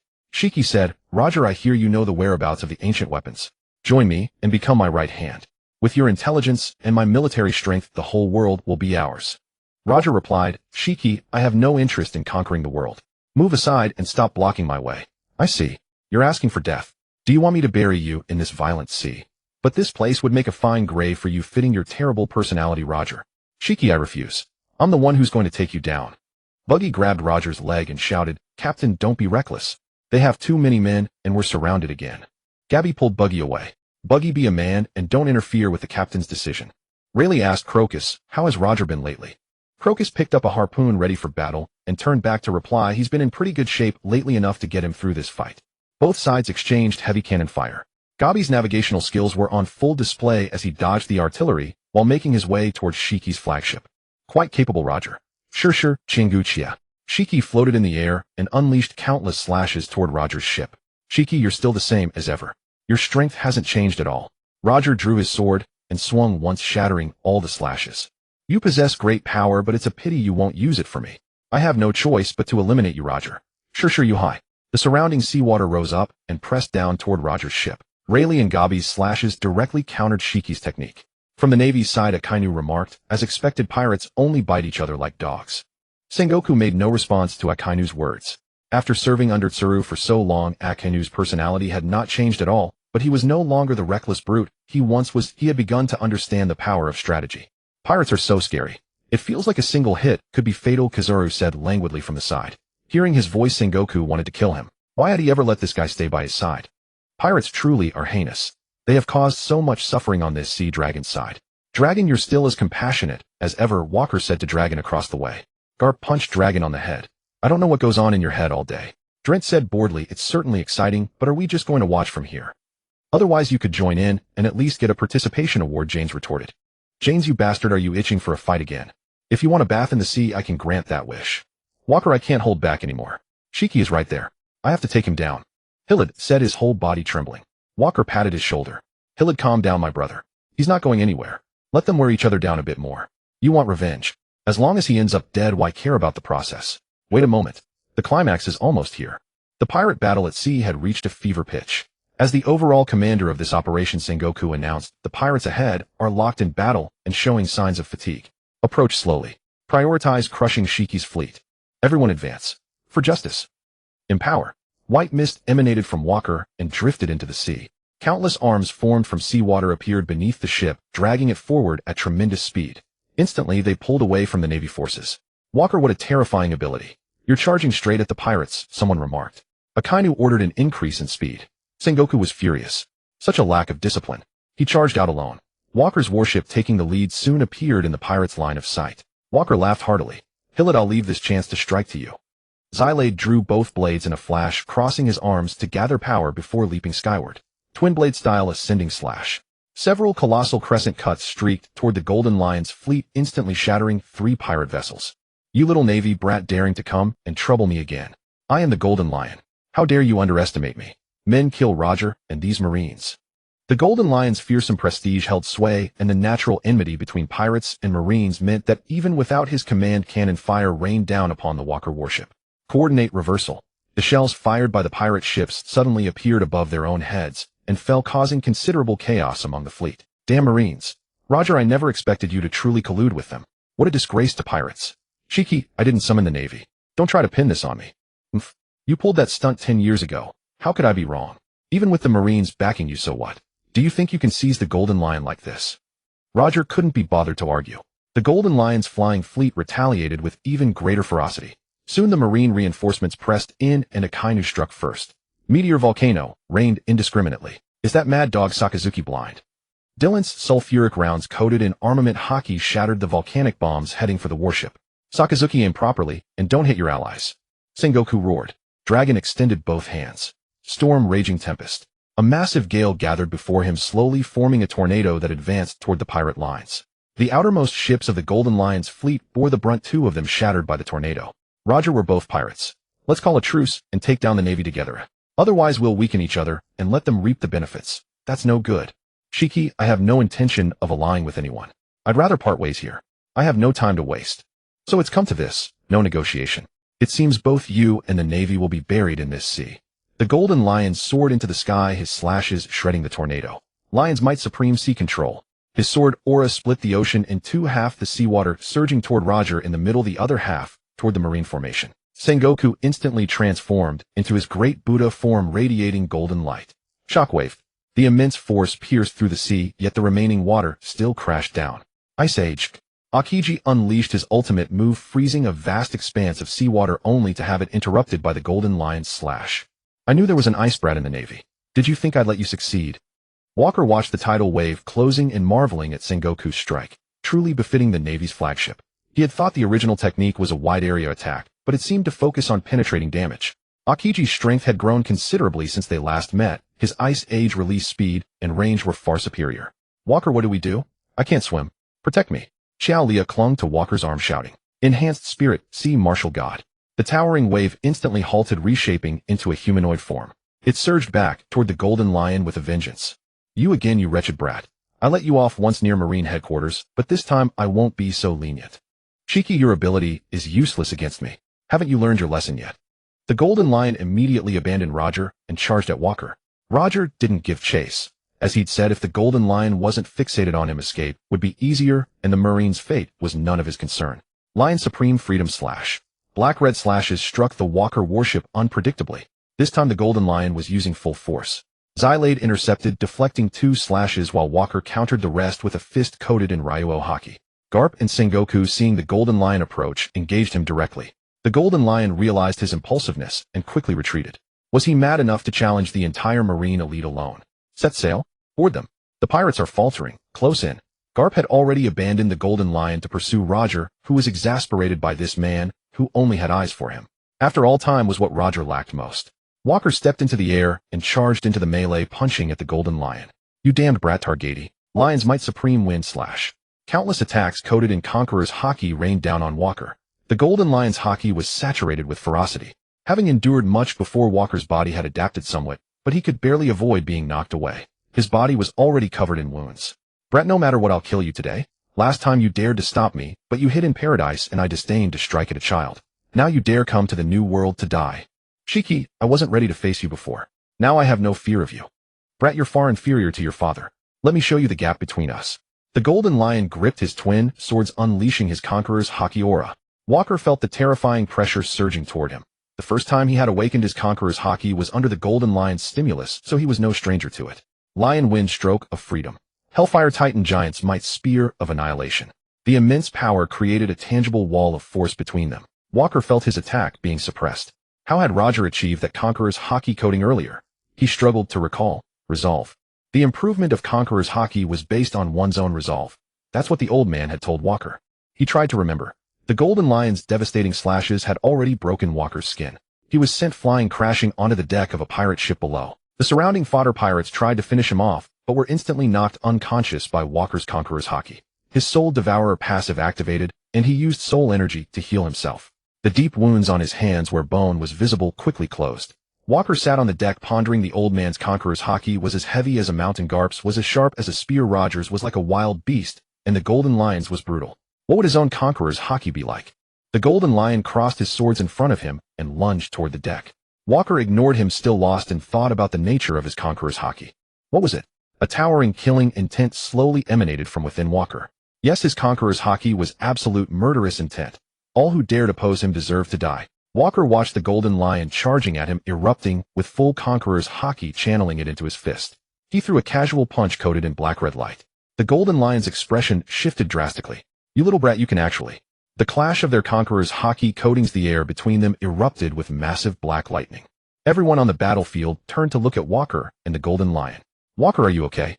You're not going to go berserk again, are you? Dylan said. Dylan, look. Walker isn't frenzied. He's truly matching the Golden Lion. Jeans replied. Walker, I've dealt with my opponent. I'll help you now. Xylade, having dispatched the officer in front of him, rushed toward Walker. Navy, I never expected today to be your debut, Roger mused. Walker and the Golden Lion's Conqueror's Haki intertwined, the two locked in a desperate battle aboard the ship. Having grasped the art of Haki coating, the Golden Lion had to admit he could no longer quickly subdue this Navy brat.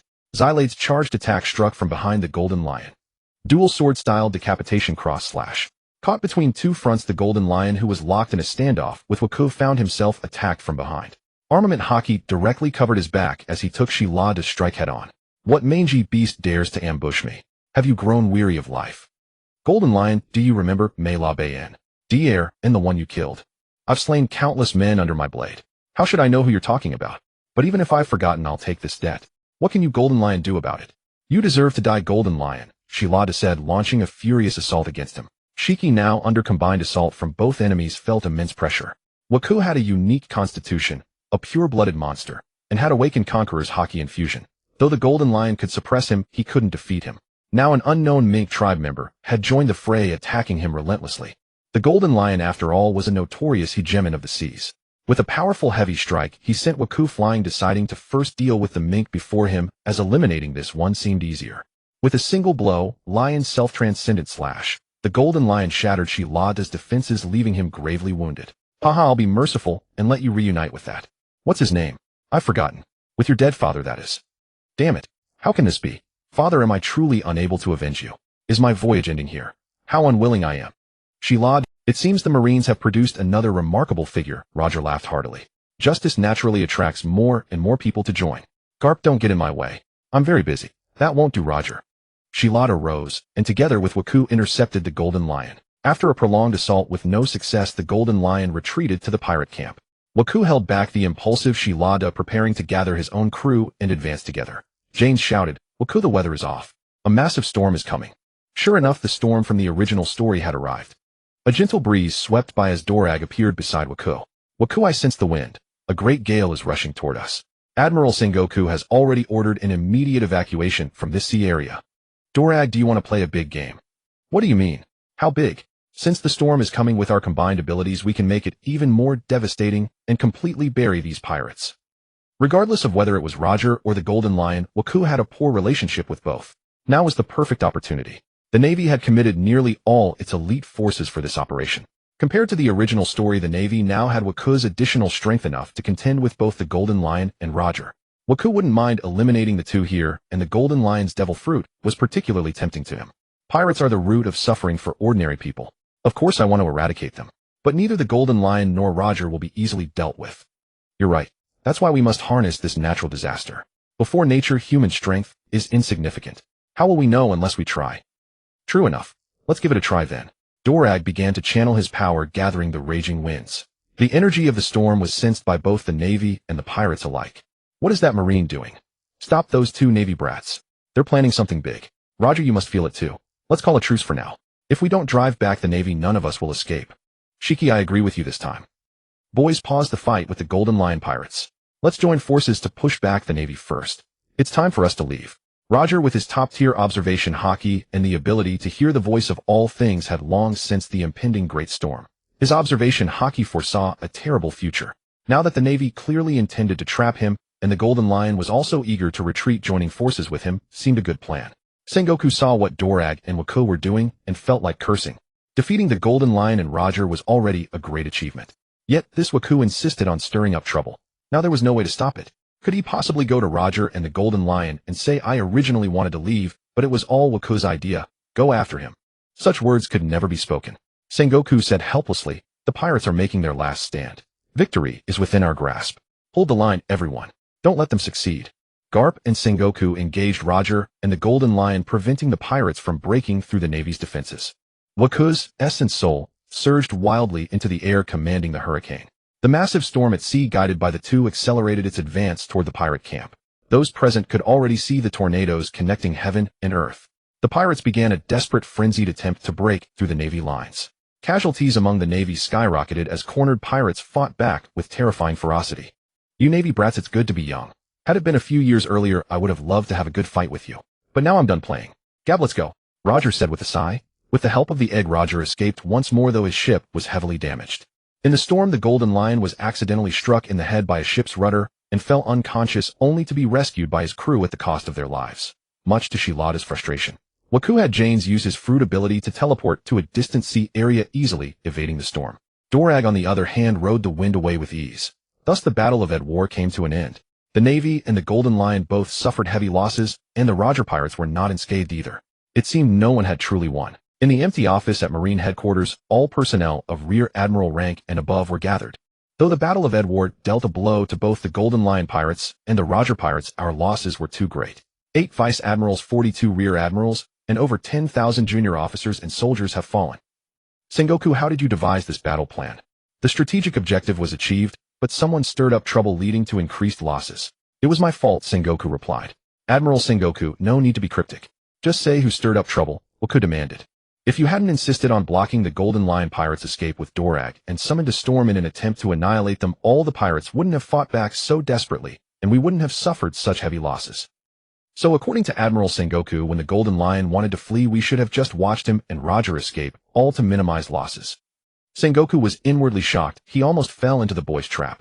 He only wanted to avoid unnecessary casualties, but Waku had twisted it into cowardice, placing himself on the moral high ground of justice. This brat was even more troublesome than Zephyr. Nevertheless, he had to steel himself and say, "Our strategic goal was to prevent the Golden Lion and Roger from joining forces, and we achieved it. By acting recklessly like this, you only added to the casualties." Admiral Sengoku, I believe this line of thinking is utterly wrong. Akainu stepped forward and retorted coldly to Sengoku. How dare we allow pirates to escape merely because of casualties? Such leniency is the ultimate desecration of justice. Sakazuki, must we disregard the lives of Navy personnel, fighting to mutual annihilation, to uphold justice?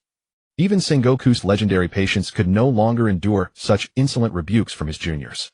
Yet we cannot so easily let pirates slip away. Admiral Walker handled this correctly. Evil must be eradicated utterly, regardless of cost.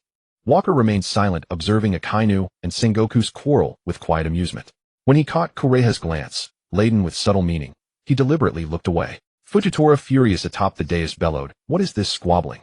This is a Naval Headquarters military council, not a tavern brawl. You two fools carry on like unruly brats." The two instantly fell silent and lowered their heads in chastened silence. Kapu continued napping. Zephyr, ever the benevolent elder, refused to pile on. Then Kureha spoke. "Admiral Fujitora, though losses were severe, the Shiki fleet has been shattered, effectively forced into reorganization. Rumor holds that Shiki himself sustained grave injuries. As for the Roger pirates, though unscathed in personnel, they emerged wounded from 2 consecutive major engagements. Intelligence further indicates that crew member Barrett challenged Roger and failed, before abruptly leaving the crew. Internal discord appears rife. Thus I contend this campaign yielded outstanding results, exceeding its original objectives."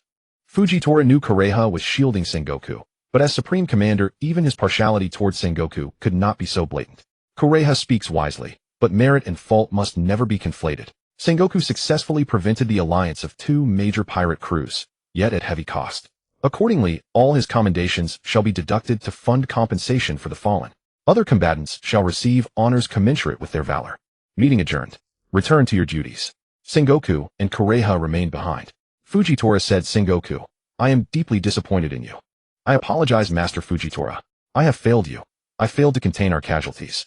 That is my responsibility. Do you truly believe I reproach you solely for the fallen? Casualties weigh heavily upon the heart. But that is not the crux. You shifted blame onto others, a disqualifying flaw in any prospective successor. But Master Fujitora, Admiral Walker acted unilaterally, seeking to annihilate the pirates entirely. That miscalculation triggered their desperate counterstrike. You commanded this operation. If you foresaw Walker's potential recklessness, why did you fail to anticipate the consequences? Moreover, flawed as Walker may be, he remains a Navy admiral. His intent, to eradicate pirates, was sound. Your failure lies in misdeploying him, resulting in catastrophic loss. This is a failure of judgment, not of others. Should you persist in evasion, you forfeit all claim to future command. You must treat all officers impartially, no favoritism, no prejudice. Otherwise, entrusting you with leadership would imperil the entire Navy. Fujitora's rebuke left Sengoku humbled beyond words. Kureha added, Master Fujitora speaks truth, Sengoku. You lost composure this time. Kureha knew Walker was no longer the hot-headed brute who relied solely on brute force. He now commanded loyal subordinates and wielded sharp strategic acumen. Sengoku's open hostility placed their shared comrade in grave peril. Sengoku regained clarity and turned to Kureha. Kureha, I see it now. My earlier actions were rash and unjust. Recognizing Sengoku's genuine remorse, Fujitora said nothing more. The two departed in solemn silence. Upon exiting, Walker received a call from Stussy via Den Mushi. The device DR. Ordered is complete. Where shall I deliver it? G9 base. It's more convenient. Is the rifle ready? Must you always jest? It's already fused with the Goro Goro no Mi. Understood. I'm en route now. Upon arrival, after an impassioned interlude with Stussy, Walker secured the lightning-infused rifle. Stussy, languidly reclining across his lap, watched him fondle the weapon. Why fuse it with a firearm? I've never known you to wield guns. It belonged to a loved one. Keeping it close feels right. Then guard it well. The Goro Goro no Mi is a treasure long sought by the world government. You're quite right. I'll need safeguards against theft. Walker paused, then a shadow detached from his form, identical to the leopard-shaped shadow of the slain pirate Hodia Bay. Black smoke coiled seamlessly into the relic. What is your power? You remain utterly inscrutable. Stussy murmured, puzzled. Isn't mystery the very essence of allure? Try it, he said, handing her the rifle. As Stussy raised it, Walker silently channeled his soul energy. Arcing lightning erupted. She remained unharmed, yet startled. What just happened? I didn't activate the weapon. Why did it discharge? A technical flaw. Impossible. The doctor would never produce such a defective artifact. Stussy frowned in confusion, then met Walker's mischievous grin. Ah, you wretch. So that's your trick. Your warning saved me. I'd overlooked that safeguard. Now it's foolproof. After a second round of spirited sparring, Stussy limped out of G9 base. Days passed uneventfully. Walker consolidated his covert network, hunting down devil fruits from slain pirates. Most were mundane, swiftly sold through underground channels. The Navy headquarters grew baffled. How were fruits located so swiftly after pirate deaths? They issued orders to capture ability wielders alive, preventing fruit reincarnation. Walker ignored them entirely. He knew he wasn't alone, a kind who certainly took no prisoners. With impunity widespread, he felt no fear. Meanwhile, the Roger pirates, fresh from the Edo Sea battle, bypassed rest entirely, clashed with Whitebeard, borrowed Odin, and sailed for Skypia. Upon reaching the Golden Land, Roger found no legendary gold, only despairing disappointment and buggy. Yet they uncovered the central poneglyph. While Odin translated, he noticed a weathered stump thick with fallen leaves. Brushing them aside, he deciphered the inscription and cried out, Roger, come quickly. There's a message addressed to you. Curious, Roger rushed over, and the crew gathered close. Reading the inscription, Roger burst into raucous laughter. Walker, the intriguing Navy officer, never imagined he could glimpse so far into the future. Huh, Roger, how could that Navy man possibly foresee our arrival here? Rayleigh spoke warily. We might ask the former priest, Jabra offered idly. Huh, no need. The island's creatures have already told me. He arrived long before us, and he took the gold. Impossible. Could that boy's Kinbunchika Haki truly be that profound? Buggy broke into cold sweat at the thought of that terrifying officer. No matter, even if he knew what of it. I'd relish meeting him again someday. Odin, inscribe on the poneglyph, this will guide you to the final land. Done, Roger. Where next? Fishman Island. At G9 base, Dylan said to Walker, a promising new devil fruit has surfaced at sea. Apparently a Logia type. Interested? Hey Dylan, you mean crocodile, right? His Suna no Mi is rather impressive, Savory remarked coolly. That scoundrel Douglas Bullet roams relentlessly. Never expected he'd challenge crocodile. Dylan for once isn't wrong, we should retrieve both fruits. Both hold exceptional value. Who are you calling an idiot? Gines. Walker rose. If we seek the Suna no Mi and the Yomi no Mi, Then let us depart.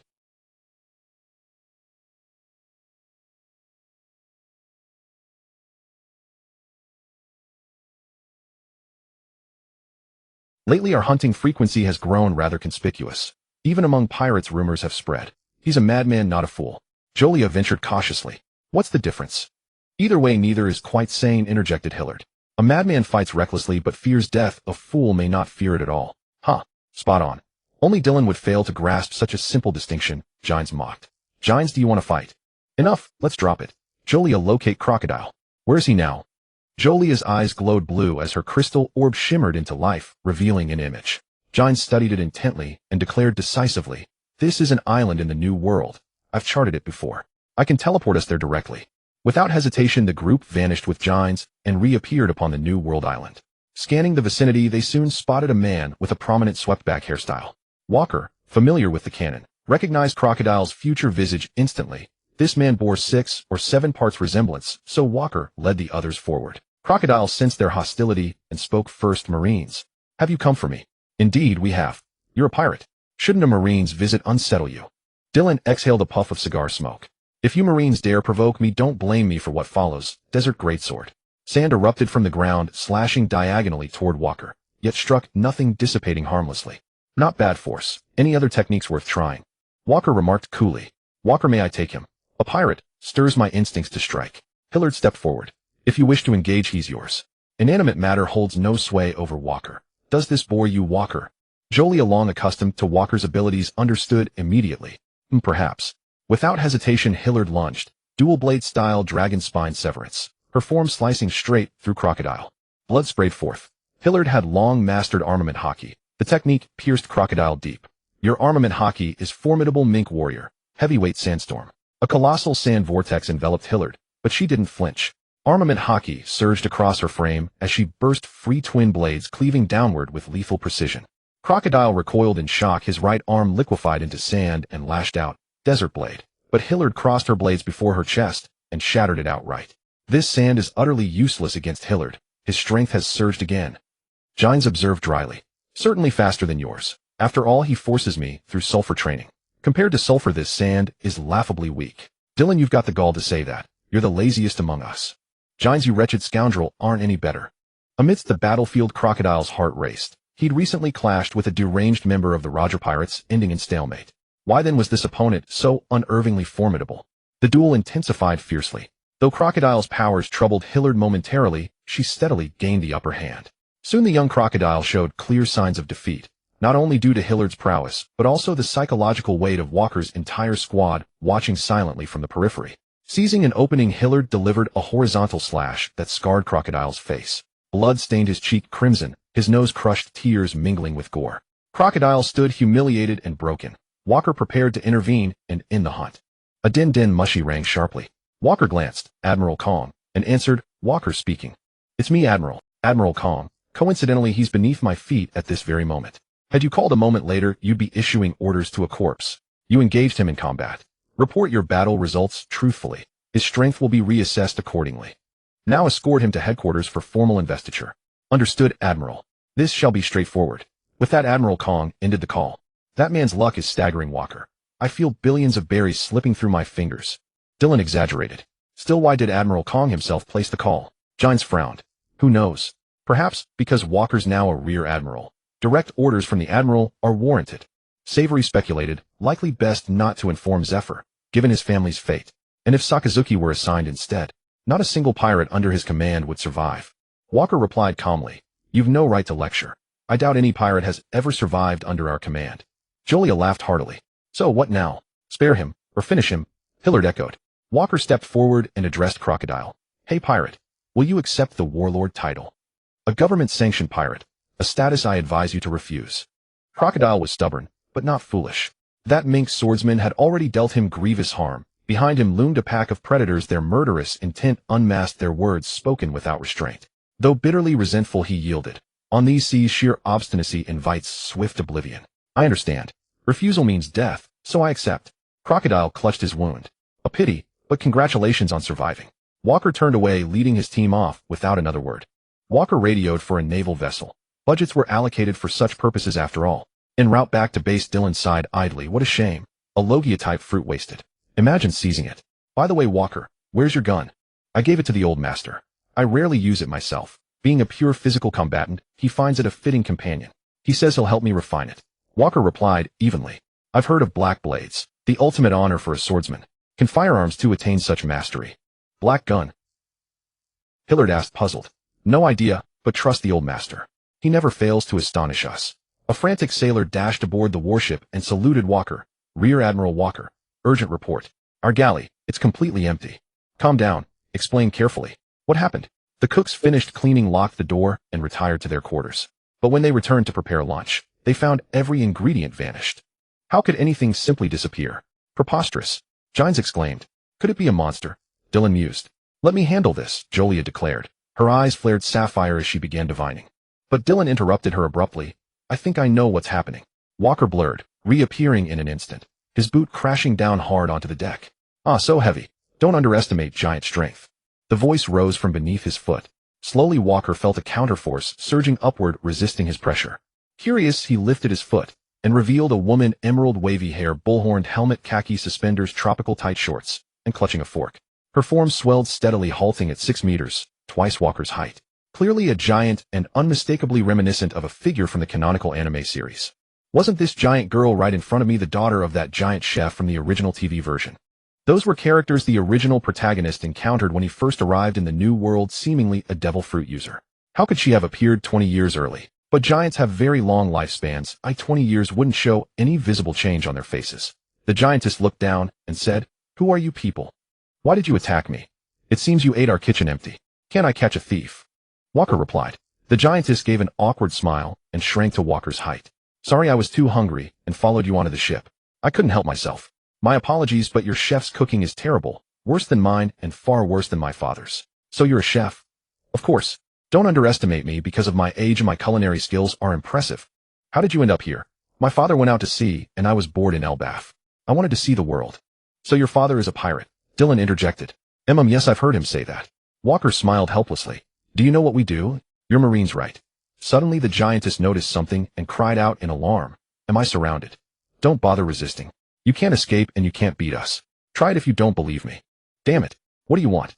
I'll give you 2 choices: work as a chef on my ship to pay off your debt, or I'll send you to Impel Down for retirement. Also such a cute girl. It would be too cruel to hunt her for her soul, Dylan mused. I didn't expect you, the money grubber, to have a soft spot. The giantess didn't think much of it. She sighed and said reluctantly, Seems I have to choose the first option and be your chef. That's it. I thought it would be harder to find a new crewmate, Julia said, floating in the air. Since you're joining us, who are you? Let's get to know each other. My name is Lily Instamark, a brave giant warrior from Elbaf. I can shrink it, although I can't grow larger. I'm very strong. Leave the meals to me. My father's heavenly cuisine is famous across the seas, and I can do the same. Strong? I don't see it. You don't even have haki, Walker exposed. I'm still young, though I'll be strong later. Don't underestimate a giant warrior. But I've been meaning to say, I sense a very familiar aura from you. That's why I agreed so readily. Walker knew she sensed his ancient giant genes, but he couldn't reveal that. This is what they call a destined encounter on the sea, huh? Probably. It's nice to sail the sea. Wait, doesn't that make my father my enemy? Lily suddenly realized. Don't worry about it. You're just working off your debt. If you want to leave later, I won't stop you. But you should go to headquarters for training. Aside from your strength, you're too weak right now. Hearing Walker's promise, Lily cheered up. I'll follow your orders. Soon newsbirds dropped fresh newspapers. The headline was striking. The Roger Pirates reached the final island of the Grand Line and name it Laugh-Tale, learning the world's secrets. The Pirate King is born. I never thought those guys would achieve such a feat, Dylan sighed. After all, they're incredibly strong, Janes agreed. Walker knew the original story, but experiencing it firsthand, he admired Roger as a man of destiny. A den mushy on Seville's body rang. We've arrived in Wano country to continue trading, but the internal situation is tense. It seems the heir of the Kazuki family has returned and clashed with Kurizumi Orochi. With Kaido's support, the Kazuki heir backed down and has been performing a humiliating dance. The Kazuki family's prestige is falling and Kurizumi Orochi's reputation is also low. Should we intervene? Walker heard clearly. Odin of the original story had returned to Wano, apparently fooled by Kaido and Orochi. For now, he couldn't expand into the new world. The navy was more convenient for him. After making his decision, Walker shook his head. Seville replied directly.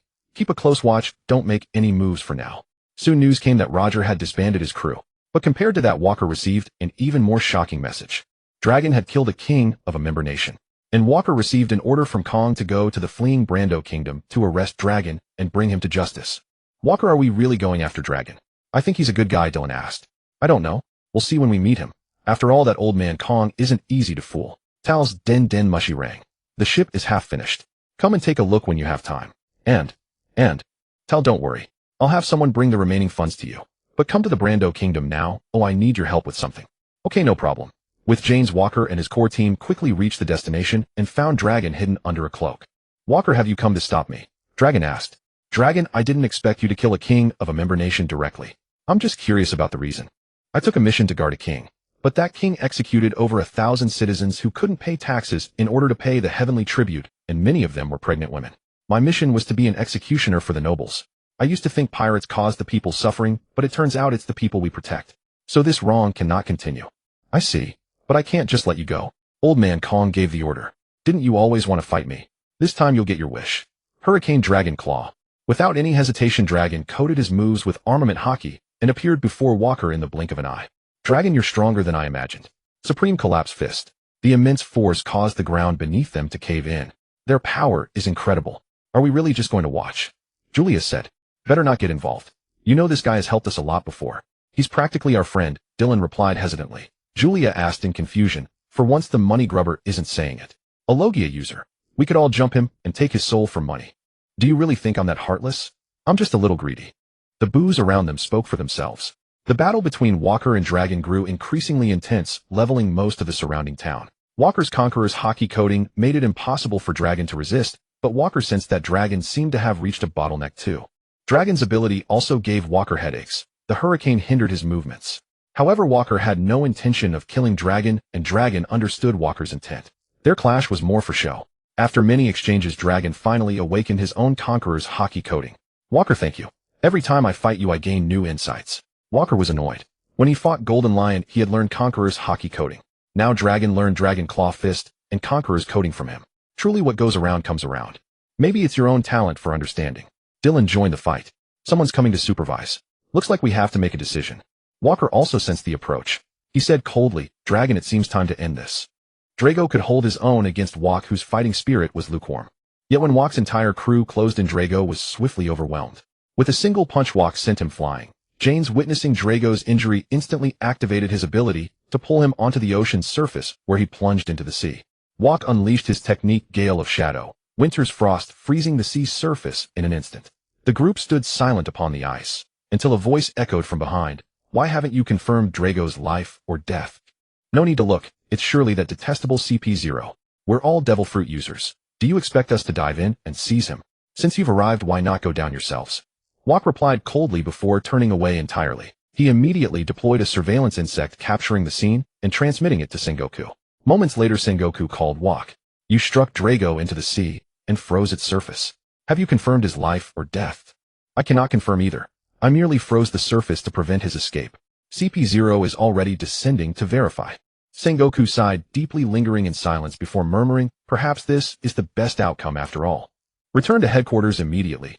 You must report the incident in full. World government pressure is mounting. Wok acknowledged, summoning a warship to ferry him to Marineford. Upon disembarking, Lyra awaited him, unusually quiet this time. Garp stood nearby, radiating palpable fury. The moment Wok approached, he lunged forward with a devastating punch, sending Wok crashing straight through a building's facade. Garp materialized beside Wok in an instant, gripping him by the collar. Why did that fool act so recklessly? Master Garp, I truly don't know. Then why strike so hard? Garp demanded, seething. Yet as he met Wok's clear, unflinching gaze, he fell silent. In that stillness he read what Wok had silently conveyed, and walked away heavy with sorrow. Wok emerged from the rubble. Sengoku, alerted by the commotion, arrived personally. After all, only Sengoku could restrain Garp. Are you alright, Wok? That scoundrel Garp. He'll face severe discipline. I refuse, Luogia. Aren't you going to hear me out before deciding? Alright, go ahead. But if it's too difficult, forget it, Waku said tentatively. I hope you can teach my child. I presume you've already informed Vice Admiral Kapu. That's fine, but there's something I need to confirm with you. During the Battle of Shinji Valley, what exactly did my father La Gana experience? That yellow-haired fellow with the peculiar armament Haki. He was a genuinely good man. Unfortunately, the Celestial Dragons wanted to slaughter everyone on the island for a competition. I know about the massacre of all civilians. They seem to be holding a hunting competition. The old man simply could have chosen not to go. If he went, it meant he already knew. So why was he ultimately demoted? Because of his subordinates. To preserve the Marine soldiers under his command, that great battle was one where ordinary mortals simply couldn't survive. It seems you know quite a bit. Was Luo Kasi truly that terrifying? I didn't expect you to know that bastard either. His strength is beyond doubt. I once fought him. He defeated us, and our entire crew needed a full year to recover. I see. Truly a fearsome man. From what you say, the old man would indeed do such a thing. What exactly happened at Shinji Valley? Luo Kasi was a master of all three types of Haki. It took me, your Marines, and the Celestial Dragons combined to bring him down. As for the specifics, you'll have to discover them yourself. Knowing them would not be good for you. Luo Jie finished speaking and said no more. What about Whitebeard? Before Waku could finish, Kapu pushed the door open and said, Time's up, Waku. You can leave now. Staying in contact with this man for too long is not a good thing. Waku saw that Luo Jie would not say anything more, and with Kapu's firm attitude, he simply walked out of the prison. But no sooner had he left than he encountered a major incident. Golden Lion Shiji had arrived. Over a dozen warships floated in the harbor, and the bodies of ordinary soldiers were piled into a small hill. The Golden Lion sat atop them, his two renowned swords already stained red with blood. Luo Jie is imprisoned here, isn't he? That man is someone I acknowledge. He can only die by my hand. Surrendering? How ridiculous. Hand him over, or I'll turn this place upside down to find him myself. Waku saw this and leaped forward. Hey Golden Lion, I admire your courage. Coming here alone. Should I praise your bravery or your foolishness? Kapu and Zhangguo instantly appeared before the Golden Lion. Zhangguo said in a deep voice, Golden Lion, this is no place for your rampage. Luo Jie will be executed at Luo Gu Town in the East Sea. At the place of his birth, a fitting end from start to finish. The Golden Lion laughed heartily. Executed in the weakest sea. The Marines insult Luo Jie to an extreme. Kapu sneered. Even if it's the weakest sea, so what? Don't talk so arrogantly. You are not worthy to execute him. Hand him over. Don't even think about it. Zhangguo and Kapu shed their marine coats and leaped into the air. This time the Golden Lion was absolutely berserk. Lion's might earth roll. Most of the buildings behind him rose into the air, and the people inside screamed in panic. Golden Lion, how many lessons must you learn before you realize your ability is useless against me? A massive amount of black aura emanated from Waku, causing the buildings to return to their original positions. You again, brat. Today I'll settle this with you once and for all. Golden Lion, your opponent is us. Kapu and Zhangguo joined forces to block the Golden Lion. Shilade, hearing the commotion, rushed over to join the battle. Di Luante and Jie Nc were not idle either, launching long-range attacks at the Golden Lion. Waku, of course, was not idle either. He was no hero who insisted on one-on-one combat, and he joined the siege against the Golden Lion. The Golden Lion launched a furious assault, initially putting Kapu and Zhangguo on the defensive. But unlike in the original story, this time Waku and the others joined in. Although they were not yet top-tier combatants, their strength was not negligible, and they quickly suppressed the Golden Lion. However, everyone underestimated the Golden Lion's resolve. With his fighting spirit at its peak, he unleashed a barrage of lethal moves, forcing everyone to first avoid his onslaught. As time dragged on, the Golden Lion's stamina waned, and he began to suffer wounds. At the cost of half of Ma Lin Fan Duo being destroyed, the Golden Lion was defeated. The damage to the buildings was mostly caused by the Golden Lion's slashes. Waka hadn't bothered to defend since he wouldn't be held responsible for the destruction anyway. When Kong learned of the situation, he rushed back immediately. Although he was distressed by the loss of the headquarters, he was overjoyed at the outcome of the Golden Lion's impulsive solo attack. With this incident, Kapu and Zhangguo certainly couldn't leave even for a moment, so the task of escorting the Golden Lion to the underwater prison fell to Waku. Waku gladly accepted, as he had long coveted the float fruit. The Golden Lion, bound with sea stone chains, was brought onto the warship. Waku contacted Sa Wei Li via Den Mushi. Spread the word to the Golden Lion's crew that their captain is on my ship. Send them my coordinates. But the pirates under the Golden Lion have no sense of loyalty. If they hear, they'll likely start fighting among themselves, like monkeys scattering when the tree falls. It's fine. I don't need many. Just a few ships showing up will do. Sa Wei Li said nothing more and immediately set to work. Shilada asked Waku, when can we kill the Golden Lion? I can hardly hold back anymore. Patience, my friend. Old man Kong isn't a fool. We can't just kill him outright. That would be too obvious. Shilada suppressed the murderous intent in his heart. Waku then walked down to the lower deck to visit the Golden Lion, that formidable figure in the temporary prison. The Golden Lion, now conscious, saw Waku at the door and laughed arrogantly. Brat, you're here to take my life, aren't you? Yes, that's the plan. Aren't you afraid? I didn't come here expecting to live. I just can't figure out why Luo Jie surrendered. What a disgrace to pirates. The Golden Lion losing to that man. How ironic. I really can't comprehend it. Jiahaha. Luo Jie surrendered because he doesn't have long to live. What? How is that possible? It's true. Then why didn't he find a quiet place to die instead of coming here to throw his life away? Because of Luo Jie's ambition. Perhaps his death will usher in a new era. What kind of ambition does that man have? Before Waku could answer, the sound of cannon fire erupted outside and the warship began to rock. Shilata ran in and said to Waku, "There are indeed 4 pirate ships from the Golden Lion's fleet outside, but they're not very strong. Di Luante and Jia and Si are keeping an eye on them." Waku acknowledged this, then turned to the Golden Lion, who was exhausted from the siege and bound with sea stone chains. "Sure, Ji, your journey ends here. Any last words?" What exactly is Luo Jie's ambition? Luo Jie longed for freedom and liberation, but he couldn't achieve it himself. He surrendered knowing full well that the Marines wouldn't pass up the chance to broadcast it worldwide to suppress pirates. And if at that moment he announced that his treasure was on the final island? After all, he was the only one who had been there. With his reputation, if he made that final declaration, wouldn't everyone set sail for the sea? "Jia haha Luo, Jia, you're truly formidable. You surpass me, the Golden Lion. How do you know so much, Marine brat?" "Me? I guessed. Shilata, he's yours. Settle your grudges, take your revenge." Waku finished speaking and walked up to the deck. The battle on the deck was essentially over. Di Luante came over and said, "None of the ones who came were strong. Too bad there were no devil fruits. This wasn't a profitable deal. Is the Golden Lion taken care of?" Shilata soon came up and said to Waku, "It's done." Waku went inside, and while the Golden Lion's body was still fresh, used the soul storage device to take control of it. After finishing, Waku came out and said to the core group, "The Golden Lion's float fruit is here. Anyone want it? This is an incredibly powerful ability." Hillard stepped forward and declared, "I wish to claim this fruit. He killed my father. I intend to take him as my trophy. I ask you all to grant me this privilege. As a swordsman, I do not wish to consume it directly. May I keep it for further consideration? I have no interest in the fruit, and Sandra is absent as she likely feels the same." Dylan said, "Sometimes I truly fail to comprehend the logic of swordsmen. If you refuse to eat it yourself, why not emulate Walker's approach? Infuse the fruit into your blade." Hillard's eyes lit up. He turned to Walker and asked, "Would that be possible? If my sword could absorb the fruit, all hesitation would vanish." Walker immediately contacted Sandra via Den Den Mushi, and this time the call connected. The Den Den Mushi crackled with heavy interference. "Walker, what is it? There's intense static here. I need your assistance to infuse the fruit into a sword. Please send someone to retrieve it." "Walker, you never cease to astonish me. I've only just mastered this technique, and coincidentally I was eager to test it on a real fruit. I'll inform the doctor at once. He'll dispatch arrangements without delay.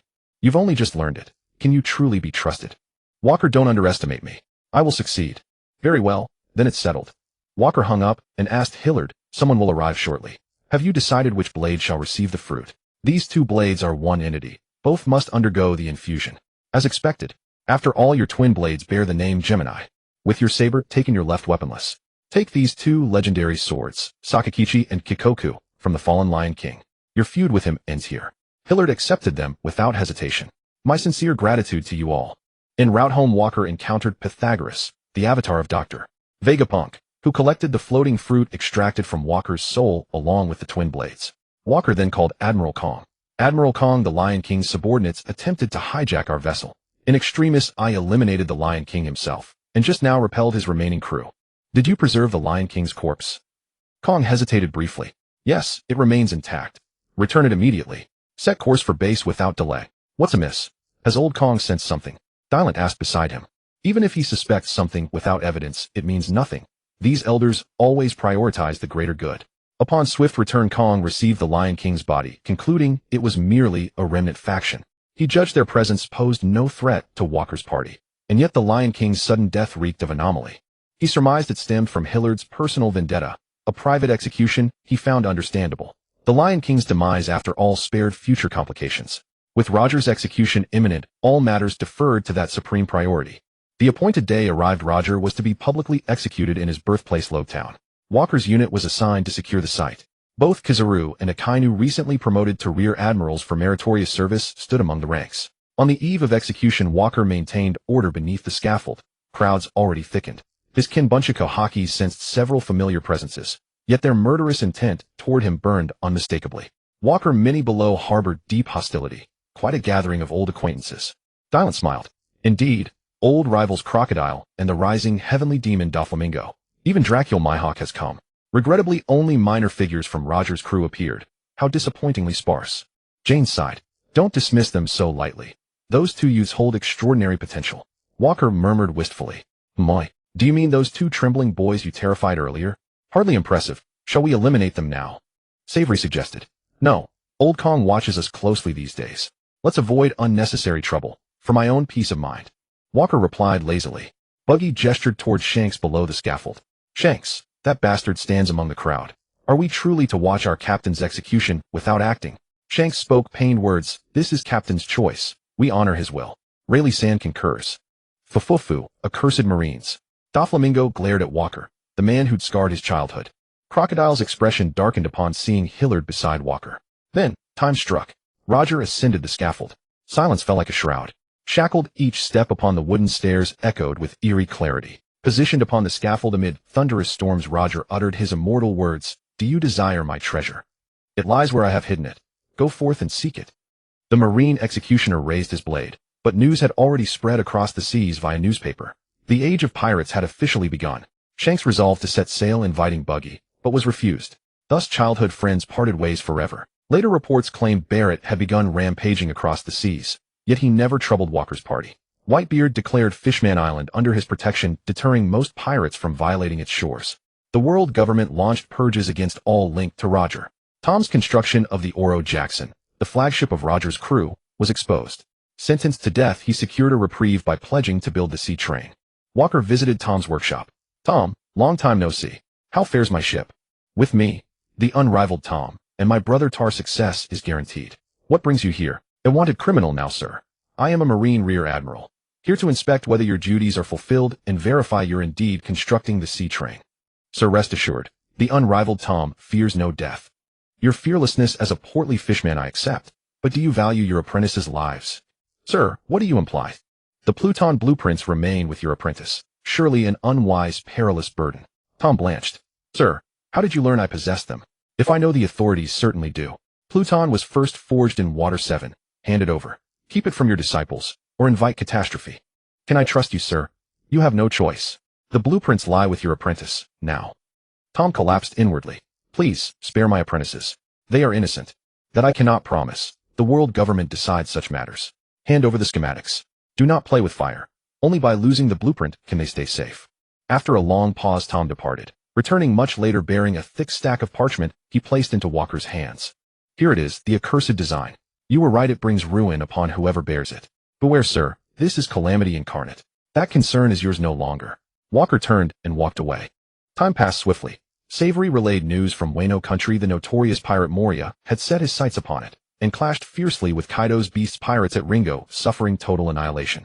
Zephyr's den mushy rang urgently. "Walker, the buster call is being mobilized.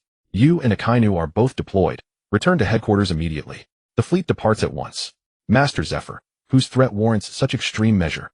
"It's your former rival Barrett. He's been wreaking havoc across the seas lately, and the world government can no longer tolerate his chaos.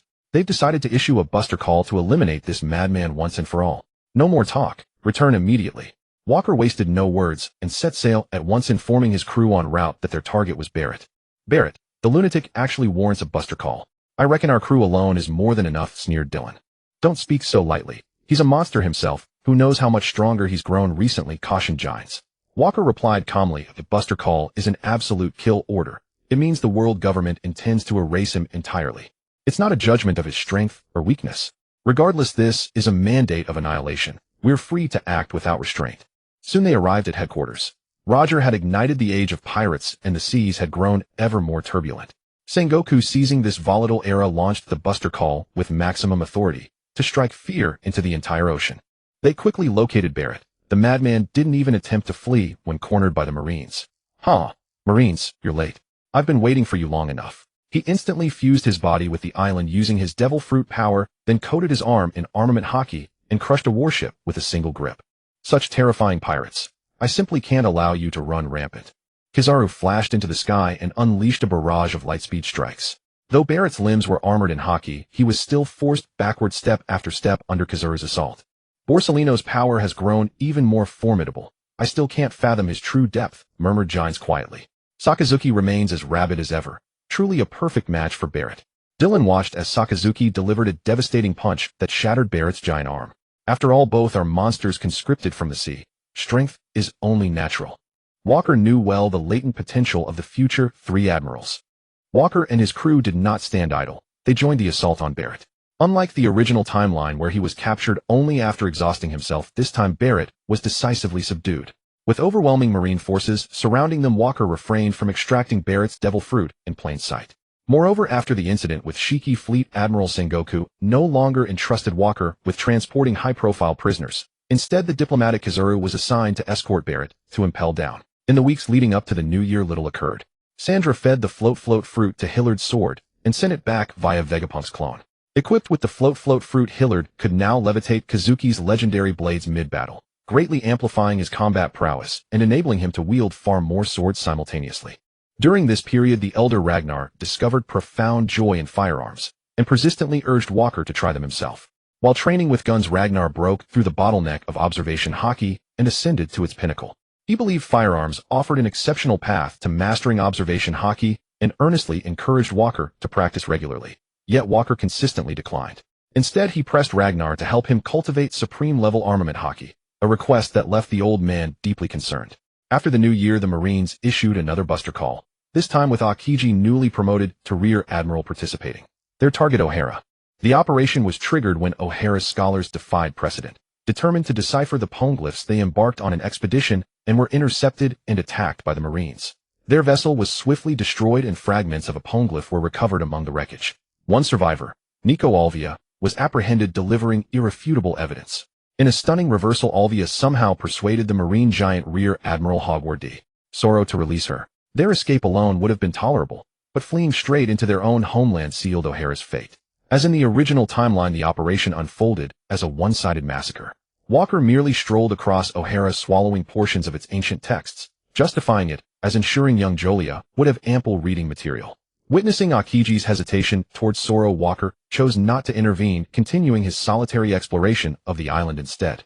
Meanwhile, Sakazuki's artillery obliterated the scholar's refugee ship, planting seeds of doubt in Aokiji's heart and inadvertently allowing Robin to escape. Walker observed the tragedy from afar, making no move to stop it. After all, Robin was still only 8 years old. On the return voyage, Aokiji asked Walker, "Senior Walker, what truly is justice? Why must these innocent scholars perish? To provoke the limits of the strong without possessing the strength to bear the consequences, that is suicide. The meaning of justice is yours alone to discover, mine to discover. Then what I once held steadfastly must have been wrong." From that day forward, Aokiji grew increasingly lethargic. Months later, Walker returned to O'Hara, recalling that in the original chronology, Vegapunk and Dragon would coincidentally arrive here to pay their respects. Upon arrival, Walker first spotted Soro and several giants salvaging books from the ruins. Seeing Walker approach, Soro tensed defensively. How did you come here?" "Relax, I'm not here for you. Carry on with your work." Dragon arrived shortly thereafter and greeted Walker warmly. "Walker, my friend, it's a true pleasure to see you again. What brings you to this place?" "I felt these lives ended without meaning. Mere whims of those in power deciding the fate of tens of thousands." "Walker, do you share this same realization? This world demands transformation." "Indeed. I believe you should reach out to Bartholomew Kuma, formerly Ivankov's closest confidant. Great upheaval is imminent in the Sorbet Kingdom. Walker, I beg you to join us. Your strength is indispensable. Together we can forge a new world." "I'm sorry, Dragon, but my path lies elsewhere, for now." "Still, your dream resonates deeply. Keep close watch on Sorbet Kingdom." "Understood. I'll observe closely. And I hope you'll continue to consider our cause." A surprising voice rang out. "Unit 036, is that you? It's been far too long." Vegapunk rushed toward Walker, brimming with excitement. "Vegapunk, I confess I've long wanted to eliminate you." An overwhelming conqueror's haki erupted. Vegapunk paled instantly. "Dr. Vegapunk, pioneer of global innovation. It's an honor to meet you at last," said Dragon, composed and steady. "Are you the rising revolutionary dragon?" "Yes. Might I invite you to join our cause?" Dragon probed cautiously. "No, I decline. You're far too impoverished," Vegapunk replied without hesitation. Then inspiration struck. "Walker, how did that device I built for you perform? Remarkable, wasn't it? It served its purpose, so your survival still holds some utility. Come now, don't be so cold-blooded." Dragon turned to depart. "It's been a privilege meeting you both, but I must go now. I look forward to our next encounter, and I'll act upon your words immediately." A gust swept past. Dragon vanished. Once he'd gone, Vegapunk blurted out, "Walker, may I extract a true genetic sample from you? Your body is the greatest miracle this world has ever known." "Yes, but only if you fulfill one condition." "Name it." "Soon a man named Kuma will ask you to save a child. You'll agree, and he'll become your test subject. I require you to create an artificial human identical to him, not just in form, but in every facet of his devil fruit ability. How do you know I'm researching devil fruit replication? I haven't even cracked the fundamentals yet. No rush, just promise you'll build it. Agreed, I accept your request. Walker promptly cooperated with Vegapunk's blood extraction.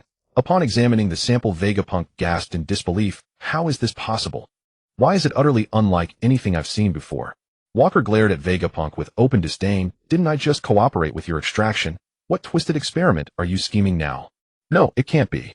Did that experiment over a decade ago truly fail? Then why does he exhibit these physiological markers? What madness are you spouting, Vegapunk?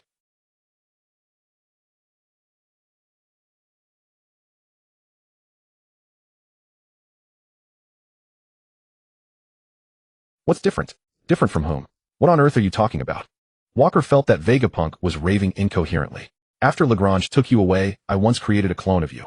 But even that copy possessed genetic discrepancies. Clearly the experiment remains incomplete. A clone of me. Where is he? The 5 elders took custody of him. After that I lost all contact. A clone of himself. Where was he? What did he look like? These questions stirred within Walker's mind. I should return now, Walker. Though I know nothing of Bartholomew Kuma's nature, if we encounter him, I'll replicate one for you. Acceptable. If your replication can integrate my genetic profile, grant me top-tier authorization. Understood, no problem. With that, the oversized Vegapunk vanished. The sheer power of technology was truly terrifying. Vegapunk dissolved before Walker's eyes, as though erased by a projection. Dragon moved with astonishing speed. Upon learning that the kingdom of Sorbal intended to enslave half its populace due to the celestial gold, he immediately deployed his forces, only to discover that Bartholomew Kuma single-handedly had liberated Sorbal. Deeply devoted to freedom, and bound to Walker by mutual acquaintance and shared attendance at a wedding, Kuma and Ginny formally joined Dragon's faction. With Kuma and Ginny absorbed into his ranks, Dragon's legendary Brotherhood army was finally complete. While on leave, Walker received urgent news. Fleet Admiral Sengoku, en route on an inspection tour, had been intercepted and engaged in fierce combat by patricide Radfield alone. Ordered to render immediate support, Walker and his comrades, eager to witness the prowess of this legendary elder generation warrior, rushed to the scene without hesitation. There they witnessed the climax of a breathtaking martial duel. Sengoku, though valiant, ultimately fell to Radfield. As Radfield moved in for the killing blow, Walker intervened, halting the exhausted Red Baron and capturing him alive. The Red Baron offered no resistance. Not because he lacked will, but because he had yet to consume a devil fruit. In canon, he would devour the vampire fruit post-imprisonment to regain youth. Vice Admiral Garp arrived only after the battle concluded. Together, they carried Sengoku back for emergency treatment. Before losing consciousness, Sengoku entrusted Garp with escorting the Red Baron to Impel Down. Afterward, Garp brought Walker to a hospital in the South Blue. Though Walker suspected the truth, he remained silent as he followed Garp inside. In a modest ward, they found a frail golden-haired woman cradling an infant.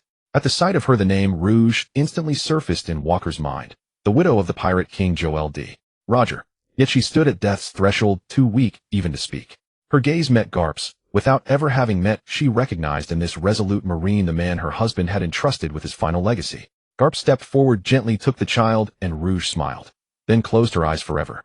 Garp arranged Rouge's funeral through the hospital, a matter too delicate for any official intervention. Once the burial site was confirmed, he and Walker returned to the East Blue, entrusting the infant to Dayton's care. Thus ended a century-spanning year. In the new year, Walker continued hunting pirates across the Grand Line, occasionally eliminating bounty hunters affiliated with underground syndicates, acquiring numerous devil fruits in the process. Though none were particularly exceptional, they were swiftly sold off. Savory's illicit enterprise grew increasingly prosperous. Notably, during one voyage, Walker encountered the noble daughter of a West Blue kingdom, who insisted on joining his crew. Initially reluctant, dismissing her as a dainty aristocrat clad in formal attire, wielding a slender rapier, and obsessed with music, he was soon astonished when she demonstrated masterful assassination swordsmanship, earning repeated praise, even from Hillard. Moreover, her devil fruit ability left Walker deeply intrigued. He finally consented to her boarding. Thus, Eshimon Libika, the ship's newly appointed musician, officially joined Walker's crew. That year, Walker's renown soared unmatched. Sengoku proposed promoting him to Fleet Admiral, a recognition earned through his pivotal role in the Battle of Ed War, the joint capture of Shiki, the apprehension of Barrett, the seizure of the Red Baron, and the cumulative bounty of over 100 billion berries collected from captured pirates.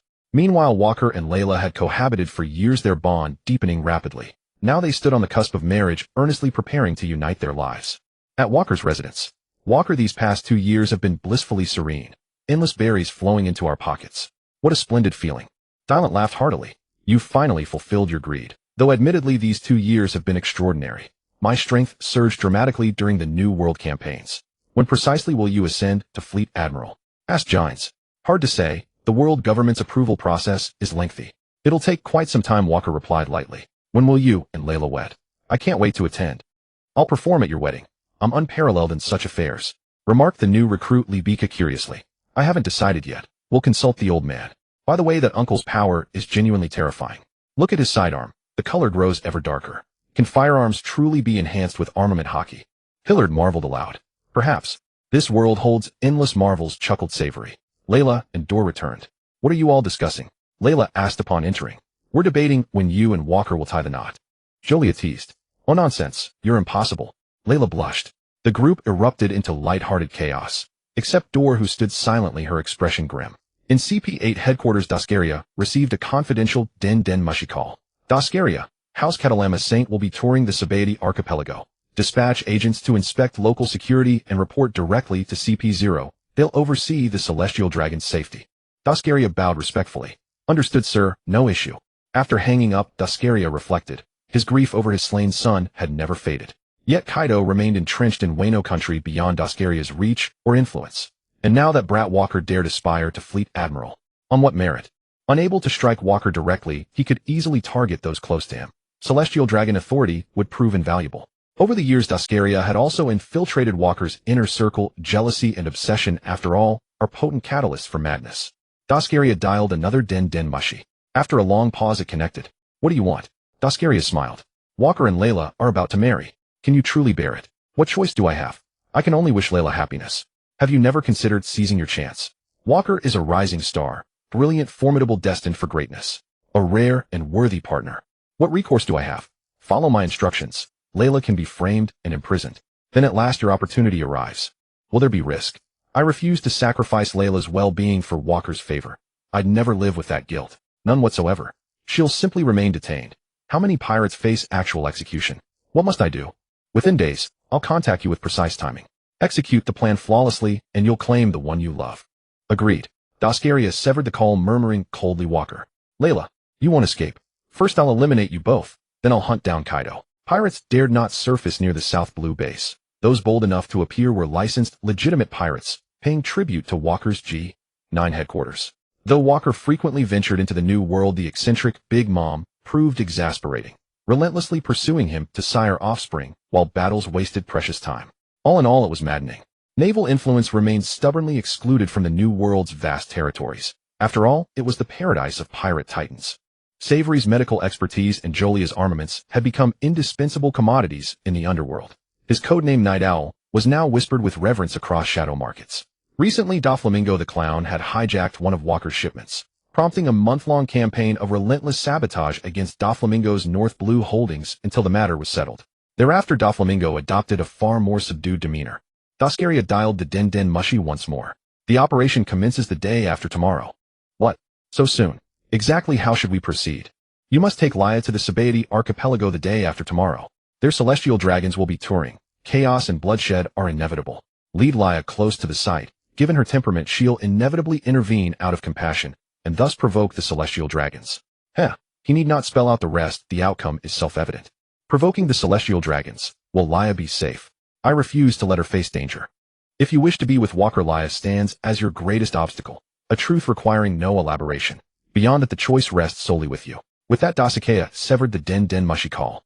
Silence lingered on the other end as the woman's heart sank. Dor knew Walker and Laya were preparing for marriage, and gently suggested, let's stroll through the Sabaody archipelago. We ought to gather wedding essentials before time slips away. Dor, don't rush me. I haven't even begun planning yet. No need to blush. You've cherished him for years. Better prepare early. Besides, a little sightseeing will break the monotony. Day after day missions in Marineford. It's utterly dull. All right then, let's go explore together. On the appointed day, Laya followed Dor's suggestion. Though inwardly eager to procure wedding items, she chose not to inform Walker. A young woman's enthusiasm, after all, carries its own delicate embarrassment. Boarding a marine warship, Dor and Laya arrived at the Sabaody archipelago and plunged into fervent shopping. Catarama Saint arrived at the Sabaody archipelago per schedule. The celestial dragon's entourage descended, sparking immediate pandemonium. Though commoners scattered in terror, the celestial dragons themselves sought amusement. A single lingering glance was enough to draw gunfire, delighting in their own cruelty. Door deliberately steered toward the commotion stirred by the celestial dragons. Laya, hearing distant gunshots, asked, "What's happening? Why gunfire over there? Could pirates have stormed ashore?" "Possibly. The archipelago lies near Fishman Island, the gateway to the New World, and unrest flares here often." Haunted by her father Hodia B's death, Laya harbored deep-seated hatred toward pirates. Bereft of protection, her strength had surged. Upon hearing pirates might be involved, she declared, "Come, Door. If it's pirates, we must intervene at once lest more innocents perish." Door, anticipating precisely this, fell into step without hesitation. Catarama Saint traveled with his family. Unaware civilians could only kneel trembling along the roadside. To flee the scene upon spotting the celestial dragons meant instant execution. Such was the privilege of the world nobles. Laya froze upon seeing the celestial dragons among the crowd, her marine rank rendered meaningless beneath their absolute authority. Witnessing their atrocities, Laya and Door stood paralyzed, furious yet voiceless. "These vermin are insufferable." Catarama Saint sneered, golden pistol gleaming. A nearby agent, catching his intent, murmured, "Lord Catarama Saint, shall we execute them?" Catarama Saint's child piped up, "Father, these rabble crowd the streets, fouling the very air. Let me kill them. Make them run and slaughter whoever lags behind. Did you not hear my son's command? Hurry, force these vermin to flee." At once agents fired into the sky. Panic erupted, people scattered wildly. Then Catarama Saint's entire retinue drew pistols and opened fire indiscriminately. Laya bit her lip, disbelief etching her features, until she saw a little girl cradling her mother's lifeless body in a pool of blood, wailing uncontrollably. Instinct propelled her forward, to scoop up the child. Door remained rooted motionless. Laya sprinted away, clutching the child. "Ha! A Marine has joined the spectacle. Father, how delightfully entertaining. Marines are but dogs, we own them. Yet this one dares defy her master. Shoot her down now." Catarama Saint ordered his guards. The agents scoffed. What madness possessed this lowly petty officer? Her insignia marked her as mere cannon fodder. Even Marineford would dare not protest her death. Agents obeyed. Though the celestial dragon's marksmanship was poor, their precision proved lethal. Laya staggered, shoulder torn open by a bullet, then collapsed hard onto the ground. Door snapped awake at the sight, rushed forward. Laya struggled upright. Gunfire cracked again and again, until she fell sinking into crimson stillness. Events spiraled far beyond Door's darkest expectation. She'd never imagined the celestial dragons would execute a Marine outright, without trial or plea. Instantly, she activated Soru, swooping in to snatch up Laya and vanish. Behind them, Catarama Saint raged, commanding his agents to hunt them down immediately. Door's mastery of the six powers surpassed Laya's by a wide margin. She darted into a tavern with her wounded comrade. Its proprietor, a middle-aged woman with rose-black cropped hair, puffed a cigarette and drawled, "Oh dearie, care for a drink? Though your friend's wounds run deep. Madam, we're Marines. Could we shelter here briefly? They're hunting us." Fine, but once you're safe, leave at once. I won't court trouble." Thank you so much." Door supported Laya into the kitchen. The tavern owner sighed, grabbing a mop to wipe away the bloodstains. In the kitchen, Door cradled Laya against her thigh, tears streaming unchecked. "Laya, wake up. It's my fault. I shouldn't have brought you here. Forgive me. Please don't die." Laya's gaze drifted hollow and faint. "It's not your fault. Door, you've loved Walker all along. I felt it. Don't tell him the truth. We cannot fight the celestial dragons. Promise me, you'll care for him well." "No, Laya, it was me. All me. I lured you here. I'm the one who doomed you. I never imagined they'd shoot without warning." Door wept uncontrollably. "What happened was my choice, to save that child. Conceal the truth from Walker. Care for him. I longed, so fiercely, to be with him. Just a little longer. How cruel, how bitterly close." A tear traced her temple. Her arm slipped lifelessly from Door's grasp. "No, Laya, don't die." Door clutched her friend's lifeless form, sobbing. Then, trembling, she retrieved the den mushy and dialed Walker. Her voice shattered. "Walker, hurry to Sabayati. Laya is dead." What did you say?" "Say it again, Door." "Laya is dead, shot by the celestial dragons." "Where are you?" Walker's voice dropped low. I'm in Sector 33. Wait for me." His crew heard every word. Dylan asked, "Walker, what's your plan?" Walker's fury erupted. His conqueror's Haki exploded outward, shaking G9 base to its foundations. Rank-and-file soldiers collapsed unconscious. Even Dylan and his comrades strained to endure. Jolia tumbled from her crystal ball senseless. Sharad gritted his teeth. "Walker, restrain yourself. Others can't withstand this."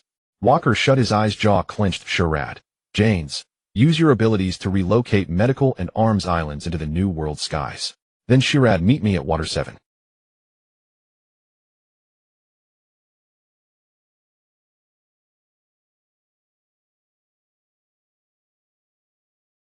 Dylan grabbed Walker's arm. "No, More people means greater risk. Without another word, Walker transformed, wings unfurled, and vanished into the sky. His boundless wrath unleashed unrelenting conquerors. Haki sea beasts drowned mid-swim, birds plummeted from the air, sailors aboard passing ships dropped dead, souls drained, bodies hollowed. How could such towering hatred ever find release? Walker landed at Marineford, his conqueror's Haki causing a subtle shift in the weather as the sky above began to darken. Activating his observation Haki, he quickly located Duoer hiding in the woods far from the bustling city. Seeing Walker, Duoer broke down crying. How could this happen? I never expected the celestial dragon to fire. Walker saw Laya's body on the ground. He walked over quietly, picked her up, and whispered, "Sorry I'm late. I kept hesitating, kept being weak. Just a little more." Walker couldn't help but shed tears as he looked at the body riddled with bullet wounds. His anger could no longer be contained. He handed the body to Duoer. "Leave here. Keep her safe for me. When this is over, I'll find you." Duoer grabbed him tightly. "Don't be impulsive. Before she left, Laya told me to keep this from you, not to attack the celestial dragons. That's a death sentence. This world's rules are like this. I don't want anything to happen to you too. Celestial dragons. No matter who, they must die." With that, he broke free from Duoer and flew straight toward the city. In the bustling district, the celestial dragons were at an auction searching for novel goods. Don't ask how Walker knew the location. There was a ring of agents outside, and he could sense it without even using observation Haki. Walker, radiating murderous intent, arrived at the entrance. An agent barked, "Marine, if you're on guard duty, stay on the perimeter. The celestial dragon lord does not wish to be disturbed." Walker said nothing. He unleashed his conqueror's Haki, and the agent staggered. "Enemy attack. Marine, have you lost your mind? Do you even know what you're doing?" Walker's right hand ignited with hellfire, and in an instant he pierced through the agent's line. They fell one by one, their soul fragments dispersing into the venue. Inside, the auctioneer was frantically hawking items. The hall was a mix of pirates, merchants, and marines, but the most conspicuous were the three celestial dragons seated in a cleared area at the front, each wearing an oxygen mask. Walker's entrance drew the crowd's attention. Those in the back turned to look at him. Many pirates recognized him. "What's the marine judge doing here? Should we get out?" "Hey, this is the Subdue archipelago. As long as we don't break the law, we're fine. Don't provoke that guy, and we'll be okay." Walker released his conqueror's Haki, indiscriminately attacking everyone. Even the marines were affected, but the celestial dragons and the auctioneer remained unharmed. A vice admiral was maintaining order in the hall, barely managing to stay on his feet. "Walker, have you gone mad? Why are you attacking marines?" Walker shot him a glance. Black hellfire erupted on the vice admiral, who screamed in agony before quickly falling silent. The celestial dragons watched Walker approach. "Marine, do you know who I am? You dog, how dare you disrespect us? That's a capital offense." Walker said to the auctioneer, "What items are being auctioned today?"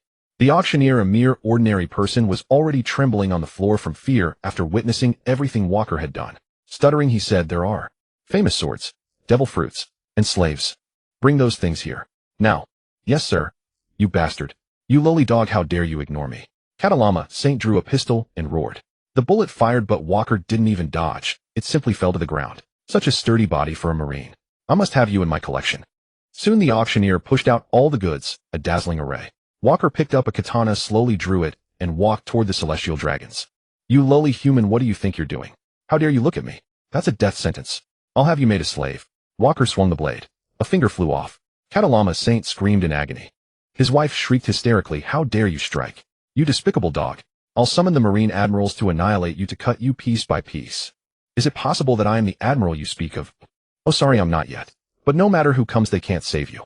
Rest assured, I won't let your family die so easily." Then Walker swung his blade again and again. The celestial dragons endured immense torment, though Walker kept them barely alive. The auctioneer had long been driven mad by the brutal scene. Walker had originally wanted to broadcast the entire event live, but he had no din mushy on him, and the last shred of rationality told him it wasn't yet time to push the five elders over the edge. In the meantime, Walker swallowed the goods behind him and let the slaves escape. He didn't want to leave anything for the marines who would soon arrive. At Marineford, a golden din mushy alarm sounded. Kong picked it up. "Kong, have your marines gone mad? They dare to attack a celestial dragon. Send an admiral with a buster call to Subdue archipelago immediately." CP0. A marine attacked a celestial dragon. Is the information accurate? Do you think I would joke about this? Execute now. Kong felt a headache coming on. He immediately summoned Garp, Zhonghua, and Zifa, but only Zhonghua was willing to deal with the celestial dragon matter. Before Zhonghua departed, Kong said, "Get a clear picture of the situation. CP0 tends to exaggerate. Do your best to protect the lives of marine soldiers and minimize the impact, otherwise marine morale will suffer a huge blow." Zhonghua acknowledged. He led 10,000 elite marines along with 5 vice admirals, Huang Yuan, Chi Chuan, Qingji Huashishan, and Gazizu. 10 top-performance warships quickly arrived at Sabaody Archipelago. Arriving at the scene of the auction, ordinary soldiers formed a perimeter. Zhanghua led the Buster Call vice admirals inside. The floor was strewn with corpses and the horrific state of the celestial dragons before the stage met their eyes. Even the elite marines were horrified by the sight. Walker spoke, "You're really slow. I've been waiting for you a long time." Zhanghua, snapped out of his shock by Walker's words, said, "Walker, why did you do such a thing?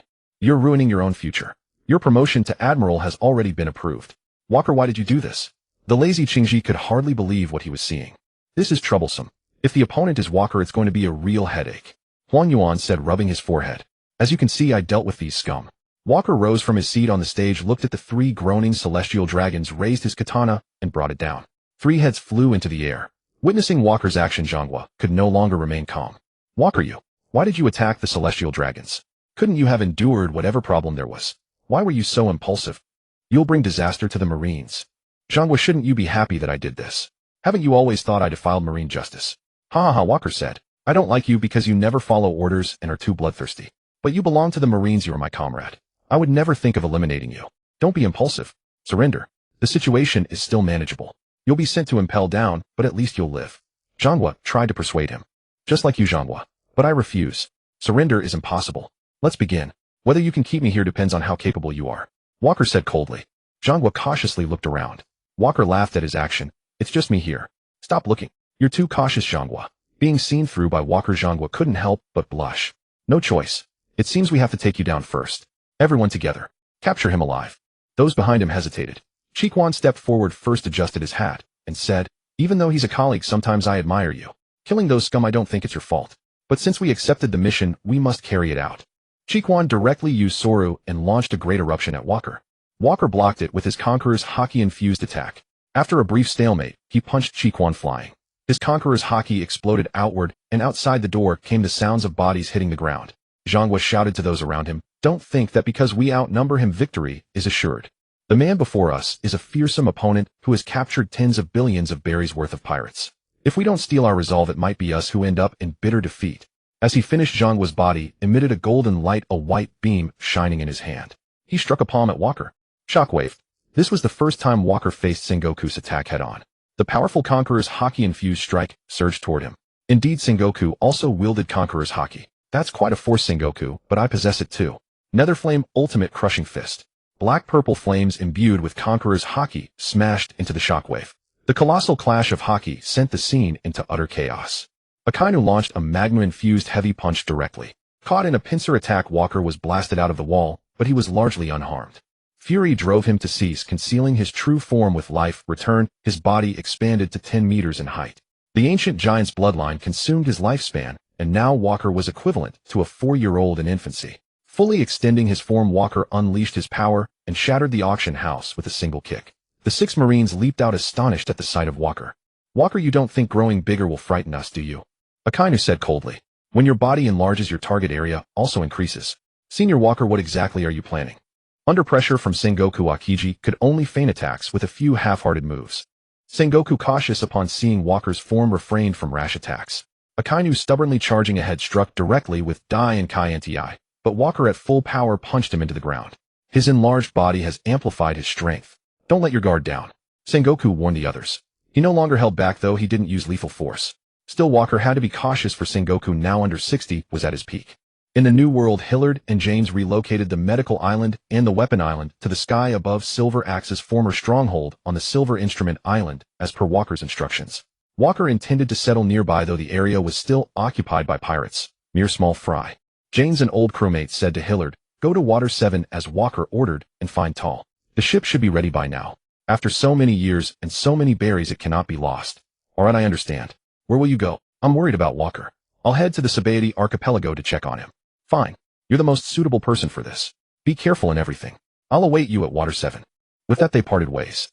Doll, hearing the tremendous commotion in the distance, hesitated. She yearned to see Walker, but Leia's body was here, and she couldn't carry it there.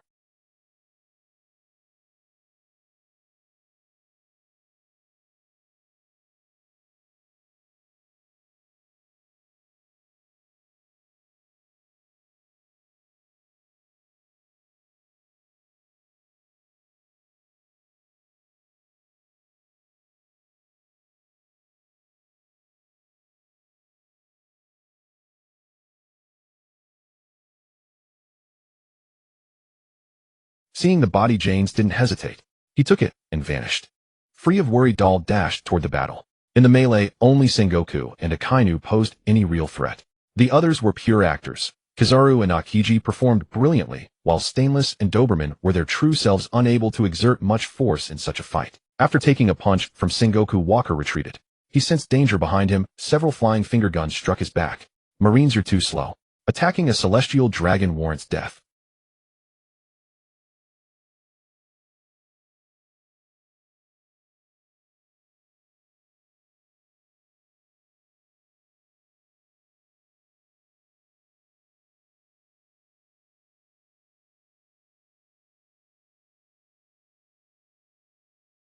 Walker held nothing back. Flames erupted behind him, and with his already monstrous physique, he was invincible. Unless his stamina was exhausted, but that seemed unlikely. You? How is this possible? A Lunarian. But why no wings? CP0 exclaimed in shock. Karma Flame Inferno Prison. Countless pillars of fire erupted from beneath the Marines and CP0. CP0 and Marines like Stainless and Doberman were slow to dodge. The relentless blaze seared them, drawing cries of agony from the hardened warriors. Kizaru, knowing the feeling well, broke out in a cold sweat. I've been hit by that before. The sensation inside is truly dreadful, you know. Back then you couldn't move while using this technique, could you? But now you can maintain it, even in combat. How terrifying. Like a cornered beast, Walker no longer concealed anything. He turned the surroundings into a sea of flames.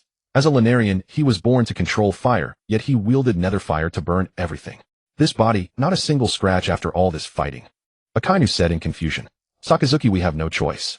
Don't hesitate, go all out. Capture Walker first. Sengoku ordered. Try to take him alive. The higher-ups are very interested in this race. The CP0 leader said coldly. First you said kill, now you want him alive, Sengoku retorted angrily. Marines, do you have a problem? Our words represent the world government.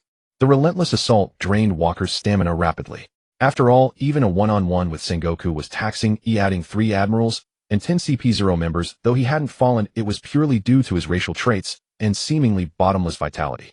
When Walker was in grave danger, a bang rang out. One CP0 member was shot in the head and fell dead. Who? There's another enemy. The sudden change made the world government forces pause to observe. Who could be helping me? My observation Haki didn't sense a thing.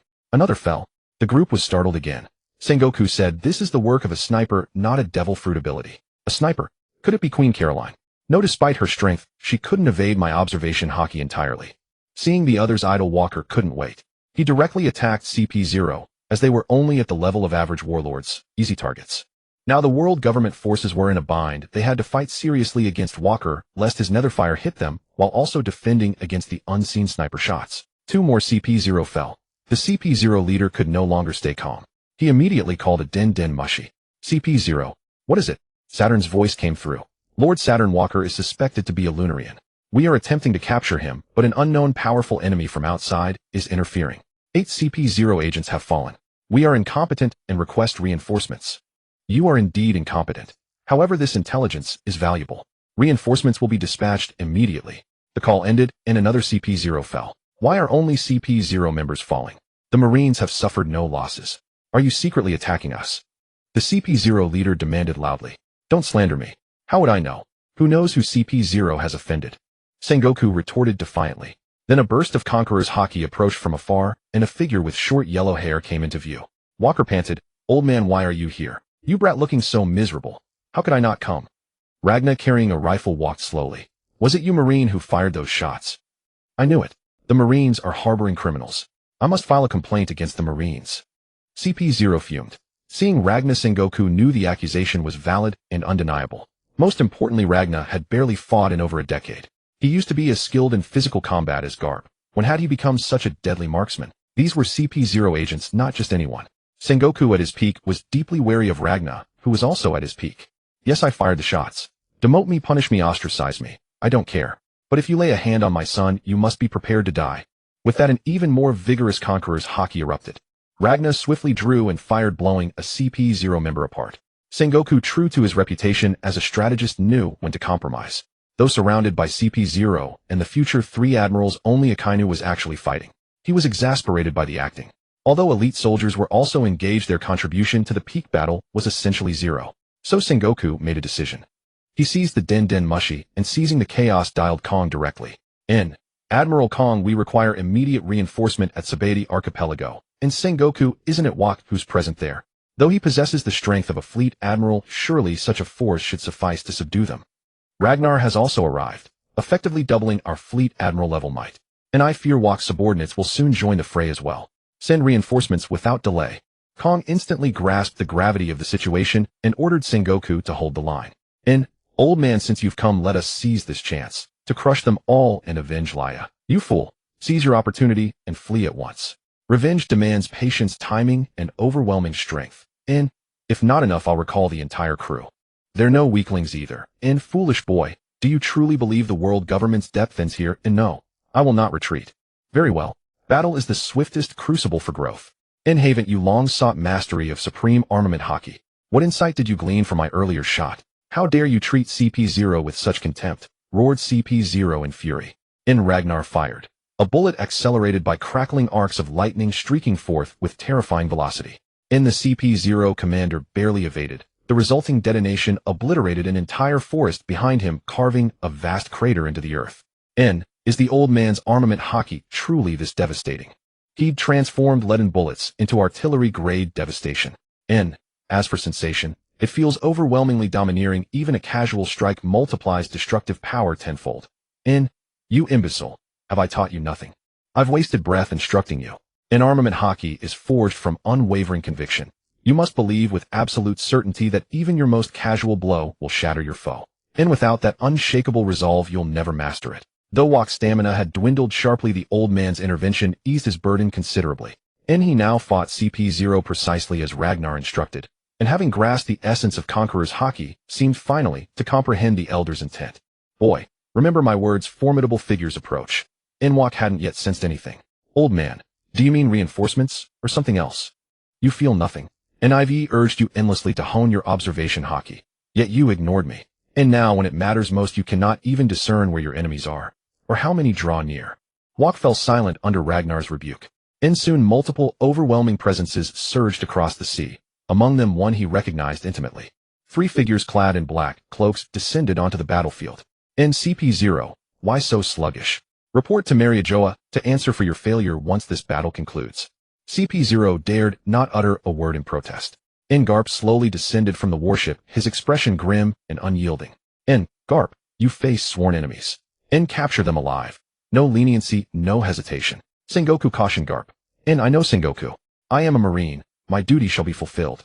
Wak's gaze locked onto the 3 cloaked figures. He'd read the chronicles, knew their identity, the Divine Knights. Weren't they the personal legion of that ancient reclusive sovereign?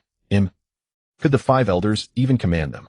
Enraged beyond measure, Wak resolved to test Im's power, even if the sovereign herself appeared. He stepped forward ready to engage, but Ragnar barred his path. Having fought in the God Valley War, he knew the Divine Knights might firsthand. Though routed once by the Rock's pirates, each knight remained peerless in individual prowess. Wak's condition was dire. Ragnar would not allow this young man to court death. Somaz, the saint of the Divine Knights, fixed his gaze upon Ragnar and Garp. Were you not Marines in your prime? Ragnar, do you intend to fell me today? Indeed, we haven't crossed paths in decades.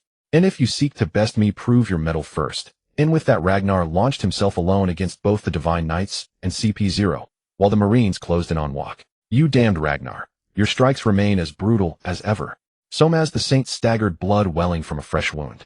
In mid-clash with Sengoku, Wak found himself ensnared by an arrow of binding energy. Cursed interlopers, too many of you. Hellfire, Gunzi had intended to capture Wak and use him as leverage against Ragnar. But he underestimated Wak. Hellfire incinerated the arrow instantly. Gunzi sustained the technique, locking Wak in tense standoff, until distracted Wak took a crushing blow from Sengoku and fell wounded anew. Even Wak's monstrous constitution could not endure such relentless assault indefinitely. Sengoku pressed his advantage, pushing Wak to the brink of collapse. Then, Lyra's face flashed before him. His crewmates, their shared journey. Ragnar's years of stern mentorship echoed in his soul. Wak unleashed a fist, not merely infused with Conqueror's Haki, but blazing with supreme armament Haki. A strike of absolute penetration, distinct from Garp's style. Wak's supreme armament Haki, mirroring the old man's, shattered Sengoku's Buddha form mid-transformation. Though the blow inflicted no grievous injury, it struck terror into Sengoku's heart. Could a man barely 20 summers old truly achieve this? Wak was now among the sea's rarest titans. Wak, What path do you intend to walk? Asked Akiji, freezing him solid. Yet hellfire erupted through the ice and Akiji was sent flying by a single kick. I told you, Kazan. Hesitation serves no purpose.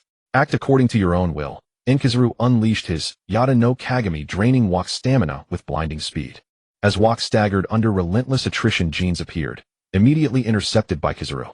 Jeans, I simply cannot let you pass. You're far too troublesome after all. Borsellino, step aside. I have no time for games. On the battlefield, Ragnar briefly repelled the 3 divine knights with Conqueror's Haki. Then darted and drove Sengoku back and pulled Wak clear. Go now. No. Old man, we leave together. Fine. Then hold the Marines off. I need but a moment. Wak assumed Ragnar was gathering power and rushed forward to intercept the Marines, not only to be struck unconscious by a rifle but from behind. Still playing the hero boy. You ran out of strength long ago. Ragnar fired. A concussive blast halting pursuit momentarily. Then vanished, reappearing beside Jeans, forcing Kizuru back and hurling both Wak and his rifle into Jeans' arms. With effortless grace he declared, take Wak and flee, don't fall here. When he wakes, give him this letter. In the future I foresaw, it arrives sooner than I imagined. Return the rifle to its rightful owner, and tell him train relentlessly. Should he seek vengeance, let him return only when his strength eclipses his father's. Go, leave the rest to me. Jeans opened his mouth, but at the sight of Ragnar's resolute retreating silhouette, he vanished instantly. The pursuers closed in swiftly. Sengoku roared at Kizuru. What are you staring at? Go. Only you stand a chance of catching him. How tedious. Admiral Sengoku. They're terrifying, you know. With a flash of golden light he vanished. Sengoku turned to Ragnar, surrender. Victory is impossible. Capitulate, and your fate may be less severe. Garp clenched his jaw, speechless. Let me die here, gloriously. This is where a man belongs. He slammed his foot into the earth, cracks spiderwebbed outward violently. Nand launched himself like a human cannonball toward the enemy ranks. Ragnar's final aria had begun. Jeans unleashed his abilities with desperate intensity. Years of cultivation meant even Kizuru would require time to subdue him. But Wak's unconscious form weighed upon him, forcing him to race toward Water 7 at breakneck speed. Kizuru pursued lazily. His orders were merely to track, not to capture. Both moved with supernatural velocity. Within moments they struck Water 7's shores, where Jeans caught Wak as he collapsed. Kizuru's indolent voice drifted from behind Jeans. Wak, found you at last. Come quietly, won't you? Yet a colossal shadow suddenly engulfed them both. GNC, what do you think about the 3 of us taking down Polusa? Hillard, using his ability to make the Ark ship float in the air, spoke from above. Tar, you came along too. You are good. I want to travel with you. Together, Tar said, mustering his courage. Well, say that to Walker yourself. What a terrifying pressure. Don't joke around, Kizaru said, raising his hands in surrender. I never joke, Hillard replied, his 4 famous blades ready. Hillard, I think your proposal is excellent, GNC said, pulling out twin pistols. Kizaru had no choice but to take the matter seriously. GNC, with his teleportation and binding abilities, the successor of the float fruit, and a powerful fishman, clashed against the young Kizaru. The 2 sides collided fiercely. On the Sabaody archipelago, duo were hit on the periphery. Seeing that Walker had already left the brutal battle in the battlefield made her afraid to approach. Ragnar poured all his strength into every move. On the battlefield, CP0 had all fallen, and Akainu was covered in wounds. Although the gods' knights possessed immortality, they were cautious in the face of Ragnar's Conqueror's Haki. After all, no one wanted to fight to the death with a man who had nothing to lose. Sengoku's clothes were torn, his arm injured. Garp's forehead bled profusely. The 2 stood at the front ready to see off their former comrade. Ragnar now had a massive wound on his abdomen inflicted by the fruit ability of Junko, and a gash on his forehead from Garp's fist. Blood had already obscured his vision. Ragnar, any last words? Sengoku panted. Haha, I've already made my will. You are stronger than me, more of a hero. I always fail and run away, Garp said in a low voice. It's fine. Both our kids are criminals now. Yours probably has a higher bounty, so you win there, Garp. Enough. Save the eulogies until after I'm gone. The next move will be dangerous. Final Fist secret art collapse. The final battle caused parts of the Sabaody archipelago to sink. The world government paid the price of losing the entire CP0 squad, 3,000 elite Marine soldiers, and Vice Admiral Doberman, with many others severely wounded, to kill the former Marine madman, Karn's Ragnar. Ragnar's final words, this world will eventually be swallowed by floodwaters. Everything is a woven lie. These words spread across the sea with the news. Ironically, because Ragnar was an ordinary human and worthless to punish the Marine, they left his corpse to rot in the wilderness. Finally, with the silent consent of the Marine High Command duo, they buried him with her own hands. At Water 7, Kizaru fled wounded. Fearing an ambush, GNC and Hillard did not pursue and returned to Silverware Island. On Silverware Island, Walker woke up. He opened the letter Ragnar had written to him now in GNC's hands. The letter read, "Brad, if you're reading this, I'm probably already gone. Don't mourn for me. Everyone has their day to exit. I saw this scene long ago, and I like this send-off. I know you've always wanted to know about my past and your origins. Now I'll tell you. The God Valley incident. I knew it was a disgusting game played by the Celestial Dragons. I just don't know why Rox and Roger showed up. Garp and I had to support. But that guy was too strong. The Gods Knights Roger, Garp, and I. Together we were barely evenly matched at first. A battle of monsters. The ordinary Marine soldiers were just sacrifices. That guy's dark fruit was about to engulf all the Marines, including the men on my ship. I'm soft-hearted, a bad habit. I'm not like Garp, who knows when to prioritize. To protect the ordinary Marines on the battlefield, I withdrew. Don't take it to heart. In OT, fruit users have no way to face the raging waves, but fate was determined. You still ate the fruit prepared by the Celestial Dragons. You were once their perfect experiment, but then something went wrong.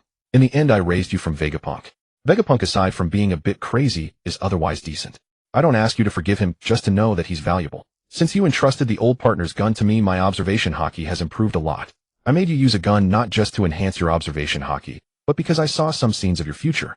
I saw the dark fruit appear again and the successor of Rox emerge. He was a strange opponent, able to suppress close-range fruit abilities. I was worried about this, but after you took up the gun, I found a possible solution: long-range attacks combined with top-tier armament haki. Defeat his fruit ability from a distance. Channel your haki into the gun. The sea is full of countless strong people. Keep moving, FO. I'm dead. Don't rush to avenge me. The enemy is a behemoth.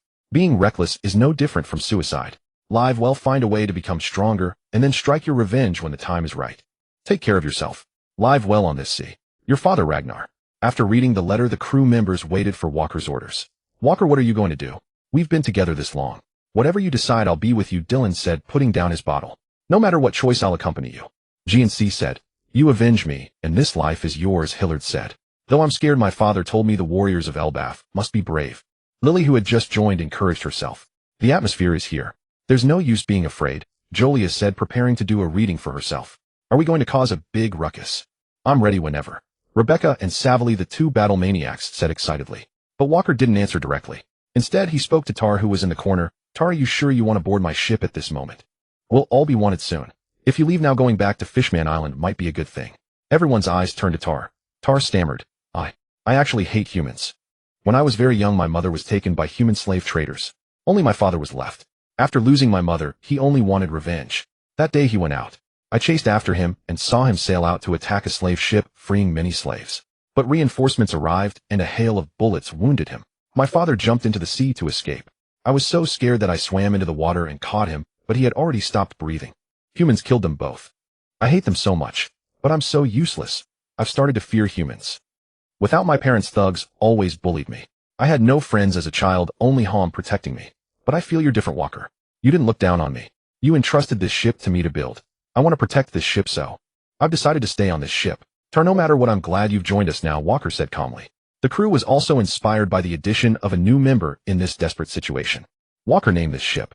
Walker circled the multi-masted Ark, which had taken 5 years to build. It was equipped with 80 heavy cannons and could also use electricity as a power source. He decided to name the main ship the Ragnar. No one objected. After all, Ragnar had shown kindness to everyone.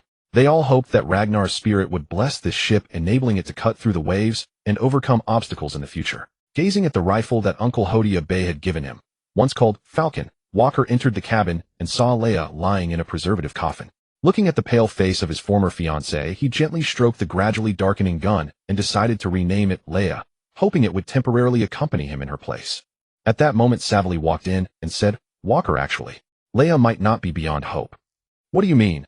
Can you resurrect Leia? Walker exclaimed, gripping Severi tightly. No, I cannot. But that doesn't mean you cannot. Severi declared, eyes alight with fervor. I understand your meaning now. Leia's soul had already dissipated by the time I arrived. Walker, I've heard legends. The fruit's awakening grants extraordinary powers. We've all witnessed you reanimate corpses. If your ability awakens fully, perhaps even a medical miracle lies within your grasp. Severi may truly be right. In the original Chronicles, fruit awakenings manifest countless wondrous abilities. Even eternal life has been achieved. Then resurrection too is not beyond possibility. Severi, your reasoning holds merit. This is plausible, Walker replied, vitality returning to his voice. So, what shall we do next? Walker stepped out of the ship's cabin and addressed the crew. Brothers, we are pirates now. We must carve our dominion in the new world. Dylan accompanies Severi to Silverware Island and purge every pirate gang there. Is that clear? No trouble at all. We've already sensed their strength, they're negligible. We'll dismantle them effortlessly. As for Hillard and Gines, I require you both to journey to the West Blue and relocate the Flower Kingdom to the New World. The entire Grand Line is hunting us. Exercise utmost caution en route. Understood, but why not simply retrieve our former base? Surely the Marines dare not protest. Gines asked. That base is too small. We require control over an entire nation. The Flower Kingdom's territory is vast. We'll seize it outright, minimizing conflict. Even the 8-point navy will pose little hindrance. The paradise indeed holds no formidable threats. With that the two departed. Meanwhile at Mariajoa the 5 elders reviewed the battle report. Nasu Saint of Venus gripped his sword and murmured, "This fugitive walker bears a striking resemblance to someone from long ago." Voculi Saint of Mercury, do you mean test subject no? 36. Pitt Saint of Jupiter, Bergen reported him deceased. How then has he returned to life? He also slaughtered the entire Catalama Saint family. Their surviving kin exert immense pressure upon us. Mars Saint Mazu, Bergen appears far from obedient. Saturn Saint Satan, punishing Bergen over this minor matter would be unwise, he remains indispensable. Intelligence indicates an associate linked to Walker infiltrated Future Island, but fled upon receiving advance warning. Mercury Saint Voculi, deploy CP-0 to apprehend him. At minimum, this satisfies the Catalama family's demand for justice. How shall we handle Walker? Mars Saint Mazu inquired. Merely an experimental subject, and his clones function admirably. Issue a marine bounty on him, Nasu Saint decreed. Even the fleet admiral's approval has been granted. A profound disgrace. What precisely is Kong doing? Set the bounty at 842 billion berries, Voculi Saint proposed. Saturn Saint Satan agreed. A fleet admiral's defection warrants restraint. Excessive some would undermine governmental authority. Forbid newspapers from publishing fleet admiral defects as headline. Strict edict. With no objections raised, CP-0 swiftly executed the order. The next day news exploded across the globe. Naval madman slain in marine ambush. His dying prophecy foretold worldwide deluge. Fleet admiral replacement, Keynes Walker defects. New world's balance teeters on cataclysmic upheaval. Dual front page headlines sent shockwaves through every faction. Whitebeard pirates Marco rushed the newspaper to Whitebeard. Pops, look at this breaking news. Whitebeard studied it solemnly. Ragnar has finally departed. Even now Rock's shadow lingers. At Totoland's residence, Mama naval headline. A child read aloud to Big Mom. Ha. Walker, we're neighbors now. This time you won't escape. Big Mom's laughter boomed through the hall. In Wano country, Kaido's forces swelled significantly. Upon hearing his subordinate's report, he flung aside his sake jug. Walker has entered the new world too. Truly things grow lively. Yet I'd rather delay our confrontation. At the knock-up stream bar, Shanks stared at Walker's portrait in the paper, that terrifying young man again. Shaki remarked, 2 girls sought refuge here recently. Surely they ignited this chain of events. Lucky for us Rayleigh stayed clear. Rayleigh chuckled nearby. Indeed. How then shall the world's course unfold? Near Silverware Island in the New World, countless corpses drifted upon the waves. Walker, Flower Kingdom, and Silverware Island have been pacified, dissenters eliminated. I've gathered numerous live specimens.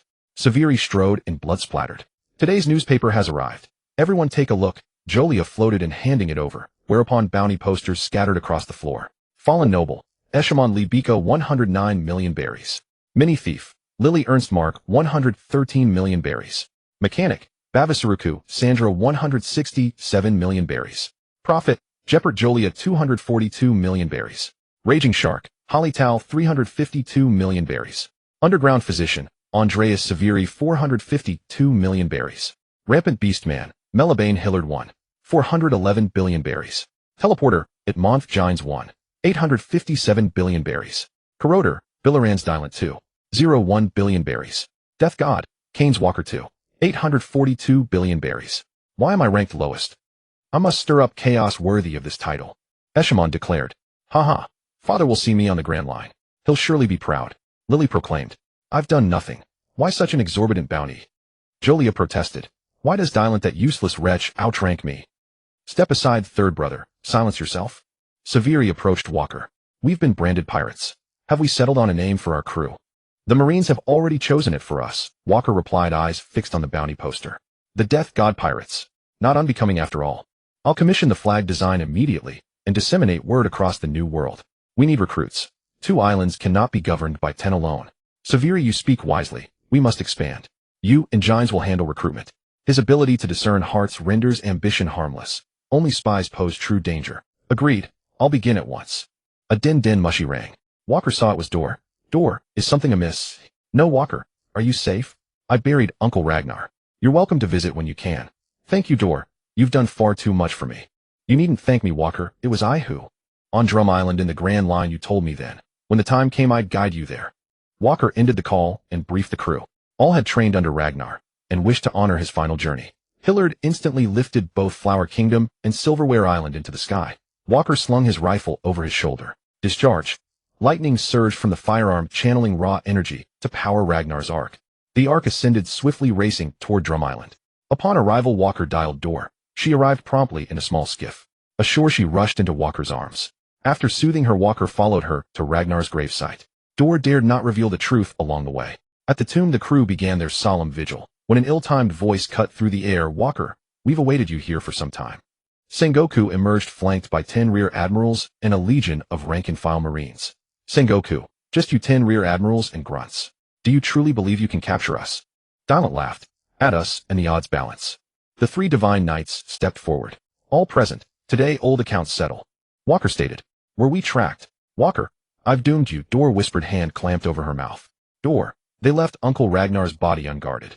Letting you bury him was merely bait for this ambush. Do not blame yourself. I came here precisely to end this. Men, annihilate these marines. A colossal battle erupted without warning. Countless firearms aimed at Walker. Clutching the thunder fruit-imbued weapon, he swiftly darted out. Thor's descent. A colossal blue lightning bolt crashed down instantly, clearing the minions. That sensation was correct. The electric arcs in the air did enhance his observation haki. The old man always boasted, but his observation haki was mostly enhanced by the thunder fruit, wasn't it? Thinking this, Walker glanced back at the gravestone. In that moment of distraction, Gunko's arrows rapidly shot toward Walker. Don't even think about it. Rebecca drew her sword in an instant. Blade of decomposition. A single sword stroke split the air, shattering all the arrows into particles. Swordsmanship. Not quite. Yet it broke Gunko's technique. Somaz St. chuckled from the side. If it's not over yet. The powerful arrows redirected, binding Rebecca tightly. Self-decomposition. Rebecca split her body into countless particles, slowly reforming on the side. Breaking strike sword. The sword energy directly sliced through Gunko's body, but it quickly healed. A devil fruit ability. Gunko spoke. I'm quite strong. The Marines only gave me such a paltry bounty. Who do they think I am? Rebecca taunted. Interesting. Looks like we can't stay idle either. Kirinko St. summoned many strange creatures behind him. The battle between Sengoku and Walker had cracked the surrounding ground. I never imagined the people around you were hiding such depths. Sengoku exclaimed. There's much you don't know. Blaze thunder. Walker swung his weapon fiercely toward Sengoku. With top-tier armament haki and Conqueror's haki infusion, even Sengoku had to be cautious. You don't know how to use a gun at all, Walker. Save your breath, Sengoku. Psychological warfare doesn't work on me. As long as it's effective, that's what matters. Meanwhile, with Dylan, Sakazuki, you're still the same mad dog as before. Dylan, I don't hate you, but if you stand against justice, you must face justice's punishment. As arrogant as ever, utterly hopeless. Although Dylan was losing ground against Akainu, his sharp tongue remained unbroken. His magma fist coated with armament haki could still briefly contend with Akainu's magma. Yince was still locking horns with Kizaru. Kizaru, ever the actor, had been wounded by Yince and Hillary recently, and this time he was genuinely riled up, finally taking things seriously. Yince used various shells to absorb Kizaru's laser beams, giving the Admiral a headache. Yince was no longer the reckless rookie who had gone to sea. His once weak armament haki had made remarkable progress under years of seastone torment, leaving Kizaru momentarily at a loss. Kizaru's lightspeed kicks were countered by Yince's exceptional observation haki, allowing him to teleport. Moreover, his spear, repeatedly modified by the science squad, had become unpredictable. Meanwhile, Hillary faced Akiji. Hillary never joked, forcing Akiji to take him seriously. He knew that this man truly meant to cut if he said so. Akiji froze Hillary with his fruit, but the man's specialty was armament haki. He broke the ice instantly. Still, Akiji, trained by Garp, could engage in close combat, but he was slower than Hillary with his float fruit. Akiji was still too young at this time, not the later version. Gaji the Sly One found Jolie thinking the girl was an easy target, but her predictions kept making him trip or crash into invisible walls, much to his frustration. Savory fought against Momonga and Enigumo, using various poisons and gas clouds that kept these future vice admirals at a disadvantage. Lily, though weaker in the Walker Pirates, had mastered her fruit after 2 years of training. In her miniature form, she specialized in stabbing marine vital points with her dinner fork. Just watching made one wince. As time passed, marine reinforcements kept arriving. The Walker Pirates had only 10 people, so Walker ordered a retreat. Yince began shuttling across the battlefield to evacuate the crew. Sengoku ordered Kizaru to stop them, but with their determination to escape, Kizaru couldn't stop them. Besides, the old actor wouldn't give his full effort. Only Walker, Yentz, and Hillary, those with high mobility, remained surrounded by the enemy. Walker, you can't escape. It's a pity, but you're a pirate now, and we must arrest you, Sengoku said solemnly. Sengoku, you don't really think you've got us, do you? Walker cracked his neck. Hey, you're not getting away, Somaz St. said, surrounded by thorns. Walker's body swelled, his gun barrel aimed at the crowd, a massive thunderbolt enveloped by enormous pitch-black flames. Yentz, Hillary, buy me some time. How could Sengoku and the others let Walker charge up? They all clashed again. Fortunately, they didn't have to wait long. Walker shouted, retreat. Titan's wrath, nation-destroying shot. The two vanished instantly. Conqueror's Haki infused with top-tier armament, the bullet encompassed thunder and pitch-black flames. The shot fired. Even the Holy Knights had to avoid its force. The massive explosion engulfed the peninsula ahead, splitting the sizable island in two. The ground where the Marines stood sank into the sea. Amid the great chaos, Walker dug out Ragna's coffin and tombstone, preparing to leave. Walker, don't think you can escape. Hellhound. Akainu's magma blast propelled him forward, rushing behind Walker for a sneak attack. Walker covered his back with armament Haki, fearing that bastard Akainu would destroy the coffin. A shocking scene unfolded. Door from afar flashed in front of Walker. Akainu's fist pierced through the girl. Walker, horrified, caught Door. Why are you so foolish? That trash couldn't hurt me. In his fury, Walker struck with a vengeful blow, pitch-black flame, annihilation, directly into Akainu's face. Akainu tried to turn into magma to evade the black flames, but top-tier armament Haki neutralized his ability. Even the mighty Akainu collapsed from the immense pain. Seeing the Marines closing in, Walker placed Door on the coffin, ignited the remaining island with pitch-black flames, and used lightning speed to escape. Kizaru had gone after Yentz and the others and hadn't returned. The Marines present made half-hearted attacks, knowing they couldn't stop him and could only save Akainu, who was being burned by the black flames. Walker reached an island and helped Door up. In her dying moments, Door smiled bitterly. Walker, I'm sorry. It was all because of me. Because of me. That Leah died. That Uncle Ragna died. I don't ask for your forgiveness. I just wanted to be with you. From the moment you rescued me at John's base, I couldn't help myself. Ever since you were going to marry Leah, I couldn't control myself. Daskeya, he told me he could help. He came up with the plan using the celestial dragons. I just never thought it would end like this. I really deserve to die. You can hate me, but please. Live on. Door barely finished and her eyes lost their light. Yentz found him and stood behind him for a long time, silent. Walker remained silent for a long time. Should he hate Door? Yes, Door had taken everything from him. His years of built-up forces, his fiancé, his father. But even to vent his anger, Walker couldn't bring himself to do it now. Door had only been chasing her feelings, and in the end, she had redeemed herself with her life. Leah, old man. Should I hate her? After learning the truth, Walker felt lost inside. Walker, make a decision quickly. This is still Marine territory. Kizaru saw our rally point and fled immediately. They may come after us at any moment. After a long while, Walker lifted the coffin, placed Door's body on it, and left with Yentz. The crew regrouped and returned to Silver Island in a new world. On Flower Country, his territory, Walker buried Ragna, and alongside him laid Door to rest. That was Walker's choice. What was done, he couldn't hate to the very end. He let Door go down and seek the old man's forgiveness. Perhaps the old man had already known the truth all along. Why bury her in Flower Country? It was only because the country's architecture resembled that of his previous life. Standing before the graves, Walker mourned the departed. Savory came to his side and said, Walker, there's going to be a major move in Wano Country soon. Tell me exactly what happened. And according to the messenger from the trading party, Lord Jin's son Kazuki Oden has recently discovered he was deceived by Korizumi Orochi and is now rallying his retainers to seize power by force. Kaido must be nearby, right? Walker knew from the original timeline that Kaido had allied with Orochi to crush Oden's rebellion outright, but he asked anyway, wary that his own interference might have already altered the course of events. And indeed, Kaido has been entrenched there for years and now commands a pirate force of 30,000. How many fighters do we have now? And, though our funds are ample, time has been scarce. Only 2,000 recruits currently meet our standards. Give me a little more time and the number will grow further. Enough. An affiliated pirate crew need not be large. Pirates are inherently unruly and numerous. What matters is having reliable manpower when it counts. So shall we stand idle while Wano Country burns? Or intervene? In we go, but not yet. Kaido is troublesome. We'll wait until the dogs tear each other apart, then step in to claim the spoils. I agree entirely. And having made his decision, Walker strode toward the harbor. Newly enlisted pirates hailed him enthusiastically. Captain, are we setting sail? Captain, where shall we head on our first voyage? We sail for Wano Country. Silent Lily and Jolia, you'll remain here with 1,000 men. Everyone else comes with me. Fine, someone of my caliber must hold the fort. I've consulted the prophecy. I'm ill-suited for travel. This arrangement suits perfectly. In very well. I've already stocked provisions for your voyage. Understood. Walker issued orders to set course for Wano country. Upon reaching its coastal waters, he commanded the fleet to halt. A violent clash of conquerors Haki reverberated across the island. Walker estimated Odin and Kaido had already engaged, and neither would yield swiftly. Shall we simply wait here? Rebecca asked. Odin and Kaido are locked in fierce combat. Let them exhaust each other. Odin's mind has always been erratic. If we intervene, he might even join forces with his sworn enemy against us. Thus the most efficient path is to let Kaido eliminate Odin first. Then we move and overthrow Kaido and liberate Wano country. Walker, do you foresee Kaido's victory? Shirred asked. Yes. Even at his strongest, Odin stands no chance against the combined might of Kurizumi, Orochi, and Kaido.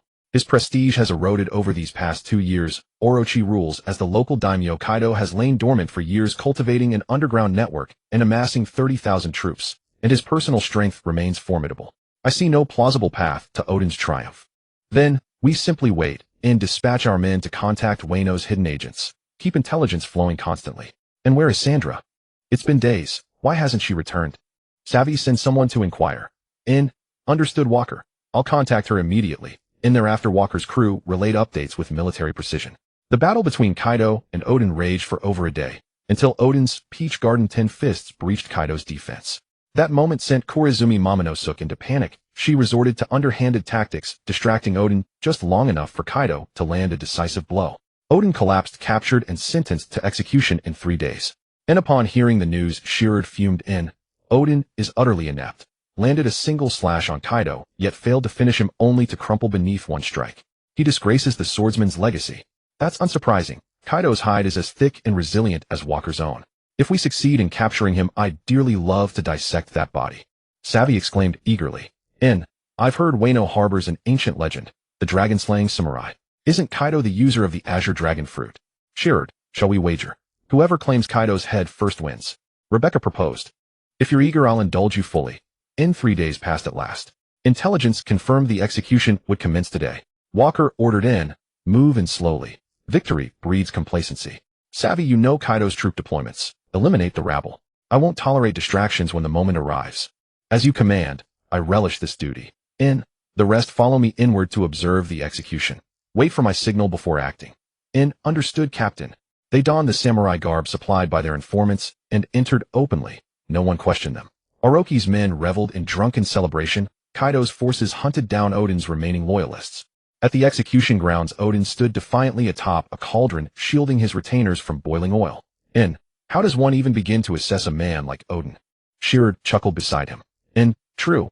But mockery serves no purpose now that death looms so near, Walker remarked coolly. An hour passed. Odin hurled his retainers clear, then fell pierced by gunfire.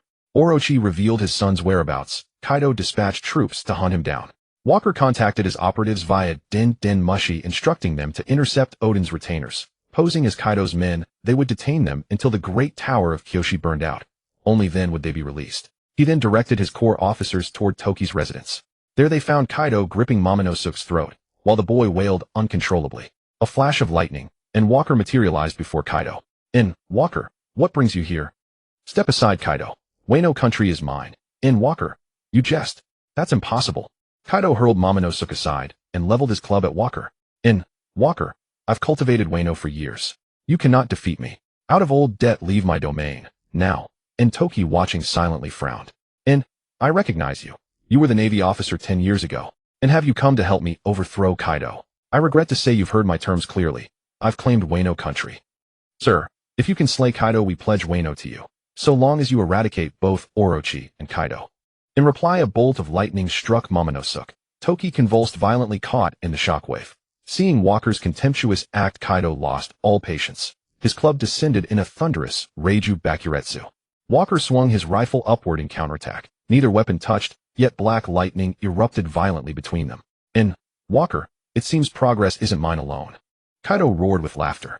Leave Wano, or die. Walker declared coldly. Impossible. My forces outnumber yours. You command no one beyond those guarding the execution grounds. Impossible. Sansei no ina rakuo, gaka, metsusiai reiko. Their collision shattered the building, yet neither immortal sustained injury. Walker, it's been too long since I fought with such exhilaration. Only you stir such joy in me. In Kaido, spare the bravado. What's that wound on your abdomen? Do you truly not know? Walker mocked mercilessly. In enraged Kaido unleashed Kongo, Yaki, a crushing blow with his club. In Walker fired Buretsu Dan. Though his bullet barrage remained unrefined, it barely deflected Kaido's assault. Kaido's officers rushed to his aid, only to be intercepted by Walker's crew. In, who are you?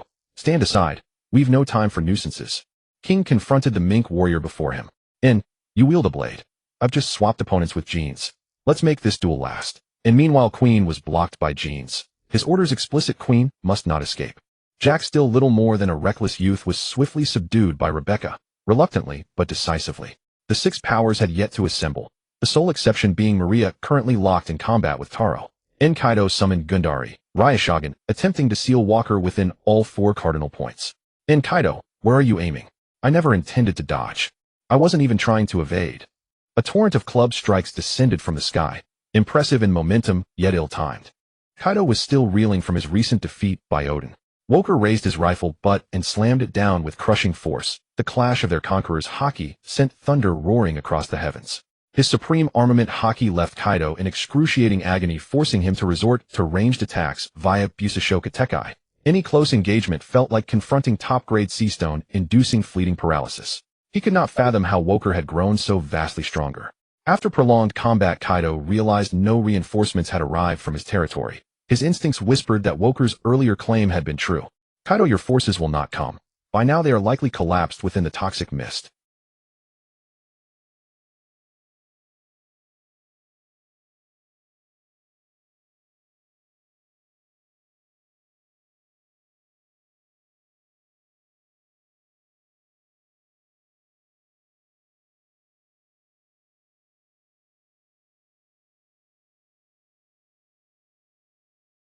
Defeating me alone proves difficult enough. Kaido uttered no further words. Their stalemate endured, until Walker's officers returned en masse to reinforce him. Kaido, reckless but not foolish, seized Jinbe and fled into the skies the moment he sensed the tide turning. Shall we pursue Walker? Asked Hillard. No. Even if we captured him now, we lack the means to execute him. Securing Wano country remains our paramount priority. Walker strode toward the ruins of Kaishiro Tower. Inside, Kazuki Toki lay dying, yet still shielding Momonosuke with her failing body. Walker sensed a faint pulse within the boy. Truly, calamity endures for 10,000 years. He stepped forward and gently pulled Toki aside. Sir, spare my child. I beg you. We shall depart Wano country forever, never to return. Forgive me, madam. I find the dead far more reliable. Walker seized Momonosuke by the throat and lifted him aloft. Spare my child. I will suffer in his stead. Lady Toki, do not fret. You are next. With that he tightened his grip and snapped the boy's neck. A wisp of black smoke curled upward. Walker disdainfully swatted it away. Why such cruelty? Blame lies only in marrying a failure. He could not protect you, and ultimately doomed you both. Odin bore no fault. Monster that you are. Very well. You speak truth. Any final words? Walker approached slowly. Toki met his gaze unflinching, undaunted by death. A noble, death-defying gaze. Excellent. Since you have none, farewell. Without hesitation, he channeled lightning into her body. The searing surge elicited a shriek, but swiftly reduced her to charred ash. Her soul drifted forth. Walker activated his vessel and sealed it away. The time fruit was now his. Why bother with lightning, Walker? It's needlessly elaborate. To frame Kaido naturally. After all, I am Wano's liberator. And my hands must remain unstained by the blood of the old ruling house, the Kazuki clan. You're utterly despicable. Ha. He retrieved a den mushi and instructed Savory to order his men to feign retreat, allowing Kanjuro and the others to enter and recover the bodies. Soon after, Kanjuro and Kikunajo rushed in, only to find Toki and Momonosuke lying lifeless upon the ground. Lady Toki, how could this be? You're the Navy officer who dealt with Lord Tokugawa. Why are you here? Kanjuro drew his blade wary. Our prior cooperation with the Kazuki family was most agreeable.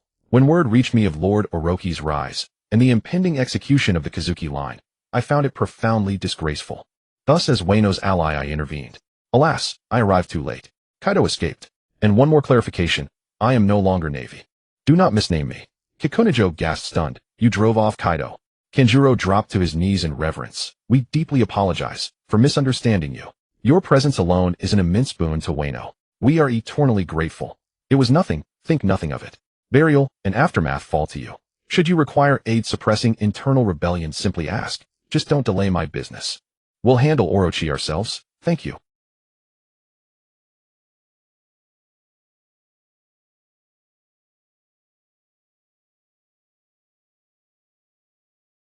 Very well. Kaido is yours to pursue. He has already set sail. I will not chase him across the Grand Line. As for Orochi, I'll dispose of him as a courtesy. Consider it a debt owed. Woker's gaze remained fixed upon Kikunajo, whose tongue fell silent. Kanjuro pledged to gather the scattered retainers and assist in quelling the rebellion, then departed to hunt Kaido at sea. Before long, all of Oden's retainers, save for Nekomamushi, Inuarashi, and Yusaku, had assembled. Woker led them straight to Orochi. Who are you? Where is Kaido? Where are his forces? Orochi cried out in panic. That fool fled before me. Retainers of Oden, now is your hour. Avenge your grudges, repay your debts. They drew their weapons, ready to strike, when a voice rang out, insolent wretch, dare not harm the shogun. Kurazumi Kanjuro crossed his arms, activating his barrier fruit. Curses, this defense cannot be breached. Orochi laughed aloud as Kanjuro's group failed to penetrate the barrier. You dare aspire to seize me. Utterly delusional. Kikunajo's eyes flickered, then a spark of lightning struck him, jolting his entire frame. Turning, he met Woker's gaze, and froze terrified. Just as Woker moved to end the farce, genies called in. Woker, have you forgotten something? That fat bastard Queen, I've got him. Hurry up, I've been waiting half the day. To Woker, Queen mattered far more than Orochi. After all, the original host's childhood memories remained seared into his consciousness. Woker and his officers hastened to rendezvous with genies. This brute's hide is thick as iron. I've been pounding him for hours and I'm exhausted, genies complained.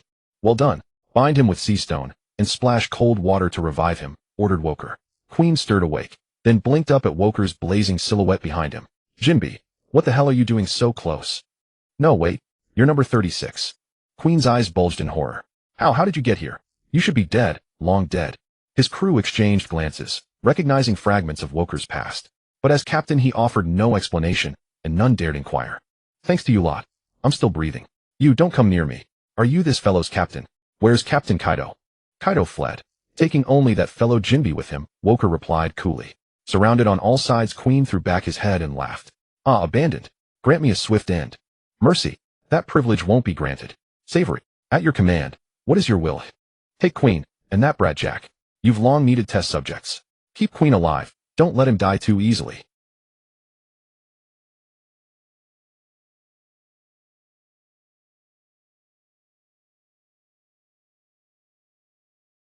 Queen's desperate cries echoed, unheeded. Woker, what of the others? What's your plan for them? Hillard asked. Others? Woker frowned. Then his subordinates hauled forward a towering woman, a horn-pierced man whose hat had been torn, and 2 young siblings. Woker stared. These were the future Flying Six. Yet they appeared far too early.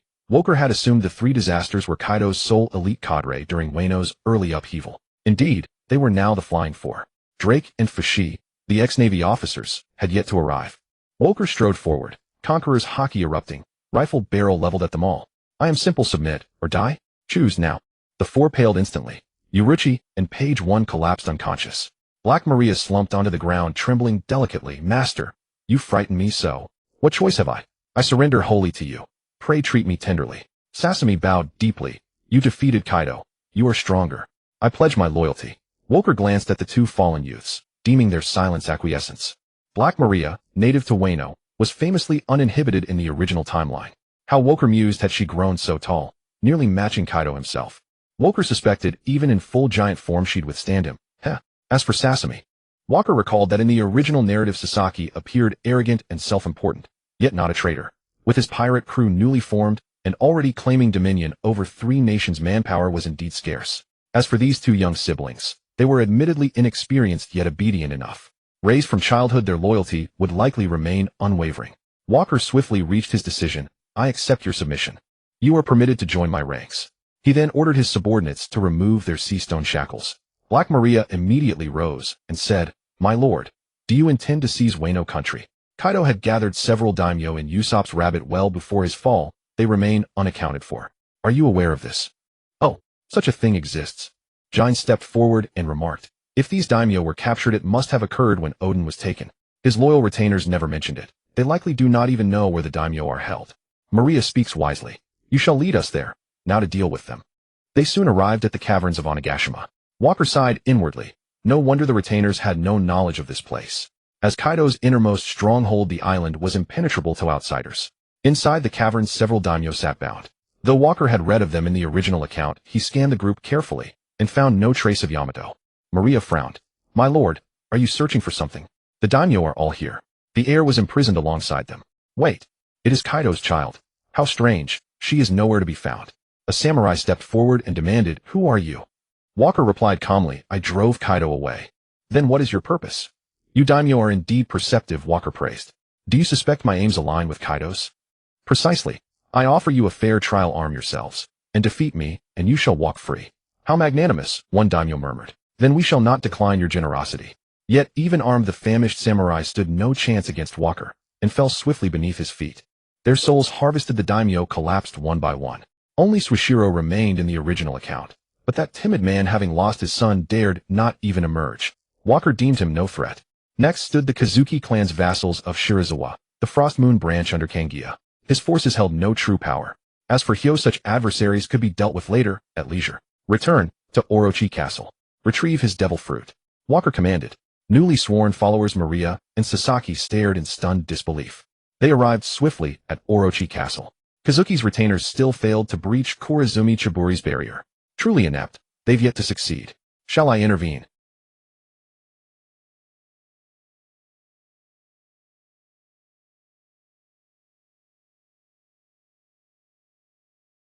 Rebecca strode forward. Her icy commanding aura left the samurai frozen in mutual uncertainty. Slowly she drew her western blade, its steel shimmering with cold silvery light. With a single effortless slash, the barrier shattered like brittle parchment. Impossible. My defense is flawless. Korizumi Chiburi recoiled in horror. Before my blade, all defenses crumbled to dust. A flash of steel, and the old man collapsed lifelessly. Rebecca dragged the fallen elder before Walker. The Kazuki retainers, who had labored in vain, watched in mute terror as this stranger ended their most formidable foe in 2 strikes. "Attend to your tasks," Walker instructed. Only then did the retainers snap back to awareness. Walker pressed his palm to the elder's brow. A deep violet-brown radiance flared. Chiburi's still warm body convulsed as a coil of black mist spiraled into a waiting vessel. Senior officers discreetly shielded the ritual. The retainers saw nothing. Orochi lay slain nearby, breathless and still. "Lord Walker, we owe you eternal gratitude. Our vengeance is complete. We now set sail to hunt Kaido, honoring Lord Odin's legacy." Kikunajo wept as he spoke. Kanjuro added, "Brothers, Kawamatsu, and the Great Chaos still escort Lady Momonosuke. I shall remain here until she returns to assume the shogunate. Once stability is secured, I too will depart to join you." Raiden nodded. "Kanjuro speaks wisely. The lady must never be left unprotected. Your presence alongside Kawamatsu ensures her safety." Walker interjected, "Depart without hesitation. I shall hold the line. Just do not delay my affairs." "Yes, very well. Then we entrust this to you." With no better recourse, Kikunajo could only hope this formidable ally was no foe. He, along with Okiku Denjiro Raiden and Ashura Boy, set sail in pursuit of Kaido. Kanjuro reluctantly bid farewell, yet his gaze lingered on Walker, motionless where he stood. After the retainers departed, Gines asked, "Walker, you seem fixated on that ink brush-wielding oddity." "He is a spy, a vassal of the man lying dead beside him." "And Orochi, how long do you intend to feign death?" All turned astonished toward Orochi's severed head and corpse. "Surely you jest. How could he possibly survive such a wound?" Rebecca exclaimed in disbelief. Walker approached the body, motionless, silent. Even his Kinbunchika Haki detected no life signs. Had he not known the original story, he might well have been deceived. Walker seized Orochi's torso, feeling a faint tremor. Indeed, he was feigning death. The severed head spoke, "Spare me. I have lost everything." "Very well. Close your eyes. Then you won't feel the pain," Walker replied. Walker spared no further hesitation. His ability activated. Orochi's voice vanished and his soul was sealed into the 3rd soul vessel. Having completed the task, Walker instructed Gines and the others to return to the ship, leaving Rebecca behind. "But Captain, shouldn't we seize Wano country now?" "Why return to the ship?" Sasaki asked. Walker, recognizing Sasaki's straightforward nature, patiently explained, "We lack a legitimate shogun. Until political order stabilizes, direct rule would invite chaos." "But Captain, why must I remain here? What purpose does guarding a corpse serve?" Rebecca asked, exasperated. "Because a certain little mouse will soon scurry back, and we shall catch him." "Understood." "Of course."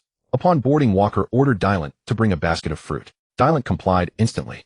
Walker then extracted the time tempo barrier and Hydra devil fruits, placed them within a stone casket, and swallowed the casket whole. He feared Dylan, ever opportunistic, might sell them otherwise.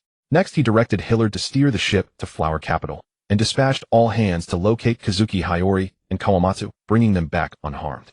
Scarcely had the order been given when Walker's den mushy rang. "Walker, you were right. That ink brush-wielding rat returned, and I caught him red-handed.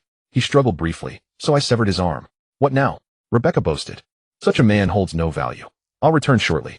Walker soon stood again before Orochi Castle, where Kanjuro battered and broken knelt pleading, spare me. I swear fealty. I shall serve as your covert agent. Walker gazed down unmoved. In this state you are useless. Moreover, if I defied Odin while he lived, why should I fear a handful of samurai now that he is gone? And truly, those retainers possess lamentable intellect. Your treachery unsettles me deeply. So Kanjuro stared helpless at the hand descending toward him, his eyes brimming with despair and bitter resignation. Walker extracted Kanjuro's memories, learning his identity and the intelligence he'd relayed to Orochi. He then ordered Rebecca to gather evidence, and to hang both Orochi's and Kanjuro's corpses upon the city's scaffold. Secretly, he tasked long-standing informants embedded across Wano to proclaim him the nation's savior. He claimed Kanjuro's katana, named Tsuji Shimi, and secured the brush fruit away. At last Wano's affairs were settled, until news from Savvy shattered the calm. Sandra has been captured by the CP organization and is to be escorted to the judicial island for execution. Saviri rushed in and said, "What? Are you sure about this news? Where was she caught?" Walker inquired. She was caught on Kivi Island in the New World, and she probably hasn't left the New World yet. Just then Walker's den mushy rang. Walker, with such a monumental change occurring, I apologize for not having the chance to express my condolences promptly. Dragon's voice came through the receiver. No matter, it just so happens I have something to discuss with you as well. Walker, I've said before that we are kindred spirits destined to stand on the same side.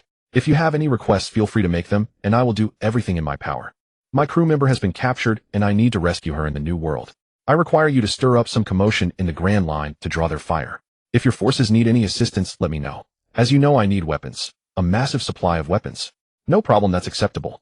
I'll have someone coordinate with you shortly. After hanging up, Walker instructed Saviri, in the near future activate all the intelligence networks that Sandra previously set up. I need to know the movements and personnel of the escort ship. Understood. Hillard, I need you to find an opportunity to slip away after the battle begins and drop an island onto Marineford. Every time we fight the Marines, their reinforcements are endless. Since they want to cause trouble for us, I won't let them have an easy time. Got it. Soon Saviri returned with intelligence. The New World is pirate territory, so I've got the full picture. The team escorting Sandra is led by Sengoku with Sakazuki, Borsalino, and Kazan, all familiar faces. A total of 13 warships. Even bigger than a Buster Call lineup. Sandra sure has a lot of clout, Dylan remarked. If it's Sengoku in charge, at least he won't execute the hostage immediately. Regardless, rally the troops immediately and prepare to take her back. The fleet set sail. The officers boarded the Ark of Ragnar, while the ships of the allied pirate crews all rose into the air. The flying fleet once again appeared over this sea. On Sengoku's side, despite their numerical strength, no one dared to let their guard down. Sengoku-san, will Walker really come? The now-grown Rocinante asked from the side. Rocinante, that fellow will definitely come. I'm certain of it. That's why I'm personally stationed on the flagship to guard the prisoner. Don't worry. It's just that I've seen Brother Dragon and Brother Walker leave one after another. Rocinante said dejectedly. Rocinante, I won't allow you to speak like that. They've betrayed justice and become enemies. Even if we meet, we can no longer hold back. Sengoku said helplessly. Soon he noticed something was wrong. A massive shadow appeared in the sky. Sengoku immediately roared, enemy attack. Prepare for battle. Rego. A colossal beam of lightning exploded directly within the Marine fleet. Countless seawater evaporated, but the accompanying soldiers were all Marine elites capable of emitting armament Haki. It mitigated some of the damage, but the warships still rocked violently. Sengoku hand over the prisoner. Walker roared in his beast form, unleashing Conqueror's Haki. That's impossible, Walker. Before Sengoku could finish, Akainu's meteor volcano began launching toward the sky. It was effortlessly neutralized by Walker, and the volcanic missiles were deflected back toward the Marines. Noticing Akainu wearing a mask, Walker couldn't help but taunt Sakazuki, when did you join the CP organization? Akainu's response was a torrent of magma, which caused the sea to boil as it fell. Sengoku shouted, calm down, Sakazuki. We're the ones on the sea. Kizara drawled, what a bunch of monsters. One bathes us in magma, the other douses us with hellfire. Each one is like a natural disaster. What Walker didn't know was that his furious strike last time had aggravated the injuries of the already wounded Akainu. The Supreme Armament Haki prevented Akainu from using his Logia intangibility, and the instant searing of hellfire disfigured this Admiral who had yet to reach his peak. No wonder Akainu went all out from the start, completely ignoring Sengoku's orders. As the saying goes, enemies meet face to face with burning rage. Little did Walker know that he himself was the cause. Sengoku leaped into the air and instantly transformed into his giant Buddha form. Shockwave. A powerful shockwave blasted forth. Rebecca slashed through it, splitting most of the force, but it couldn't be completely negated. Walker's Hellfire struck, directly countering his own technique. In the Grand Line, Dragon's forces, having received Walker's weapons, began liberating kingdoms as agreed. Amid the battle, a conflicted Rocinante watched the fight between Walker and Sengoku. He received a call from a Den Mushi, Admiral Sengoku. Your reinforcements won't be able to reach you. Vice Admiral Garp was originally dispatched, but he has been redirected to respond to a kingdom's distress call, and Admiral Zephyr has been ordered to lead the forces to the Grand Line instead. Rocinante immediately informed Sengoku, infuriating him. Damn brats. They leave the Marines, and then cause trouble everywhere. Sengoku surveyed the battlefield. Walker dominated from above, putting him at a severe disadvantage. Kizaru's attacks were largely ineffective. Kazan's ice had poor anti-air capability, and Akainu's magma projectiles were similarly lackluster. The nightmare of Golden Lion Shiki from the past still lingered. Worst of all, most of the Marines' rising stars had been brought in by Walker. When he left, he took too many key personnel. Moreover, Zephyr had focused his training on Walker's subordinates. With Walker's departure, Zephyr's influence within the Marines plummeted. Sengoku found no joy in Zephyr's fall from grace, as the ultimate loss was still the Marines. Seeing the battle reach a stalemate, Walker led his officers to the Sengoku's flagship to launch an assault. Sengoku ordered Rocinante to guard the prisoner, and if necessary execute Sandra immediately. Far away in Marineford, Hillard began his operation. After the battle started, he had already controlled the warship to float in the air and stopped moving. Following the plan, he rushed to the headquarters and dropped 3 islands directly onto it. Although Garp stationed at headquarters shattered the islands, the falling debris still damaged the base. Garp had no way to deal with Hillard. The man never fought head-on, simply dropping things from above. Garp was also busy directing rescue efforts, leaving him at a disadvantage. Kong called Sengoku. That bastard Hillard has raided Marineford. Extricate yourself as soon as possible and return for defense. I'm at Mary Geos, and will head back immediately. Kong couldn't say much. The Holy Knights were not easily mobilized, and besides, he had no face to speak of. Though the Marines dominated the seas overall, they were still powerless in the New World. Upon receiving the news, Sengoku wanted to execute Sandra and leave quickly. However, Rocinante, due to his long-standing feelings for Walker, hesitated.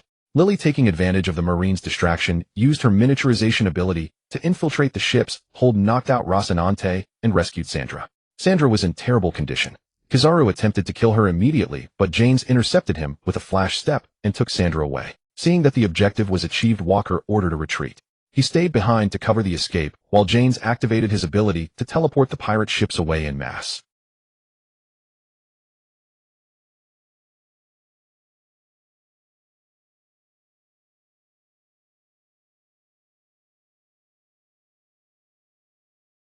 Sengoku didn't pursue, as the headquarters was under attack and protecting their home base was paramount. Moreover, the New World was not their territory, and if the pirates united against a common enemy, the Marines would be the ones to suffer. They rescued the unconscious Rocinante and set sail back. Rocinante was punished by the Marines for his dereliction of duty, and even Sengoku couldn't show favoritism. To make amends, Rocinante had to take on dangerous undercover missions. Sengoku proposed to Kong the establishment of a separate unit dedicated to undercover operations, granting it a high degree of autonomy. This was the precursor to the Sword Unit. Although Walker achieved his goal in this great battle, he suffered heavy casualties among his ordinary fighters. He had no choice but to continue expanding, which would require time to recruit new members. After Kaido escaped from Wano country, he went directly to a certain place. Kaido, Yamato, and King seized a ship and fled from Wano country. At this time, Kaido was merely 40 years old. Not yet the fearsome for emperor of later eras. He regarded his defeat by Walker as insignificant. After all, piracy was a world of perpetual conflict. Either you struck first, or you were struck down. What goes around comes around. This was no longer the original timeline, where grandchildren-level protagonists battled their grandfather's generation. Such a generational gap would have rendered the clash absurd. Thus, Kaido felt no deep humiliation. He simply needed to find someone else and seize another ship. King. Haha, how utterly embarrassing. We've been driven out. Kaido roared with laughter, draining a cup of sake. Master Kaido, please don't dwell on it. We grew careless. We assumed that slaying Odin settled everything, never imagining a disgraced fugitive marine would slip through our grasp. That Walker fellow struck me as formidable from the moment I laid eyes on him. It's all that wretched Kurizumi Orochi's fault. He was pathetically weak. This time we must secure a reliable ally. He's astonishingly powerful. Walker defeated even Kaido. I've decided. I'll marry her. Yamato shouted beside them. Upon hearing those words, the so-called filial son, Kaido instantly slammed his fist onto Yamato's skull. Yamato still refused to back down, provoking Kaido to bind her tightly and toss her into the ship's hold. Soon they entered the territory of Tado land, where Kaido instructed King to guard both vessel and captive. Upon stepping ashore, Kaido immediately encountered homies, Big Mom's Legion, whom he casually scattered with a single swing of his club. Her children, spotting him, swiftly reported his presence to Linlin. When Linlin arrived, she found Kaido rampaging across her domain. Without hesitation, she drew Napoleon and slashed downward. Kaido, have you come here to die? Old hag, you cannot kill me. At the peak of her prime, Linlin relentlessly assaulted him, yet Kaido remained unyielding. His body was simply too indestructible. Their conqueror's haki churned the skies above Tato land, summoning thunderous clouds and violent shifts in the weather. After hours of cataclysmic combat, they paused, and Linlin in characteristic fashion invited her former junior comrade to tea. Once Linlin and her children were seated and the confections served, neither host nor guest observed decorum. Both devoured the feast with savage, unrefined hunger. Linlin's offspring watched Kaido warily, each calculating silently. With their mother silent, none dared speak. Yet Kaido's observation haki was sharp. He sensed their gazes fixed upon him. Then Linlin spoke. Kaido, I hear you were expelled from Wano country. Was it that upstart Walker who did it? How disgraceful, mama. We're pirates. Ambushes and betrayals are part of the game. And make no mistake, that man is no pushover. Kaido, you're still too young. Not long ago, didn't you drive Morio away? Yet before you'd even settled into your new throne, you were cast down again. I told you, it was carelessness. Let us join forces. Roger is dead. Whitebeard plays house with dreams and sentimentality. Shiki the Red Baron, they're all gone. How about it? Kaido, ally with me. You stand alone now, little more than a stray dog. Why not swear fealty? As you yourself said, only Whitebeard and I rule the Grand Line. No one else dares oppose me. Impossible, old hag.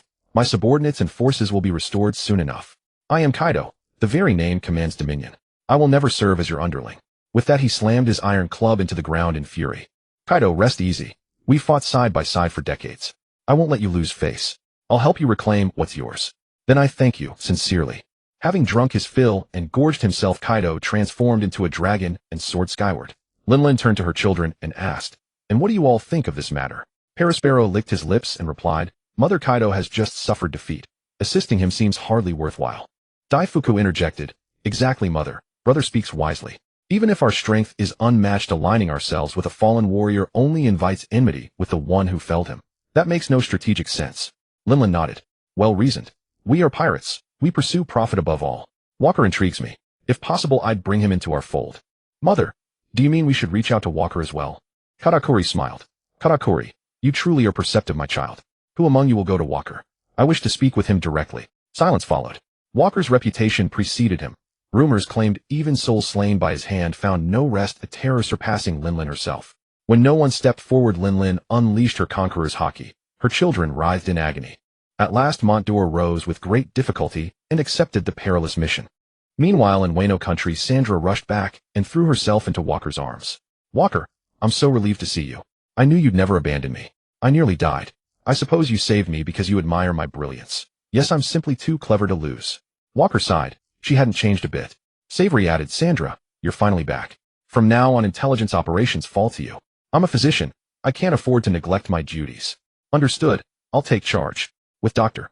Vegapunk's guidance, many of my ideas have already become reality. I feel unstoppable. She declared it with unwavering confidence. If you're so strong, how were you captured in the first place? Walker retorted coolly. Ugh, damn Walker. You always poke at the sore spot. So infuriating. It was a momentary lapse. I was outnumbered. They fought without honor. Still, Walker. Though our territory expands and trade thrives, manpower grows thin. Too many battles lately. We need time to consolidate and grow, Dylan advised. Savory added, indeed. Though the Marines hesitate to enter the New World, pirates are no saints. Strategic alliances could anchor us firmly. Yet during our Navy days, we hunted pirates relentlessly across these waters. Fortunately, our fearsome reputation deters most. But without it, we'd already be besieged.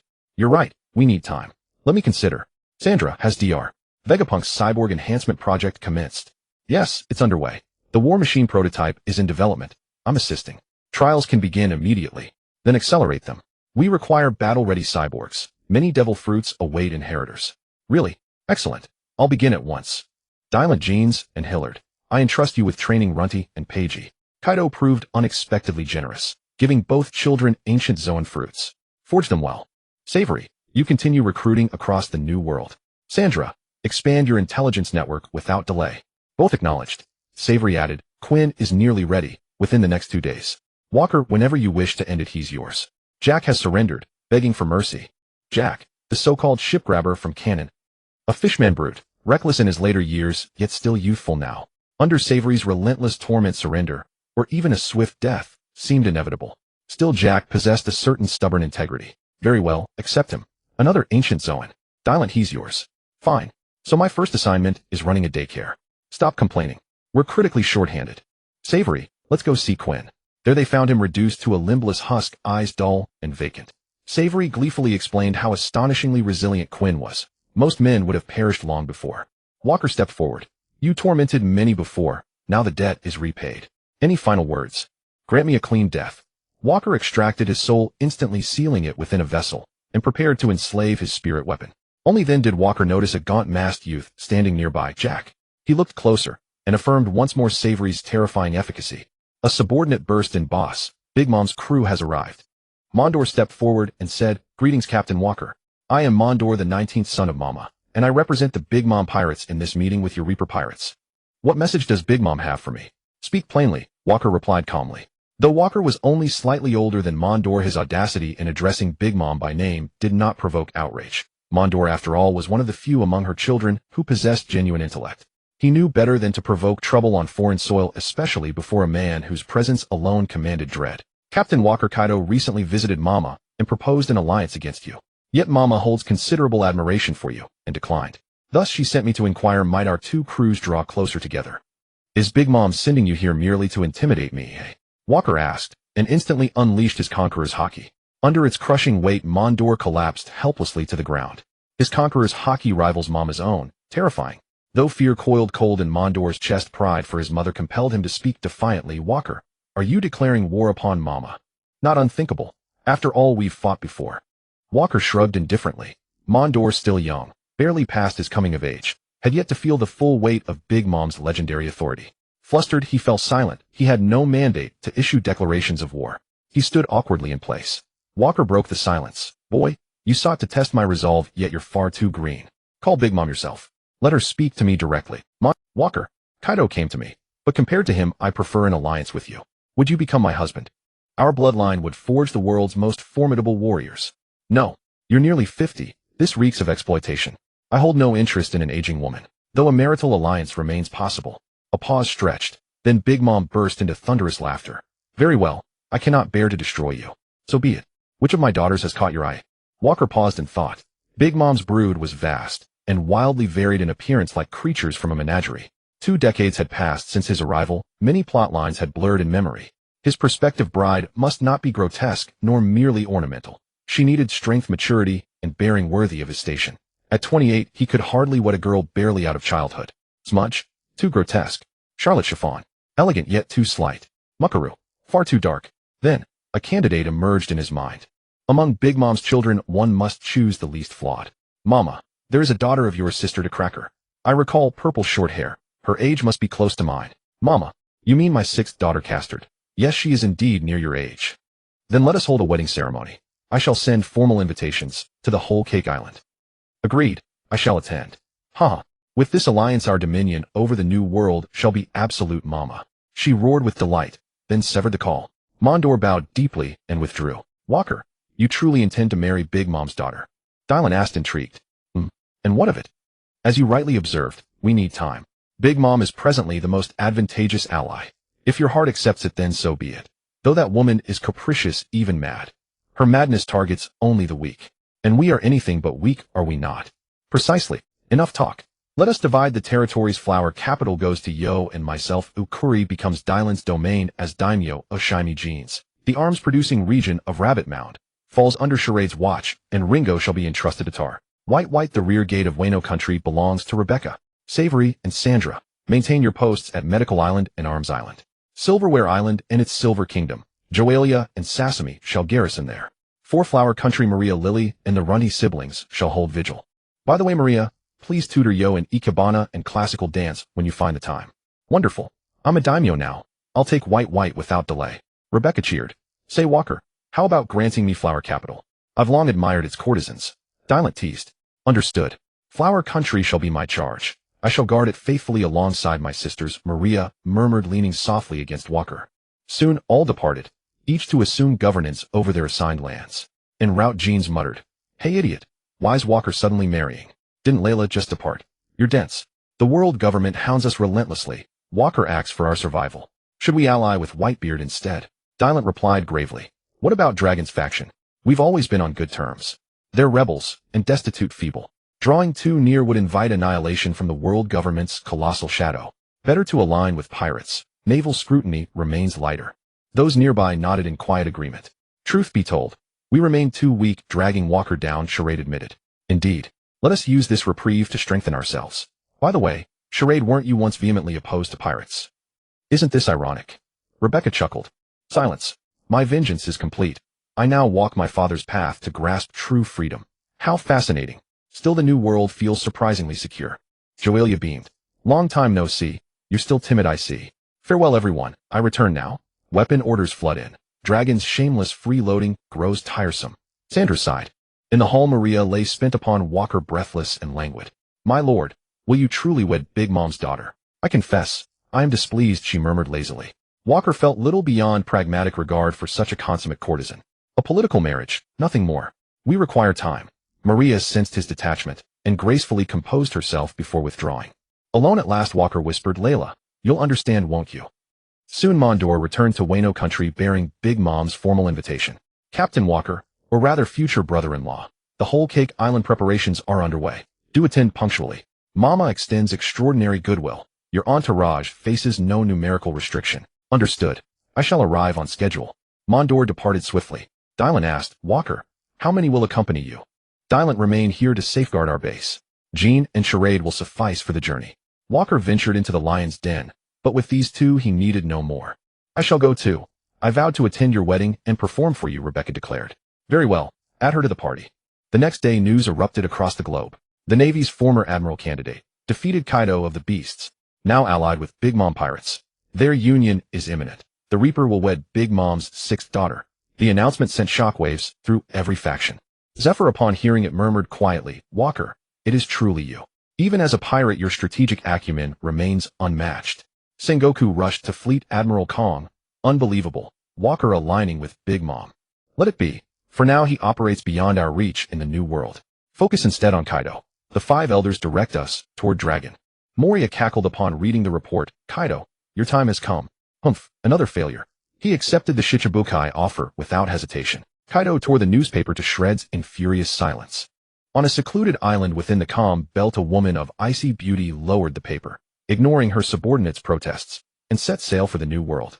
Walker set out for the 10,000 nations on the appointed date, and the four of them soon arrived at their destination. The one responsible for welcoming Walker and his companions was the elder brother of his fiancée Cracker, the Biscuit Man, one of the sweet commanders in the original story. Walker knew him all too well, a stepping stone defeated by the protagonist, later instantly killed by Akiji. Truly embarrassing. Seeing that Walker had only brought 3 companions, Cracker couldn't help but sneer. Walker, I didn't expect you'd dare come to the 10,000 nations with so few.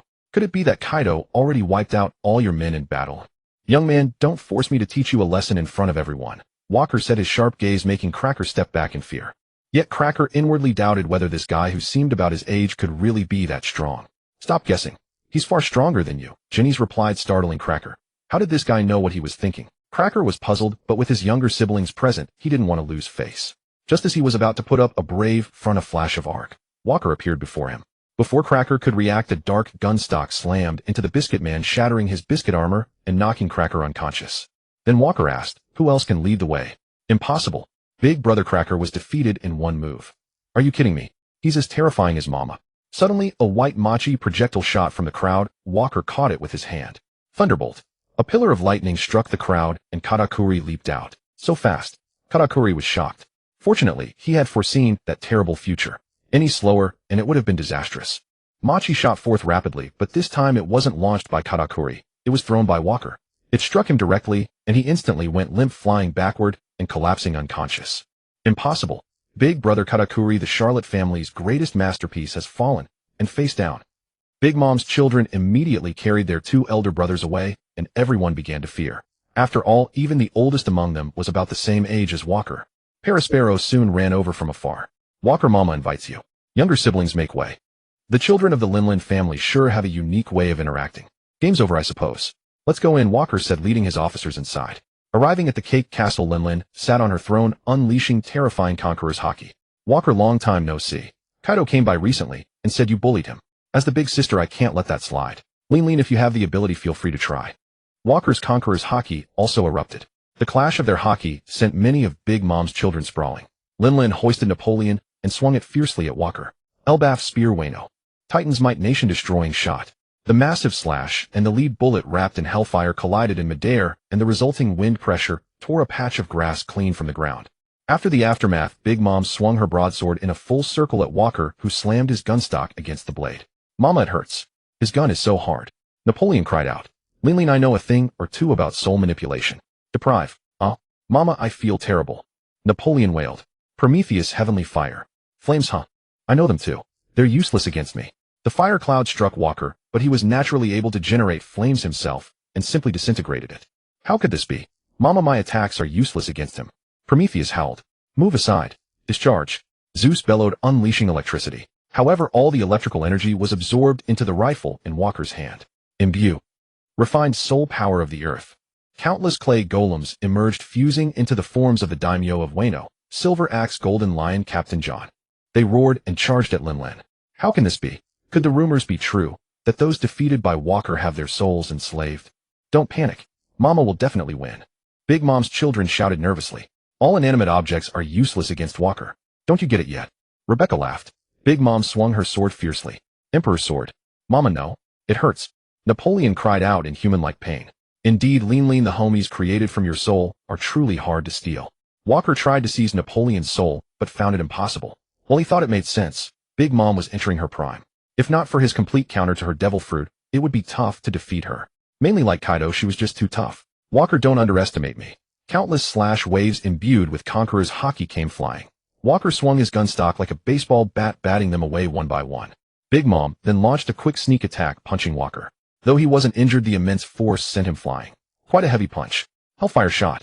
The gun muzzle fired a bullet wreathed in blue flame. Big Mom swung Napoleon with Conqueror's Haki, but the hellfire enveloped Napoleon.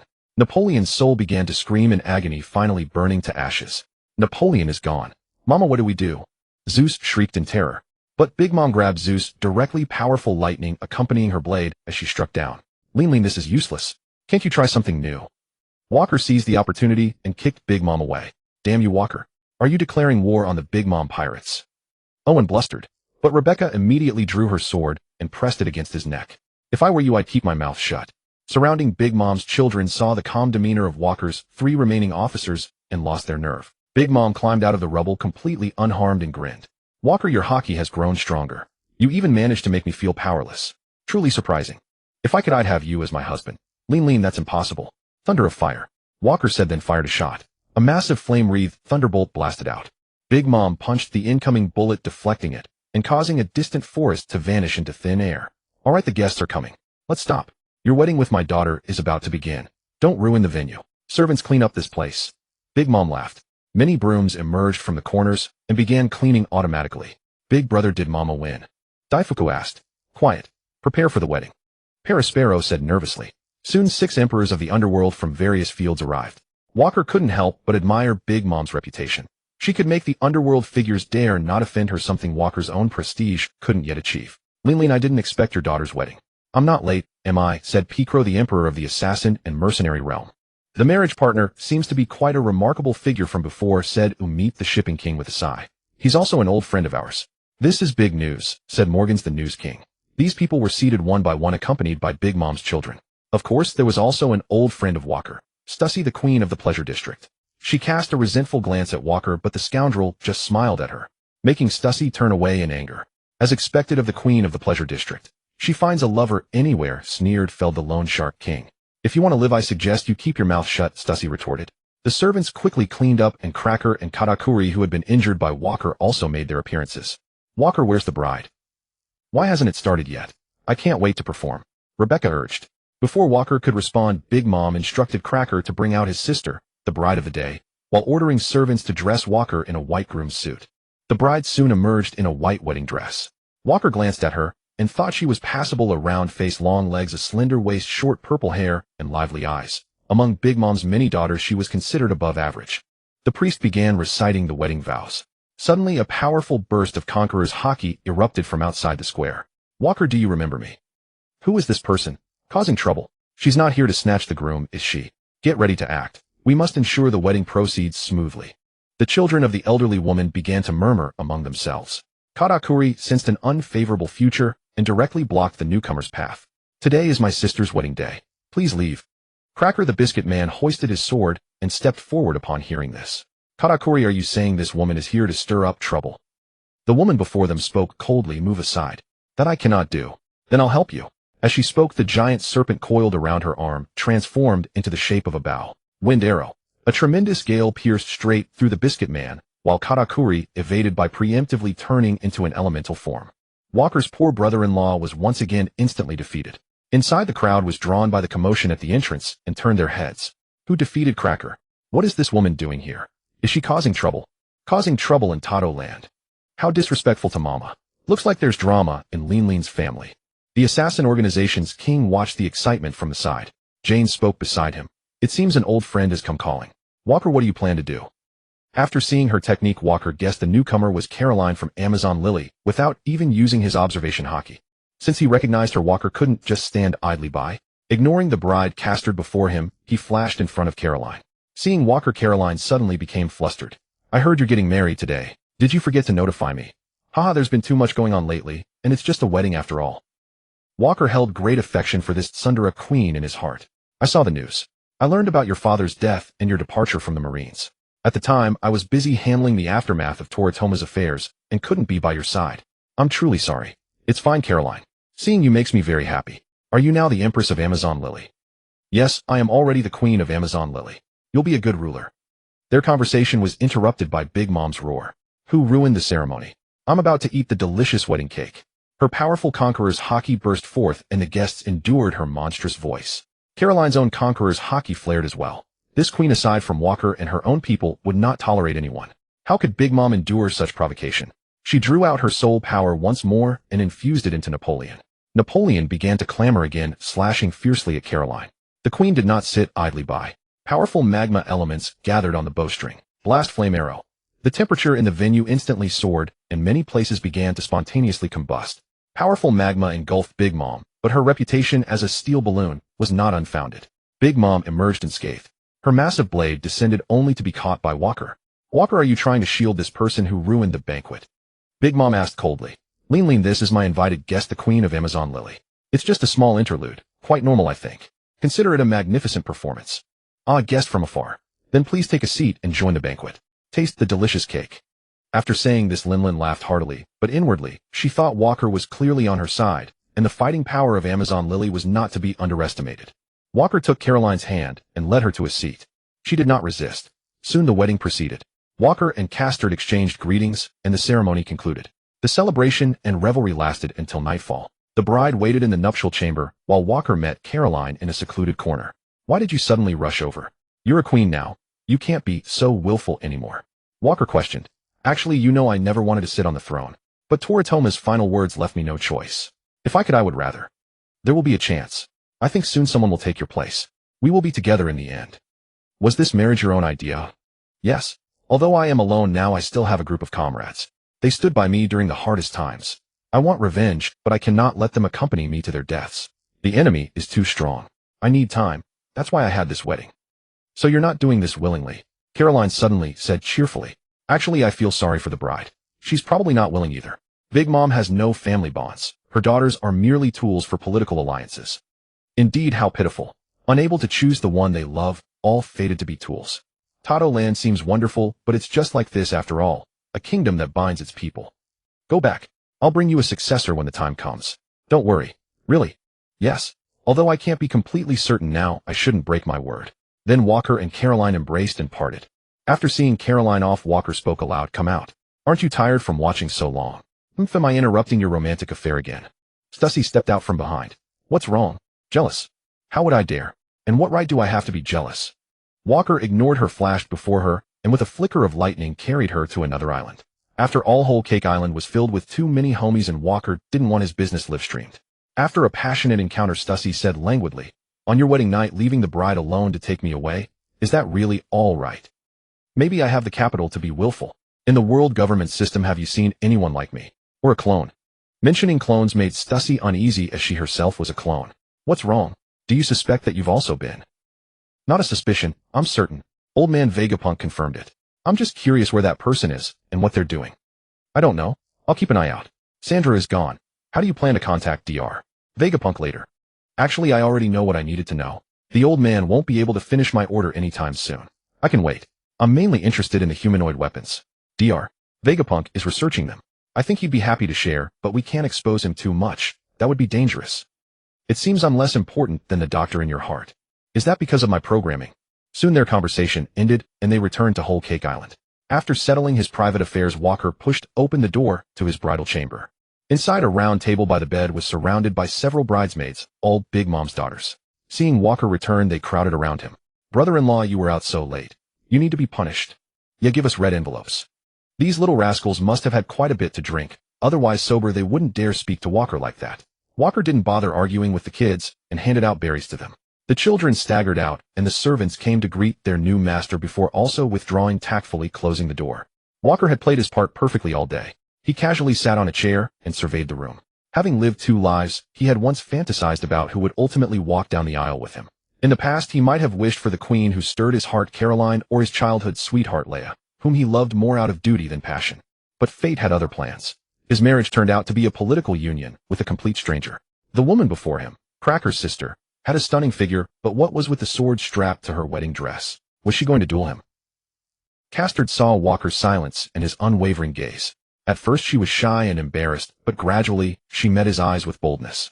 Her wild, unyielding gaze sparked a new sense of admiration in Walker. What an intriguing girl. Walker rose and stepped closer and closer to his bride for the night.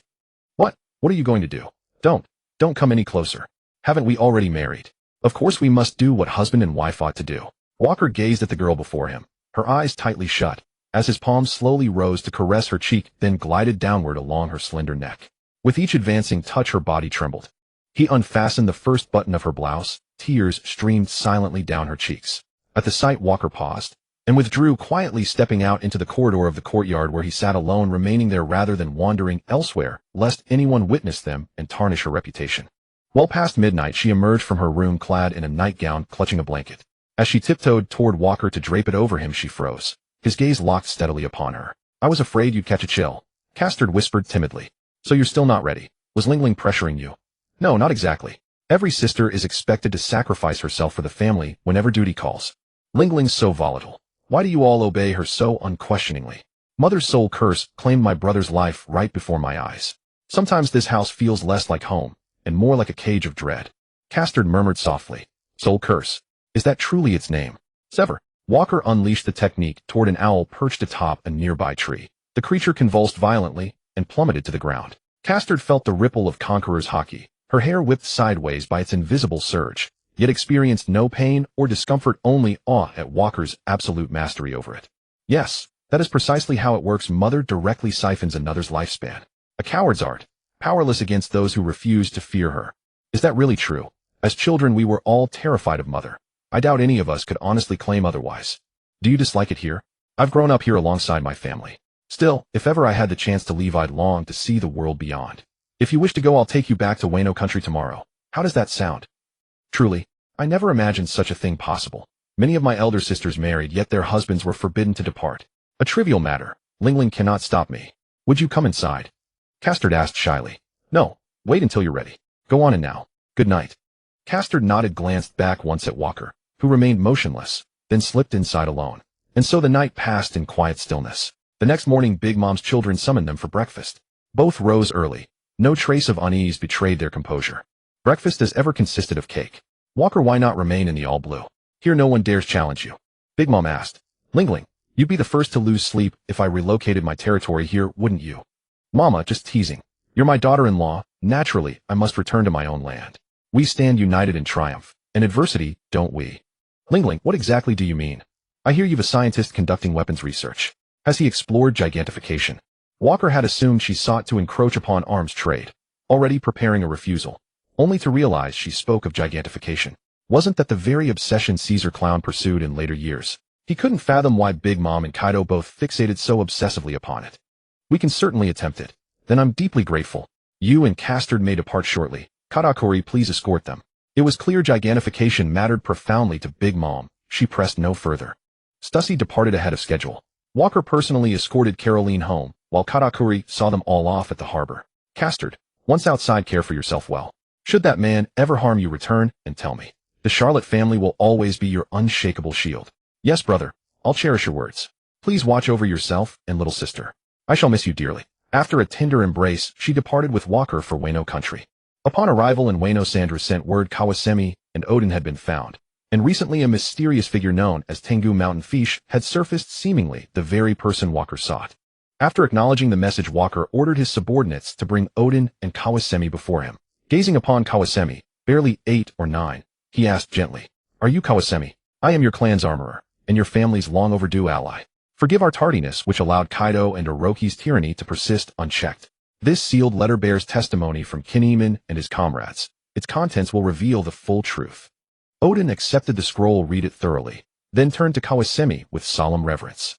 "Princess, this noble lord has liberated Wano. He offers you the shogunate itself. He is the Light Moon clan's savior." "Odin, where's my mother? And my brother, gone without trace?" "Princess, please ask no more. Your duty now is to ascend the shogun's throne. The people of Wano await the Light Moon bloodline." Kawasemi fell silent, her expression darkening with dawning comprehension, then bowed her head in quiet assent. "Tomorrow the nation shall be proclaimed. Lady Kawasemi Light Moon formally assumes the shogunate. Odin, you shall reside in Flower Capital, but propriety demands separation. The shogun's residence belongs solely to Kawasemi. Maria shall instruct her." Maria served under Kaido. Odin exclaimed, furious. "She has sworn fealty. I believe redemption deserves a chance. You may visit Kawasemi anytime." "Very well, you speak wisely," Odin conceded, nodding. He knew Walker's reasoning was sound, and that he held no authority to overrule him. News spread swiftly. Kawasemi entered the shogun's residence. Walker summoned Sandra, Taro, and Castard, and together they set out in search of Fish, the timid former shogun, masked and elusive, who greeted them warily. "Honorable lords, what brings you to my domain?" "Enough pretense. Answer plainly, where lie the poneglyphs and the ancient warship Pluton?" "My lord, forgive me, but I know nothing of such things." Walker blurred forward, seized Fish's throat, tore away his mask, and loomed close. "Shall you speak willingly, or shall I delve into your soul's memory myself?" I understand." Fish, spineless and trembling, instantly became their guide. "Walker, you knew of Pluton's resting place?" Sandra gasped in astonishment. "Precisely why I watched Wano for decades. Here, Pluton's blueprints. What lies beneath is merely a prototype, unfinished. Merge it with your expertise. Taro, Sandra, you too shall reconstruct Pluton. Gigantification trials may proceed at your discretion. No haste. Big Mom remains a willing patron. Walker, entrusting me with such secrets, is that truly permitted? You are home now, and home means family." His words stirred deep emotion within her. "Fish, you know too much. Henceforth you shall forge weapons in Rabbit Country, never revealing your identity. Fail, and I shall erase you utterly. No need to threaten.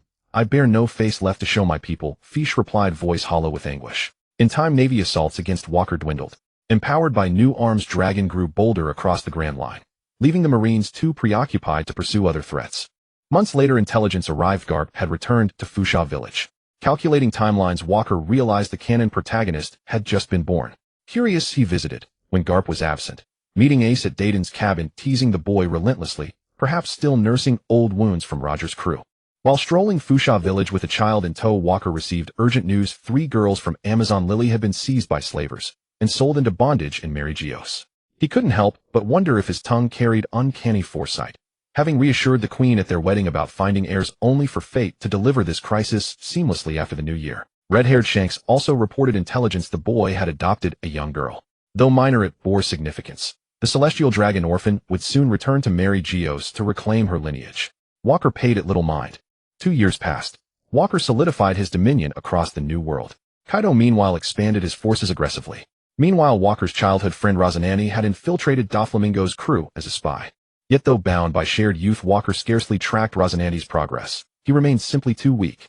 For Walker now bore far greater responsibilities. Tal prepared to travel to Fishman Island to retrieve something. Meanwhile, Walker arrived with his crew as guests. Upon reaching the island, even though Fishman Island enjoyed the protection of Whitebeard, King Neptune and Queen Otoheim, despite their sovereign authority, dared not show the slightest negligence toward Walker, whose reputation had surged dramatically over the past 2 years. They assembled a formal welcoming procession at the harbor, and Neptune addressed him. "Might we ask what purpose brings the Grim Reaper himself to Fishman Island?" "Tal's homeland is here. I merely accompanied him on this journey of exploration." "I've long heard of Tal's reclusive nature, though we've never formed any meaningful bond," Neptune replied awkwardly. It appears Brother Tal serves aboard your ship. Fishman Island welcomes you both with open arms. It seems Master Walker holds our fishman kin in high esteem, Odoheim interjected warmly. Might I inquire, did you come seeking something specific? The original account claimed his innate observation haki was astonishingly potent, and indeed it proved true. He could even sense one's innermost thoughts. Fishman Island has preserved its traditions for millennia. Naturally, it harbors countless hidden secrets. I merely wish to wander its shores and absorb its legacy. I understand Tal bears deep resentment toward humans, yet seeing how harmoniously you two interact fills me with genuine joy. Tal added quietly beside them, Queen Odoheim Walker is different. He does not disdain me. He treats me as a brother. Is that so? Then tell me, do you believe humans and fishmen can truly coexist in peace?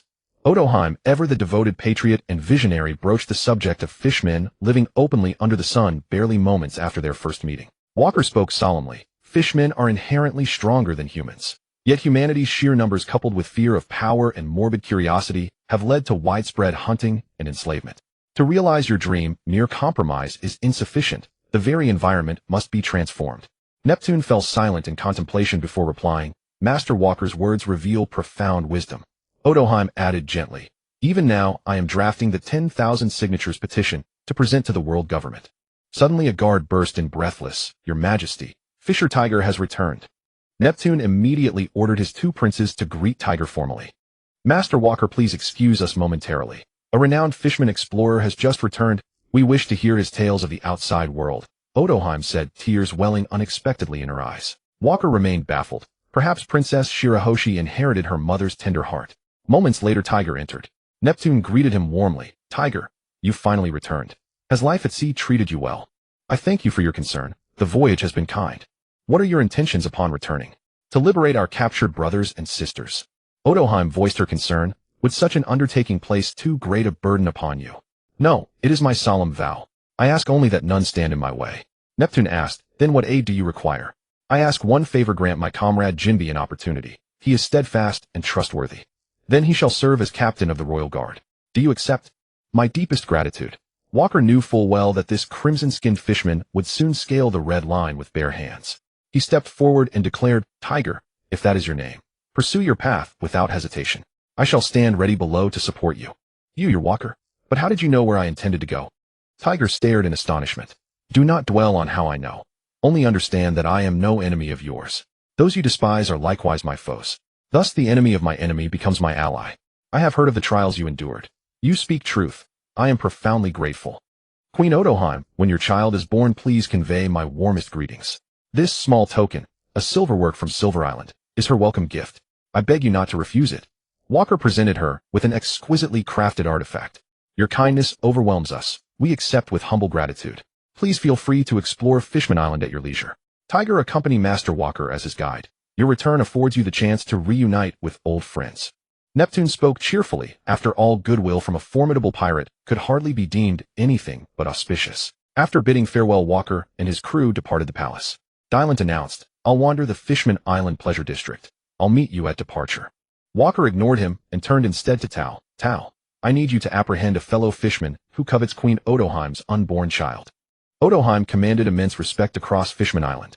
Upon hearing this, Tal bristled with fury. Walker, name him. Who is it?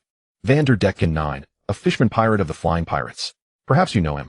I know him well. An island scoundrel, cowardly and cruel. Shall I kill him for you? No. I seek his devil fruit. Subdue him and bind him aboard our ship. It would be unwise to act openly here. Wait until we're at sea. Tal accepted the order and departed. Tiger emerged shortly thereafter and asked, Master Walker, where would you like to tour? The island boasts many wonders. I've heard you possess a renowned fortune teller. I'd like to meet her. Julia protested indignantly. Walker, why didn't you choose me? No one prophesies more accurately than I. I'm merely curious. No need to flare up. Tiger, lead the way. They soon arrived at the Mermaid Cafe, where a 15 or 16-year-old mermaid sat behind the counter. Your Tiger, have you returned from your voyages abroad? You've returned from your voyages abroad. Shirahoshi, this is a legendary figure of the Grand Line.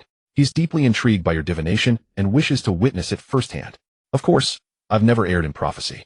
Master, shall I divine your fate? If possible, I'd be honored. Shirahoshi began her ritual. Her voice grew ethereal as she glimpsed the future. You shall bring salvation and ruin to Fishman Island. At once blood streamed from her eyes, and she collapsed unconscious. Walker felt bewildered. Reaching instinctively toward the crystal ball, he peered inside, only for it to shatter violently into two halves. He glanced questioningly at Julia. What happened?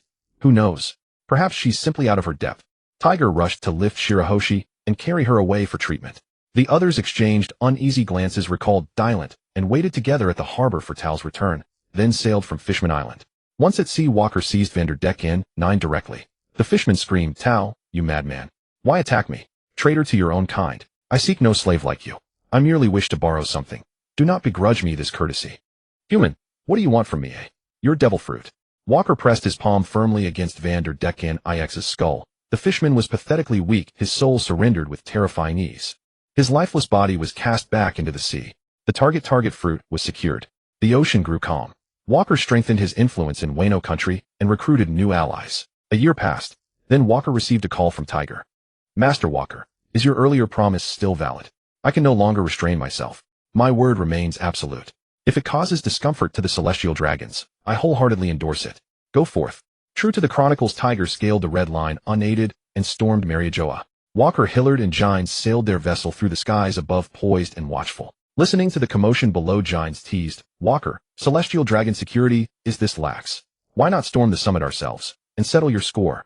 The celestial dragons are far more perilous than you imagine. Without certainty of a decisive strike, I will never risk your lives. Tiger succeeded precisely because he acted alone, thus evading scrutiny. 8 centuries of world government dominance cannot crumble overnight. My aim is nothing less than the utter annihilation of the celestial dragons. I have no objection to waiting. Walker's reply was glacial. The clamor below intensified. Walker, shall we descend to assist? Hillard asked. We did not come here to play saviors. My objective is 3 teenage girls. Since when did you develop such tastes? I swore an oath to Caroline. The sisters are indispensable to me. Suddenly a tremendous upheaval erupted below. On the edge of the Red Earth continent, many people began to leap into the sea while black-clad agents behind them opened fire. Every minute, a large number of slaves fell. Tiger, standing on the cliff, directed the slaves. Climb down or jump. Otherwise it'll be harder to die if you go back. Tiger shouted.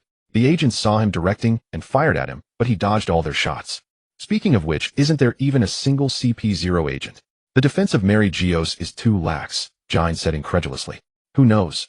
Maybe the Navy is short-staffed and Mary Geos has caught the same disease. Or have we killed all the agents over the past few years? Hillard replied to his question. Enough talk. Gines, at this distance, can you throw the agents into the sea? Every batch of slaves that escapes is a gain after all. These people's hatred for the celestial dragons doesn't need any nurturing. That's too easy. Walker, are you afraid that making a move will alert those inside? I'd be happy to oblige. As he spoke, a large number of agents suddenly fell into the sea from nowhere. Many fishman slaves, after jumping into the sea, saw the agents and quickly swam over, launching a frenzied revenge. Walker, however, paid no attention and coldly stared at the battlefield, searching for his target. Instead of the person he sought, Walker received reinforcements from CP0. The few who arrived were all new faces. Seeing them jumping around and fighting with relish, Walker tightened his grip on his rifle. Lightning instantly struck their heads. After 3 to 4 years of familiarity, Walker's development of the rumble fruit had become unparalleled. The thunder, accompanied by the pressure of Conqueror's Haki, soon pulled the soul energy out of the CP0 agents. Tiger's pressure suddenly eased. He looked up at the clouds with excitement, knowing it must be Walker and his team's support. His confidence in the mission soared. The crowd of slaves swept along 3 young girls around 16 or 17. Among them, one girl with ragged clothes and a long braid was particularly striking in appearance. Walker didn't know if she was the one he was looking for. At that moment, a slave beside her pushed her aside to flee. The girl, furious, lightly pursed her lips, and a heart-shaped projectile shot out, instantly petrifying the man. No mistake, it's her. Walker jumped directly from the clouds. Damn, he's acting alone again. As Walker free fell and landed, the Red Earth continent shook violently, leaving a deep crater in the ground. What the hell? In the original story, Kaido jumped from the Sky Island and made such a huge commotion. I thought it would feel something, but it doesn't hurt at all. The slaves were terrified by the commotion and dared not move. Tiger thought it was the world government's reinforcements, but only after hearing the voice did he relax. Walker jumped out of the crater and walked up to the 3 sisters. Boa Hancock, he asked. The 2 younger sisters, frightened, hid behind the girl in red and dared not speak. You? Who are you? The girl in red asked. Answer my question, yes or no. The girl seemed to make a certain decision. Yes. Please spare my sisters. You are saved. Tiger, take your time. My business is done. I'm leaving. Walker greeted Tiger, who had helped him bring the people out, and then vanished from the spot.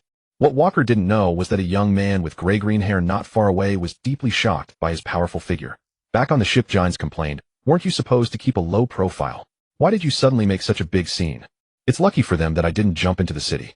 Let's go Amazon Lily. Over the past few years, Giants had developed his fruit very well. With just 2 pauses they arrived at the island of 9 serpents.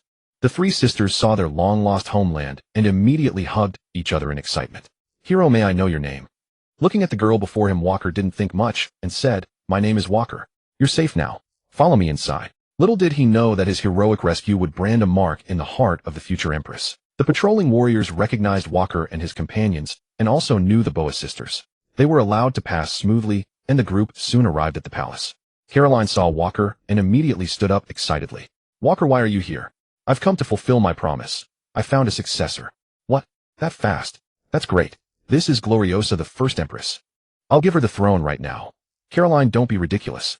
How can you just give away the throne of Amazon Lily like that? Hey, is that the one from Rocks? Why didn't I see you before? Walker asked curiously. How does a young man like you know about that? Gloriosa exclaimed in surprise. Old woman, I don't care about your past. Leave these 3 sisters to you. Caroline, come with me. Impossible, that would be improper. By the way, where did you rescue these 3 children from? Mary Geos. What about it? Old woman. Isn't that the place of the celestial dragons? How dare you? What about the celestial dragons? I personally sent a whole family of them to the afterlife. With that, Walker pulled Caroline to leave, not knowing that the young Hancock nearby was deeply captivated by his words. Caroline's face flushed as Walker held her hand. Wait, let me explain things at least to give the people an explanation. All right, I'll wait for you at the harbor. Walker said, and left with the 2 others. Gloriosa angrily said, Caroline, have you forgotten Toratoma's entrustment? Former Empress, I remember you also went to sea before. You've been imprisoned since then, but now you're free. Please teach these 3 children. Walker brought them here, so they must be extraordinary. I have found my antidote, and I want to be with him. Please don't stop me. It seems I can't keep you. Gloriosa sighed helplessly. Former Empress, I leave the island of 9 serpents to you. Forgive my willfulness. With that, she hugged Gloriosa and ran toward the harbor without looking back. Hancock's eyes were filled with desolation. At the harbor, Walker saw the graceful figure and said, all settled. Can you come with me without worry now? Caroline ran over and hugged Walker. I've dreamed of this moment for a long, long time. Finally, it has come true. Everything is destined. Let's go. The sea awaits us. The group soon returned to the new world. Along the way, Walker received a call from an old friend. Walker, has Ginny contacted you? Bartholomew, Kuma asked anxiously. What's wrong, Kuma? What happened to Ginny? Well, after Ginny and I got married, we had a daughter. We also went on missions together. Everything was fine. But this year, Ginny seems to have contracted a strange disease. When exposed to sunlight, her body develops crystals. I've consulted many famous doctors, but none know what disease it is. As a result, Ginny's condition has worsened. Yet she never stops taking missions. I originally wanted to resign from my post and stay home to accompany her to seek treatment and take care of her. But after she found out, she left a letter saying not to grieve for her and to take good care of our child. I know her. She's afraid of the final farewell. So I have no choice but to ask if she has come to you. Ginny escaped the capture of the celestial dragons, but she couldn't escape the Congiolin. Such a tragic couple. Now Ginny must feel she is doomed and doesn't want Kuma to be sad for her, so she hid. Although Walker knew this, he didn't take it too seriously. After all, he felt he had done enough for the 2 of them. No, Kuma, don't worry. I'll help search. But as an intelligence expert, Ginny is determined to hide. Finding her will be a challenge. Thank you, my friend. Dragon is also helping to search. It's nothing. We're friends, aren't we? Apart from Sandra, the others didn't know much about Kuma and didn't ask further. Walker called Sandra, explained the situation, and asked her to keep an eye out. Sandra was very serious. She had a deeper bond with Ginny and swore to find her. Ginny's illness has flared up, so the timeline is still normal. Indeed, the grand trend cannot be disrupted by a small butterfly. Then his childhood friend Rosanani seems about to be exposed by Doflamingo. Should he intervene or not? Regarding his former friend Rosanani, Waku felt a deep hesitation. Primarily, he knew that Rosanandi was a celestial dragon, and Waku himself harbored an intense loathing for them. Secondly, Rosanani was far too weak, offering no value to him. However, he would attend this fraternal rift, for he needed to obtain something. Having received the information, Waku led his officers to the periphery of Minion Island. At the outer edge, Ka Sitata asked, Waku, are we just waiting out here? Yes. Do not underestimate this island. Multiple factions have intervened. After all, that thing is worth 5 billion. We'll wait until the central building goes dark before entering. That's the most efficient approach. You seem to know everything, Waku. Everything is within your plans, completely unlike how Mother operates. Waku could not tell this wife that he had read the original story that Rosanani the marine spy would draw the enemy's fire for him. I suppose Lin Lin would just charge straight in. Why use brute force when you can save effort? There is someone I must eliminate who once orchestrated everything behind the scenes. Though I loathe him, I cannot help but admire him. Strength is important, but so is intelligence. I mean, you have a point. Thank you for bringing me along this time. Kasitada said joyfully. I promised I would take you out to see the world. Waku came to play the role of the fisherman and did not bring many officers. Ka Luo Lin reminded him from the side. Waku, the lights in the central building have gone out. After joining, Ka Luo Lin was also considerate. After all, Kasitada was nominally the principal, and she did not make things difficult for Waku. Let's set out, everyone. This time our goal is to obtain a fruit. The Op Nomi shaped like a heart. It is in the hands of a pirate under DAIC Ba Le Lu Si. Whoever stands in our way, eliminate them. Waku, I seem to sense a familiar aura. It should be Razanandi. Jian Si said hesitantly. I said whoever stands in our way, eliminate them. Understood. The group moved swiftly and soon reached outside the second floor. Gunfire erupted inside. With Jia Si, they instantly arrived at the top floor office. A middle-aged man stared at them in astonishment, drawing a gun and shouting, Who are you? How did you get here? Hand over the fruit in your hands and spare us the trouble. Waku said coldly. Go to hell. The man fired his gun, but Waku did not even dodge. The lead bullets fell to the ground. The man immediately opened a drawer, took out a treasure chest, and tried to swallow the fruit. But how could that be possible? Waku unleashed his conqueror's haki directly. The man's eyes rolled back, white mist rising from his body and drifting into Waku. This guy is really weak, still white, no different from a small fry. Jia Si commented from the side. Kasitada obediently stepped forward, packed the chest containing the devil fruit, and handed it to Waku. With the item obtained, the group vanished from the spot. Shortly after they left, Razanandi, clutching his bleeding abdomen, burst in. He spotted DAIC Ba Le Lu Si in the chair and warily approached, saying, Give me that thing. But there was no response. Razanandi cautiously stepped forward and found the man already cold. In desperation, he began searching, but found nothing. Then he realized that his brother's family members were closing in. With no other choice, he escaped through the rear window to meet with Luo. In the snow, the severely wounded Razanandi met Luo. Razanandi broke down. Luo, I'm sorry. I was too late. In the end, I couldn't save you. Corazon-san, what's wrong? It's all right. I've long since made up my mind. You don't have to be like this. Though Luo had once harbored hope, he eventually let go. I'm such a useless person. I couldn't keep a single friend. I promised I would definitely save you, but failed to keep my word, and I haven't completed my mission either. Haha. Razanandi laughed bitterly. Luo said, Corazon-san, no, I can help you. You are not worthless. Although I always felt you were weak. Then I'll leave it to you. In the end, I need you to help me. With that, Razanandi handed a stack of documents to Luo, asking him to deliver them to the Marines. What followed was the original story. Luo dragged Virgo over, aggravating Razanandi's injuries. The critically ill Razanandi used his devil fruit ability to protect Luo in the end. Waku and his group observed the fraternal rift from a distance. Waku, are you sure you won't intervene? Razanandi won't last much longer if you don't act now, asked Shilada. If his fate ends here, perhaps it's for the best. Waku had no intention of intervening.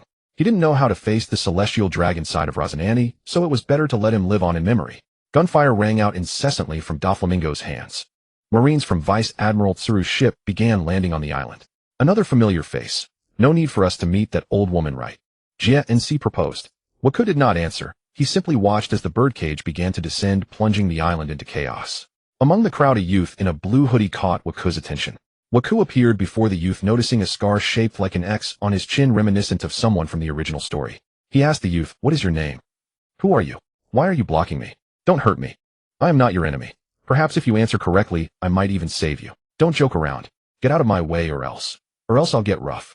Waku was amused by his timid yet frantic demeanor. Go ahead and try. The youth immediately transformed into a dinosaur and bit down on Waku's shoulder, but to no effect. Waku raised his hand, grabbed the dinosaur's neck, and infused it with top-tier armament haki. The youth could no longer maintain his Zoan form, slowly reverting to human shape, and was taken away by Waku. Li Bei-ka asked, Waku, why did you capture such a young lad? He looks very weak. This kid feels promising.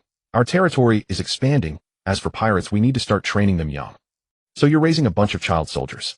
Doflamingo is up to his petty tricks again. Li Bei-ka drew her long sword and directly cut the birdcage, blocking their path. Since they were in the underground business, the crew knew a thing or two about Doflamingo. The group walked out, boarded the ship, and tossed the youth onto the deck. Who are you people? Why are you forcing me? You still haven't answered my question, brat. Diaz Drake. But I don't want to admit it. He's not my father. He only beats and scolds me. You'll follow me from now on. A new life begins. Who gave you your devil fruit? My father. It seemed that Drake's father was still decent to him, just in the wrong way. Maybe your father is not what you imagine. But the Marines killed him, so you can't seek the truth anymore. I am your captain. Remember that. Waku turned to Jia Si and said, Take him back and hand him over to Di Luante. Haha, the kindergarten director will probably like him very much. The group quickly returned to the land of Wano. Waku held the ope no mi in his hand deep in thought. This fruit could only be used by a true person. Its awakening grants the ability to perform the eternal youth surgery. Though he didn't need it now, he didn't want to waste it. So Waku went to find the ship Dr. Sa Wei. I have a fine fruit here. Do you want it? A devil fruit. I don't want to become a landlubber. Never mind, I'll think about it. Lately, let's focus on the business. Our expenses are growing larger and larger. After Sa Wei withdrew, Waku hesitated again. The best choice for this fruit was a doctor, but Sa Wei didn't want it, and he couldn't force him. What should he do? In the original story, Law acquired this surgical fruit swiftly. First because he is a physician, and second because he wields a sword. A swordsman. Walker arrived at Castard's door and knocked. Who is it? Please come in. He stepped inside and said to her, I've just obtained a devil fruit. Would you like to eat it? You mean the surgical fruit worth 5 billion berries, just now seized? You'd give it to me. That's far too precious. No, don't say that. Your family. Value has no place between us. As long as you wish it. I can accept it. Katakuri brother acquired his fruit earlier, and mother has long sought ingredients of exceptional quality, yet never found the right one. I've never eaten one myself. This is a paramecia-type fruit, immensely powerful. It suits you well. You're a swordsman. And once consumed, I hope you'll study fundamental medical knowledge under savvy, especially human anatomy, to fully harness its potential. He placed the chest containing the fruit before Castard, who opened it immediately and devoured its contents. It tastes awful like, yet something strange stirs within me. She lowered her palm and space itself rippled outward, enveloping the entire flower capital in an instant. The sheer scale was astonishing. Castard's strength proved formidable, inheriting Big Mom's terrifying constitution. With focused intent, she made an entire skyscraper shift seamlessly. She instantly reverted startled. Incredible. This fruit seems capable of anything. Thank you, Walker. Think nothing of it. Your joy is all that matters. Carolyn approached, finding Walker speaking with his wife. Awkwardly, she said, If you're busy, I'll return later. No need, what is it? Walker replied casually. A message just arrived from Amazon Lily. The Hancock you discovered has ascended to Empress of the island and captain of the Kuja Pirates. Her recent exploits have drawn global acclaim, earning her appointment as a Shichibukai by the world government. Walker, your judgment is unmatched. She will surely surpass me. No, pity she isn't you. Upon hearing those words, Carolyn flushed faintly. The three descended the stairs when Dylan appeared. Walker, you've offloaded that Drake fellow onto me again. I haven't had a moment to myself all day. Then stop haunting the flower district. Walker, don't say that in front of ladies. Our intelligence network spans widely, but regarding the Marines, we rely solely on the female soldiers rescued earlier from John's custody. Beyond them, we lack any deeper channels. Though loyal, they hold no high-ranking authority. Critical intelligence eludes us. Perhaps we should place one of our children within the Marine ranks, an embedded operative. After all, they're unknown faces. Walker understood he meant installing someone like Virgo, akin to Doflamingo's stratagem. That sound reasoning. Planting someone mid-rank would allow immediate disruption of any emerging threat. So, who among the children would be suitable? The twins are out. They lack the intellect for such work. Drake fits perfectly, age-appropriate, temperamentally steady, sharp-minded. With proper cultivation, he'd integrate seamlessly into the Marines. Walker recalled, the original Drake was a Marine spy. Sending him back to his roots made perfect sense. Only this time as a pirate infiltrator. Proceed as suggested. Just monitor Drake's loyalty closely. No problem. You can imprint a soul mark, can't you? Then brand him, ensuring absolute fidelity. Walker nodded. It was viable. At that moment, a din mushy rang. Walker, the Germa Kingdom in the North Blue is assaulting the Kojiko Kingdom, one of our clients. They've urgently requested aid. What shall we do? Germa also traffics weapons, and launched this assault because Kojiko refused their arms. Germa, Jaguar, that wretch. I remember now. It's time to settle accounts.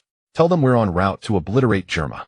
Walker, heading straight to the Four Seas so openly, is that wise? After all, it's Marine territory. So what? We're not besieging Marineford. We're no longer who we were 3 years ago. Walker immediately convened his officers and crew. 10,000 strong, they set sail, flagships and commanders alike, toward the North Blue in solemn procession. Upon arrival, the Kojiko Kingdom endured relentless bombardment from Germa's mobile fortress. Clone soldiers charged without hesitation, yet Walker unleashed concentrated artillery fire from above. Thanks to Sandra's modifications, every pirate vessel mounted rapid-firing heavy cannons, shattering Germa's forces utterly. Jaguar activated his battle suit and soared skyward, flanked by several children. Walker spotted no trace of Sanji, likely imprisoned or already fled. He felt a pang of regret, not witnessing the canon characters firsthand. Who are you? How dare you open fire upon us? Are you the Reaper Pirates of the New World? We've no quarrel with you, Jaguar shouted toward the flagship. Walker leapt down, landing squarely upon Germa's warship. You're still alive, Jaguar cried in shock. Jaguar, I've missed you dearly. Time to collect what's owed. Humph. Never knew you had such a sharp tongue back in the lab. Walker raised his firearm and fired. Thunderflame. A torrent of raw force fused with lead shot surged toward Jaguar. Human wall, he commanded. Clones rushed forward as shields. Walker showed no mercy. Clones shattered instantly. Vinsmoke Ichiji dashed forth to intercept. Yet both he and Jaguar were hurled backward by overwhelming Haki, collapsing unconscious. Niji charged, crackling with lightning, only to be struck down by Walker's 10,000 thunders, rendered senseless. Playing with lightning, you're vastly outmatched. Yanji lunged with a crushing blow. Walker evaded, reappeared behind him, and stomped hard upon his skull, knocking him out cold. Remarkable. Jaguar's battle suit held up surprisingly well. My foot didn't even rupture it. I suppose I was too gentle. Walker then ground his heel downward. Yanji's suit crumpled beyond repair. Walker, go easy. Don't damage the suit. I need it intact for my cyborg research. Sandra called out. I'll leave you one alive, Walker replied, locking eyes with Reizo, who fired toxic lightning at him. Thanks to your father, toxins hold no power over me. Ichiji rose, unleashing searing flames. Yet Walker remained untouched. Seizing his throat, Walker snapped it cleanly and flung the corpse before Jaguar. Don't rush. I'll dispatch each of your children first, savoring your agony before granting you death. You abomination. You monster. You ruined everything. I'll make you pay with your life. Jaguar roared and charged, only to be sent flying, shattering buildings in his wake. Walker, don't destroy everything. Every fragment matters to me. Sandra lamented. Understood. Niji awoke, watching his brothers fallen, still unmoved. Bathed in lightning, he charged again, only to be slammed face first into the ground by Walker's rifle, but then struck again behind the head, crushed outright. Reizo staggered upright, eyes widening at Walker, fear flickering across her face. You still retain emotion, then you'll live. Though if death is your wish, I'll grant it. As Walker spoke, his conqueror's Haki erupted. Little Reizo trembled violently and collapsed. Sandra, this girl is yours to train. Agreed. I'd welcome a young assistant. Walker strode through the ruins. Jaguar stirred weakly, rising shakily. Demon, how could you possibly survive? You destroyed everything I built. A bolt of azure lightning silenced him. Walker spared his life. Savvy, this one's yours. Make him wish he'd never been born, and let Castard study human anatomy firsthand. Leave it to me, I won't disappoint. This is precisely my specialty. Savvy dragged him away without delay. Sandra received a din-din mushy call and turned to Walker. Intelligence on Shanks. He's arrived in Elbaf. Walker nodded. That's intriguing. Lily, it's time you visited your homeland as our guest. Lily, you mean going back to my hometown, Airbafu? That's great. That's the land of warriors. I wonder if Dad has returned. So we'll head there this time. I recall it's to the east of Hijigwa. Interesting things should be happening there, and we'll run into some intriguing people. All officers are coming this time. Dilenti exclaimed. I get to go too. Wonderful. Airbafu. I've never fought giants before. Scum, your mind is always on that, Jian's taunted. But the warriors there seem formidable. Xylate said excitedly. Want to see who can take down more. Labika proposed. If we all leave, we'll watch the place. Calulan worried. You go ahead. I'll take care of the base, Maria said. Then we'll leave it to you. Look after the kids, Waku told the children. Boss, why? We're strong too. I want to see the world. Runny hugged Paijawan and protested. Paijawan said awkwardly. Staying home is nice actually. Seems like this trip is extraordinary, Sawili said excitedly. Seeing everyone assembled, Waku shouted from the ship. All hands set sail. We're heading to the giant kingdom. The crew roared in response. Since this wasn't a major battle, Waku only deployed the flagship Ragnar. Soon lightning surged and the ark began to ascend. They arrived quickly. Thanks to Lily, who was born here, the guarding giants let them in. After all, in their eyes, these little people posed no threat. The closest building to the port was the tavern of Airbafu. Waku led the group inside. Mato immediately approached. What can I get you guests? A tavern. Bring us the finest liquor. Give me a giant-sized cup. I can hold my drink. Dileni shouted. Coming right up. Waku, look over there. We're getting old. The younger generation is making their mark, Jians remarked, nodding toward a group seated in the tavern. That's part of the reason for this trip. Don't worry, Waku said. On the other side, a black-haired pirate lighting a cigarette said to the red-haired one beside him. Shanks, that's a heavyweight from the New World. It's no coincidence that he's here. Beckman, that man is strong. But for now, there's no danger. Red Hair said gravely. After all, when Waku and Carp intercepted the Roger Pirates before, Waku had shown murderous intent toward young Shanks. Red Hair had never forgotten that former Marine freak. Shanks, I know how strong they are. They've made quite a few waves in recent years. The giant child Kalong, clinging to Shanks, overheard them talking about Waku and his crew and thought, are they testing me? With that thought, Kalong strode directly in front of Waku. Shanks feared for his friend's son. Waku had no humanity and acted purely on whim. He was about to stop him, but the little giant had already reached Waku. If Waku attacked, Shanks' entire crew would have to intervene. Kalong swung a wooden sword at Waku, but it had no effect, startling him. Little one, that's impolite. Waku instantly enlarged himself to 30 meters, causing Kalong to fall to the ground in fright. Then he lightly tapped Kalong's head with his fist. "Uncle, are you a giant too?" the little Kalong shouted excitedly. "Well, yes and no." Just then Lipuli walked in and said, "Kalong, you shouldn't be rude to strangers. But you're brave, very warrior-like." "I'm sorry, sir, for my child's behavior. It's fine. Children are always full of energy." Kalong ran over and asked, "Are you a pirate? Can I join you? Please take me to sea. I want to become a strong warrior of the sea." "Haha. Waku, how about enrolling another student in Daileni's kindergarten?" "Giants, you bastard, what are you saying?" Daileni fumed, and everyone burst into laughter. Waku said calmly, "You're still young. It's not time yet." "Why? I can get stronger. Please." Just then a giant walked in and said, "Mato, the king has ordered a feast. We need to stock up on food. Is everything here ready?" "No problem. A feast? Mother, I want to go too. I'll prepare now." With that, Kalong followed his mother out, and the red-hair pirates left as well. Waku and Red Hair exchanged a glance, but said nothing. "Waku, that red-haired brat is cocky. I can't help but want to punch him," Labika said. "He's only 3 years older than us, putting on airs," Xylate retorted. The two were about to continue arguing. "Don't rush. There are many powerful auras on this island. Some familiar ones too," Jian said cautiously. "That bastard's right. The giant kingdom AI or Bafu has a thick life force. Let's figure out the situation first." Waku didn't act without reason. "It don't interfere with his plans," Daileni said solemnly. Waku finally finished his drink. "Don't be impatient. There will be plenty of battles ahead. Let's not step onto the stage just yet." Lily led everyone to her old home in the western village. She stood outside the house for a long time, reminiscing before entering. The house was spacious, and everyone sat down. "Waku, why are we here?" Kialia asked. "Many reasons. Curiosity. I wanted to see what AI or Bafu is really like. That's it. We're on vacation." "I don't believe you have that kind of hobby," Sangdila said skeptically. "All right, since Waku doesn't want to say now, don't press him. He has his own plans," Kalyulan said. "Yes, and we were getting bored in Hijigua. A change of scenery is nice," Kazitate added. Soon the feast bell rang. Lily said, "Let's go join the feast." AI or Bafu's banquets last 3 days and 3 nights, and the bonfire battle is a grand spectacle. "Lily, what's a bonfire battle?" "You'll see when we get there. Come on, it's fun." At an open field, giant children and adults gathered together, but Waku didn't see the giant he was looking for. "Everyone, the king and queen are busy, so let's celebrate on our own." "Begin," Yayalu announced. "Very well, great elder. Let's dig in." "Oh, Lily, you're back too. How have you been at sea all these years?" "I've become a strong warrior." "Haha, young people are full of vitality. That kid Hayleading went out to sea a few years ago." Everyone was drinking and eating. Midway through, Yayalu said, "The bonfire battle begins now. Anyone can step up and duel to become a warrior of AI or Bafu." With that call, giants stepped forward one after another, taking up weapons and fighting. One giant warrior had already defeated 6 opponents, drawing cheers from the crowd. Waku stood up and walked to the open field. "Can outsiders participate too?" "Of course. AI or Bafu doesn't stand on ceremony. Anyone can join," Yayalu said heartily. The giant on the platform said to Waku, "An ordinary human. I admire your courage, but I won't hold back." With that, he swung his massive axe down at Waku. Waku leaped aside, then punched the axe, shattering its blade. The crowd gasped, such immense strength. Beckman muttered, "He didn't use Haki, just pure physical power. And it was a casual blow that broke a giant's weapon. Truly terrifying." Red Hair didn't answer. The giant tossed the axe aside and stomped directly at Waku. Woke blocked the giant's heavy stomp with one hand, his body continuously expanding. As his size increased, he directly overturned the giant before him.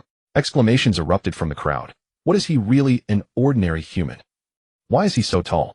This height must be a joke, even taller than ordinary giants. Could he also possess the bloodline of the ancient giants like the king? Woke now fully released his bloodline, causing the giant warrior before him to look up at him, startled by the sight. "Could you also have the Elbaf bloodline? You are truly burly. But don't think you can intimidate me." The giant did not retreat, directly swinging his fist and leaping to strike at Woke's face. Still lacking in strength, Woke directly grabbed the opponent's fist and lifted him, slamming him heavily onto the ground, causing the entire earth to tremble. The giant was knocked unconscious by this blow, losing the ability to fight. Woke had not used any Haki or Devil Fruit abilities in this battle. Only pure strength martial arts and his towering physique, which made the giants feel a kinship with him, immediately drawing cheers from the surrounding giants. Seeing Woke's actions, Red Hair immediately said to Beckman beside him, "This guy seems to have come to Elbaf to befriend the giants. I fought him before and almost got killed, but I don't know much about him." "Beckman, it seems this guy has some history with you. Do you think he's a threat? Why not go and test him?" "I was thinking the same. I want to see if there's still a gap between us after all these years." With that, Red Hair stood up. He had just descended from Mary Geos, both hands intact, his entire aura bursting forth. Although not as domineering as in later years, it was still not to be underestimated. "Woke, let me be your opponent. You little brat from the Roger Pirates, have you grown up?" I accept your challenge. You're not much older than me, stop acting like a senior. Divine avoidance. Redhair's aura exploded, his hair blown back by the wind pressure. The blade left its sheath accompanied by black-red lightning, and he kicked off the ground, charging fiercely at Woke like a griffin. The crowd was startled, unable to open their eyes due to the force. Giants, stay farther away, careful not to get hurt. Shanks, your move is far inferior to Roger's. Karmic Fire Titan's Might Demon God Spear. Woke swung the butt of his spear, thunder accompanied by blue-green Karmic Flame Conqueror's Haki coating the air. The two clashed in midair, the sky darkening with black clouds. The two were locked in a struggle. They're so strong. Are they even human? The sky is splitting. What level is this? Hey, someone's fainted. It's like the prince. What terrifying power. Dylan muttered on the side. I didn't expect that scaredy cat kid from before to have some strength today. Bastard, what are you talking about? Cursed Redhair's Officer Bendick Snake with sunglasses. I'm talking about you, what can you do about it? Giants retorted angrily. Do you want to fight? Our captain is not someone you can insult. If you keep talking nonsense, I'll cut you and that monkey of yours down. Rebecca drew her sword and said. Yassop raised his gun and threatened. Your head will be blown off before that. Ground dragon rolling. Hillid did not waste words, directly activating his float fruit ability, turning the ground into a dragon shape, charging at Redhair's officers. Beckman shattered the dirt with a single shot coated in Conqueror's Haki. Sulfuric acid waterfall. Dylan directly raised a giant wave of sulfuric acid, the ground corroding and emitting white steam. I can do Conqueror's Haki 2 armament iron whip. He swung his steel whip directly at Beckman. Beckman fired a shot which Dylan knocked away, then struck again, the steel whip and gunstock colliding violently. Conqueror's Haki strikes from a distance once again filled the battlefield. Yassop fired a shot, but Caroline's elemental arrow blocked it. Several wind arrows shot toward the opponent, and Yassop quickly dodged. Lucky Roo immediately rolled away while Woke's crew members dodged. I love big guys, Savory said excitedly. His knuckle duster knives turned pitch black. Cutting aesthetics, he continuously moved to keep up with Lucky Roo. Bendick Snake slashed at Gines with his twin blades. The rapid slashes left no room to escape, but Gines blocked them with his spear. Nice force, but the counterattack will hurt you too. Teleport impact kill. Gines appeared behind his opponent, releasing a powerful impact from the tip of his spear. Snake reacted quickly, kicking out, but underestimated the force and was sent flying several meters. Bank Pinch and Monster fought against Rebecca and Tal. Pinch's charged heavy strike was neutralized by Rebecca's Devil Fruit ability. How is that possible? What kind of weird ability is that? Pinch said in disbelief. Guess. I'll burn paper and tell you after you die. Tal, be careful. That monkey is not simple. Decomposition sword technique rhythm dance. Rebecca unleashed a rapid series of sword strikes at Pinch. Monster transformed into a giant gorilla, each punch shaking the earth. However, Tal was least afraid of power-type opponents. Fishman Karate 1000-weight punch. He clashed head-on with the gorilla. Lime Jones used Moonwalk to directly engage Hillid, his electrified wooden staff and ability to move freely in the air, allowing him to keep up with Hillid's pace. Nice technique, but my sword can cut through anything. Hillid, with 4 swords all coated in the Mink tribe's unique static electricity, viciously attacked Lime Jones. The latter could only dodge continuously. Moreover, Hillid had also awakened his own resolve over the years, gradually unlocking the secrets of Conqueror's Haki coating. Roar Gabu faced Sandra, his powerful sonic attack shattering Sandra's 3-type bombs. At this moment, Sandra was wearing her blue electric combat suit, which she hadn't had time to modify. During her years with Vegapunk, she had further upgraded herself, becoming a walking arsenal. Laser beams and high-explosive missiles rained down on Gabu, causing him great trouble and injuries. The power of technology was not to be underestimated. The residual sonic waves had no effect on Sandra's combat suit, unless they hit directly, but that was extremely difficult. Hongo wielded a wooden staff, causing no small trouble for Castad, always able to disarm him barehanded. However, Jolia assisted from the side, forcing Hongo to maintain armament Haki constantly. The two girls' abilities were too bizarre. Swamps would suddenly appear underfoot, or a wall would abruptly rise. Castad, on the other hand, could split the earth with a single casual slash within a certain space, looking particularly terrifying. Lily, shrinking to the size of an insect, constantly darted through the crowd, launching sneak attacks, retreating immediately after a single strike. Her tiny body possessed immense strength. Though not fatal, a hit was still very painful. The battle among the group caused the nearby giants to suffer. The giants marveled at the strength of both sides while dragging their unconscious comrades away to avoid collateral damage. Elder Yuru, won't this fight cause trouble? A nearby giant said worriedly. Nonsense. We're on top of the treasure tree atom, which has endured centuries of warfare without withering. Do not interfere with the warriors' duel. That would be shameful. Woke slammed the butt of his spear into Redhair, sending him flying. Kid, your Haki is still not enough. But at least you're not wetting your pants like before. You've finally grown up. He said this, but in his heart, through the earlier exchange, he deeply understood the power of this celestial dragon bloodline, the future owner of the face fruit. Only 10 years had passed from a brat he could easily kill to now a master of all three types of. But the current red hair was not yet the one who would someday wield a 30 billion berry bounty. Otherwise, Woke's own bounty of 2.8 billion might be a bit embarrassing if he got one shot. Woke's observation Haki sensed that a group on the battlefield was about to decide the victor. On the battlefield, the combination of Binji and Mengshida was broken apart, unable to achieve a coordinated attack. Binji's armament Haki-charged heavy strike was indeed formidable, but he encountered the cheater like Rebecca. His techniques were completely dismantled. The young Binji was still no match for his later self. Your sword skills are impressive, woman. Binji was now covered in wounds.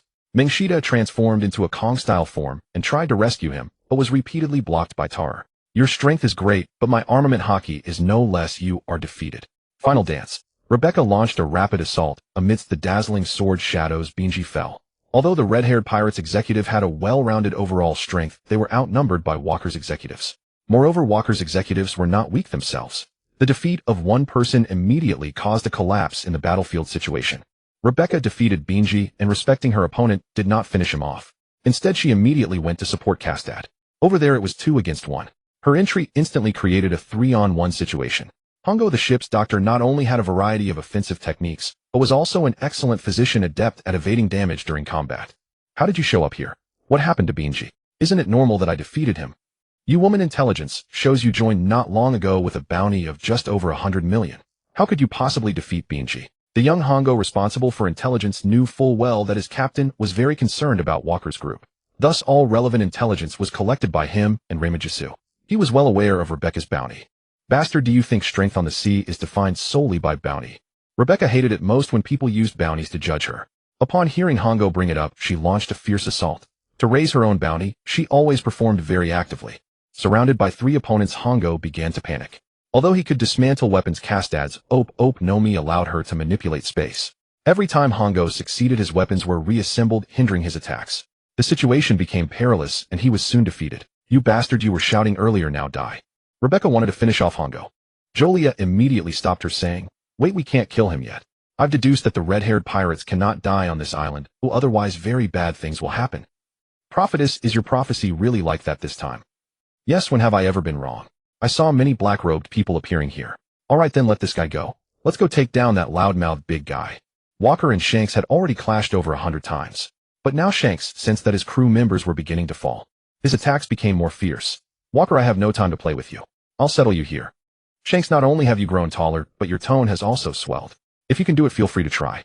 Shanks gripped his sword, took a deep breath, and his pupils turned pitch black, seemingly igniting with flames. A powerful conqueror's Haki erupted, causing many battle-hardened giant warriors watching nearby to collapse. This is not Shanks's Haki. Who are you? The overwhelming conqueror's Haki paralyzed Walker, rendering him immobile. Shanks instantly appeared before him.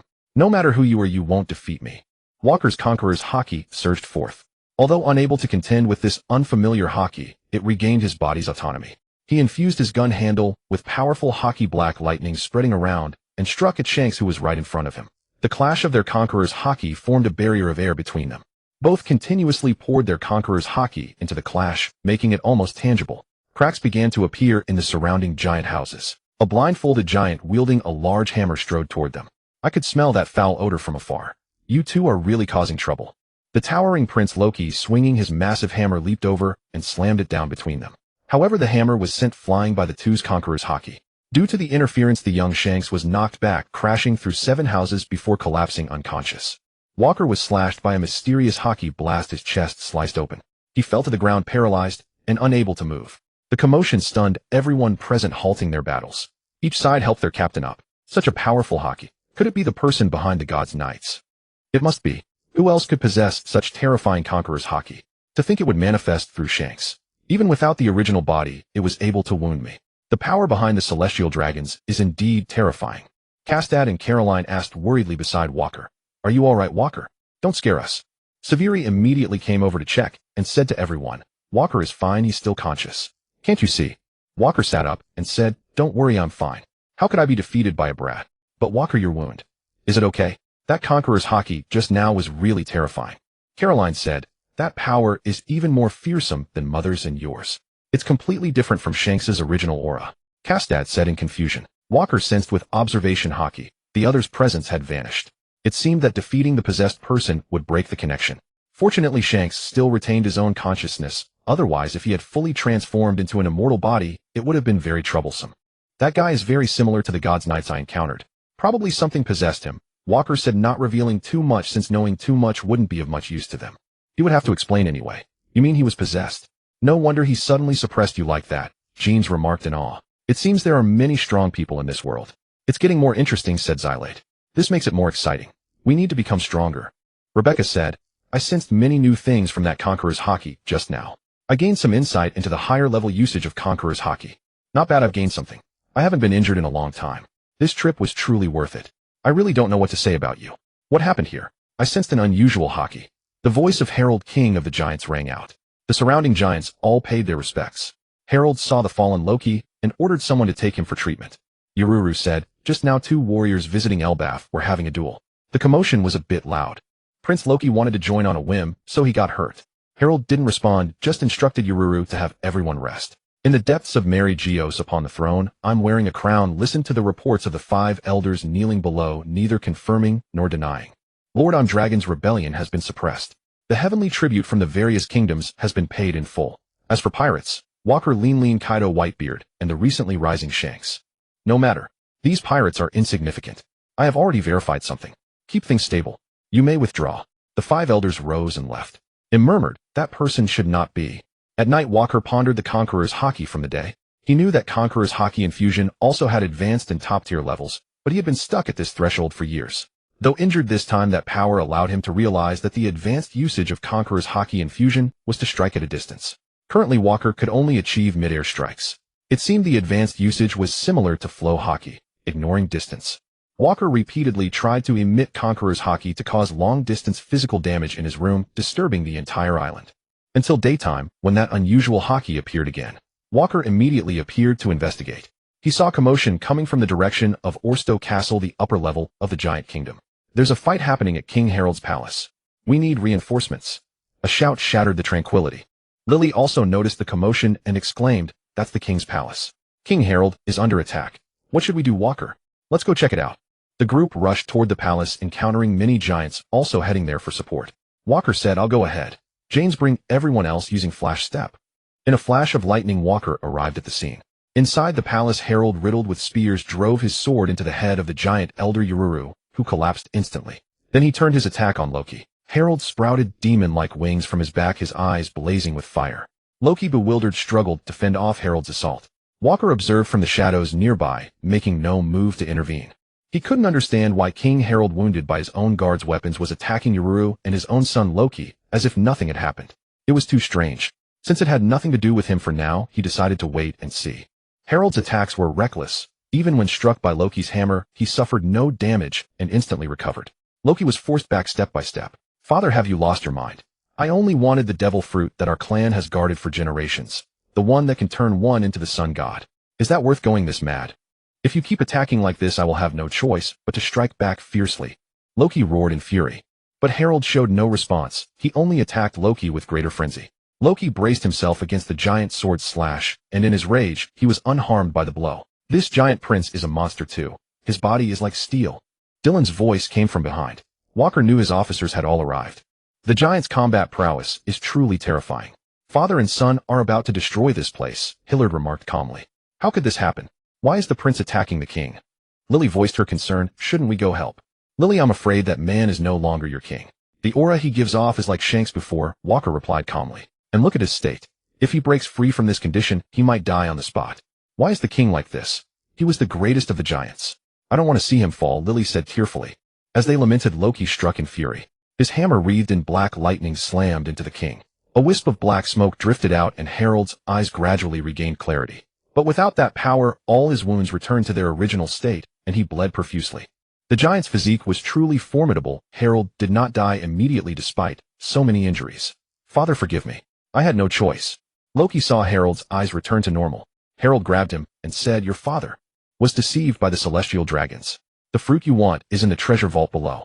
Take it. Flee, get out of here, and never come back. Then he pushed Loki away and breathed his last. Loki showed no grief. He grabbed his hammer and ran toward the vault below. Heavy footsteps approached from outside. Walker, what do we do now? Lily asked anxiously. Follow from a distance. The group trailed Loki to the bottom floor vault, where they heard sounds of rummaging. How can this be? It's gone. The national treasure, the sun god fruit, is missing. Did father lie to me? Know who took it? Loki's furious roar echoed. The sun god fruit. Could it be the fruit that the original protagonist ate in the later story was the giant's national treasure? Then who took it? Was it that conqueror's haki from earlier, the god's knights? What a pity we were too late. That must have been what caused Harold to go berserk. Many are coming, Walker. We can't stay here, James said. Let's go outside first and pretend we were never here. James used his ability and the dozen or so people instantly appeared outside the palace listening to the sounds of fighting and wailing within. The old man went mad and now the young one has followed suit, Dylan chuckled. Don't you dare speak ill of Lord Harold. Lily stomped her foot and shouted. Okay, my bad, Dylan pleaded. The palace walls began to collapse and a giant flew out. Walker stepped forward to look. The giant warrior on the verge of death saw Walker and the others approaching and gasped Loki. He killed the king and the elders. Go warn the others. Then he died. What now, Walker? Let's go. The hero who will save Elbaf is about to make his entrance. A trail of electric arcs remained where he had stood. Inside the palace the ground was littered with over 100 giant corpses. Loki walked out dazed and bumped into Walker. Outsider, stay away from me. I'm in a bad mood. Coincidentally, I hate people looking down on me. Walker instantly enlarged his body, though he was still slightly shorter than Loki. Outsider, you've successfully angered me. Iron Meteor Hammer. Loki's giant hammer infused with Conqueror's Haki smashed down at Walker. Walker raised his gun to block. The immense force made him take a step back. What tremendous brute strength. This is the kind of fight I love. Walker struck Loki with the butt of his gun. As Loki blocked, Walker kicked him hard in the abdomen, sending him flying. Should we just watch? Why don't we all go and subdue him? Lily suggested. No, Lily. What you should do now is have the giants rush over for support so Walker can solidify this great feat. Lily had no choice but to comply. The flying Loki leaped up, and their Conqueror's Haki-clad attacks tore apart the vegetation around them. You're strong, outsider. In this country no one can match me. Your vision is too narrow. I will defeat you right here. Walker replied while attacking. Impossible. You're far from it. Not as good as that guy from before. You mean the one in black robes? What? I only lost to Rox. Too bad he wouldn't let me aboard his ship, or I wouldn't be so bored now. Rox died long ago. So what? It's still better than this boring place. With that, Loki began to counterattack. Walker's 400 million volts hit Loki, but had no effect at all. It's useless. These attacks mean nothing to me. Then what about this? Karma Flame Strike. Azure blue flames erupted on Loki, and the intense burning of his soul made the mighty giant cry out in pain. Damn it, what is this? Loki quickly used Conqueror's Haki to repel the flames. That hurt. Loki's strength was immense, and his mastery of Conqueror's Haki coding was superb, making it hard for Walker to subdue him. Walker had trained in Conqueror's Haki coding all night. Only his monstrous physique kept him from exhaustion. Is that all you've got, outsider? Your power is nothing special. I was just using you to practice. It's been years since I've faced such a durable opponent. In the original story, this giant prince was said to have been subdued only by the combined efforts of Red Hair's entire crew and the giant warriors. After crossing blows, he knew it was true terrifying physique, immense strength, and as the original story said, this guy was born with Conqueror's Haki and was highly proficient in its coding. It seemed he would have to elevate his own Conqueror's Haki control to defeat the Loki before him. Walker began to gather his aura. Since becoming a pirate, he had been free and unbound by the Marine's countless rules. Over the past few years, his Conqueror's Haki had reached a bottleneck. This journey to Elbaf finally loosened that bottleneck. Walker sent Loki flying with a blow, then concentrated and released his Conqueror's Haki, making his aura nearly tangible. Lily returned with a group of giants accompanied by the Jabba couple and the Red Hair Pirates. At that moment, Walker's aura reached its peak. He swung the butt of his gun, delivering the strongest strike he could muster. Echo of the Nether. A strike imbued with Walker's Conqueror's Haki erupted from the gunstock. The immense force crackling with black-red lightning struck Loki from afar. This sensation. It's another outsider from the sea. Conqueror's Haki enveloped Loki, jolting his entire body as if struck by lightning. The powerful impact followed, sending Loki with his ancient giant lineage flying backward, crashing through the palace behind him and toppling trees. He flew over 100 meters away. The pressure of the Conqueror's Haki felled most of the giant warriors who had come to assist. He actually defeated the monster Prince Loki. What kind of power is this? Hey, why are you all falling? We need to rescue our people from the ruins. A few of the remaining giant warriors struggled to speak. Walker had just achieved a breakthrough in his Conqueror's Haki and couldn't control it well, affecting everyone around him. Jabba, now with white hair, shielded his face from the fierce wind and said, I noticed this kid was extraordinary when I fought him before as a Marine brat. I never expected him to become even more terrifying after 10 years. I'm no match for him now. Jabba, maybe the person the captain mentioned isn't me. I feel something's off with my body. Shanks, the one Roger spoke of, probably isn't this guy either. You have to walk your own path. I'm old now, and I need to stay here with my wife and child. Jabba, take care in Elbaf. Leave the rest to me. Witnessing their captain's astonishing strike, Walker's crew stepped forward. Walker, that attack of yours was really something else. Looks like you've mastered a new technique, Dylan remarked. Walker has always been strong. Can someone like you, a scumbag, even compare? At least I'm better than those who don't even have Conqueror's Haki. James roared, what did you say, you bastard? You two, you always end up fighting, Caroline said with a headache. Just then a giant warrior suddenly shouted, quick, someone come. Lord Yarl is still alive. Hurry and help. Severi looked up at Walker, who nodded in agreement. Soon Severi went into the ruins to examine the giant elder. How is Elder Yarl? The giant warrior asked nervously beside him. This old man's body is quite sturdy. A sword pierced straight into his forehead, and he's still alive. I'd really like to dissect him. Oh, sorry, got too excited. I mean, he's fine. Severi jumped down from Yarl and said. The giant warrior, relieved, reached for the sword in Yarl's head. Wait, don't pull that sword out. It's lodged right in his skull. If you pull it out, the elder will die immediately. The giant warrior froze in shock, halting his movement. Yarl quickly woke up and sat up, asking, where's the king? Prince Loki. The giant warriors, snapping back to reality, immediately set out to capture Loki. But when they searched the original spot, Loki was gone. A nationwide search revealed that Loki had stolen a ship and set sail from the harbor. The giant warriors fumed. Loki is a traitor. He killed his father. He is the shame of Elbaf. Hadrudin roared. I will sail and capture Loki. Don't be impulsive. Loki may have his reasons. My head hurts. I seem to have forgotten many things. Great Elder, please take care. I will sail and form a new giant warrior pirates. I must capture Loki myself. Yarl sighed and could not say much, since Loki's patricide and treason were already a fact. Turning to, it's nothing. I will protect Elbaf from the ravages of war. After all, it seems I have the blood of giants flowing in my veins. That's wonderful. You truly are our giant kin. Walker, Elbaf is your home, and you are always welcome to return, Yarl said with a smile. Goals, the childhood friend of Linlin with yellow hair, said admiringly, Lord Walker is incredibly strong. He defeated a monster like Loki head on. I want to sail with you. Cologne ran out and said, Walker, may I ask to join your crew again? I am also a warrior of Elbaf. Jabba, seeing Cologne, was furious. You bastard, why would you follow such a brat? Your father in his prime could have crushed him easily. Walker sneered, Jabba, you said it yourself. In his prime. Then he enlarged his body, crouched down, and said to Cologne, when you grow up, come find me at sea. I'll be waiting for you. Cologne happily said to his mother, Mom, this is a promise between men, right? Yes, it is. Walker has acknowledged you as a warrior, Ripley said. What? Why do you want to go on that guy's ship, kid? He's not a good person. While everyone was talking, Shanks slowly led his crew away from the crowd. Walker noticed, but did not stop them. Although Shanks was a celestial dragon, he was also a character from the previous life's original story that Walker liked. More importantly, he still couldn't defeat the entity lurking behind him that could possess him at any moment. On the road, Lucky Roo asked, Captain, are we just leaving like this? Didn't you come to forge ties with the giants? Yes, but that guy's arrival has disrupted our plans. What do you think our next move should be, Beckman?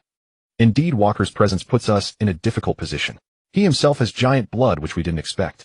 His crew also includes a giant, making it easier for Elbaf to bond with them. On our side, we only had King Harold, whom you befriended, and the Jabbas. Now that Harold is killed by his son and Walker beat us to it by defeating Loki and becoming Elbaf's hero, this trip hasn't yielded much. Leaving now is a good choice. But I'm worried about your previous condition. Beckman analyzed from the side. Shanks grasped his left arm and said, I know what's happening to me.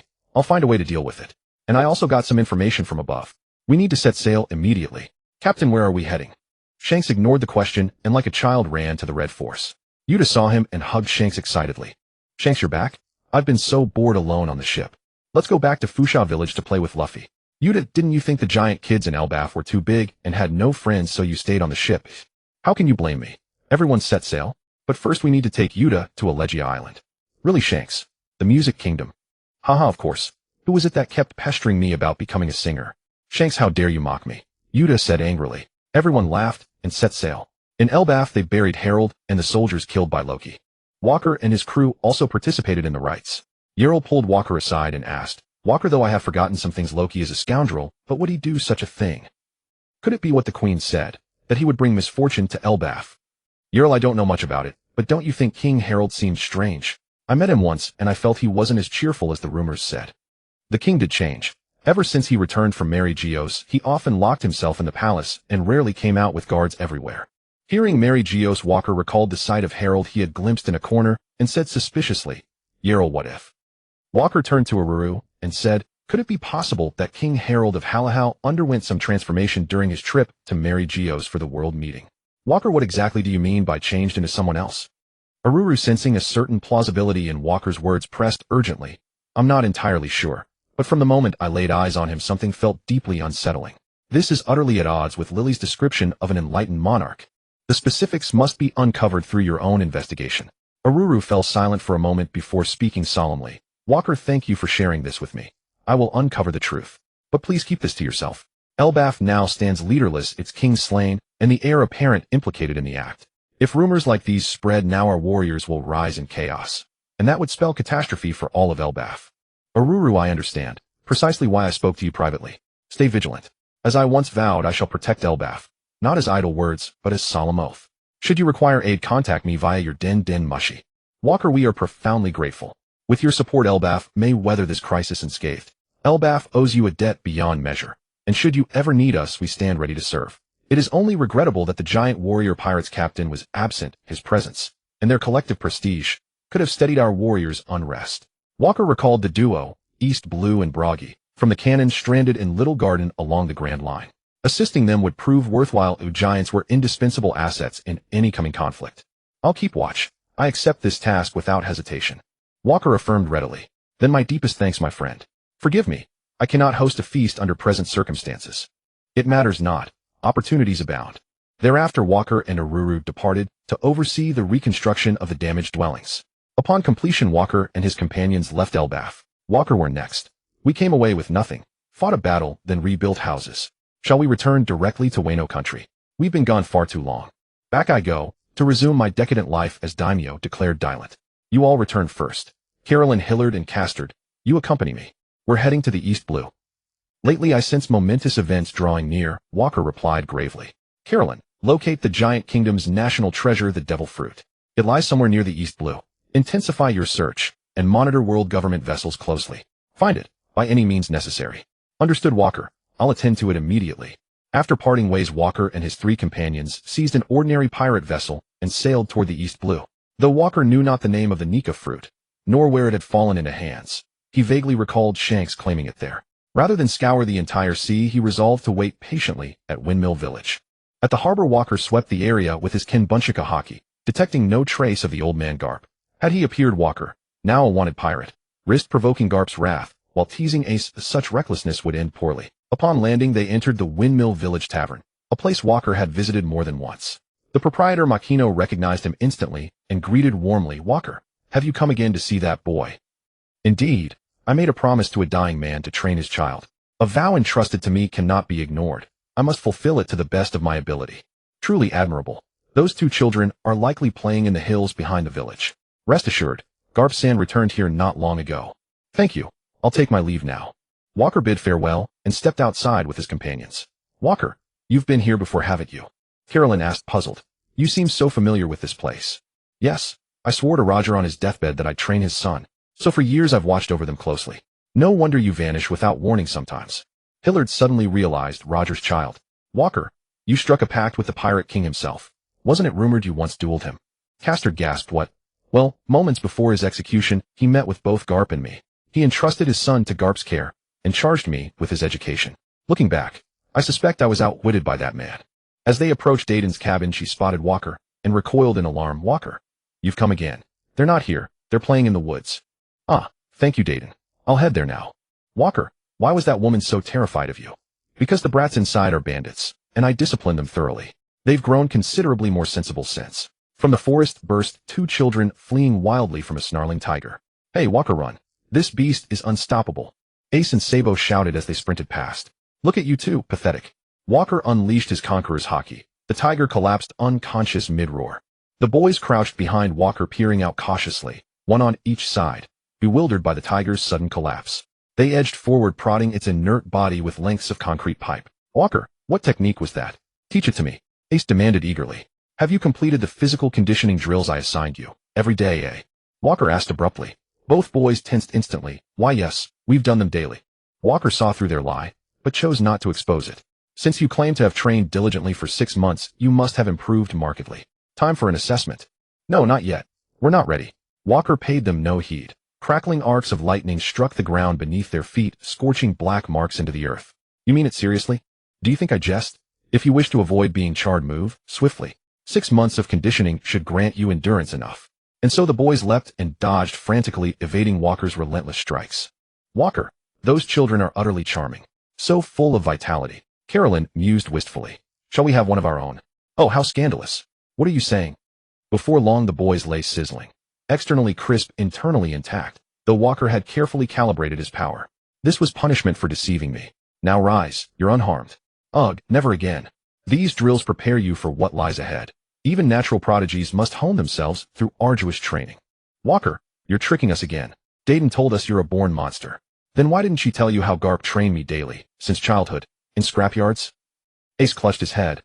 I asked Garp, but he punched me then forbade me from mentioning you again. His expression frightened me. I dared not press further. Walker chuckled. That's precisely the sort of thing Garp would do. Walker, weren't you once in the Marines? Why did you leave?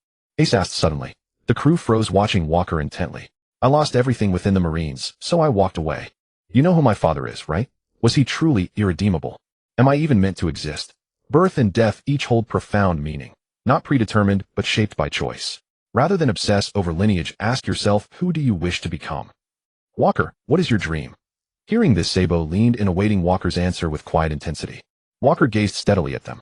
To dismantle this world I loathe. That is my ambition. Rest concluded. Next I shall teach you a formidable technique. What technique is that? Is it powerful? It's the most important skill in the sea, one of the Haki types, armament Haki.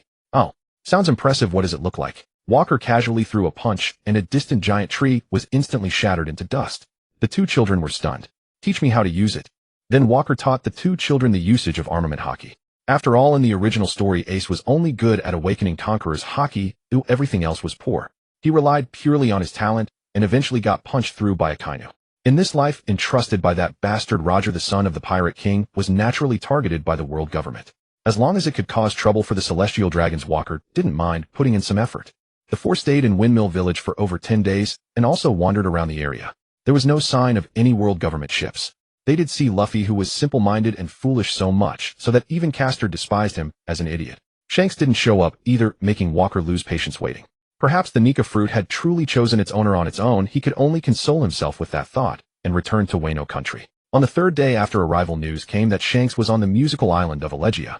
His adopted daughter Yuta no Mi had unlocked the seal of the ancient Demon King. Shanks destroyed the music island and left Yuta behind. As soon as he left, everything proceeded as in the original story. Meanwhile, during the voyage to the East Blue, Shanks led his crew to attack a world government ship, looting its treasures. Upon arriving at Windmill Village, they were bullied by some mountain bandits. Then Luffy accidentally ate the Nika fruit, the national treasure of the giant kingdom that Shanks had just retrieved from the world government, forcing Shanks to change his original plan. Later, it was the plot from the original story. Shanks lost his arm to the Lord of the Coast while saving Luffy, and gave him his straw hat. However, upon hearing this news, Walker knew in his heart that Shanks had deliberately sacrificed his arm to shake off the mark of the God's Knights. It seemed Shanks had made a choice. Since losing his arm, Shanks had never returned, probably fearing that Garp would beat him up. Later, Walker did go back and found that Luffy had joined the two little ones. Unfortunately, not long after, Sabo set sail and was sunk by cannon fire, causing Ace to grieve for a long time. Walker simply said that perhaps they would meet again in some corner of the sea. He never expected Ace to actually believe it. However, these were all trivial matters, and Walker didn't take them too seriously. One day, Sandra suddenly burst in and said anxiously to Walker, I found Ginny, but her condition is very bad. What happened? Is she dying? Well, no. Why are you so heartless? Walker, I know you're just bitter because you can't have her right. I've known all along that you're not a righteous person. Let's go to the Sorbet Kingdom first. Is Ginny there? Yes, she is. But Walker, you haven't answered my question. Tell me, did I really guess right? I really admire your imagination, but we need to hurry, or we might miss the last chance to see her. All right, let's go quickly. Soon at the Sorbet Kingdom. This time, Ginny didn't have to rush desperately because Bonnie wasn't with her, but she had already reached her final moments. Kuma and Ginny were leaning on a bench while Bonnie was crying by the side. Kuma, Ginny, we're here. I'll walk her. Sandra, you're here. I'm sorry to meet you in such an ugly state, Ginny said breathlessly. Kuma was beside her, tears streaming down his face, speechless. It's all right, Ginny. Why did you run away? Why didn't you accept treatment? There is actually a way. Walker replied. I know. You and Dragon found Vegapunk, but the price demanded by the person behind him is too high. I won't let Bear get hurt because of me. If I had known, I wouldn't have married you, Bear. Then Bonnie wouldn't have inherited this disease, and I wouldn't have burdened you. Sandra, I'm glad you came to see me one last time. Please thank Seville for giving me 2 more years. No, Bonnie, it's okay. There's still time if we go now. So saying, Kuma was about to forcibly pick up Ginny and rush to find Vegapunk. But Ginny refused. No, I won't agree. You know why I left. I came back this time just to see you and Bonnie again. Take good care of yourself, Bear. Then in her dying moments, Ginny raised her hand and called Bonnie over. Bonnie, listen to your father. Don't make things hard for him. He is the gentlest person. Ginny breathed her last in Kuma's arms. Kuma and Bonnie wailed loudly, and Sandra also wept in sorrow. He had changed the original story, making Ginny and Kuma be together, and Ginny was not taken away by the celestial dragons. Unfortunately, although the process was altered, the outcome remained unchanged. The clever Ginny had stolen the information about the world government's conditions for curing her, erasing Kuma's consciousness and making him serve the celestial dragons completely. Both Ginny and Kuma had once been slaves of the celestial dragons. How could she possibly agree? So she chose to escape, chose death rather than let them succeed. But sadly, she couldn't figure out how to cure Bonnie's illness either. What a bitter irony. Sandra had previously asked Seville, but Seville had no solution either. He only managed to give her 2 more years. The two helped Kuma bury Ginny. Walker asked Bear, what do you plan to do next? Walker and Sandra, thank you for what you've done for Ginny. But from now on, I don't want Bonnie to end up like this either. Don't tell Bonnie too much. I must cure Bonnie. Are you really sure about this? But Ginny would rather die herself than let anything happen to you, Sandra advised from the side. I know your kindness, but I've made up my mind. I've already submitted my resignation to Dragon. Next I will contact Vegapunk on my own. No matter what the outcome, I am willing to bear it. That bastard Vegapunk, I have to admit, he is truly powerful in technology. But the price is too high. Bear, I respect your decision. If anything comes up, you can always talk to me, Walker promised. Kuma bid farewell to the two and left with Bonnie.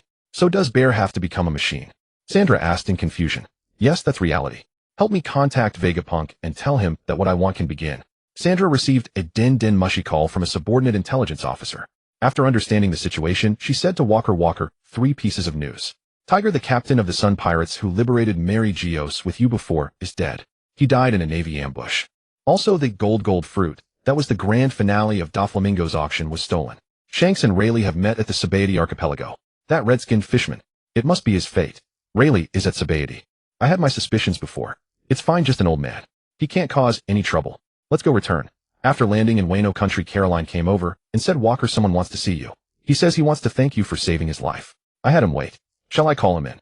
Thank me for saving his life. I don't remember saving anyone. Bring him in. Soon Tesoro, dressed in a pink suit, walked in, bowed, and greeted Lord Walker. I have come to thank you for saving my life many years ago. I saw your figure back then, and only later after I got out did I recognize you from your bounty poster. Walker remembered. Indeed, he had previously gone to Marineford to rescue Hancock and her 2 sisters, which caused a group of slaves to escape as well. Could this future Golden Emperor and Hancock be fellow inmates from the same time? This guy in front of him was a master at making money in the original story, controlling 20 of the world's wealth. I have sensed your gratitude. But for a life-saving favor, I don't think you'll just pay lip service, will you? Of course. That's why I've come this time. This time I wish to pledge my allegiance to your faction and join your pirate crew. Taizaluo proclaimed, kneeling on one knee in fealty. I recall you just pilfered the Jin fruit from Dwafu Lamming. How is it that you suddenly desire to join me? Do you seek my protection? Taizaluo replied. That is but one reason, Lord Waku. My primary motive for seeking your patronage is your formidable strength. I humbly beseech you to accept me. Very well. I happen to have tasks that require your service. However, you cannot remain by my side. You must manage business ventures abroad on my behalf. Is that acceptable? Profiteering poses no challenge for me. What kind of enterprise does my lord desire? I care not for the specifics. Any business will suffice. I judge only by results. You may also establish your own pirate crew as an affiliate of mine. I require vast amounts of berry. Prove your worth. Naturally, I can provide the initial capital. Saweli will liaise with you shortly. I am deeply grateful. I shall not betray your trust. Waku promptly summoned Saweli. Chief, you called. And who might this be? Saweli inquired, puzzled. This is Taizaluo, a new recruit. He will establish new ventures in the new world. He requires startup funds. You will disperse them to him accordingly. Understood, no problem. Friend, here is my den mushy. Contact me whenever you need funds. Lord Waku, are you not concerned that I might abscond with the money? Haha, the chief has never feared that. No one with such audacity has ever been born. Saweli laughed. Indeed, Lord Waku's fearsome reputation has spread far and wide across the new world. A few days later, intelligence from Sandra's informants arrived. Boss news from the Grand Line: after Tiger's death, a subordinate named Arlong went on a rampage and was captured by Marine Admiral Palyasolino. He is now imprisoned in Tujincheng. Later, Jinbei, the Knight of the Sea, agreed to become a warlord to secure Arlong's release. After being freed, Arlong gathered his own crew and founded the Arlong Pirates. Waku acknowledged the report with a nod and offered no further comment. 2 years later, on a certain day, Waku appeared in Kokuyashi village. From outside the crowd, he witnessed Arlong fatally shooting Belmir, while Nami, trembling with horror, embraced the corpse and wept. Arlong, irritated by the sight of Nami, resolved to eliminate her as well. The still warm pistol pressed against Nami's forehead, causing her entire body to quiver, frozen in fear. A fishman approached and said, "Boss, this girl seems capable of drawing sea charts. To dominate the seas, we need a navigator. Why not keep her? She's young and will be useful when she grows up, ha ha ha." The surrounding fishmen burst into laughter. Arlong sneered, "If you like her, use her yourselves. I have no interest in the weak. Stay back. If you come any closer, I'll kill myself." Nami shouted, pressing a dagger to her own throat. "Oh, quite spirited." The fishmen jeered. Arlong remained indifferent. "Go ahead. After you die, if we find no amusement, we'll slaughter the entire village. After all, there are plenty of people who can draw sea charts. You fiends, how can you be so cruel? Compared to what your kind has done to us, this is mercy. 100 million berry. If you work for me and accumulate that amount, I'll sell you this village and never trouble it again." Arlong declared, "How can I trust you demons? We fishmen are far more trustworthy than you humans. Besides, you have no choice, do you?" Nami turned to look at the villagers she had grown up with, tears of resentment streaming down her face as the dagger clattered to the ground. The fishmen roared with laughter, hoisting Nami onto their shoulders to carry her away. In an instant, the sky darkened with black clouds, thunder rumbled, and a faint electric current whispered into Nami's ear. "Do you wish to avenge your family by killing these fishmen? Do you wish to never be bullied again? To gain protection, offer me your soul, and I will put an end to these wretches, freeing you from this miserable fate." The seductive words echoed in her ears. Recalling the fishmen's taunts and actions, the 10-year-old Nami, blinded by hatred, cried out, "I am willing. I offer my soul to you. Great God, help me take revenge. Let these demons die a horrible death." Nami screamed. The fishmen looked at her in bewilderment. "Has the child gone mad? A god? Ha ha ha, she's praying to a god. Maybe we scared her too much and she lost her mind." As the fishmen jested, a white-haired young man appeared before them. "Your transaction with me is sealed. I will dispose of this trash for you." Waku said coldly, "Who are you? Where did you come from? Get lost, or we'll kill you." In response, a bolt of lightning struck the fishman, turning him into a charred corpse. The fishmen around Arlong stared in shock at their comrade. "What just happened?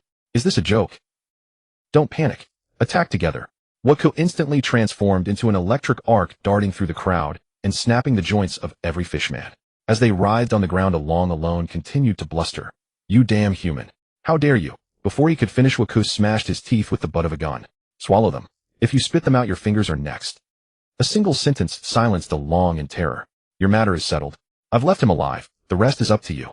Waku vanished, then reappeared, handing Nami the fallen dagger. Soon a series of agonized screams echoed behind him, lasting for a long time. Waku did not look back. Through his observation Haki, he sensed Nami's frantic retaliation, followed by panic, then a dazed pause, and finally an attempt to flee. Indeed, Nami began to sprint desperately, trying to escape Waku. However, a bolt of electric current struck her, eliciting a cry of pain. Repeated shocks tormented Nami for a prolonged period. Eventually, Waku approached, crouched down, and said, "As expected of you. Quite the cunning one. But you can never escape. Our pact is sealed. Your soul belongs to me." With that, he placed his palm on Nami's forehead. She stared in terror until her eyes rolled back. Waku extracted a fragment of her soul force, absorbed it into himself, and then returned the remainder. Nami soon awoke, trembling in fear. "What did you do to me? Am I dead?" "No, you are still alive. Listen carefully and do as I say, or else." Waku pinched a wisp of black energy between his fingers. Nami immediately curled up on the ground in agony. Though only 10 seconds passed, her entire body was drenched in sweat. "Understand? Take this miniature den mushi. From now on, you serve me. Live your life normally for now. I will contact you when there is work to be done."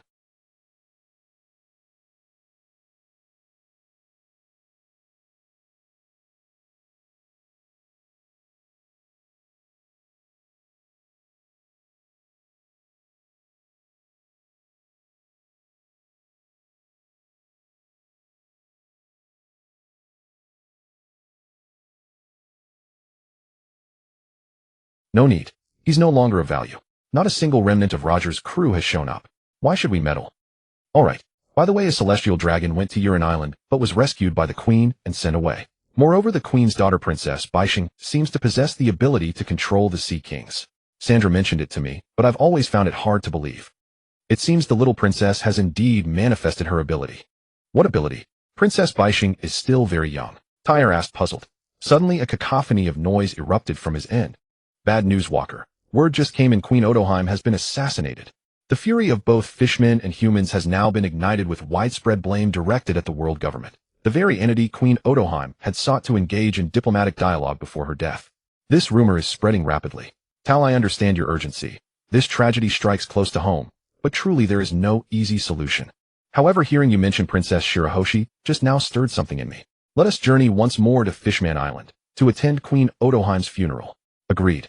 Queen Otoheim was kind-hearted, I too wished to pay my respects. Upon arriving at Fishman Island, King Neptune dispatched royal guards to receive them at the palace gates. Lord Walker, my queen's passing casts a deep shadow over our realm. I beg your forgiveness for any shortcomings in our hospitality. Your Majesty, please do not concern yourself. I came out of respect for Queen Otoheim, and Tal grieves deeply as well. My sincerest gratitude. Forgive my intrusion, but might you recount the circumstances surrounding Queen Otoheim's death?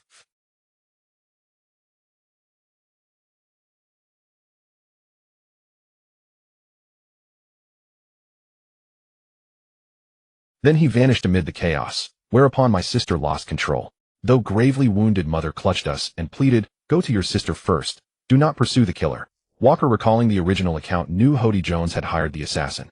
Clearly Queen Otoheim had suppressed the investigation because she suspected one of her own people, and yet with her advanced Kenbunchika Haki, such leniency revealed profound compassion, not weakness. Observing Walker's silence, Neptune asked cautiously, "Does something about this strike you as suspicious, Lord Walker?"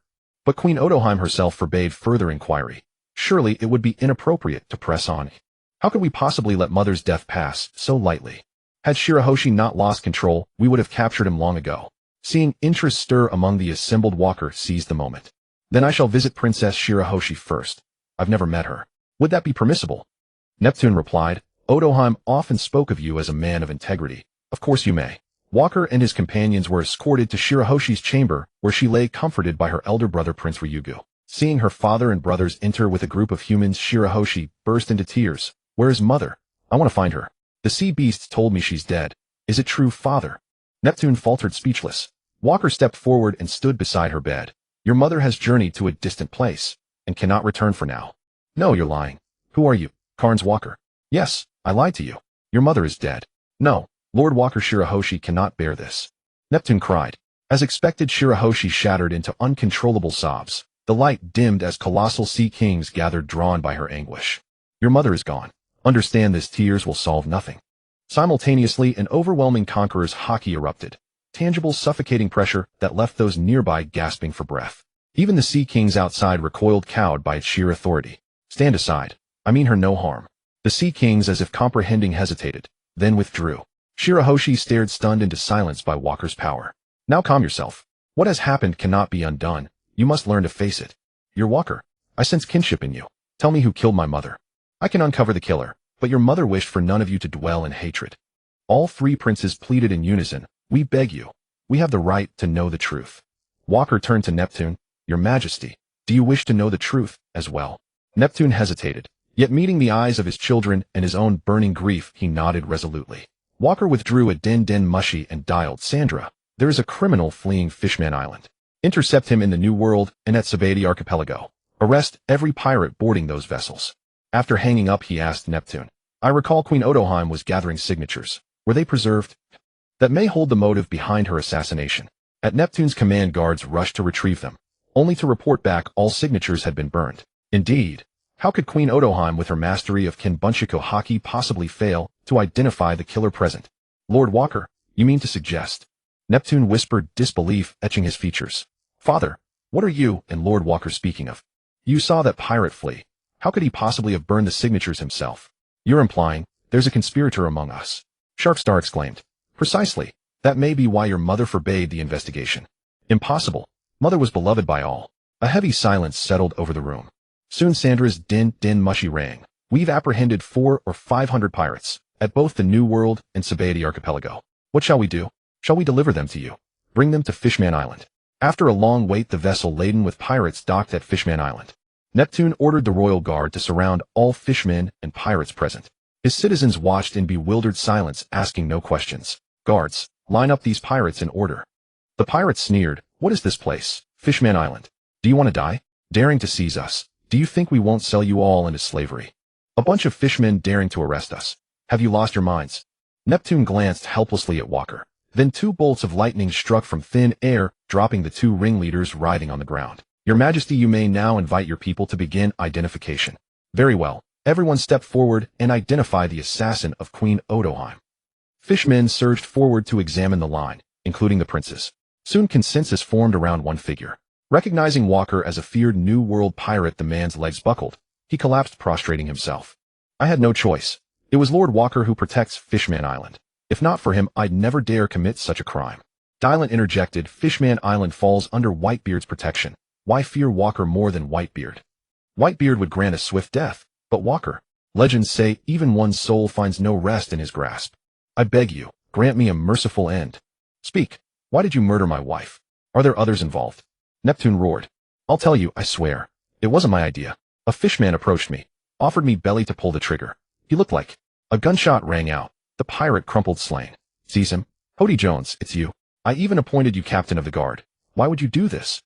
Neptune thundered. Filthy humans deserve extermination. Odoheim was weak. Her mercy sickens me. Peace with them. Preposterous. Since you, Neptune, cannot lead our people to prosperity, I shall take that burden upon myself. With that, Hody Jones swallowed the forbidden elixir and lunged. His guards fell before him without resistance. Before this cursed potion, you are all powerless. None can stand against me. Walker moved to intervene, but Tal stepped in front of him. Walker, let me handle him. To think such treachery exists among my kin. It shames the great white shark tribe. I will settle this myself. Grant me this chance. Seeing Walker nod in assent, Tal summoned a sphere of water in his palm and hurled it forward with devastating force. Tar unleashed a technique called water impact. Ridiculous. How could such an attack work on me now? Hody Jones attempted to counter with the same move only to have his abdomen pierced clean through by Tar's strike. How is this possible? Hody Jones could hardly believe it. Even after consuming the powerful drug, he couldn't block a single blow from this orphan. Could the medicine have expired? Impossible. The pirates on the ground, witnessing Tar's attack, cried out in terror, raging Shark Tar, a great pirate of the New World. Is this the power of one who has made a name in the New World? A casual strike that kills a fishman with such a sturdy physique. What kind of force is this? With Hody's fall, the turmoil on Fishman Island came to an end. Though they had avenged Queen Odoheim, the Neptune family felt little joy. Later they held a banquet for Walker and his crew. During the feast, Shirahoshi expressed her gratitude to Walker, who told her she could contact him for any trouble. Neptune was flattered by this, for even though it was Whitebeard's territory, having the protection of a great pirate was a sure gain. When Walker departed, he was bid farewell by the entire island. On the way back, Dylan asked, Walker, you seem to value this Fishman Island territory quite a bit. Why not just take it over completely? Whitebeard may be formidable, but he wouldn't rashly start a war with us, would he? Everyone knows they're poor. Do you think Whitebeard is that easy to deal with? He's over 60, but his combat prowess remains formidable. I'd rather not fight him. Besides, Fishman Island is a transit hub. Pirates and civilians pass through daily, bringing endless trouble. I'm only interested in Shirahoshi. She's my sole objective, Walker replied. What's so special about that giant baby? Isn't she just able to summon sea kings? And even they were scared off by you. Her ability has only just begun to manifest. Back in Wano, Walker received intelligence Doflamingo had stolen the celestial dragon's tribute and become a warlord, then taken over Dressrosa as its new king. It seemed he had also allied with Kaido. Walker listened quietly to his subordinate's report. Kaido's resurfaced. That guy never stays still. And Doflamingo, how dare he seize a country so openly? Dylan lit a cigar and said, let Kaido run wild for now. He's tough and troublesome as long as he doesn't cause us trouble. What about the samurai? How could they let Kaido keep growing? Janes wondered, Walker, what do you plan to do? I heard you took over Kaido's territory before. If he develops, won't that be a problem for us? Custard asked Walker with concern. Kaido failed once. He's reckless, not stupid. He won't come looking for trouble. As for Doflamingo, we can visit him when we have time. I have 2 matters to discuss with him. Dylan immediately grew excited. Dressrosa is great. The women there are passionate and fiery. We should have gone there long ago. Walker, are you eyeing that place? Leave it to me, or we'll take it in no time. Suddenly Caroline said, Doflamingo has sent someone, Walker. He wants to see you. Oh, who did he send? A disgusting old man and a child. What? Doflamingo actually dared to send them. Let them in. Soon Treble and Sugar entered the hall. Treble, leaning on his cane, hadn't seen Walker in over a decade, but he still remembered the North Blue days and broke into a cold sweat. Nevertheless, he spoke. Greetings, Captain Walker. I represent the Don Quixote family to pay you a visit. Treble, you're still alive. You should thank me for sparing your life back then. You? Yes, I am grateful for your mercy. Behehe. If that disgusting snot of yours drips on my floor this time, you'll leave your life here. What did Doflamingo want by sending you to? Treble's sunglasses hid his eyes as he smiled. Some time ago, Kaido approached us wanting to cooperate. The young master thought that since we are both underground leaders in the same camp, he sent us to ask for your opinion. I was planning to visit your Dressrosa myself, but you came quickly. How you cooperate with Kaido is your business. I never took that loser Kaido seriously. What do you think? Of course, Captain Walker's reputation now spreads across the New World. The name of death reaches every corner. You certainly wouldn't bother with a mere Kaido. Actually, the young master has a second matter. Can we cooperate on the medical front? We'll handle the sales channels, you provide the goods. Of course I'm happy to make belly. Captain Walker is so straightforward. This trip is truly worthwhile. Walker suddenly spoke, but you'll need to send someone to stay here and handle the cooperation. Is that acceptable? Naturally. I'll return immediately and have the young master dispatch a person to oversee the intermediary work. I hope we can have a pleasant cooperation with Captain Walker. No need for that trouble. I've already taken a liking to someone suitable. Treble asked warily, who might Captain Walker have in mind? The child beside you seems good. Her name is Sugar, isn't it? Captain Walker, you must be joking. Sugar is just an insignificant child. How could she serve as an intermediary? Treble was alarmed. Sugar had always been kept well hidden by the family. Bringing her out this time was only because the mission was too dangerous and they needed a safeguard. After all, her ability was incredibly powerful. Are you questioning me? Walker raised his eyelids and a streak of blue-green hellfire instantly appeared on Treble, burning him until he screamed in agony, clutching his head. Seeing this, Sugar tried to dart toward Walker, but the crew members nearby merely looked at her with pity. A bolt of lightning struck her, rendering her unconscious. Walker withdrew the hellfire, and Treble lay on the ground, unable to rise for a long time. If you're not dead, take a message to Doflamingo. I need him to find someone. His name is Caesar. He used to be a government scientist. Have him send the man over. If I find out you two are colluding, I won't hesitate to twist off his head. Treble raged. Aren't you afraid the young master will declare war on you? Even if you're strong, don't underestimate the connections we've built over the years. Walker suddenly appeared and stomped on Treble's face. Tell him to try. And also tell him, don't play tricks. I've got you all figured out. You should be grateful that you still have a message to deliver, otherwise you'd never leave alive. Throw him out. Soon the pirates dragged Treble away. Looking at the unconscious Sugar, Caroline asked Walker, what's so special about this child? Why do you want to keep her? This child's devil fruit is terrifying. It's called the hobby fruit. Anyone she touches turns into a toy, and everyone around forgets their existence. That's indeed formidable. Why don't we extract the fruit and keep it in our own hands for safety? Dylan suggested excitedly. We have too many fruits already and Sandra's war machine isn't finished yet. But I need it now, what a bother. I'll have to handle it this way. With that, a wisp of black smoke emerged from Walker's hand and drifted into Sugar's body. Custard asked, puzzled, Walker, why didn't you extract part of her soul instead of branding her? Soul extraction only causes torment, but a soul mark can forcibly influence consciousness in stages. However, the mark consumes too much mental energy and is limited in number. I wouldn't use it on anyone unimportant. Soon Walker's technique took effect and Sugar slowly awakened. You two all lay bow-air. Do not think I can be defeated so easily. With that, he leaped up and lunged at Waku. I think you need to wake up, Waku said, a blue flame flickering in his hand. Instantly Sugar writhed in agony on the ground, but the young girl, stubborn as she was, did not beg for mercy. Waku intensified the flame, and a fire began to burn on Sugar's forehead. Stop, please, just give me a quick death, Sugar said, weakly, drenched in sweat. I won't make things difficult for you. You have two choices. One, obey me and follow my lead. Then the toy soldiers under Doflamingo's rule in Dressrosa can continue to exist, and Doflamingo can keep his throne. You've done your utmost for him. Otherwise I'll kill you and your ability will be undone. Choose. You have 1 minute. Waku and the other executives stared at Sugar. Even without the age-reducing effect of her fruit, she was just a teenage girl with low psychological resilience. In the final 10 seconds, Waku's voice rang out, 10, 9, 8, 7. I surrender, I don't want to die. Good, Sugar. Congratulations on abandoning the weak Doflamingo. Your choice is extremely wise. However, you are too weak and need to train harder. I don't tolerate incompetence. Oh, by the way, Diluente, Sugar is still yours to handle. Waku nodded. Waku, do you know how many children I already have?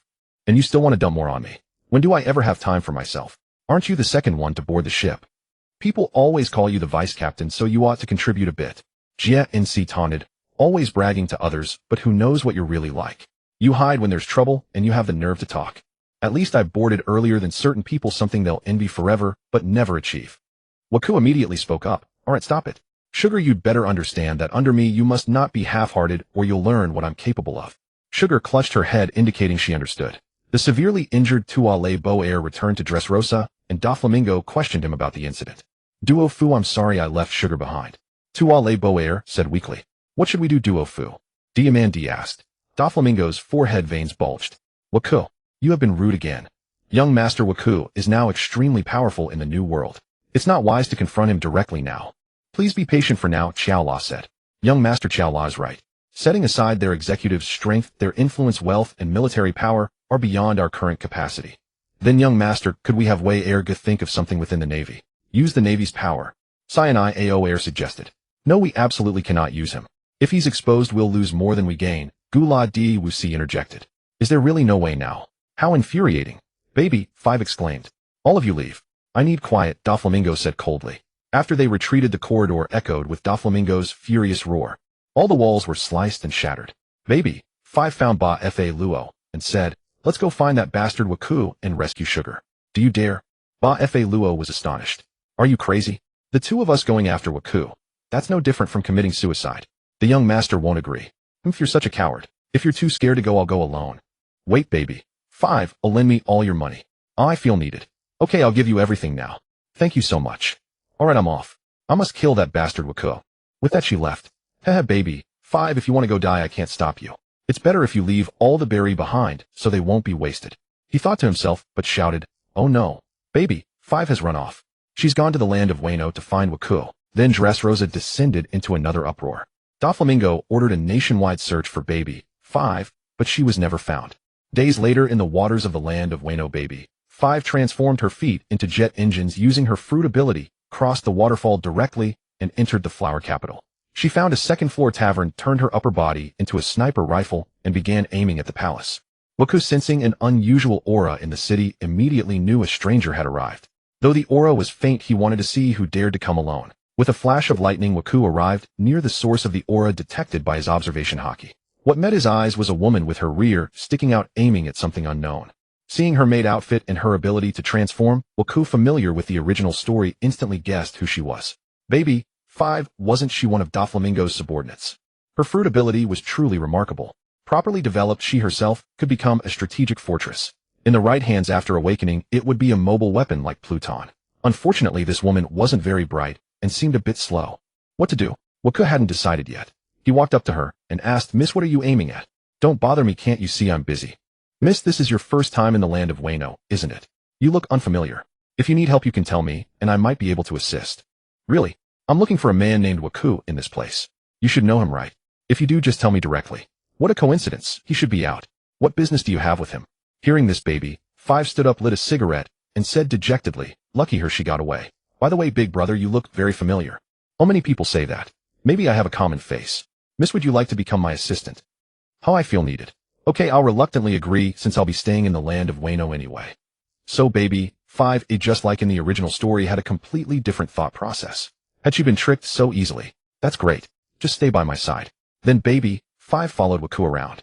Many people on the streets found it odd, but said nothing. But when they reached the main hall, even Baby, 5 the slow as she was realized something was wrong. No wonder you looked so familiar. You look exactly like the photo on the wanted poster. Waku, prepare to die. With that, she turned her hand into a gun and fired at Waku, but it did no damage. Waku dodged and grabbed her by the neck. Baby, 5 will become my assistant forever. Doflamingo would only kill your fiancé, but I'll help you find a real one. I need you, and you cannot refuse. With top-tier armament Haki, Baby, 5 couldn't break free. The feeling of being needed filled her heart. Even while struggling to breathe, she agreed to Waku. Everyone was stunned. This girl seemed mentally unstable.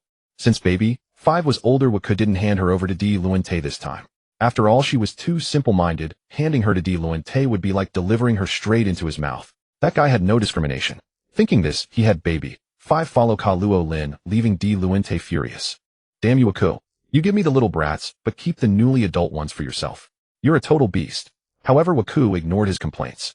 Instead, he listened to the intelligence from Sangdala. Not much had happened recently. The only thing that piqued Waku's interest was the destruction of a kingdom on Jiana Island in the Grand Line due to war. However, the arrival of one person made the island special. Waku had settled there. Others didn't know who this young upstart was, but Waku, having read the original story, certainly did. He told Shilada to go find that guy and have some fun when he had time.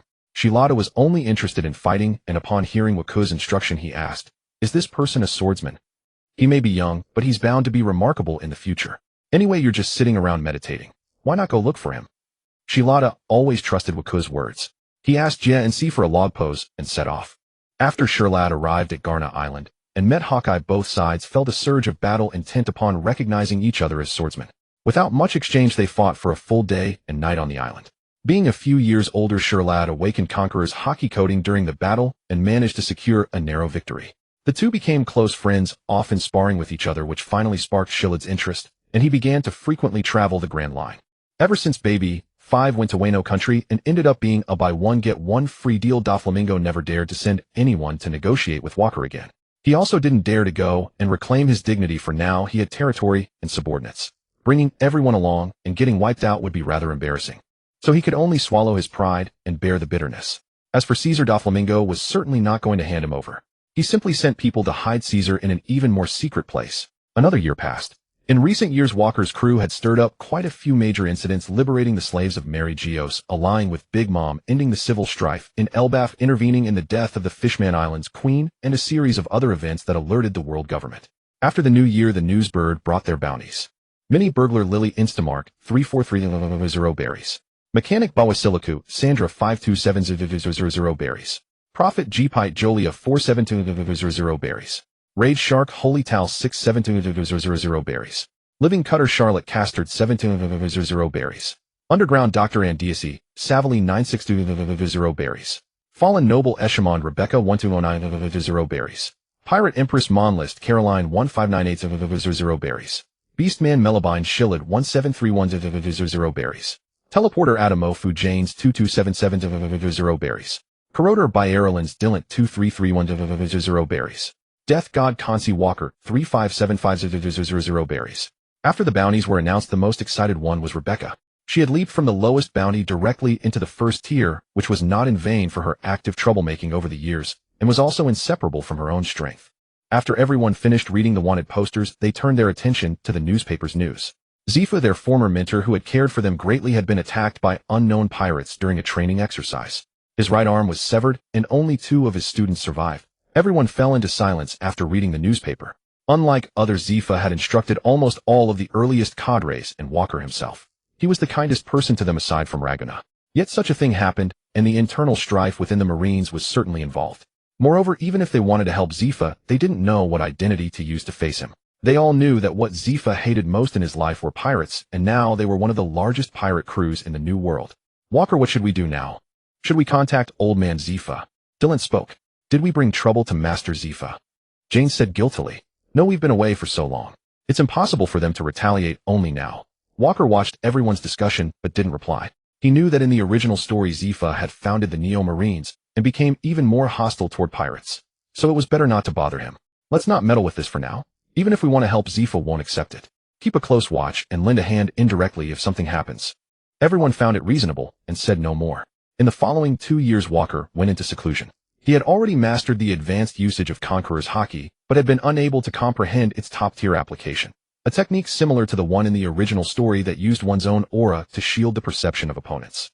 Until Sandra came to see him, Walker finally emerged. Walker, something's come up.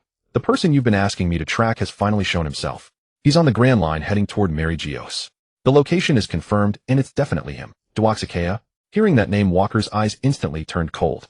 How many years had it been? He had been searching for him for so many years. This old turtle had finally dared to come out. It was all because of this man that his family had suffered such a tragic fate. How many people are with him? Walker asked urgently. Just CP8 agents, no one else for now. Good. Tell Janes, Caroline, and Castard. If Sherlad is around, call him too. He didn't go to see Hawkeye? I'll have them get ready. Soon everyone was prepared. Janes, using the memory pointer given by Sandra, led them through the air at high speed. They quickly located the world government's ship. Walker couldn't wait any longer and jumped down, landing directly on the warship. Why is the death god of the New World here? Protect Lord Duaxakea? Don't be afraid, we have Mr. Kazan as escort. Duaxakea hid at the very back of the crowd, his eyes fixed on Walker before him. He believed that Walker had killed his son. Although there was no evidence, it didn't stop Duaxakea from suspecting. The mere death of Raguna could not erase the hatred he felt for his son's demise. Yet now facing Walker, he certainly didn't dare to confront him. He could only say to Akiji, Vice Admiral Kazan, please hold off this villain for a while. I will immediately request reinforcements. Hang in there. What a hassle. Well, if it isn't Senior Walker. Long time no see. It's been about 10 years, hasn't it? Kazan, I don't have time for small talk now. I'll deal with Duaxakea first. That won't do, Senior Walker. If he dies, I'll be in a lot of trouble. Move aside. I don't want to kill you, Kazan. With that, Walker aimed his rifle directly at Kazan. Seeing that Kazan still didn't move, he fired another fire blast bullet. The bullet infused with Haki flew out. Kazan immediately turned serious, Ice Age. The bullet was barely frozen in midair. Kazan, you're using your ultimate move right away. That only blocked a single basic attack from me. In the blink of an eye, Walker's body flickered with electric arcs as he passed by Kazan, his hands reaching directly for Duaxakea behind him. Not so fast, Senior. Ice ball. Walker was frozen, but he quickly shattered the ice with his haki. The surrounding agents began firing at Walker, but it did no harm. The bullets simply fell to the ground. Do you know why I don't just blow this ship apart in one go?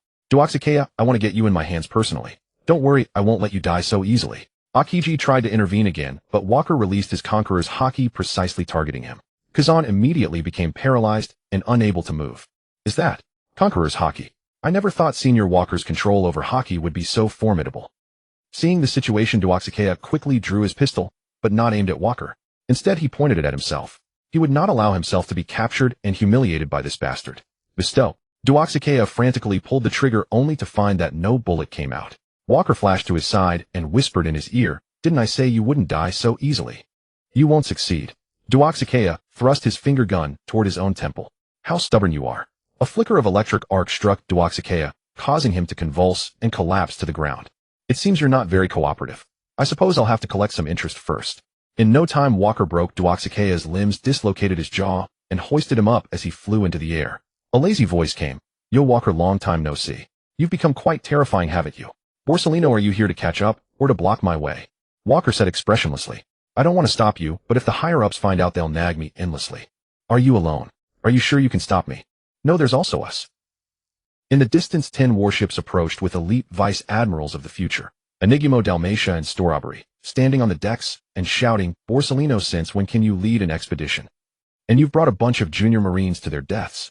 It's an order from above, I didn't want to come either. Facing you is a real headache too. Then let me get rid of these annoying underlings for you." Refined soul sea war god. The sea churned violently, forming a colossal humanoid figure that directly raised a tsunami. What kind of power is this? How can it be so astonishing? Akainu shouted, "This is Walker's power.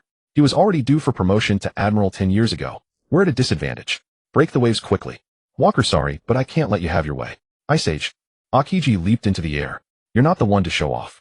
It's best you stay put." Walker's Conqueror's haki struck Akiji from a distance. His haki could now achieve what Shanks would later do to Green Bull at long range, though certainly not as forceful, but enough to paralyze Akiji. Akiji was struck as if by lightning and fell. "Walker, your haki seems different." "But I won't fall here." Despite the pain, Akiji managed to freeze the tsunami. Still, the sea giant raged on, capsizing 2 warships. Yasakani no Magatama. "Walker, it seems I can no longer let you do as you please." Castor descended from the air, using his Devil Fruit to block the marine warships in front of Walker. The light beams shattered the ships, and the marines plunged into the sea. Kizaru spotted Walker's crew and said, "How troublesome. It seems more than one of them has shown up. Borsellino, do you still want to fight? You and Kazan might be able to hold me off, but do you think they can stop my other officers?" "Guion, Walker's gotten too cocky. Let me go teach him a lesson," Guion shouted from the adjacent warship. "Walker, what should I do? I thought after all these years I'd forgotten you, but I find it impossible." "Guion, hey, it's not appropriate for us to stay in the rear forever. We'll have trouble explaining when we get back." Before Guion could finish, she used Soru and appeared before Walker. "Walker, long time no see." "Yes, it's been many years. How have you been?" "It's so good to see you here." Walker's words made Guion feel as if he hadn't changed at all. How terrifying, Walker reminiscing in the middle of a battle. Kizaru fired a laser which Walker dispersed with a single punch. "Borsellino, you really are annoying. You've ruined a reunion of old classmates." "But Guion, this is a battlefield. Let's find a place to talk alone later." Guion watched the scene, fuming with rage. Damn, Walker, with so many beautiful women around him, he still wants to steal Guion from me. And he's taking her out alone to talk. That beast. Enraged, Guion charged forward with Soru, but Walker suddenly turned around, startling him. "Walker, long time no see. How have you been?" "Guion, after all these years you haven't changed a bit, still as short as ever." Walker patted Guion's head. "Bastard, I'm older than you. Don't you know how to respect your senior? You've made me lose face. Concentrated essence is the true essence." "Oh, so what do you want? You seem pretty angry. Are you going to fight me?" You. Guion saw Guion nearby, and suddenly put on a brave front. Walker, you're a pirate now. I'm going to represent justice." "Oh." Walker kicked him, sending him crashing through a warship and into the sea. "Guion, you really haven't changed. Always so long-winded." Jane said, "Walker, stop playing around. I sense a lot of Marines heading this way. All right, it's time to bring this to an end." Walker suddenly erupted with overwhelming Conqueror's haki spreading out like a storm. "Borsellino, I'm taking this guy with me. Do you have any objections?" Kizaru raised his hands. "I'm not looking for a full-scale war with you." Walker leaped onto the warship where Akiji was, grabbed Daskia like a limp dog. Daskia whimpered in panic, his jaw dislocated and unable to speak. Just as Walker was about to leave, he found his feet frozen. "Kazan, I really don't want to kill you here." Walker turned and said, "What exactly do you want to do now?" Do what I want. You're always so indecisive. Black-purple flames ignited beneath Walker's feet, spreading to all the world government ships. Walker glanced at the panicked CP agents, noting that Alpha from the original story wasn't among CP8. She must be monitoring Kuma and Bonnie. He wondered how Kuma, who had single-handedly taken over the Sorbet Kingdom, was doing with his modifications under Vegapunk. Walker had been looking forward to his power for a long time. Ignoring Akiji, Walker and his crew directly boarded their ship and sailed away, leaving a trail of wreckage on the sea. Soon Sengoku's reinforcements arrived. Where's Walker? U2 plus 10 warships couldn't even hold him back. Admiral Sengoku. Walker is too terrifying. He had Jane's Rashid and 2 female crew members with him, all notorious pirates of the New World. It's already a miracle we got away unscathed, Kizuru replied lazily. Damn it, they've grown even stronger. What are the casualties? We lost 5 warships. The number of ordinary soldiers lost is too high. None had fatal injuries, but they won't wake up again, probably due to his ability. 2 officers are seriously injured, and CP Officer Daskia has been taken, Akiji reported truthfully. That bastard never holds back. All ships return to base. Sengoku said helplessly, knowing full well the strength of those people. If he hadn't arrived quickly, the losses would have been even greater. Back at headquarters, he proposed an idea to Kong. Since the pirates of the New World were too powerful to suppress, perhaps they could set up a few leading figures and let the pirates fight among themselves for titles. Kong approved of the idea. Returning to Wano, Walker found Saviri. What's up, Walker? What do you need? I want this man to stay alive, but suffer unbearable pain every day. Do you have any good methods? I have plenty of ways. Leave him to me. I want him to live forever. The experiment site will be in front of the old man's grave in the Flower Country. I want him to suffer day and night without rest. Understood. I'll make sure you get what you want. Daskia watched Saviri in terror. He already knew from intelligence how twisted this man was. But any resistance was futile. Saviri dragged him away little by little. After the encounter with the Marines, Walker didn't go to the Four Seas for a long time. A year later, he returned to the Dayton family in the East Blue. Dayton was so shocked to see Walker she couldn't speak. What's wrong, Dayton? Where are those 2 kids? Walker knew that years ago Sabo's ship had been blown up by the Celestial Dragon's cannon, and the 2 little ones had been heartbroken. However, Walker acted normally, which Luffy foolishly called heartless, earning him a fist of love from Walker. Walker knew from the original story that Sabo was alive and had gone to Dragon, but he couldn't tell the kids. Otherwise, they'd insist on joining Dragon and mess up his plans. Walker, your aura is getting more and more terrifying. They should still be playing in the mountains. Walker entered the forest, and suddenly a stretched fist came flying at him. He caught it and slammed the owner to the ground. Luffy, how many times do you have to get beaten to learn your lesson? Oh, why do your fists hurt just as much as Grandpa's? Walker swung Luffy around while asking Ace, have you learned what I taught you? Your time is running out. I know, Walker. I plan to set sail within the next 2 years. Time truly flies. Your first time meeting me, you could barely crawl, boy. Could you tell me about Roger? Ace suddenly asked.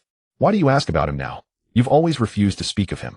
He never cared for me or my mother. Always selfish. He simply turned himself in without a second thought. And many call him a monstrous villain. Walker, you must have met him. What kind of man was he? Roger. He was the most formidable man I've ever encountered. His 3-colored haki had reached its absolute zenith. If he fought seriously, even old man Garp would struggle to subdue him. Then why is it said that Garp drove Roger to the brink of death on multiple occasions? Because naval reinforcements arrived swiftly. Garp is exceptionally strong, and the Roger pirates couldn't overwhelm him alone in short order. Once reinforcements arrived, even the mightiest pirate crew couldn't face the entire navy single-handedly. Moreover, he surrendered because he later contracted a terminal illness, a fact verifiable by his ship's physician. Shall I give you his location? So that's how it was.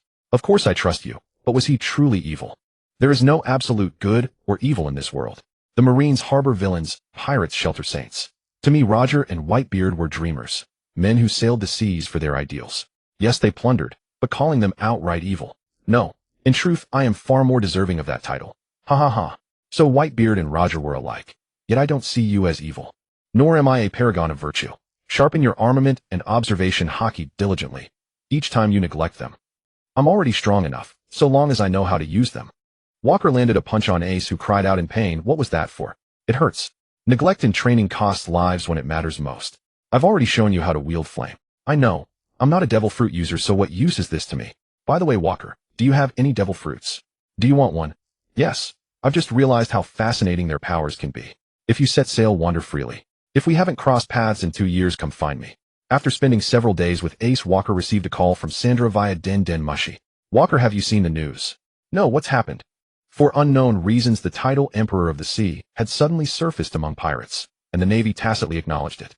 Clearly the world government and navy are pulling strings behind the scenes, hoping pirates tear each other apart. 3 emperors are now universally recognized across the New World Walker. Can you guess who they are? Whitebeardus and Big Mom. TCH. How predictable. Anyone could have guessed that much. By the way, there's something you might find interesting. An orphan from O'Hara, the so-called Devil Child, has appeared in the Grand Line. She may be heading toward the vicinity of Arabasta. Robin. Yes. You participated in that buster call, so I thought you should know.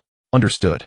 After obtaining their coordinates, Walker departed alone, arriving at a small island near Arabasta inside a tavern. Nico Robin sat unassumingly in a corner, slim, dark-skinned, nearly invisible. Walker entered and seated himself directly opposite her. She looked up startled by the unexpected visitor. Why are you here? Surprised. I came for you. You're no longer with the Marines. I don't know your purpose in seeking me. I require you as my spy. Robin lowered her gaze. A man who destroyed my homeland. You expect me to serve you? You know better, Robin. You have no real choice. No. Emperors have emerged within Navy-controlled waters. Surely you won't resort to brute force. The Devil Child, last survivor of O'Hara. You're far more valuable than I am. Will you come willingly, or must I take you by force? Let me outline your assignment. Robin hesitated only briefly. She knew escape from Walker's grasp was impossible. Very well, Mr. Walker, lead the way. They walked down a narrow, shadowed alley. Is this sufficient? What precisely do you require of me? Follow your own path, for now. When I need you, I'll tell you what to do. That's all. Then I accept. Your word means little, Robin. I know something of what you've endured these past years, but betrayal holds no fear for me.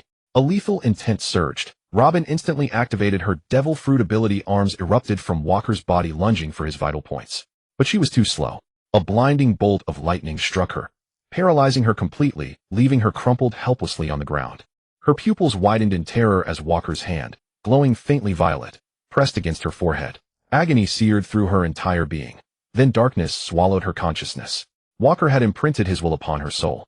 With his current limits allowing control over only 9 minds, such a measure was reserved solely for those pivotal to his grand design.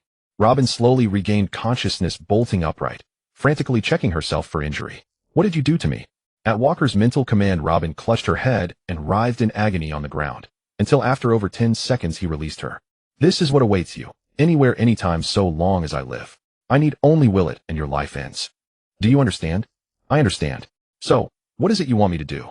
You needn't know yet. When the time comes, I'll convey your orders directly into your mind.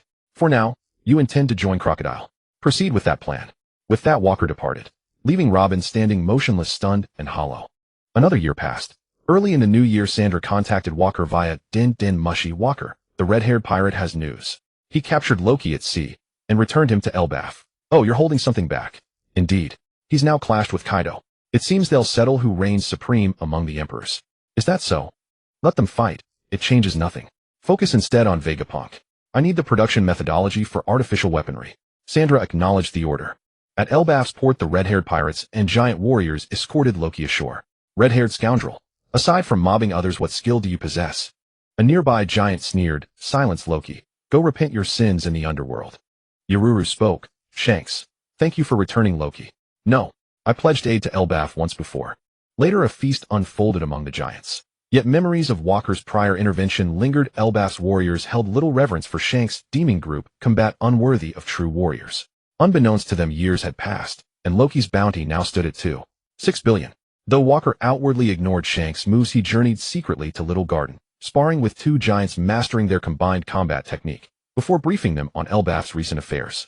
Grateful, the pair departed aboard a pirate vessel funded by Walker. Sensing Elbaf's cool reception, Shanks made no prolonged stay, and soon set sail anew. After Walker expelled Kaido from Wano country, the latter established base on a new world island, rechristening it Onigashima. Why he clung to that name remained unclear. En route, Shanks encountered Kaido during a raid. Kaido bore deep grudges against Roger, and since Shanks had served aboard the Roger pirates, mutual animosity was inevitable. Their battle erupted on a desolate island. Kaido, are you prepared to be defeated? You brat from Roger's ship, it's time to settle old scores. Kaido, as far as I know, you were just a cabin boy on someone else's ship too. Thunderbagua. Kaido wasted no words, instantly closing in on Red-haired and swinging his club. Red-haired immediately drew his sword to block. Their conqueror's haki clashed from a distance. King directly engaged Beckman. Despite his tough hide, King was steadily pushed back by Beckman's conqueror's infused attacks. Kaido had fled in disgrace before, but over the years he had gathered many subordinates through his reputation. All were zoan types, including a variety of dinosaurs like the Trudon and Protoceratops, as well as the artificial Devil Fruit Army, created in collaboration with Doflamingo. On Red-Haired's side, it was an elite crew. Gab's sonic attacks overwhelmed the artificial fruit army, while Lucky Roo's rolling attacks knocked Kaido's men down like dominoes. Yasop's rifle fired continuously, each shot dealing cannon-like damage, exploding among the lower-ranked crew members. Kaido in his hybrid form unleashed Roaring Thunder Bagua, but Red-Haired blocked it. Wrapping the attack in Conqueror's Haki, Red-Haired delivered a divine departure that sent Kaido flying. Red-Haired, after losing your arm, you've become even more formidable. Kaido, you're no match for me. If you don't step aside, I won't hold back. Impossible. Kundali Dragon Army. Kaido attacked from multiple angles, leaving Red-Haired no room to evade. Red-Haired took the hit directly and was forced back. Kid, now you see the power of a Devil Fruit ability. It's indispensable. You'll never take me down, Red-Haired. Kaido, you'd better look at the battlefield before boasting. Kaido sensed that most of his crew had fallen, though Red-Haired's officers were also worse for wear. My numbers far exceed yours. King, let them all out. At Kaido's command, the battlefield began to fill with the number beasts. Kaido, it seems you've been planning this for a long time. Nothing special. But if you dare step into my territory, be prepared to be eliminated. Red-Haired began to grow serious. Through his spiritual perception, Waku learned that Robin had successfully joined Crocodile's crew as his assistant. The original storyline remained unchanged. That fact brought Waku some relief. After Ace informed Waku, he decided to set sail alone. His journey followed the script of a chosen one. He and his crew were stranded on a deserted island where he ate the first bite of the Mara Mara no Mi and gained his destined power. Thus, he formed the Spade Pirates. Ace's story was legendary. Soon after gaining his power, he encountered a warlord with the ancient Zoan Spinosaurus fruit and defeated him outright. Waku, curious when to watch the battle. Hanafusa sensed Waku's presence and felt immense fear, but he was quickly defeated. After Ace left, Waku stayed behind to clean up. The defeated Hanafusa spoke. I didn't go all out against you, brat. So why is a Yonko of the New World here? I was just curious about the warlord's strength. I heard the Marines set them up to counter us, but I'm quite disappointed. If you're here to mock me, I have nothing to say. No, I've come to take something from you. What nonsense.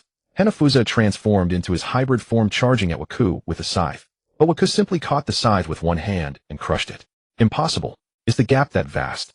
Hanafusa stammered in shock. Waku pinned him to the ground with one hand, and a blue-green flame ignited in his palm. No, please spare me. I'll submit to you. You're too weak. Let me find a new owner for this fruit. Soon the ancient Zoan Spinosaurus fruit was in his hands. Afterward, the Marines invited Ace to succeed as a warlord. But having grown up around Waku, Ace despised the Marines and refused. The battle between Kaido and Red-Haired concluded. With all his crew injured, Red-Haired repelled Kaido. Having captured Loki worth 2.6 billion berries and defeated Kaido, Red-Haired was elevated to the 4th Sea Emperor, joining Whitebeard, Waku, and Big Mom as the 4 emperors of the New World. Ace became a supernova that year. He passed through Fishman Island into the New World and even wandered into Kaido's territory, intending to take Kaido's head for Waku. Fortunately, the enraged Kaido was not present, or Ace would have been imprisoned. However, Ace clashed with Yamato, who was his equal in strength, and they became friends. Yamato refused Ace's invitation to join his crew, confessing that she wanted to find Waku, the man she admired. But Kaido had placed explosive handcuffs on her, preventing her from leaving the island. Even if she could escape, she would only seek out her idol. Ace was disappointed, but understood when he heard it was Waku. Yamato eagerly told Ace man. Not long into his voyage, Ace encountered Shanks on a snowy island. Unfortunately, Red-Haired didn't recognize his captain's son and thought Ace was just another challenger. This annoyed Red-Haired, as every rookie in the New World wanted to make a name for themselves by challenging an emperor. Whitebeard was too strong, so rookies dared not face him. Waku was notoriously vicious. It was said no fleet that attacked him ever survived. Big Mom would drain their lifespan. Thus Red-Haired, who seemed harmless, became the easiest target. At least failing against him meant a dignified death at sea. Ace explained his purpose and mentioned Luffy. Red-Haired warmly welcomed him with a banquet. Perhaps fate made Ace feel strangely familiar.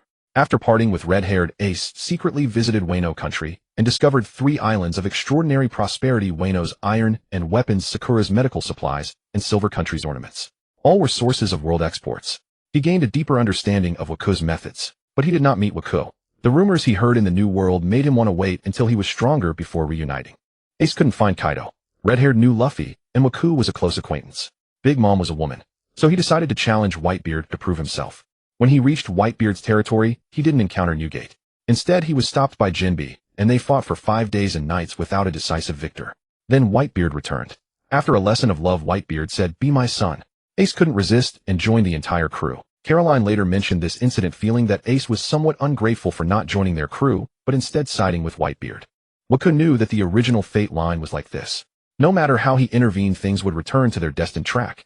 He didn't take it to heart. Sandra burst in and said to Waku, news from Kuma. He's on Egghead Island, and the 5 elders found out. They forced him to undergo modification to treat Bonnie. The fool actually agreed. How could he agree? You don't understand. He chose his own path. We shouldn't interfere. Just remember to ask Vegapunk for his DNA. Sandra asked doubtfully, Waku, you've always wanted Kuma's strength. Why not recruit him directly? He's a good man. Too troublesome. He has too many issues, and I don't have the patience to deal with them. You're truly heartless. Do you think we're playing house? Someone as gentle as him ends up protecting nothing. Waku's cold tone left Sandra speechless. To break the awkward silence, Sandra said, there's one more thing. Alabasta has been plunged into turmoil. Crocodile might succeed in usurping the throne. I already know. Time passed quickly. The new world was rife with chaos that year as countless pirates flooded in, all seeking to establish a foothold. Yet few dared to provoke Woke, and Wano, for the harbor was adorned with the Jolly Rogers of countless ships that had dared to challenge him, and atop them hung the heads of the challengers. Ace had declined the invitation to join the warlords. Titan Shung had appointed Kuma as the new warlord, and Kuma traveled extensively carrying out missions for the world government. Until one day Kuma arrived in Wano. Woke was astonished when the already modified Kuma set foot on the island. Kuma, why have you suddenly come here? The world government sent me to investigate whether you are selling weapons to Dragon and his group. They actually sent you. Has CP0 run out of agents? Woke sneered. Whoever they send from CP0, they'll never return. Then long time no see. You didn't come here just to tell me the world government suspects me, did you, eh? I came for 2 things. First, this is for you. Vegapunk asked me to give it to you. With that, Kuma produced a reagent kit and a thick stack of papers. Kuma, what is this? My genetic data and modification report. Vegapunk said it would be useful to you. Woke thought what a quirky fellow Vegapunk is, sending the subject himself to deliver the genetic data he wanted. What was he thinking? He gestured for Sandra to take them. Awkwardly, she accepted. Kuma, we're just curious about your body's genes. You're not angry, are you? Sandra asked tentatively. No, my friend. I know my fate. If I can help you, I'll be happy. Sandra left somberly with the items, knowing that Woke still had more to discuss with Kuma. Kuma, what's the second thing? One of Dragon's army commanders saw you during an operation. Saw me? I wouldn't appear among the royal army. That wasn't you. Just someone who looks exactly like you. And his abilities are completely different from yours. Are you saying you encountered a replica of me? Yes, that seems to be the case. And his ability is bizarre. No attack could affect him. We suffered heavy losses in that battle. Any more details? Sorry, the battle ended quickly. No survivors. We only saw fragments from a Den Mushi recording. Alright, Kuma. Thank you for coming all this way. It was also because they assigned me this mission. Otherwise, I wouldn't have had the chance. How is Bonnie? At the mention of Bonnie, a trace of tenderness flickered in Kuma's eyes, quickly turning into desolation. I haven't seen her in a long time. She's always under surveillance. I'm afraid. You're afraid Bonnie will be imprisoned for life, aren't you? What if I let her go? Let her sail the seas. What do you think? That. If she can be free, that would be good. But I'm worried she'll face danger. Bonnie is strong. Don't underestimate her. But once she's out at sea, she'll keep searching for you. Yes, that's true. As long as I cooperate, the world government won't trouble her. I understand. Leave the rest to me. Kuma then returned. He reported to his superiors that Woke's weapons were all sold through underground channels, so it was impossible to trace where they went. When the 5 elders learned of this, they didn't take it too seriously. After all, weapons in the underground world were impossible to track. As long as they confirmed that Woke wasn't directly colluding with Dragon, it was fine. Woke summoned Jeans and Sugar. Woke, you're looking for us. Is something the matter? I need you to go to the church in the Sorbet Kingdom. This time you must not alert any enemies. Let a little girl go free. Here's her photo. CP agents are guarding the area. Jeans, you'll teleport with Sugar and instantly turn all enemies into toys and bring them back. Got it. Easy peasy. The two set off quickly. Sandra entered excitedly, saying, the blood genes indeed contain traces of devil fruit powers. Though minimal, it can be applied to machinery. Combined with Dr. Vegapunk's records, I'll soon be able to create battle machines. Dr. Vegapunk calls them pacifista. That's great. I asked Vegapunk to build a custom Kuma model, but it's not finished yet. You start researching first. It's a bit slow since we can't yet apply the fruit abilities to machines, but the old man should complete it soon. Yes, there's nothing Dr. Vegapunk can't do. Oh, by the way, although we can't fully replicate all abilities, some functions can be installed on the machines. Dr. Vegapunk has added laser cannons to his pacifistas. We can do the same here. And I've discovered something interesting. What is it? Woke is your left eye combat device. Woke realized he hadn't used his combat left eye in a long time. He hadn't encountered any opponent that truly challenged him. If Sandra hadn't mentioned it, he would have almost forgotten. Yes, does that relate to what you're saying? Exactly. I don't know what your left eye's function is, but I can now add a laser cannon or the ability to repel everything. Wow, that's cool. What a, you can really do that. Are you kidding me? Woke, you bastard. How dare you underestimate me? Of course I can do it. Have I ever failed? It's just a partial application of the fruit's power, like a weapon. That's already impressive. It's like gaining an ability. I don't need the laser. My destructive power is enough. If you're adding something, install Kuma's repulsion ability. I guess you choose that. I've already prepared it. You can get the upgrade anytime. But thinking about how you'll use it, it reminds me of Ivankov's Deathwink. Ha. Sandra suddenly laughed. No way. Do I have to blink to activate it? Then I don't want it. It's too ridiculous. Woke felt the image was too absurd to imagine. No, it'll be activated by your will. No weird gestures. Trust my expertise. Can I really trust you? Come on, don't worry. It'll be fine. Sandra dragged Woke to her lab, which had expanded many times over. She had reportedly spent over 10 billion berries to build it, more than Dragon's head was worth. Woke lay down on the platform and relaxed until the procedure was complete. How does it feel? Try it. After the procedure, Sandra asked expectantly. I can't test it here. It's too expensive. Right, let's go to the training ground. Soon they arrived at the weapon testing area. Sandra immediately fired all her weapons, sending countless bombs hurtling toward Woke. With a thought, Woke felt a surge of warmth from his left eye, and instantly everything was repelled. The bombs exploded around them. Sandra ran up and asked, how is it? Any discomfort? No, it's very responsive. But why does it feel a bit hot? That's because it's new. You can't use it continuously too often or the mechanism will overheat. Let me adjust it, and after testing you'll be able to use it frequently later. Alright, not bad. How much force can this device repel? Woke asked curiously. Theoretically, it's the same as Kuma's ability, no upper limit. That's incredible. Looks like investing in you is finally paying off. Damn it. What are you saying? How dare you underestimate me? Alright, don't forget about the pacifistas. Mass-produce them. They're formidable combatants. After giving his instructions, Jeans and Sugar returned, bringing back many toy soldiers. Woke, the job is done. We've brought all these people back. The girl has already set sail. Excellent. Now, let's have a proper interrogation of the CP agents. You're members of CP8, aren't you? You may speak for yourselves. I wouldn't mind assisting you. An alpha transformed into a toy raged, so it's you. This is an outright challenge to the world government. Do you even comprehend whom you're defying? Never mind. Communication is impossible. I'll handle this myself. Walker extracted Alpha's memories, sensing every exchange between Alpha and Doxikea, as well as all intelligence gathered. To his astonishment, the obscure regional branch directly subordinate to CP8 had secretly planted spies right beside him. The spy embedded within Kaido's ranks reported that Kaido's son Yamato actually admired Walker himself. After reading the report, Walker didn't know how to console Kaido. Having seized his territory, and now potentially stealing his own son, the man would likely hemorrhage rage. Meanwhile, intelligence from Whitebeard's spy network confirmed Sakazuki had acquired the Yami Yami no Mi. Walker had devoted immense effort searching covertly for this fruit, yet it had slipped into the hands of that chef.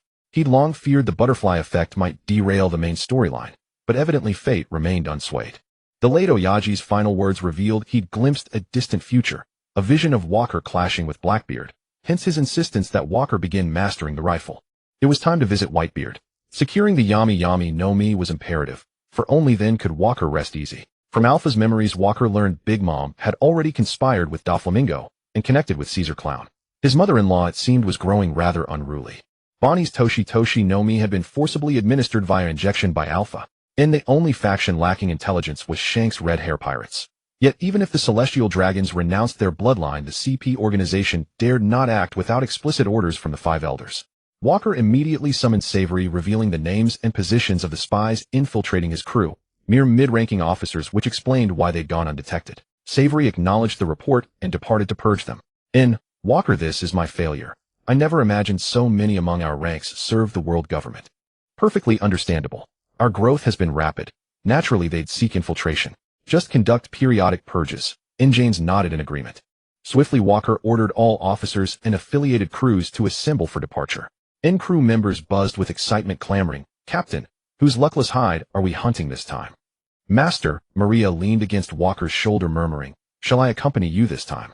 It's been ages since I've ventured beyond our shores. Captain, surely you won't attack the young master. I'd never consent. You wretch, you broke your word. Baby, Five brandished her pistol at Walker, only to be instantly paralyzed by his electric shock. From Sanderson's consciousness, he sensed no resistance. Evidently, after all these years, she'd resigned herself to fate. Sasuke and Jack exchanged glances. It's been ages since we sailed en masse. This must be momentous. Jack roared, no force can halt me. I've grown immensely powerful these past years. Watching their high spirits, Walker felt genuine pride. At the harbor, addressing his fleet of over 80 vessels, he declared, listen up, lads. We sail for Whitebeard's domain to claim something. If he refuses, well, we'll have ample opportunity to stretch our legs. Captain, Shall I deploy the artificial PX core? Already 20 units stand ready. Formidable indeed, Sandra proposed. And unnecessary. Whitebeard has aged. Bringing such forces risks provoking him into a desperate last stand. Set sail. Let us see how much strength remains in the world's strongest man. His crew erupted in fervent cheers upon learning they'd confront the legendary Whitebeard. None doubted Walker's might. Even Whitebeard's name echoed across every sea. Yet what power could a near 7-year-old elder truly wield? After all, their captain was the monster who'd nearly ascended to Fleet Admiral a decade ago, a reputation rivaling Whitebeard's own. And aboard the Moby Dick, Whitebeard's flagship division commanders feasted merrily. Suddenly Whitebeard lifted his gaze toward the horizon. And Marco asked, "What is it, father? Are you unwell? We shouldn't have let you drink." Full guest approach. At once all lowered their cups and scanned the distance. "In, nothing there, father. The sea lies utterly still," Joes called back. "In, look upward, into the sky." And they followed his gaze, and beheld a dark shape hurtling swiftly through the heavens. "And what is that? A storm cloud? How peculiar." And Bista tensed. "No, it's a ship, flying through the air, and only one man commands such skies. Yo-ho. So what brings you here now?"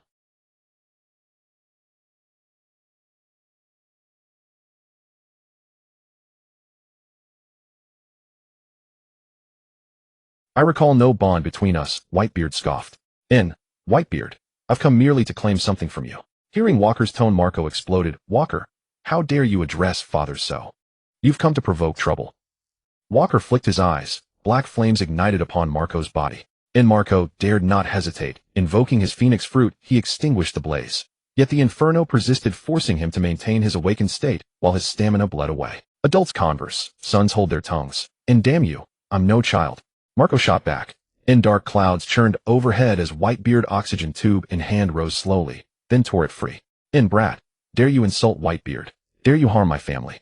He ripped the tubes from his body and slammed his fists outward. "Gura, Gura no mi." And Walker's entire fleet plunged deep into the waves as twin tsunamis surged toward them. "Whitebeard, your strength has eroded far too much." And, refined martial soul sea war god. The tsunami coalesced into a colossal humanoid form, absorbing Whitebeard's quake.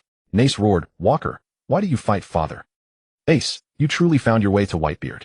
I sought only to claim something. He attacked first. And then what do you want?"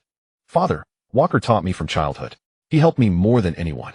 "Hear him out first." Whitebeard remained silent, his silence granting tacit permission. Walker spoke. "In, Whitebeard, I seek a devil fruit currently held by your 4th Division Commander Sakazuki, the Yami Yami no Mi. Name your terms. I accept them all." "Brat, I recall you possess a devil fruit yourself. Why covet my son's power? In, that fruit is cursed. It will drag your crew into ruin. Entrusting it to me may yet prove salvation." Whitebeard said nothing, weighing Walker's intent. Blackbeard, knowing the Yami Yami no Mi had eluded him for years, urgently whispered, "In, father, don't heed him.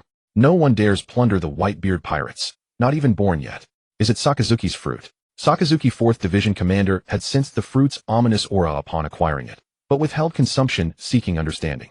Walker's revelation, that it granted darkness itself, sealed his resolve not to surrender it. And after all, his father was the strongest man alive. He would protect what he'd claimed. "Yes, father, I earned this fruit. Why yield it so easily?" Walker's demands are outrageous. He arrives with an army, not for negotiation. All observed Walker's overwhelming force, clearly hostile, not diplomatic. Urgent pleas mounted for Whitebeard to drive them off. Even Ace fell silent. Whitebeard saw it plainly, though Walker bore no overt hostility. His son refused, so as father he must defend him. "Brat, leave, now, before I unleash my wrath." And Walker threw back his head and laughed. "In, Whitebeard, you've grown old. Do you still believe you're the same Titan I met 20 years ago?" "Men, seize Whitebeard. Take what I require. Little one, let me show you what true power is." Whitebeard laughed as he suddenly exerted force with one hand, creating a chasm across the entire sea. The ship where Waku was on began to fall into the rift. She-Lade immediately activated his ability, lifting all 80 ships into the air. Mark flew directly toward Waku's flagship. All the pirates on the ships began shooting at him, but he easily dodged every attack and kicked toward the vessel beneath Waku.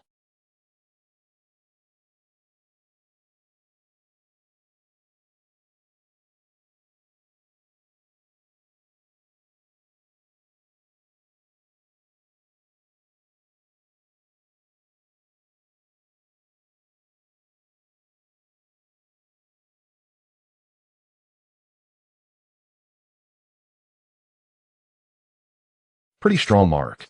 I actually felt it in my arm, a rare occurrence." I didn't even use the karmic fire seriously. You're overacting a bit, aren't you? Waku kicked Mark away, then instructed She to steer the ship to a nearby deserted island. Turning back, he said, Whitebeard, this place is too cramped. If you can still move, head to that island ahead. Whitebeard laughed heartily and ordered the fleet to set sail. The two great pirate crews reached the deserted island one after another, and the battle erupted. D-Lunt opened with a strong acid waterfall, conjuring a torrent of acid that surged toward Whitebeard's crew like a wave. Mark flew to intercept his undying flames, neutralizing the acid as they clashed. Before Mark could catch his breath, a massive mountain rose from the ground and loomed above Whitebeard. Earth-formed dragons charged at Whitebeard's forces. Jia and She joined the fray. Shatter, wind arrow. Ka Lolin's poison snakes transformed into a bow, compressing the wind element in the air and fired. Ka Sitata drew his sword and struck. Within the space, the weaker affiliated pirate crews under Whitebeard were sliced in half. As giant rocks and fierce winds closed in, Whitebeard slowly punched, cracking the surrounding space. All of Waku's officers' attacks were shattered by the shockwave, and the residual force surged back toward Waku's camp. Li Bei Ka drew her sword, decomposition. Imperial dance, reducing all the debris flying toward the camp to dust. She was thrown back by Whitebeard's residual power, but Waku caught her from behind. This old man Whitebeard's strength is terrifying. A casual strike actually forced me back. Li Bei Ka said ruefully. The world's strongest man isn't bluffing. That man is the benchmark of the seas. He has dominated for over a decade. Waku comforted, is it really that strong? That attack didn't seem so impressive. When he was young, he was twice as powerful. Back then, we didn't dare face him head on. You take on the others, leave this old man to me. With that, Waku took off his shirt and fired a single shot, Titan Giant's power. Devastation God. Conqueror's Haki crackled with intense electricity, the sound rending the entire island. The lead bullet shot straight at Whitebeard. Whitebeard smiled slightly. Never thought that brat from before could now muster such power. Nyogaite raised his fist and punched at the bullet. The clash of their mighty Conqueror's Haki made even the nearby officers glance sideways. In midair, the bullet and Whitebeard's fist clashed from a distance. Whitebeard's arm suddenly bulged with veins, and he shattered the bullet with a single punch. The powerful tremor surged toward Waku. His left eye turned white, and an invisible barrier of air burst forth, neutralizing the damage. You're an interesting brat full of tricks. I'm not weak either. Waku swung the butt of his gun at Whitebeard. Kanjiunki slashed toward Waku. Their Conqueror's Haki collided, felling all the trees around. D-Lunt fought Ma'urk, attacking relentlessly, but the undying flames gave him no advantage. It reminded him of his unpleasant encounter with Waku's flame state. Disgusting ability. I'll have to exhaust your stamina. Why don't you switch opponents? D-Lunt complained. No, your Devil Fruit is too special. Only I can hold you back. Jia fought Xiaozi. The giant was immensely strong, but Jia kept using his pistol and cloud shells to fight. Whenever Xiaozi got close, Jia would flash away, leaving Xiaozi helpless. He tried to switch opponents with Yizong, but Yizong was also tied up by Timu. Shilade and Bai Sita were locked in an intense duel. Shilade was delighted to meet a skilled swordsman besides Hawkeye. Their slash attacks cleared the trees around them. AIC was fighting Ka Luolin. Anti-Ka Luolin, why am I fighting you? Call me sister, you rude brat. Water arrow. AIC hurriedly dodged the incoming arrows. But Waku told me to call him uncle. If I call you sister, wouldn't that make you two from different generations? Then just call me Annie. Wasn't it different just now? Women are truly the hardest to understand. Sachi fought Xiaolia. Under her constant trash talk, Sachi was already covered in wounds. You're going to trip. As soon as he got up, Sachi fell again. Wulamanko fought Sangdala. The scene was spectacular with intense bombardment. Sangdala went berserk, and everyone nearby kept their distance. Sa Wei Li's opponent was Di Chi. At the start, Sa Wei Li's tiger knuckle blades and surgical threads caught the careless Di Chi off guard, leaving him covered in wounds. But when Di Chi got serious, he grabbed Sa Wei Li with his claws, injuring him. Lakuyu fought Li Bei Ka. His meteor hammer was powerful, but her elegant swordsmanship deflected it. The most terrifying thing was Li Bei Ka's ability to decompose everything. When Lakuyu momentarily forgot to coat his weapon with armament, Haki part of it simply vanished. Namyo Air and Ta Air, the two Fishman brothers, engaged in a brutal Fishman karate duel. Kuli Ai Air fought the weapon-wielding baby 5, but her poor aim always put her at a disadvantage. Ate-Moc with his massive size fought Jia-Ku, who was both a fishman and an ancient mammoth. Jia-Ku's attacks were wide and powerful, overpowering Ate-Moc's twin swords. Having found a new captain and facing Whitebeard himself, Jia-Ku was eager to show off. After years of trial, at least now his tusks wouldn't break. Whitebeard's officer Jingu Duo was a brute skilled with his fists, but now Lili was grappling with him. Lili was an old member of Waku's crew, average in strength compared to the others. She moved quickly up and down, but Jingu Duo's reaction speed was also fast. He grabbed her, but but she instantly enlarged and punched back, resulting in a stalemate. The 15th Division's FO Sa fought Ka Sitada with a flame sword, but Ka Sitada's swordsmanship, stamina, and devil fruit abilities made FO Sa suffer greatly, barely able to hold his ground. Waku and Whitebeard exchanged blow after blow, fist to fist. At this stage, physical strength and haki reigned supreme. Even a withered Whitebeard made Waku cautious. Every slash was cunning, not particularly powerful, but laced with the Tremor Fruit's ability, making Waku's muscles vibrate. Waku retreated and unleashed his Conqueror's Haki to its maximum. Echo of the Abyss. The ultimate Conqueror's Haki strike was launched from a distance. After the prolonged battle, Whitebeard's stamina had waned. He gasped for breath and punched directly at Waku's attack, only to be pushed back 4 or 5 steps, stopping only by planting his sword into the ground. Whitebeard, time waits for no one. You look quite pathetic now. What a brat, that Conqueror's Haki still lacks flavor. Whitebeard's full aura erupted, causing the island to tremble. What's going on? Father is angry. Everyone move away from Father. Get back, Marco said to the crew. Whitebeard's crew began to retreat. Walker's crew also withdrew from the core area as the battle raged. Walker exclaimed excitedly, Whitebeard, let me see how much strength you have left. Kid, don't die on me. Whitebeard activated his Tremor Fruit, accompanied by his formidable Conqueror's Haki, causing the entire space to distort. Walker sensed something wrong and tried to dodge, but found himself unable to move. This old man is risking his life. How can his body still unleash such power? Before Whitebeard's blade even fell, Walker's muscles began to tremble uncontrollably. The Tremor Fruit was truly terrifying. He had to take it and keep it by his side. Thinking was one thing, but at this moment Walker's most important task was to withstand the strongest attack from the world's strongest man, Whitebeard. With a cry of soul capture, Walker unleashed his Conqueror's Haki. Half of Whitebeard's crew collapsed, with mist dispersing from their bodies. Refined soul, regeneration body, battle left eye. Whitebeard's powerful Conqueror's Haki infused with the Tremor Fruit struck. The island beneath Walker's feet split open with a gap. The pain was excruciating, his muscles felt as if they were tearing apart, and he fell straight down.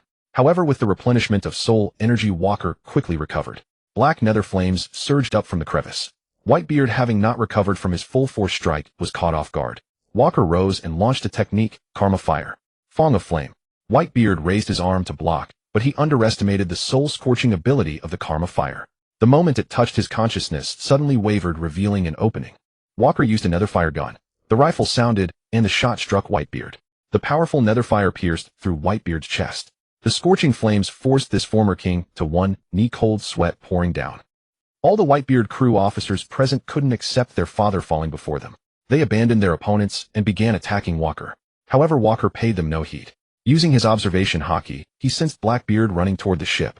Guessing the man's intentions, Walker directly unleashed 200 million volts on his head. However, an astonishing scene occurred. The bloated Blackbeard, as if tripping, comically dodged the damage. Walker knew that this Teach was no ordinary man. He was even stronger than in the original story. Teach, on the other hand, was puzzled. He had never met this Walker before, so why was he attacking so fiercely against someone as unknown as himself? But before he could figure it out, a long-range Conqueror's Haki attack struck Blackbeard, immobilizing him.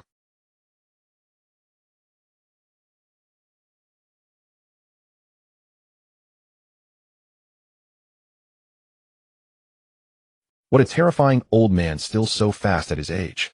As Walker stood up and prepared to take down Whitebeard, he suddenly noticed something wrong with Whitebeard's expression. Encountering this situation, he stopped. Jancy said to Walker, Walker, something's wrong. There are others nearby, 5 of them. I can smell the filthy stench of the celestial dragons. Although observation Haki was not Walker's strongest suit, he compensated for the weakness through the characteristics of the Rumble fruit. A black arrow appeared on the ground, wrapping around Whitebeard, aiming straight for Newgate's head. However, Whitebeard was not so easily dealt with. He activated the Tremor fruit, shattering the arrow. At the same time, the person behind it had half their body destroyed. The half-bodied, incomplete members of the God's Knights emerged from the forest. Their strange appearance shocked everyone present. The leader Shimu Loaka said, don't get entangled with the underlings. Kill these 2 emperors themselves. Time is short. Begin. The 5 knights immediately surrounded Walker and the others. Both sides had been fighting for 3 days and nights, exhausting their stamina. It was precisely because of this that they dared to come out. Otherwise, even the most arrogant wouldn't dare face 2 emperor crews. Walker shouted to everyone, the world government's dogs are here. Both sides stop fighting first. Take down these people. Those without Conqueror's Haki leave. They all have immortality. Only attacks imbued with Conqueror's Haki can be effective. You don't need to tell me, kid. When I fought these guys, you weren't even born yet. Children, step back. These guys are dangerous. The leaders Iamuluok and Junzi directly faced Whitebeard. The Hellhound's rapier clashed against Whitebeard's Murakamajiri. Your face like a puppet's disgusts me. Is that so? Then go to hell and say that. Whitebeard, your journey ends here. Not so fast. I'm Whitebeard. Whitebeard swung his blade. As before, the spatial tremor was unavoidable. Xiamulok drew his sword and blocked with Conqueror's Haki infusion, but Junzi was not so lucky. The high-level Conqueror's Haki-infused attack, carrying the Tremor fruit, directly broke her immortality. In an instant, she was riddled with holes, unable to move. Fortunately, there was no sign of transformation. Meanwhile, Walker was entangled by 3 Swomatsi, Saint killing him Saint, and a strange masked figure. However, these 3 overlooked one thing: Walker's side had more than 3 people who could use Conqueror's Haki-infused attacks. Walker, Diluni, Xylade, and Kaluan all had it. Jansi had awakened his Conqueror's Haki last year, but he still couldn't infuse it. Rebecca also showed signs of awakening her Conqueror's Haki, but it hadn't yet fully manifested. Swomatsi Saint said helplessly, I told you facing 2 emperors at once is unreliable. I said this Walker was troublesome before, but no one listened to me. Shut up. Execute the mission immediately, the masked man cut in sharply. Swomatsi Saint said nothing, but thorns appeared and wrapped around Kaluan. She directly burned them off with her elemental ability and fired a Conqueror's Haki-infused attack, forcing Swomatsi Saint to dodge hastily. The masked man targeted Walker. Do you think you're enough alone, Oi? Walker laughed. We'll see. Without further words, Walker used his lightning power to instantly appear beside his opponent, and with a Conqueror's Haki-infused gun, but he sent the masked man flying. However, the opponent, as if unharmed, dusted off his clothes and stood up. Indeed strong. You can hit me. You're impressive. The masked man said without emotion.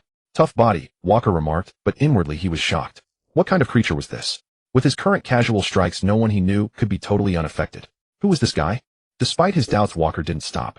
He fired his rifle directly with Karma Fire gun, again delivering a Conqueror's Haki-infused long-range attack. The masked man became paralyzed.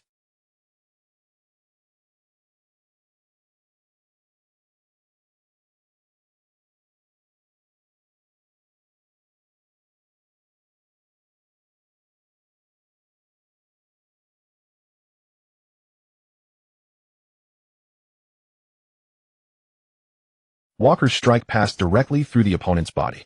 Then the masked man's entire body passed through Walker, leaving damage inside him. After being hit, Walker fell straight down. Walker collapsed, spitting a mouthful of blood. His internal organs were beyond cultivation. Had that man just passed through his body? What was it? A devil fruit ability. It resembled the ability of that masked man from the neighboring village. Flames ignited behind Walker as well, and his soul power began repairing the wounds within his body. Truly formidable. To withstand that blow and recover so swiftly, said the masked man. A fascinating ability. I wonder if you can withstand this. Walker unleashed his Conqueror's Haki, targeting only the man before him. The masked man was momentarily stunned, and Walker's soul energy invaded his body. Soul strike. The masked man's eyes rolled white, and he swayed unsteadily. Walker's entire body blazed with lightning. He swung his rifle like a baseball bat, drawing it back and channeling all his Conqueror's Haki into the blow. The masked man tried to evade with his Devil Fruit ability, but the attack was also wrapped in Walker's top-tier armament Haki, leaving him completely powerless and sent flying hundreds of meters. Walker used Observation Haki to sense the point of impact. Titan's Might Nation annihilating shot. The gun roared, and a devastating attack followed like a cannonball, splitting the entire island. After the havoc wreaked by Whitebeard and Walker, the island finally crumbled into several pieces, beginning to sink. Panic broke out. Quick, stop the old man. We have to leave. Marco said to the crew beside him. We should retreat too. It seems this attempt failed. Somas Saint chuckled. Then let's ask the captain, said Kylingham Saint, turning to look at Whitebeard's side. Do we need to activate the summoning circle, eh? Not yet. Cancel the operation. We're leaving. With that, the black-robed Divine Knight Order vanished one by one.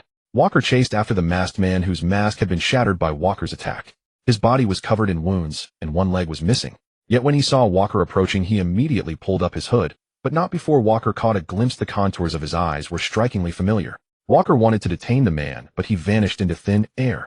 The island below was breaking apart. Walker could only take flight, gazing at the sinking land below, unable to let go of the moment for a long time. Walker, you're here. What now? Still fighting Whitebeard? Dylan asked, stepping forward with Moonwalk. James stepped on a Cloud Dial skateboard and rushed over, saying, Whitebeard is about to leave. Should we pursue immediately? Let's go. Chase. Soon they were on the ship. Caroline asked, What's wrong, Walker? You seem troubled. Nothing. I just feel that the masked man from earlier is full of mysteries. Walker, Whitebeard's affiliated fleets are following.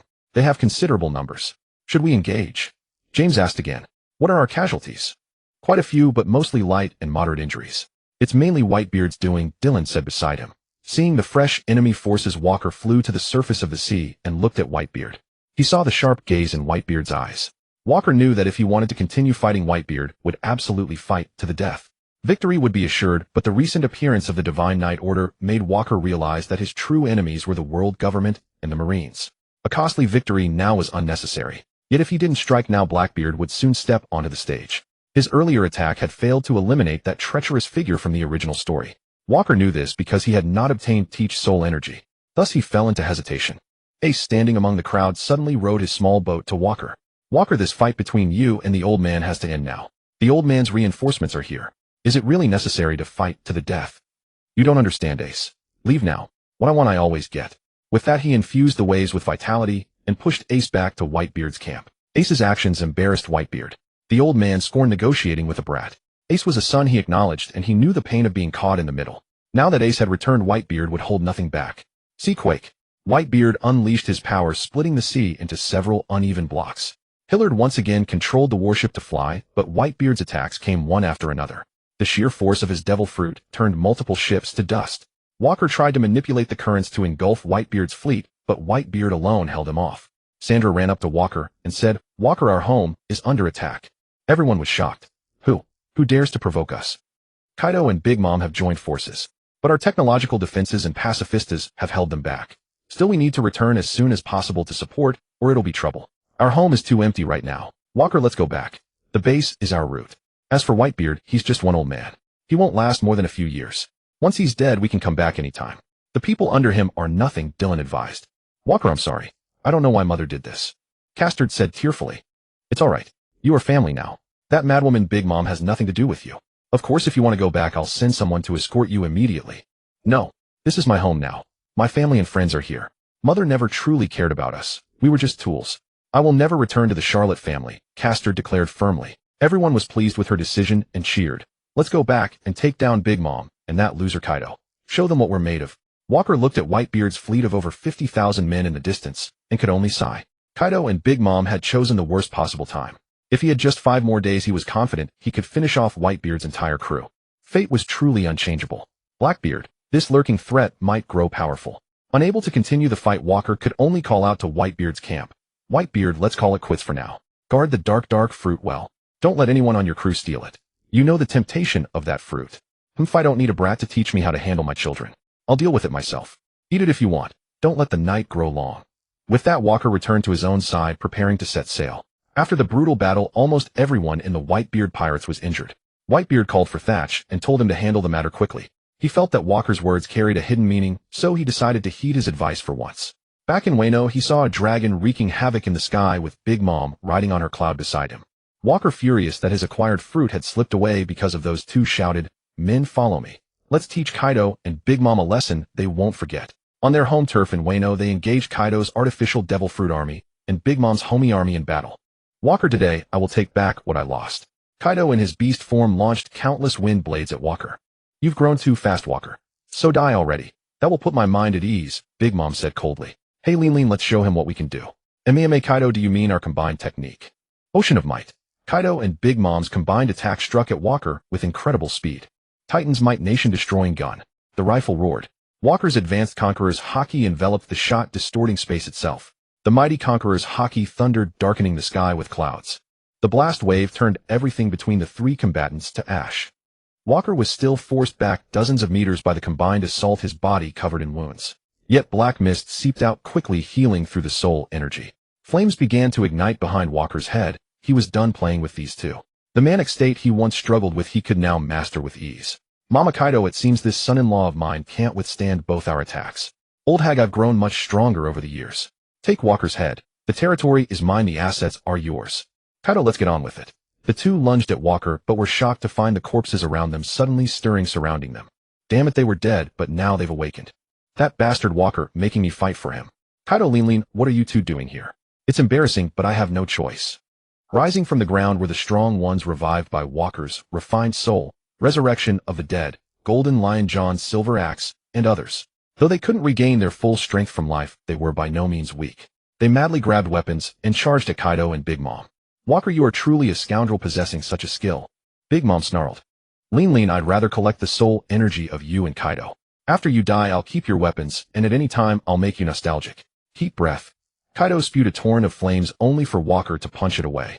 Kastad was fighting Cracker. Sister, have you lost your mind? Look at me, I'm your brother Cracker. I know, brother, but you came to attack us. You? Do you know what you're saying? You are a member of the Charlotte family. But remember, I was married off a long time ago. I belong to Walker now. I will fight for him. Mother has always treated us as tools. I don't want to go back. From within, the biscuit soldier Cracker roared. Are you betraying Mother and the Charlotte family? I've been out of the Charlotte family since the day I was married off. Brother, I don't want to fight you. Leave. Traitor. How dare you speak so arrogantly? Rolled pretzel. Cracker furiously attacked Kastad. Sorry, brother. RM high-pressure heat blade. Within the blue space, a single slash cleaved through Cracker and his many clones, cutting them all in half. It's over, brother. I have other battlefields to attend to. Rest here. Kastad ignored Cracker's curses behind her and turned to rush into the fray. Katakuri and Oven faced Dylant. Carl's attacks were completely suppressed by Dylant's ability, while Oven's fruit was somewhat effective against Dylant's strong acid, but his Haki was far inferior. Big Mom's two sons, if this is all you've got, I have no interest in playing with you. Oven, be careful. He's targeting you. Before Kakuri could finish, Oven was knocked unconscious by a single whiplash imbued with Conqueror's Haki. Now it's just you. Your observation Haki is indeed impressive, but I can see the future too. Perispero and Daifuku battled Caroline. The two thought they could easily take down a weaker officer, as Caroline's reputation for brutality wasn't as notorious as the others. They had mistaken her for an easy target. Brother, why is this woman's attack so fierce? Wasn't she a late joiner? I don't know, but we have to take her down regardless. We can't let them interfere with Mother's decisive battle. Caroline's elemental arrows shot forth continuously. Arrow of flame ignited the candy, causing Perispero great trouble. Daifuku summoned the lamp genie to ambush Caroline from behind, but her aromatic foot kicked it apart instantly. The two were dumbfounded. Their intelligence was completely wrong. Why was this woman so strong? Heraldin swept the Conqueror's Haki-infused strike at Big Mom's many children, clearing a large number of them. Big Mom only had a few children capable of fighting you, otherwise in the original story Akiji, and a single companion would not have overwhelmed all her offspring upon landing on the island. Giants clashed with King the Disaster of Fire. Their aerial battle was spectacular, but Giants lacked Conqueror's Haki, so he couldn't effectively damage King's body. Conversely, King's flames had little effect on Giants, as they were all absorbed by the flame shell. King, after all these years, why haven't you changed at all? Just the same old moves. It seems I've never fought you before. King replied coldly. Oh, I forgot. I fought that fatso queen before, but he's already left in agony. You could join him or learn from Jack and surrender to us. Jack's been doing pretty well lately. King's long blade swung at Giants, but was neutralized by the impact shell on the spear. Stop joking. How could I ever betray Kaido-sama? Then you choose Queen's path. Who's who, formerly of CP9, escaped from Impel Down after Shanks stole the treasure of Elbaf. He had intended to surrender to Walker, but was intercepted by Kaido. After a lesson, Who's Who bowed to Kaido's might and joined his crew with his men. Now he faced Rebecca. Lady, we almost became allies once. But Kaido was too strong. Who's Who lounged lazily on the ground. Rebecca said disdainfully, maybe it's because you're too weak. Besides, even if you came, we don't accept just anyone. I was going to spare you out of respect for Lord Walker, but since you're so rude, I'll have to teach you some manners. Before Who's Who could finish his threat, Rebecca's long sword was already back in its sheath. Who's Who collapsed in a pool of blood. Rebecca danced a few steps and said, so much chatter. How can you compare to a noble like me in etiquette? Smoothie swung her long sword, sending a slash toward Sandra. Her mother had ordered her to capture the scientist. If she refused, destroy her. But this target was proving troublesome. Do you think your attacks can extract any moisture from me? Of course not. I'm a cyborg, so you can never defeat me. Super missiles. Countless bombs flew toward Smoothie. She could only block with her sword, but the residual explosions pushed her back. Laser beam. Sandra fired a laser from her hand. Smoothie dodged too slowly, and her left leg was pierced through. Impossible. I coated it with armament Haki. How did it still penetrate? Smoothie couldn't believe it. My ability is similar to Borsellino's Devil Fruit. Trust in science. And your slashes won't work on me. I'm made of memory metal. Your strength can't break it. Big Mom's children frantically shot at Lily, but her ability to shrink and grow gave them endless headaches. Each swing of her rice fork sent a crowd flying. Maria transformed into her spider form, entangling the entire artificial Devil Fruit army and roasting them. Wait, wasn't this woman one of Kaido's former subordinates? Why is she so ruthless toward us? Kaido is a failure. I only attach myself to the strong. So all of you die? Ha ha. Sasaki's blade felled many numbers, and Jack was no slouch either. Jack, you really show no mercy. These are Kaido's men. We used to work with them. If you want to talk, that's all in the past. There's no turning back. I prefer Lord Walker's side. After exchanging barbs, the two began competing over who could take down more enemies. Kaido and Big Mom had practically revealed all their cards, hoping to pick off the leftovers after Walker and Whitebeard's great battle. But they never expected things to turn out like this, and something even more terrifying was stirring within the island. Under Sandra's command, the pacifists, the most advanced creations of Bei Jiapangku at the time, each costing as much as a warship at 300 million berries, were deployed. They overwhelmed the rabble of enemies at once, firing laser beams from their mouths like a downgraded version of Kazura's attacks. Every movement they made caused tremendous noise. The battlefield was quickly decided. Dailunti, Jianxi, Xylade, Li, Baika, Kazatade, Kaolin, and others rushed to Waku's battlefield. Waku, Big Mom, and Kaido all possessed extremely resilient physiques.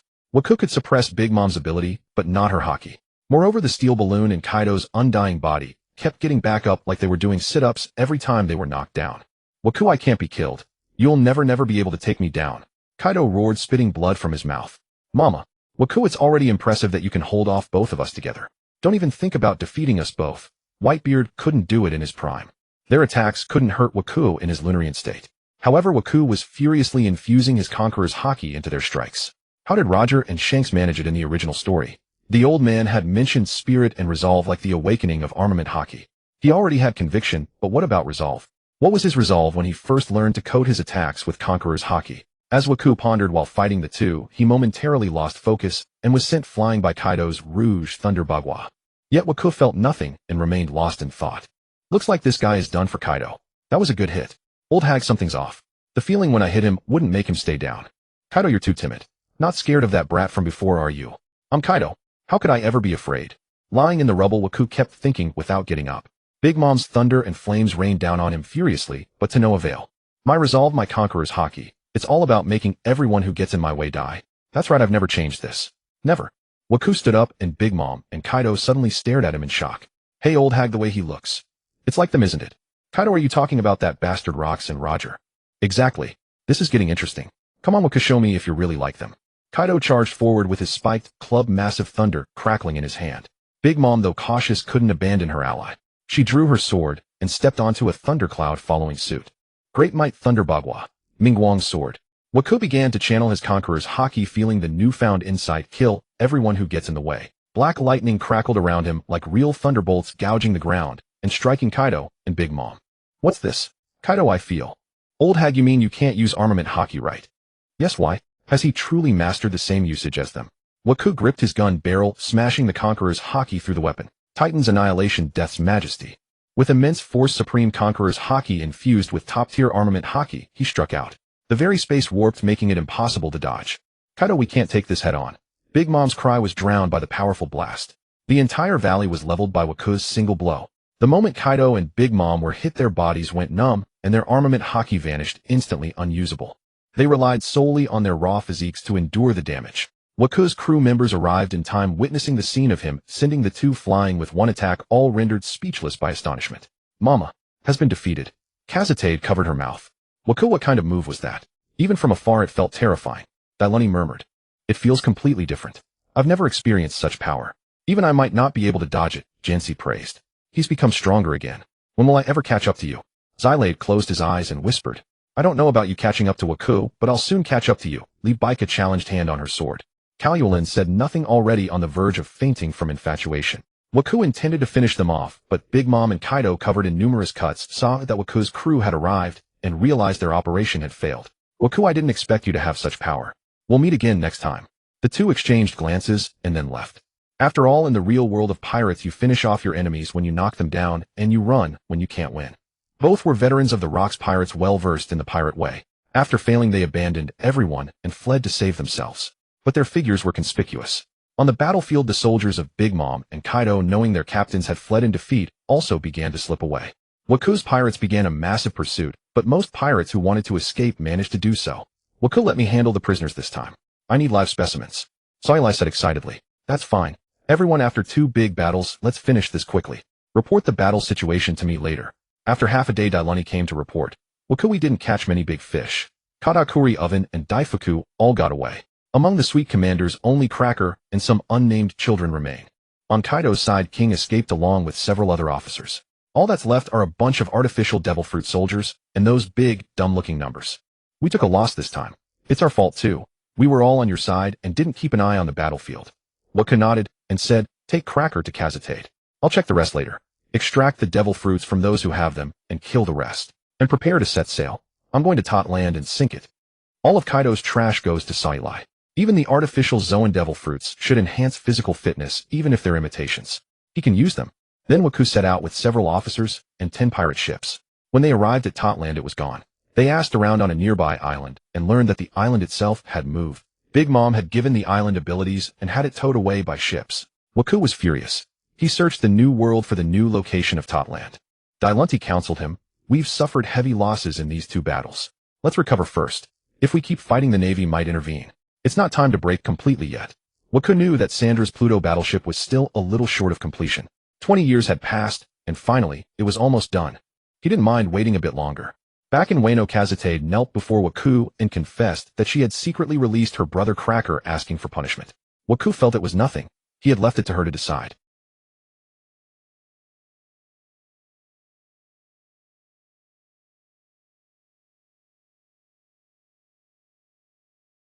The 4 emperors' melee involved all except the newly ascended Shanks. Naturally, such a war alarmed the world government. 7 years ago, Kong had been promoted to commander-in-chief of the 3 forces, and his protege Sengoku became the fleet admiral. There was no one else to compete. 5 years ago, Sakazuki Borsalino and Kuzan were granted the title of the 3 admirals. In Marineford, Sengoku looked at a young man wearing a spotted round hat and said, "Were you once in the Don Quixote family?" "Not anymore, fleet admiral." "Then do you know the officer codenamed Corazon?" Hot tears rolled down the young man's face. "Mr. Clausen, he is the gentlest man in the world. Yes, I have known him since he was very young, and I have always regarded him as my own. He was very obedient. The only 2 times he disobeyed me were once for you, and the other time, when he faced his senior. Fleet Admiral Sengoku, thank you for curing my lead-poisoning disease and granting me a new life. I just wanted to see what kind of person Razanani would sacrifice his life to protect. Do you regret joining the Marines? As long as I can destroy the Don Quixote family, the process doesn't matter. He is now a pirate and a Shichibukai at that. Your current position makes it difficult to achieve this. Such are the constraints of being in the Marines. So I need you to do something. Please speak, Admiral. Law, I need you to become a pirate, infiltrate the 4 emperors' crews as a Marine undercover agent, and dismantle their power from within. You have never shown your face, so you are a fresh face. Perfect for this plan. Can't the Marine strength take down the 4 emperors? Law calmly said, the Marines have indeed developed rapidly in recent years, especially in terms of mid-level strength. However, the previous policy of using pirates to govern pirates, the 4 emperors system, was effective, but it had a drawback. It led to frequent battles in the New World. Many pirates who survived have undergone countless battles and become extremely powerful. The final result is that the strong are very strong and the weak are very weak. You should know that the number of pirates in the world still exceeds that of the Marines. Although the Marines rule the seas, we still need to achieve our goals with minimal cost. Alright, when should I start? A major incident has occurred in the New World. Set sail now. I have exchange points for a devil fruit that suits you. If you want it, it's here. Law picked up the treasure chest containing the fruit on the table and walked out. Razananti, I hope your spirit in heaven will bless this child with smooth sailing, Sengoku murmured, then called Tsuru to come over. Sengoku, did you call me because of the Walker incident in the New World? Yes, I intend to intervene. The 3 emperors have all engaged in battle and suffered losses. If the Marines enter now, can we carve a foothold in the New World? Sengoku, if you do this, Whitebeard and Shanks won't make major moves as long as they aren't interfered with. But as for Walker, it's hard to say. Although he just clashed with the Big Mom Pirates, they have a marriage alliance and could join forces again at any time. After all, you and I both know Walker's style, always unpredictable. Tsuru, you're right. If we send too few, Walker will attack directly. If we send too many, a possible alliance would be troublesome. It's a pity to miss this great opportunity. Actually, we could dispatch an admiral to strike appropriately, which might yield good results. An admiral alone cannot take down Walker or Big Mom's pirate crews. I'm not referring to them. Tsuru, you mean Kaido. That could work. He just suffered a major defeat, and his forces are heavily damaged. The question is whether his personal strength has been affected. He is a troublesome figure. If we are to act, we must eliminate threats of comparable magnitude. Minor fish won't serve as a deterrent. Then dispatch Akainu. He has been the most diligent in recent years. Agreed. Since that incident, his sense of justice has become more absolute. He is the best choice for this mission. In Wano country, Walker called for Sandra. I need you to mass-produce pacifistas and simultaneously develop technology. Work on having artificial weapons consume devil fruits. Use my genes to create the ultimate combat machines. That's a good idea, but it's extremely difficult. I'll need a lot of experiments. Believe in yourself, Sandra, you can do it. I received a message from Vegapunk. The thing I asked him to make is ready, and he's trying to ship it to me. You mean the clone? He actually made it. No, it's not just a clone. It also incorporates my cells and mechanical modifications. I don't know what that old man has actually created. Indeed, the doctor is the greatest person. A special din-din mushy in Walker's arms rang. She answered and a female voice came through. Come to Khaled Island in the New World to receive the goods. Arrival in about 3 hours. Without waiting for Walker's reply, she hung up. Walker, that was Atlas. How do you have so many little secrets? Sandra complained. Stop talking nonsense. Tell James to get ready to set sail with us. You're coming too this time. What would I do there? I can't be bothered with boring things. I'm very busy. Come with me to inspect the goods. That thing is being delivered, Sandra exclaimed excitedly. You mean the thing the doctor has been researching for over a decade is finished? Yes, we leave immediately. Soon the three arrived at the destination. At a corner of the coast, a submarine emerged from underwater.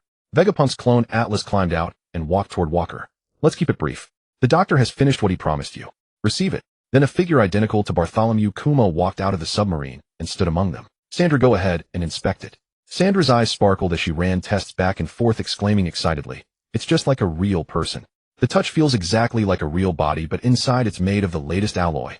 An ordinary attack couldn't even leave a scratch. And it resembles you, Walker. It has wings and flames on its back. I tested it. It even has the same pawpaw fruit ability as Kuma. Atlas said excitedly, of course. This is the crystallization of all the main body's technologies. It has human emotions and incorporates green blood technology, allowing paramecia-type devil fruits to be fully replicated. Its body is made of the latest metal, impenetrable even by Kizaru's laser beams. Moreover, this weapon can self-learn, continuously optimizing its combat style and analyzing enemy weaknesses. It is the ultimate secret weapon to replace the Shichibukai. The only drawback is that it needs recharging, which costs a lot of berries. I have plenty of berries. So the Celestial Dragons have also authorized you to research this seraphim?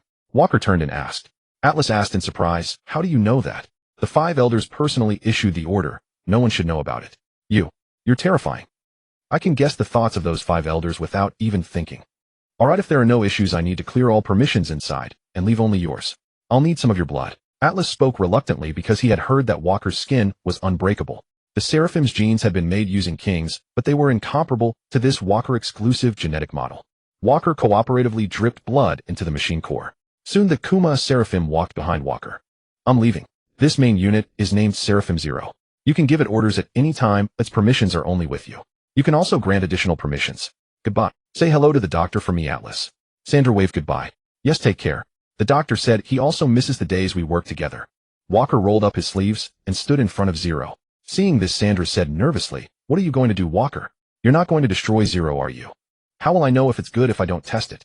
Don't tell me I waited over a decade for industrial junk. All right, Sandra and Jane stepped back. Walker commanded Zero, come on, hit me. Zero directly spat out a torrent of laser beams from its mouth. Walker transformed into an arc of lightning and deep craters appeared wherever he landed. Not bad in appearance, but a bit slow. Walker appeared before Zero and kicked it in the head. Zero slapped itself and vanished, reappearing behind Walker. It struck at Walker, who disappeared. But soon the arc of lightning returned to its original spot. Very impressive, a perfect replication of the Devil Fruit ability. 200 million volts. A powerful current struck Zero directly. Walker, you're going too far. That could cause a short circuit. Sandra shouted from the side. Don't worry, Sandra. Look, that machine is completely unharmed, Jensen said soothingly. In the center, Zero conjured a bubble shield that directly repelled the lightning. Zero thrust out countless bubbles, which moved swiftly and reached Walker in an instant. They appeared harmless, but Walker knew this was a bubble gun similar to Seastone. With such a large number, he dared not take them head on. He vanished to dodge and casually poked one of the bubbles, only to find his entire body go limp. Even after years of training with Seastone in Wano country, he had never felt such weakness. This bubble shield must be made from 100% concentrated seawater to achieve such an effect. Endless hellfire. Blue flames appeared on Zero, but they had no effect on it. Indeed, how could a machine possess a soul? Extreme hellfire. Walker attempted to freeze Zero, but the machine immediately conjured a bubble shield, deflecting the frost. Interesting. A passive skill. Titan's Might nation-destroying spear.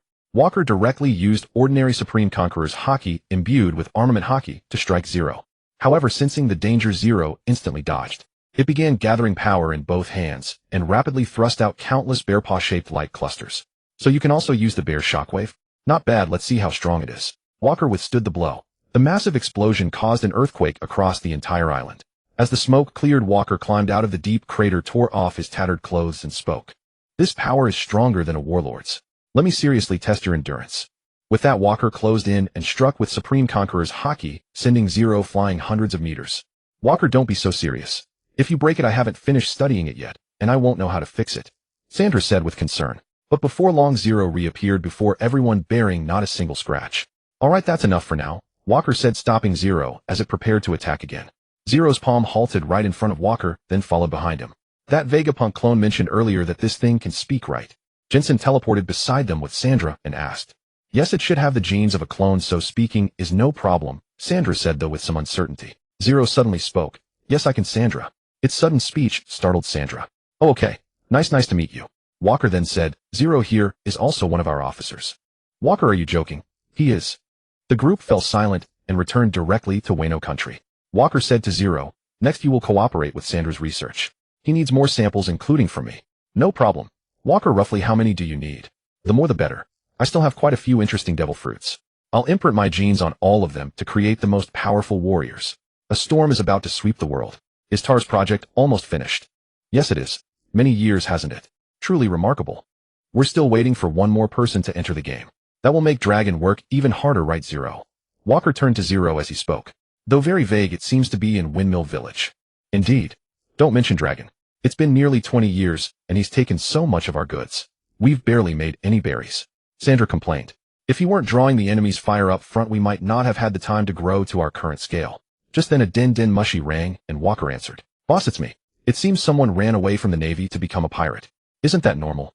What's the matter? But I'm a Rear Admiral now, and I know nothing about this person. I can't even find his name. I heard it from an archives clerk. All of that Marine's records have been destroyed. Alright, don't worry too much. Spies in the Navy aren't unusual. Also, Boss Akainu has set sail to deal with Kaido. He just set sail recently. That's certainly interesting. Sengoku doesn't dare to come after us, but he picks on Kaido. That guy Kaido is really unlucky. If Akainu goes after him, things will get interesting. Alright, thank you for your hard work. Stay safe. I will. Sandra asked. Akainu dares to come to the new world alone. Should we take him out? Not yet. That Kaido needs to be taught a lesson. Both of them are relentless, let them fight it out. With that, Walker turned and vanished from the spot. At the Shogun's residence in the flower capital, 23-year-old Hiyori was arranging flowers. Seeing Walker arrive, she exclaimed happily, Lord Walker, what brings you here? Nothing much. I came to see you in case you get lonely. Yes, indeed. Since Kawamatsu died, few people come to visit me anymore. When I go out, I don't know who to see. Fortunately, Ultai and her brother keep me company sometimes. Yes, that Kappa Kawamatsu. Walker had him killed. He was too much of an eyesore, along with those self-righteous types like Hyagoro Shimatsuki Yasui and others. Oh, don't worry. You can go out and explore anytime. Maria can accompany you. Big Sister Maria is so kind as she can be by your side whenever she wants. I'm grown up now too, Hiyori said, casting a wistful glance at Walker. If Kazuki Hiyori were with him, he could legitimately take control of Wano country, saving himself the trouble of those troublesome samurai, causing disruptions. Then I'll stay here tonight. That's wonderful. Big Sister Maria has taught me many techniques. After a night, Walker left the Shogun's residence and set out for Windmill Village. It was already the end of the year. Next year would be the day when that idiot Luffy from the original story set sail. If Dragon weren't still useful and Garp hadn't shown him kindness, he would have tried more than once to extract the devil fruit from within him. When he arrived, he didn't go to the bar to see Makino. At 78 years old, Garp was no longer a threat to Walker. He could escape easily if needed. On the mountain after Ace had set sail, Luffy wandered around alone, and all the animals were afraid of him. Seeing Walker, Luffy shouted, Hey Walker, what are you doing here? I thought after Ace left you wouldn't come anymore. Nothing much. You're an idiot, but we're still acquaintances. I heard you're setting sail next year, so I came to see you. Yes, I will definitely set sail, find my crew, and become the Pirate King. Luffy said passionately. Well, okay, as long as you're happy. I've always wondered where Roger bought that straw hat. The quality is amazing. This is from Shanks. Walker, don't make fun of it. Luffy stood up seriously. Haha, fine. Why should I argue with an idiot? By the way, have you prepared your ship? No, I don't have any money. The village chief said he'd give me a small rowboat. I heard that when Shanks set sail, he only had a small boat too. So the spirit of traveling on a shoestring has been passed down. Do you want me to give you a ship? Really? Luffy's face lit up with joy. From afar, a furious voice roared, Luffy, I heard you want to become a pirate. Ah, damn it. Grandpa's coming. If he finds out we're in trouble. Luffy instantly clutched his head and cried out. You actually fear someone? Luffy, Grandpa hits hard. You wouldn't know. Wok tilted his head, regarding Luffy with an odd, quizzical gaze. Actually, I speak from experience. Garp came thundering from afar, flattening countless trees in the forest before halting before the two young men. Spotting Wok, Garp's expression hardened instantly. Boy Wok, you have no business being here. It's fine. I met Luffy earlier when visiting Ace, so I thought I'd drop by to see him. He is your grandson after all, Mr. Garp. Stay away from Luffy, you rotten little scoundrel. Mr. Garp, wasn't everything I became forged by the Navy and the world government? Garp fell silent, but after a moment gritted his teeth and replied, yet what you did later bears no resemblance to the man you once were.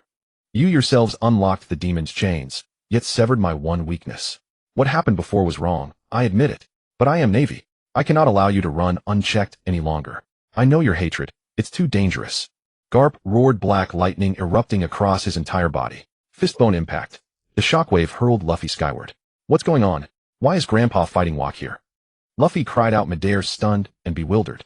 Wok surged into his ultimate state, wings unfurling behind him, crimson flames blazing around his head as he laughed wildly. Garp, you old relic, do you truly believe you can stop what I intend? Titan Giant's might meteoric strike. He swung his rifle like a colossal mace. The island's very landmass fractured, waves along the shore churned violently. I don't know why this is happening, boy Wok. Mr. Garp, you taught me this yourself, once you strike, never waver. Wok unleashed his supreme conqueror's haki. Its force sent Garp hurtling backward. Garp crashed deep into the mountainside. Amidst the rubble, memories surfaced. The first time he'd laid eyes on this disciple, and how he'd once recoiled at the ruthlessness of his methods. And all that followed. His own disciple and son had both abandoned the Navy, now even his grandson had been lured to sea by red-haired Shanks. Why? Why does no one obey anymore? Garp sprang upright, legs coiling with explosive power. He crossed the distance in a blink, standing face-to-face with Wok. So fast. That old man still packs this much power. Fistbone iron fist barrage. His armament haki lashed out across the void. A single punch sent Wok spitting blood. Damn it. That old man's fists are still unyielding. Refined soul essence, regenerative body. Black mist billowed forth, aided by his innate constitution. His wounds ceased bleeding almost instantly, yet the damage inflicted by armament haki raged on within him. This was Garp's true power. 10,000 thunders, thunderfall descent. Countless bolts struck the ground around Garp, yet he evaded each with effortless sidesteps. Looks like we'll settle this hand-to-hand, Mr. Garp. Then let's see if you've grown weaker over the years. Both charged forward. Wok slung his rifle onto his back. There's always been one question I couldn't shake: whose strength surpasses whose? Yours or mine? I asked him once. He gave no answer. Now, I'll find out for myself. Don't die on me, Mr. Garp. You talk too much, brat. But as Garp beheld Wok's current state, his stance, his aura, his expression turned grave. Conqueror's haki materialized into black lightning, cratering the island's perimeter. The earth trembled violently beneath their feet. Even the sea seemed to hold its breath. Garp threw back his head and laughed. Let me see how you measure up against Ragnar. Both gathered immense energy. Then Wok struck first, armed gale fist, mountain and sea queller. Fistbone impact. At the instant their forces collided, the ground beneath them vaporized entirely, leaving only a vast crater where the two locked in titanic struggle. You've lost, Mr. Garp. Zero. Garp sensed danger behind him, but dared not turn. To do so would mean taking Wok's blow full force. A searing laser beam pierced straight through Garp's back. As everyone knew, Garp's attributes leaned overwhelmingly toward raw strength. His defense remained perilously thin. Wounded, he was blasted away by Wok's fist, hurled far out into the sea. Wok leapt from the crater just as Luffy rushed over. Wok, you killed Grandpa. How could you? You're such an idiot. Garp doesn't die that easily. No, you're lying to me. Rubber stamp. But he was flung aside effortlessly by Zero. Enough. If you need a ship, tell Makino at the bar. No way. I won't accept anything from a murderer like you bastard.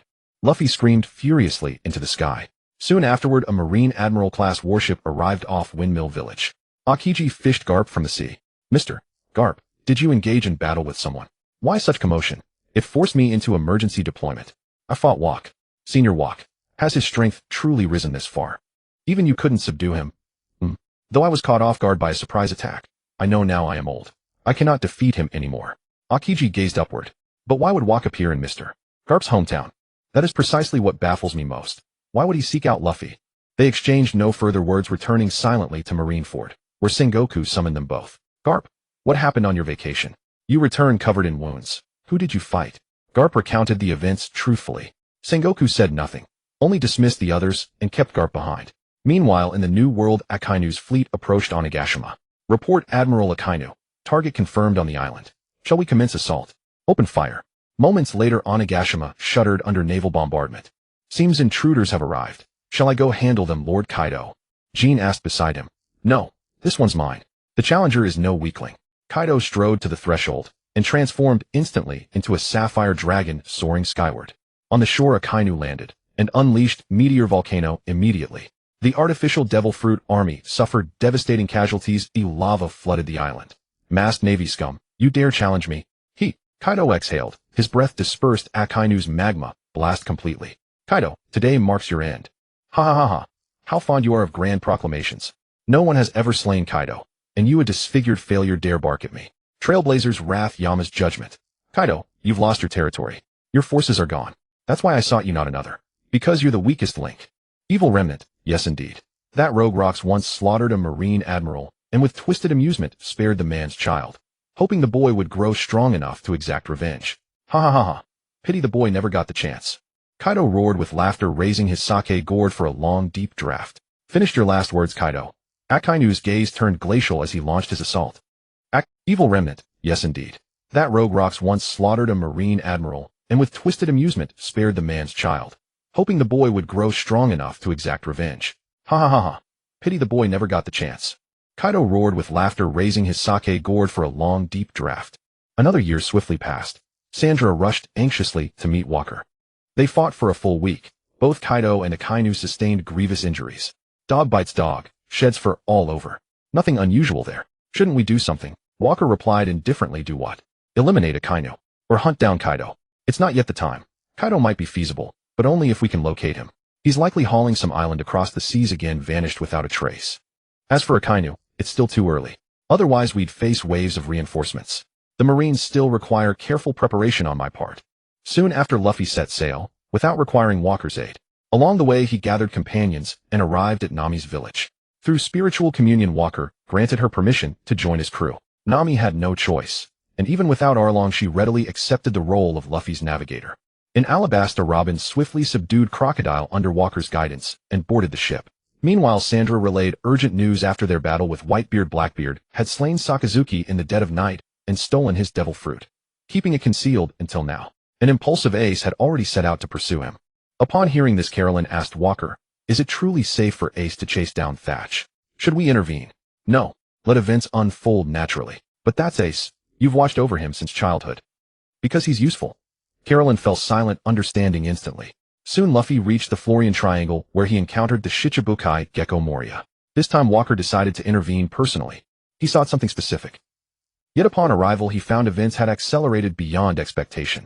News relayed by Nami and Robin confirmed it. By the time he reached Moria's domain, the warlord had already been relocated. Walker seethed with frustration. His sole purpose had been to extract intelligence from Bartholomew Kuma. Fortunately, Perona remained, unstruck by Kuma, and stood trembling before Walker, paralyzed by fear. What are you doing here, of all people, eh? Have they all left? Who? Moria was summoned, alongside that man Kuma. The Straw Hat Pirates just departed. We are warlords of the sea. You cannot lay a hand on us. Negative hollows. Walker's left eye rotated. Every ghostly specter dissolved into nothingness. Come with me, or die? Choose.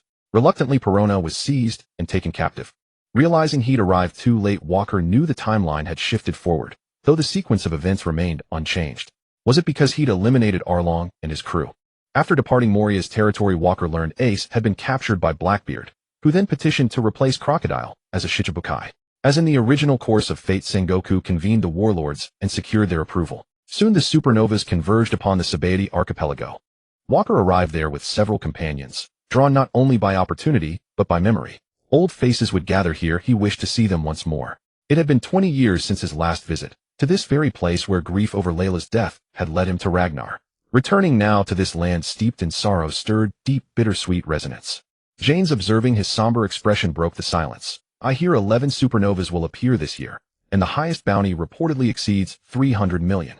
Yet their true strength remains unknown. Ace was among the supernovas 2 years ago, Carolyn remarked.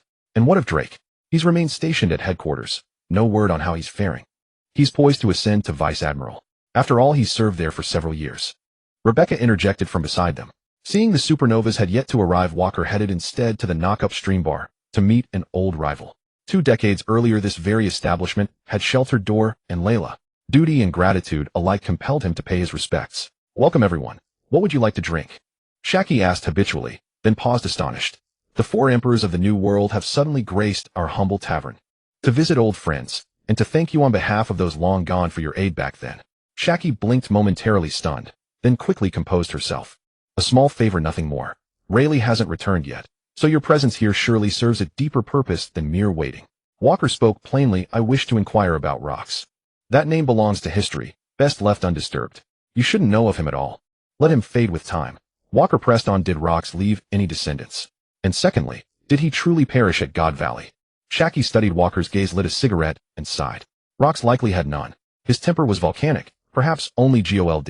Roger's mother ground could bear nearness to him, but I doubt even they were close. I know little of that. As for God Valley, the entire island was swallowed by his power. No one knows whether he died, or simply vanished. As they spoke, the door swung open. Rayleigh entered. I sensed an unfamiliar aura on the island. Never imagined it would be you. Rayleigh, you're still alive then. Walker offered a curt greeting. You haven't changed a bit, still insufferably rude. Shanks told me you crossed paths in Elbaf. So tell me, Walker, what is your true objective? My aim has always been singular: to dismantle the celestial dragon's tyranny. Rayleigh's eyes gleamed with sharp intensity. Only that. What else could it be? You didn't come merely to reminisce. Ask your question. Why did Roger relentlessly seek Joy Boy? Did you uncover the truth? That only he can shatter the ruling order and fulfill the ultimate dream.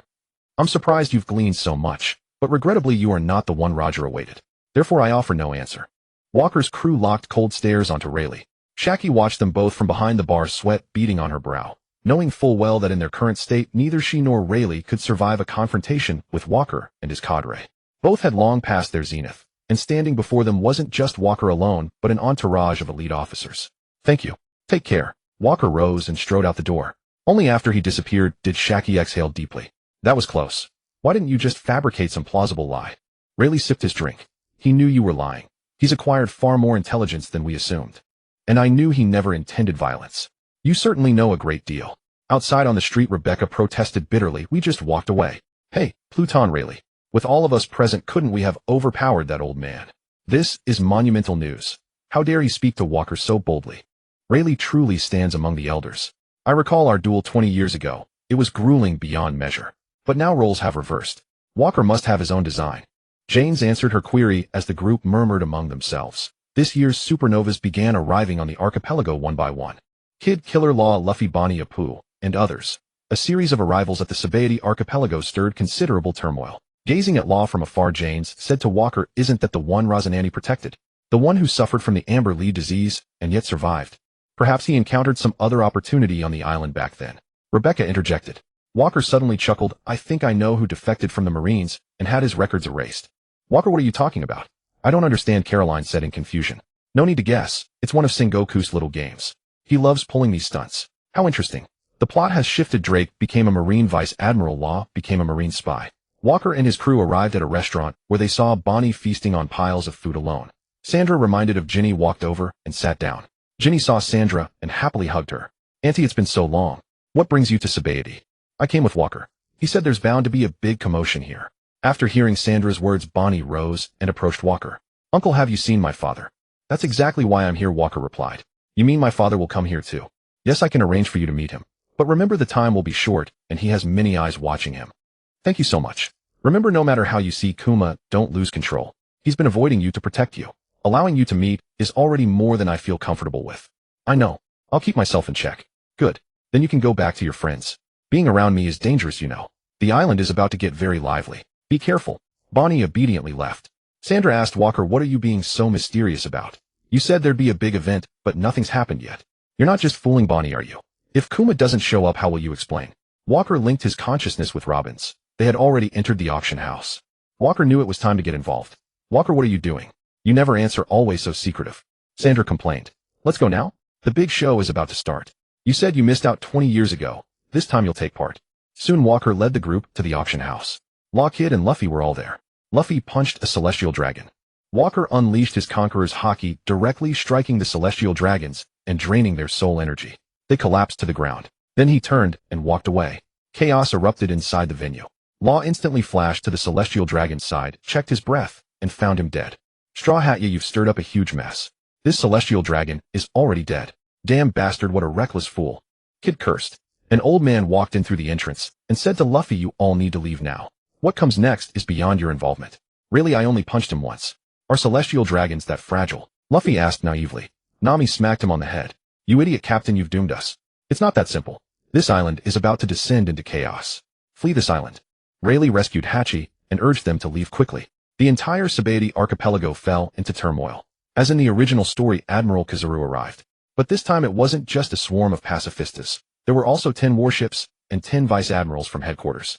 Kizaru began indiscriminately attacking the supernovas the moment he landed, brutally beating them. Walker, are we just waiting here? Did we come all this way just to kill one celestial dragon? No, I'm going to play bigger this time. I'll reap a few devil fruits, make an appearance, and catch up with old acquaintances. No need to engage the Marines yet. You can watch the spectacle from the sidelines. So we came just to watch a farce. I thought we were going to clash with the Marines and the world government. Didn't you say we'd take part? James asked, puzzled. No, after seeing Luffy, I thought of a more interesting approach. Taking down 10 vice-admirals here would only leave Kizaru, and that wouldn't change the seas much. I want to drag more people into this now. All right, Walker. We'll wait up above. If anything happens, we'll come down anytime. With that, James led the others away from the spot. Walker shouldered his rifle and walked into the town. Kizaru kicked Apu away. A flash of lightning vanished from its spot, and Walker, using armament Haki, grabbed Apu firmly and disappeared in an instant. Behind his sunglasses, Kizaru's gaze turned serious. He kicked Urge aside and muttered, if that guy is here, nothing good can come of it. Walker dragged Apu to another area. Apu stared at the man in terror. Ayanko. Carnes, Walker, why are you here? Nothing special. Just picking up leftovers. With that, he gripped Apu's neck and began to extract his soul. What? Why me? Apu uttered his last words and collapsed to the ground. Walker stored the soul energy in a device and reappeared in the city. Kizaru kept striking Hawkins, who immediately fell unconscious. Walker grabbed him and left. This time Kizaru was baffled. He wanted to contact headquarters, but Walker showed no intention of attacking. He began to hesitate. Walker looked at the Hawkins in his hand. The man was still performing divination even at death's door. This time the death rate is 100. Could I possibly submit to you, Yonko-sama? No, I think the dead are more trustworthy. Walker grabbed his neck and activated his technique. But soon a strawman fell from Hawkins' body, and Hawkins himself appeared nearby. Demon form of subjugation. Hawkins summoned a strawman demon and fired a barrage of steel nails, but they clattered harmlessly off Walker's body. I like it when they resist, otherwise it's too quiet and boring. Bolts of lightning struck Hawkins repeatedly. He struggled, but not for long. His strawman shattered, and the lightning made his whole body convulse. Walker finished quickly. Hawkins didn't beg for mercy, the whole process was silent. A voice came from behind, isn't this my old classmate? Oh no, the Yonko. How terrifying. What are you doing here? Kizaru, you do your thing, and I'll do mine. If you want to stop me, feel free to try. I wouldn't mind sinking those 10 warships of yours. Walker aimed his rifle at Kizaru. Kizaru immediately raised his hands. Having someone like you around is quite troubling. You're a huge threat, you know. If it's troubling, then go ahead and try to stop me. With that, he walked past Kizaru. What's gotten into you? Suddenly helping us clean up pirates. Rumor has it you can hunt devil fruit abilities. I wonder if that's true. That would be terrifying. Well, if you think it's true, then it's true. Should I extract your fruit too? To be honest, I've had my eye on the Pika Pika no Mi for a long time. Walker turned to face Kizaru. Kizaru was silent for a moment, then used Yada no Kagami to flee. Walker continued hunting the supernova's fruits, passing by Beej, who had transformed into a tank. Beej also saw Walker and broke out in a cold sweat. You. A big shot like you, why are you here too? Beej stopped and asked tentatively. But Walker ignored him completely and kicked him flying. Your ability is too weak. Get lost and don't block the way. Beej immediately fell unconscious. Target acquired. Scanning. Confirmed Yonko Kane's Walker. Immediate evasive action required. Walker spotted a pacifista and instantly prepared to flee. The world government certainly knows how to cut costs. Its protocol for overwhelming threats is simply to run. Yet curiosity overcame Walker, and with a single bolt of lightning he reduced the pacifista to scrap. He encountered Urki. Upon seeing Walker, Urki broke into a cold sweat, speechless, frozen rigid on the spot. A power akin to the karma fruits. Should he acquire it? This man appears to have already slain a Shichibukai. His abilities must be formidable, perhaps worth keeping. Malice. Mr. Walker, what are you planning? Don't struggle. I strike swiftly. A devastating thunderclap fused with Conqueror's Haki sent Urki crashing unconscious to the ground. Seems you're not as durable as one might hope. And so amid Walker's quiet complaint, Urki became history. Having dealt with them, Walker continued scanning the surrounding supernovas via his Kinbunchika Haki. Soon he stood before Kid-in-law. Yonko, I was just heading to the new world to claim your head. And here you are? Magnetism string. Kid launched an immediate assault, but landed no blow, leaving only awkward silence. Well done. You're the first to dare strike me. Allow me to return the favor, with a single punch. Walker's casual blow shattered Kid's guard entirely. Walker effortlessly extracted his soul energy and turned his gaze toward Law. Yonko Walker, I believe I've heard of you before. Mr. Roswin D., who spoke highly of you, advised me to seek you out should danger arise. Walker nodded, then struck Law across the face, sending him flying, only to reappear before him in the next instant. Law lifted his head with difficulty, eyes clouded with bewilderment. Since you know Roswindi, he surely taught you proper etiquette. You must address me as Mr. Walker. Enough. Likely nothing on you interests me. So for the sake of an old friend I'll spare you. Mr. Walker, I wish to join you. I beg you. Before Law could finish, Walker stomped hard upon his left arm, shattering bone. Agony wrenched a scream from Law. Law, don't play games with me. Sengoku's petty tricks may work elsewhere, but this is your final reprieve. Walker sensed an unfamiliar aura. Naval reinforcements had arrived. How increasingly intriguing. Yellow Monkey, is that truly how deeply you fear me? Pity, the allies you summoned merely complete my design. Through mental linkage with Robin, Walker learned Yellow Monkey was toying with the Straw Hat crew. Rayleigh had appeared, and Kuma would soon follow.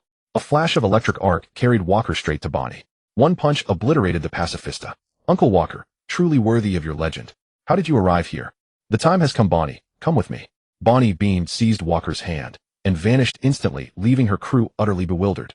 Walker's Kinbunshiko Haki narrowly intercepted Kuma midair.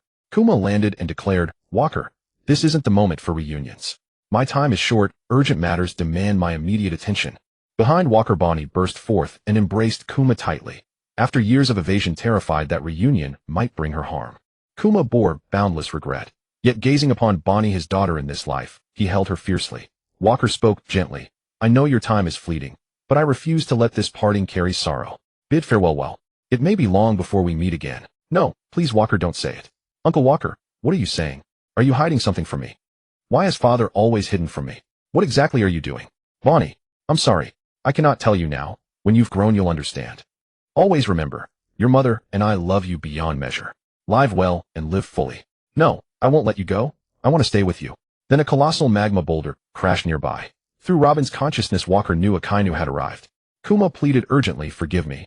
I must depart. Walker, Bonnie is in your care. But Walker stepped forward, blocking his path. I know what you intend. A Kainu has arrived. You alone stand no chance. Rayleigh can at best hold off Yellow Monkey. I'll intercept the Kainu first. Join the fray when the moment demands. After brief reflection, Kuma agreed, and Walker vanished into the battlefield. A Kainu shifted focus from Rayleigh launching relentless assaults. The Elder was nearing collapse, until Walker's arrival startled everyone present. Well, you've come after all, Walker. Are you certain you wish to intervene? Yellow Monkey spoke. A Kainu abandoned Rayleigh and fired a full-powered Dogs of Hell directly at Walker. Walker, this blow has waited over a decade.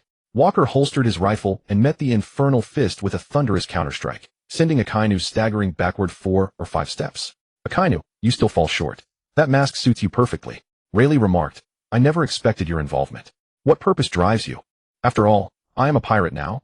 We share the same banner. Surely intervention is only natural. Robin and Nami recoiled in shock upon seeing Walker. Luffy, breathless after toppling a pacifista, panted toward Walker. Huh? Walker, are you here to help me? But Sentomaru ordered the remaining pacifistas to attack. Walker didn't budge. In an instant, multiple lightning strikes reduced them to molten wreckage. Luffy, this confrontation remains far beyond your reach. As Walker exchanged words with those around him, Akainu's crushing fists rained down unceasingly. As Walker anticipated, his presence had drawn Akainu's full undivided fury. Akainu, your strength still requires refinement.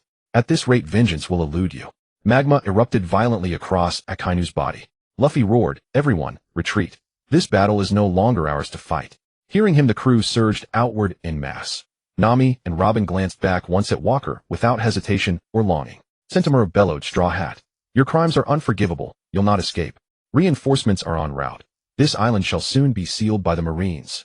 The Straw Hats, exhausted from battling 2 pacifistas, were halted by Sentomaru, just as Kuma stormed the battlefield, hurling Zoro and Sanji aside. Sentomaru instantly stepped forward, coating his fist in armament haki to block. Time lost. Marine admirals and legions of troops closed in from all directions, encircling Walker, the Straw Hats, and Rayleigh. Admiral Akainu, Admiral Yellow Monkey, we report for reinforcement. Yellow Monkey smirked. Kuma, how baffling that you'd involve yourself in this. Walker, the criminal who's eluded justice for 20 years. Today ends your reign. Akainu, do you truly believe these men can contain me? Walker, you overreach. You know nothing of how the Marines have evolved. Is that so? Let me test it firsthand. Walker had long since mastered the pinnacle of Conqueror's Haki. Its palpable crushing pressure felled countless veteran Marine vice admirals. Only elite vice admirals remained standing. Akainu refused to tolerate Walker's arrogance, clashing with him in furious combat. Yellow Monkey and Rayleigh continued their duel. The true question remained, could Kuma, under fire from elite vice admirals, successfully rescue the remaining Straw Hat crew?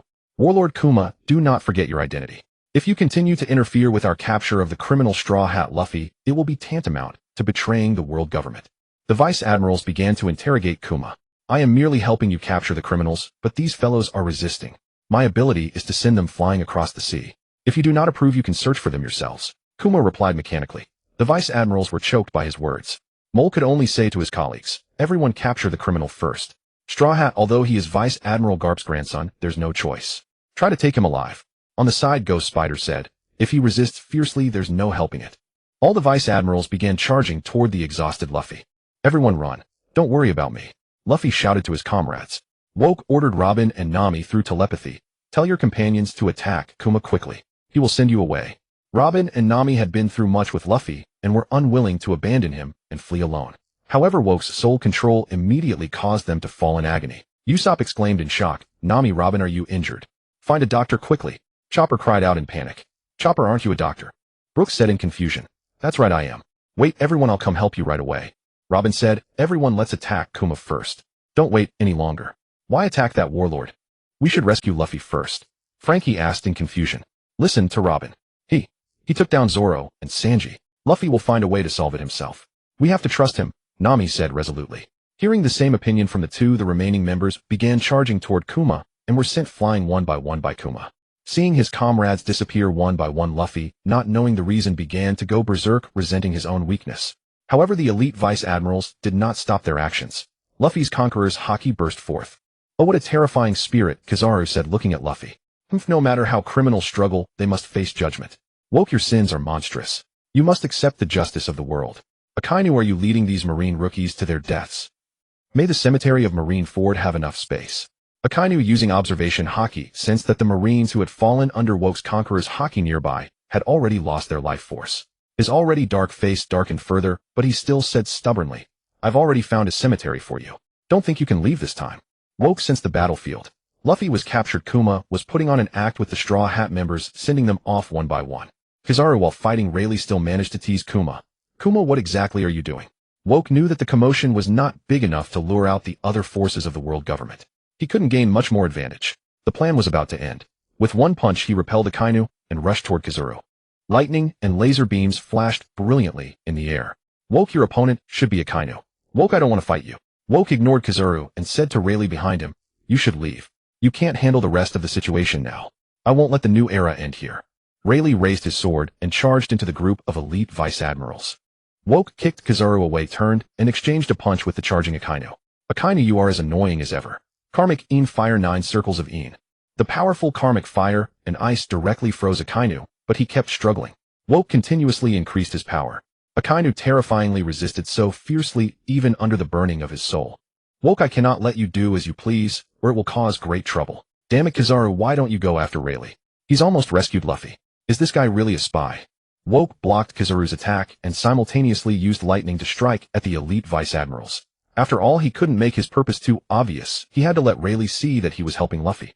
Thank you, young Woke. I didn't expect you to lend a hand to Luffy. Rayleigh, I don't want to waste any more time here. Kizaru and Akainu working together would be troublesome, and more marine reinforcements are coming soon.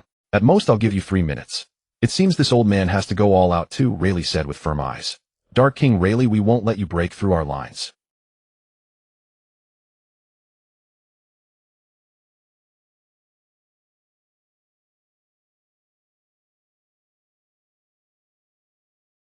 He pretended to lose control of Akainu, released him, and ran over to Rayleigh. Young man, why are you here? I don't need your help, Rayleigh said while blocking the Vice Admiral's attacks. Then you try to fight Akainu and Kizaru. I'll rescue Luffy. I'm old, I can't take on both of them anymore. Meteor volcano. Huge magma bullets directly crashed down on the location of Woke, and Rayleigh completely ignoring the lives of the elite Vice Admirals. Admiral Akainu, what are you doing? We're still here. What an incomprehensible monster, attacking friend and foe alike. The elite Vice Admirals dodged and complained. After Akainu's obstruction, the marine reinforcements on the coast had already arrived. Sentamaru handed Luffy over to the reinforcements to be escorted back and returned to the battlefield himself. It seems there's no chance anymore. Damn the situation, Rayleigh said helplessly. Then you go quickly. I can hold the rear.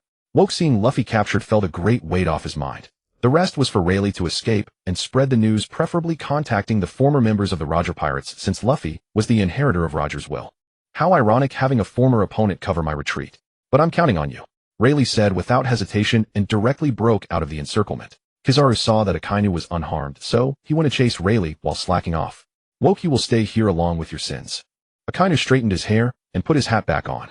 Akainu, your Marines really are good at feeding kills. You've called so many people to rush to their deaths.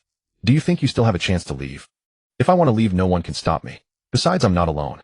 Woke then took out a den mushi to call his teammates high in the sky. Seeing this, Akainu struck first, transforming himself into erupting magma, turning the entire area into molten lava. Awakened your devil fruit. Unexpected, Akainu. How did you manage that? Share your experience. Akainu completely ignored the Marines around him, his eyes fixed on Woke. I admire you still having the mind to joke at death's door. All the efforts I've made over the years to defeat you are worth it. Die, Woke. The sky was filled with magma that swallowed Woke. Chi-Quan, how many times must I tell you? Unless you can coat all your magma with armament haki, these lifeless things are useless against me. The scorching lava flowed past only to be neutralized by Waku's endowment. The magma transformed into a giant and struck directly at the Vice Admiral ranks, melting the lower-level Marines. Seeing this, Chi-Quan's face darkened. He could not stop it either, for the magma had been imbued with a soul, and he could not reclaim it. He could only launch a fierce close-quarters assault against Waku. Meanwhile, the elite Marine officers began to converge, but unfortunately the Vice Admiral's armament haki attacks could not even breach Waku's defenses. Only Chi-Quan's strikes required some caution. Not long after, Waku's crew suddenly appeared on the battlefield, causing great chaos among the Marines. Damn it. The fallen noble, the mechanic, the wild beastman, the teleporter. How did these guys get here so fast? This is already a battle against a Yonka-level crew. We should inform Fleet Admiral Zhangguo. If you're scared, you can leave first. Seeing the Marines panic, Rebecca sneered. I can sense your fear. Let me set you free. Decomposition. Finale dance. Her rapier left its sheath, and a slash cut through the air. The Marines defended with armament haki, but even blocking the slash could not stop the power behind it. The formidable decomposition ability shattered most of the Marines on the spot. Lethal poison. Severi's concoction erupted among the Marine ranks. War Fortress. Sandra donned her battle suit, her entire body unfurling like a mobile fortress. Every energy cannon blast she fired vaporized a patch of forest. Sandra's combat prowess has been astonishing lately. I never noticed it before, Jins remarked. Caroline chimed in. She spent years working beside Vegapunk and obtained all the research results of Queen and Judge. Coupled with building the Pluton warship with Tar, she's practically dismantled Pluton and integrated it into herself. Under the assault of Waku's crew, over a dozen elite vice admirals, such as Spider Mole, Bastille, Dalmatian Staircase, along with later reinforcements like Ponsky and Urban, fell one after another. All were taken down by Waku's crew, and thanks to Rayleigh's earlier efforts, it was relatively easy. The remaining 3 or 4 vice admirals like Mountain Fire and Stolberry were Waku's former classmates, so he left them for himself to deal with. As for Chi-Quan, he was surrounded by the group, showing no trace of fear. Yet as he hesitated, Waku sensed Zhangguo's presence. Does the Navy have no shame? Waku said to his crew, everyone hold off this mad dog for a moment. I need to wrap things up. That bastard Zhangguo is almost here, and he always brings someone along. All right, Waku, leave it to me, Caroline replied. If you gave us a bit more time, cutting off Chi-Quan's head wouldn't be impossible. What a shame, Rebecca said excitedly. For once you and I agree, Hillard said, delivering a slash. These crew members had followed Waku through the New World for 20 years, most of them trained under Marine Zephyr's system. Each was a veteran of countless battles. With Chi-Quan surrounded and worn out from his earlier fight, with Waku he struggled to keep up. Waku slowly approached the few surviving vice admirals. Long time no see, old classmates. Waku, it's been 20 years, hasn't it? I never thought that time would be the last, Brookgrass said. You old hag are still alive. But this will probably be our last meeting. Haha, our positions are different, so it's only natural. In the end, we can only look up at your silhouette, Mountain Fire said, lighting a cigar with a smile.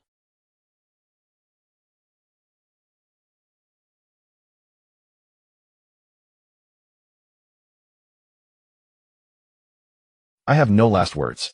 Do it, Stolberry said. Waku's palm glowed with a dark purple light. The soul capture technique was ready. He looked at these former comrades, nodded slightly, and then unleashed it.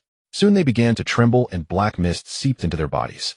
There was a useless horse fruit. Severi could sell it later. No use keeping it. Sensing Zhangguo's aura growing closer, Waku gazed at Chi-Quan, still surrounded by the group, and his entire aura began to gather. Titan's might, nation-destroying shot. He aimed his rifle and fired with all his might. This was Waku's ultimate strike, imbued with top-tier conqueror's haki and armament haki. The bullet wrapped in power and shot out swiftly. Its power was enough to level a small island in the New World.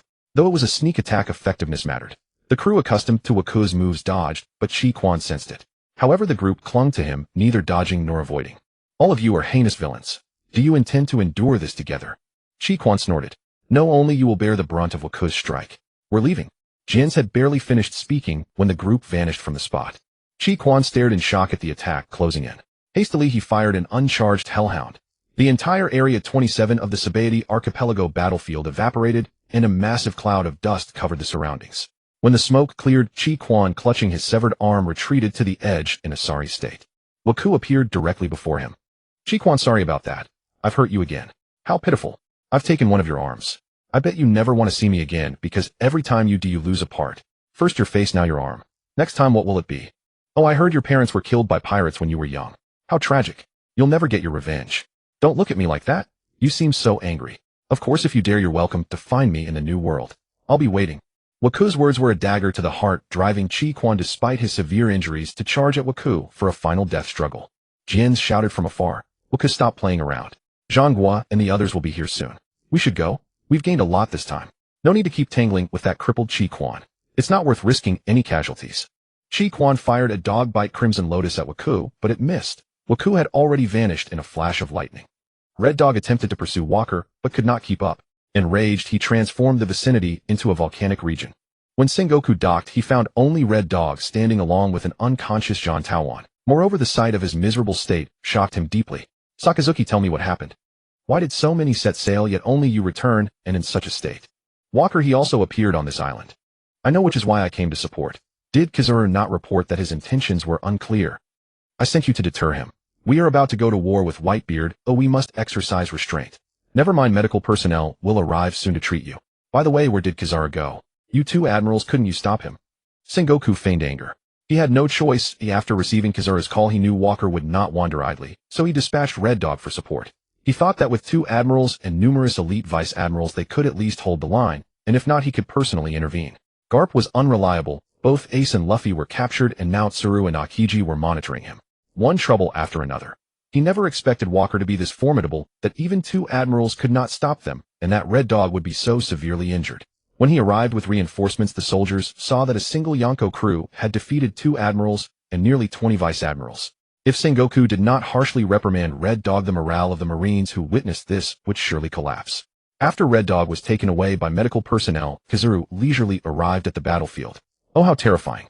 Did it really take such a price to capture Walker? Bastard Borsellino, where were you? Your shirking made Red Dog's fight so difficult. No, Fleet Admiral Sengoku, I was pursuing Rayleigh. Rayleigh? Where is Rayleigh now? Where is he? Did you capture him? Sengoku roared. I encountered the Red Hair Pirates and had to execute a tactical retreat.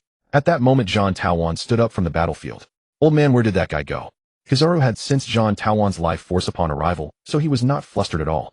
Seeing him awake, Kizaru said to Sengoku, Fleet Admiral, I don't know the specifics. I was mainly responsible for fighting Rayleigh. Zhan Taowan, you did well. I have received Straw Hat Boy. Now just report what happened later. Alright, no problem. Sengoku led the Marines carrying the bodies of the fallen back to Marineford. Upon arrival, he sent Kizaru to relieve Tsuru. When Tsuru entered, Sengoku said with a headache, Kizaru and Red Dog led the team to capture Luffy, but Walker intervened, resulting in the deaths of all supporting vice admirals. I truly did not expect such an outcome. Red Dog severely injured. All vice admirals dead. Such an incident hasn't occurred in many years. You mean the Valley of the Gods, eh? I hope not, for he was once a Marine. He hasn't completely fallen to evil. But it has happened, and the Whitebeard Pirates are gathering. That bastard Garp's grandson is causing trouble at this very moment. Tsuru sighed. We were at an absolute advantage against Whitebeard. Now Walker, a Yonko approaching his prime, has disrupted the balance, adding many variables. Sengoku asked, Tsuru, what do you think about executing one first and imprisoning the other? With Red Dog wounded and a third of the elite vice admirals gone, I fear that relying on the Shichibukai, those turncoats, and the pacifistas will not be enough to withstand the variables brought by Straw Hat Boy. Tsuru knew that Sengoku was actually concerned about the feelings of his old comrade Garp for executing his grandson. Sengoku, what you propose is feasible. Eliminating Roger's son first would be a significant blow to the pirates. Then I will go to Mary Geos to report the battle plan. Keep an eye on Marineford in the meantime. Seeing Tsuru nod, Sengoku headed to Mary Geos. 5 elders, here is the execution plan. Please review it. After reading, Venus Nushiro said, why is there only Roger's son here? And what about Straw Hat Boy? Mercury V. Nushiro added, Sengoku, are you playing favorites? No, I am not. The Marines simply cannot handle the variables of executing both at once.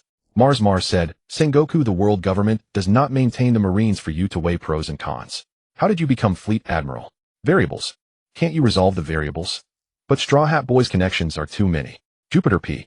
Nustero quietly asked who. Dragon Garp. Isn't that better? Execute Dragon's son directly to assert the world government's authority. Not to mention the unpredictable attitude of Red Hair. Mercury V. Nustero sternly said, Sengoku, that is not your concern. Your task is to execute both criminals. But I cannot gamble with the lives of all Marines at Marineford. Saturn S. Nustero slammed his cane on the ground. Sengoku, you better know what you are saying. The Marines are the world government's Marines, not yours. I only need you to obey orders. Is that clear? Sengoku, frowning with rage, knew he could not defy the order even if he believed this decision would destroy the entire Marine force. Understood, I will add Straw Hat Boy to the execution list. I heard the Marines suffered heavy losses in the Sabeti archipelago. Nustero asked. Yes, we lost 2 Marines, 18 elite vice admirals, and Admiral Red Dog was severely injured. Sengoku reluctantly stated the facts. Too incompetent, Sengoku, Mars said. Facing the reprimand, Sengoku could not refute, for the losses were indeed immense. Raise the bounty on the Waku Pirates. Titan S. Nustero spoke. Then what amount do you all suggest? Mercury V. Nustero asked. 50 billion. His danger level warrants it. Mars proposed. Agreed. The other elders chimed in. Sengoku, you heard us. Go and do it. This execution must not fail. We will assist you if necessary. Sengoku acknowledged and left, returning to Marineford, where he reissued bounties for the members of the Waku Pirates. Mini Thief. Lily Instermac 1. 156 billion Allosaurus. Page 1 427 million Pachycephalosaurus. Ulti 532 million Triceratops. Sasaki 798 million Black Widow. Black Maria 947 million Mammoth. Jack 1 billion A Prophet. Geppetto Jorio 1. 822 billion Angry Shark. Holy Towel 1. 988 billion A Living Cutter. Charlotte Castor 2. 066 billion A Underground Doctor. Andreas Severi 2. 219 billion Mechanic. Bavashalaku Sandra 2. 573 billion U Fallen Noble. Eshmond Rebecca 3. 0017 billion O Pirate Queen. Monlister Caroline 3. 279 billion Corroder. Bill Rands Dylan 3.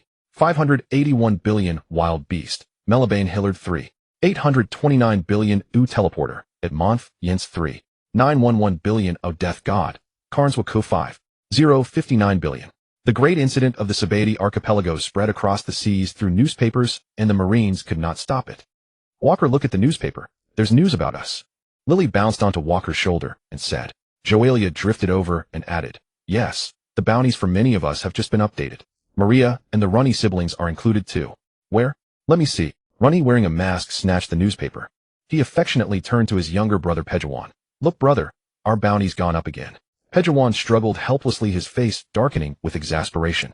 Just then the din mushy in Walker's arms rang. The Marines have announced that both Luffy and Ace are scheduled for public execution and are currently held in Impel Down. The 7 warlords of the sea, the Science Division, and the Pacifista units have all been mobilized. The world government has deployed 50 units. All forces are now fully assembled at Marineford, and a strategic briefing has already convened. I've transmitted the footage to you via din mushy. Excellent work. You've justified every pirate I sent your way over the years for capture. Your intelligence arrived promptly. During the event, you must also perform convincingly. Understood, boss. I know exactly what to do. Walker hung up and immediately shouted to his crewmen, prepare to set sail. We're heading to Whitebeard's territory. Right away, Walker. Are we going straight to Whitebeard now? Gines asked. Whitebeard will certainly go to Marineford. We'll let him pave the way for us. Such noble fools are too useful to waste. As expected of you. So, this execution is just an excuse for us to join the spectacle? Dylan asked. Precisely. With such a massive gathering, our participation is inevitable. And perhaps this is the very opportunity we need, a chance to topple the Marines once and for all. You've got another scheme underway? Rebecca asked. Naturally, and everything is unfolding precisely as planned. Fortune teller cast a divination. How will this turn out? Sandra suddenly interjected. I'm a diviner, not a witch. Don't misname me. Wait, I'll consult the omens now. Divination ritual. Joelia replied. I foresee. Islands sinking. Moments later, Walker's flagship began its voyage toward Whitebeard's domain. Whitebeard's flagship sailed alongside his allied pirate crews. Walker descended from the sky. Ragnar's ship settled steadily upon the sea. Walker ordered his crew to signal with flag semaphore requesting an audience. Marco immediately reported to Whitebeard. Pops, the pirate Walker wishes to meet with you. Shall we permit him aboard? Whitebeard, receiving in 4 drip, boomed with laughter. Has this brat come straight here after causing such chaos? If he dares board my ship alone, yet we deny him entry. People will whisper that Whitebeard has grown feeble, too timid even to welcome a boy aboard. Very well, Pops. Let Walker, the captain of the Grim Reaper Pirates, come aboard. Whitebeard's crew signaled assent. Walker, shouldering a cask of Elbaf's fiercest liquor, instantly teleported onto Whitebeard's deck. Every officer aboard roared, "All new recruits, evacuate the ship." Now, Marco murmured, too late. He always makes his entrance felt unmistakably. Walker's Conqueror's Haki surged forth instinctively, though heavily restrained, yet still felled over half the crew. Had he unleashed it fully, they'd all have fallen lifeless where they stood. "Brat, speak quickly. I hold no fondness for you. Whitebeard isn't dead yet. Let's drink." I rarely share liquor with anyone. Walker uncorked the bottle himself. A pungent, fiery aroma filled the air. He poured a full bowl and tossed it to Whitebeard. Whitebeard caught it firmly. "Damn, Brat, your grip's fierce. This brew packs serious punch. Strength-wise, few could rival me." Whitebeard drained the bowl in one gulp and hurled it back. Black aura rippled from Walker's body. The bottle rolled itself obediently to his side. Whitebeard growled, "Out with it. What brings you here, damn you? Why did Ace fall into trouble aboard my ship?" "My son, I'll retrieve him myself." "Then why did you send him? I warned you. The dark fruit was beyond even your control. And now you dare claim you'll save him. What face do you have left?" Walker's flintlock cannon slammed down with black lightning. Whitebeard drew Yubashiri and met the strike midair. The entire Moby Dick shuddered and sank halfway into the sea. The storm clouds above split cleanly apart. "Walker, your strength has grown since last time. If that's all you came for, get lost. This time I fight beside you. Ace will walk out alive." "You think you can wade into these treacherous waters?" "I'm not convinced. I've known Ace since childhood, yet the boy never applied himself. Half the fault lies with you, and half with me." "Kuarariare. Very well, follow if you wish." Walker withdrew a stack of intelligence reports from his coat. "What's this?" Whitebeard asked, puzzled. "It contains Sengoku's latest war council proceedings. You may examine them. Can you guarantee its authenticity? Sengoku is no fool to deceive." "Who knows? I've given it to you. Believe it or not as you choose." Walker turned and strode away. "What an odd young man," Whitebeard chuckled heartily. As Walker stepped off the deck, his observation, Haki, sensed Shanks' presence approaching. Just as foretold in the canon. Shanks has arrived to mediate. Walker chose to remain and observe. Shanks' flagship slowly neared Whitebeard's vessel. Upon spotting Walker, every officer aboard stared intently at him. "Walker, you've come for that matter too. That's none of your concern. I know why you're here, to broker peace. You wouldn't consider joining the fray. This affair entangles far too many." "Shanks, I owe you no deference. Besides, I want to witness how you Luffy's guiding star will choose when he's imprisoned." Shanks fell silent. In the distance, Marco granted permission for Shanks to board, this time wisely ordering the crew to evacuate first. "Walker, what does Shanks intend?" Gines asked. "Is he entering the battle too?" "Who can say? He thrives on balance. His motives remain inscrutable." "So, where do we go next?" Caroline asked. "Return to base, for now. Sandra, have your Zero Series clones been calibrated? That old man dubbed them Seraphim." "Fine, call them what you like. I require at least 30 units. Each must surpass the newly deployed 2nd-generation Pacifista in capability. Then feed these devil fruits to the Seraphim. War looms imminent." Walker shifted into beast form and regurgitated stone chests, filled with collected fruits, and handed them to her. "Leave it to me, Walker. I'll have them ready swiftly. I've already outfitted each with combat armor infused with your genetic signature. Imagine their physical resilience. These humanoid weapons will be terrifyingly impervious." Dr. Vegapunk employs green blood. But if we implant true devil fruits, the resulting powers will differ vastly in potency. Will the machinery even trigger their awakening? I can't wait to see what emerges. Sandra exclaimed, eyes alight with excitement. "Everyone, prepare thoroughly. The grandest ceremony is about to begin. Our destination, Marineford."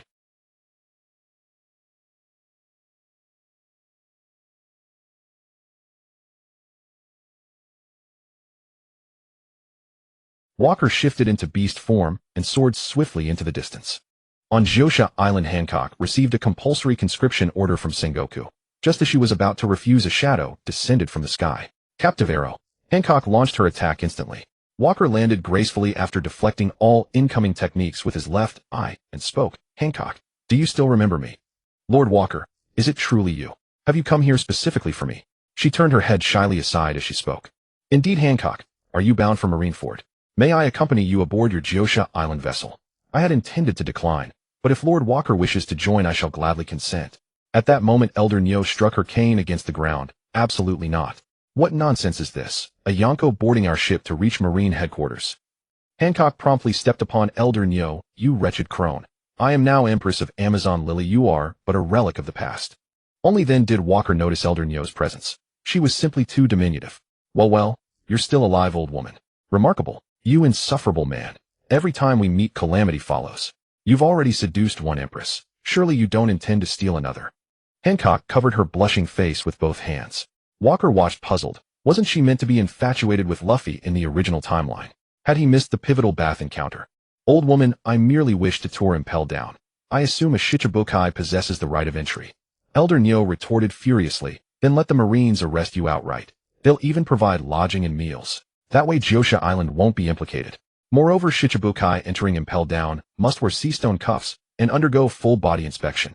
How could you possibly slip through undetected? Before Walker could reply, Hancock delivered a devastating fragrant leg kick, sending Elder Neo flying. Lord Walker, since Sengoku has issued a mandatory summons, pray accompany me henceforth.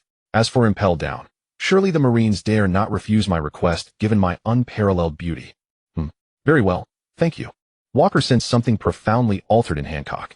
If his perception held true, she harbored genuine affection for him. Caroline, he had courted her himself. But Hancock, he could not fathom it. How had two successive empresses fallen for him? Wasn't it Luffy in the original narrative? Luffy. Of course, the boy had been captured and never reached Josha Island. It seemed he'd once again succeeded in dismantling a bond. Aboard the Josha Pirates vessel, Walker observed they traversed the calm belt, propelled by two colossal serpents. Was such a thing even possible? These sea serpents showed no fear of sea kings. Hancock lavished attention upon Walker, leaving him deeply flustered. After all, she'd been imprisoned in Mary Geos at just 14 or 15, yet he doubted the celestial dragons had suddenly adopted vegetarianism. Indeed, she possessed an unsettling predilection for what others had already claimed. Soon they arrived at Mary Geos. Walker remained aboard, distant from headquarters, concealing his presence while using lightning arcs from his Goro Goro no Mi to eavesdrop on Sengoku's meeting. Its outline matched the original, mobilized the Shichibukai to intimidate the Whitebeard pirates. Hancock declared, Sengoku, we accept conscription, but bear no obligation to fight alongside you against Whitebeard. Then what do you seek, Empress of Josha Island? Very well. Though I loathe the company of men, I confess I wish to glimpse the son of the Pirate King. So, you simply wish to see Ace? Precisely. The Shichibukai status remains useful to me. With 1/3 of the Navy's elite forces eliminated by that accursed Walker, and now Kobe's grandfather Garp involved, the Shichibukai's strength proved vital. Merely observing Ace posed no threat. Yet how could this legendary misandrist suddenly desire such a meeting? Though suspicious, Sengoku acquiesced to Hancock's request and dispatched a rear admiral to escort her to Impel Down. Back aboard her vessel, Hancock addressed Walker. Lord Walker, we may depart. Yet how precisely shall you enter? No concern, this is trivial. With those words, Walker employed Busashoku Haki-infused life, returned to shrink himself, and slipped inside Hancock's garments. Pressed tightly against her, Hancock flushed crimson.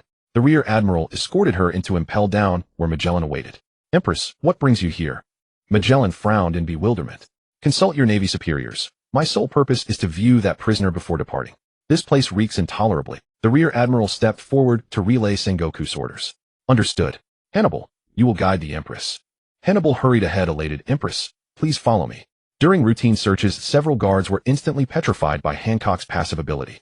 Upon seeing her fitted with sea-stone cuffs, lecherous Hannibal wisely held his tongue. Walker followed Hancock downward, to Ace's designated cell, only to find it empty. Nor were they confined to level 6. Where is he?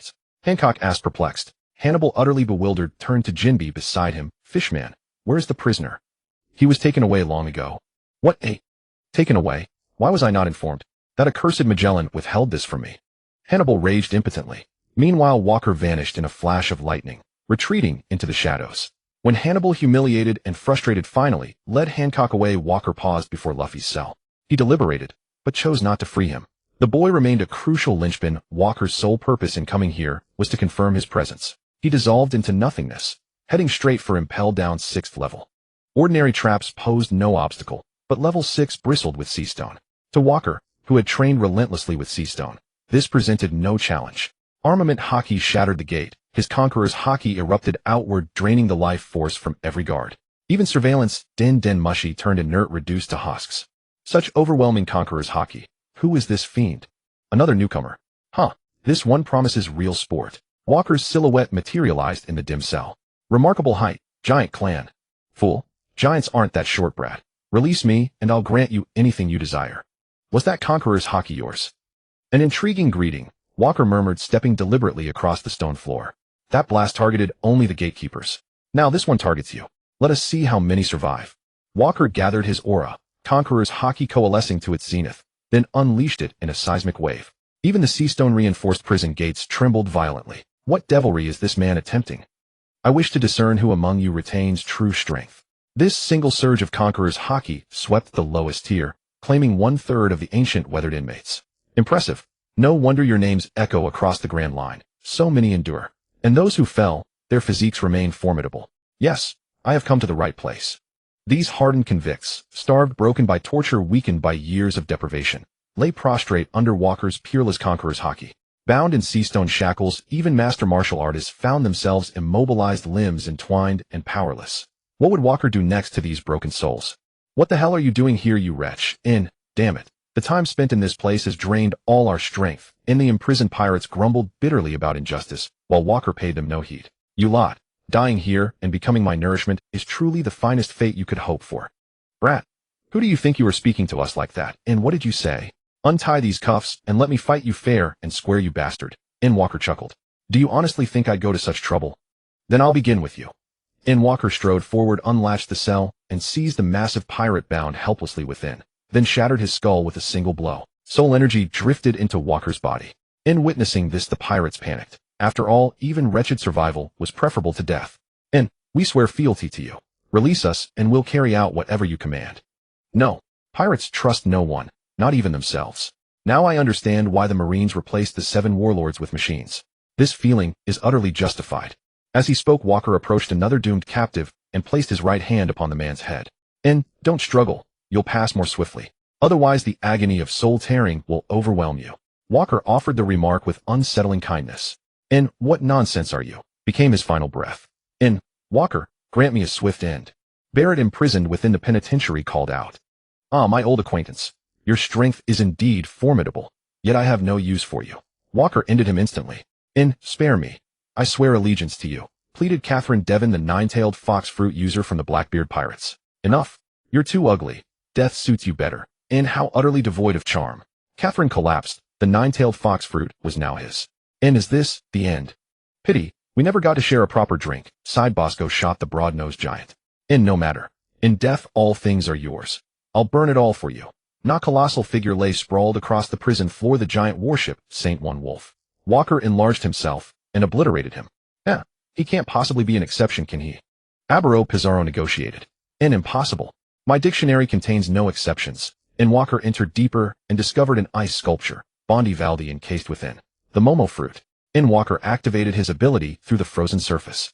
Slow, but the black energy seeped steadily into Valdi's body. The fruit was secured. Walker slaughtered relentlessly. Over 100 infamous hell pirates fell before him. Where had Crocodile gone?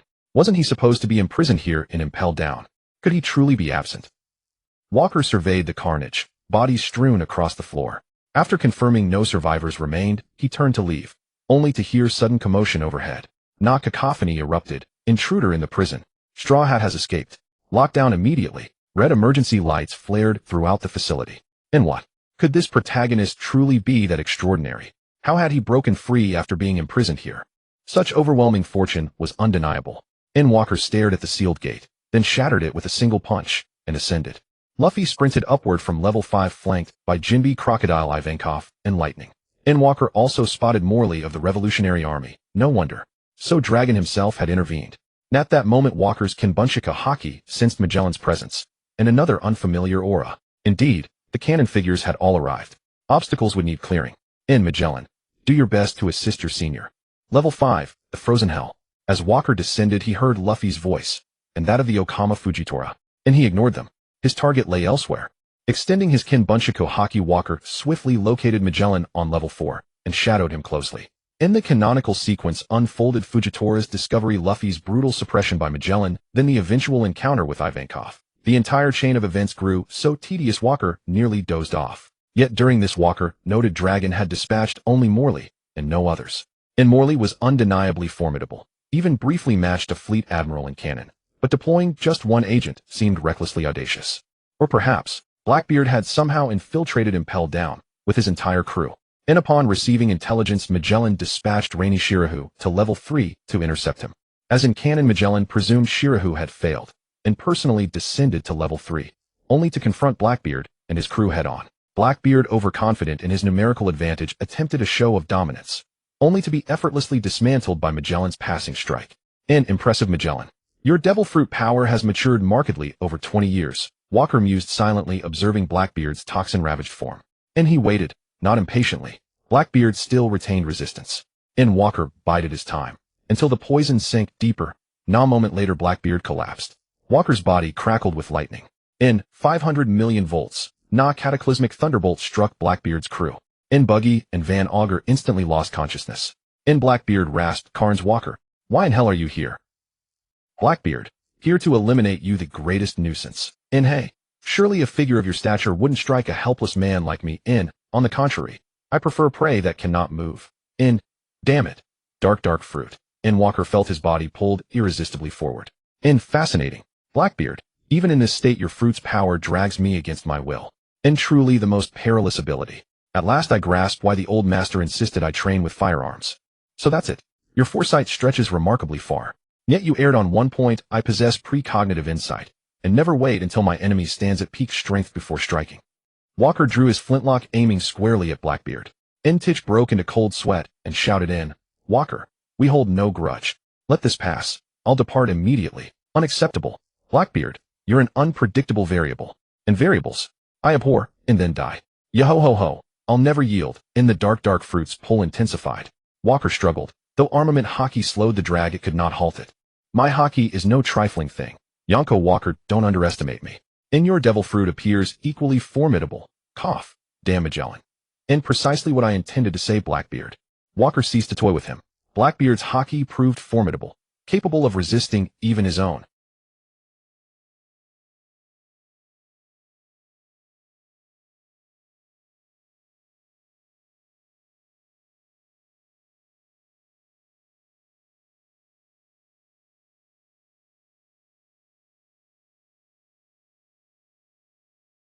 Walker's black gun fired a Supreme Conqueror's haki-infused shot flying straight toward Blackbeard's right hand. Blackbeard immediately wrapped himself in Busashoka Haki to block. Damn, the Yami no Mi can't materialize, but don't underestimate my Busashoka Haki. What? My haki is gone. Up. As the lead bullet touched his arm, Blackbeard felt his entire body go numb, and his Busashoka Haki instantly faded, leaving his limb defenseless. The bullet exploded, and his right hand flew off. Blackbeard clutched his right hand in agony. The Yami no Mi doubled the pain, causing him to collapse on the ground, screaming. How can this be? Spare me. I'll submit. I can help you obtain any ability. See, my power can do that. Under my Conqueror's haki control, any Busashoka Haki is nothing before my eyes. Moreover, my supreme Busashoka Haki can temporarily disable your ability. Blackbeard, you lost because you were too arrogant, always underestimating your opponents at the start. I also have to thank that young fellow Magellan. Without him, dealing with you would have taken more effort. And as for that ability you mentioned, can't I just obtain your fruit and do it myself? Walker, aren't you a devil fruit user? No, you can also hunt others' fruits. So the rumors are true. Since you're a dead man anyway, I don't mind telling you, yes, it's true. And your fruit is truly too evil. Any fruit user would be suppressed by your Yami no Mi. Your haki is also not bad. The world has been fooled by you. Red-haired Shanks with both hands can tie with the world's greatest swordsman Hawkeye, yet you left a permanent scar on his face. That's impressive. Ace, losing to you wasn't a loss. Even without the Yami no Mi, you would be a troublesome opponent. Ace, are you avenging Ace? That was a foolish decision of mine. I apologize to you. I can also accompany you to rescue him. If we join forces, our chances are huge. Blackbeard said with some panic. He didn't know why everything he had concealed seemed to have been seen through by the man before him. Let me think. Next, you'll surely want to go to Marineford to reap the benefits. Whitebeard's body won't last long even without fighting. So you'll take his Gura no Mi. I've heard you're not a normal person either. If you eat the Gura no Mi, it would be perfect. The Yami no Mi attracts all fruit users to your side. Once you touch them, you can restrict their abilities. If forced into close combat, your physical skills aren't weak. You injured red-haired Shanks, which is impressive. Adding the Gura no Mi, which counters physical fighters, and swordsmen shattering all slashes. If you were allowed to develop, it would indeed be troublesome. It seems the old man saw far into the future. Truly, firearms are one way to counter you. As long as you don't obtain the Gura no Mi, your defense against guns is weak. Although your dark water can absorb long-range attacks, you instinctively dodge with your body. And my Busashoka Haki, like the old man's, can inject haki into the opponent's body, temporarily weakening the ability user. As long as the gun hits you, you have no way out. Redhaired's first crew member was to find a sniper Yasop. That kid is quite clever. After you left the scar on Shanks, he thought the same as the old man. Indeed, only a sniper can best counter your ability. You're right about everything. I've lost. So killing me seems useless to you, doesn't it? Your ambition is too great, Blackbeard. End of conversation. I never waste words with enemies. Walker fired another shot. Blackbeard activated his Kinbunshiku Haki fully. The shot aimed at his head hit his shoulder instead. So painful. You won't get what you want. I won't die. Dark vortex. Countless bricks and tiles burst into the air, falling around to conceal Blackbeard. Black mist began to sink the entire floor. Let us merge into the darkness together. I won't die. Though it's a bit troublesome, you still have to die. Walker took out a box of bullets from his pocket and laboriously loaded special bullets into the gun. Hey, what is that thing? No matter what, only you will die, Walker. Blackbeard was extremely arrogant. Though his feet were slowly sinking and his body grew weak, he continued loading the ammunition. After completing his task, Walker directly chambered around. Though I disdain using these, Sangdilo once told me that scientific power is formidable. Later he made me believe it. That old man's gadget. I hope it works. What were the instructions? Forget it as long as it hits. The old man always used this black gun. I hope this shot helps me aim. This guy is indeed a tough opponent. Bang! The gray bullet left the chamber infused with powerful lightning and Haki. Blackbeard tried to absorb the bullet into the darkness, but he miscalculated. One shot severed his left arm. How? How could the dark vortex not absorb it? Even your Haki couldn't do this. How is this? I can't move at all. There's sea prism stone inside my body. I never thought a guy like you would use such a thing. Not ordinary sea prism stone, but 100% purified. When I first touched it, even I fell down weak. Later I barely got used to it.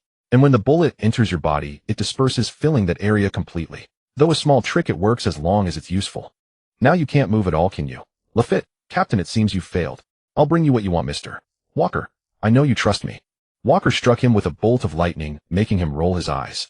Even with severe poison, he still tried to hypnotize and control me, courting death.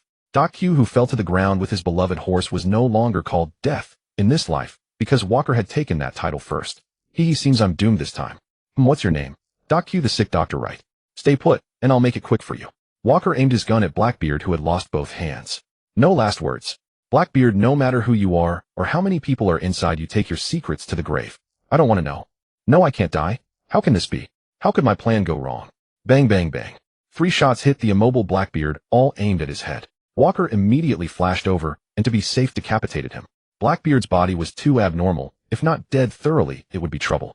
While the body was still warm, Walker extracted the soul energy.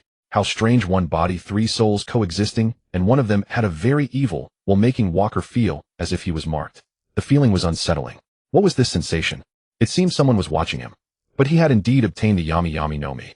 To avoid accidents, Walker summoned dark flames and burned Blackbeard's corpse to ashes, feeling relieved. Finally, the troublesome enemy from the original story was eliminated. This way the plan could proceed more smoothly.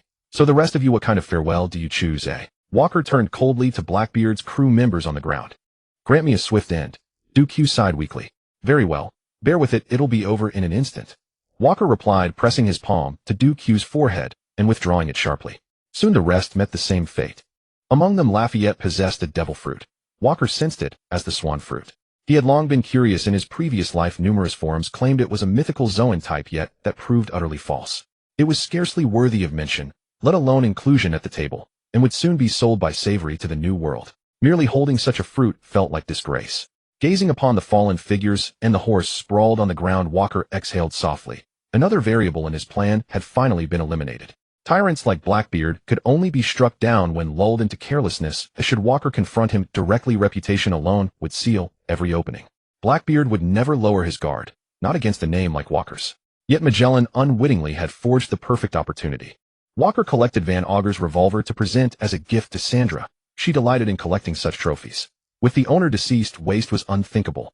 Then footsteps echoed nearby, only to halt abruptly. Without turning, Walker knew it was Deputy Warden Rainy Shiro. He did not glance back as he spoke. Have you come to deliver the antidote to Blackbeard? I suspect he'll never receive it. What brings a figure of your stature here?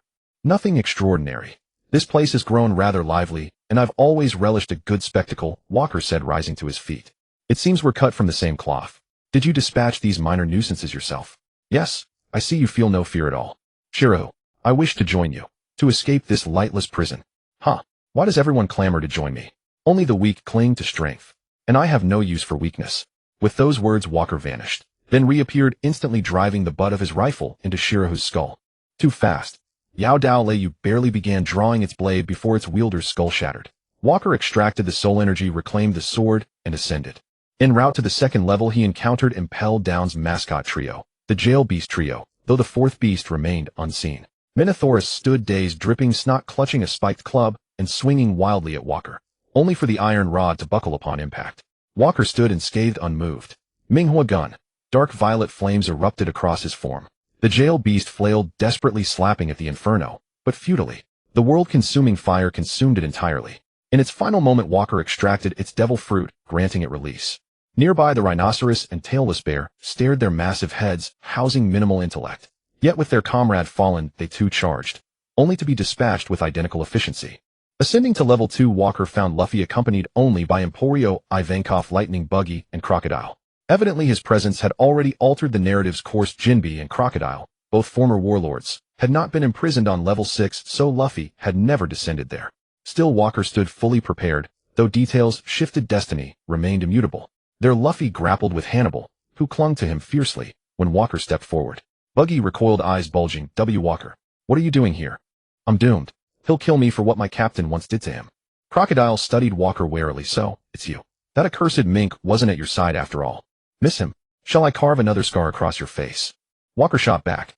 Crocodile, uncharacteristically silent, knew full well he stood no chance against Walker. Luffy beamed. Walker, were you captured too? Huh. Thanks for rescuing me earlier. Ivankov chirped, radiant. Walker-kun, long time no see. How wonderful to lay eyes on you again. Ivankov, long time indeed. No wonder I hadn't seen you. You'd been imprisoned all along. Huh. I came here to save Ace, but he's not here. So hurry out. You've got nothing to worry about. I'll hold the line. Huh. Then thank you. What truly is your purpose here, Walker? Crocodile frowned. What game are you playing? You're hardly worth the effort of calculation. Just go. Buggy and Mr. 3 bowed deeply. For Emperor. Holding the line. Truly. How reassuring. We'll depart immediately. Thank you. Hannibal lunged to intercept, only for Walker to vanish, then reappear, crushing Hannibal's face beneath his boot. I admire your conviction, so rare in one so weak. Yet justice holds no sway over me. I am a pirate, and you Marines forced my hand. Suddy murmured beside him. Zebra, attack him now. Don't hesitate. With a sharp lash, Suddy spurred Zebra forward. The jail beast swung its hammer wildly. Walker seized its leg, hurled it crashing to the ground, then stomped its skull. The sheer force shook Impel Down itself, and ended the beast instantly. Impossible. What manner of power is this? Zebra was awakened. Why fell so easily? And you little Suddy, what shall I do with you? Suddy staggered backward. 20 years as a pirate had forged Walker's aura, his killing intent, his authority thick and suffocating. Step by step he advanced, until Suddy collapsed unconscious. That's all you've got? Then go. Magellan approaches swiftly. Then we leave it to you, Walker. Luffy laughed carefree. Jinbe arrived moments later. Brother Walker, thank you for all you've done for Fishman Island.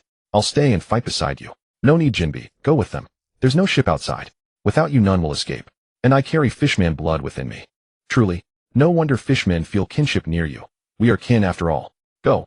March boldly toward Marineford. Will you come too? Whitebeard showed me great kindness. I must go. Indeed. Yet someone must see this through to its end. Then, thank you. Walker shattered the gate. This time little Fong need not remain behind. He fled alongside the others, guided by Jinbe's summoned school of fishmen. Behind them Magellan drew near, his expression tightening with wary vigilance. Senior Walker, I never imagined encountering you here. Magellan, 20 years gone, yet you've lingered in this sunless cage. Why are you here? Were those bodies along the path you're doing? No visible wounds, yet all dead. Why intervene? The time for change has come, Magellan. Impel Down. The underwater prison. Are these prisoners truly useful? Cage 1, and another rises in its place. Will you ever finish? Those convicts, did you set them free, Senior Walker? I did. And what will you do about it? What is your aim? Why orchestrate this? Because certain actors must now take the stage. Senior Walker, evil has corrupted you deeply. Poison Dragon. Magellan struck first. The purple poison surged toward Waku, but he remained utterly unfazed. Magellan, have you forgotten? These have no effect on me. Bestow. The poison dragon halted in midair as Waku walked forward step by step, while Magellan broke out in a cold sweat. Yet the justice he upheld would not allow him to show any fear. Poison Giant. Well, Magellan, aren't you afraid you'll get diarrhea halfway through the fight? Going all out from the start. Facing you, Waku, how could I test the waters? That would be suicide. Even so, what difference does it make? Do you think you can survive?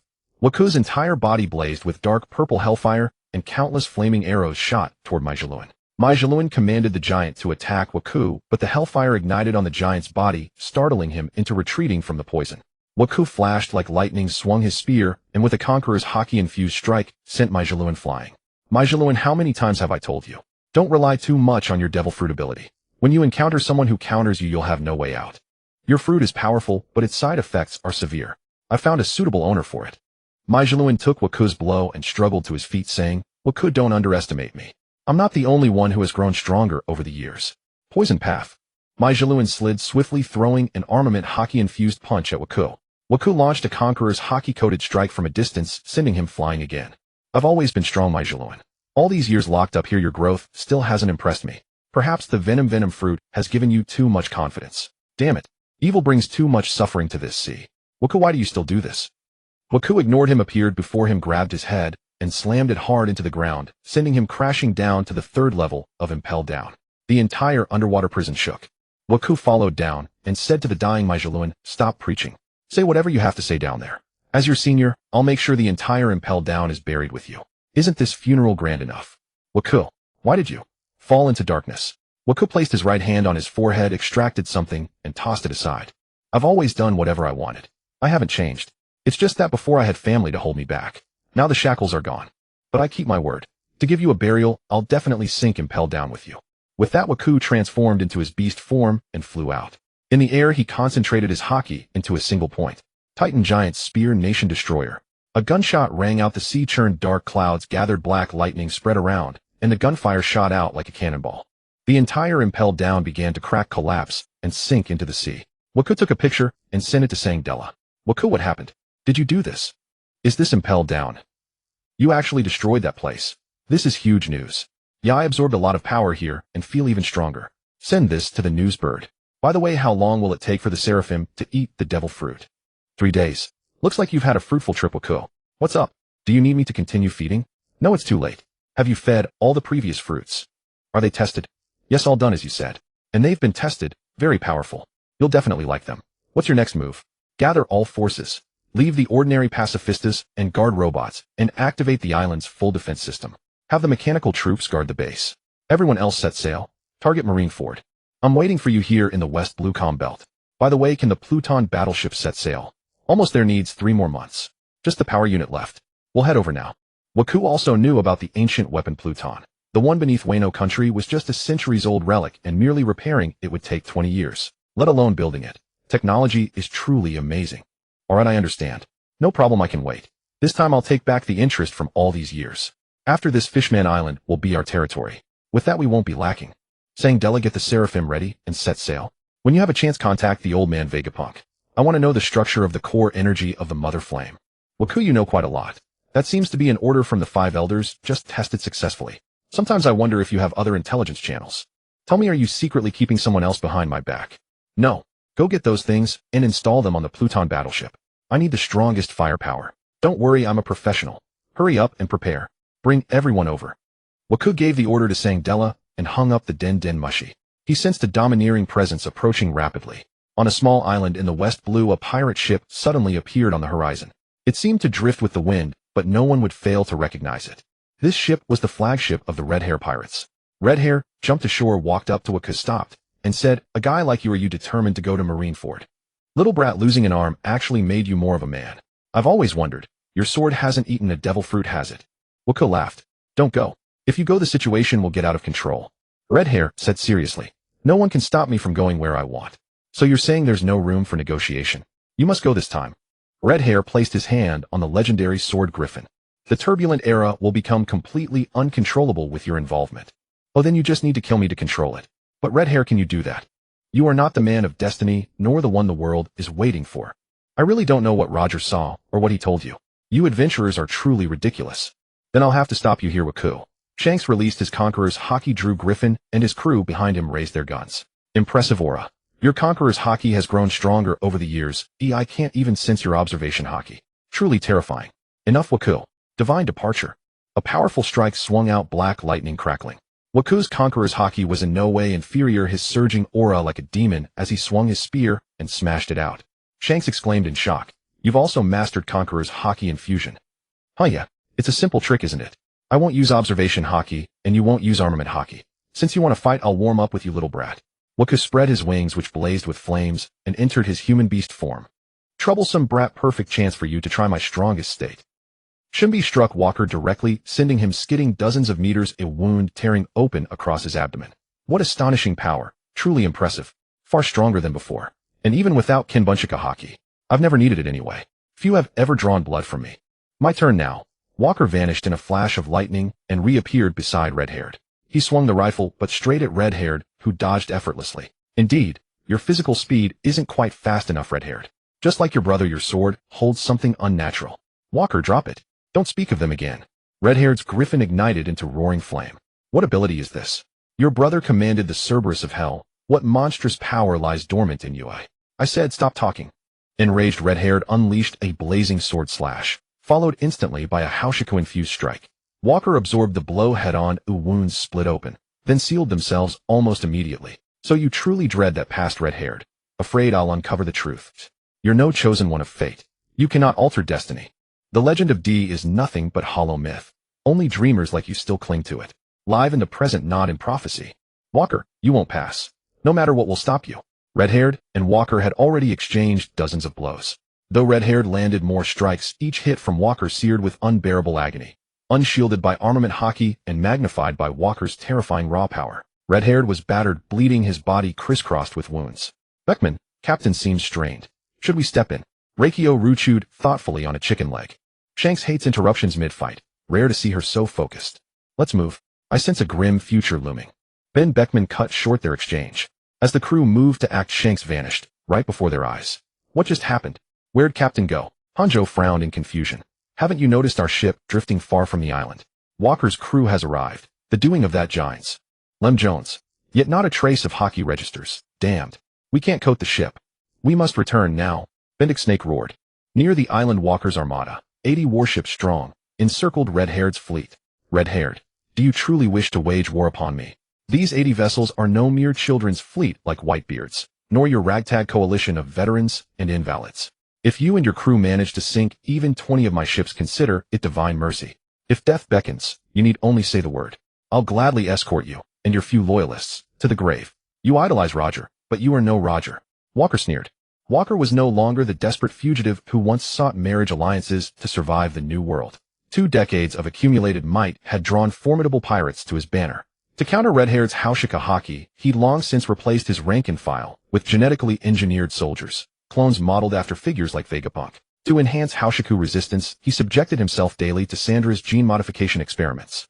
Not to mention 10 Seraphim-class units and 30 Type 2 pacifistas, equipment drawn from the world government's own arsenal. Walker believed this overwhelming force would ensure Red-Haired's annihilation the moment battle commenced. Ironclad or not, his crew would meet their end. Victory seemed effortless. Soon Red-Haired's crew returned, only to confront an ocean of enemy vessels. The combined bounties of Walker's forces exceeded 1 trillion berries. Red-Haired found himself unable to dominate Walker in sheer presence, and fell silent. Walker refused to grant him face, but offered a dignified exit. Brat Red-Haired, better hurry to Whitebeard's territory. You two are old friends, aren't you? Go tend to his domain. Red-Haired's brow darkened as he muttered, the age of chaos has spiraled beyond control, then departed with his crew. Walker, shall we sail straight for Marineford? Dylan asked. Aye. Giants, set course. At once, Captain. They sailed directly for Marineford. Upon reaching the harbor, Walker sensed impending doom. Dylan spoke. Walker, you must move swiftly. Otherwise those sworn brothers will be slain together. Walker knew. High above he unleashed a colossal wave of Haushika Haki, augmented by his Goro no Mi enhanced Kinbunchika Haki, to pinpoint his targets. His long-range Haushiku struck Akainu mid-air, just as the Admiral mast and clad in prosthetic limbs traded punches with Ace. Ace barely lasted 3 seconds before hurtling backward. Akainu leapt high, delivering a devastating uppercut toward Luffy, only to be struck squarely by 2 thunderbolts hurled by Walker. One surge of Haushiku, paired with twin lightning strikes, froze Akainu mid-leap for several heartbeats. Luffy seized the opening and fled without hesitation. Akainu stood motionless, his senses locked onto Walker's aura. Silence fell across the battlefield. A hellish miasma descended upon the entire marine base. Kuarariare. So the boy truly came. Whitebeard roared with laughter. From the sky descended countless shadowed silhouettes. Marines gazed upward, speechless, at the dense armada blotting out the sun. Damn it! Train every cannon on the sky. Pacifistas, open fire. Our most dangerous foe has arrived. Sengoku declared, stripping off his jacket in preparation for battle. Mist billowed from Walker's form, flowing into his weapons. Then every artillery piece pivoted toward the Marine positions and fired. The pacifistas could not breach the barrier, but Walker's Seraphim units leapt forward, deploying shimmering energy shields that absorbed the laser barrage. Impossible. Those resemble pacifistas, but they wield other devil fruit powers. Has our weapon data been compromised? Admirals gasped in disbelief. Sengoku, you anticipated me well. Did you embed Seastone into these machines? If this is all you've prepared, then today the Marines become history. Begin the assault, Dylant. You've guarded the home front for years, never had a chance to run wild. Today, you take center stage. Walker, you're reliable. Very well, I won't hold back. Seraphim, Pacifista battalions advance. Sandra, deploy all laser cannons. Channel them through the Seraphim's Bookie Nomi targeting systems. Direct all fire onto the battlefield. Officers, test the 3 Admirals' strength. Dylant commanded. The Seraphims activated their Magu no Mi, melting every metallic weapon on the Marine base, disarming rank-and-file sailors instantly. Sonic Seraphims began vibrating their bodies, targeting low-tier Marines. Most collapsed, vomiting blood. Brush Fruit Seraphims summoned torrents of ink-tipped arrows. Walker descended to the ground.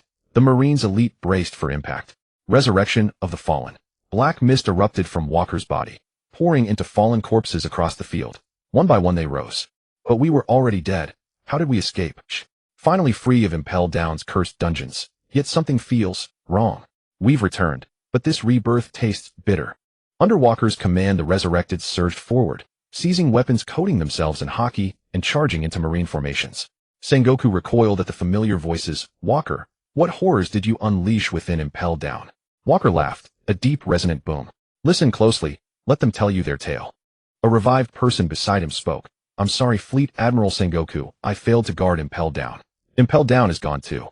Your voice. Could it be Magellan? Walker interrupted. Sengoku, your Impel Down is lost, and Marineford is about to become history. Damn it, you won't succeed. Shockwave. Walker's left eye directly neutralized most of it, and he threw a punch infused with Conqueror's Haki, dissolving Sengoku's technique. Whitebeard, can you still hold on? If possible, take care of those annoying Vice Admirals. Whitebeard had 2 large holes in his body. Although Ace was saved and didn't suffer a fatal head injury from a Kainu, it was probably close. After all, he was the strongest man. Still stubbornly said, Kid, are you looking down on me? Whitebeard can still kill an Admiral now. Alright then, whichever one seems easy to bully, you take care of him. Whitebeard directly swung his blade to block a Kainu. Whitebeard, move aside, you remnant of the old era, a dying man. I have no interest in you. Akainu said coldly. Magma, brat, you attacked my son. As a father, I must settle this with my own hands. Since you want me to send you off, so be it. Akainu's entire body flowed with magma. Jane's Hillard, Castard, and Rebecca directly engaged Kizaru. Kizaru was smart enough not to clash head-on with them. Jane's, with his coordinate fruit, could teleport, and also possessed basic Conqueror's Haki infusion. Hillard wielded a sword with the float fruit, and mastered both armament Haki and Conqueror's Haki infusion. Both excelled in aerial combat. Kizaru for once drew the Ama no Murakumo, and clashed with Hillard's 8 famous blades. Kizaru refrained from using Yada no Kagami because all his attacks would be neutralized by Rebecca's decomposition fruit and Castard's Ope no Mi working together. Akiji was also having a hard time. Dailani, his childhood friend Severi, Caroline, and Sandra's lineup gave him no chance. Except for Sandra, the others had formidable Haki. The remaining Vice Admirals were fighting against the Seraphim, Sasaki Page 1, Old-Time Maria Jack, and a host of pirates, plus Whitebeard's commanders. The Vice Admiral Corps were decent, but many had been killed by Walker at Sabati Archipelago, putting them at a severe disadvantage. Walker was under heavy pressure as Sengoku and Garp had been double-teaming him. Gion, watching the battlefield, didn't know whom to support and was merely going through the motions. Gaji, being clever, kept attacking Whitebeard's crew because they were easier to bully. Sengoku saw that the battle had turned against them with Walker's entry. The Navy's 3 admirals plus the 7 warlords, the Science Force, and 8 Zero Marines would have easily crushed Whitebeard's 5-0 men. But with Walker's 8-0 troops, mostly clone soldiers, the Science Force, and their own Seraphim, their high-end combatants were also formidable. While individually weaker than the Admirals, they could overwhelm any Admiral through sheer numbers. He and Garp, 2 veterans past their prime, had taken a whole day to subdue Shiki and a younger Walker. Now Walker was far stronger in his prime, forcing even Sengoku and Garp to admit they had aged. Sengoku, a true strategist, began psychological warfare. Walker, aren't you worried about your territories in the New World? Bringing all your forces here. Aren't you afraid Kaido and Big Mom will invade? Sengoku, spare me your little tricks. I've defeated Kaido twice, nearly stripping him of his forces. He wouldn't dare. He's probably raiding Whitebeard's territory instead. But someone will stop him. As for Big Mom, I've already forced her to relocate. I don't even know where she is now. If she can breach the waterfall to enter Wano, she's welcome to try. My other 2 islands are well defended and my defenses are not mere decorations. Damn you, you've prepared thoroughly. I've been preparing for this war for a long time, to uproot the world government's claws first. Garp threw a punch at Walker. Walker lad, Marineford is the banner of justice. I will never let you destroy this place. Walker clashed fists with him and both were sent flying. Mr. Garp, I've trained with you before, but you're much weaker now. Time waits for no one. I'm 76 years old. It's not just your age. The Marines below can't hold on either. Garp glanced down instinctively, and Walker seized the opportunity to strike him to the ground with the butt of his gun. Garp, how can you get distracted in battle? With that he engaged Walker. On the ground the ordinary Marines were being pushed back by Walker's revived army. They began targeting the Vice Admirals. Smoker was battered and bruised, shouting to the warlords beside him, "Why aren't you bastards helping? Fufufu, you little Marine, can't order us around." Doflamingo controlled a Marine soldier and spoke arrogantly. "Move aside, you nuisance." Hancock kicked and broke Smoker's jutty. "We only agreed to fight Whitebeard. Walker's group is not part of the contract." Mihawk said coldly. "So this is the Walker who defeated Kaido. If I could get his shadow, I'd be unstoppable." "That's impossible. Have you lost your mind?" Jinbe, who was fighting him, said. Kizaru used a light clone to fight the 4, but it was instantly dispersed. How terrifying! Pirates always fight with numbers. Likewise, you Marines always call for backup when you're losing. You can run too, you know. Janes taunted. "Janes, you haven't changed, but your Haki is much stronger than before." Kizaru, how many years have passed? Are you still living in the past? But you're a monster, holding out against the 4 of us for so long. Can't help it, if I don't try hard I'll die. Kizaru, though battered, could still endure. Akiji was faring worse. Initially he froze the 4 with an ice ball, but only Sandra was a bit slow. The others broke free instantly, as armament Haki at the flow level could easily shatter quick freezing techniques. Kazan, you've improved a lot over the years. You even froze my sulfuric acid. Saviri remained silent, using Haki to swiftly ambush Akiji, injuring him twice. Saviri, you're ruthless. Have you forgotten we grew up together? Kazan, we've long parted ways. My mission is to destroy this place. You can leave, and as a friend I won't pursue you. I can't do that. Are you two done reminiscing? Could you be more serious? Lava arrow. Caroline's attack, imbued with Conqueror's Haki infusion, was frozen by Akiji, but instantly broke through. The area where he dodged with elementalization melted into a pool of magma. What terrifying power. Indeed, women around Walker are all formidable. Akiji said with a shiver. Sandra busied herself for a while, then exclaimed joyfully, "My formation is set. Thank you 3 for buying me time. Now watch me take this guy down." The net of heaven and earth activate. Sandra shouted excitedly, and Baby 5 immediately followed, starting the device. Boss, all set. Doflamingo watched, veins bulging. His family had been taken away, and were getting along well with the enemy. Soon all the weapons on the ground began to activate. Laser beams, missiles, and thermal weapons all fired at Akiji in the arena. Akiji, fully focused, dodged, directly leaping into the air. Countless bullets shot toward him, but he instantly turned into his elemental form. Yet he sensed the danger and used armament Haki to block. The bullets struck his body and clattered to the ground. However, a relentless wave of attacks followed. "These are bullets made of high-purity sea stone. I didn't expect you to have such a stockpile. How troublesome." Akiji spoke gravely. "And there's more. You can't escape. Above you are all new thermal cutting lines. You can try to run, but even in your elemental form it's impossible. Next up is the kinetic cannon locked on by the target fruit." Sandra's abdomen revealed a dark cannon muzzle aimed directly at Akiji. "A very dangerous thing indeed. But if I take you down, the crisis is over." 2 spear strike. "Useless. I'm wearing an enhanced combat suit and my entire body has been rebuilt with the latest alloy. I was just pretending earlier to make you underestimate my movements. And you actually thought I was the weakest. You let your guard down." Akiji's ice struck Sandra directly, but shattered on impact. Ice Age. Sandra was frozen in place, but the cannon in her abdomen continued to accumulate energy, quickly melting the ice. Fire. A massive beam of energy shot straight at Akiji. He tried to dodge, but the sea stone bullets behind him sealed all his movements. Dylan's acid fists also blocked his retreat, while Caroline's arrow was still charging. Akiji had no choice but to withstand the attack head-on. However, he miscalculated. The immense energy pierced straight through his ice wall, unable to be stopped. He hurriedly used armament Haki to defend, but was struck from behind by Caroline and Dylan's attacks, causing him to spit blood and fall. Yet Akiji was a Marine Admiral, after all, not so easily subdued. "It seems I need to get serious. Absolute zero space." Akiji suddenly turned serious, releasing a vast amount of cold from his body, instantly turning the entire Marineford into a frozen world. Many pirates were frozen solid. The Marine officers witnessing this immediately admired the Admiral's power. But their relief was short-lived. All the frozen pirates shattered the ice and emerged. "How is this possible? It can't be. Didn't you see the necklace each of them is wearing? It seals Walker's nether fire. That flame can burn through anything in this world. How could we have come here without preparation? We already planned for your devil fruit awakenings. As expected of Senior Walker, he's accounted for everything. On Vice Admiral Tsuru's side, she was fighting against a massive horde of pirates. Her age had caught up with her, and her stamina was not what it used to be. She could clear the evil thoughts of Whitebeard's pirates, but Walker had sent a group of clones and seraphim to surround her, beings without thoughts making it difficult for her. The great strategist was running out of energy. Fortunately, Guillaume was nearby helping her considerably. Walker has prepared quite thoroughly over the years. His influence has infiltrated many places. Has Vegapunk's team been compromised too? To have such undeployed technology. This is a huge impact. Sister Tsuru, there must be a reason for what he's doing. He's not a cruel person. Still thinking about that after all these years. You can't let go. He's on a different side now. I never understood why you wanted to leave the Marines back then. Back then I truly wanted to go with him. But later news came that he got married. That's what worries me most. That boy is patient. I had a feeling this day would come, when we would face his wrath. He won't stop. If anything happens, remember to take care of yourself, and leave this place. Sister Tsuru, what do you mean by that? Won't you come with me? Each generation has its own responsibilities. We old soldiers can't just run away, can we? No, if Sister Tsuru doesn't leave, neither will we. Silly child, don't worry about me. We old folks won't die. Meanwhile, Walker was still locked in a stalemate with Sengoku, and Garp neither side, able to gain the upper hand. Garp, you bastard, are you slacking off again? How can you not be serious at a time like this? Sengoku roared angrily. Sengoku, don't talk nonsense. How could I hold back against a villain who has turned to darkness? Though it's hard to accept, it's true that this kid can't be taken down easily, even with the two of us combined. Speaking of which, you two, if this is all you've got, then I'm afraid you're just old. There was a time when I was quite wary of you both, but now you're just old men with a bit more punch. I really want to punch you, you bastard, but you are indeed troublesome.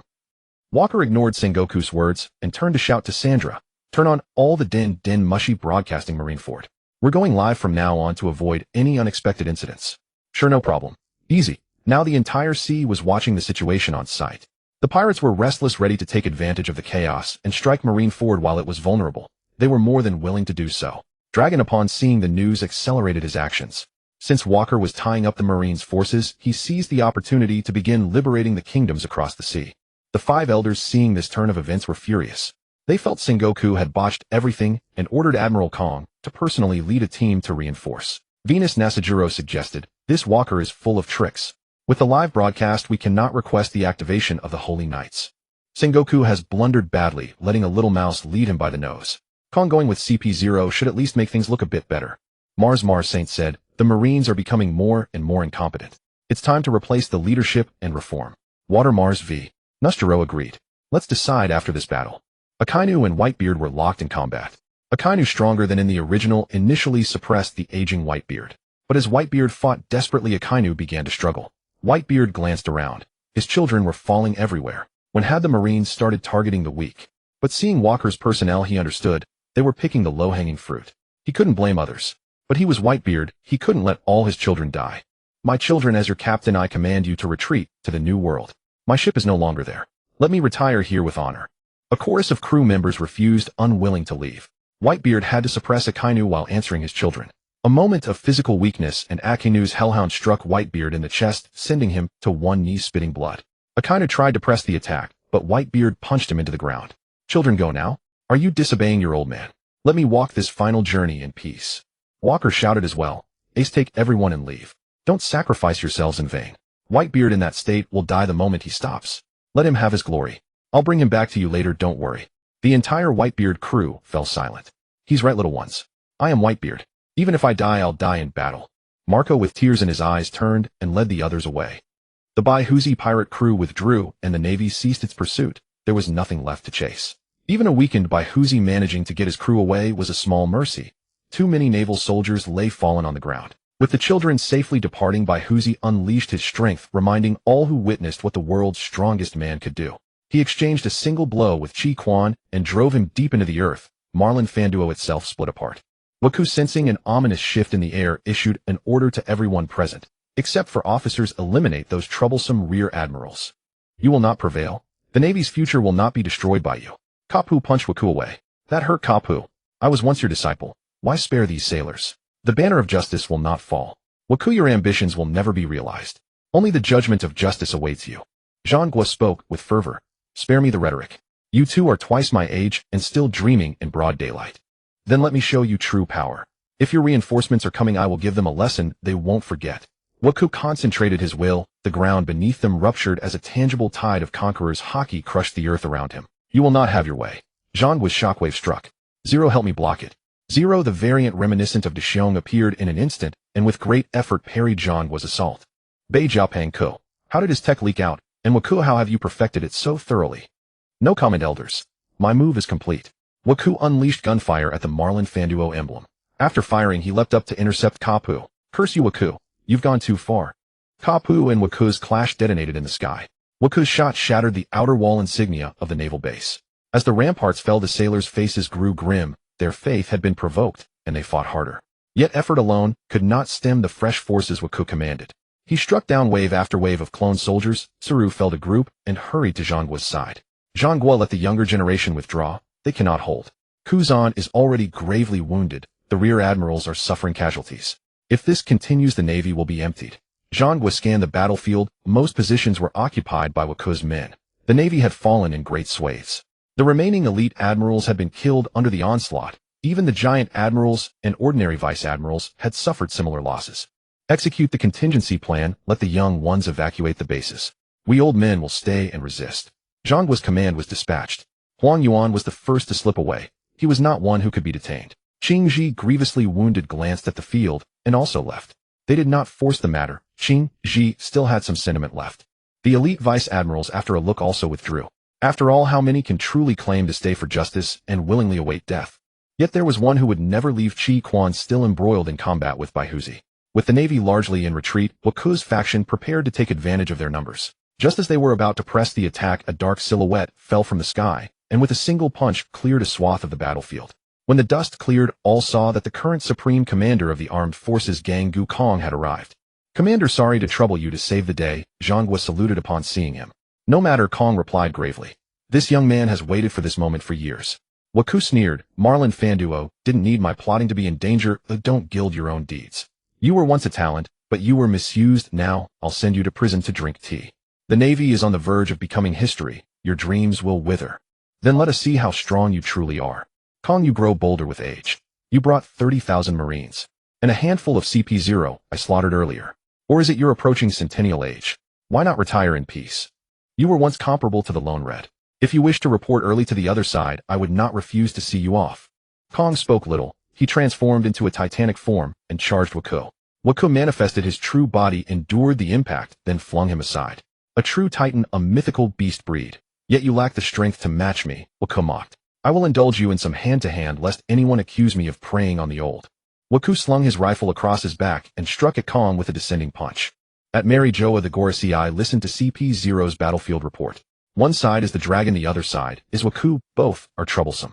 Even with Kong there, can this battle be ended? The navy seems helpless, Sa Tansheng said, tapping his cane. Gathering the elite forces to headquarters led to precisely this result. Truly laughable, Mu Xing by Taisheng remarked. At that moment the Gorosei seemed to receive a summons and entered a special hall. The figure upon the throne spoke. Prepare the Holy Mother's flame. Lordy Mu, where should we direct it? They asked.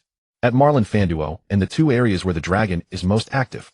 The Gorosei dared not dissent, and immediately ordered CP0 to ready the Holy Mother's flame.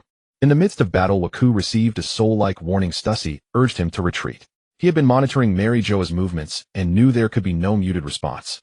Waku slipped beside Jia and Si and ordered, begin withdrawal. You and Shilada prepare to transfer everyone away, quickly. 5 minutes. What? We had nearly one. Are we to leave now? Jia and Si asked in confusion. The celestial dragons are about to act. You leave first, I will cover the rear, Waku said with a darkened face. Jia and Si understood the gravity and began the retreat. Kong noticed the change as well. Waku, you will not escape. No trick will save you. I will end your crimes.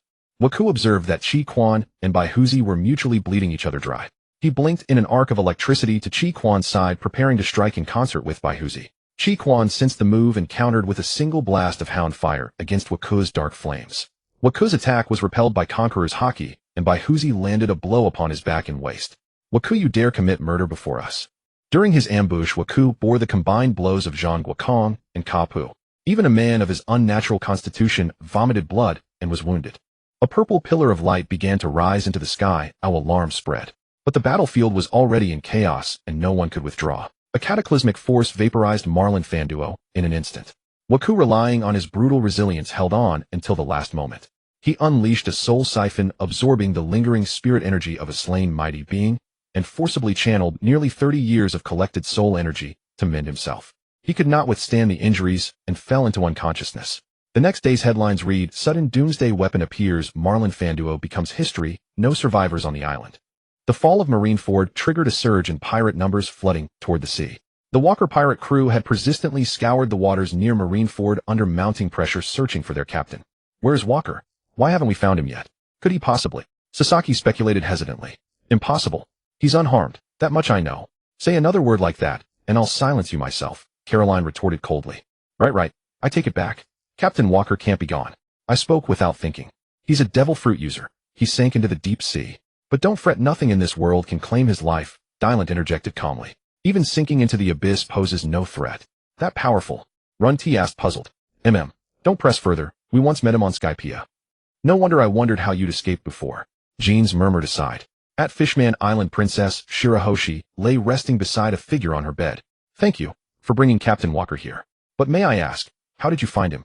Your Highness, we encountered him deep underwater. He was sinking steadily. We tried biting him, but his body proved utterly impervious. Intrigued, we brought him to you. We had no idea you knew him, so we simply left him here. Thank you, Mekaro. Please summon my father and the others. The shark guard departed immediately, soon after Neptune arrived, and gasped in astonishment upon seeing Walker. Shirahoshi, why has he appeared here? As Shirahoshi recounted the events, Shark Star beside her asked, Father, what shall we do? Captain Walker shares deep ties with Fishman Island, and has aided us before. Now unconscious, he requires urgent care. Let us first notify his crew. They must come at once. Perhaps together we can restore him. Neptune commanded. At once, Father. I'll depart immediately. Soon Walker's senior officers arrived at Fishman Island. After hearing the full account, Savory entered to examine him, and emerged shortly thereafter. Walker sustained severe internal trauma during an overwhelming assault. His physical resilience is extraordinary, externally unscathed, yet internally ravaged. I cannot yet restore him fully. I must devise a new approach. Hearing Savory's assessment, the others withdrew, leaving only Savory, Caroline, and Castard behind to stand vigil. The rest returned to their new world territories. With two emperors publicly fallen, the seas churned with instability. Though no one dared challenge them openly, caution remained paramount. For several days Savory labored tirelessly, yet progress remained slight. One night Castard and Caroline kept watch beside Walker's still form. Caroline, promise me you'll care for Walker well in the days ahead, Castard said suddenly. Why this sudden solemnity? We're both caring for him, together. No, this injury runs deeper than any we've seen. My devil fruit allows me to scan his inner damage catastrophic. Everyone else aboard perished utterly. Even Saint Flame Sandra claimed such force could not be survived. Yet Walker lives, merely unconscious. That alone is miraculous. But Savory has reached his limits, and so have I trained as a physician. Internal devastation of this magnitude defies natural healing. Don't despair, solutions will emerge. At least he's alive. Trust in our collective strength. No, this cannot heal on its own. Only I can mend it. Only I. What? You can do it. Then try now. Step outside. I'll take Walker to a quiet place to begin.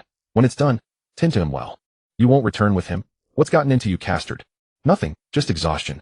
After the procedure I'll be spent. It'll fall to you alone. Don't worry, it'll be quick. Caroline said nothing more. She trusted Castard, the woman who stood as Walker's lawful wife, implicitly. Betrayal was unthinkable.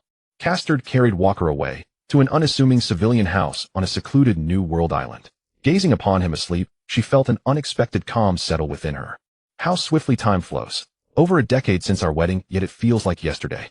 There's something I never told you. My surgical fruit has awakened. With the ultimate surgery mastered, my exterior radiates strength. Yet you, tender-hearted and unwavering, would never let me wield it. At last, I can truly aid you, and stay with you forever. I know you'll blame me for acting alone. But this is the happiest choice I've ever made. Let us begin. In moments, Castard activated a hidden mechanism. The floor slid open, revealing a descending passage. She lifted Walker and descended. Below lay rows of precision instruments and rare medicinal compounds. Activating her power, she enveloped only Walker in a luminous aura. As she worked, her sapphire blue hair gradually faded to silver white. Walker stirred from a long, dreamless slumber, jolting upright, disoriented. His gaze swept the chamber, landing on a woman slumped over a desk. Recognizing her silhouette and attire, he whispered, voice raw with disbelief. Castard, is that you? Why do you look like this? Walker, look after yourself. Don't look at me. I'm hideous now. Just knowing you're safe. That's all that matters. You saved me, so your fruit has awakened. No, why use it on me? Foolish of me, wasn't it? Why sacrifice everything? At last I've helped you. They say Leah gave her life for you, her memory forever etched in your heart. If my act secures even a single corner of that heart, then I am beyond joy. Her voice softened, and she collapsed, breath steady as sleep. Walker caught her instantly, drawing her soul into his own essence. Sensing its profound fragility, he cradled her body and raced to Wano country, delivering her to safety. His crew surged forward, voices overlapping. Castard, what happened to her? Walker, you're whole again. Yes, I'm restored. Castard saved me. Tell me, what transpired after I fell unconscious? Marineford sank. Piracy exploded across the seas. Akiji assumed the interim fleet admiralship. And what occurred that day, Walker? I grasped the nature of annihilation itself, but its velocity overwhelmed me. Before blacking out, I used my soul energy to stabilize myself, and reclaimed every soul present. Here the magma fruit, quake fruit, Buddha fruit, and mythical Zoan diamond fruit. Sandra, embed them all into the seraphim. Understood, these fruits are exceptional. Consider it done. I'll upload full combat simulations to the seraphim. Dylan stepped forward. Walker, what's our next move? The world government struck with ruthless finality. Shall we retaliate, hard and fast? No haste. The 5 elders likely believe me dead. Remain vigilant, but otherwise hold position. Should pirates provoke you, strike decisively. The elders won't come. They're drowning in their own crises. Dragon will seize this opening. All of you, your fruits have awakened. Push your strength further. Walker answered their questions. Then Caroline asked, and where will you go? Me. To Elbaf. In Elbaf, Walker entered alone. The giants at the gate greeted him warmly. So it's Lord Walker. Have you come to visit us, old friends? Indeed, is everyone here? Of course. I heard that time passes quickly in Elbaf, and I wish to train here for a while. That's certain. Elbaf is a magical warrior nation, and you are always welcome, Walker, replied Dongli and Broly. Time here does indeed flow faster. Legend says it was altered by a legendary samurai from Wano country 800 years ago. Wano country. A samurai. Was it caused by a devil fruit ability? That remains unknown. So in the same amount of time one can gain more knowledge. This is one reason Elbaf is the strongest nation. You can certainly experience it. The red-haired man who captured Loki also trained here for a while. Because Walker had defeated Loki in single combat, he diminished the red-haired man's influence, and he was well aware of that. Alright, where did he train? Take me there as well, Walker said curiously. Because of his capture, he was granted special permission to train in the celestial realm. I'll take you there. If you want to cause a riot, don't forget to invite us along. Elder Yayalu, that doesn't sound like you. You know what I'm about to do. If things go wrong, the entire Elbaf could be plunged into endless war. Haha. The brave giant race does not fear challenges. Elbaf was born in the flames of war. There is an ancient legend that the sun god will lead the tribe to a new dawn. It is said that the sun god was once a giant. Walker, what you are doing makes me believe you are the one from the prophecy. So we are willing to follow the guidance. Let's talk about that later. If I need the giant warriors, I won't hesitate to ask. Upon reaching the celestial realm, Walker sat in his room and began to contemplate. His haki was nearly perfected now. The only thing left was the awakening of his devil fruit. Awakening comes either through battle or through enlightenment. Liamo had no idea how to awaken his ghost carriage fruit. According to the original story, awakenings always occurred through battle when one was on the verge of death. But now the only ones who could push him to the brink were probably the forces behind the celestial dragons. After meditating for a long time, without finding any clue, Walker rose and decided to go out for a walk. His observation Haki sensed a powerful aura. Unexpectedly, it was someone he knew. Soon Walker reached the underworld of Elbaf and found an old acquaintance. Loki, bound entirely in sea stone, was deep within. His aura was even stronger than before. Loki sensed him too and laughed wildly. You're the one who defeated me. What's your name? Walker. Why are you here? I should be asking you that. As the prince of the giant kingdom, even if you're like a demon, you shouldn't have fallen to such a state. That coward red hair dared not face me in a fair fight. His whole crew, together with these traitors of the giant kingdom, tricked me into returning for the throne. It was all a lie. Loki answered nonchalantly. You truly are weak to end up in such a disgraceful state. Failure is failure, don't make excuses. Why would a guy like you come here? Surely not just to laugh at me from afar. I'm not that bored. I came to train and to comprehend my abilities. You really are crazy. Who would come to the underworld to gain enlightenment? The underworld. That's right. In the original story, this place was called the underworld. The ghost carriage emerged from the underworld. Was this all fated? Hey, you're seeing it now? Why do you giants call this place the underworld? Why should I tell you? Unless you promise to set me free after I do. Without a moment's hesitation, Walker replied, no. You must tell me first, and after I finish my training, I'll consider releasing you. Otherwise, how would I know if you're telling the truth? At that moment, 2 giant warriors ran over and said, Lord Walker, you cannot release the demon Loki on your own. Don't worry, my giant comrades. If what he says proves useful, then fine. If it's false, he'll remain trapped here forever. If it's true, I'll release him. But I'm confident I can recapture him. The giant warriors hesitated and decided to go report to Elder Yayalu. Loki said from the side, "Walker, you're interesting. I heard from my father Harold that the beasts in the underworld once came from the netherworld. This place is cursed. Is that so?" Walker sat cross-legged on the ground and unleashed his conqueror's haki in all directions. "Lord Walker, please don't release your pressure carelessly. We might not be able to withstand it," the guard giant said in pain. "Huh, you trash don't deserve to stand. Walker, I didn't expect your strength to have increased in these few years." After saying that, Loki also released his conqueror's haki to clash with Walker's. The collision of their two conqueror's hakis caught the giant warriors in between, causing them to instantly faint. The powerful clash of conqueror's haki caused the surrounding cliffs to crack. It also alerted the entire Elbaf, and everyone began moving toward the underworld. So many strong soul energies. The underworld is rich in nutrients. I need more living beings. A voice in Walker's heart kept urging him to harvest more auras. The beasts and trees in the underworld began to wither and die. "Hey, what's wrong with you? Are you insane? I feel terrible." Yayalu along with Broly and Dongli led a group of warriors to the top of the underworld. But the conqueror's haki below made their legs tremble. "This is Walker's aura. It's like the essence of death. Even we giant warriors can't withstand it. What is happening down there?" Jabba, sitting on his lover's shoulder, said, "This guy is extraordinary. I sense a very bad future. It's best if we stay here and don't go down." Jabba's words made the giants hesitant. His strength was undeniable. No one could treat his words as a joke. "Jabba, what do you mean?" "Loki is down there. If he gets out, he'll destroy all of Elbaf," said Dongli. Jabba replied calmly, "Anyone who approaches the bottom will die instantly. That's the future I see." At the bottom of the valley, Walker had completely transformed into a beast, a 9-headed bird with a human body. Around him, all beasts and trees were dead, and Loki had long since fainted. Walker's inner voice kept guiding him to devour life force, and his own consciousness began to fade away. As Walker's consciousness gradually sank, countless voices filled his heart. "Walker, you devil, today you've got what you deserve. You've imprisoned us for so long, it's time you experience our pain. Come in and join us. The torment of karmic fire on the soul. You never thought you'd experience it yourself, did you, eh? A person like you deserves this. Finally, you are to be controlled by the cage you set yourself. How delightful."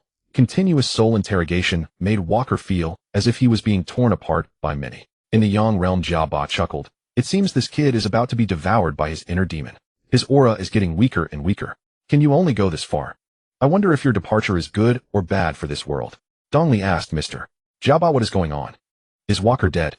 I can no longer sense his violent aura. Although I am not a devil fruit user, I have heard that the awakening of a devil fruit itself is very dangerous. One must be compatible with the devil fruit's ability while suppressing the backlash of one's own power. Among the 3 types, Paramecia awakening is relatively easy as it is only a transcendence of a single point.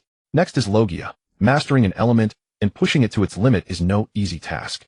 The hardest is Zoan. Zoan itself is very violent, so it is common for failure to result in the demon taking over the body. Let alone mythical Zoan, whose abilities are diverse and complex. In the entire sea, there are few who can awaken a mythical Zoan. Though I don't know what Walker's ability is, judging by his attack style, it's most likely mythical Zoan. He still failed. In Mary Geos within the flower chamber and spoke to the attendant Junzi. "I sense a slight change in Elbaf. I can't see the future. You will be that variable. Impossible, you are not that person." Walker fell to his knees, surrounded by ethereal soul energy. The underworld of Elbaf began to truly come alive. Within his consciousness, Walker was falling into an endless abyss, a hollow descent with no end in sight. When his awareness numbed, a woman grabbed hold of Walker. Everything was a vast white expanse, her features unclear. The woman spoke. "Walker, do you intend to continue like this? I have always known you to be the strongest, never failing. Rise up, the abyss does not belong to you. Who are you? Why can you hold me? I am in your heart, and you are in mine." Soon they ascended a distance. The white figure gradually faded, and another imposing figure appeared. "Brat, you really look terrible. I told you that you couldn't handle this devil fruit. When I first touched it, even through the box I could feel its evil. You? Who are you? This is no place for you to play. Go up quickly. Since you have consumed it, you must overcome it.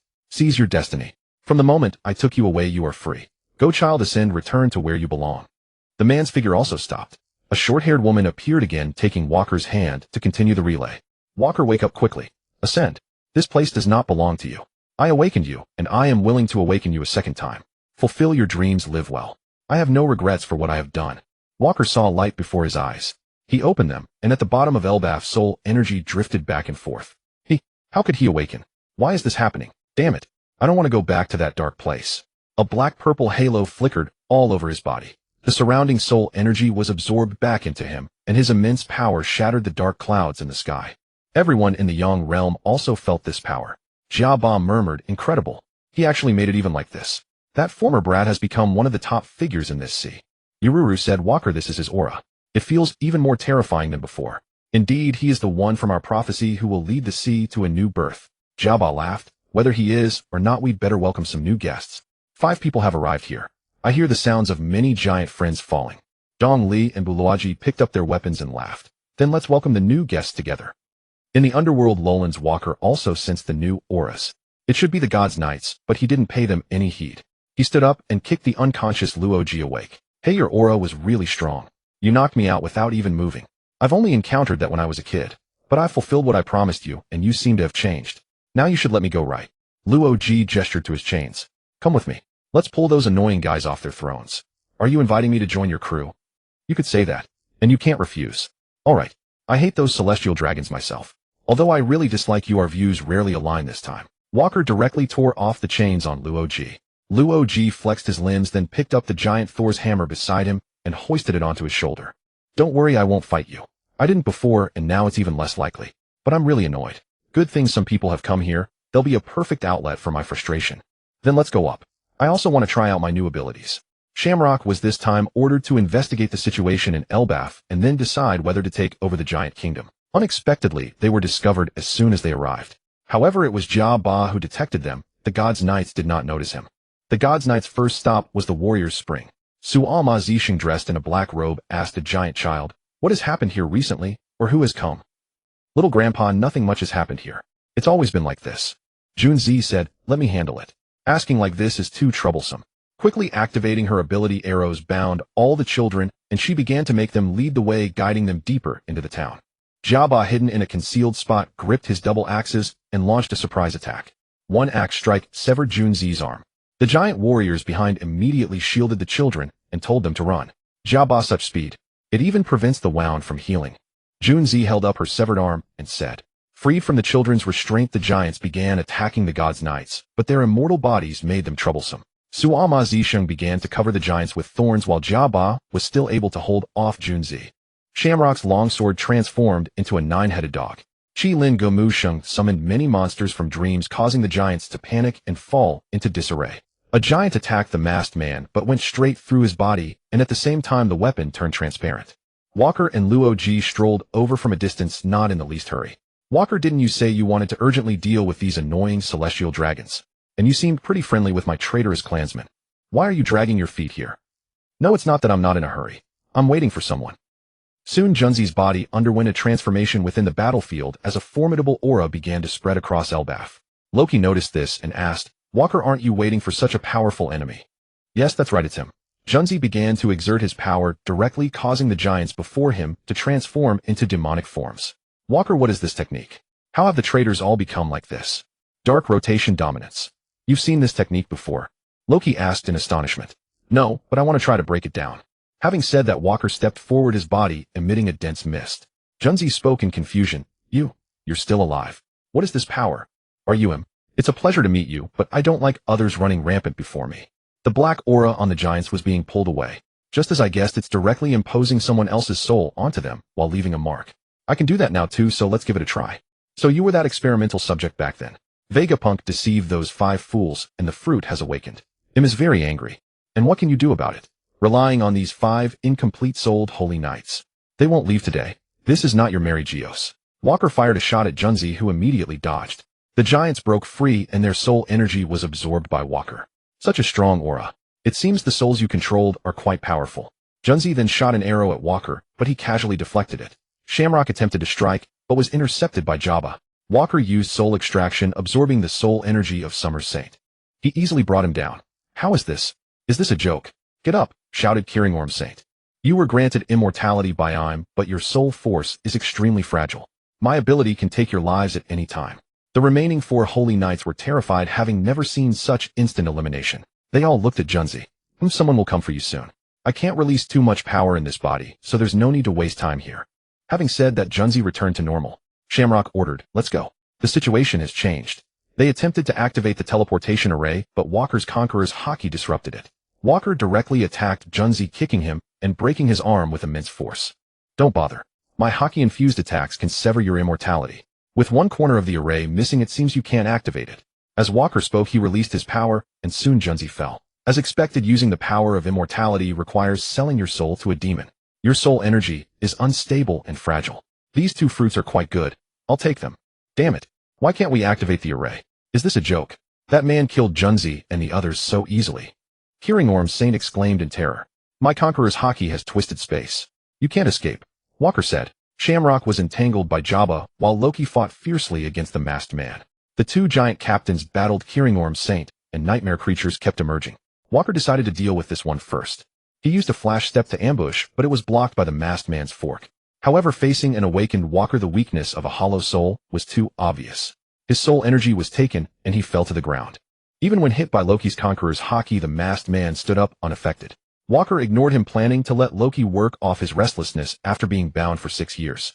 He walked toward the red-haired brother, whose sword seemed impressive, but Walker couldn't extract the fruit within it, as the sword had no soul. Walker replicated the tactic and teamed up with Jabba against Shamrock.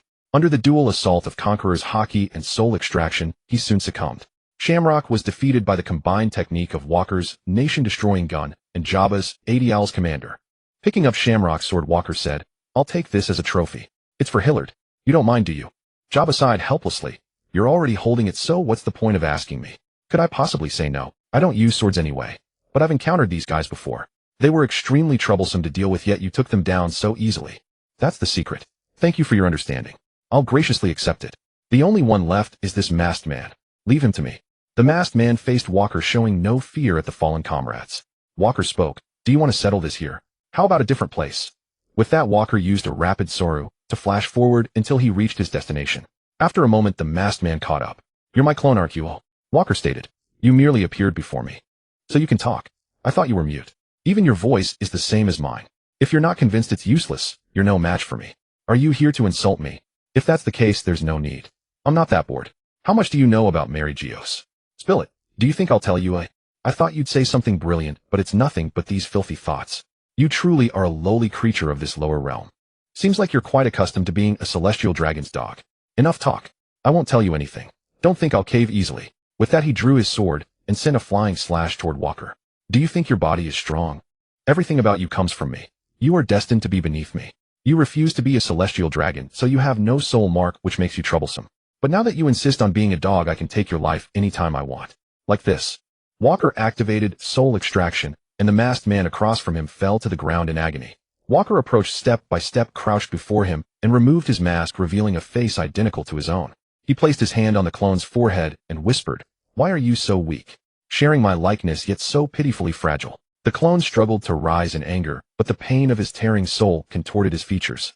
Why hasn't your master come to save you? He fled too. But it's fine. I'll find him soon enough. With that, he directly extracted the soul, absorbing it into his body, and the memories flowed into Walker's mind. He now knew all about Mary Geos. He picked up the clone's body, bid farewell to the giants, and the group, disgusted by the celestial dragon's ways, prepared for revenge. Walker promised to take them along, and also took Loki with him. If he didn't leave, the giants of Elbaf would never feel at ease. Arriving at Wano country, Walker handed over all the fruits he had collected along the way to Sandra, as well as the No. 036 clone. He instructed Sandra to turn the clone into a cyborg. Sandra saw it was a corpse and said it was impossible. Walker infused a wisp of black energy into it, and soon it revived, but only under Walker's control. Sandra also reported that the Pluton battleship was fully completed and the Arc Maxim had been equipped with powerful artillery. All that remained was to install the fruits into the Seraphim. From this battle, they had acquired the Thorn Fruit, Arrow Fruit, Chelan Fruit, and Void Fruit. He also gave Shamrock's sword to Hillard. A din-din mushy rang, and Walker answered. Walker, it's time to repay the debt from years ago. This is Vegapunk, Walker. After all these years of assistance, it is time you fulfilled your promise. I need your help. The 5 elders have discovered our dealings and dispatched Admiral Kazuru, a branch admiral, and 30,000 marines to besiege the future island. I require your intervention. Old man, rest easy. I'll be there. Hold them off for now. Let's see if any heavyweights make an appearance. With those words alone, I'm reassured. The future island's defenses remain formidable. Just buy us time. We're departing immediately. Disconnecting the din-din mushy, Walker turned to Sandra, prepare to set sail. This mission requires only a select few. You stay behind and feed all collected devil fruits to the Seraphim. A war that will reshape the world is about to begin. Understood, Walker. I'll handle it. Though Big Mom has contacted us. What did that old hag say? She seeks reconciliation, will accept any terms. After all, we are family-in-law, and her daughter sacrificed herself for you. Who said she did? I'm perfectly fine, aren't I? A familiar woman's voice interrupted the group. There stood Castard before them all. You're dead. Savvy exclaimed in astonishment. Walker revived me. But the surgery fruit is gone. Truly miraculous. Walker, how did you accomplish this? The fruit's power simply awakened. The moment my grasp holds the soul, restoration is swift. Since you no longer possess a fruit here, take the dark fruit. Walker handed Castard the fruit he'd taken from Blackbeard. Fine, though I'll have to endure that revolting taste once more. Castard swallowed it whole. Instantly his ability activated. Thick black mist coiled around his body. Indeed, the most malevolent power imaginable. I can feel the fruit's profound darkness. Glad you approve. Sandra, inform Big Mom to prepare for war. A cataclysmic conflict that will overturn the seas is imminent. Should she join us, all past grievances shall be erased. And do relay the same message to Kaido. Why invite those two fence-sitters? Better to eliminate them outright. The Seraphim are infinitely more loyal. Dylan scoffed. Enough. Their bodies alone are monstrous. Even without fruit powers, they inspire dread. Time is short, we've waited long enough. And by the way, remind Dragon his dream is on the verge of fulfillment. Understood, I'll take care of it. Crew is assembled. Shall we depart now? Walker's flagship, the Ragnar, hoisted sail, followed instantly by the airborne fleet ascending into the sky, their course set for the future island. At the future island, Vegapunk's Pacifista Model 3 units launched relentless assaults against the Marine fleet. Most elite forces from headquarters had perished just 1 month prior at Marineford, and the Navy's reputation lay in ruins, leaving no time to replenish its ranks. Thus landing remained nearly impossible. The branch admiral's strength proved underwhelming, infuriating Admiral Saturn Saint aboard his flagship. Such incompetence, wasn't one shogun enough? Why does Kazan's navy falter so grievously as well? No one dared answer the five elders' question, heads bowed in silence. Then Kizaru rose, leave it to me, Admiral Saturn Saint, and vanished in an instant. Kizaru instantly manifested clones, delivering a devastating kick that sent the colossal war machine crashing into the sea, allowing Marines to finally land. Cheers erupted across the fleet. Yet beneath Kizaru's spectacles, no one could fathom the thoughts churning in his mind. Marines fought their way forward, battling mechanical beasts. Sentomaru struggled to hold back CP0 agents surging toward him. Lucci and Kaku, now members of CP0, had yet to awaken their abilities. Yet even a century-class prodigy like Lucci faced no challenge defeating Sentomaru. Meanwhile, Admiral Saturn Saint advanced toward the island's core, where Pony inside the research facility saw Vegapunk approaching and lunged to kill him. Terrified, Vegapunk fled frantically through the corridors, desperately asking after Bartholomew Kuma's true whereabouts, only to confess believing Kuma truly dead, the grim truth to Pony. Only after showing Pony his memories did she forgive Vegapunk. Yet moments later, Saturn Saint appeared. Enraged, Pony erupted, charging straight at him, only to be gravely wounded by his fierce eye technique. Kuma's true body arrived, striking Saturn Saint down with a single punch, yet was instantly surrounded and overwhelmed by the entire Marine force. En route, Walker arrived calmly, his arrival coinciding precisely with landing. His overwhelming aura sent tremors of dread across the entire island. You, a failed experiment. Dare you return here? To relive the shame of your wretched childhood? Saturn Saint turned, eyes narrowing. You'd best summon more of your colleagues, else I fear no one will be left to gather your corpse when this fight ends. Saturn Saint's glare alone triggered an explosive shockwave across Walker's body, yet not a single wound appeared. 70-odd warriors accompanied Walker, including senior officers, allied pirate crews Maria Sasaki and the Seraphim. Such a formidable assembly compelled even Saturn Saint to regard them with grave seriousness. His cane struck the ground. Beneath it, a blazing pentagram flared. As light faded, the five elders materialized in unison. Saturn Saint, so this is why you summoned us. No wonder. Mercury remarked. We never imagined this man would rise to such power, murmured Venus gravely. Yet Walker wasted no time on their reflections. He issued the order to attack. Hillard levitated effortlessly on his boots, 8 legendary blades circling him like orbiting stars. He confronted Venus, the bald, golden-skinned nascent saint, who instantly transformed into a skeletal steed and swung a freezing blade toward Hillard. The attack shattered against Hillard's Haushiko-infused haki, clashing violently in a storm of colliding sovereign wills. Dylent engaged Mercury, Vorkuli Saint, just as Walker had warned, a beast of immense haki, a wild boar incarnate. Proudly claiming the title of second-in-command, Dylent charged without hesitation. Mars, Mazur's Saint, grew a long beard and shifted into a grotesque avian monstrosity, while Caroline unleashed volley after volley of arrows. Jupiter, Pit's Saint, morphed into a death worm only to be swarmed and battered by a dozen fighters. Jeans confronted his old nemesis Kizaru. Walker himself faced Saturn Saint, the very man who had subjected his original host to grotesque experimentation. Though Walker's memories of that era were fragmented, the decade-long rejection response, the agony, the cellular rebellion, had been endured entirely by him. He refused to instantly drain the Elders' unstable souls with his power. Instead, he chose to shatter their bones, blow by brutal blow. How does a lowborn creature from the lower realms wield such strength? Saturn, if all you offer is empty boasts, the next phase promises little amusement. Your so-called immortality cannot withstand my Hashiko-infused Haki. And don't think to flee via formation. This space has already been sealed by Jean's awakened ability. Unless you defeat me, escape is impossible. Hearing this, Saturn Saint fell silent, for once, and lunged, claws slashing downward. But Walker's left eye, along with Saturn Saint himself, was hurled backward by sheer concussive force. Walker, enveloped in Hashiko-infused Haki, fired a single shot, shattering Saturn Saint's bestial limb clean off. No matter. 9 limbs remain, counting both arms. Let's proceed slowly. Vorkulai Saint unleashed a thunderous Hashiko roar, toppling countless Marines and clone soldiers where they stood. Walker, irritated, fired a bullet straight into the boar's snout, sending it crashing to the ground, barely managing to stagger upright again. Enough noise. Fight or be silent. Dilent, can't you rein him in? Walker, this opponent is formidable indeed. Now I'll unleash my awakened power to end him. Everyone, stand clear. Hey Dilunny, you're not going to use it here, are you? This place can't handle it. Jianzi, who was fighting Kizaru, flashed over and said, then instantly returned. He didn't take Kizaru seriously at all, causing Kizaru to grow a bit flustered and start to take things seriously. Don't worry, do you think I'd develop it in the same way as that red dog covering the sky and the earth? I'm all about precision strikes. When Akainu was alive, you never managed to defeat him, Jianzi taunted. Dilunty replied disdainfully, just watch and see how I break through his thick hide. Wokiili Shung said, a bunch of lowly ants from the lower realm, all talk and no action. Dilunty stepped forward, his entire body beginning to elementalize as he pointed ahead. A swamp appeared beneath Wokiili Shung's feet, and his massive body sank directly into it. Mere sulfuric acid could never breach our defenses. Before Shueishin could finish his boast, the acid pool began to boil and engulf him. So it's Conqueror's Haki used as a long-range attack. You're still too green, boy. Wokiili Shung's roar of fury erupted along with his Conqueror's Haki. Don't think you're getting out, old man. I won't let you off that easily. Dilunty's Conqueror's Haki began to clash with Shueishin's. Dilunty was clearly no match for the old monster's Haki and found himself in a bind. Kazatade quickly appeared behind Shueishin, coating his sword in dark water and thrusting it directly at him. Shueishin's ability was instantly nullified. Little girl, you're asking for death. He transformed into human form, his bones exposed from the corrosion of Dilunty's sulfuric acid, and coated them with Haki to counterattack Kazatade. Woke moved. A dark purple mist enveloped Shueishin, taking human form, and directly pulled a shadowy figure out of Wokiili Shung's body. Black smoke billowed from Shueishin's mouth and nose as he desperately tried to hold on. How could you possibly do this? Shueishin was quickly subdued by the combined assault of the three.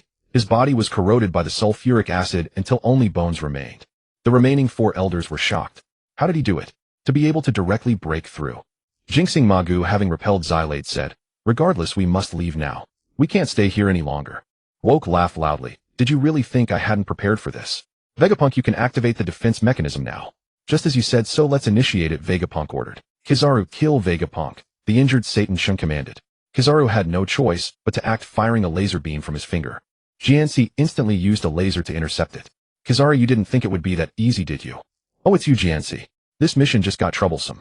Vegapunk's clones hurriedly escorted the main body to escape, while a large number of Navy soldiers began pursuing him, firing relentlessly. After learning about Kuma's memories, Bonnie set aside past grievances and helped Vegapunk hold off the Navy soldiers. But just as they ran into the building, several gunshots rang out and a cry came from a distance. York, what are you doing? You actually shot at the original. I'm a celestial dragon, you know. Why do you think I'd kill him? From now on, I am Vegapunk.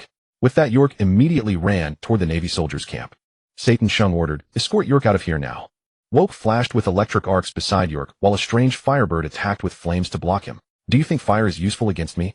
Woke struck out with a powerful thunderbolt. Magu appeared, instantly slashing Woke across the abdomen. Blood gushed out and the wound was frozen solid.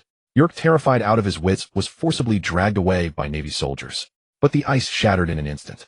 Woke's entire body erupted with black mist. The remaining 4 old men, fearing they would share Shueishin's fate, all retreated.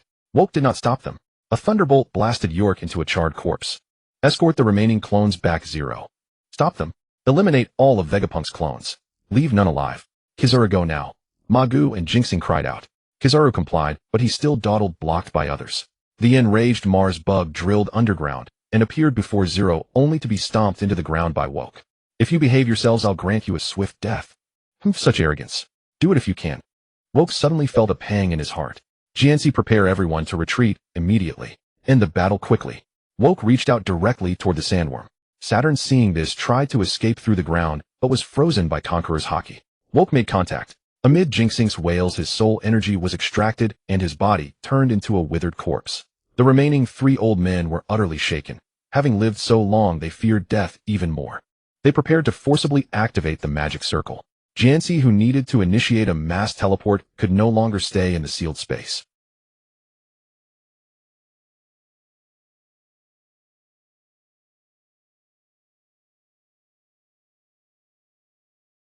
Jianxi shouted, "Get close to me quickly. I can't hold on much longer. This is the first time I've teleported tens of thousands of people." The beam of light in the sky grew brighter and brighter. Even the Navy soldiers, terrified, wanted to get close to Jianxi. But his teleportation had already been triggered based on observation Haki. A purple beam descended, reducing Future Island to ruins. At the last moment, Woke's observation Haki couldn't find Kizaru. That guy had slipped away fast. On a nearby island, the Woke Pirates, along with their ship and Navy warships, were all teleported over. Jianxi collapsed from exhaustion. Damn, I'm never doing this again. Too exhausting. I even dragged the warships over. Can't let them go to waste. Dailunti said, those celestial dragons are ruthless, abandoning the Navy without a second thought. If it weren't for Jianxi, we'd be either dead or severely injured. But there are quite a few little rats on the warships. What do we do? Kill them, then send the ships back to Akiji. He's probably short on manpower. Doesn't Sandra have some kind of explosive? Plant them in the bodies. As expected of you, Woke. Truly devious. Akiji used to be your fanboy, you know. Are you really going to do this to him? Dailunti laughed. He chose the Navy. He chose to stand against us. Don't blame me. The Navy soldiers on the warships were mostly those knocked unconscious by Shueishing Woke Li Shang's Conqueror's Haki. Woke directly extracted their soul energy, a process that was painless. Back in Wano country, Sandra immediately came to pay respects. Woke, you're back. The devil fruits you mentioned have all been fed to the Seraphim. We now have 50 Seraphim, 500 Pacifista Type 3 units, and Vegapunk's clones have been settled in. Their experience is truly vast. Place your explosives on those Navy soldiers and send them to Akiji. Turn the sandworms, bull demons, and Fengshi into Seraphim. Contact Dragon and tell him the war is about to begin. Got it. By the way, it seems that Garp is still alive. Someone saw him in Windmill Village. Big Mom replied that they are willing to follow our command. No wonder I didn't sense old man Garp's soul energy. He truly is a legend. Big Mom and Kaido, they're wise to comply. So Woke, what's the next step? You need to prepare for war with Vegapunk's clones. I need to go meet some people. People who might influence the outcome of the coming war. Walker arrived at Windmill Village, entered the tavern, learned of Garp's residence, and proceeded alone up the mountain. Soon he spotted Garp sipping tea before his cottage, unfazed by Walker's arrival, and poured him a cup. Walker sat down and said, Master Garp, I'm relieved you survived that battle. Without a word, Garp lunged forward and struck Walker with a single punch, sending him flying. Walker rose to his feet and brushed dust from his clothes. Don't act rashly. You're no match for me now, so spare yourself the futile effort. Garp sighed deeply. Boy Walker, just what exactly are you trying to do? What I intend is the same as Dragon's, to help your son realize our shared ideal. Don't drag Dragon into this, you wretch. You seek nothing but vengeance. Vengeance or dream, it matters not. All we desire is a world cleansed of the celestial dragons, those vermin who pollute justice itself. Surely even you loathe them. What then do you demand of this old man? Garp roared in fury. I won't force you in a battle, but understand this, do not impede my path. Living quietly here in peaceful retirement would suit you well enough. Garp fell silent for a long while before speaking. I have but one condition, keep Ace and Luffy out of this. Everything else is none of my concern. Agreed, I swear it. Let them sail freely upon the Grand Line. Their strength holds no relevance to the battles ahead. Garp hesitated. If possible, might you spare Akiji and the remaining Marines? They are hollow shells now. Should he choose wisely, he may simply resign from the Navy and stand aside as a neutral observer. Leave it to me. I will go to the Marines myself. The celestial dragons have wounded them twice already. Too many righteous soldiers have fallen. Then it is entrusted to you, Master Garp. Walker shifted into his beast form and soared away. His next destination was Dressrosa, where Luffy currently lingered. He pondered whether to involve this protagonist at all, though presently Luffy's power remained far too weak. Though he had consumed the Nika fruit, its awakening had yet to occur, and truth be told, Luffy wasn't even fit to serve as cannon fodder. Shall he drag Luffy before Kaido for a lesson in humility? Dressrosa lay encased within the birdcage, Trafalgar Law absent the Marines nowhere to be seen. Even they were drowning in their own crisis. How could they possibly intervene in the new world? Walker approached the birdcage's edge, ignited spectral black flame upon his palm, and burned straight through its barrier. As he stepped inside, Doflamingo sensed the breach. His face darkened with fury and rushed toward Walker's location. Walker, what brings you here? I believe I've done nothing to provoke you. In an instant, Walker teleported behind him and slammed him to the ground beneath his boot, voice dripping with disdain. Since when did scum like you earn the right to stand and speak before me? I know what you plan. Doflamingo cried instantly. I can aid you. Then speak. What precisely do you know? I know the location of Pluton. Spare me, and I'll reveal it. Then Mary Geos falls effortlessly into your hands. Take me with you. I am invaluable. I need no such aid from you.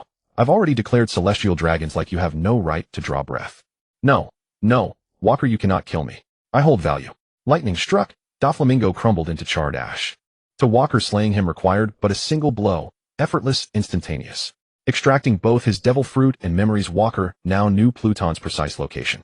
If he could infiltrate Mary Geos covertly and destroy it, victory would come swiftly. The moment Doflamingo perished, Walker stood motionless, and across the entire nation lightning descended with surgical precision, annihilating every remaining executive in one blinding stroke. Dozens of worthless devil fruits were reclaimed. Luffy, witnessing the cataclysm, recognized Walker's presence and sprinted toward him. Hey Walker, you're here too. Thanks for helping back at Marineford. It was nothing. I merely came to check on you. By the way, a great upheaval approaches. Complete your voyage upon the open sea. Do not wander into Mary Geos. Are you heading there? That place is infested with those detestable celestial dragons. Yes, I go to shatter them. Do you know where Ace is? He's with Whitebeard's crew holding down their former territory. Understood. Then remember this. I depart now. There's much to accomplish. With that, Walker left, heading to Sabaody Archipelago to find Rayleigh. Rayleigh, momentous events loom.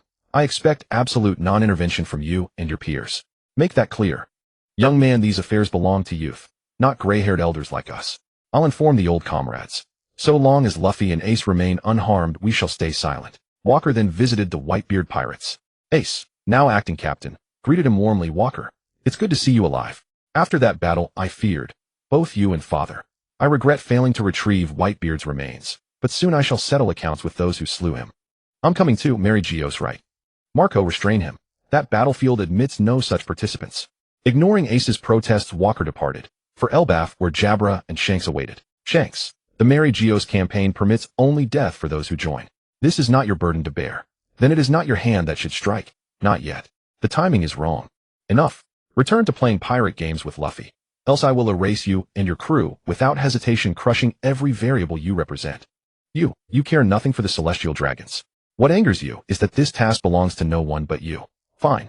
I will not hinder you. I shall march with the true Joy Boy. Then, that is your affair. After departing, Walker sought the giant captain and elder Yarelu, informing them war was imminent. The giants rejoiced, pledging readiness for battle at any hour. Soon Walker instructed Jeans and his crew to sail to Fishman Island, where Neptune himself welcomed him. Lord Walker, has the liberation war you foretold finally begun? Indeed. What others failed to achieve, I shall fulfill. The fishmen shall dwell freely beneath the sun. That is glorious news. The prophecy spoke true. You bring hope, not merely destruction. We stand with you in battle or in ruin. Neptune, prepare Shirahoshi and the Fishman warriors. We march upon Mary Geos. This time the Sea King, the ancient weapon Pluton, and the peoples of the world shall unite to end the celestial dragons forever. May that day arrive without delay. Walker contacted Sandra to locate Moria and swiftly tracked him down. Moria and his subordinates fell without resistance. Walker claimed the shadow fruit and secured the newly acquired invisible fruit. Returning to Sandra, he handed her the newly acquired fruit, stressing the critical importance of the invisible fruit and urging her to expedite production of the corresponding Seraphim units. Simultaneously, Sandra located Dragon's whereabouts. Walker rendezvoused with him and coordinated timing with his forces. With Walker's weaponry, an overwhelming naval suppression, Dragon's faction proved significantly stronger than in the original timeline. The final assault was set for 5 days hence. Suddenly, a din mushy rang. Walker, return to Wano country immediately. What's happened? Nothing urgent, but 2 individuals have arrived insisting on meeting you. Does anyone know who it is? Who could possibly be seeking us out at this hour? Walker asked in bewilderment. It seems they call themselves a ghost child, a girl named he wielding a wolf-tooth club. The other is a blind man, goes by the name Yi Shao. Sangdela explained. So it was her, Kai Duo's child. That one's combat prowess is formidable, a true hexagon warrior. And this Yi Shao, could he be Tung Hu? What business do they have here? Let them in. Let's see what this is about.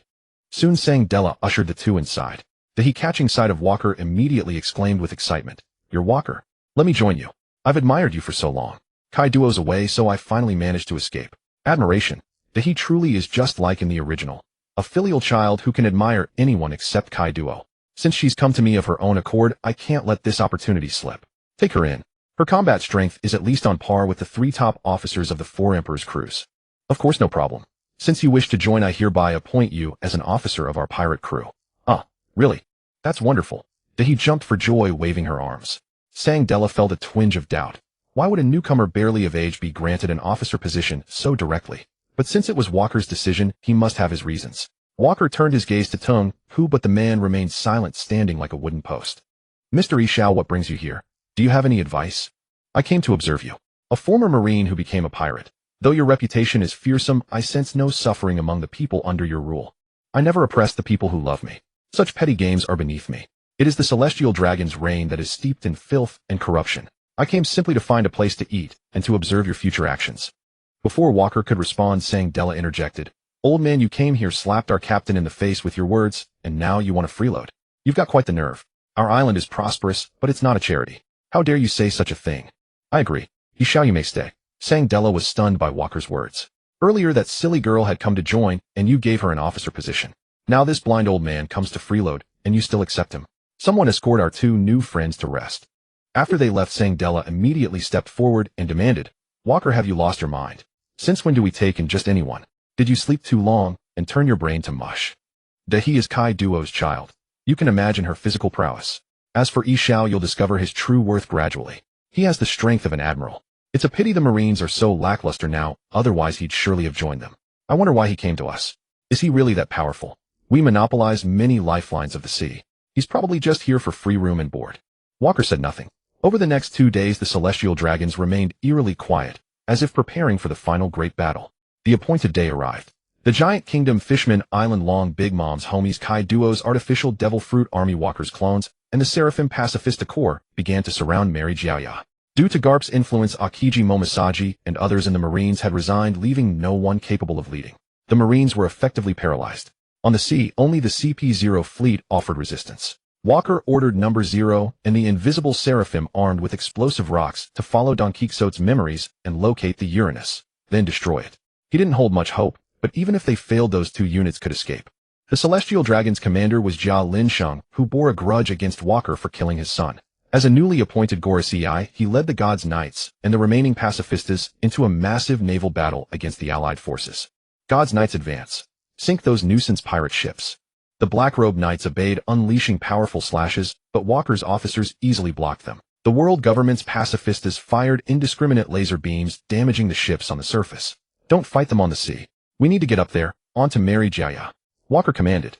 Jia NC activated his ability, and all key combatants leaped onto Mary Jiaya.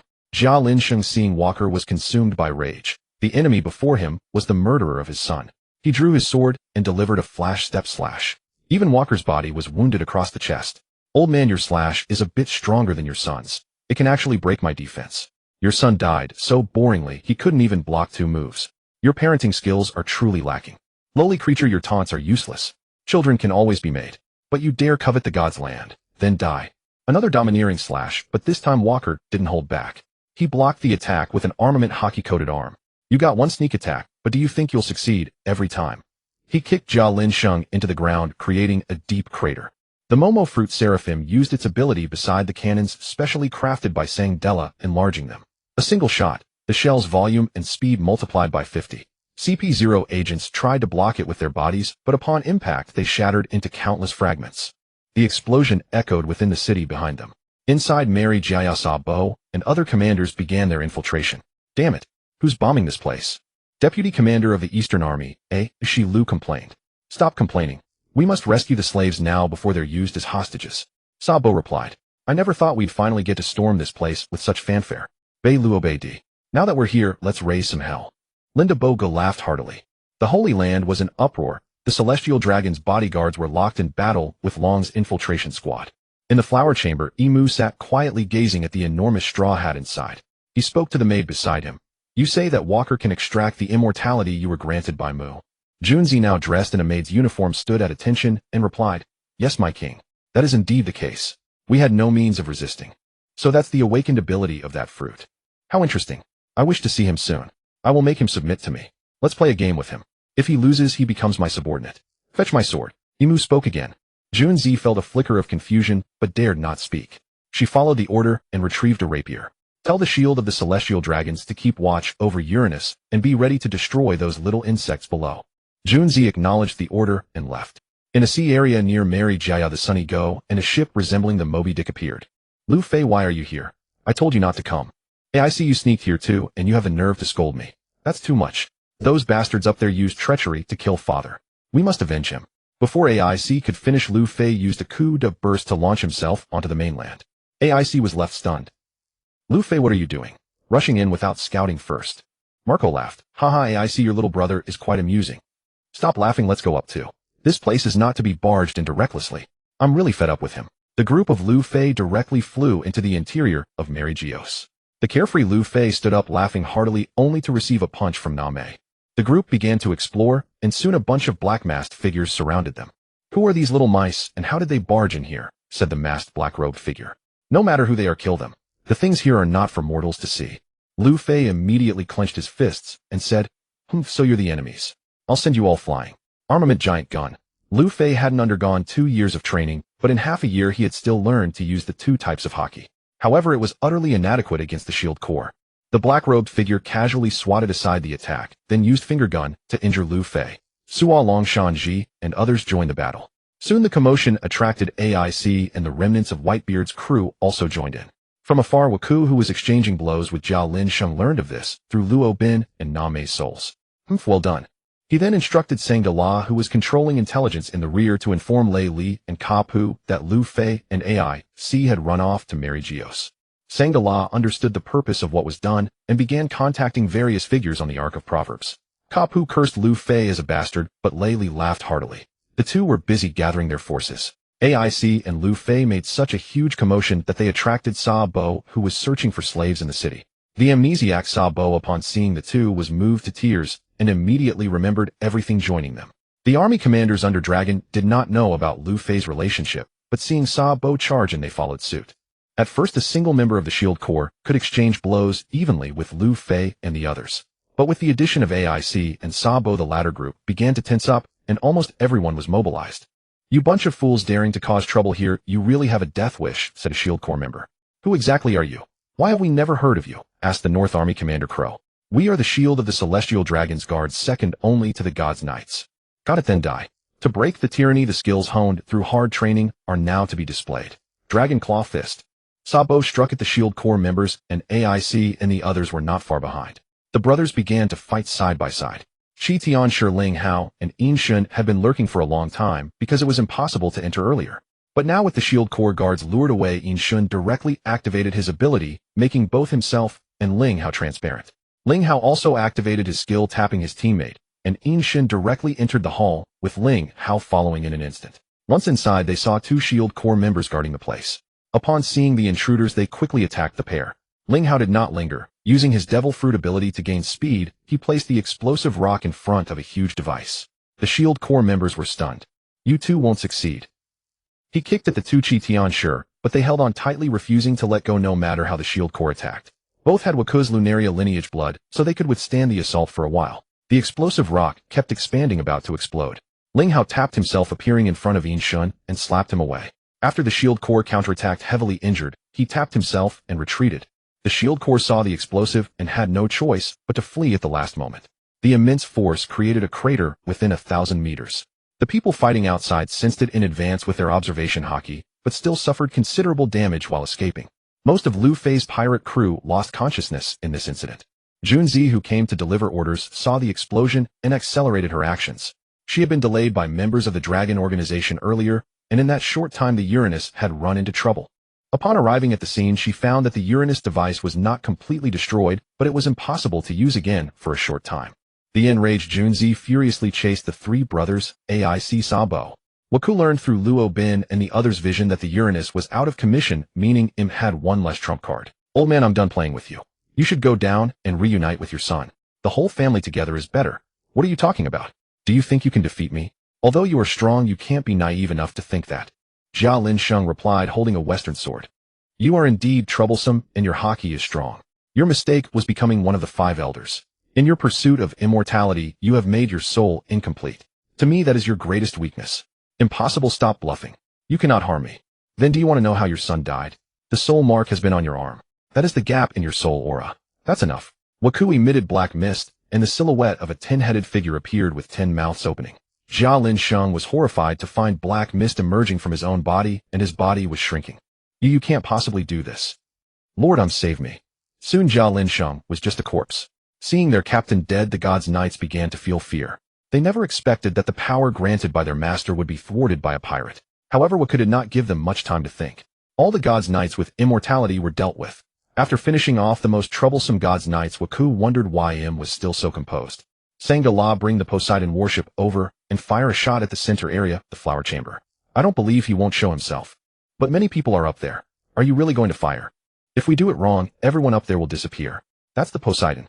Use the smallest caliber cannon and also notify the allies and Mary Geos to withdraw as soon as possible. I have a bad feeling. That guy must have many more trump cards, but I don't know what he's waiting for. Go ahead, force them out. Remember, the unknown is always unsettling. Alright, I'll notify now. While Sangala was busy, a warship arrived without any flag. Qing Ji and Ka Pu stood at the bow, followed by Tao Tu Cha Tun and a group of people. He shouted to the shore, Lu Fei, I'm your grandfather. Where are you? If you're not dead, say something. I'll take you home now. Soon after, a group of old-timers led by Lei Li and Jiaba, along with Red Hair, arrived. Red Hair, with a grim expression, came to Waku and said, Mary Geos, their ship has weapons, and it's also equipped with Uranus. If this continent collapses, the whole world will be flooded. Then everything will be destroyed. I won't be controlled by him. How could I be afraid of him? Since he wants to play, I'll play with him to the end. Everyone prepare. The Pluto battleship is about to fire. 10-9-8. Sandra's voice echoed. From afar across the sea, a battleship as vast as an island spewed tongues of flame, staining the sky crimson with cannon fire. Those who had fled to the shore gazed upward, and a purple energy abruptly surged from Mary Geos, hurtling straight toward the bombardment. The colossal explosion thundered in midair, and the remaining embers plummeted onto the sea and the land of Mary Geos, gouging deep craters. So this is the might of the ancient weapons. Even the minimal output is this terrifying. Truly, the ancient weapons really existed. I never thought we'd have them too. Now we'll definitely drive the celestial dragons down. The pirate forces cheered in jubilation, clamoring to continue firing. No wonder Emu wasn't at all worried when the Uranus was destroyed. So there was a backup. 800 years of legacy truly is no joke. Before Walker could finish his lament, he suddenly sensed a powerful aura. Numerous colossal shadows emerged above the continent of Mary Geos. These are, no mistake, the ancient giant tribe. This is the earliest Hammer War clan. The legendary organization of our giant race. Legend has it they vanished long ago. Why are they here? Yururu said in shock. That old bastard is right. I heard it from my father too. Back when he came to Elbaf Rocks, also searched for their traces. Yet no one ever found them. Who would have thought they'd appear here? Loki finished speaking and swung his war hammer at a giant of the Hammer War clan. A strike imbued with Conqueror's Haki. The giant parried with his hammer, blocking it completely. Impossible. My attack was blocked like that. Are these guys really that terrifying? Walker was also curious. He crouched, gathering power, then leaped. The ancient giant saw a figure flying toward him and attacked directly, but Walker dodged midair with a Soru, smashing the gunstock into the giant's chin. The soul-shaking impact sent the giant crashing down. Only then did Walker realize that the Hammer War clan numbered about 50. After the giant fell, the group began landing on Mary Geos and engaging the Hammer War clan.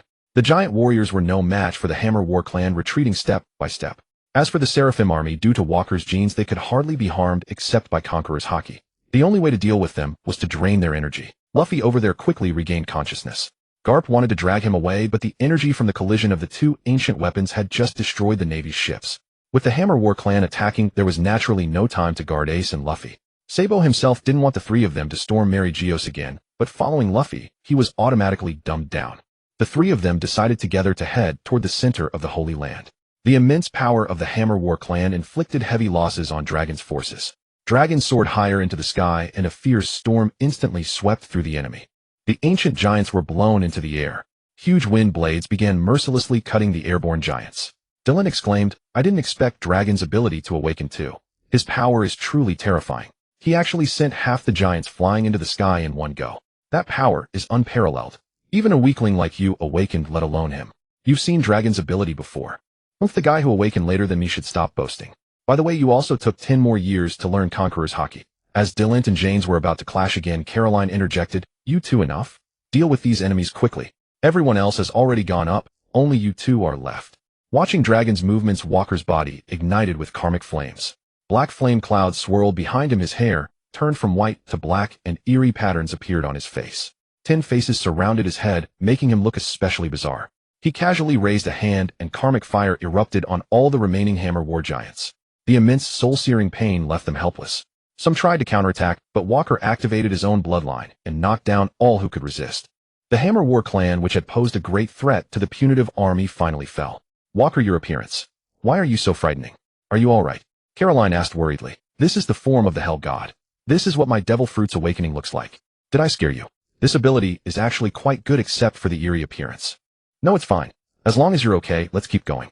The crowd cheered and advanced inward. They fought the Celestial Dragon's bodyguards. The captains were all master swordsmen, and although they had bizarre abilities, they were all defeated. One person Walker found strange was Aramaki. He wore sunglasses, had thick lips, and a chest tattoo. Wasn't this the future Green Bull? This guy had always obeyed the Celestial Dragons. So he really was the Celestial Dragon's house slave. It seemed that after Akainu took over, his subordinates were not a united front. Green Bull was the one planted to monitor the Navy. "Hey, you lowlifes, what are you doing here?" Aramaki complained. He immediately activated his forest fruit ability, skewering many giants, fishmen, and liberation soldiers. Walker watched curiously and shot him with a bullet. The powerful Conqueror's Haki made Aramaki sense a great threat. He directly detached from his body, turning into a sapling and regrowing. "So it's you. But I won't let you pass easily. A little sapling seems most afraid of fire. Let's use this Hellfire gun." The gun spewed flames, and black-purple fire blazed on Aramaki. "Oh, it hurts so much. You bastard. I am nature, I am life, I can regenerate endlessly. Your flames can't possibly." But before the sapling Aramaki could finish, he was overwhelmed by Walker's Conqueror's Haki from a distance. He couldn't even maintain his elemental form and was completely paralyzed. Walker's body flickered with lightning. He wrapped his gunstock in Conqueror's Haki and smashed it fiercely into Aramaki's face from a distance. The tremendous force knocked Aramaki unconscious. Walker didn't hesitate. He extracted the forest fruit and kicked him aside. After dealing with the Celestial Dragon guards, despite some casualties, the cowardly, ordinary Celestial Dragons fled inside. They were blocked by the three brothers, Luffy, Ace, and Sabo, and were all knocked down and captured by Sabo. The group began to approach the central hall. The doors were wide open, and on the throne sat Emu wearing a crown. He watched them enter calmly. Dragon spoke first. "The rule of the Celestial Dragons ends here. The forces you could resist have all fallen. Will you put up a futile resistance? You've merely eliminated some useless subordinates.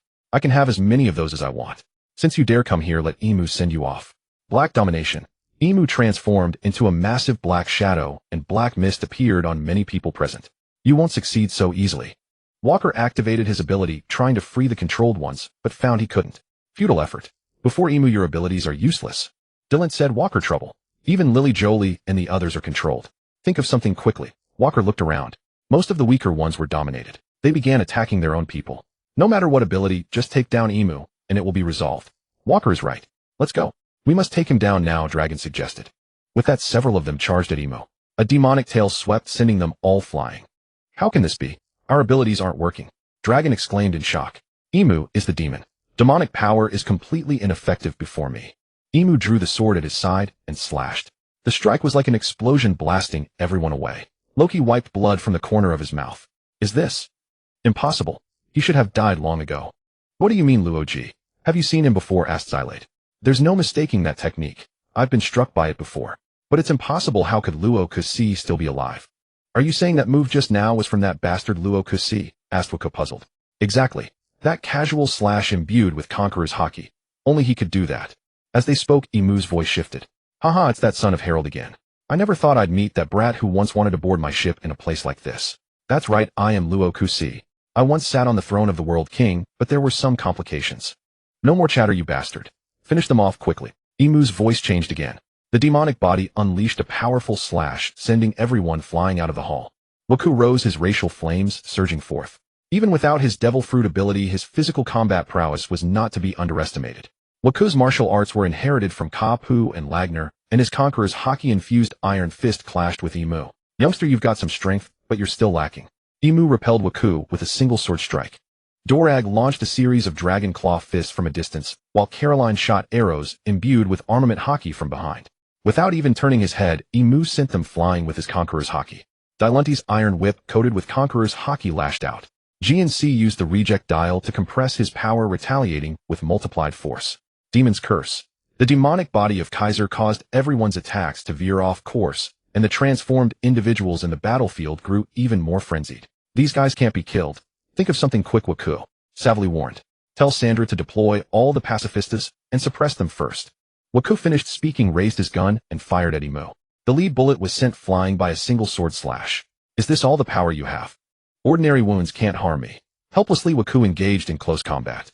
Kapu and Hong Fa did not directly face Imu, but fought against the transformed undead. The Seraphim as combat machines could still block slashes with their bodies even without their devil fruit abilities until their energy was depleted. The battle was not resolved in a single day. It had already lasted 10 days and 10 nights. Most of the fighters were exhausted.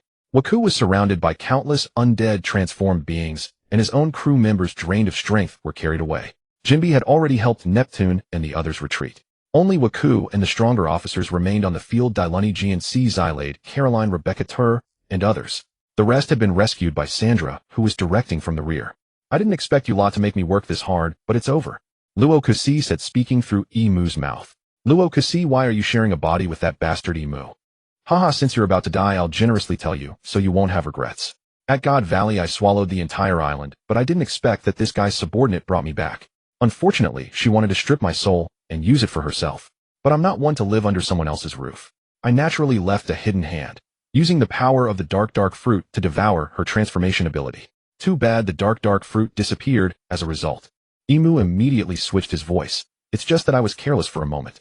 You're still useful, so I haven't expelled you yet. Stop making excuses. If you forcibly strip my soul, your own won't remain intact either. So you don't dare? Luo Kasi's voice rang out. I see, but after this long battle your seal on my fruit has loosened. Next, let's see the power of my awakened devil fruit. Waku laughed loudly. Impossible. No devil fruit can be used in front of me. Not even the demon chariot fruit that hasn't awakened in 800 years. All devil fruits are under my control. It's just soul suppression after all. How can you be so sure? Resurrection of the departed. Waku tore open a rift in the space before him with both hands, and black chi poured out from within. Floating above the corpses strewn across the ground, the bodies slowly rose, their faces transforming into those of legendary figures who once shook the seas. Kapu was stunned. Roger Jean Shirzi Zhangua Master Kong. How can you be here? That annoying brat has summoned our souls back. But it's good to see you old bastards one more time. Roger laughed heartily. Roger, you bastard, you're alive. You and that bastard Kapu messed up my plans before. Today I can settle it with my own hands. That fulfills my wish. Come on. Luo Kusi stepped forward with his sword. Luo Kusi, you bastard, how did you become like this? Roger picked up a sword and blocked the attack. So it seems that without my devil fruit ability, I have to obey the orders of a pirate. How ironic. Gangu Lai. Gangu Kong did not hesitate and joined the battle. Seeing this, Kapu could only grimly enter the fray. After all, Luo Kusi was still alive. This villain must be eliminated. Hundreds of strong fighters, as long as there were enough corpses, Waku could resurrect as many as he wanted. Waku, how do you have this power? Dailani asked curiously. My power is very similar to Imu's. At first I was suppressed by that 800-year-old monster, but as time passed his stamina dropped and his seal on me loosened. It's a battle of who laughs last, absorbing the other. So he must die. If it weren't for eternal life, I couldn't unleash this technique. It requires too much life energy. Waku sensed that the thunder fruit was still suppressed. It seemed others' devil fruits were still disabled. But he believed that under a war of attrition, Imu couldn't hold out for long. Ask Sandra if the Seraphim have finished recharging. Also, has Ka Sitada woken up? Tell her to come here. Waku ordered. Soon the Seraphim returned with full energy, and Ka Sitada arrived at Waku's side, nodding in acknowledgement. On the battlefield, Imu was annoyed by the constant assault from the group. Waku saw his chance, and a black aura emanated from his body, directly striking Ka Sitada. Now, use your dark fruit to seal his ability. Ka Sitada obeyed, swiftly advancing, coating her sword with dark water, and touched Imu. The latter was shocked. The dark fruit. Wasn't it in my son's hands? Damn bastard, what did you do to him? He's already dead. Luo Kusi, you'll be joining him soon. Impossible. With just you can't. Not me, but us. In an instant, everyone's abilities were reactivated. The Seraphim reacted fastest. Skyquake. Shockwave. 50-fold mortar. Shadow strangle. Countless attacks all struck Imu's massive body. Waku Dorag and the officers also began to gather their strength, preparing their ultimate moves to secure victory. It's a repeat of the God Valley gang up. Looks like you an 800-year-old fossil can't hold out after all. Shut up. You can't take me down. Not even Joy Boy could. Let's die together. I will be reborn amidst the ruins. Emu teleported to the ship, and the Uranus was charging its attack. GNC prepare to teleport. Sandra aimed the Pluton's cannon at the Uranus and fire at maximum power. GNC exclaimed in shock. I can't teleport that many people. Waku winked and said, then it's up to fate. Dorag, may fortune be with us both. He raised his rifle, infusing it with Conqueror's Haki, and unleashed his ultimate move, nation-destroying gun. A cold sweat trickled down Dorag's face. Waku, you madman. The transmission has begun. Walker Pirate crew, stand ready. James spoke, blood trickling from his nose and mouth. The Dragon Alliance's officers donned protective goggles. Naturally, they also needed to evacuate the Marines, a near impossible task. So Dragon himself began risking everything. Shanks drew his saber. Griffin activated his Griffin Zone Fruit ability. Crew members and Roger's former shipmates rose skyward, riding the wind. At the final moment, Walker delayed the Heaven King's vessel, causing both the Heaven King and the Purgatory King to unleash their attacks directly upon them. The ancient weapon's cataclysmic power instantly vaporized Mary Geos and the Red Line entirely. Most of the punitive fleet failed to retreat even a short distance before being utterly dissolved by raw energy. With the Red Line gone, the underlying strata destabilized, triggering a world-engulfing deluge. Zillard and Isho steered their vessel upward into the heavens. Zillard asked Walker, how did you know it would end like this? Why did you instruct me to lift our territory into the sky as a floating island? I guessed. My father once prophesied he would drown in the Great Flood. Then did him die, eh? I can no longer sense their presence. Though my strike dealt little damage to the Heaven King, it deflected its trajectory, leaving it fully exposed to the Purgatory King's direct impact. Even the Heaven King could not withstand such a blow.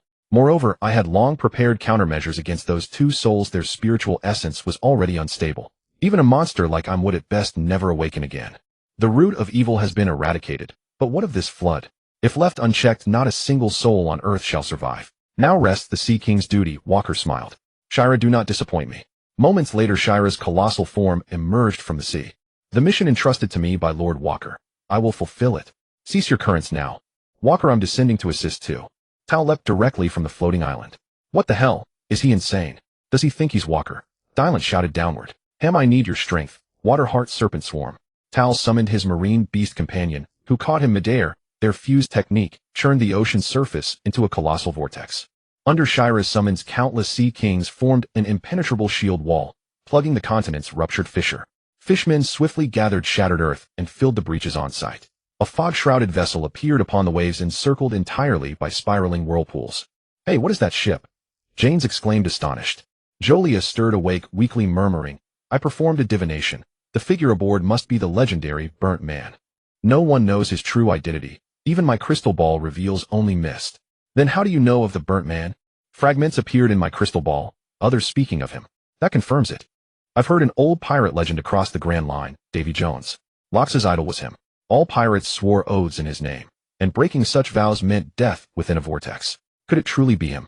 Wherever the ghost ship passed, waves vanished into its vortex. Gradually, through this tripartite effort, the flood subsided. Ironically, the 10,000-mile sunshine emerged upon the sea, chasing the phantom vessel, yet Walker paid it no mind. More urgent post-war matters demanded his attention. 3 days later, Sandra compiled intelligence from every corner. Confirmed survivors included Dragon and several of his senior officers. Amid the chaos, Garp ordered Dragon to protect Ace and Luffy, while Garp himself perished, unable to escape in time. Admirals Akiji and Momonga survived, others remained unlocated. The giant tribe was entirely wiped out, slain first by the Hammerfleet shipwrights, then annihilated after M's dark conversion.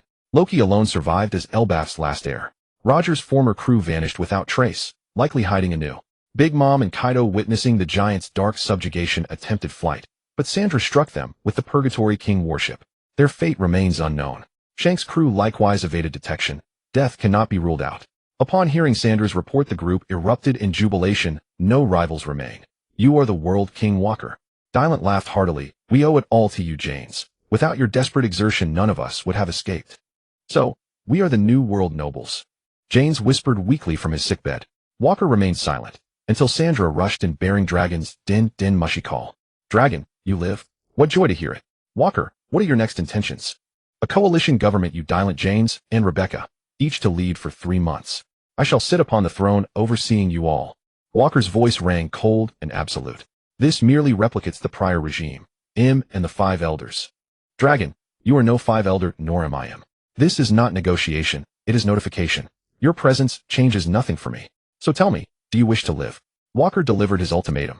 Reluctantly, Dragon acquiesced. He knew his involvement alone could grant the seas fleeting peace. Why spare that scoundrel Dragon? Why not rule ourselves? Rebecca asked, puzzled.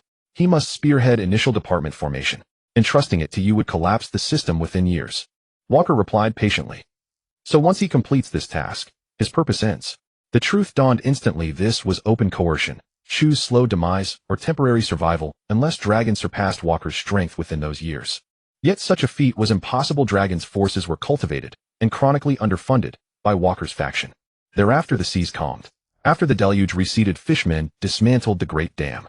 With the Red Line gone, the four seas merged into one vast ocean, and Fishman Island basked at last beneath open sunlight. Dragon, the architect of post-war reconstruction, succumbed years later to exhaustion and illness. Neptune Fishman King succeeded him. On the surface, governance remained a four-person rotation. Luffy and Ace obtained the final poneglyph from Davy Jones and reached Raftel. Knowing Luffy's lifespan was nearing its end, Ace bestowed the title of Pirate King upon him. 3 years after ascending the throne, Luffy's life expired. Robin and Nami, former crewmates of the Pirate King, journeyed to the Flower Country, remaining ever at the World King's side.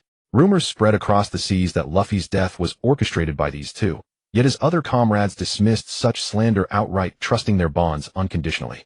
Whispers claimed Shanks was sighted in the West Blue, perhaps living in seclusion, though these remained unconfirmed.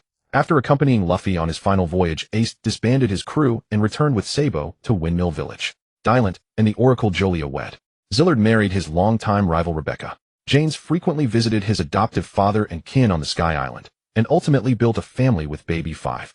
Walker strove to resurrect his lost loved ones, yet their revived forms endured only days. Even he was not omnipotent. Time inevitably softened all wounds. Guided by Carolyn Castard Shuzin and Odin, he and his closest companions welcomed children, embarking upon new lives. 10 years later, in the Flower Country's palace, Walker rose alone from his throne and sat before a gravestone, recounting, as always, the story left unfinished. End of story. This work falls short of my own expectations, yet I saw it through to completion. Under present circumstances, this is all I could achieve. I will not write fanfiction for some time. However, I harbor a dream of crafting a Pokemon-themed story, one I hope to realize when time permits. My writing continues. My latest novel centers on survival in a parallel world game, but unlike many authors who interact with players' mind, engages deeply with NPCs. Readers fond of survival narratives may find it compelling. Walker's saga concludes here. To every reader who journeyed alongside him, thank you. This ending marks a new beginning. My next novel has already commenced, a livestream-themed narrative inspired by Banksia's own gaming odyssey. Those intrigued are welcome to follow along. In this final chapter, words elude me. Once more, profound gratitude to all who walked this path with me.